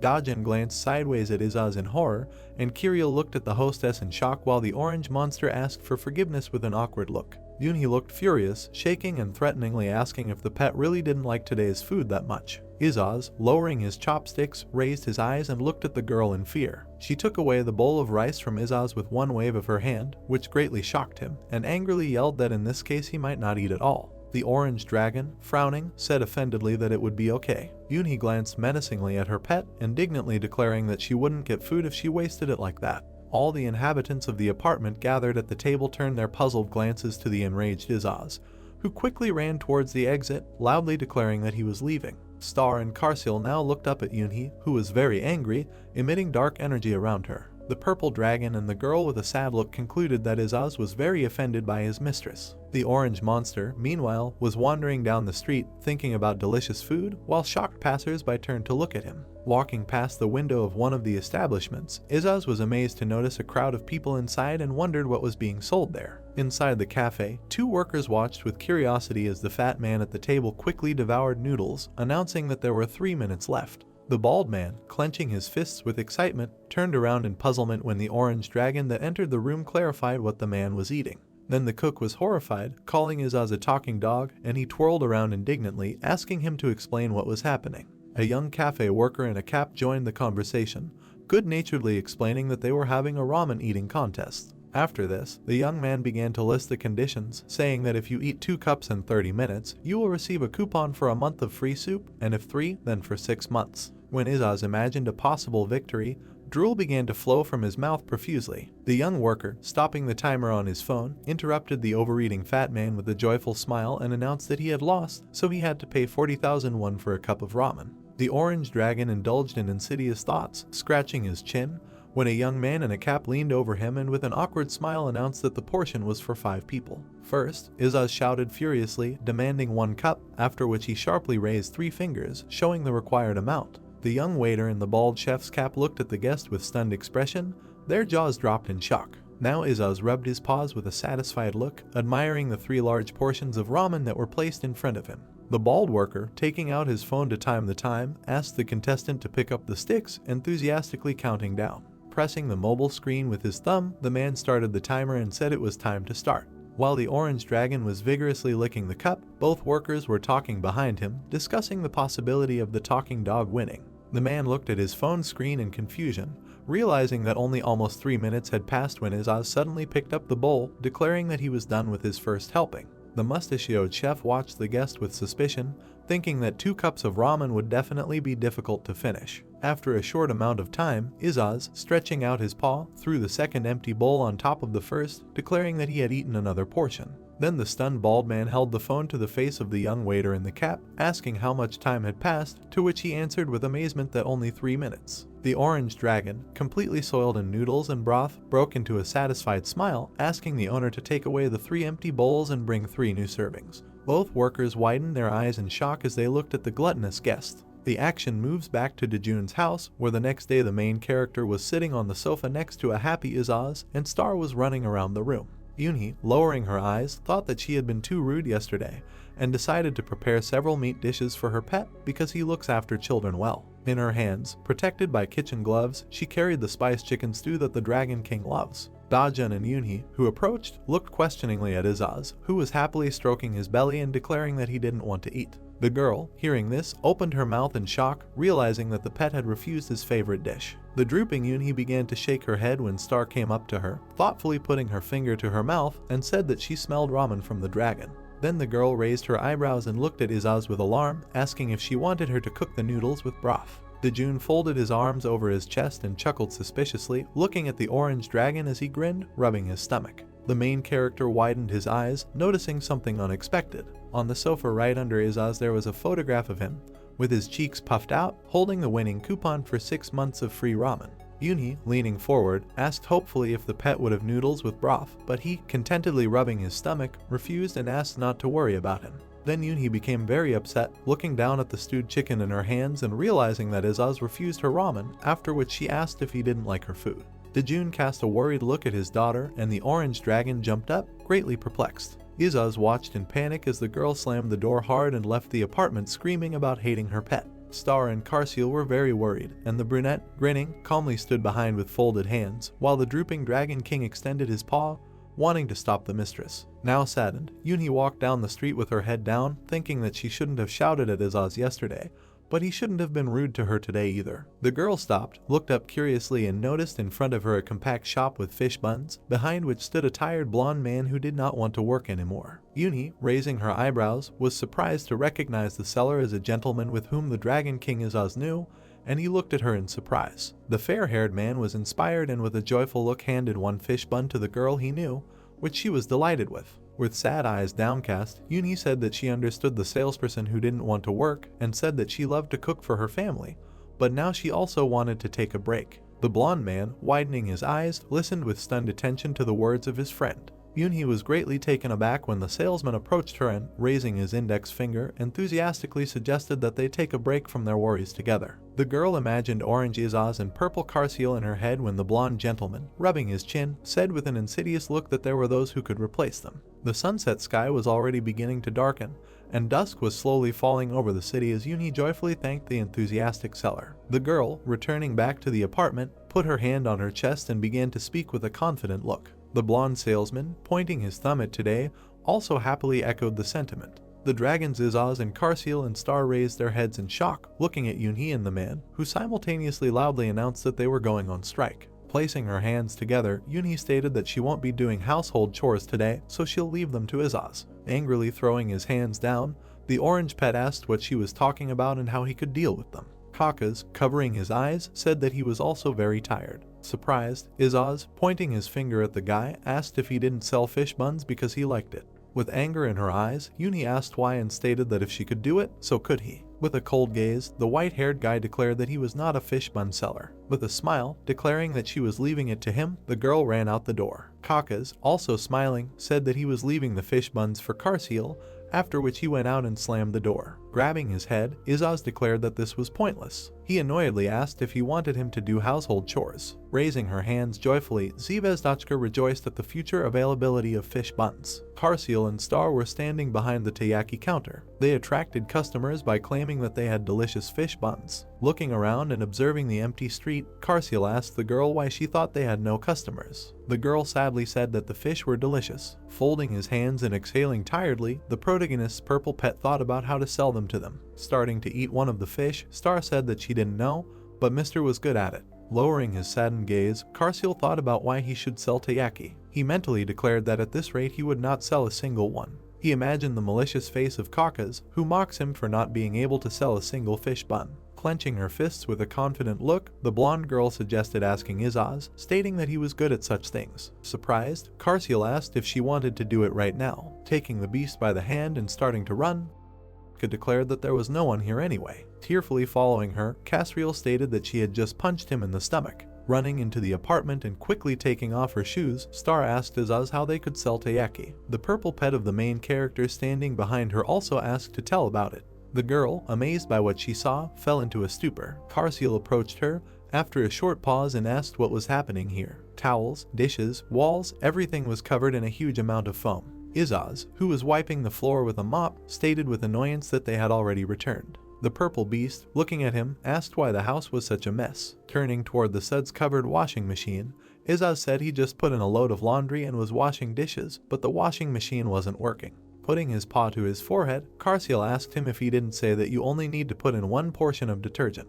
Taking the thermos in his hands, Izaz asked incomprehensibly if this was not a cup. The protagonist's purple pet replied that no, he needed a measuring cup. Narrowing his eyes, the orange beast stated that anyone could make a mistake. He also asked why they were here and what it meant that they couldn't sell the fish buns. Sadly lowering their heads, and Carciel stated that there was not a single buyer there. Exhaling and folding his hands, the protagonist's orange pet asked why. Walking forward, he told the surprised girl and the beast to follow him and he would solve their problem. Izaz was taking out and throwing away some cans from the cabinet. The protagonist's purple pet asked if this food was not for them. Holding a jar of red contents in his paw, the orange beast said that Hax left the taiyaki not for them and asked if he wanted to just close the business just like that. Fingering with disappointment, Carciel said that business is very difficult. Turning in their direction with a confident look, Izaz suggested that they exchange responsibilities. Clenching her hands into fists, Star shouted that he didn't know how to cook. The protagonist's purple pet, looking at her, stated that he still has great taste, despite the fact that his hands are crooked. With a little anger, Izaz asked if they were trying to insult him and praise him at the same time. Making a gesture with his hands, the orange beast stated that he was good at trading and his friend was good at household chores. Looking at him seriously, Carciel stated that then, he thought that he was able to change. The starlet said that she would look after Izaz and the fish buns. With a clearly unclean smile, placing his hands on his waist, the orange pet announced that they had agreed and he was doing household chores for Carciel. Looking at the beast in disbelief, Carciel stated that he did not know whether he could trust him. The star added that he is scary. Putting her hands to her mouth, the girl advertised the establishment. Waving from behind the counter with a smile, Star offered 4 for 1,001. Izaz, coming forward, also advertised the establishment. Meanwhile, Carciel, having cleaned the apartment and sat down on the blue sofa, the purple pet of the protagonist thought about whether it was even possible for them to exchange the responsibilities that the young mistress and Hex had entrusted to them. He also noted that Izaz is a real sly fox. Holding a blue shirt in his hands, Carciel said he was actually more suited to housework, but it was quite difficult. Meanwhile, Izaz throwing his arms to the side, the orange beast attracted interest to the establishment, saying that customers could die from the taste of their taiyaki. Two guys and a girl were trying different taiyaki and talking about the taste. The fish buns came with strawberry jam, sweet potato, and peanut butter. Dusting off his hands as he sold another batch of taiyaki, Izasa said that if this continues, his fish buns may be better than Jax's, and that will become a problem. He also stated that although things are going well, this work tires him. Heeks, who approached the counter, took a package of fish and asked if things were going well. Looking at the guy in surprise, the protagonist's pet asked if he should have returned later. Smiling slightly and extending his palm forward, the guy said that he couldn't rest when he was so worried. He took one taiyaki and took a bite of it, saying that he wanted to try it. Blushing and opening his mouth wide, Heeks cried out in tears that it was very spicy and he needed water. The star said that they had no water, asking if he was okay. Exhaling, Izaz declared that he could drink his water. Snatching the bottle from the hands of the protagonist's pet, he, starting to drink, asked how he could even sell such a thing. The orange beast said that it was actually the most popular product. Happily showing a basket of money, Izaz and said that they were able to sell a lot. Changing his face, Heeks asked incomprehensibly how they did it. Throwing a rag on the floor and spreading his arms, Carciel asked the girl why she was here. Yunhee, who came into the apartment, asked if he had done everything. The girl looked around in sincere amazement at the apartment, which had been cleaned to a shine. The full moon illuminated the city with multi-story buildings. The girl asked them if they had changed jobs. All three tired workers answered yes. Making a hand gesture, the blonde boy asked how his day was. The star and the protagonist's two pets, with their heads down, said that it was very hard. Vibrantly gesticulating and thumping their paws and feet, the group of three tired workers said they had not thought about how hard it really was. They had no idea that trade and household chores were so complex. Looking at them with a smile, Yunhee said that this was their plan, to show how hard they work. She also noted that they are truly grateful for their hard work. Bending down and holding out her hands, the girl thanked them for accepting her comments. She also stated that she would tell her father that they should go eat meat. The girl hugged the group of hard-working workers. Izaz apologized for complaining so much and promised that he would do better. Carciel also said she would help more. Hugging her mother back, Star said that she would try too. The protagonist entered the apartment in business style. With a sincere smile, looking at what was happening in the room, he thought that he should probably make a reservation at a barbecue restaurant for tonight. Castle of Ammon. The scarlet sky stood over the majestic castle in the middle of the desert. The red monster sat on the throne. He asked if the Earth King had taken the original flame of the Fire King. He stated that if he fought the Fire King, he should now be weakened. Rubbing his chin, with a confident smile, the man asked that if he defeated him before restoration, would the original flame become his. Rising sharply from the throne and raising his hands, he laughed loudly and said that the original flame of the Fire King was now his. He told his soldiers that they were now heading to the protagonist was working at a computer in his office. As he typed on the keyboard, notifications came to his nearby phone. Reading a message on his phone that said the water would be turned off between 9 and 11 p.m. For maintenance, he saw the time. Holding the phone in his hands, he thought that it was almost 9 in the evening. He stated that he planned to go to the sauna in the evening to wash himself. A man in a jacket, tiredly lowering his hands, entered the sauna. There was a thought in his head that he could wash himself in peace. Looking around, he, noticing the main character, said that it seemed that there was someone after all. Paying attention to the guy taking off his shirt, he identified him. Dojun, turning towards the man, said that it was a great coincidence to meet him here. Awkwardly scratching the back of his head, the man stated that this was indeed the case. An image of a gray sauna ceiling appeared. The man said that he had not seen him for a long time. Looking at the guy in confusion, the main character stated that they met a few days ago. The brown-haired man remembered this. Both guys lay calmly in the sauna at 45 degrees. The man had the thought in his head that this was very awkward and he needed to start a conversation. Awkwardly looking back at Dojun, the guy, stumbling slightly, thanked him for the artifact that the protagonist had given him. He recalled the system window that contained information about Rumargu's heart extract. Its effect is to increase the speed of regeneration and health restoration by 30%. An image of a blue flask with an elixir appeared. Making a hand gesture, the guy said with a smile that Rumargu's heart extract was very effective and had helped him a lot. The main character said that he would like to give him something better. Making a gesture with both hands, the guy said that other people were incredibly jealous and it was amazing. The protagonist said that his words brought relief. They continued to sit silently in the sauna with their eyes closed. The guy thought that he was still very embarrassed. Opening his eyes, he thought about what he could talk about. With a smile, pointing his finger upward, the guy said that he remembered that this pool is magical. Pointing to the wall with information about the pool, the brown-haired guy suggested a bet. On the wall there was information that this pool relieves fatigue and restores magic. And also, if you plunge headlong, the effect will appear faster. Dojun asked again in surprise. Moving closer to the protagonist, the guy invited him to bet on who could hold his breath longer. The main character agreed, but asked if he was too close. The protagonist mentally compared the guy covering his nose with his eyes. The guy with the scar said they were starting. Having prepared himself and uttered the command, he dived into the water, splashing it. Without taking a dip, the main character, tiredly looking up, stated that he just wanted to wash himself in peace. Continuing to look at the ceiling, he said that there seemed to be another disturbance. The red monster stood on an electric pole. He confirmed that this is the Earth. He also noted that he could sense the Earth King's energy nearby. He, holding his blade in his hands, told the Earth King to come out. A stream of light, quickly flying over the city, damaged the man, creating a huge explosion. Jumping out of the fire in shock, he asked who he was. The protagonist, standing in front of him in brown shorts and slippers, putting his hand forward, introduced himself as a civil servant. With a rage on his face and swinging his greatsword, the monster asked how a government servant could be so arrogant. The monster began to emit a powerful dark aura which approached the protagonist. The man said that in principle this is great, because if he kills all the weaklings, then sooner or later he will appear. Surrounding himself with a blue aura, the protagonist calmly raised the palm of his right hand. A huge amount of dense energy began to move away from him. The red monster looked at Dojun with confusion on his face. Grinning, the main character asked if he was arrogant. Raising his hand, the main character created several bright sources of light above him. Lowering his head, he stated that he had been hearing this a lot lately. He put his glowing hand forward. At the same instant, the red monster began to split. Before he could understand the situation, he screamed in pain. At the same moment, the guy underwater, holding his nose and eyes closed, thought about how much longer he needed to hold out. He opened one eye. Pushing his feet off the floor, he mentally declared that he couldn't do it anymore. He emerged, quickly gasping for air. The protagonist sat calmly, scratching his hair. Looking at the protagonist in surprise, he asked when he surfaced. The main character replied that about 5 minutes ago. Gleefully pointing at himself, the brown-haired boy with the scar asked if he had won. He thought that it was quite surprising that Dojun was not good at such things. He declared that he had won. The main character, looking at the embarrassed guy, said that it was so. The main character mentally noted that he really looks like Izaz. The guy sent a message to Minji that he was able to defeat Dojun.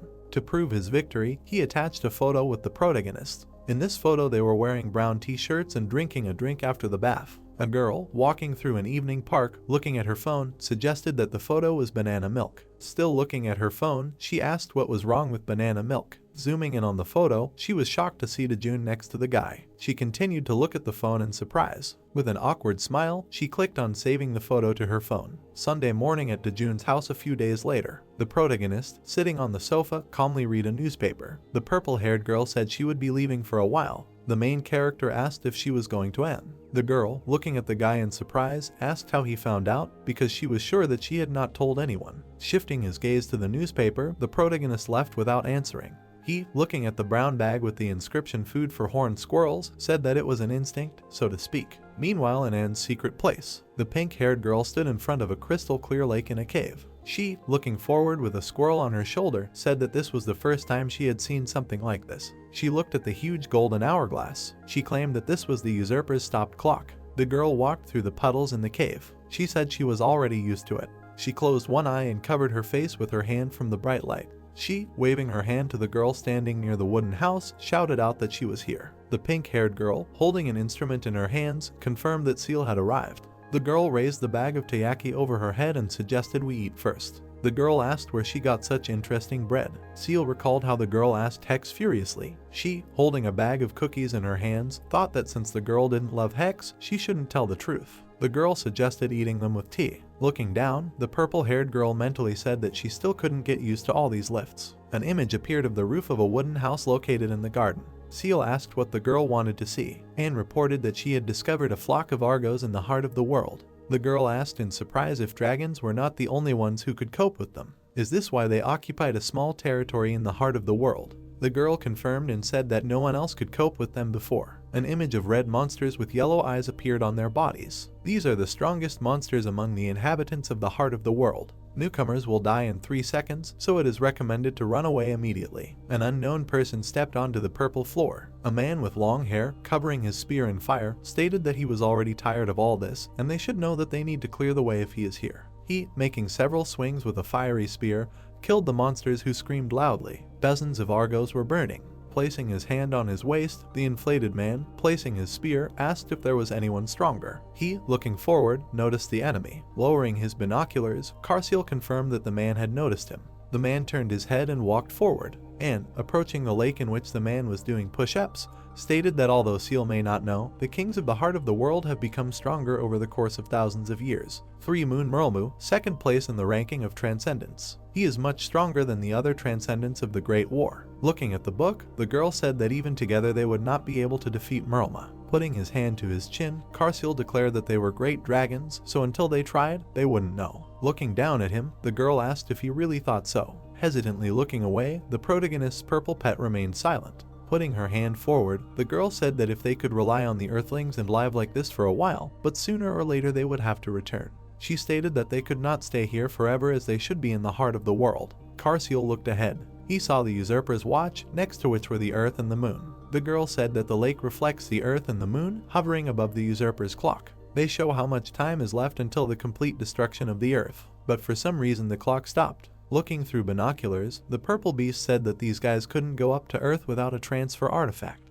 Down on one knee and said it was great for them. Karsiel asked when they stopped. Reading the information in the book, the girl replied that it was March 8th. Then they started to slow down, but now they have stopped completely. Closing his eyes and putting his paw on his chin, the purple pet of the protagonist thought. With insight, he opened his eyes and said that this was the day of eating ramen. The girl asked again incomprehensibly. Quickly starting to run towards the exit, Karsiel said that he needed to return home. The girl told him to bring more fish buns next time. The purple beast said he would do it. Walking home with his mouth wide open, he declared that he needed to hurry up and tell the owner about this. Karsiel, hearing the sound, stopped and looked back. He asked what was going on here. Several men ran after the flying squirrels and asked why they were so fast. The star, turning towards the protagonist, said that she needed to return home. Karsiel, looking at his friends, asked what they were doing here. With his hands in his pockets, Dojun said that it happened that way. He stated that he needed to explore the dungeon, but Starlet wanted to go with him. He also asked if the purple pet had met in. Remembering the flying squirrels, he replied that he was done with his business. The main character asked what happened to the horned squirrels. Looking a little awkwardly in his direction, Izaz and Star said that they couldn't catch us because they were very fast, and so were their friends. Dungeon of the Horned Squirrels, a few hours ago. The protagonist, walking with a tablet, told Izaz that he was leaving the girl to him. He, shaking off his body, asked if he was a nanny. He looked back at the girl who ran after the squirrels. He noticed 3 squirrels that jumped on Star. She screamed for them to back off because she was ticklish. Izaz angrily shouted for them to stop. The squirrels, occupying the body of the fair-haired girl, said that she smelled like one of their relatives and told her to reveal her identity. With fury on his face, folding his hands, Izaz said to stop. When he saved the girl, he beckoned the squirrels with his finger. The 3 squirrels were shaking in fear and could not understand what was happening. The star was hiding in tears behind the protagonist's orange pet. He, looking down, told them to say that they just wanted to play if that was their desire. He told them to apologize first and then they could play together. By folding his arms, sitting down and sticking out his tongue, the brown squirrel said that no one wanted to play with him. Instantly leaving a bump on the squirrel's head, he declared that he had not heard. The blonde girl, looking at Izaz, introduced herself and asked his name. Looking around, the squirrels said that they had no names. Standing on the girl's head, one of the horned squirrels said that she really smelled strange and that the smell was pleasant.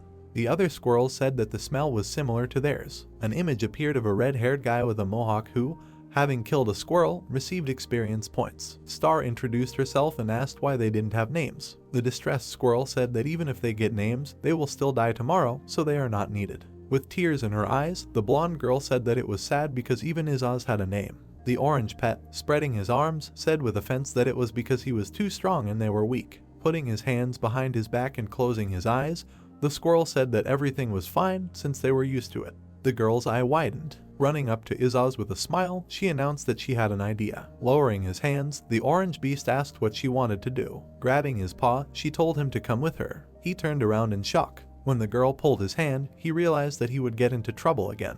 A company of goblins is depicted as Star walks joyfully. The question is asked about what kind of place this is, and the dragon declares that the girl cannot just come here. The goblin, adjusting his glasses, realizes that this is a great and powerful dragon lord, the head of all dragons. The phrase says that they have not seen each other for a long time. He smiles, asking why he came here, to which Izaz replies that this child brought him, and asks the girl why they are here. She raises her eyebrows, claiming that squirrels are very slow and she wants people to be unable to catch them, to which the squirrel on her head protests. The animal is surprised when the goblin states that it looks like an F-rank monster. They are quite fast, but people can easily catch them. He thinks that their items are too valuable to be used for such a small thing. Squirrel loses heart, claiming that they are insignificant creatures and they cannot help them. The girl gets angry, saying that the squirrels are not insignificant, but her friends, and Izaz asks why the goblin made the child angry and tells him to quickly apologize and give her something. The goblin immediately asks for forgiveness, saying that he has something that will be perfect. Star and Squirrel are surprised, asking if this is true. The goblin takes out a vial of liquid, claiming that once the squirrels drink it, they will forever become faster, able to move so fast that it will be difficult for humans to see them move.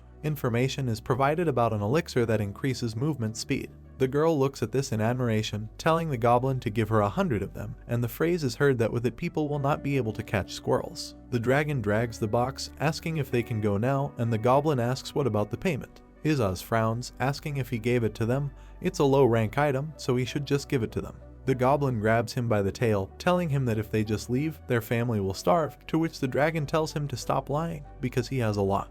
Looking at him, the goblin claims that this is too low. He did not want to use this method. The phrase sounds like he is sure that Dojun would not have done that. At this, Izaz turns around. Smirking, the goblin asks him to pay the corresponding price of 100 yang.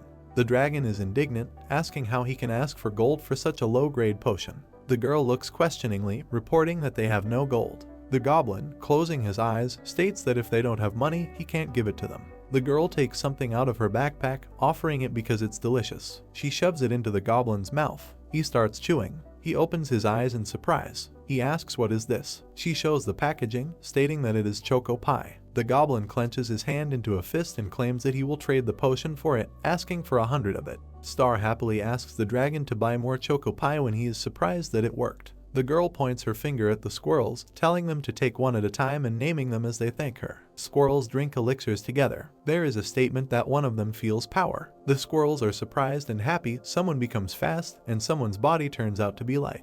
Izaz closes his eyes, saying that he can't believe that she bought the goblin with choco pie and he has no pocket money left, and Star notices that the squirrels have become faster. She smirks, claiming that it's time to pay the dragon back. The animals become aggressive, talking about money, choco pie, and how they need it back. Izaz asks them to be careful as they are F-rank and can be caught if they attack people. He arches his eyebrow and scratches his cheek. The decision is made to return to the current situation, and Karsiel thoughtfully says that in the end they bought the potion for choco pie, so they became faster. Izaz kisses the coin, noting that they killed 2 birds with 1 stone. They are pretty good and he didn't expect anything from these little guys, but they are good at making money. Squirrels are shown attacking people and demanding money. Dojun just shakes his head, holding the tablet in his hands. A news broadcast is depicted and it is reported that the hunters who returned from the F-rank dungeon in Huamdong-Yongsan District Horned Squirrel Dungeon have sent complaint files. Yunhee places the dish on the table, believing that a lot has happened in the dungeon. She is surprised that the horned squirrels have suddenly become faster. It turns out they were the perfect monsters for newbies to hunt. The question arises whether my father went to this dungeon. The girl eats happily, declaring that no one else will be able to catch Ramsay. Karsiel chews, looking at the guy. He looks down, wondering what to do since he hasn't told him anything yet.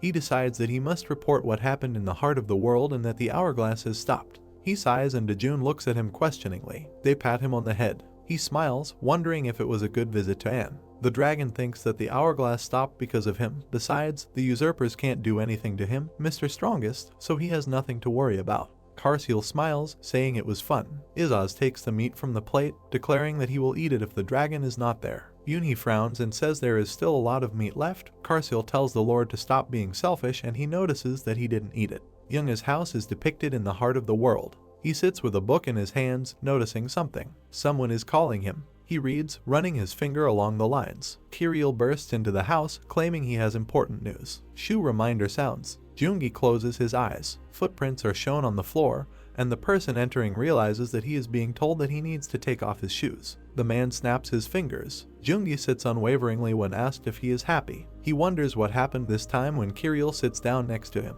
It becomes known that Ammon is dead and the guy saw that his name was crossed out from the ranking. Kirill raises his finger, believing that this fool went to Earth, so it is clear who killed him, probably the king of the Earth. Yunhee closes his eyes thoughtfully, saying that if it is him, this is possible. He is called the Heavenly Devil and he does the same.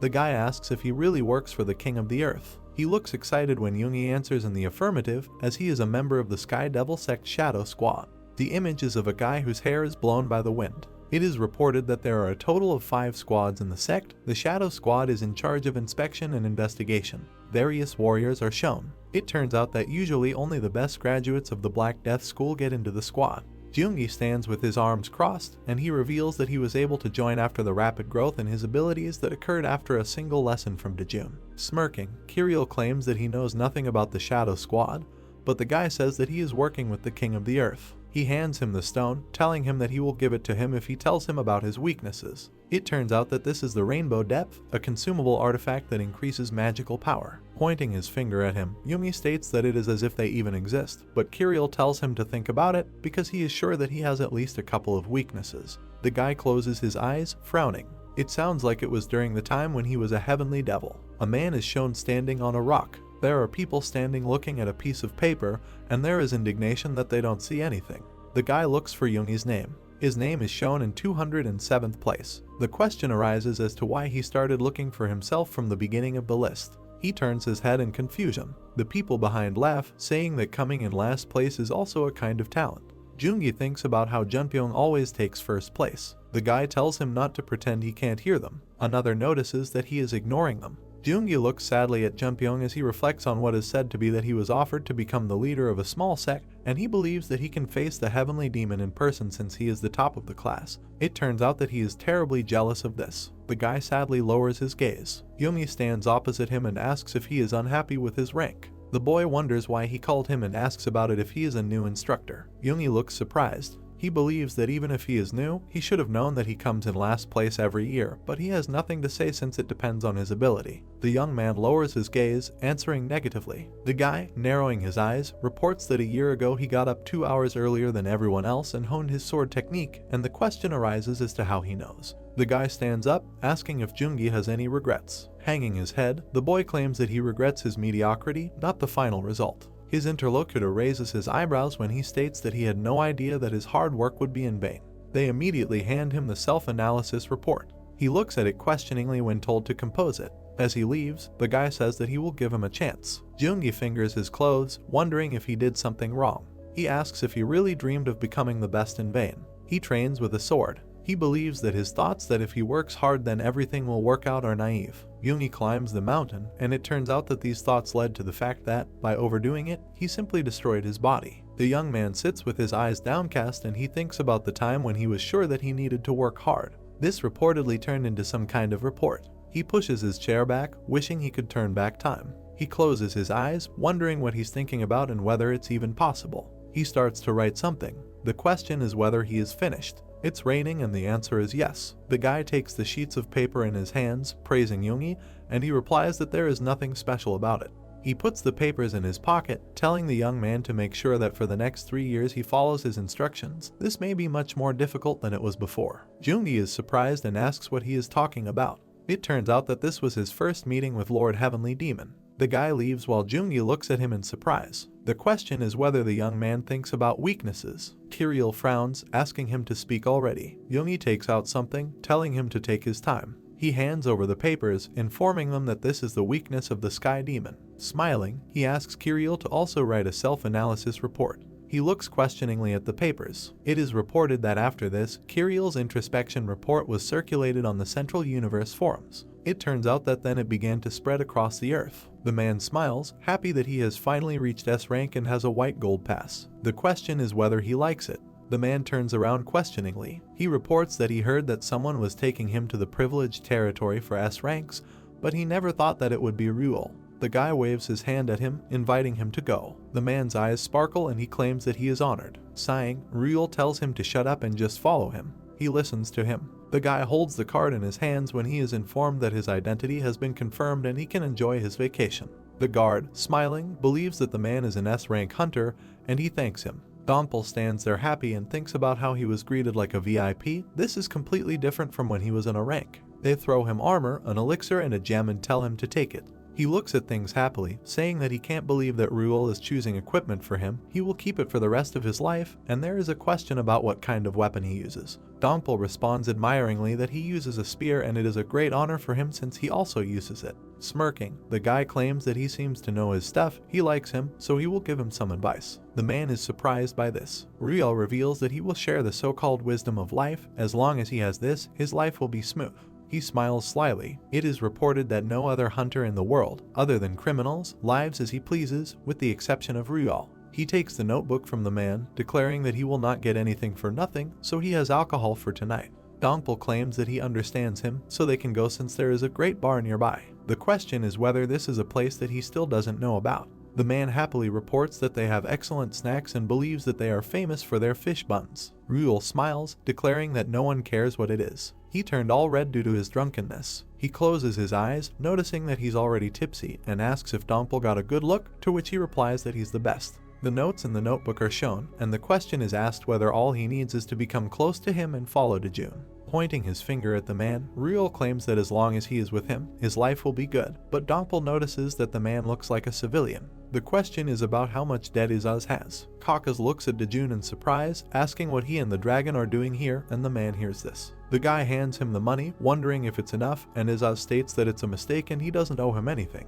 The guy smiles awkwardly, thanking him and asking him to choose anything. Ruel looks at Dojun in surprise. He bows, claiming that he is glad to meet him here, but in response there is a question about whether he is drunk. Donpal arches an eyebrow, thinking that he can't believe Hunter Ruel is so polite to him, so it seems like he's really an unusual person. The young man smiles as he introduces the new S-rank hunter, to which Donpal replies that he is glad to meet you. Dojun extends his hand, introducing himself and saying that he works in the dungeon management department at the Seoul City Hall and he is glad to meet you. The man holds out his hands to him, declaring that it is a great honor. Dojun looks down in surprise when the dragon notices the report on Mr. Lee and wonders if Donpal was spying on his master. He hurriedly picks up the papers and assumes it was a fly when he asks what it is. Dojun looks at him meaningfully. Ruel awkwardly looks away. The next day arrives at the hunter's bureau. People are sitting at the table, wondering where the hunter Ruel went. The girl arches an eyebrow, saying that Dojun sent him to run errands. Young Chul is surprised by this thought. The guy grabs his head, asking how he can even write 100 pages of a report on self-realization.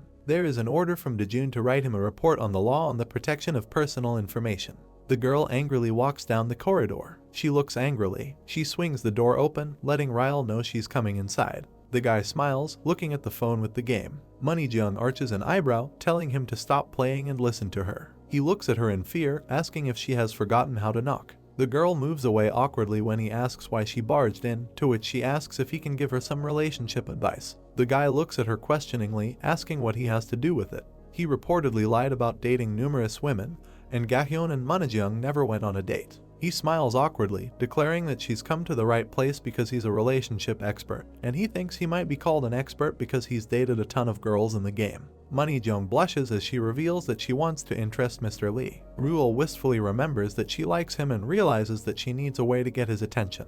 The girl gets angry when he says that even though she is an old maid, other guys pay attention to her. He stands with a bump on his head, wondering if Dojun is too far away, because he looks like a stone Buddha, so a simple confession is unlikely to amaze him. The girl states that she doesn't care, she just needs advice. Smirking, Ruel is happy that after a long time he can finally show off his skills. He draws something on a piece of paper, claiming that they are using blitz tactics, because no matter how difficult the game is, there must be a way to beat it. An inscription appears on the paper, and Manhwa says that he believes him. She also looks around, asking Dojun where the dungeon report is, and thanks him after answering, wondering if he's busy on Saturday. The guy is in a hurry to answer, but the phone vibrates. A few seconds pass. A message from Manhwa is seen, and the man states that he hoped he would want to work and then have dinner if there was time. He looks questioningly as Dojun apologizes, claiming he has business to do, and asks what business he has. Turning his head, the guy says he thinks he has a date. She also frowns, informing him that he should just tell him if he doesn't want to go. Dojun only notices that he's not lying. The boss gets angry, saying that he's going with Hyuksu because it's cheap. The building of their work is shown, and it turns out that Hyuksu also has work to do, and she also claims that life is full of loneliness. Gangnam Station is depicted. The girl in the dress believes that she came too early. Everyone is amazed when they realize it's Minhyuk and want to ask for her autograph. A man walks on the ground. Dojun waves, noticing that the girl is early. She smiles at him, thanking him for coming, and tells him that they can go to the restaurant because she already made a reservation, and the guy thinks that he should thank her. Minhyuk thinks that he is handsome, and after the incident with Star, this is the first time she sees him in casual clothes, and she realizes that she needs to calm her heart. She remembers Ryul telling her to gather her thoughts, take his hand, and not say anything. The girl looks at Dojun's hand in confusion. She takes his finger. The guy looks at this in surprise. Minhyuk beams with happiness, noticing that he smiled. Young people are sitting at the table, talking. They walk down the street holding hands. The girl clenches her hand into a fist, noting that at least it was tasty. She remembers Ryul, who argued that men cannot resist a fragile woman, so Minhyuk needs to take advantage of her. She looks down, thinking about weak women and remembering that she is an S-rank hunter and is not even sick. She pays attention to something. She smiles, inviting Dojun to try shooting. The smiling man tells them to try to hit the target with a pistol with mana charges. One attempt costs 200,000 won. He suddenly points his finger at the girl, asking if she is the hunter Minhyuk. He notices that her boyfriend is quite tall and invites him to try it, embarrassing the girl. He holds out a gun, informing him that he needs to use this. Minhyuk leans over with the gun in her hands and thinks that all she needs to do is miss, and when it's Mr. Lee's turn, cheer him on. But she thinks that it will be very suspicious if she does poorly, so she needs hit the target at least several times. She shoots and wonders why she misses. She has one eye closed and asks why it isn't working. The man smiles, believing that it is clear that the hunter Minhyuk will hit the target. He smirks, revealing that this is why he uses the illusion skill to make it difficult even for her. The girl looks surprised, asking why she can't hit the target. Dojun comes to her aid and tells her to understand her head. She blushes, wondering what's going on, and the guy asks her to loosen her finger on the trigger, focus her eyes, and connect the tip of the nozzle to the target. He whispers in her ear not to forget this feeling. The girl pulls the trigger. She immediately hits the target. It hits all targets already. The man is amazed by this, and Minhyuk is extremely embarrassed. A keychain in the shape of a hair is visible. The girl smiles and Dojun remarks that she seems to like the toy. He looks around, reporting that, as far as he remembers, the metro station is somewhere here. Minhyuk looks down sadly, claiming that she would like to stay together longer. She grabs the guy by the sleeve of his t-shirt. She lowers her head and asks him to go a little slower. Raising his eyebrows, Dojun suggests going slower in that case. He takes her hand, telling her that he is inviting her next time and she needs to tell her when it is convenient for her. Minhyuk blushes with embarrassment. He smiles at her, and she claims that she will think about it then. The phrase sounds like she wants them to know more about each other. They walk holding hands. Izaz ate chips, listening to a program on TV that Star was watching. It was about a monk living in the mountains who cut ties with the outside world and became vegetarians. The dragon commented on this, saying that life without meat is meaningless. Under the skeptical gaze of the dragon, she clenched her fists and said that she, too, would now only eat mushrooms because she also wanted to become a monk. He reminded her that she had only eaten meat yesterday. Yunhee, holding a mop, turned to the girl, who froze with her mouth wide open. She asked if she was going to stop eating meat from now on. The girl said that monks should not eat meat. The dragon laughed sarcastically and said that she would give up in a day. Dojun watched with displeasure as she beat the dragon. She closed her eyes and thoughtfully rubbed her chin. A dragon was jumping behind her, trying to attract attention. Yunhee was deciding who would go to the store for mushrooms. Izaz was a volunteer. The dragon jumped on her neck, begging her to let him go to the store. Dojun looked at them. He imagined the muscular mushroom people who filled the 4th floor of the central world. He decided to check it out. He saw mountains shrouded in mist. It was a place called the World of Immortals, which was on the 4th floor of the central universe. On the shore of the reservoir, a short elderly man stood in a strange position. He muttered something. It was Yanun, the most eccentric among the 10 immortals, nicknamed the Immortal Ghost. An elderly man with a beard is depicted, and it is reported that the 10 immortals had disciples, whom they took in the order in which they came into the world. Dojun swam underwater with the dragons. We learn that now it's Yonun's turn to take as his student the one who will appear in the world next. He closed his eyes, stroked his beard, and thought that he had been waiting for his student for 2 years now. The man widened his eyes in surprise at the sight of the dragon covering the sun. He decided that it was a red dog. He put his hand forward, looking fearfully at the landing dragon. He winced in disgust. Izaz began to shake himself off the water. The man said that this dog would splash everything here. The dragon was offended. He wiped the drops from his face with his hand and asked Dojun if he would become his student. The dragon continued to sit on his shoulder. He looked at the old man indifferently. Yongun could not believe that he would have to train such a weakling. He froze with his mouth open when the guy extended his hand and introduced himself. He couldn't believe he had the nerve to extend his hand to the teacher. They shook hands. Youngun squeezed his palm forcefully. He thought that he needed to immediately show the student in whose hands the power was. He wanted to teach him a good lesson and force him to clean the bathroom and do the laundry. He looked down, opened his mouth and said that the handshake was quite strong. He squeezed the other person's hand harder. The man screamed. He squirmed, trying to free his palm from the grip. He realized that his student was special and shouted that immortals should not be treated like that. The dragons condemningly said that it was his fault. He let the old man go. The man rubbed his sore wrist and asked displeasedly why he was so strong. As the dragons climbed the steps leading to the house in a traditional style, Dojun looked around with interest. He asked where the rest of the students were. Youngwon replied with contempt that these weaklings had run away. He turned around, looked intently at the guy, and stroking his beard asked why he was so calm, as if he already knew that he would become his student. He became gloomy when he heard the dragons whispering that it was their master who was stronger and that he should learn from him. He pointed at something and said that he knew this person. The old man opened his mouth in surprise. A portrait of a warrior hung behind him. The main character asked if this was Black Serenity. The immortal could not believe that Dojun knew this man. He frowned and asked how he knew about him, because only 10 immortals knew who he was. The man opened his mouth in surprise and leaned forward when the main character said that they had been in the same sect for some time. He demanded details. He rubbed his chin, opened his mouth and promised to tell all the details in exchange for the favor. The dragons watched the old man with bewilderment. He made a sad face and folded his hands in a prayer gesture. He promised to do anything in exchange for this story. He remembered himself many years ago. A guy with dark hair and traditional clothes pressed his fist into his palm and asked someone to join the heavenly demon sect and lead the flying squad. The man with the sickle sitting on the ground looked at him in bewilderment. He continued to weed the beds and said that he was rejecting this offer since he had retired from Miram for a long time, but the guy promised to come again. Sweat flowed down the man's face. He closed his eyes, shook his head and said that it was useless. He remembered how he practiced various fighting poses and was surrounded by streams of magical energy. He said that after refusing he did not give up and read many books about Taoist martial arts, studied Black Serenity techniques and showed them to him. The old man was sweating with excitement and listened to the story with his mouth open. Izaz said irritably that he was reacting strangely to the owner's story. Dojun remembered how the man put his hand to his chest and said that he appreciated his efforts in teaching the Taoist arts, but instead of joining his squad, he invited him to become a student.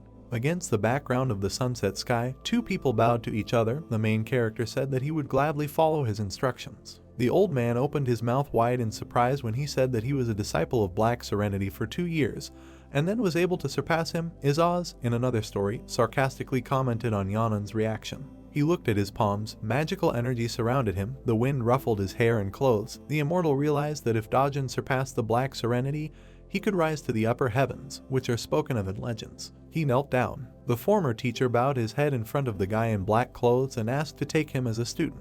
He looked at him intently, opened his mouth and asked if he was ready to join the Heavenly Dragon sect for this. A drop of sweat rolled down his cheek. He frowned with displeasure, but agreed. The old man opened his mouth again in surprise, pointed at Dojun with trembling fingers and asked if he was the immortal heavenly teacher. He reached for something hidden in his sleeve. He fell to his knees in front of the main character, held out some object and asked to take him as a student.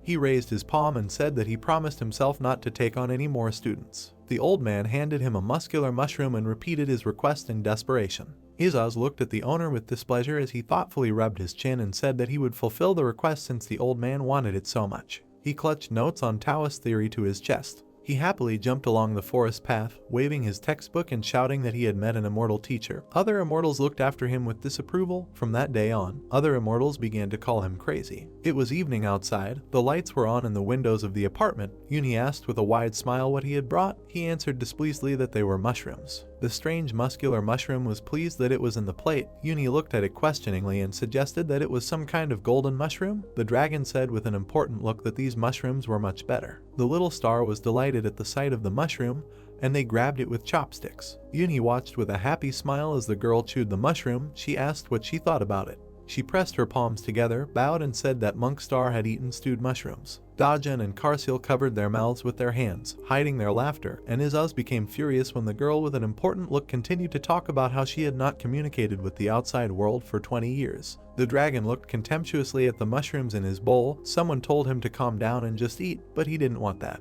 He grabbed a piece of fried meat with chopsticks and said that he was an apostate.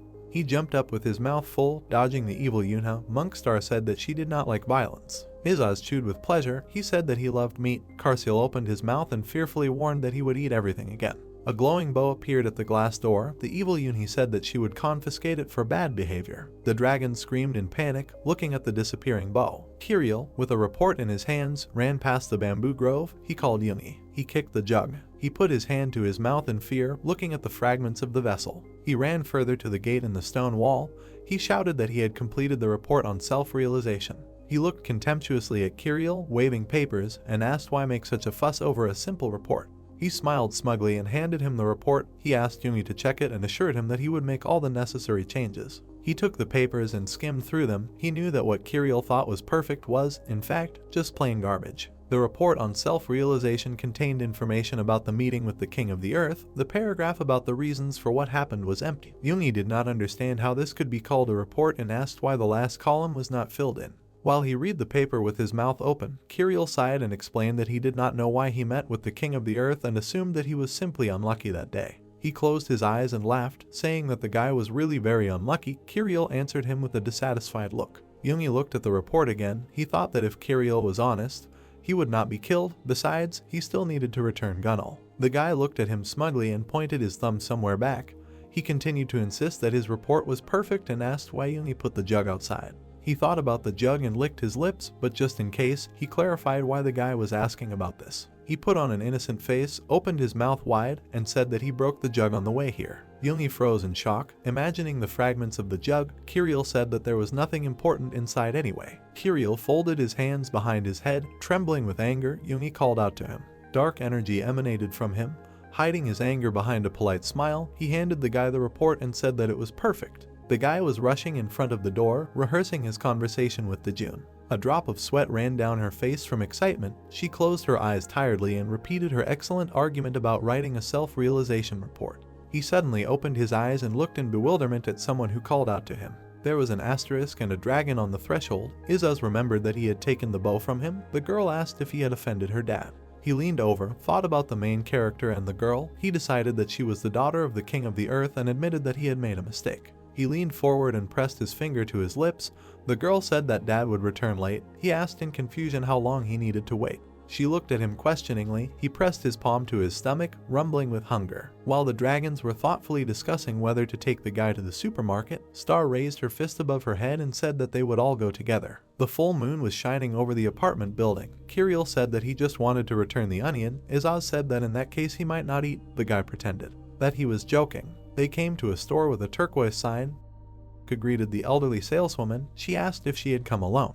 The woman became wary when the girl came with Mr. Behind the girl stood Kirill, dressed in black. Izaz immediately rushed to the groceries. Karsil ran after him. Dakin said that they could take one thing each because he needed to save money. He looked around in surprise, not understanding where he found himself. The dragon, under the displeased gaze of his friend, pressed 2 packs of cookies to his chest and said that he missed them very much. He turned around, pointed his finger somewhere and explained that this place is called a supermarket, but you can only take items here if you pay for them. The girl waved a box of chocopi and said that it was very tasty and she loved them very much. He reached out to the box with a confused look, deciding to buy it. The star said goodbye to the seller. Karsil looked after Izaz with a dissatisfied look, who was clutching a bag of cookies to her chest, anticipating how delicious it would be. He opened the package, looked displeasedly at the chocopi and asked how to eat it. The girl with an important look explained that first you need to smell it. She licked the chocolate while continuing to comment on her actions. His mouth was stained with chocolate and he was chewing chocopi. His eyes widened in surprise. The little star watched with delight the guy with stuffed cheeks. Izaz grinned knowingly and asked, "Isn't it delicious that you could die for?" Karsil patted him on the shoulder and asked how you could eat it if you died. The Dragon King growled in irritation and told his subordinate not to find fault with his words. Tears flowed down the guy's face. She imagined how he was chasing the chocope. He thought that he had never tried anything like this and wanted more. He sat down and folded his hands in a prayerful gesture. He asked for at least 2 more pieces. The girl counted the coins and sadly said that she did not have enough money. The purple dragon noticed something. She turned around and looked at where the dragon was pointing with his paw. He suggested trying it. Everyone looked at the slot machine. Izaz said that the bad machines were still here. Kirill opened his mouth and doubtfully asked if this thing would help them buy more chocope. He grinned wickedly. His fingers reached for the multicolored buttons. The girl happily waved her hands and exclaimed that they would do it. He walked past a white building with large windows. He closed his eyes, smiled slightly, and thought about buying something tasty for his household. His attention was attracted by the company at the slot machine. Izaz was unhappy that Kirill did not listen to his advice. The guy told him to shut up and said that he was doing well without dragon advice. He extended his hand to catch the flying sheets. He looked at Kirill's self-realization report in confusion. He looked forward with displeasure. The dragon climbed onto the guy's head. Everyone was delighted that he was finally starting to succeed. Dojun sighed heavily. He closed his eyes, smiled slightly, and decided that he should return the bow. The next day, in the conference room of the fault management department, 3 people were sitting at a table. Kalsu handed the men a document and asked them to put sadness. He looked at the document, smiled happily, and asked Seungho to take care of them for the next 3 months. He sighed irritably and said that it would be so. Kalsu pursed his lips, looking at him. Seungho closed his eyes and frowned. He was thinking about why the head of the guild asked him to return to Seoul City Hall. He decided to grind out the next 3 months. Kalsu jumped up, pointed at something behind him, and said that he forgot to offer them coffee. One man smiled widely and the other sighed irritably. He patted his colleague on the shoulder and said that he made the right choice and the contract work was not so bad. Seungho replied that he was doing it for his sake. He narrowed his eyes, smiled slyly, and said that he needed to focus on returning as a hunter if he wanted to join his guild. He propped his hand on his cheek, looked slyly at his interlocutor, and asked if he wanted to accept him and called him a sly one. He raised his index finger and, looking seriously at Seungho, said that he needed to show himself well in front of Dojun. The second man irritably asked if everything was okay with his head, since he was asking him to sign up for a civil servant. He introduced the president in front of the fire and said that Yeonchul will not tolerate anyone bothering Dojun. The phone rang. It was the main character. He raised his eyebrows in surprise, opened his mouth, and asked if the president of the Hunters Bureau himself was behind him. He watched with his mouth open in confusion as the other man grabbed his phone and started talking to Dojun. He showed him the smartphone screen and said that Mr. Lee wanted to meet. Seungho couldn't believe it. He frowned in irritation, opened his mouth, chuckled, and thought to himself, how dare he call him to a meeting in such a way. Dojun stood on the street and drank something, closing his eyes in pleasure. Door opened. He turned around, opened his mouth in surprise, and said that Seungho came quickly and assumed that the meeting did not take long. He was sweating and breathing heavily from the run. He said it was over quickly. He handed him a blue tin of drink, but Seungho refused. The hunter looked at him in surprise as he took the blue folder with documents and suggested that they talk inside because it was too hot outside. He shook the blue folder and said that he thought the conversation would take a long time. Seungho looked at him with displeasure, opened his mouth, and hesitantly suggested we talk here. He was outraged that Dojun called him here and that the captain was trying very hard to please this guy. He opened the folder and said that he found out that Seungho was close to the hunter Donghyun. 2 years ago they were in the same guild. The second man confirmed this information. He opened his mouth in surprise while Dojun, still looking at the folder, said that he heard that Seungho was retired for 2 years due to an injury and then returned. He confirmed that his treatment ended 3 months ago and he is ready to go to the field. He closed the file and handed it to him. Dojun said that this file contained information not available to the public about the dungeon they would be exploring tomorrow. He looked at the main character in confusion when he displeasedly asked if he had other plans. He pursed his lips in displeasure, thinking that his work had begun too quickly. Dojun crossed his arms over his chest and looked at him sternly. Seungho realized that he couldn't refuse. He raised his hand and tried to say something. He looked displeased at the employee standing with his hand raised. Seungho reminded him that tomorrow was a day off. He closed his eyes, smiled slyly, and said that for work on weekends the rate increases by 1.5 times. Dressed in shorts and a shirt, the hunter walked down the street. He thought about why he was worried. He pressed his palms to his cheeks, winced, and told himself that this was just a C-rank dungeon, but he had a long break. He told himself to pull himself together and reminded himself that in the dungeon he could die at the hands of a goblin if he was careless. He screamed in horror when Dojun appeared over his shoulder in an office suit. He said that the hunter had come earlier than he expected. He opened his mouth wide and turned around, recognizing the main character. He pointed his finger at the large suitcase over the guy's shoulders and asked if it was his suit. The young man said that it was, and that although it looked old, it was still quite useful. He opened the suitcase and took out a red ball and invited Dojun to see for himself. He clutched the glowing ball to his chest. Regular clothes were replaced by armor. Seungho waved his sword and asked if they could go now. Dojun was unhappy with his suit but didn't say anything. He raised his foot to step into the rift. Many red signs appeared on the screen depicting the rift, calling for attention. A panicked employee in a robe stood scared in the middle of the room with red screens. He told the director that they had a problem because the danger level of the C-rank dungeon had reached 7,900, which was much higher than the S-rank dungeon. He put the phone to his ear, opened his mouth, and said that only Dojun could handle this. He prayed that he would answer the call. He was sweating with excitement. The main character answered the call. Young Chul apologized for calling early, said that they had an emergency due to the appearance of an S-rank dungeon. He frowned at something in front of him, opened his mouth and told the director that there was no need to call S-rank hunters. His eyes widened in surprise and he asked what he meant. Dojun opened his mouth and replied that he had just entered this dungeon. Two human figures were visible opposite the army of monsters. A long-haired, half-naked man was sitting on a throne next to the rift. The dragon standing next to him giggled at the sight of the man. The second monster said that the king ordered this man to be brought here. The system reported that the dungeon had been corrupted, which is why a special quest was activated to complete, which he needed to defeat Ball's subordinates in a limited time.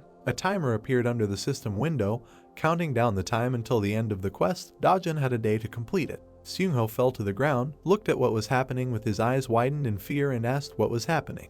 Ball, sitting on the throne, leaned forward. He was interested. He extended his hand with sharp claws, pointed at the main character and said that, judging by his calmness, he was very confident in his abilities. He continued to point his finger at him, his hand rapidly turning black. He said that he hoped that the protagonist's arrogant attitude was not for show. He clenched his hand into a fist, walked closer and said that he had a feeling that wherever he went these days, something was bound to happen. The hunter, sweating with excitement, opened his mouth and screamed. He asked Dojun what he was doing.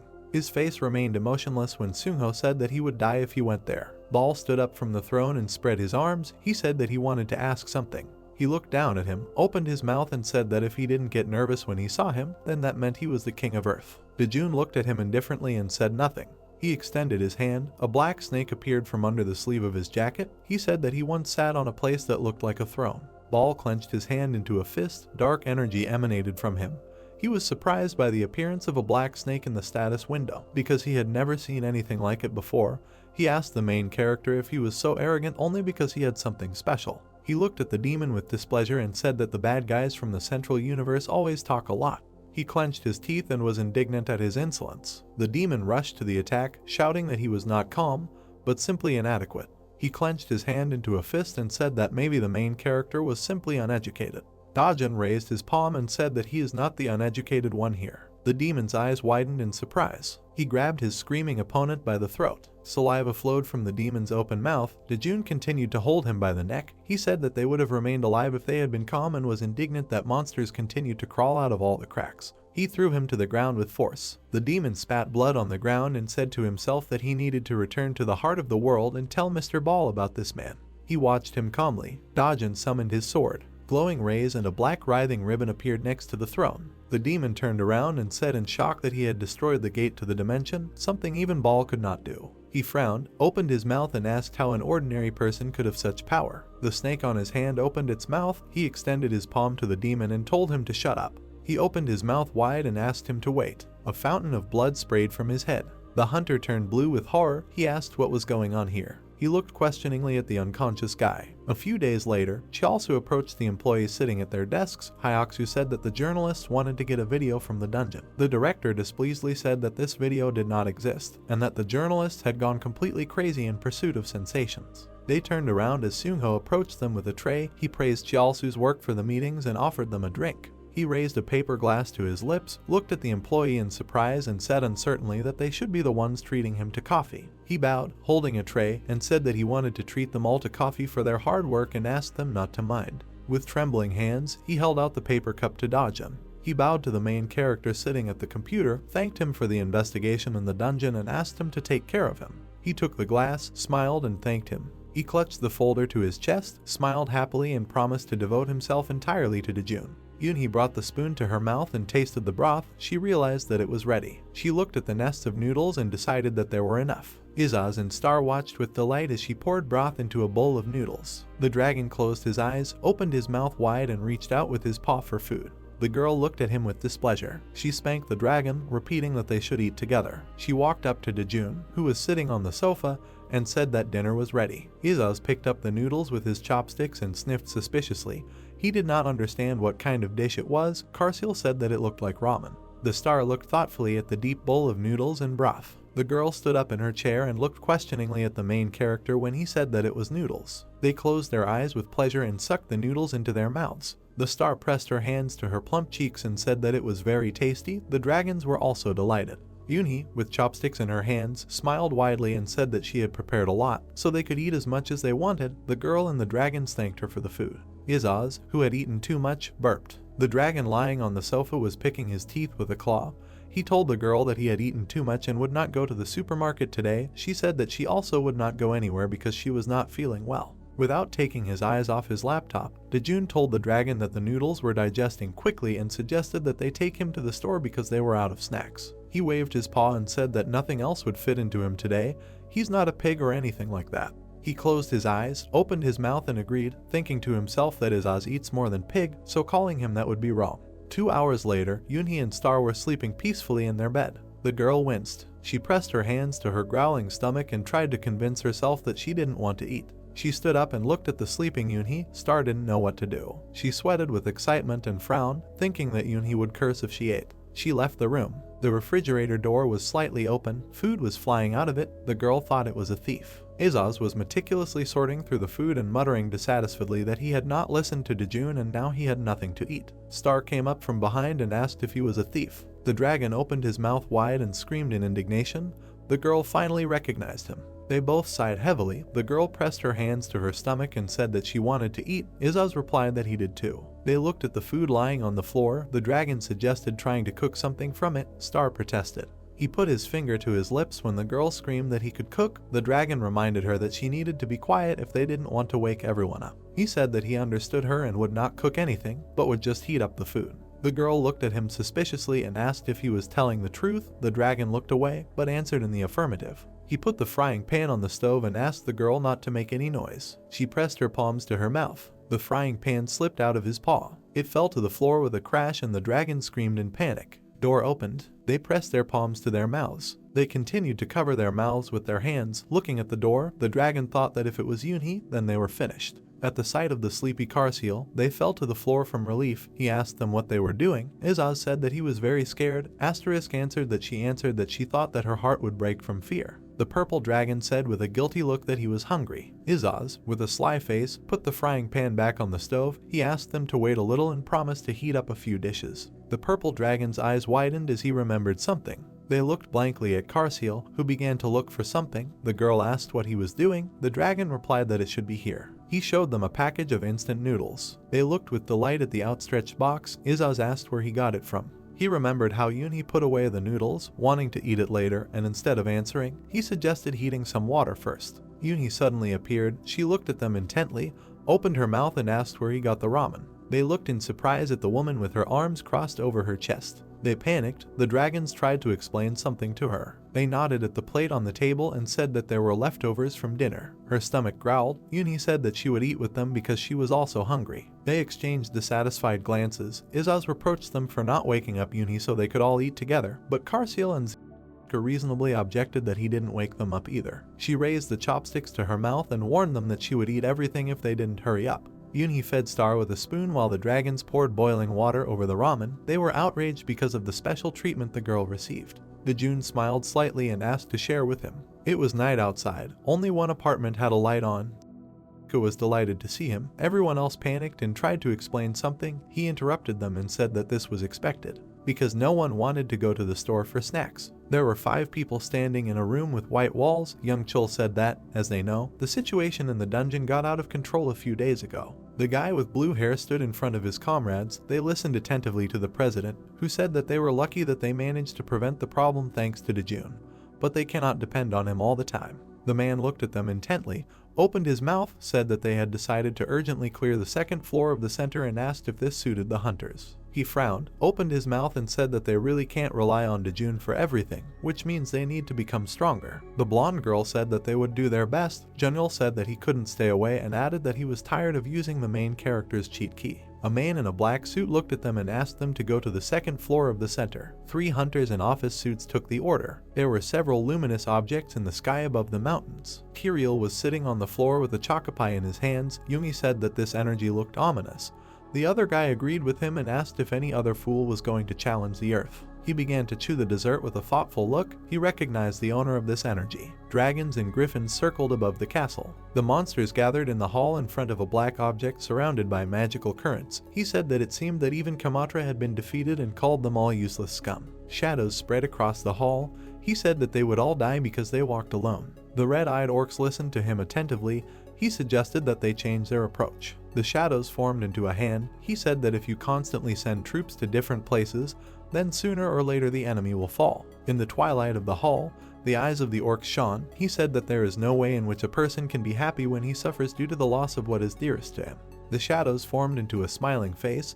He ordered his henchmen to leave and not return until they kill them all. Yunhee held Izaz in her arms, her brows furrowed and her eyes wide. Dojun closed his eyes and raised his mug and said she could go. The girl screamed in surprise, saying that it was only for 1 night and 2 days, and he would have to make sure that Star and Izaz brushed their teeth. The dragon made a surprised face, looking at the hero, who agreed with the girl's words, bringing mug to your mouth. The girl smiled sweetly, folding her hands in front of her. The dragon happily jumped up in joy. Yunhee looked at him puzzled, wondering why he was so happy. Izaz happily packed his things into his backpack. Karsiel, rubbing his fist, closed his eyes, saying that the girl should not worry because he would make sure that the dragon and Star brushed their teeth. Izaz opened his eyes wide, thinking that he should have gone on vacation. The girl, making a thoughtful look, asked where he was going.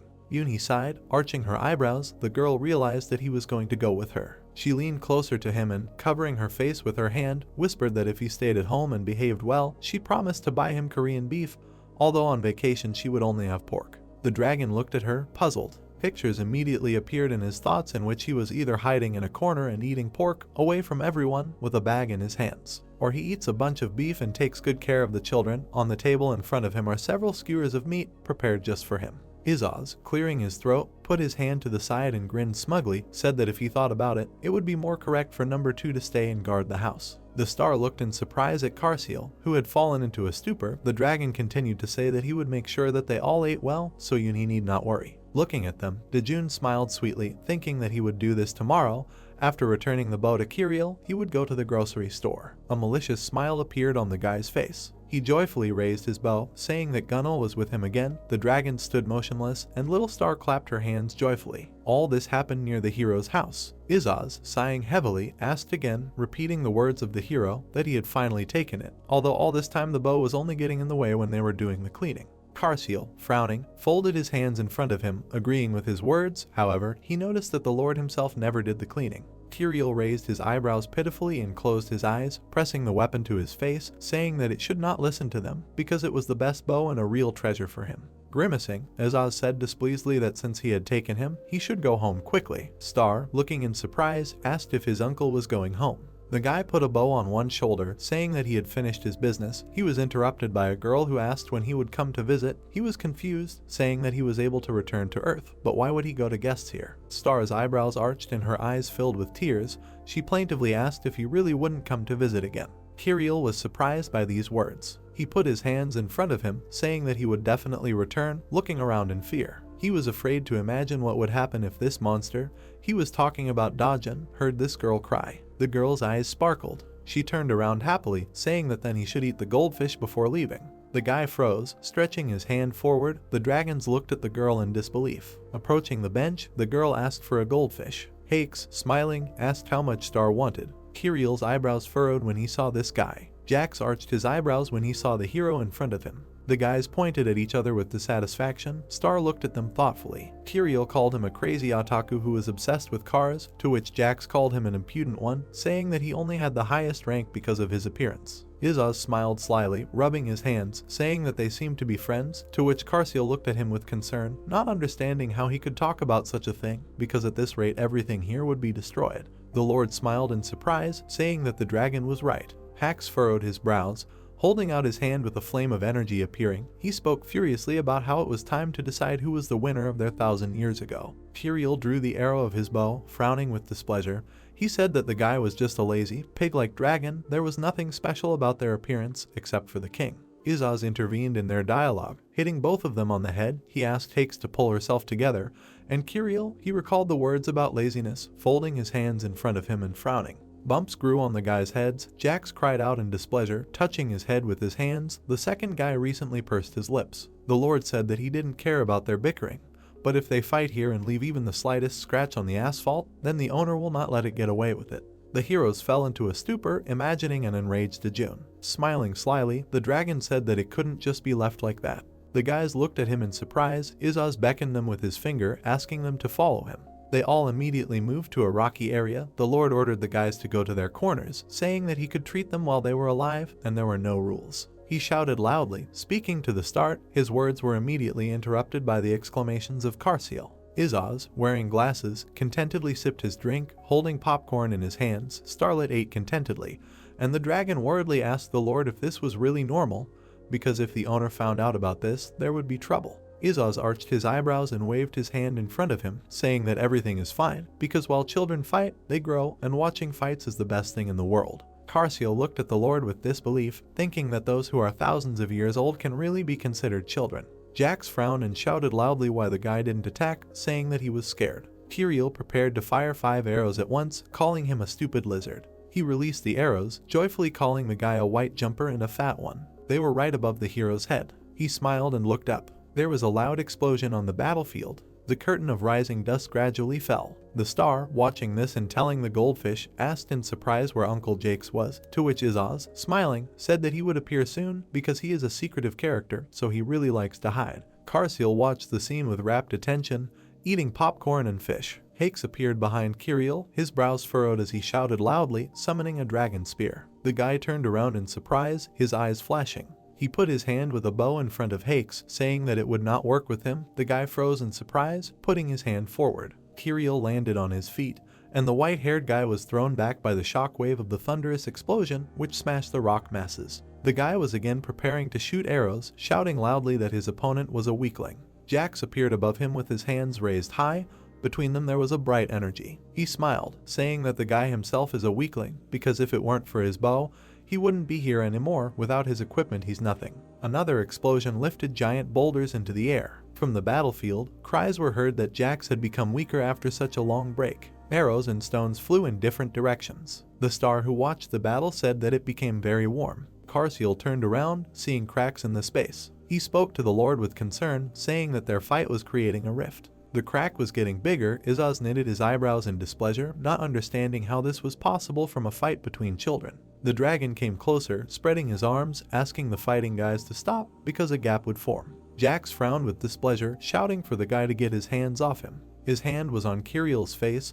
He was shouting about it. The guy spoke very casually, calling him a stupid lizard. The dragons and the girl tried to stop them. Karsiel waved his hands excitedly, saying that they didn't know where they would fall if everything here was destroyed. Star closed her eyes, asking them to stop fighting. Izaz shouted displeasedly that he would kill them if they did not listen to him. Raising his fist, Jax frowned and shouted that this was the end. Kiriel, his hand ready to strike, rushed to attack, shouting that this was exactly what he hoped for. After the guys hit each other, the space split. They began to fall down. Karsiel and Star cried out loudly in shock.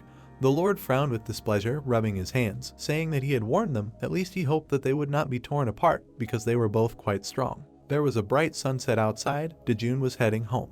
He closed his eyes and smiled, thinking that they had often eaten pork in recent days, so mackerel, rich in proteins, would be more suitable today. Suddenly, something caught his attention and he looked up. Right in front of him, guys fell out of nowhere, continuing to fight. Kiriel grabbed him by the hair, calling him a stupid lizard, and Jax grabbed him by the shoulders, shouting that he was a fool. The loud cries of the heroes were interrupted by the man's voice. They looked up in shock. Dojun, looking down at them, displeasedly asked what they were doing here. The guys screamed, hugging each other in fear, justifying themselves by saying that the Lord asked them to do this. The man sighed displeasedly, calling the name Izaz, to which the heroes unanimously replied that it was so. While at home, ate ice cream, saying that it was very tasty. Karsiel, closing his eyes, asked Izaz where he thought those two had gone, to which the Lord, eating ice cream, said that no matter where they were, everything would be fine with them, unless, of course, they fell right at the owner's feet. Dojun was riding in a subway car. The phone in the inside pocket of his suit rang. He looked joyfully at the phone screen. There was a photo of Yunhee sitting at the table with Hyejeong. She asked in the message if her father had eaten breakfast, saying that he was just eating breakfast. She took another photo yesterday, asking if it turned out great. It showed her smiling, holding a flag with number 1, and a tired guy holding a flag with number 2, and behind them stood a girl with long black hair. Looking at this, the hero smiled, thinking that she was having a good time. A notice from Karsiel appeared on top of the photo, saying that Jax was writing an explanatory note. He sent a selfie with sad guys in the background and Izaz with a tall bump on his head. He said that he would follow them. Smiling, he put the phone away, telling the dragon to keep up the good work. After getting off at the station, the hero thought about making fried chicken stew today. It was announced at the stadium that the fencing festival would soon begin, so everyone was asked to take their seats, and representatives of the guilds were asked to refrain from conducting reconnaissance activities until the end of the festival. Men approaching the stadium said that before the start of the festival a special meeting was held at the mayor's office. One of them said that he had not heard anything about it, because he was not stupid to enter into contracts with the mayor's office. He talked about how he was more concerned about Yunhee because he is the most interesting figure of this year. The guy stretched his hands, looking to the side. He did a squat, thinking that it was better not to miss this opportunity because his goal was to appear in front of the public as a talent who would soon become an equal S-class hunter. Besides, if he wants to make a good impression on the president, he needs to make an effort.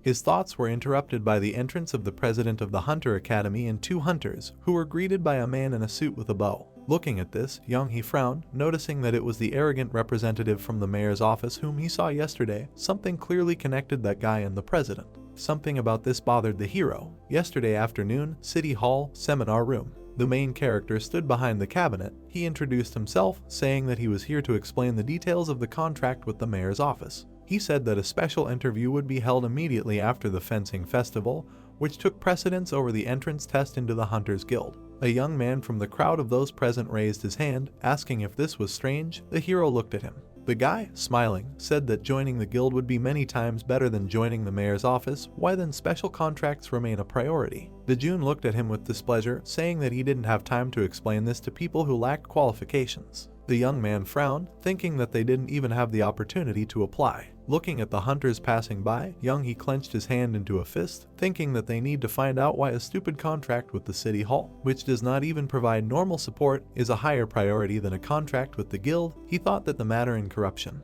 The guy sitting next to Dojun was loudly happy that so many hunters had gathered here and everyone was looking forward to the competition with great impatience. He turned to the man, pointing his finger forward, asking if this was true. Dojun, without turning his gaze, agreed with his words. The guy smiled brightly and handed over his business card, saying that he forgot to introduce himself, saying that he was Choi from Management. He asked if he could find out what the hero's job was. Dojun, closing his eyes and taking a business card, introduced himself and said that he was a member of the Fault Management Department of the Seoul City Hall. The guy was surprised by his words about the City Hall. He scratched the back of his head, smiling awkwardly, thinking that since he worked there was no need to be friendly with him. The hero noticed the director, accompanied by hunters. Young Chul opened his eyes wide. He was surprised that Mr. Lee came in person. He bent down and ordered the hunters to greet the hero. They followed his example and bowed. Choi looked around in surprise, not understanding why they were looking in their direction and bowing, not understanding who was sitting here. Yunhee was surprised to notice that Hunter Ganghan and Minhyuk bowed in greeting. He opened his eyes wide, looking at Dojun. He thought that since they bowed to an ordinary employee of the city hall, this indicates a great amount of corruption. The man was looking at something on his tablet, and Choi was sitting next to him and smiling. Terrible images appeared in Yonghee's head, portraying the hero as a tyrant who was capable of bringing the entire Behemoth Guild to its knees. He did not understand what benefit he had promised, but he imagined how the director shook his hand with fascination. The microphones in the stadium announced that the 5th fencing festival would soon begin, so all guests were asked to take their seats. The guy raised his head in displeasure and frowned, thinking that this was another reason to win. Dojun looked at the young man. Lowering his head and making a concentrated look, Yunhee thought that he was waiting for the moment when he would be allowed to comment on his victory. Then he could ask a question about corruption directly in front of everyone and they would not be able to get away. The start of the festival was announced. The fencers stood in the arena. The judge introduced the opponents and they bowed in greeting. Choi said that this is a duel between cadets Sohun and Mengel. He was talking about Sohun using D-tier skills. He has a defensive skill that absorbs damage equal to his magic level. The heroes were able to see how the young man used a defensive skill, forming a translucent wall in front of him that stopped the attack. Choi continued to talk about how he was ranked 81 and that he specialized in short-range fighting. Cadet Mengel, who dodges his kick attacks, specializes in the same fighting technique. Choi, watching with fascination, said that there was a high probability that this attack would be blocked by a magical shield, since his place in the overall ranking was about 10 positions lower than his Seoan. Therefore, without hiding his joy, he said that this cadet would win the duel. Leaning his head on his hand, Dojun exhaled, saying that he believed that Mengel would win. He was betting his vote on his victory. Without looking up from typing on his laptop, Choi turned to the man in surprise, saying that it was obvious that Sohun had an advantage. His words were interrupted by the judge's signal. Mengel was declared the winner, smiling happily with his hands in the air. Choi looked at Dojun in surprise. The man put his hand to his face and continued to watch the battles. Frowning, the guy, without looking up from his laptop, said that this time the one on the right would win. The main character, clasping his hands in front of him, calmly said that the one on the left would win. After this, Dojun said that the fighter on the right would be the winner, to which Jeong cried out in displeasure, saying that he thought that the one on the left would win.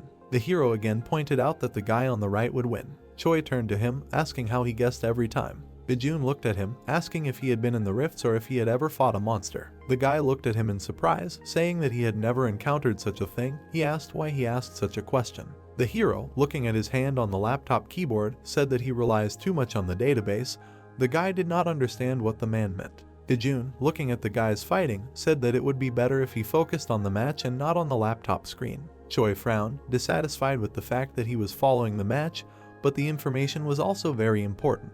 The man, raising his eyebrows, said that he was not saying that the data provided was incorrect. His look became more serious. He said that skills also play an important role and they are as important as the database. Choi looked at him in surprise. Young men were fighting in the arena. The dark-haired guy blocked the blow, but his opponent raised his hand again to strike. Dojun said that Choi was waiting for the start of the match to watch it live. To think, he came to see it all with his own eyes. The guy closed the laptop, saying that he understood everything. Having joined in watching the match, he said that he now agreed with the man. The heroes watched the battles in fascination.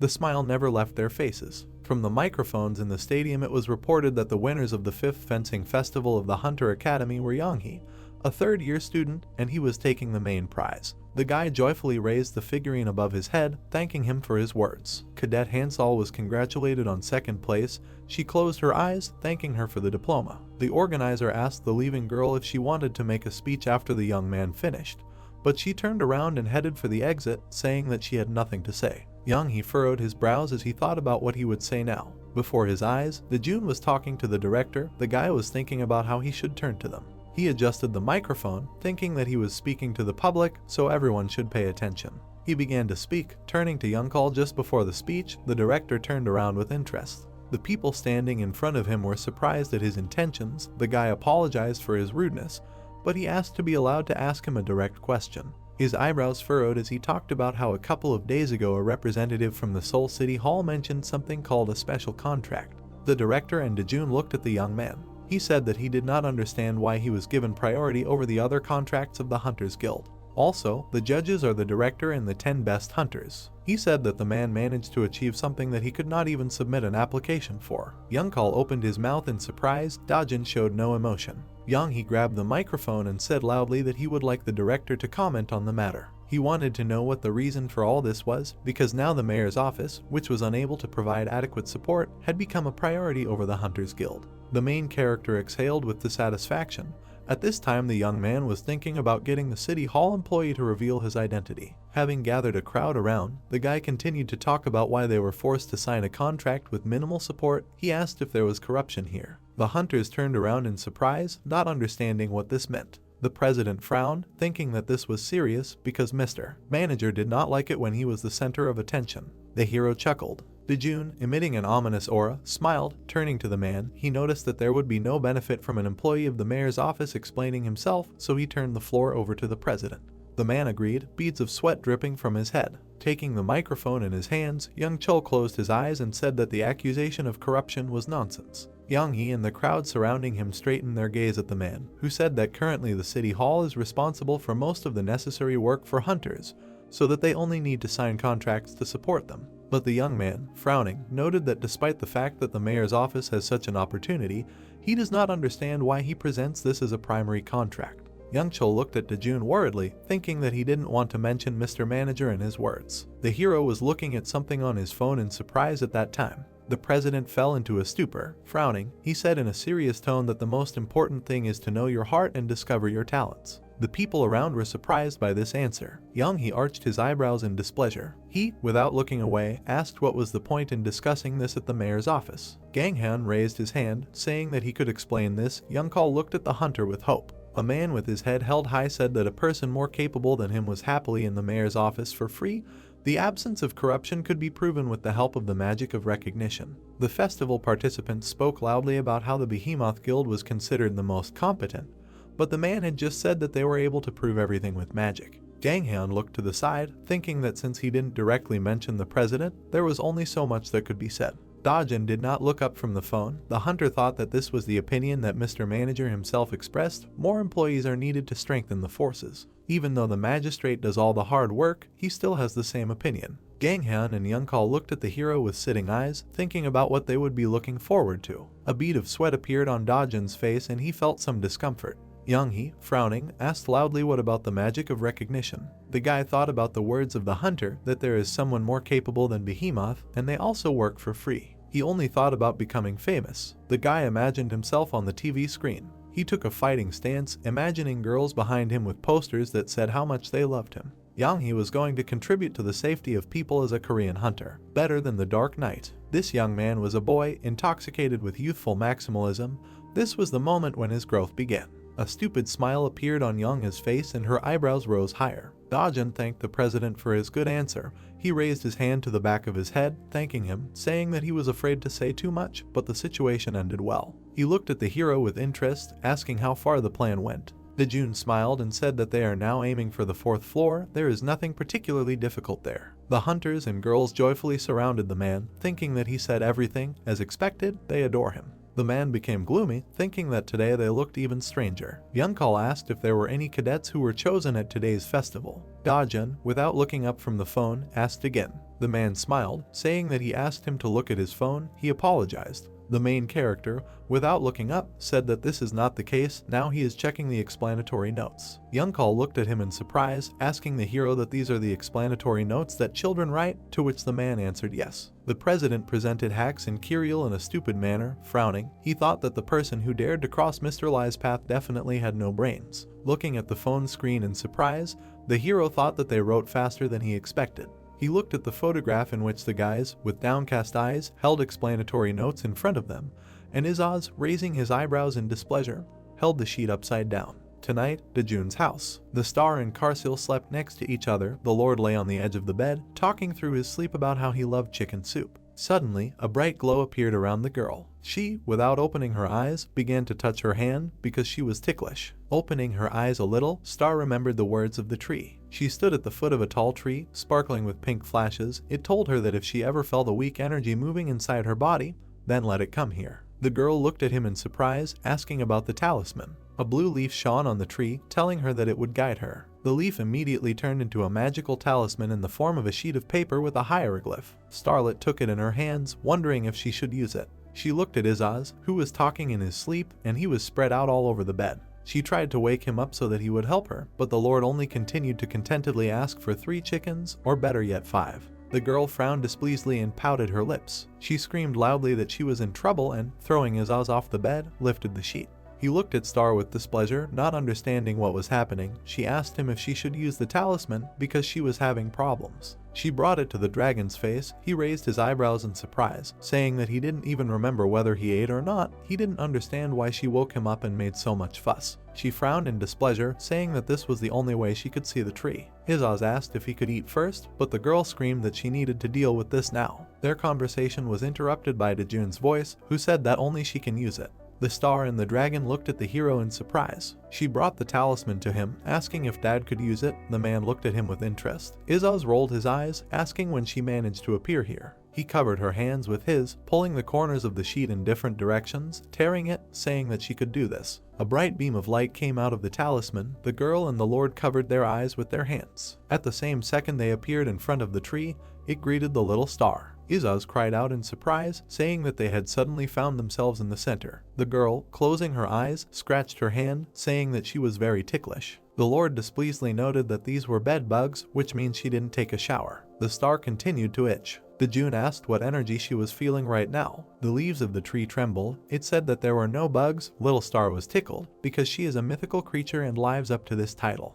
Images of a Pegasus and a giant fish appeared. The tree said that those creatures they defeated had titles close to divine. Be that as it may, mythical creatures are very difficult to destroy and it is better for them to talk about it later. The girl clasped her hands in front of her. Izaz, looking at this, thought that this is all great, but why does it live in the owner's small house? It's good that he didn't say that. Bright flashes flashed around the girl, which she watched with interest. The tree believed that she was already ready. The star opened her eyes wide, surprised by what was happening, and a bright light appeared behind her. A stream of powerful energy enveloped her, rushing upward. The system notified that the mythology of the central universe had changed. The starlet, surrounded by golden sparkles, was ready to receive her title. The notice said that the mythology of the central universe had changed. The tree in front of the heroes began to shine.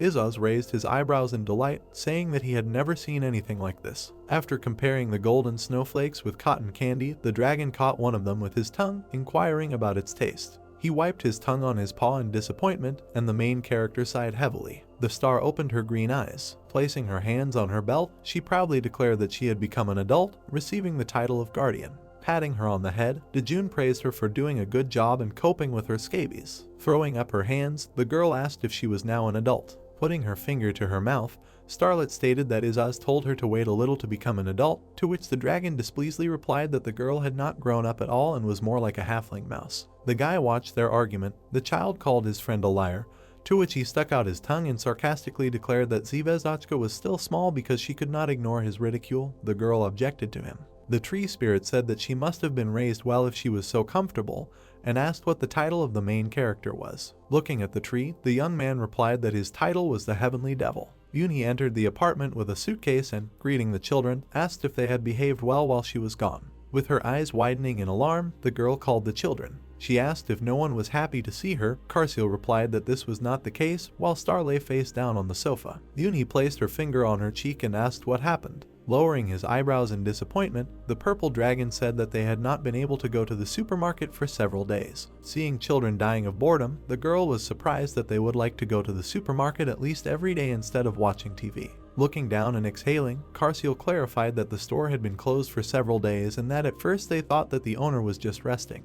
The children knocked on the door of the store, not understanding why the door did not open and why the store had been closed for several days in a row. While Izaz and were desperately trying to shout to the owner of the supermarket, Karsil thought that something might have happened. A piece of paper flew into his face. Opening it, the dragon read that the store owner was resting due to poor health. Lowering his eyebrows in disappointment, he thought that the grandmother who owned the store didn't even live to be 100 years old and that she wasn't at the age when the Grim Reaper comes. Yunhee, chewing her food, hoped that her grandmother would soon feel better. The whole family was sitting at the table. Izaz sighed heavily, asking where they should buy food now. Karsil was worried that they would die of hunger.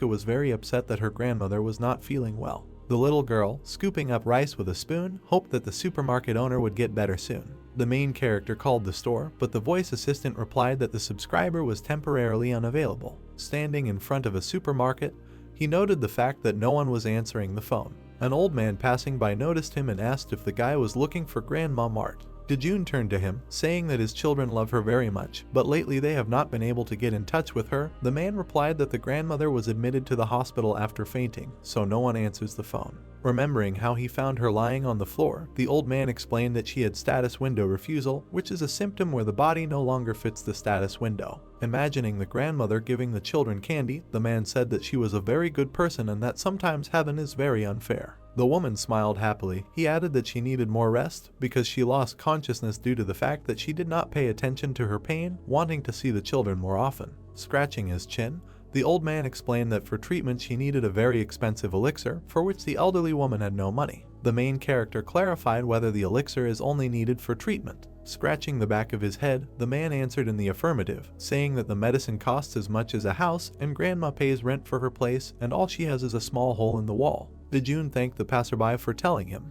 Looking down thoughtfully, the guy thought about the elixir. The small foot proudly stomped on the ground.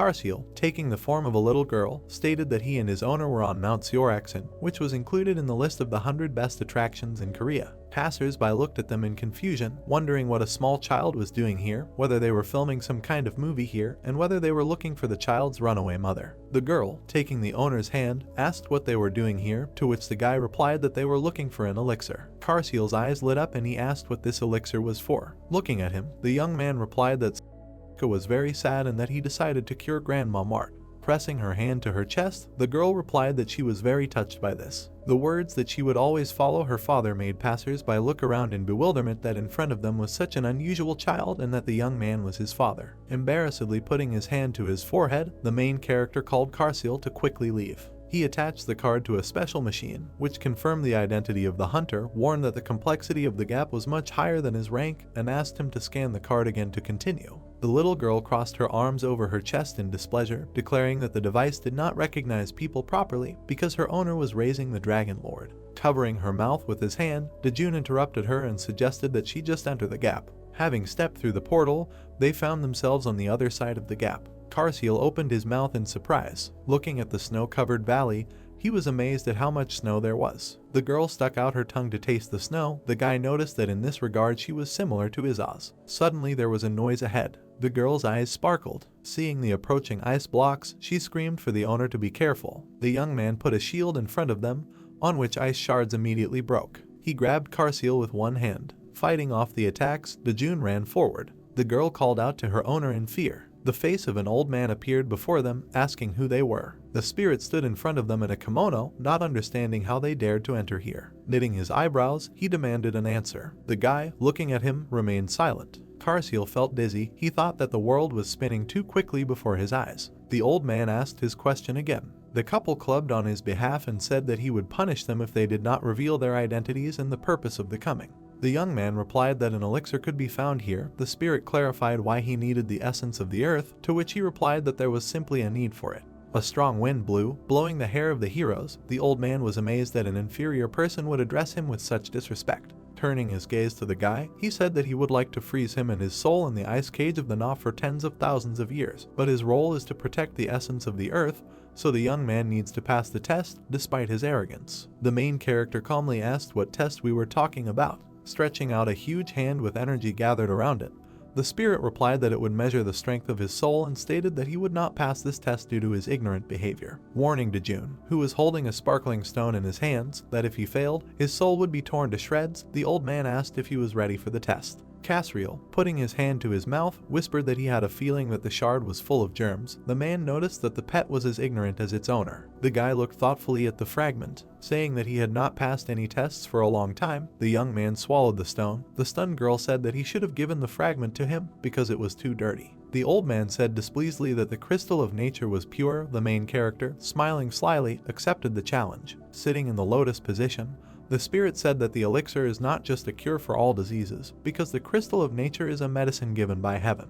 The main character remained completely calm. Watching him, the old man asked why he had not gotten hurt yet. Crossing his arms over his chest, Dojun asked why he should be in pain, to which there was no clear answer. Lowering his eyebrows thoughtfully, the man thought that his guest was so stupid that his sensitivity to pain had become dulled. He opened his mouth in shock when a notification appeared saying that due to the difference in soul rank, the old man could not use the skill and see the target's characteristics. The guy remained unshaken. A new message warned that the soul would begin to disintegrate in 10 seconds. The notification started counting down when the stunned old man asked what was going on.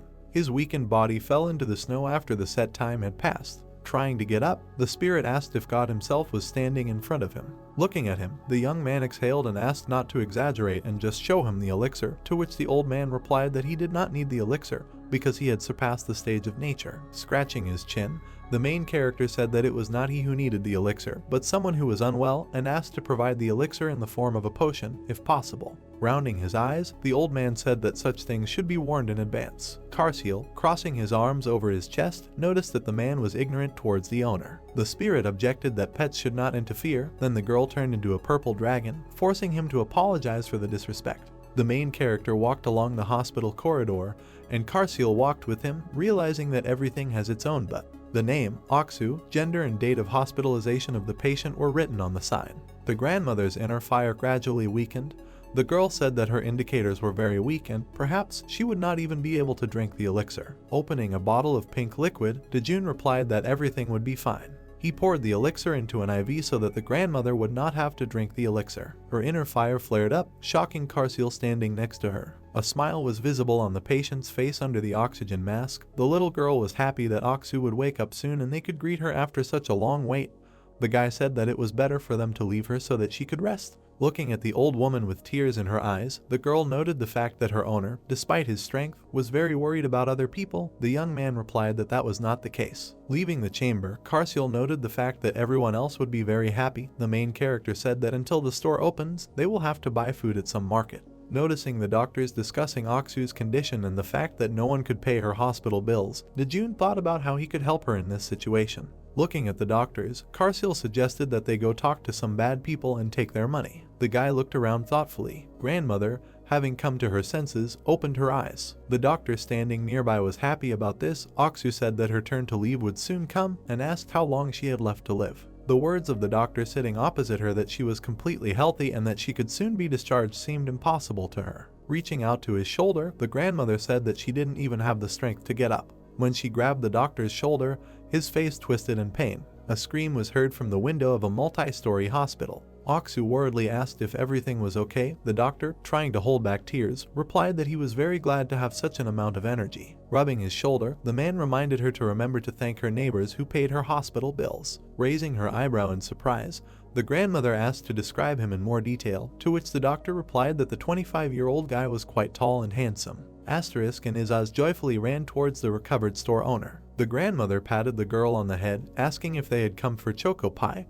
to which she answered in the affirmative and asked if Aksu was feeling well. The old lady replied that everything was fine. Happy Izaz sat down at the arcade machine, declaring that he had been waiting for a very long time for the moment when he could win all the prizes. The neighboring boys standing nearby noticed how well the dragon played. Karsil showed the girl a pack of gummy worms, which she really liked, and Star joyfully raised her hands, declaring that she wanted to buy them. The main character, smiling, looked at the old woman. Aksu shook his hand, thanking him.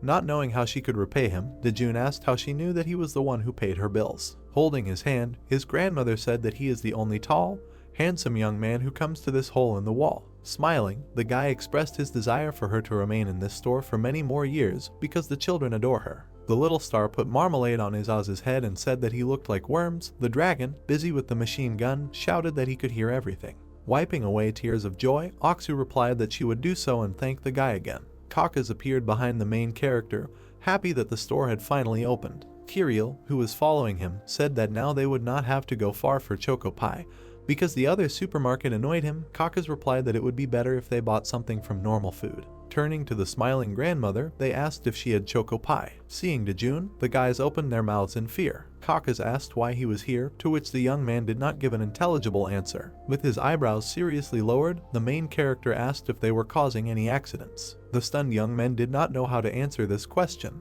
Chewing on gummy worms, Izaz said all children did was cause incidents and hoped they had matured at least a little. Looking at the dragon playing the slot machine, Kakas wondered when he himself was going to grow up. Looking at them, Izaz asked why the two of them were here. Looking away, Kakas said that he had opened a new street food stand and that somehow they had teamed up, given how busy he had been lately. Smiling smugly, Kirill added that his friend begged him for help, and he, being a modest person, decided to agree. Smiling, the main character said that everyone gets along well with each other and thought how nice it was to see such peaceful relationships. Kirill, wearing a wide-brimmed hat, asked his friend if what he had done was enough. Izaz shouted that he was crazy. A shocked Kakas wondered who told him to bring them. In the clearing in front of them stood an entire army of the living dead. Apparently Dojun was mistaken.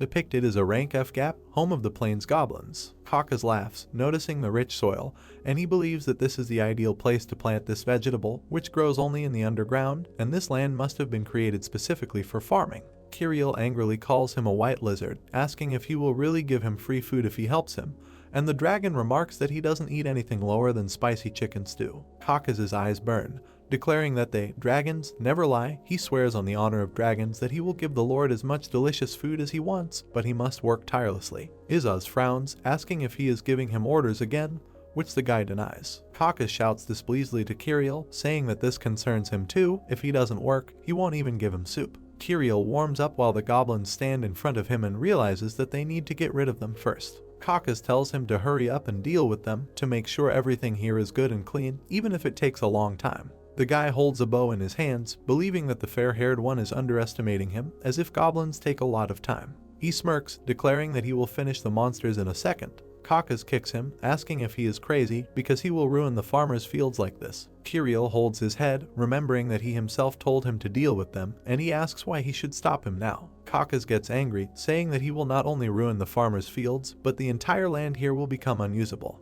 He points to the people behind him, asking what the guy will do if they get hurt and if he really wants his master to kill him. Kirill sits on the ground, claiming that anyone can make a mistake, and Izaz tells him to just remove one at a time with his bare hands, because he will kill him if the owner gets angry. The dragon holds the stone, telling the guy to finish quickly since he understood everything. Kirill, inserting his fingers into the monster's nose, claims that Izaz only moved 2 stones, and during this time he was almost finished with the goblins. Carrying away the stones, the dragon states that he will then carry 5 more, and Kakas wonders what else he could expect from the Lord. Izaz sighs as he puts down the stone. He wipes off his sweat, asking how people feel rested despite the hard work on the farm, and the disgruntled guy declares that he is the only one working here. Holding the stone, he calls out to the white lizard. Kakas, frowning, says that he is busy and does not need to talk to him. Kirill points at the people, calling the young man smug, and asks if it's normal for these people to continue to look at them like that. People arch their eyebrows, wondering if they are plowing the ground here underground, realizing that for hunters they have strange skills and the red dog is pretending to move stones.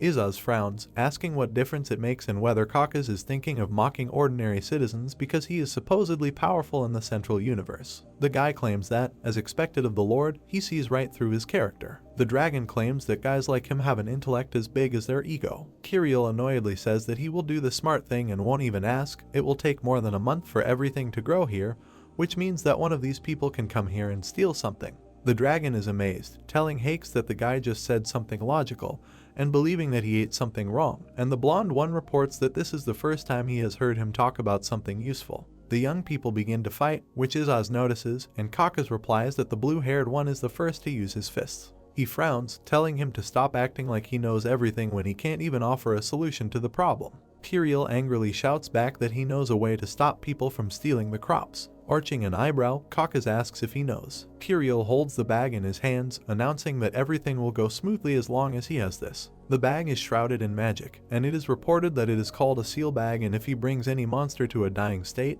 he can put it in this bag. But that's not all. Once he is in the bag, he will quickly replenish his health. Izaz looks questioningly, asking if he is thinking of beating these people and putting them in a bag. He states that his master will kill him if he does this. The bag exudes magic, and the line is that lizards are so cruel and if they want to protect their things from thieves, they will need a guardian. Smiling, Kirill asks what Kakas thinks. At this, the young man and the dragon are amazed, asking why he brought this here. The guy notices that Kakas will need a lot of strength so that she can be considered a guard. Skeletons in armor are shown. Izaz displeasedly believes that the guy is going to put these evil creatures, because of which people will suffer in the goblin dungeon, and then the owner will beat him to death. He hits Kirill on the head and he screams about why no one can listen to the end of his explanation. He sobs, declaring that these creatures obey only him. He was just going to order them to tie up the thieves and drive them out of the dungeon. He frowns, saying that they only need to protect the field, catch those who steal the crops, and tie them to that tree. Skeletons in armor bow to him. Kakas grabs his head as the dragon reveals that he doesn't think anything can go wrong, but he just doesn't trust anything this guy does. With a wink, Kirill asks them to trust him at least once. Satacombs in Dojun's house is shown.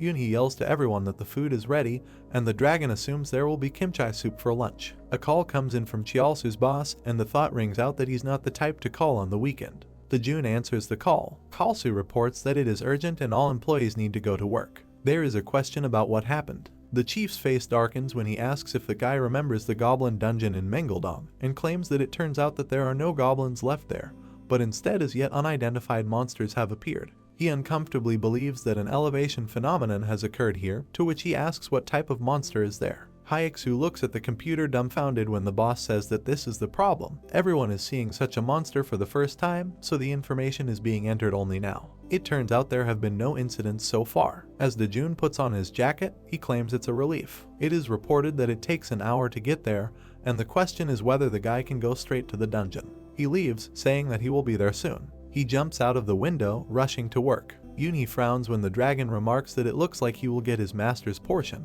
and Karsil thinks that being the breadwinner of the family is so hard. The guy confidently jumps on the roofs. While talking on the phone, he tells the boss that he is near the dungeon and asks him to send him information. Chialsu raises his eyebrows, noting that only 10 minutes have passed, to which Dojun replies that he was nearby and will immediately start investigating as soon as he receives the information. The boss sobs, declaring that he is truly passionate about his work and thanks to people like him, this country still lives, like Hyuksu. A tablet with a document is shown. Dojun finds himself in a green area and thinks that everything looks the same as the last time he was here, except that there are no goblins here. Looking around, he decides that this is strange, because there should have been some preliminary signs indicating an elevation, but there was nothing like that. It is reported that there are usually 2 or 3 more types of monsters in the Goblin Dungeon, causing the number of goblins to grow rapidly. Monsters are depicted. It becomes known that the goblins here suddenly disappeared and many unidentified monsters immediately appeared. Armored skeletons are shown defeating the goblins. It turns out that this is an unusual elevation. The guy notices something. He looks at a field of sprouts. He looks questioningly, asking where there is a field in the middle of the dungeon. The tip of the sword is visible. Dojun immediately turns his head. He dodges the monster's blow. He looks at it seriously, wondering if it's one of those unidentified monsters. He squats down, realizing that he has already seen a similar plant in the central universe. Armored skeletons are shown and they are revealed to be emitting Kai energy. The guy remembers how the fairy told him to be careful, because as soon as the erosion ends, the earthlings will be moved to the center and then training will begin. A sword begins to appear in Dojun's hand, and he asks not to tell him that this is a sign that the erosion is nearing completion. He swings his sword and thinks that if Kai shifts, 80% of the population will die. He must quickly deal with the monsters and call the director, the Behemoth Guild, and even all the S-rank hunters. Kirill trembles, closing his eyes. He sneezes loudly, and a disgruntled caucus tells him to stop being a jerk and serve the customers instead. Rubbing his nose, the guy announces that he is coming. He scratches his head, wondering why he senses some ominous energy. The question arises about what Kirill's fate will be. Kirill was holding large bags in his hands, asking the prices of groceries from an old woman in a yellow apron. The main character and Izaz watched the young man, who said goodbye to the saleswoman with a smile. Kirill then turned around as the dragon called out to him and asked him what he was doing there. Dojun, along with Izaz and approached the young man, and the dragon said that the day before yesterday Kirill began growing crops in the field and could eat the vegetables that grow there. The main character closed his eyes, raised one finger and said that plants usually take about a month to grow. Izaz crossed his arms and said that in that case it would take a long time for him to eat the Nilarium, and Dojun asked if he meant what grows in the dungeons. Kirill introduced various vegetables, closed his eyes and said that yesterday it was very difficult to plant, and in addition to Nilarium, they also planted Umter and Alak. He introduced skeletons in cloaks and said that they could put headless knights there to guard if anyone decided to steal it. The main character calmly looked at Kirill. He then crossed his arms and said that because of this, he sat for a long time yesterday at a meeting about taking measures to protect humanity. Izaz turned pale with fear, his ears drooping. The dragon then jumped towards Kirill and shouted that it was all his fault. Dojun stood with his eyes closed as Kirill and Izaz lay on the ground, their bodies smoking. The young man, on whose head a huge tumor had appeared, touched his face with trembling hands. Kirill began to sob, grabbing his hair and screaming that he was in for a real hell. The star looked from afar in amazement at the crying young man. Suddenly she turned around and ran in the other direction. The girl looked at the pink children's suit in the store. The price tag said 30,000 won, and little Star decided that it was very expensive. The salesman leaned over and asked her if she wanted some bunny pajamas. The star lowered her face and said with a sad sigh that she had no money. The seller touched his face and told the girl to then bring her father to buy it for her. The star looked at the man in surprise. She imagined Dojun buying her pajamas and her being happy. Then little Star imagined that the money was running out and there was no more food in the house. She then imagined herself and the dragons and thought that the family would starve to death. The girl turned pale with horror and touched her face with her hands. She touched the glass, asking if anyone would buy these pajamas while she was saving, and the salesman said the kids really liked them. The star closed her eyes and said that then, apparently, she would not be able to buy it. The man pursed his lips, asking what to do. The girl touched her lips and looked at the seller with wet eyes when he promised that he would not sell these pajamas until she saved up for them.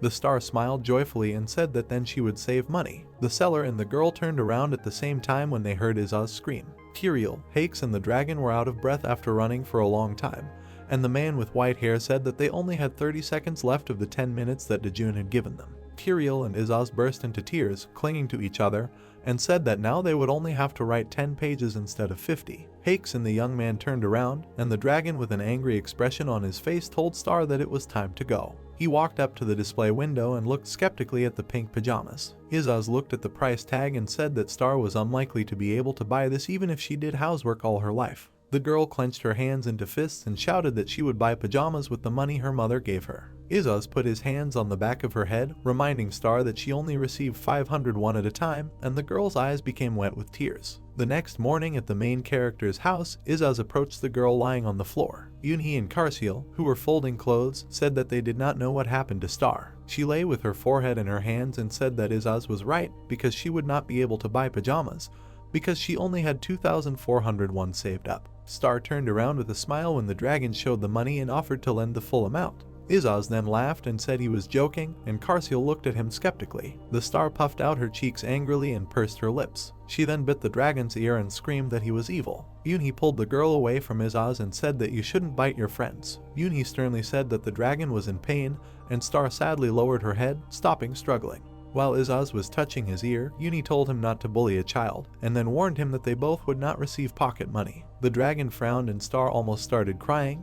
They both asked Yunhee for forgiveness. She crossed her arms and replied that she would not give them pocket money for 3 days, and if they did not apologize to each other, she would forbid them to go out. Izaz extended his hand to the side and apologized, adding that really wouldn't be able to buy pajamas with her own money. The girl trembled, looking at the dragon's hand. She then ran into another room and slammed the door, shouting that she would not put up with him. Izaz widened his eyes in shock, and Karsil, who was putting things away, said that he wouldn't help this time. Izaz fell on all fours and said that he would no longer receive pocket money and would not be able to go out, and Karsil told him to think carefully about why Star was offended. The orange dragon, sadly lowering his ears, replied that the truth does not know this. Then he touched his face, closed his eyes, and thought it would be better to give her a gift. Karsil looked puzzled at Izaz, who screamed loudly, having made a decision. The dragon then jumped through the window, saying goodbye to Karsil. Izaz clutched the bills in his hand and asked for pajamas. The man put his palm in front of him and refused, speaking of his promise not to sell it. He scratched the back of his head thoughtfully when the dragon shouted that little Star was his sister. Izaz grabbed the pajama bag tightly. He then walked through a city with tall buildings. The dragon, sweating from fatigue, showed the girl her pajamas. The girl opened the door and looked at Izaz offended. Then she sighed, looked away, and said she didn't want this anymore. The little Star slammed the door and screamed that she did not forgive the dragon. Yunhee and Karsil shrugged their shoulders, and Izaz froze with his pajamas in his hands. Will Izaz and Starlet ever be able to mend their relationship? The little Star held a piece of paper in her hand and said with a smile that she had done her homework. Dojun, who was sitting on the sofa, looked at the leaf and praised her, and the girl asked if she could go for a walk outside. The main character smiled and replied that she should not forget to take Izaz and Karsil with her. The Star picked up the sheet with her homework. Then she pursed her lips and said that she did not want to go with the orange dragon. Dojun raised his eyebrows in surprise. The little Star and the dragons walked through the forest where there were many tall trees. Karsil put his hands on his waist, telling Izaz to cheer up, but he was upset that Starlet didn't want to talk to him anymore and hated him. Suddenly the dragons turned around when someone called them. Kiriel was holding a pitchfork in his hands, and Hakes was holding a bag. They looked at Izaz and Karsil in surprise. The purple dragon frowned, asking if the two were still working on the farm, and Jackas took a step forward, shouting that Dojun gave them permission to farm. Kiriel sat next to Izaz, asking why he was so depressed, and the dragon explained that Starlet said she didn't love him. Then he began to cry and raised his hands in the air, saying that he was loved by the whole world. In fact, everyone treated Izaz well because they could not control his tyrannical nature. Izaz, in the form of a huge dragon, gritted his teeth and sighed noisily. The orange dragon touched his face and again said that Starlet hated him. Jax arched his eyebrows as he asked Karsil what happened to the Dragon Lord. A few minutes later, Kiriel and Hakes laughed loudly, saying that this is why you need to be more polite to people. Izaz closed his eyes and assumed it was puberty, but Karsil replied that it wasn't that. Kiriel crossed his arms and said that it was better to talk to Starlet than to give her a gift, and also apologized to her. He clenched his hands into fists angrily when Jax asked since when did he say such correct things. While they were fighting, Izaz leaned on a stone and said that they were right, that he was 8,000 years old, but he had never grown. Jax crossed his arms, Kiriel scratched his head, and Karsil said that the situation was quite serious. The men leaned towards the dragon, asking what the children like now, and Karsil revealed that she wanted rabbit pajamas. Minhyuk was holding a tablet in his hand, and Minji said irritably that he was looking at the map upside down. The man laughed, and Minji noticed a girl running past. Minhyuk raised his eyebrows in surprise, and the woman put her hand on his shoulder, telling him that it could be a monster. The Star turned around, rounding her green eyes. Minji leaned over and said with a smile that the girl was very cute, and Minhyuk clenched his hand into a fist, reminding her of her own words about the monster. Starlet touched her face and introduced herself, then said that her father had forbidden her to talk to strangers. Minhyuk screamed in shock, and Minji, eyes wide, explained that they were just lost. The star frowned thoughtfully and said that her father taught her to help people in trouble. Suddenly the tree behind the girl lit up, and someone's voice was heard saying that these people were good and also from Korea. Minhyuk and Minji looked up in shock. The woman said that she did not feel any hostility from the tree. Minhyuk furrowed his thick eyebrows and said it was a relief. Star approached them and asked if Minhyuk was hungry, and the man shouted that he hadn't eaten anything for 2 days. He placed his hand on their stomach and said that they should attend to their physical needs. The star handed him a treat. Minji asked with a smile if the girl wanted to give it to Minhyuk even though he was scary, and she nodded. Minhyuk quickly took the food from Minji and thanked the girl. The star sighed sadly, looked down and said that Izaz also loves this sweetness. Minhyuk and Minji, who were munching on a treat, heard a familiar name and asked if that was Dojun the dog. They introduced Izaz and the main character, who was holding Star in his arms. The girl waved her hand and confirmed that Dojun was her father. Minhyuk began to look around in fear, and Star said that she came here only with Izaz and Karsil. The man breathed a sigh of relief, and Minji asked why the girl was here alone. She looked aside and said that she had a fight with Izaz and did not accept his apology. She then turned around and said she wanted to apologize but didn't know how to do it. Minhyuk and Minji touched their faces thoughtfully and imagined Izaz gnawing on bone and beef, thinking it was a dog. Minji nudged the man when he told Star to just accept the pajamas Izaz bought her. The man closed his eyes and scratched his cheek. The tree, emitting bright light, invited the girl to write a letter. Minji handed Star a piece of paper, and Minhyuk said with a smile that she could apologize in a letter and after the text, draw something. The girl took a pencil in her hand and began to write. Minhyuk and Minji knelt down, watching her carefully, and her. At the same time, Izaz and the other three were building small wooden structures. Karsil was holding a box in his hands, and the orange dragon was holding a garland. He was not sure that Star would like it. Izaz put on a pink bunny suit and sighed sadly. Kirill, who was standing on the stairs, shouted that Starlet was not returning alone, and Karsil recognized Minji. The girl hugged Minji's leg. Minhyuk walked next to her. The woman said with a smile that Star wanted to say something to Izaz, who was silently looking at her. She lowered her head and hesitantly called out to the dragon. Izaz looked attentively at Star. He then bowed and shouted, asking her forgiveness. The girl looked up, her cheeks turning pink. She handed the dragon a piece of paper and said that she did not accept the pajamas, which she actually really liked because she was angry with Izaz. The dragon arched his eyebrows, his eyes shining with tears. Then they hugged and the dragon said that little Star was much older than him. Jax put his hand on Kirill's shoulder and said with a smile that it was good that they had made up. In Star's letter, their family was drawn. The main character looked intently at a large folder of documents. Suddenly, he heard someone's voice and turned around. A girl with long white hair asked if he knew about the secret of the status window. Dojun slammed the folder shut and smiled, saying that this was already interesting. The main character walked through the forest and spoke on the phone with the director, informing him of the completion of the exploration of the 5th floor of the central universe. Yenchul closed his eyes and said that he would punish the hunters who had not yet finished the 1st floor. Dojun smiled and replied that there is no need to do that because everyone has their own pace. The main character opened his mouth in surprise when someone said that this was not the 6th floor. He put the phone down as someone explained to him that this was the outside area between the 5th and 6th floors, and there was nothing here but books. The girl with rabbit ears said that no one had come here for a long time, and you need luck to get into the outer zone. She sat on a tree branch, smilingly asking if it was nice to look at the pretty goddess after so many fights. The main character looked at her seriously and asked if she was ashamed to call herself that.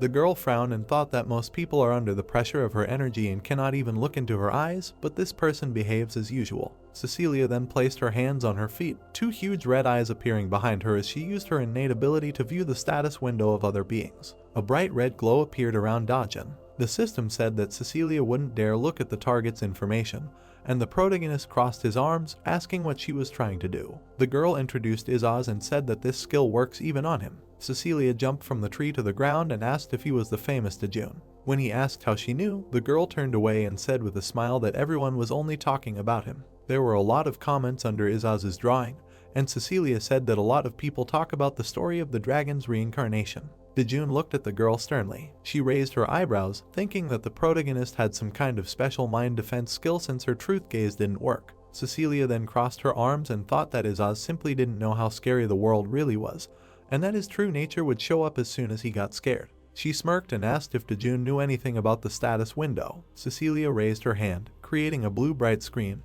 and said that the status window is a system that allows you to survive in the central universe and also helps you become stronger if erosion begins. She pressed her finger on the screen and added that it could also become a weakness if revealed to someone else. On the large purple monitor was written information about Impilheim, one of the 7 strongest transcendents. Cecilia introduced the man who sat on the throne and said that one day, when all the planets were transferred to the central universe, the one who took the throne of the heart of the world could become the god ruling over the entire dimension. Cecilia crossed her arms, closed her eyes, and said that Impilheim was targeting this position. She presented 2 status windows and explained that in order to defeat Impilheim, you need to have either a purple status window or a black one, which is a level higher. The girl intertwined her fingers, blushed, and said that you need to be as strong as the heavenly devil described in the novel to possess the black status window. Cecilia then grinned and thought that she had gotten a little carried away. Dojun was looking at the book, and the girl angrily asked if he was listening to her. She extended her hand forward and said with a smile that the main character is not afraid of anything because Izaz is next to him.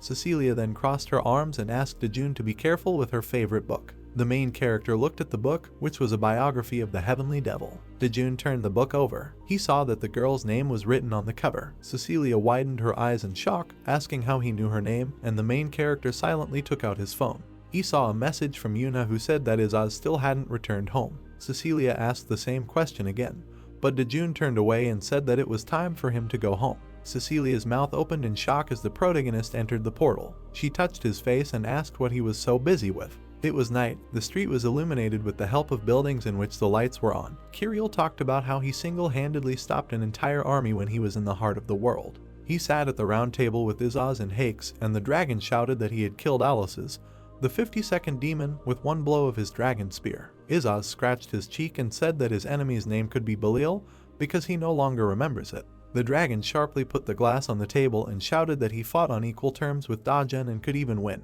Kirill and Hake's mouths were wide open in shock. They couldn't believe it. The man with blonde hair touched his chin and said that the power of dragons greatly diminishes when they go beyond the central universe, and Kirill told him to simply admit defeat. Jax blushed, furrowed his brows, and said that the overall reduction in ability level was approximately 20%, and the combat power was reduced by approximately 50% sensory impairment, and Izaz could win if they fought inside the central universe. The dragon grinned and replied that everything was correct. Kirill crossed his arms and called Izaz a cool lizard, and Hakes began praising the dragon with a wide smile. Suddenly someone came into the room when Izaz said that he could fight if he wanted, but he could not do that to the owner. The dragon stood on a blue chair, asking Kirill and Jax not to tell this to the main character because it might hurt his pride. Suddenly the 2 men turned pale with fear and opened their eyes wide. Izaz put his hand on his waist, not understanding why they suddenly fell silent while Dojun stood behind him.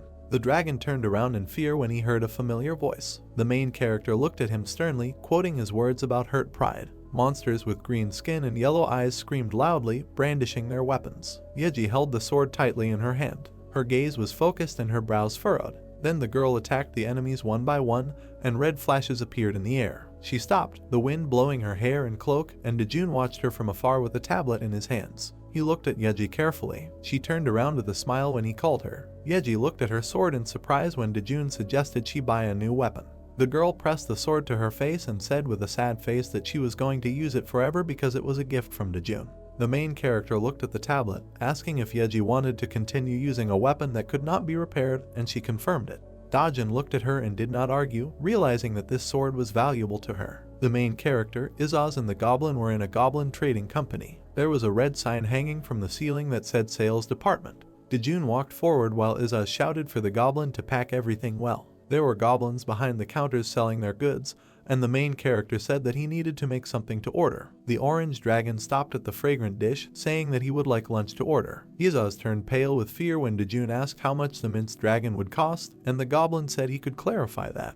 Izaz touched his cheeks and imagined with horror that he would turn into a burger. He began to choke the monster and scream for him to first find out how much goblin mince cost. Izaz sank his teeth into the goblin's leg, and Dojun sighed tiredly, asking them to stop. A dwarf with a long beard was forging a sword on an anvil. Izaz jumped on the protagonist's shoulder and said that most dwarves usually bow their heads when they see great dragons, but this guy didn't even look. Dojun covered Izaz's mouth with his hand when he loudly asked if the dwarf wanted to know what his breath was like. The main character grabbed the dragon by the head and ordered him to stop. A couple of hours later, Izaz was screaming loudly with his eyes closed. He, Dojun, and the goblin sat on the boxes, waiting for the blacksmith to finish his work. Izaz put his head in his palm and said with a heavy sigh that even explanatory notes are more fun to write.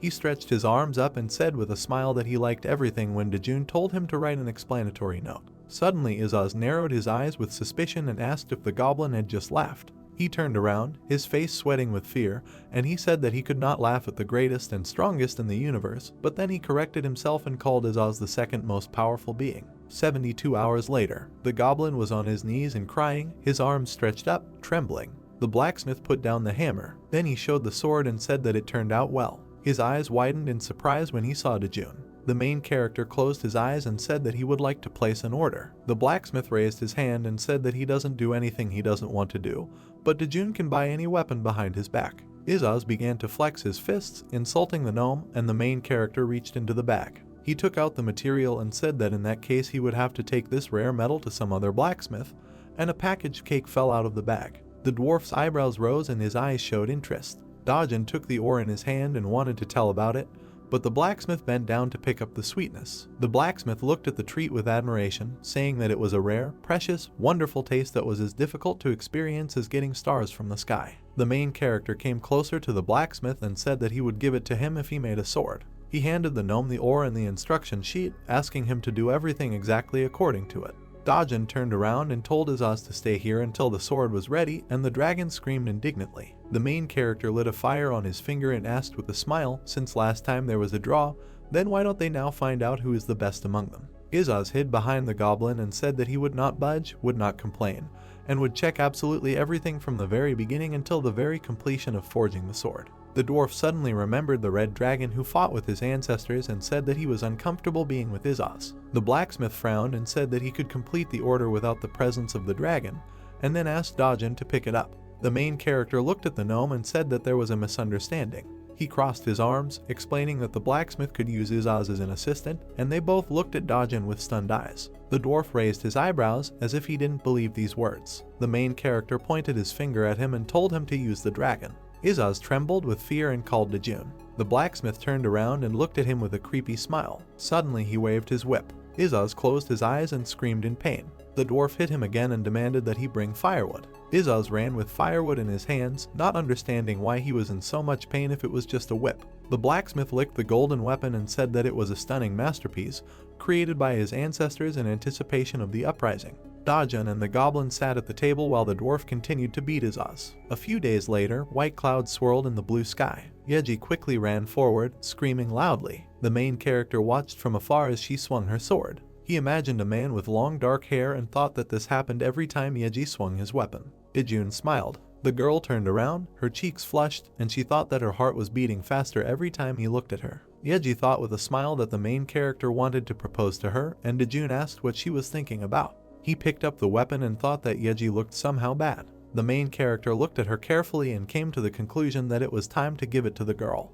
Yeji turned around, her eyebrows raised in surprise. She closed her eyes and told Dojun to say what he wanted with a smile. The main character handed the sword to Yeji and said that this weapon could help her gain progress and strength. The girl took the sword in her hands, a look of confusion appeared on her face, and Dojun said that he picked it up on the way here. He looked closely at Yeji and thought that she still felt awkward about taking the sword. The girl thanked the main character with a smile and thought that it was even more beautiful than the ring. Dojun smiled, he was glad that Yeji liked it. The girl pulled the sword out of its sheath and wanted to invite the main character on a date when she suddenly fell silent. Everything around her lit up, and Yeji heard a voice saying that she had received a sword worthy of elevating her to a higher rank. The girl saw a man with long dark hair who said that now new horizons would open before her. Yeji held the sword in her hand while the stranger said that this weapon was called Setting Moon. The girl opened her mouth in surprise when this man put his hand on her head. Yeji's eyes widened in shock as the system reported the opening of the rank 5 combat swordsman path. She took Dojun's hand with a smile and informed him about the skill rank increase. Yeji continued to smile widely, closing her eyes. The main character also smiled slightly and thought that it was nice to educate others. A man in white clothes was sitting on the ground near an earthenware jug. Yunhee held a large spoon in his hands and said that the aroma of bamboo was quite strong. He closed his eyes and said with a smile that he remembered that the heavenly devil liked this wine. The past, the devil sect in Miram. A young man in blue clothes held a bowl in his hands while someone told him about wine made from bamboo leaves, which has a pleasant taste and a light sweet aroma. The main character asked with a smile what Yunhee thought about this. The man took the jug in his hands with a smile and said that he did not have time and he needed to send it quickly. Yunhee looked at the item in his hand and reached inside his clothes to find a volume on transportation. He widened his eyes in shock and shouted that Kirill had taken and used his things again. Yunhee clenched his hand into a fist and insulted the young man. Yunhee tied a rope around the neck of the jug and said that first he needed to get another volume on transportation. He quickly ran and added that then he needed to tear Kirill to pieces. Yunhee was flying in the air, and on the ground stood Kirill, who called him. The young man raised one eyebrow, looking at Yunhee in bewilderment. Kirill put his hand on the back of his head and thought that he could go with him, but he needed to finish with the explanation so that he could already enjoy the sweets. Suddenly the young man noticed a white jug. He sniffed the contents and realized that it was wine that Yunhee had hidden to drink himself. Kirill smiled widely and thought that Dojun might turn a blind eye if he received this wine. As Yunhee flew up, Kirill loudly thanked him for his generosity. The main character closed his eyes and said that he was home.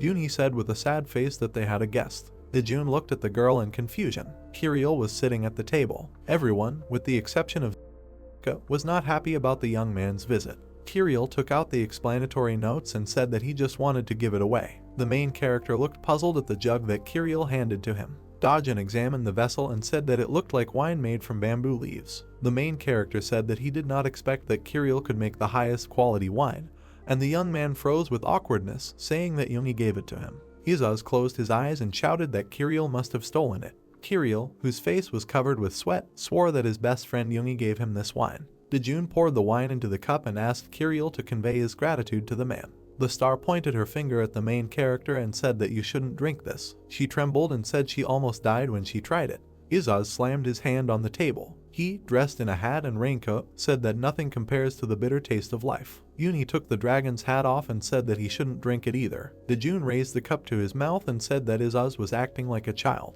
The orange dragon put his hands on the table and asked Kirill to explain to them that he was an adult, but he remained silent. Kirill held a cup in his hands, into which Dojun poured another drink. When the young man drank, the main character said that it was saju. Izaz also raised the cup to his mouth. The dragon then spat out the drink. Kirill laughed and said that Izaz is a child who does not know the bitter taste of life. Kirill laughed quietly, and Dojun said that the orange dragon was still far from becoming an adult. While Izaz was yelling at Kirill, the main character said that Kirill could take a bottle of saju from the refrigerator. At this time, Yunhee, the man, was breathing heavily and said that this fairy was a very unpleasant person. His hands shook as the fairy said that he could take 2 volumes of movement as a reward for clearing the floor. Yunhee saw Kirill and reminded him that he stole his books from him. The young man was sitting on the floor. His face was red. Yunhee held his nose with his fingers and said that Kirill smelled of alcohol, and then asked where he got it from. Suddenly the man widened his eyes as if he realized something. He quickly ran into the forest. Yunhee turned pale with horror when he did not see his bamboo leaf wine. The man, whose eyes were red with anger, said that he wanted to give the drink to the Sky Devil, and Kirill replied that he did so. Jungi froze in shock, and the young man added that Dojun complimented the wine a lot. The young man then showed Yunhee a bottle of saju. The man took the bottle with a joyful smile and said that this treasure would become a family heirloom. Yunhee closed his eyes, saying that he wouldn't try a drop, when suddenly the bottle exploded. Kirill and Yunhee turned pale and screamed in fear. They saw a man on a horse high in the sky who said that Ball was looking for Yunhee. A man named Raum, dressed in a black cloak, told him to come with him. Yunhee pointed his finger at Raum and shouted in anger due to him breaking the bottle of wine given by the heavenly devil. Kirill held the man down and tried to calm him down. Yunhee turned around and said that sometimes you can't back down and that he has his own aces up his sleeve. Raum said with a smile that it could also be a punishment if a man wants to be dragged by force. Yunhee took the sword in his hands, asking why Raum needed it, and the man replied that he should be flattered that Ball wanted to turn to him. Yunhee waved his hand and shouted loudly that he only obeyed one person. He looked at the glass shards and said that Raum broke this relic, and that this was enough to cause anger. Raum, whose face was hidden behind a mask, realized that this was not a matter of simple ignorance, but he was still forced to use force if necessary. Yunhee ran forward, and Kirill raised his hands up, reminding him of the remaining Ball army. A bright blue flash appeared between Raum and Yunhee. The man fell to the ground, letting out a painful sigh. Raum kept Yunhee on a chain, and Kirill whispered in his comrade's ear that they would find a way to get out of here. On the throne sat a creature resembling a ghost. This was Ball. A young man with purple hair leaned towards Jing and whispered that Ball was hiding his body behind the smoke, and the man asked him to be silent. Jingu frowned and thought that if it were a heavenly devil in his place, he would have behaved moderately. The ghost, emitting a purple glow, asked if Yunhee would like to work for him. The man, whose hands were tied with chains, replied that he would do everything to save his life, but he could not serve 2 masters. Sparks illuminated the room.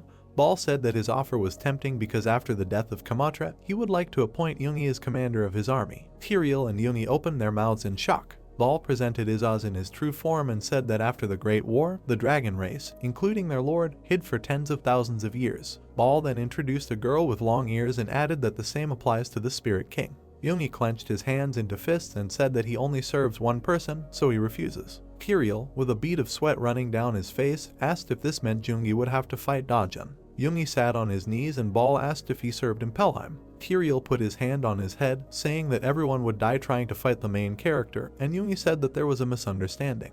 They looked in surprise at the man on the throne, who said that he had already heard the answer and that they could go. Kirill put his hand to his mouth and whispered that Ball almost beat Yunhee to death, and now he's just letting him go. The man nodded, looking at his comrade. Kirill leaned over and whispered to Yunhee to be careful, when suddenly Raum said that he could hear everything. The man put a sword to his throat, asking how dare an ordinary archer belittle Lord Ball. Raum sweated with fear when his leader told him to stop. Jingu raised his head and frowned when Ball asked if Raum had used force before they came here. Ball pulled his lips into a smile and laughed, saying that his subordinates were very loyal to him, and that in their time it was difficult to find good people. Raum knelt down and congratulated Ball for laughing, and Kirill looked at him dumbfounded. Jingu covered the mouth of the young man with his hands, who wanted to call Ball a psycho. The ghost smiled and said not to pay attention to the rumors about him. He presented a piece of paper with writing and drawings on it, saying that one must speak harshly in front of demons, and even if scouts are sent, any enemies must be killed. Ball remembered the three monsters who, with a smile, called him an example for all demons. Raum stood on one knee while his leader said that he could not kill everyone, because they were his subordinates. Yunhee and Kirill looked skeptically at Raum, who expressed his admiration for Ball. Jungi frowned and said that he didn't like Ball, but he looked like Dojun. The ghost extended his hand and through his laughter said that Yunhee could go because he was able to cheer him up. The man closed his eyes and replied that he did not need compensation because it would confirm that he had lost. Raum rose from his knees, and Ball said that Yunhee is truly a talented person, and that is why he is more disappointed. The chains broke on the hands of Jingu, who said that he and Kirill were leaving. The young man loudly called out to his comrade, but he turned around and said that they needed to go somewhere. Lightning flashed in the sky above Dojun. Yunhee was holding laundry in her hands, the main character was reading a newspaper, and the dragons and Star were looking out the window. Yunhee took the laundry basket and said that they would have to go to the laundry. The Star pressed herself against the glass, agreeing with this proposal, and Izaz sighed, saying that the girl just wanted to go outside. The dragon put his hands on the window, asking if they could have page on with milk, and Dojun replied that Izaz only thinks about food. He turned around and said with a grin that it wasn't. The main character looked at the dragon indifferently. Izaz suddenly began to breathe fire, and Dojun approached him. While the dragon was trembling and screaming in pain, Yunhee told the main character that they were buying groceries yesterday. Dojun looked down and explained that they needed a clothes dryer because the rain wouldn't stop soon. Yunhee touched her chin and replied that the dryer was too expensive. Star and Karsiel smiled happily because they also wanted to go to the store, and Izaz looked tired. Dojun sighed, saying that everyone will go to the store, and the orange dragon jumped with happiness. Yunhee suddenly opened the door, which hit Izaz. The man made a polite gesture and greeted the main character, and Kirill stood next to him. Jungi bowed to Dojun and said that he wanted to talk to him. Izaz, who had abrasions on his forehead, clenched his hand into a fist and said that someone had beaten Yunhee, judging by his appearance. The man looked at the dragon and said that the end of the world must be coming, and that the pet should not interfere in the dialogue between the owners, causing Izaz to scream loudly in anger. Yunhee and the main character, on whose shoulders Star and Karsiel were sitting, watched the argument between Yunhee and Izaz. It was raining and the lights were on in some of the windows. A fragrant dish called pajon was placed on the table. Dojun, Yunhee and Kirill were sitting at a round table. A man with long hair held a bowl in his hands and said that Ball invited him to become the commander of his army, and now he plans to start a war with the earth. The main character filled his cup with a drink and praised it. Kirill picked up the mug and asked for wine, and Yunhee angrily shouted at him. Dojun brought the jug to the young man's bowl, and he thanked him. While Kirill was drinking, Yunhee apologized for not being able to bring the wine to the main character in person. Jax put more food on the table and said guests could order whatever snacks they wanted since there were no other customers. Dojun looked down and wondered when Jake started selling such dishes. Kirill chewed his food and placed his order. Jax threw a red apron in his face and told him to cook himself. While Kirill and Jax glared at each other, Yunhee apologized to the protagonist for their lewd behavior. Dojun and Yunhee were surprised when a voice came from Kirill's pocket, calling him the strongest and most beautiful warrior in the world. Yunhee looked at him skeptically, and the young man laughed awkwardly, saying that he forgot to turn off the sound. Jax said with a smile that he bought him a phone, but now he has become addicted to games. Yunhee frowned and yelled that Kirill should train, but the young man, looking at the phone, replied that this was also a kind of training with battles. Jungi opened his mouth in shock, and Dojun shook his head and thought that everything was completely wrong there. A character in the game was lying on the ground and Kirill screamed that he was dead. The man handed him a black bag and told him to hurry up so that the Lord would not kill him for being late. Yunhee looked closely at the two and asked when they became so close. Kirill and Hakes turned around at the same time and shouted that they were not close. Then the young man returned to the game, and Jax angrily clenched his hand into a fist. While Kirill was screaming loudly, Yunhee looked at his phone. The character was lying on the ground again because he had died. An inscription appeared where it was written that he could have won if he had better items. Jax called Kirill a weakling, and Yunhee crossed his arms, saying that he lacked training even there. The young man looked carefully at the phone screen, asking what was next. Running behind his character was another one emitting a red aura. A pet named Hakes appeared on the screen, and a man with the same name screamed in anger. In the chat, a user named King Azaz wrote that only children meet in real life. While Hakes was reaching for Kirill's throat, Dojun was drinking and thinking that there was another Azaz in this world. The dragon was lying on the sofa with a tablet in his hands and laughing. The others were sitting nearby, and Karsiel asked Azaz to turn it down because Yunhee was watching dramas. Yunhee took the dragon in her arms and asked what he was doing there so funny. Two warriors were visible on the gadget's screen. Yunhee watched the game with interest while the dragon explained to her the terms from there. Azaz showed her the skins and Yunhee asked how to get them. The dragon explained that to do this, you need to pay currency or real money and randomly receive some item with a certain chance. Azaz presented a golden square with a question mark inside and said that the chance of getting good things is very small, and that it costs 100,000 won to try to get something just once. The dragon raised his hand and said that he tried to get something a couple of times. Yunhee began to stretch her hands and with a creepy smile asked where Azaz got the money for this. The dragon trembled with fear. He waved his hands in denial when Yunhee suggested that he was taking Dojun's wallet. The dragon raised one eyebrow and said that he had borrowed some money from Jax. Yunhee placed her hand on her waist, asking if Azaz was extorting money from Hakes, and the dragon turned away, answering that the man was just helping him. Yunhee looked sternly at Azaz and told him to go to Hakes. Suddenly Kirill, with a bump on his head, showed a black bag and shouted that he had brought Pajon.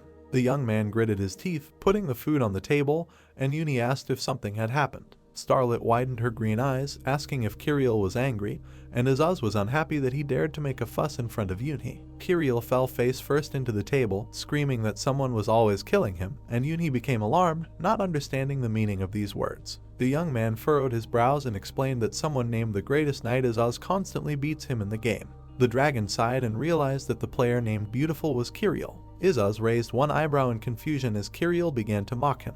The young man stood up and opened his mouth in shock when the dragon said with a grin that Kirill needed to practice her control skills. Azaz's sweat dropped and frowned in anger as the young man said that he hated it when some trash boasted of his strength when in fact he was simply relying on his equipment.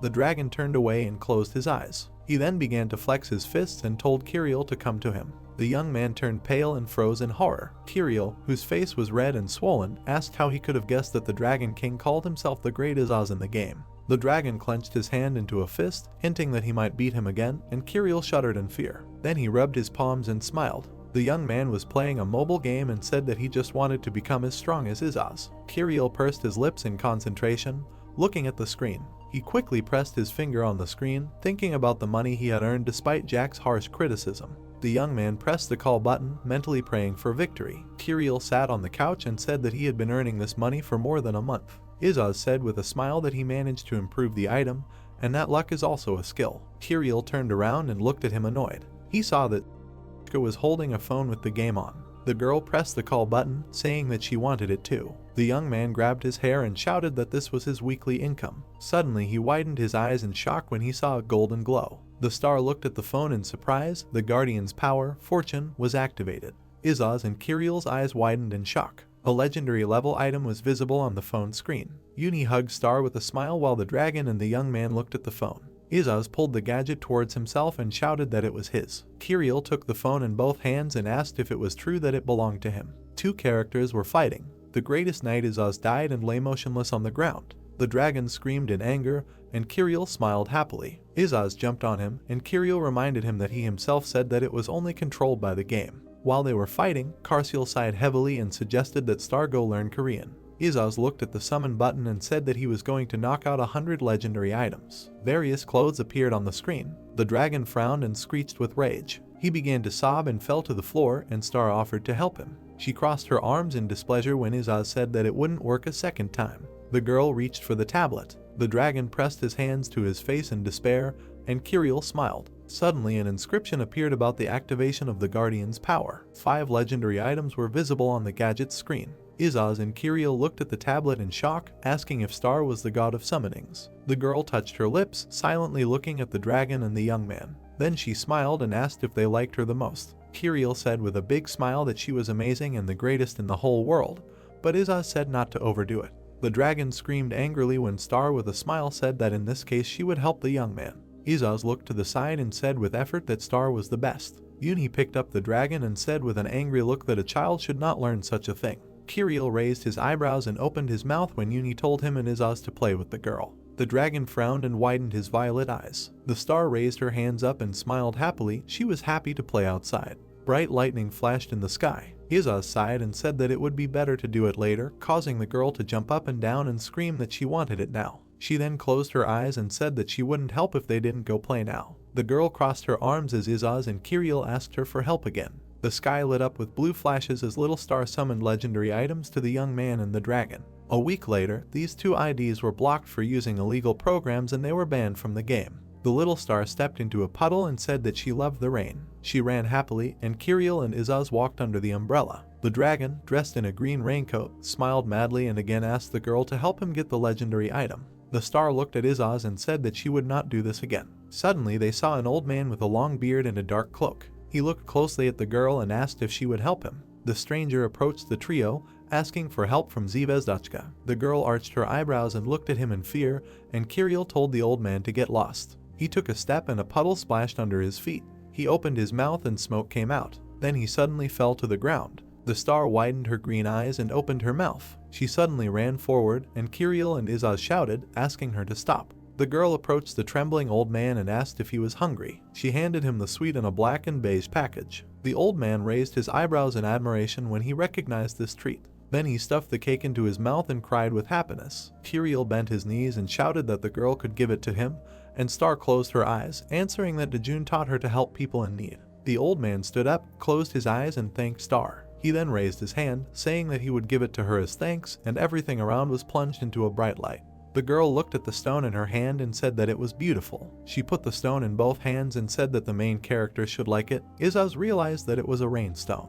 He took the stone in his hands, and Asterisk watched him with interest. Suddenly the rain stopped. Izaz squeezed the stone in his hand and explained that if you do this and at the same time call for rain, it will fall. Starlit and Kiriel opened their mouths in shock. They were completely wet. The girl frowned angrily and Izaz laughed, apologizing to them. Kiriel gritted his teeth, and Star said that he would tell Dojun everything. Izaz began to dry the girl with fire, asking her not to tell the main character anything. Kiriel dried his hair with a towel, asking where the old man got this stone, and the dragon replied that spirits can also age. He looked suspiciously at the young man, who asked where this artifact could be used. Izaz and Star grinned, asking if Kiriel was hungry. The young man bowed, and the dragon and the girl drooped when they realized that they were also hungry. The trio smiled as they decided to go get some food. The door burst open. Jax was frying food and said that he had already sent dinner to the dragon. The man stroked on the head, and she said that she wanted to eat mushrooms. Jax closed his eyes and replied that he couldn't cook a mushroom dish now. He scratched his head and explained that he had run out of the necessary ingredients. Kiriel sat down at the table and said that these mushrooms only grow in Kraton, where it rains all year, so they do not grow on the farm. Izaz raised one eyebrow and said that we could ask the fairy to make it rain all day. Hakes frowned and replied that they should not be approached and that they should not anger the fairy king. Kiriel and Izaz laid their heads on the table, and Hakes sighed and asked if he should fall to his knees and ask for forgiveness from the Dragon King. Izaz raised his head and told him to just forget about the mushrooms. Starlit looked sadly at the man, asking if she could eat some mushrooms, and Jack said he would grow some ingredients and bring them. The man began to chop the greens, and Little Star called him. Jax raised his eyebrows in surprise and opened his mouth. The girl showed him the rainstone with a smile. The man bent down, spread his arms to the sides, and said that he was ready to give 100 goldfish for this artifact. Starlit looked at Hax and asked if he would really do it. Jax replied that everything was correct and that she could come whenever she wanted, and then asked to borrow the stone for a second. Jax smiled as he took the artifact in his hands. The man stood among the stumps on which mushrooms grew and said that now he could grow them. Kiriel turned around and suggested that Hake stay with the mushrooms instead of returning to Earth. The young man leaned towards the stump and said that he was sad after being banned from the game. Jax lifted the stone up and called for rain. The mushrooms on the stump immediately grew, smiling faces were visible on them. Jax fell to his knees and said with a smile that now he could finally cook Miram mushrooms. Dazzling lightning flashed. The man looked puzzled at the sky and suggested that there was some kind of defect in the stone. A voice was heard from the dark sky asking who stole the stone from his child.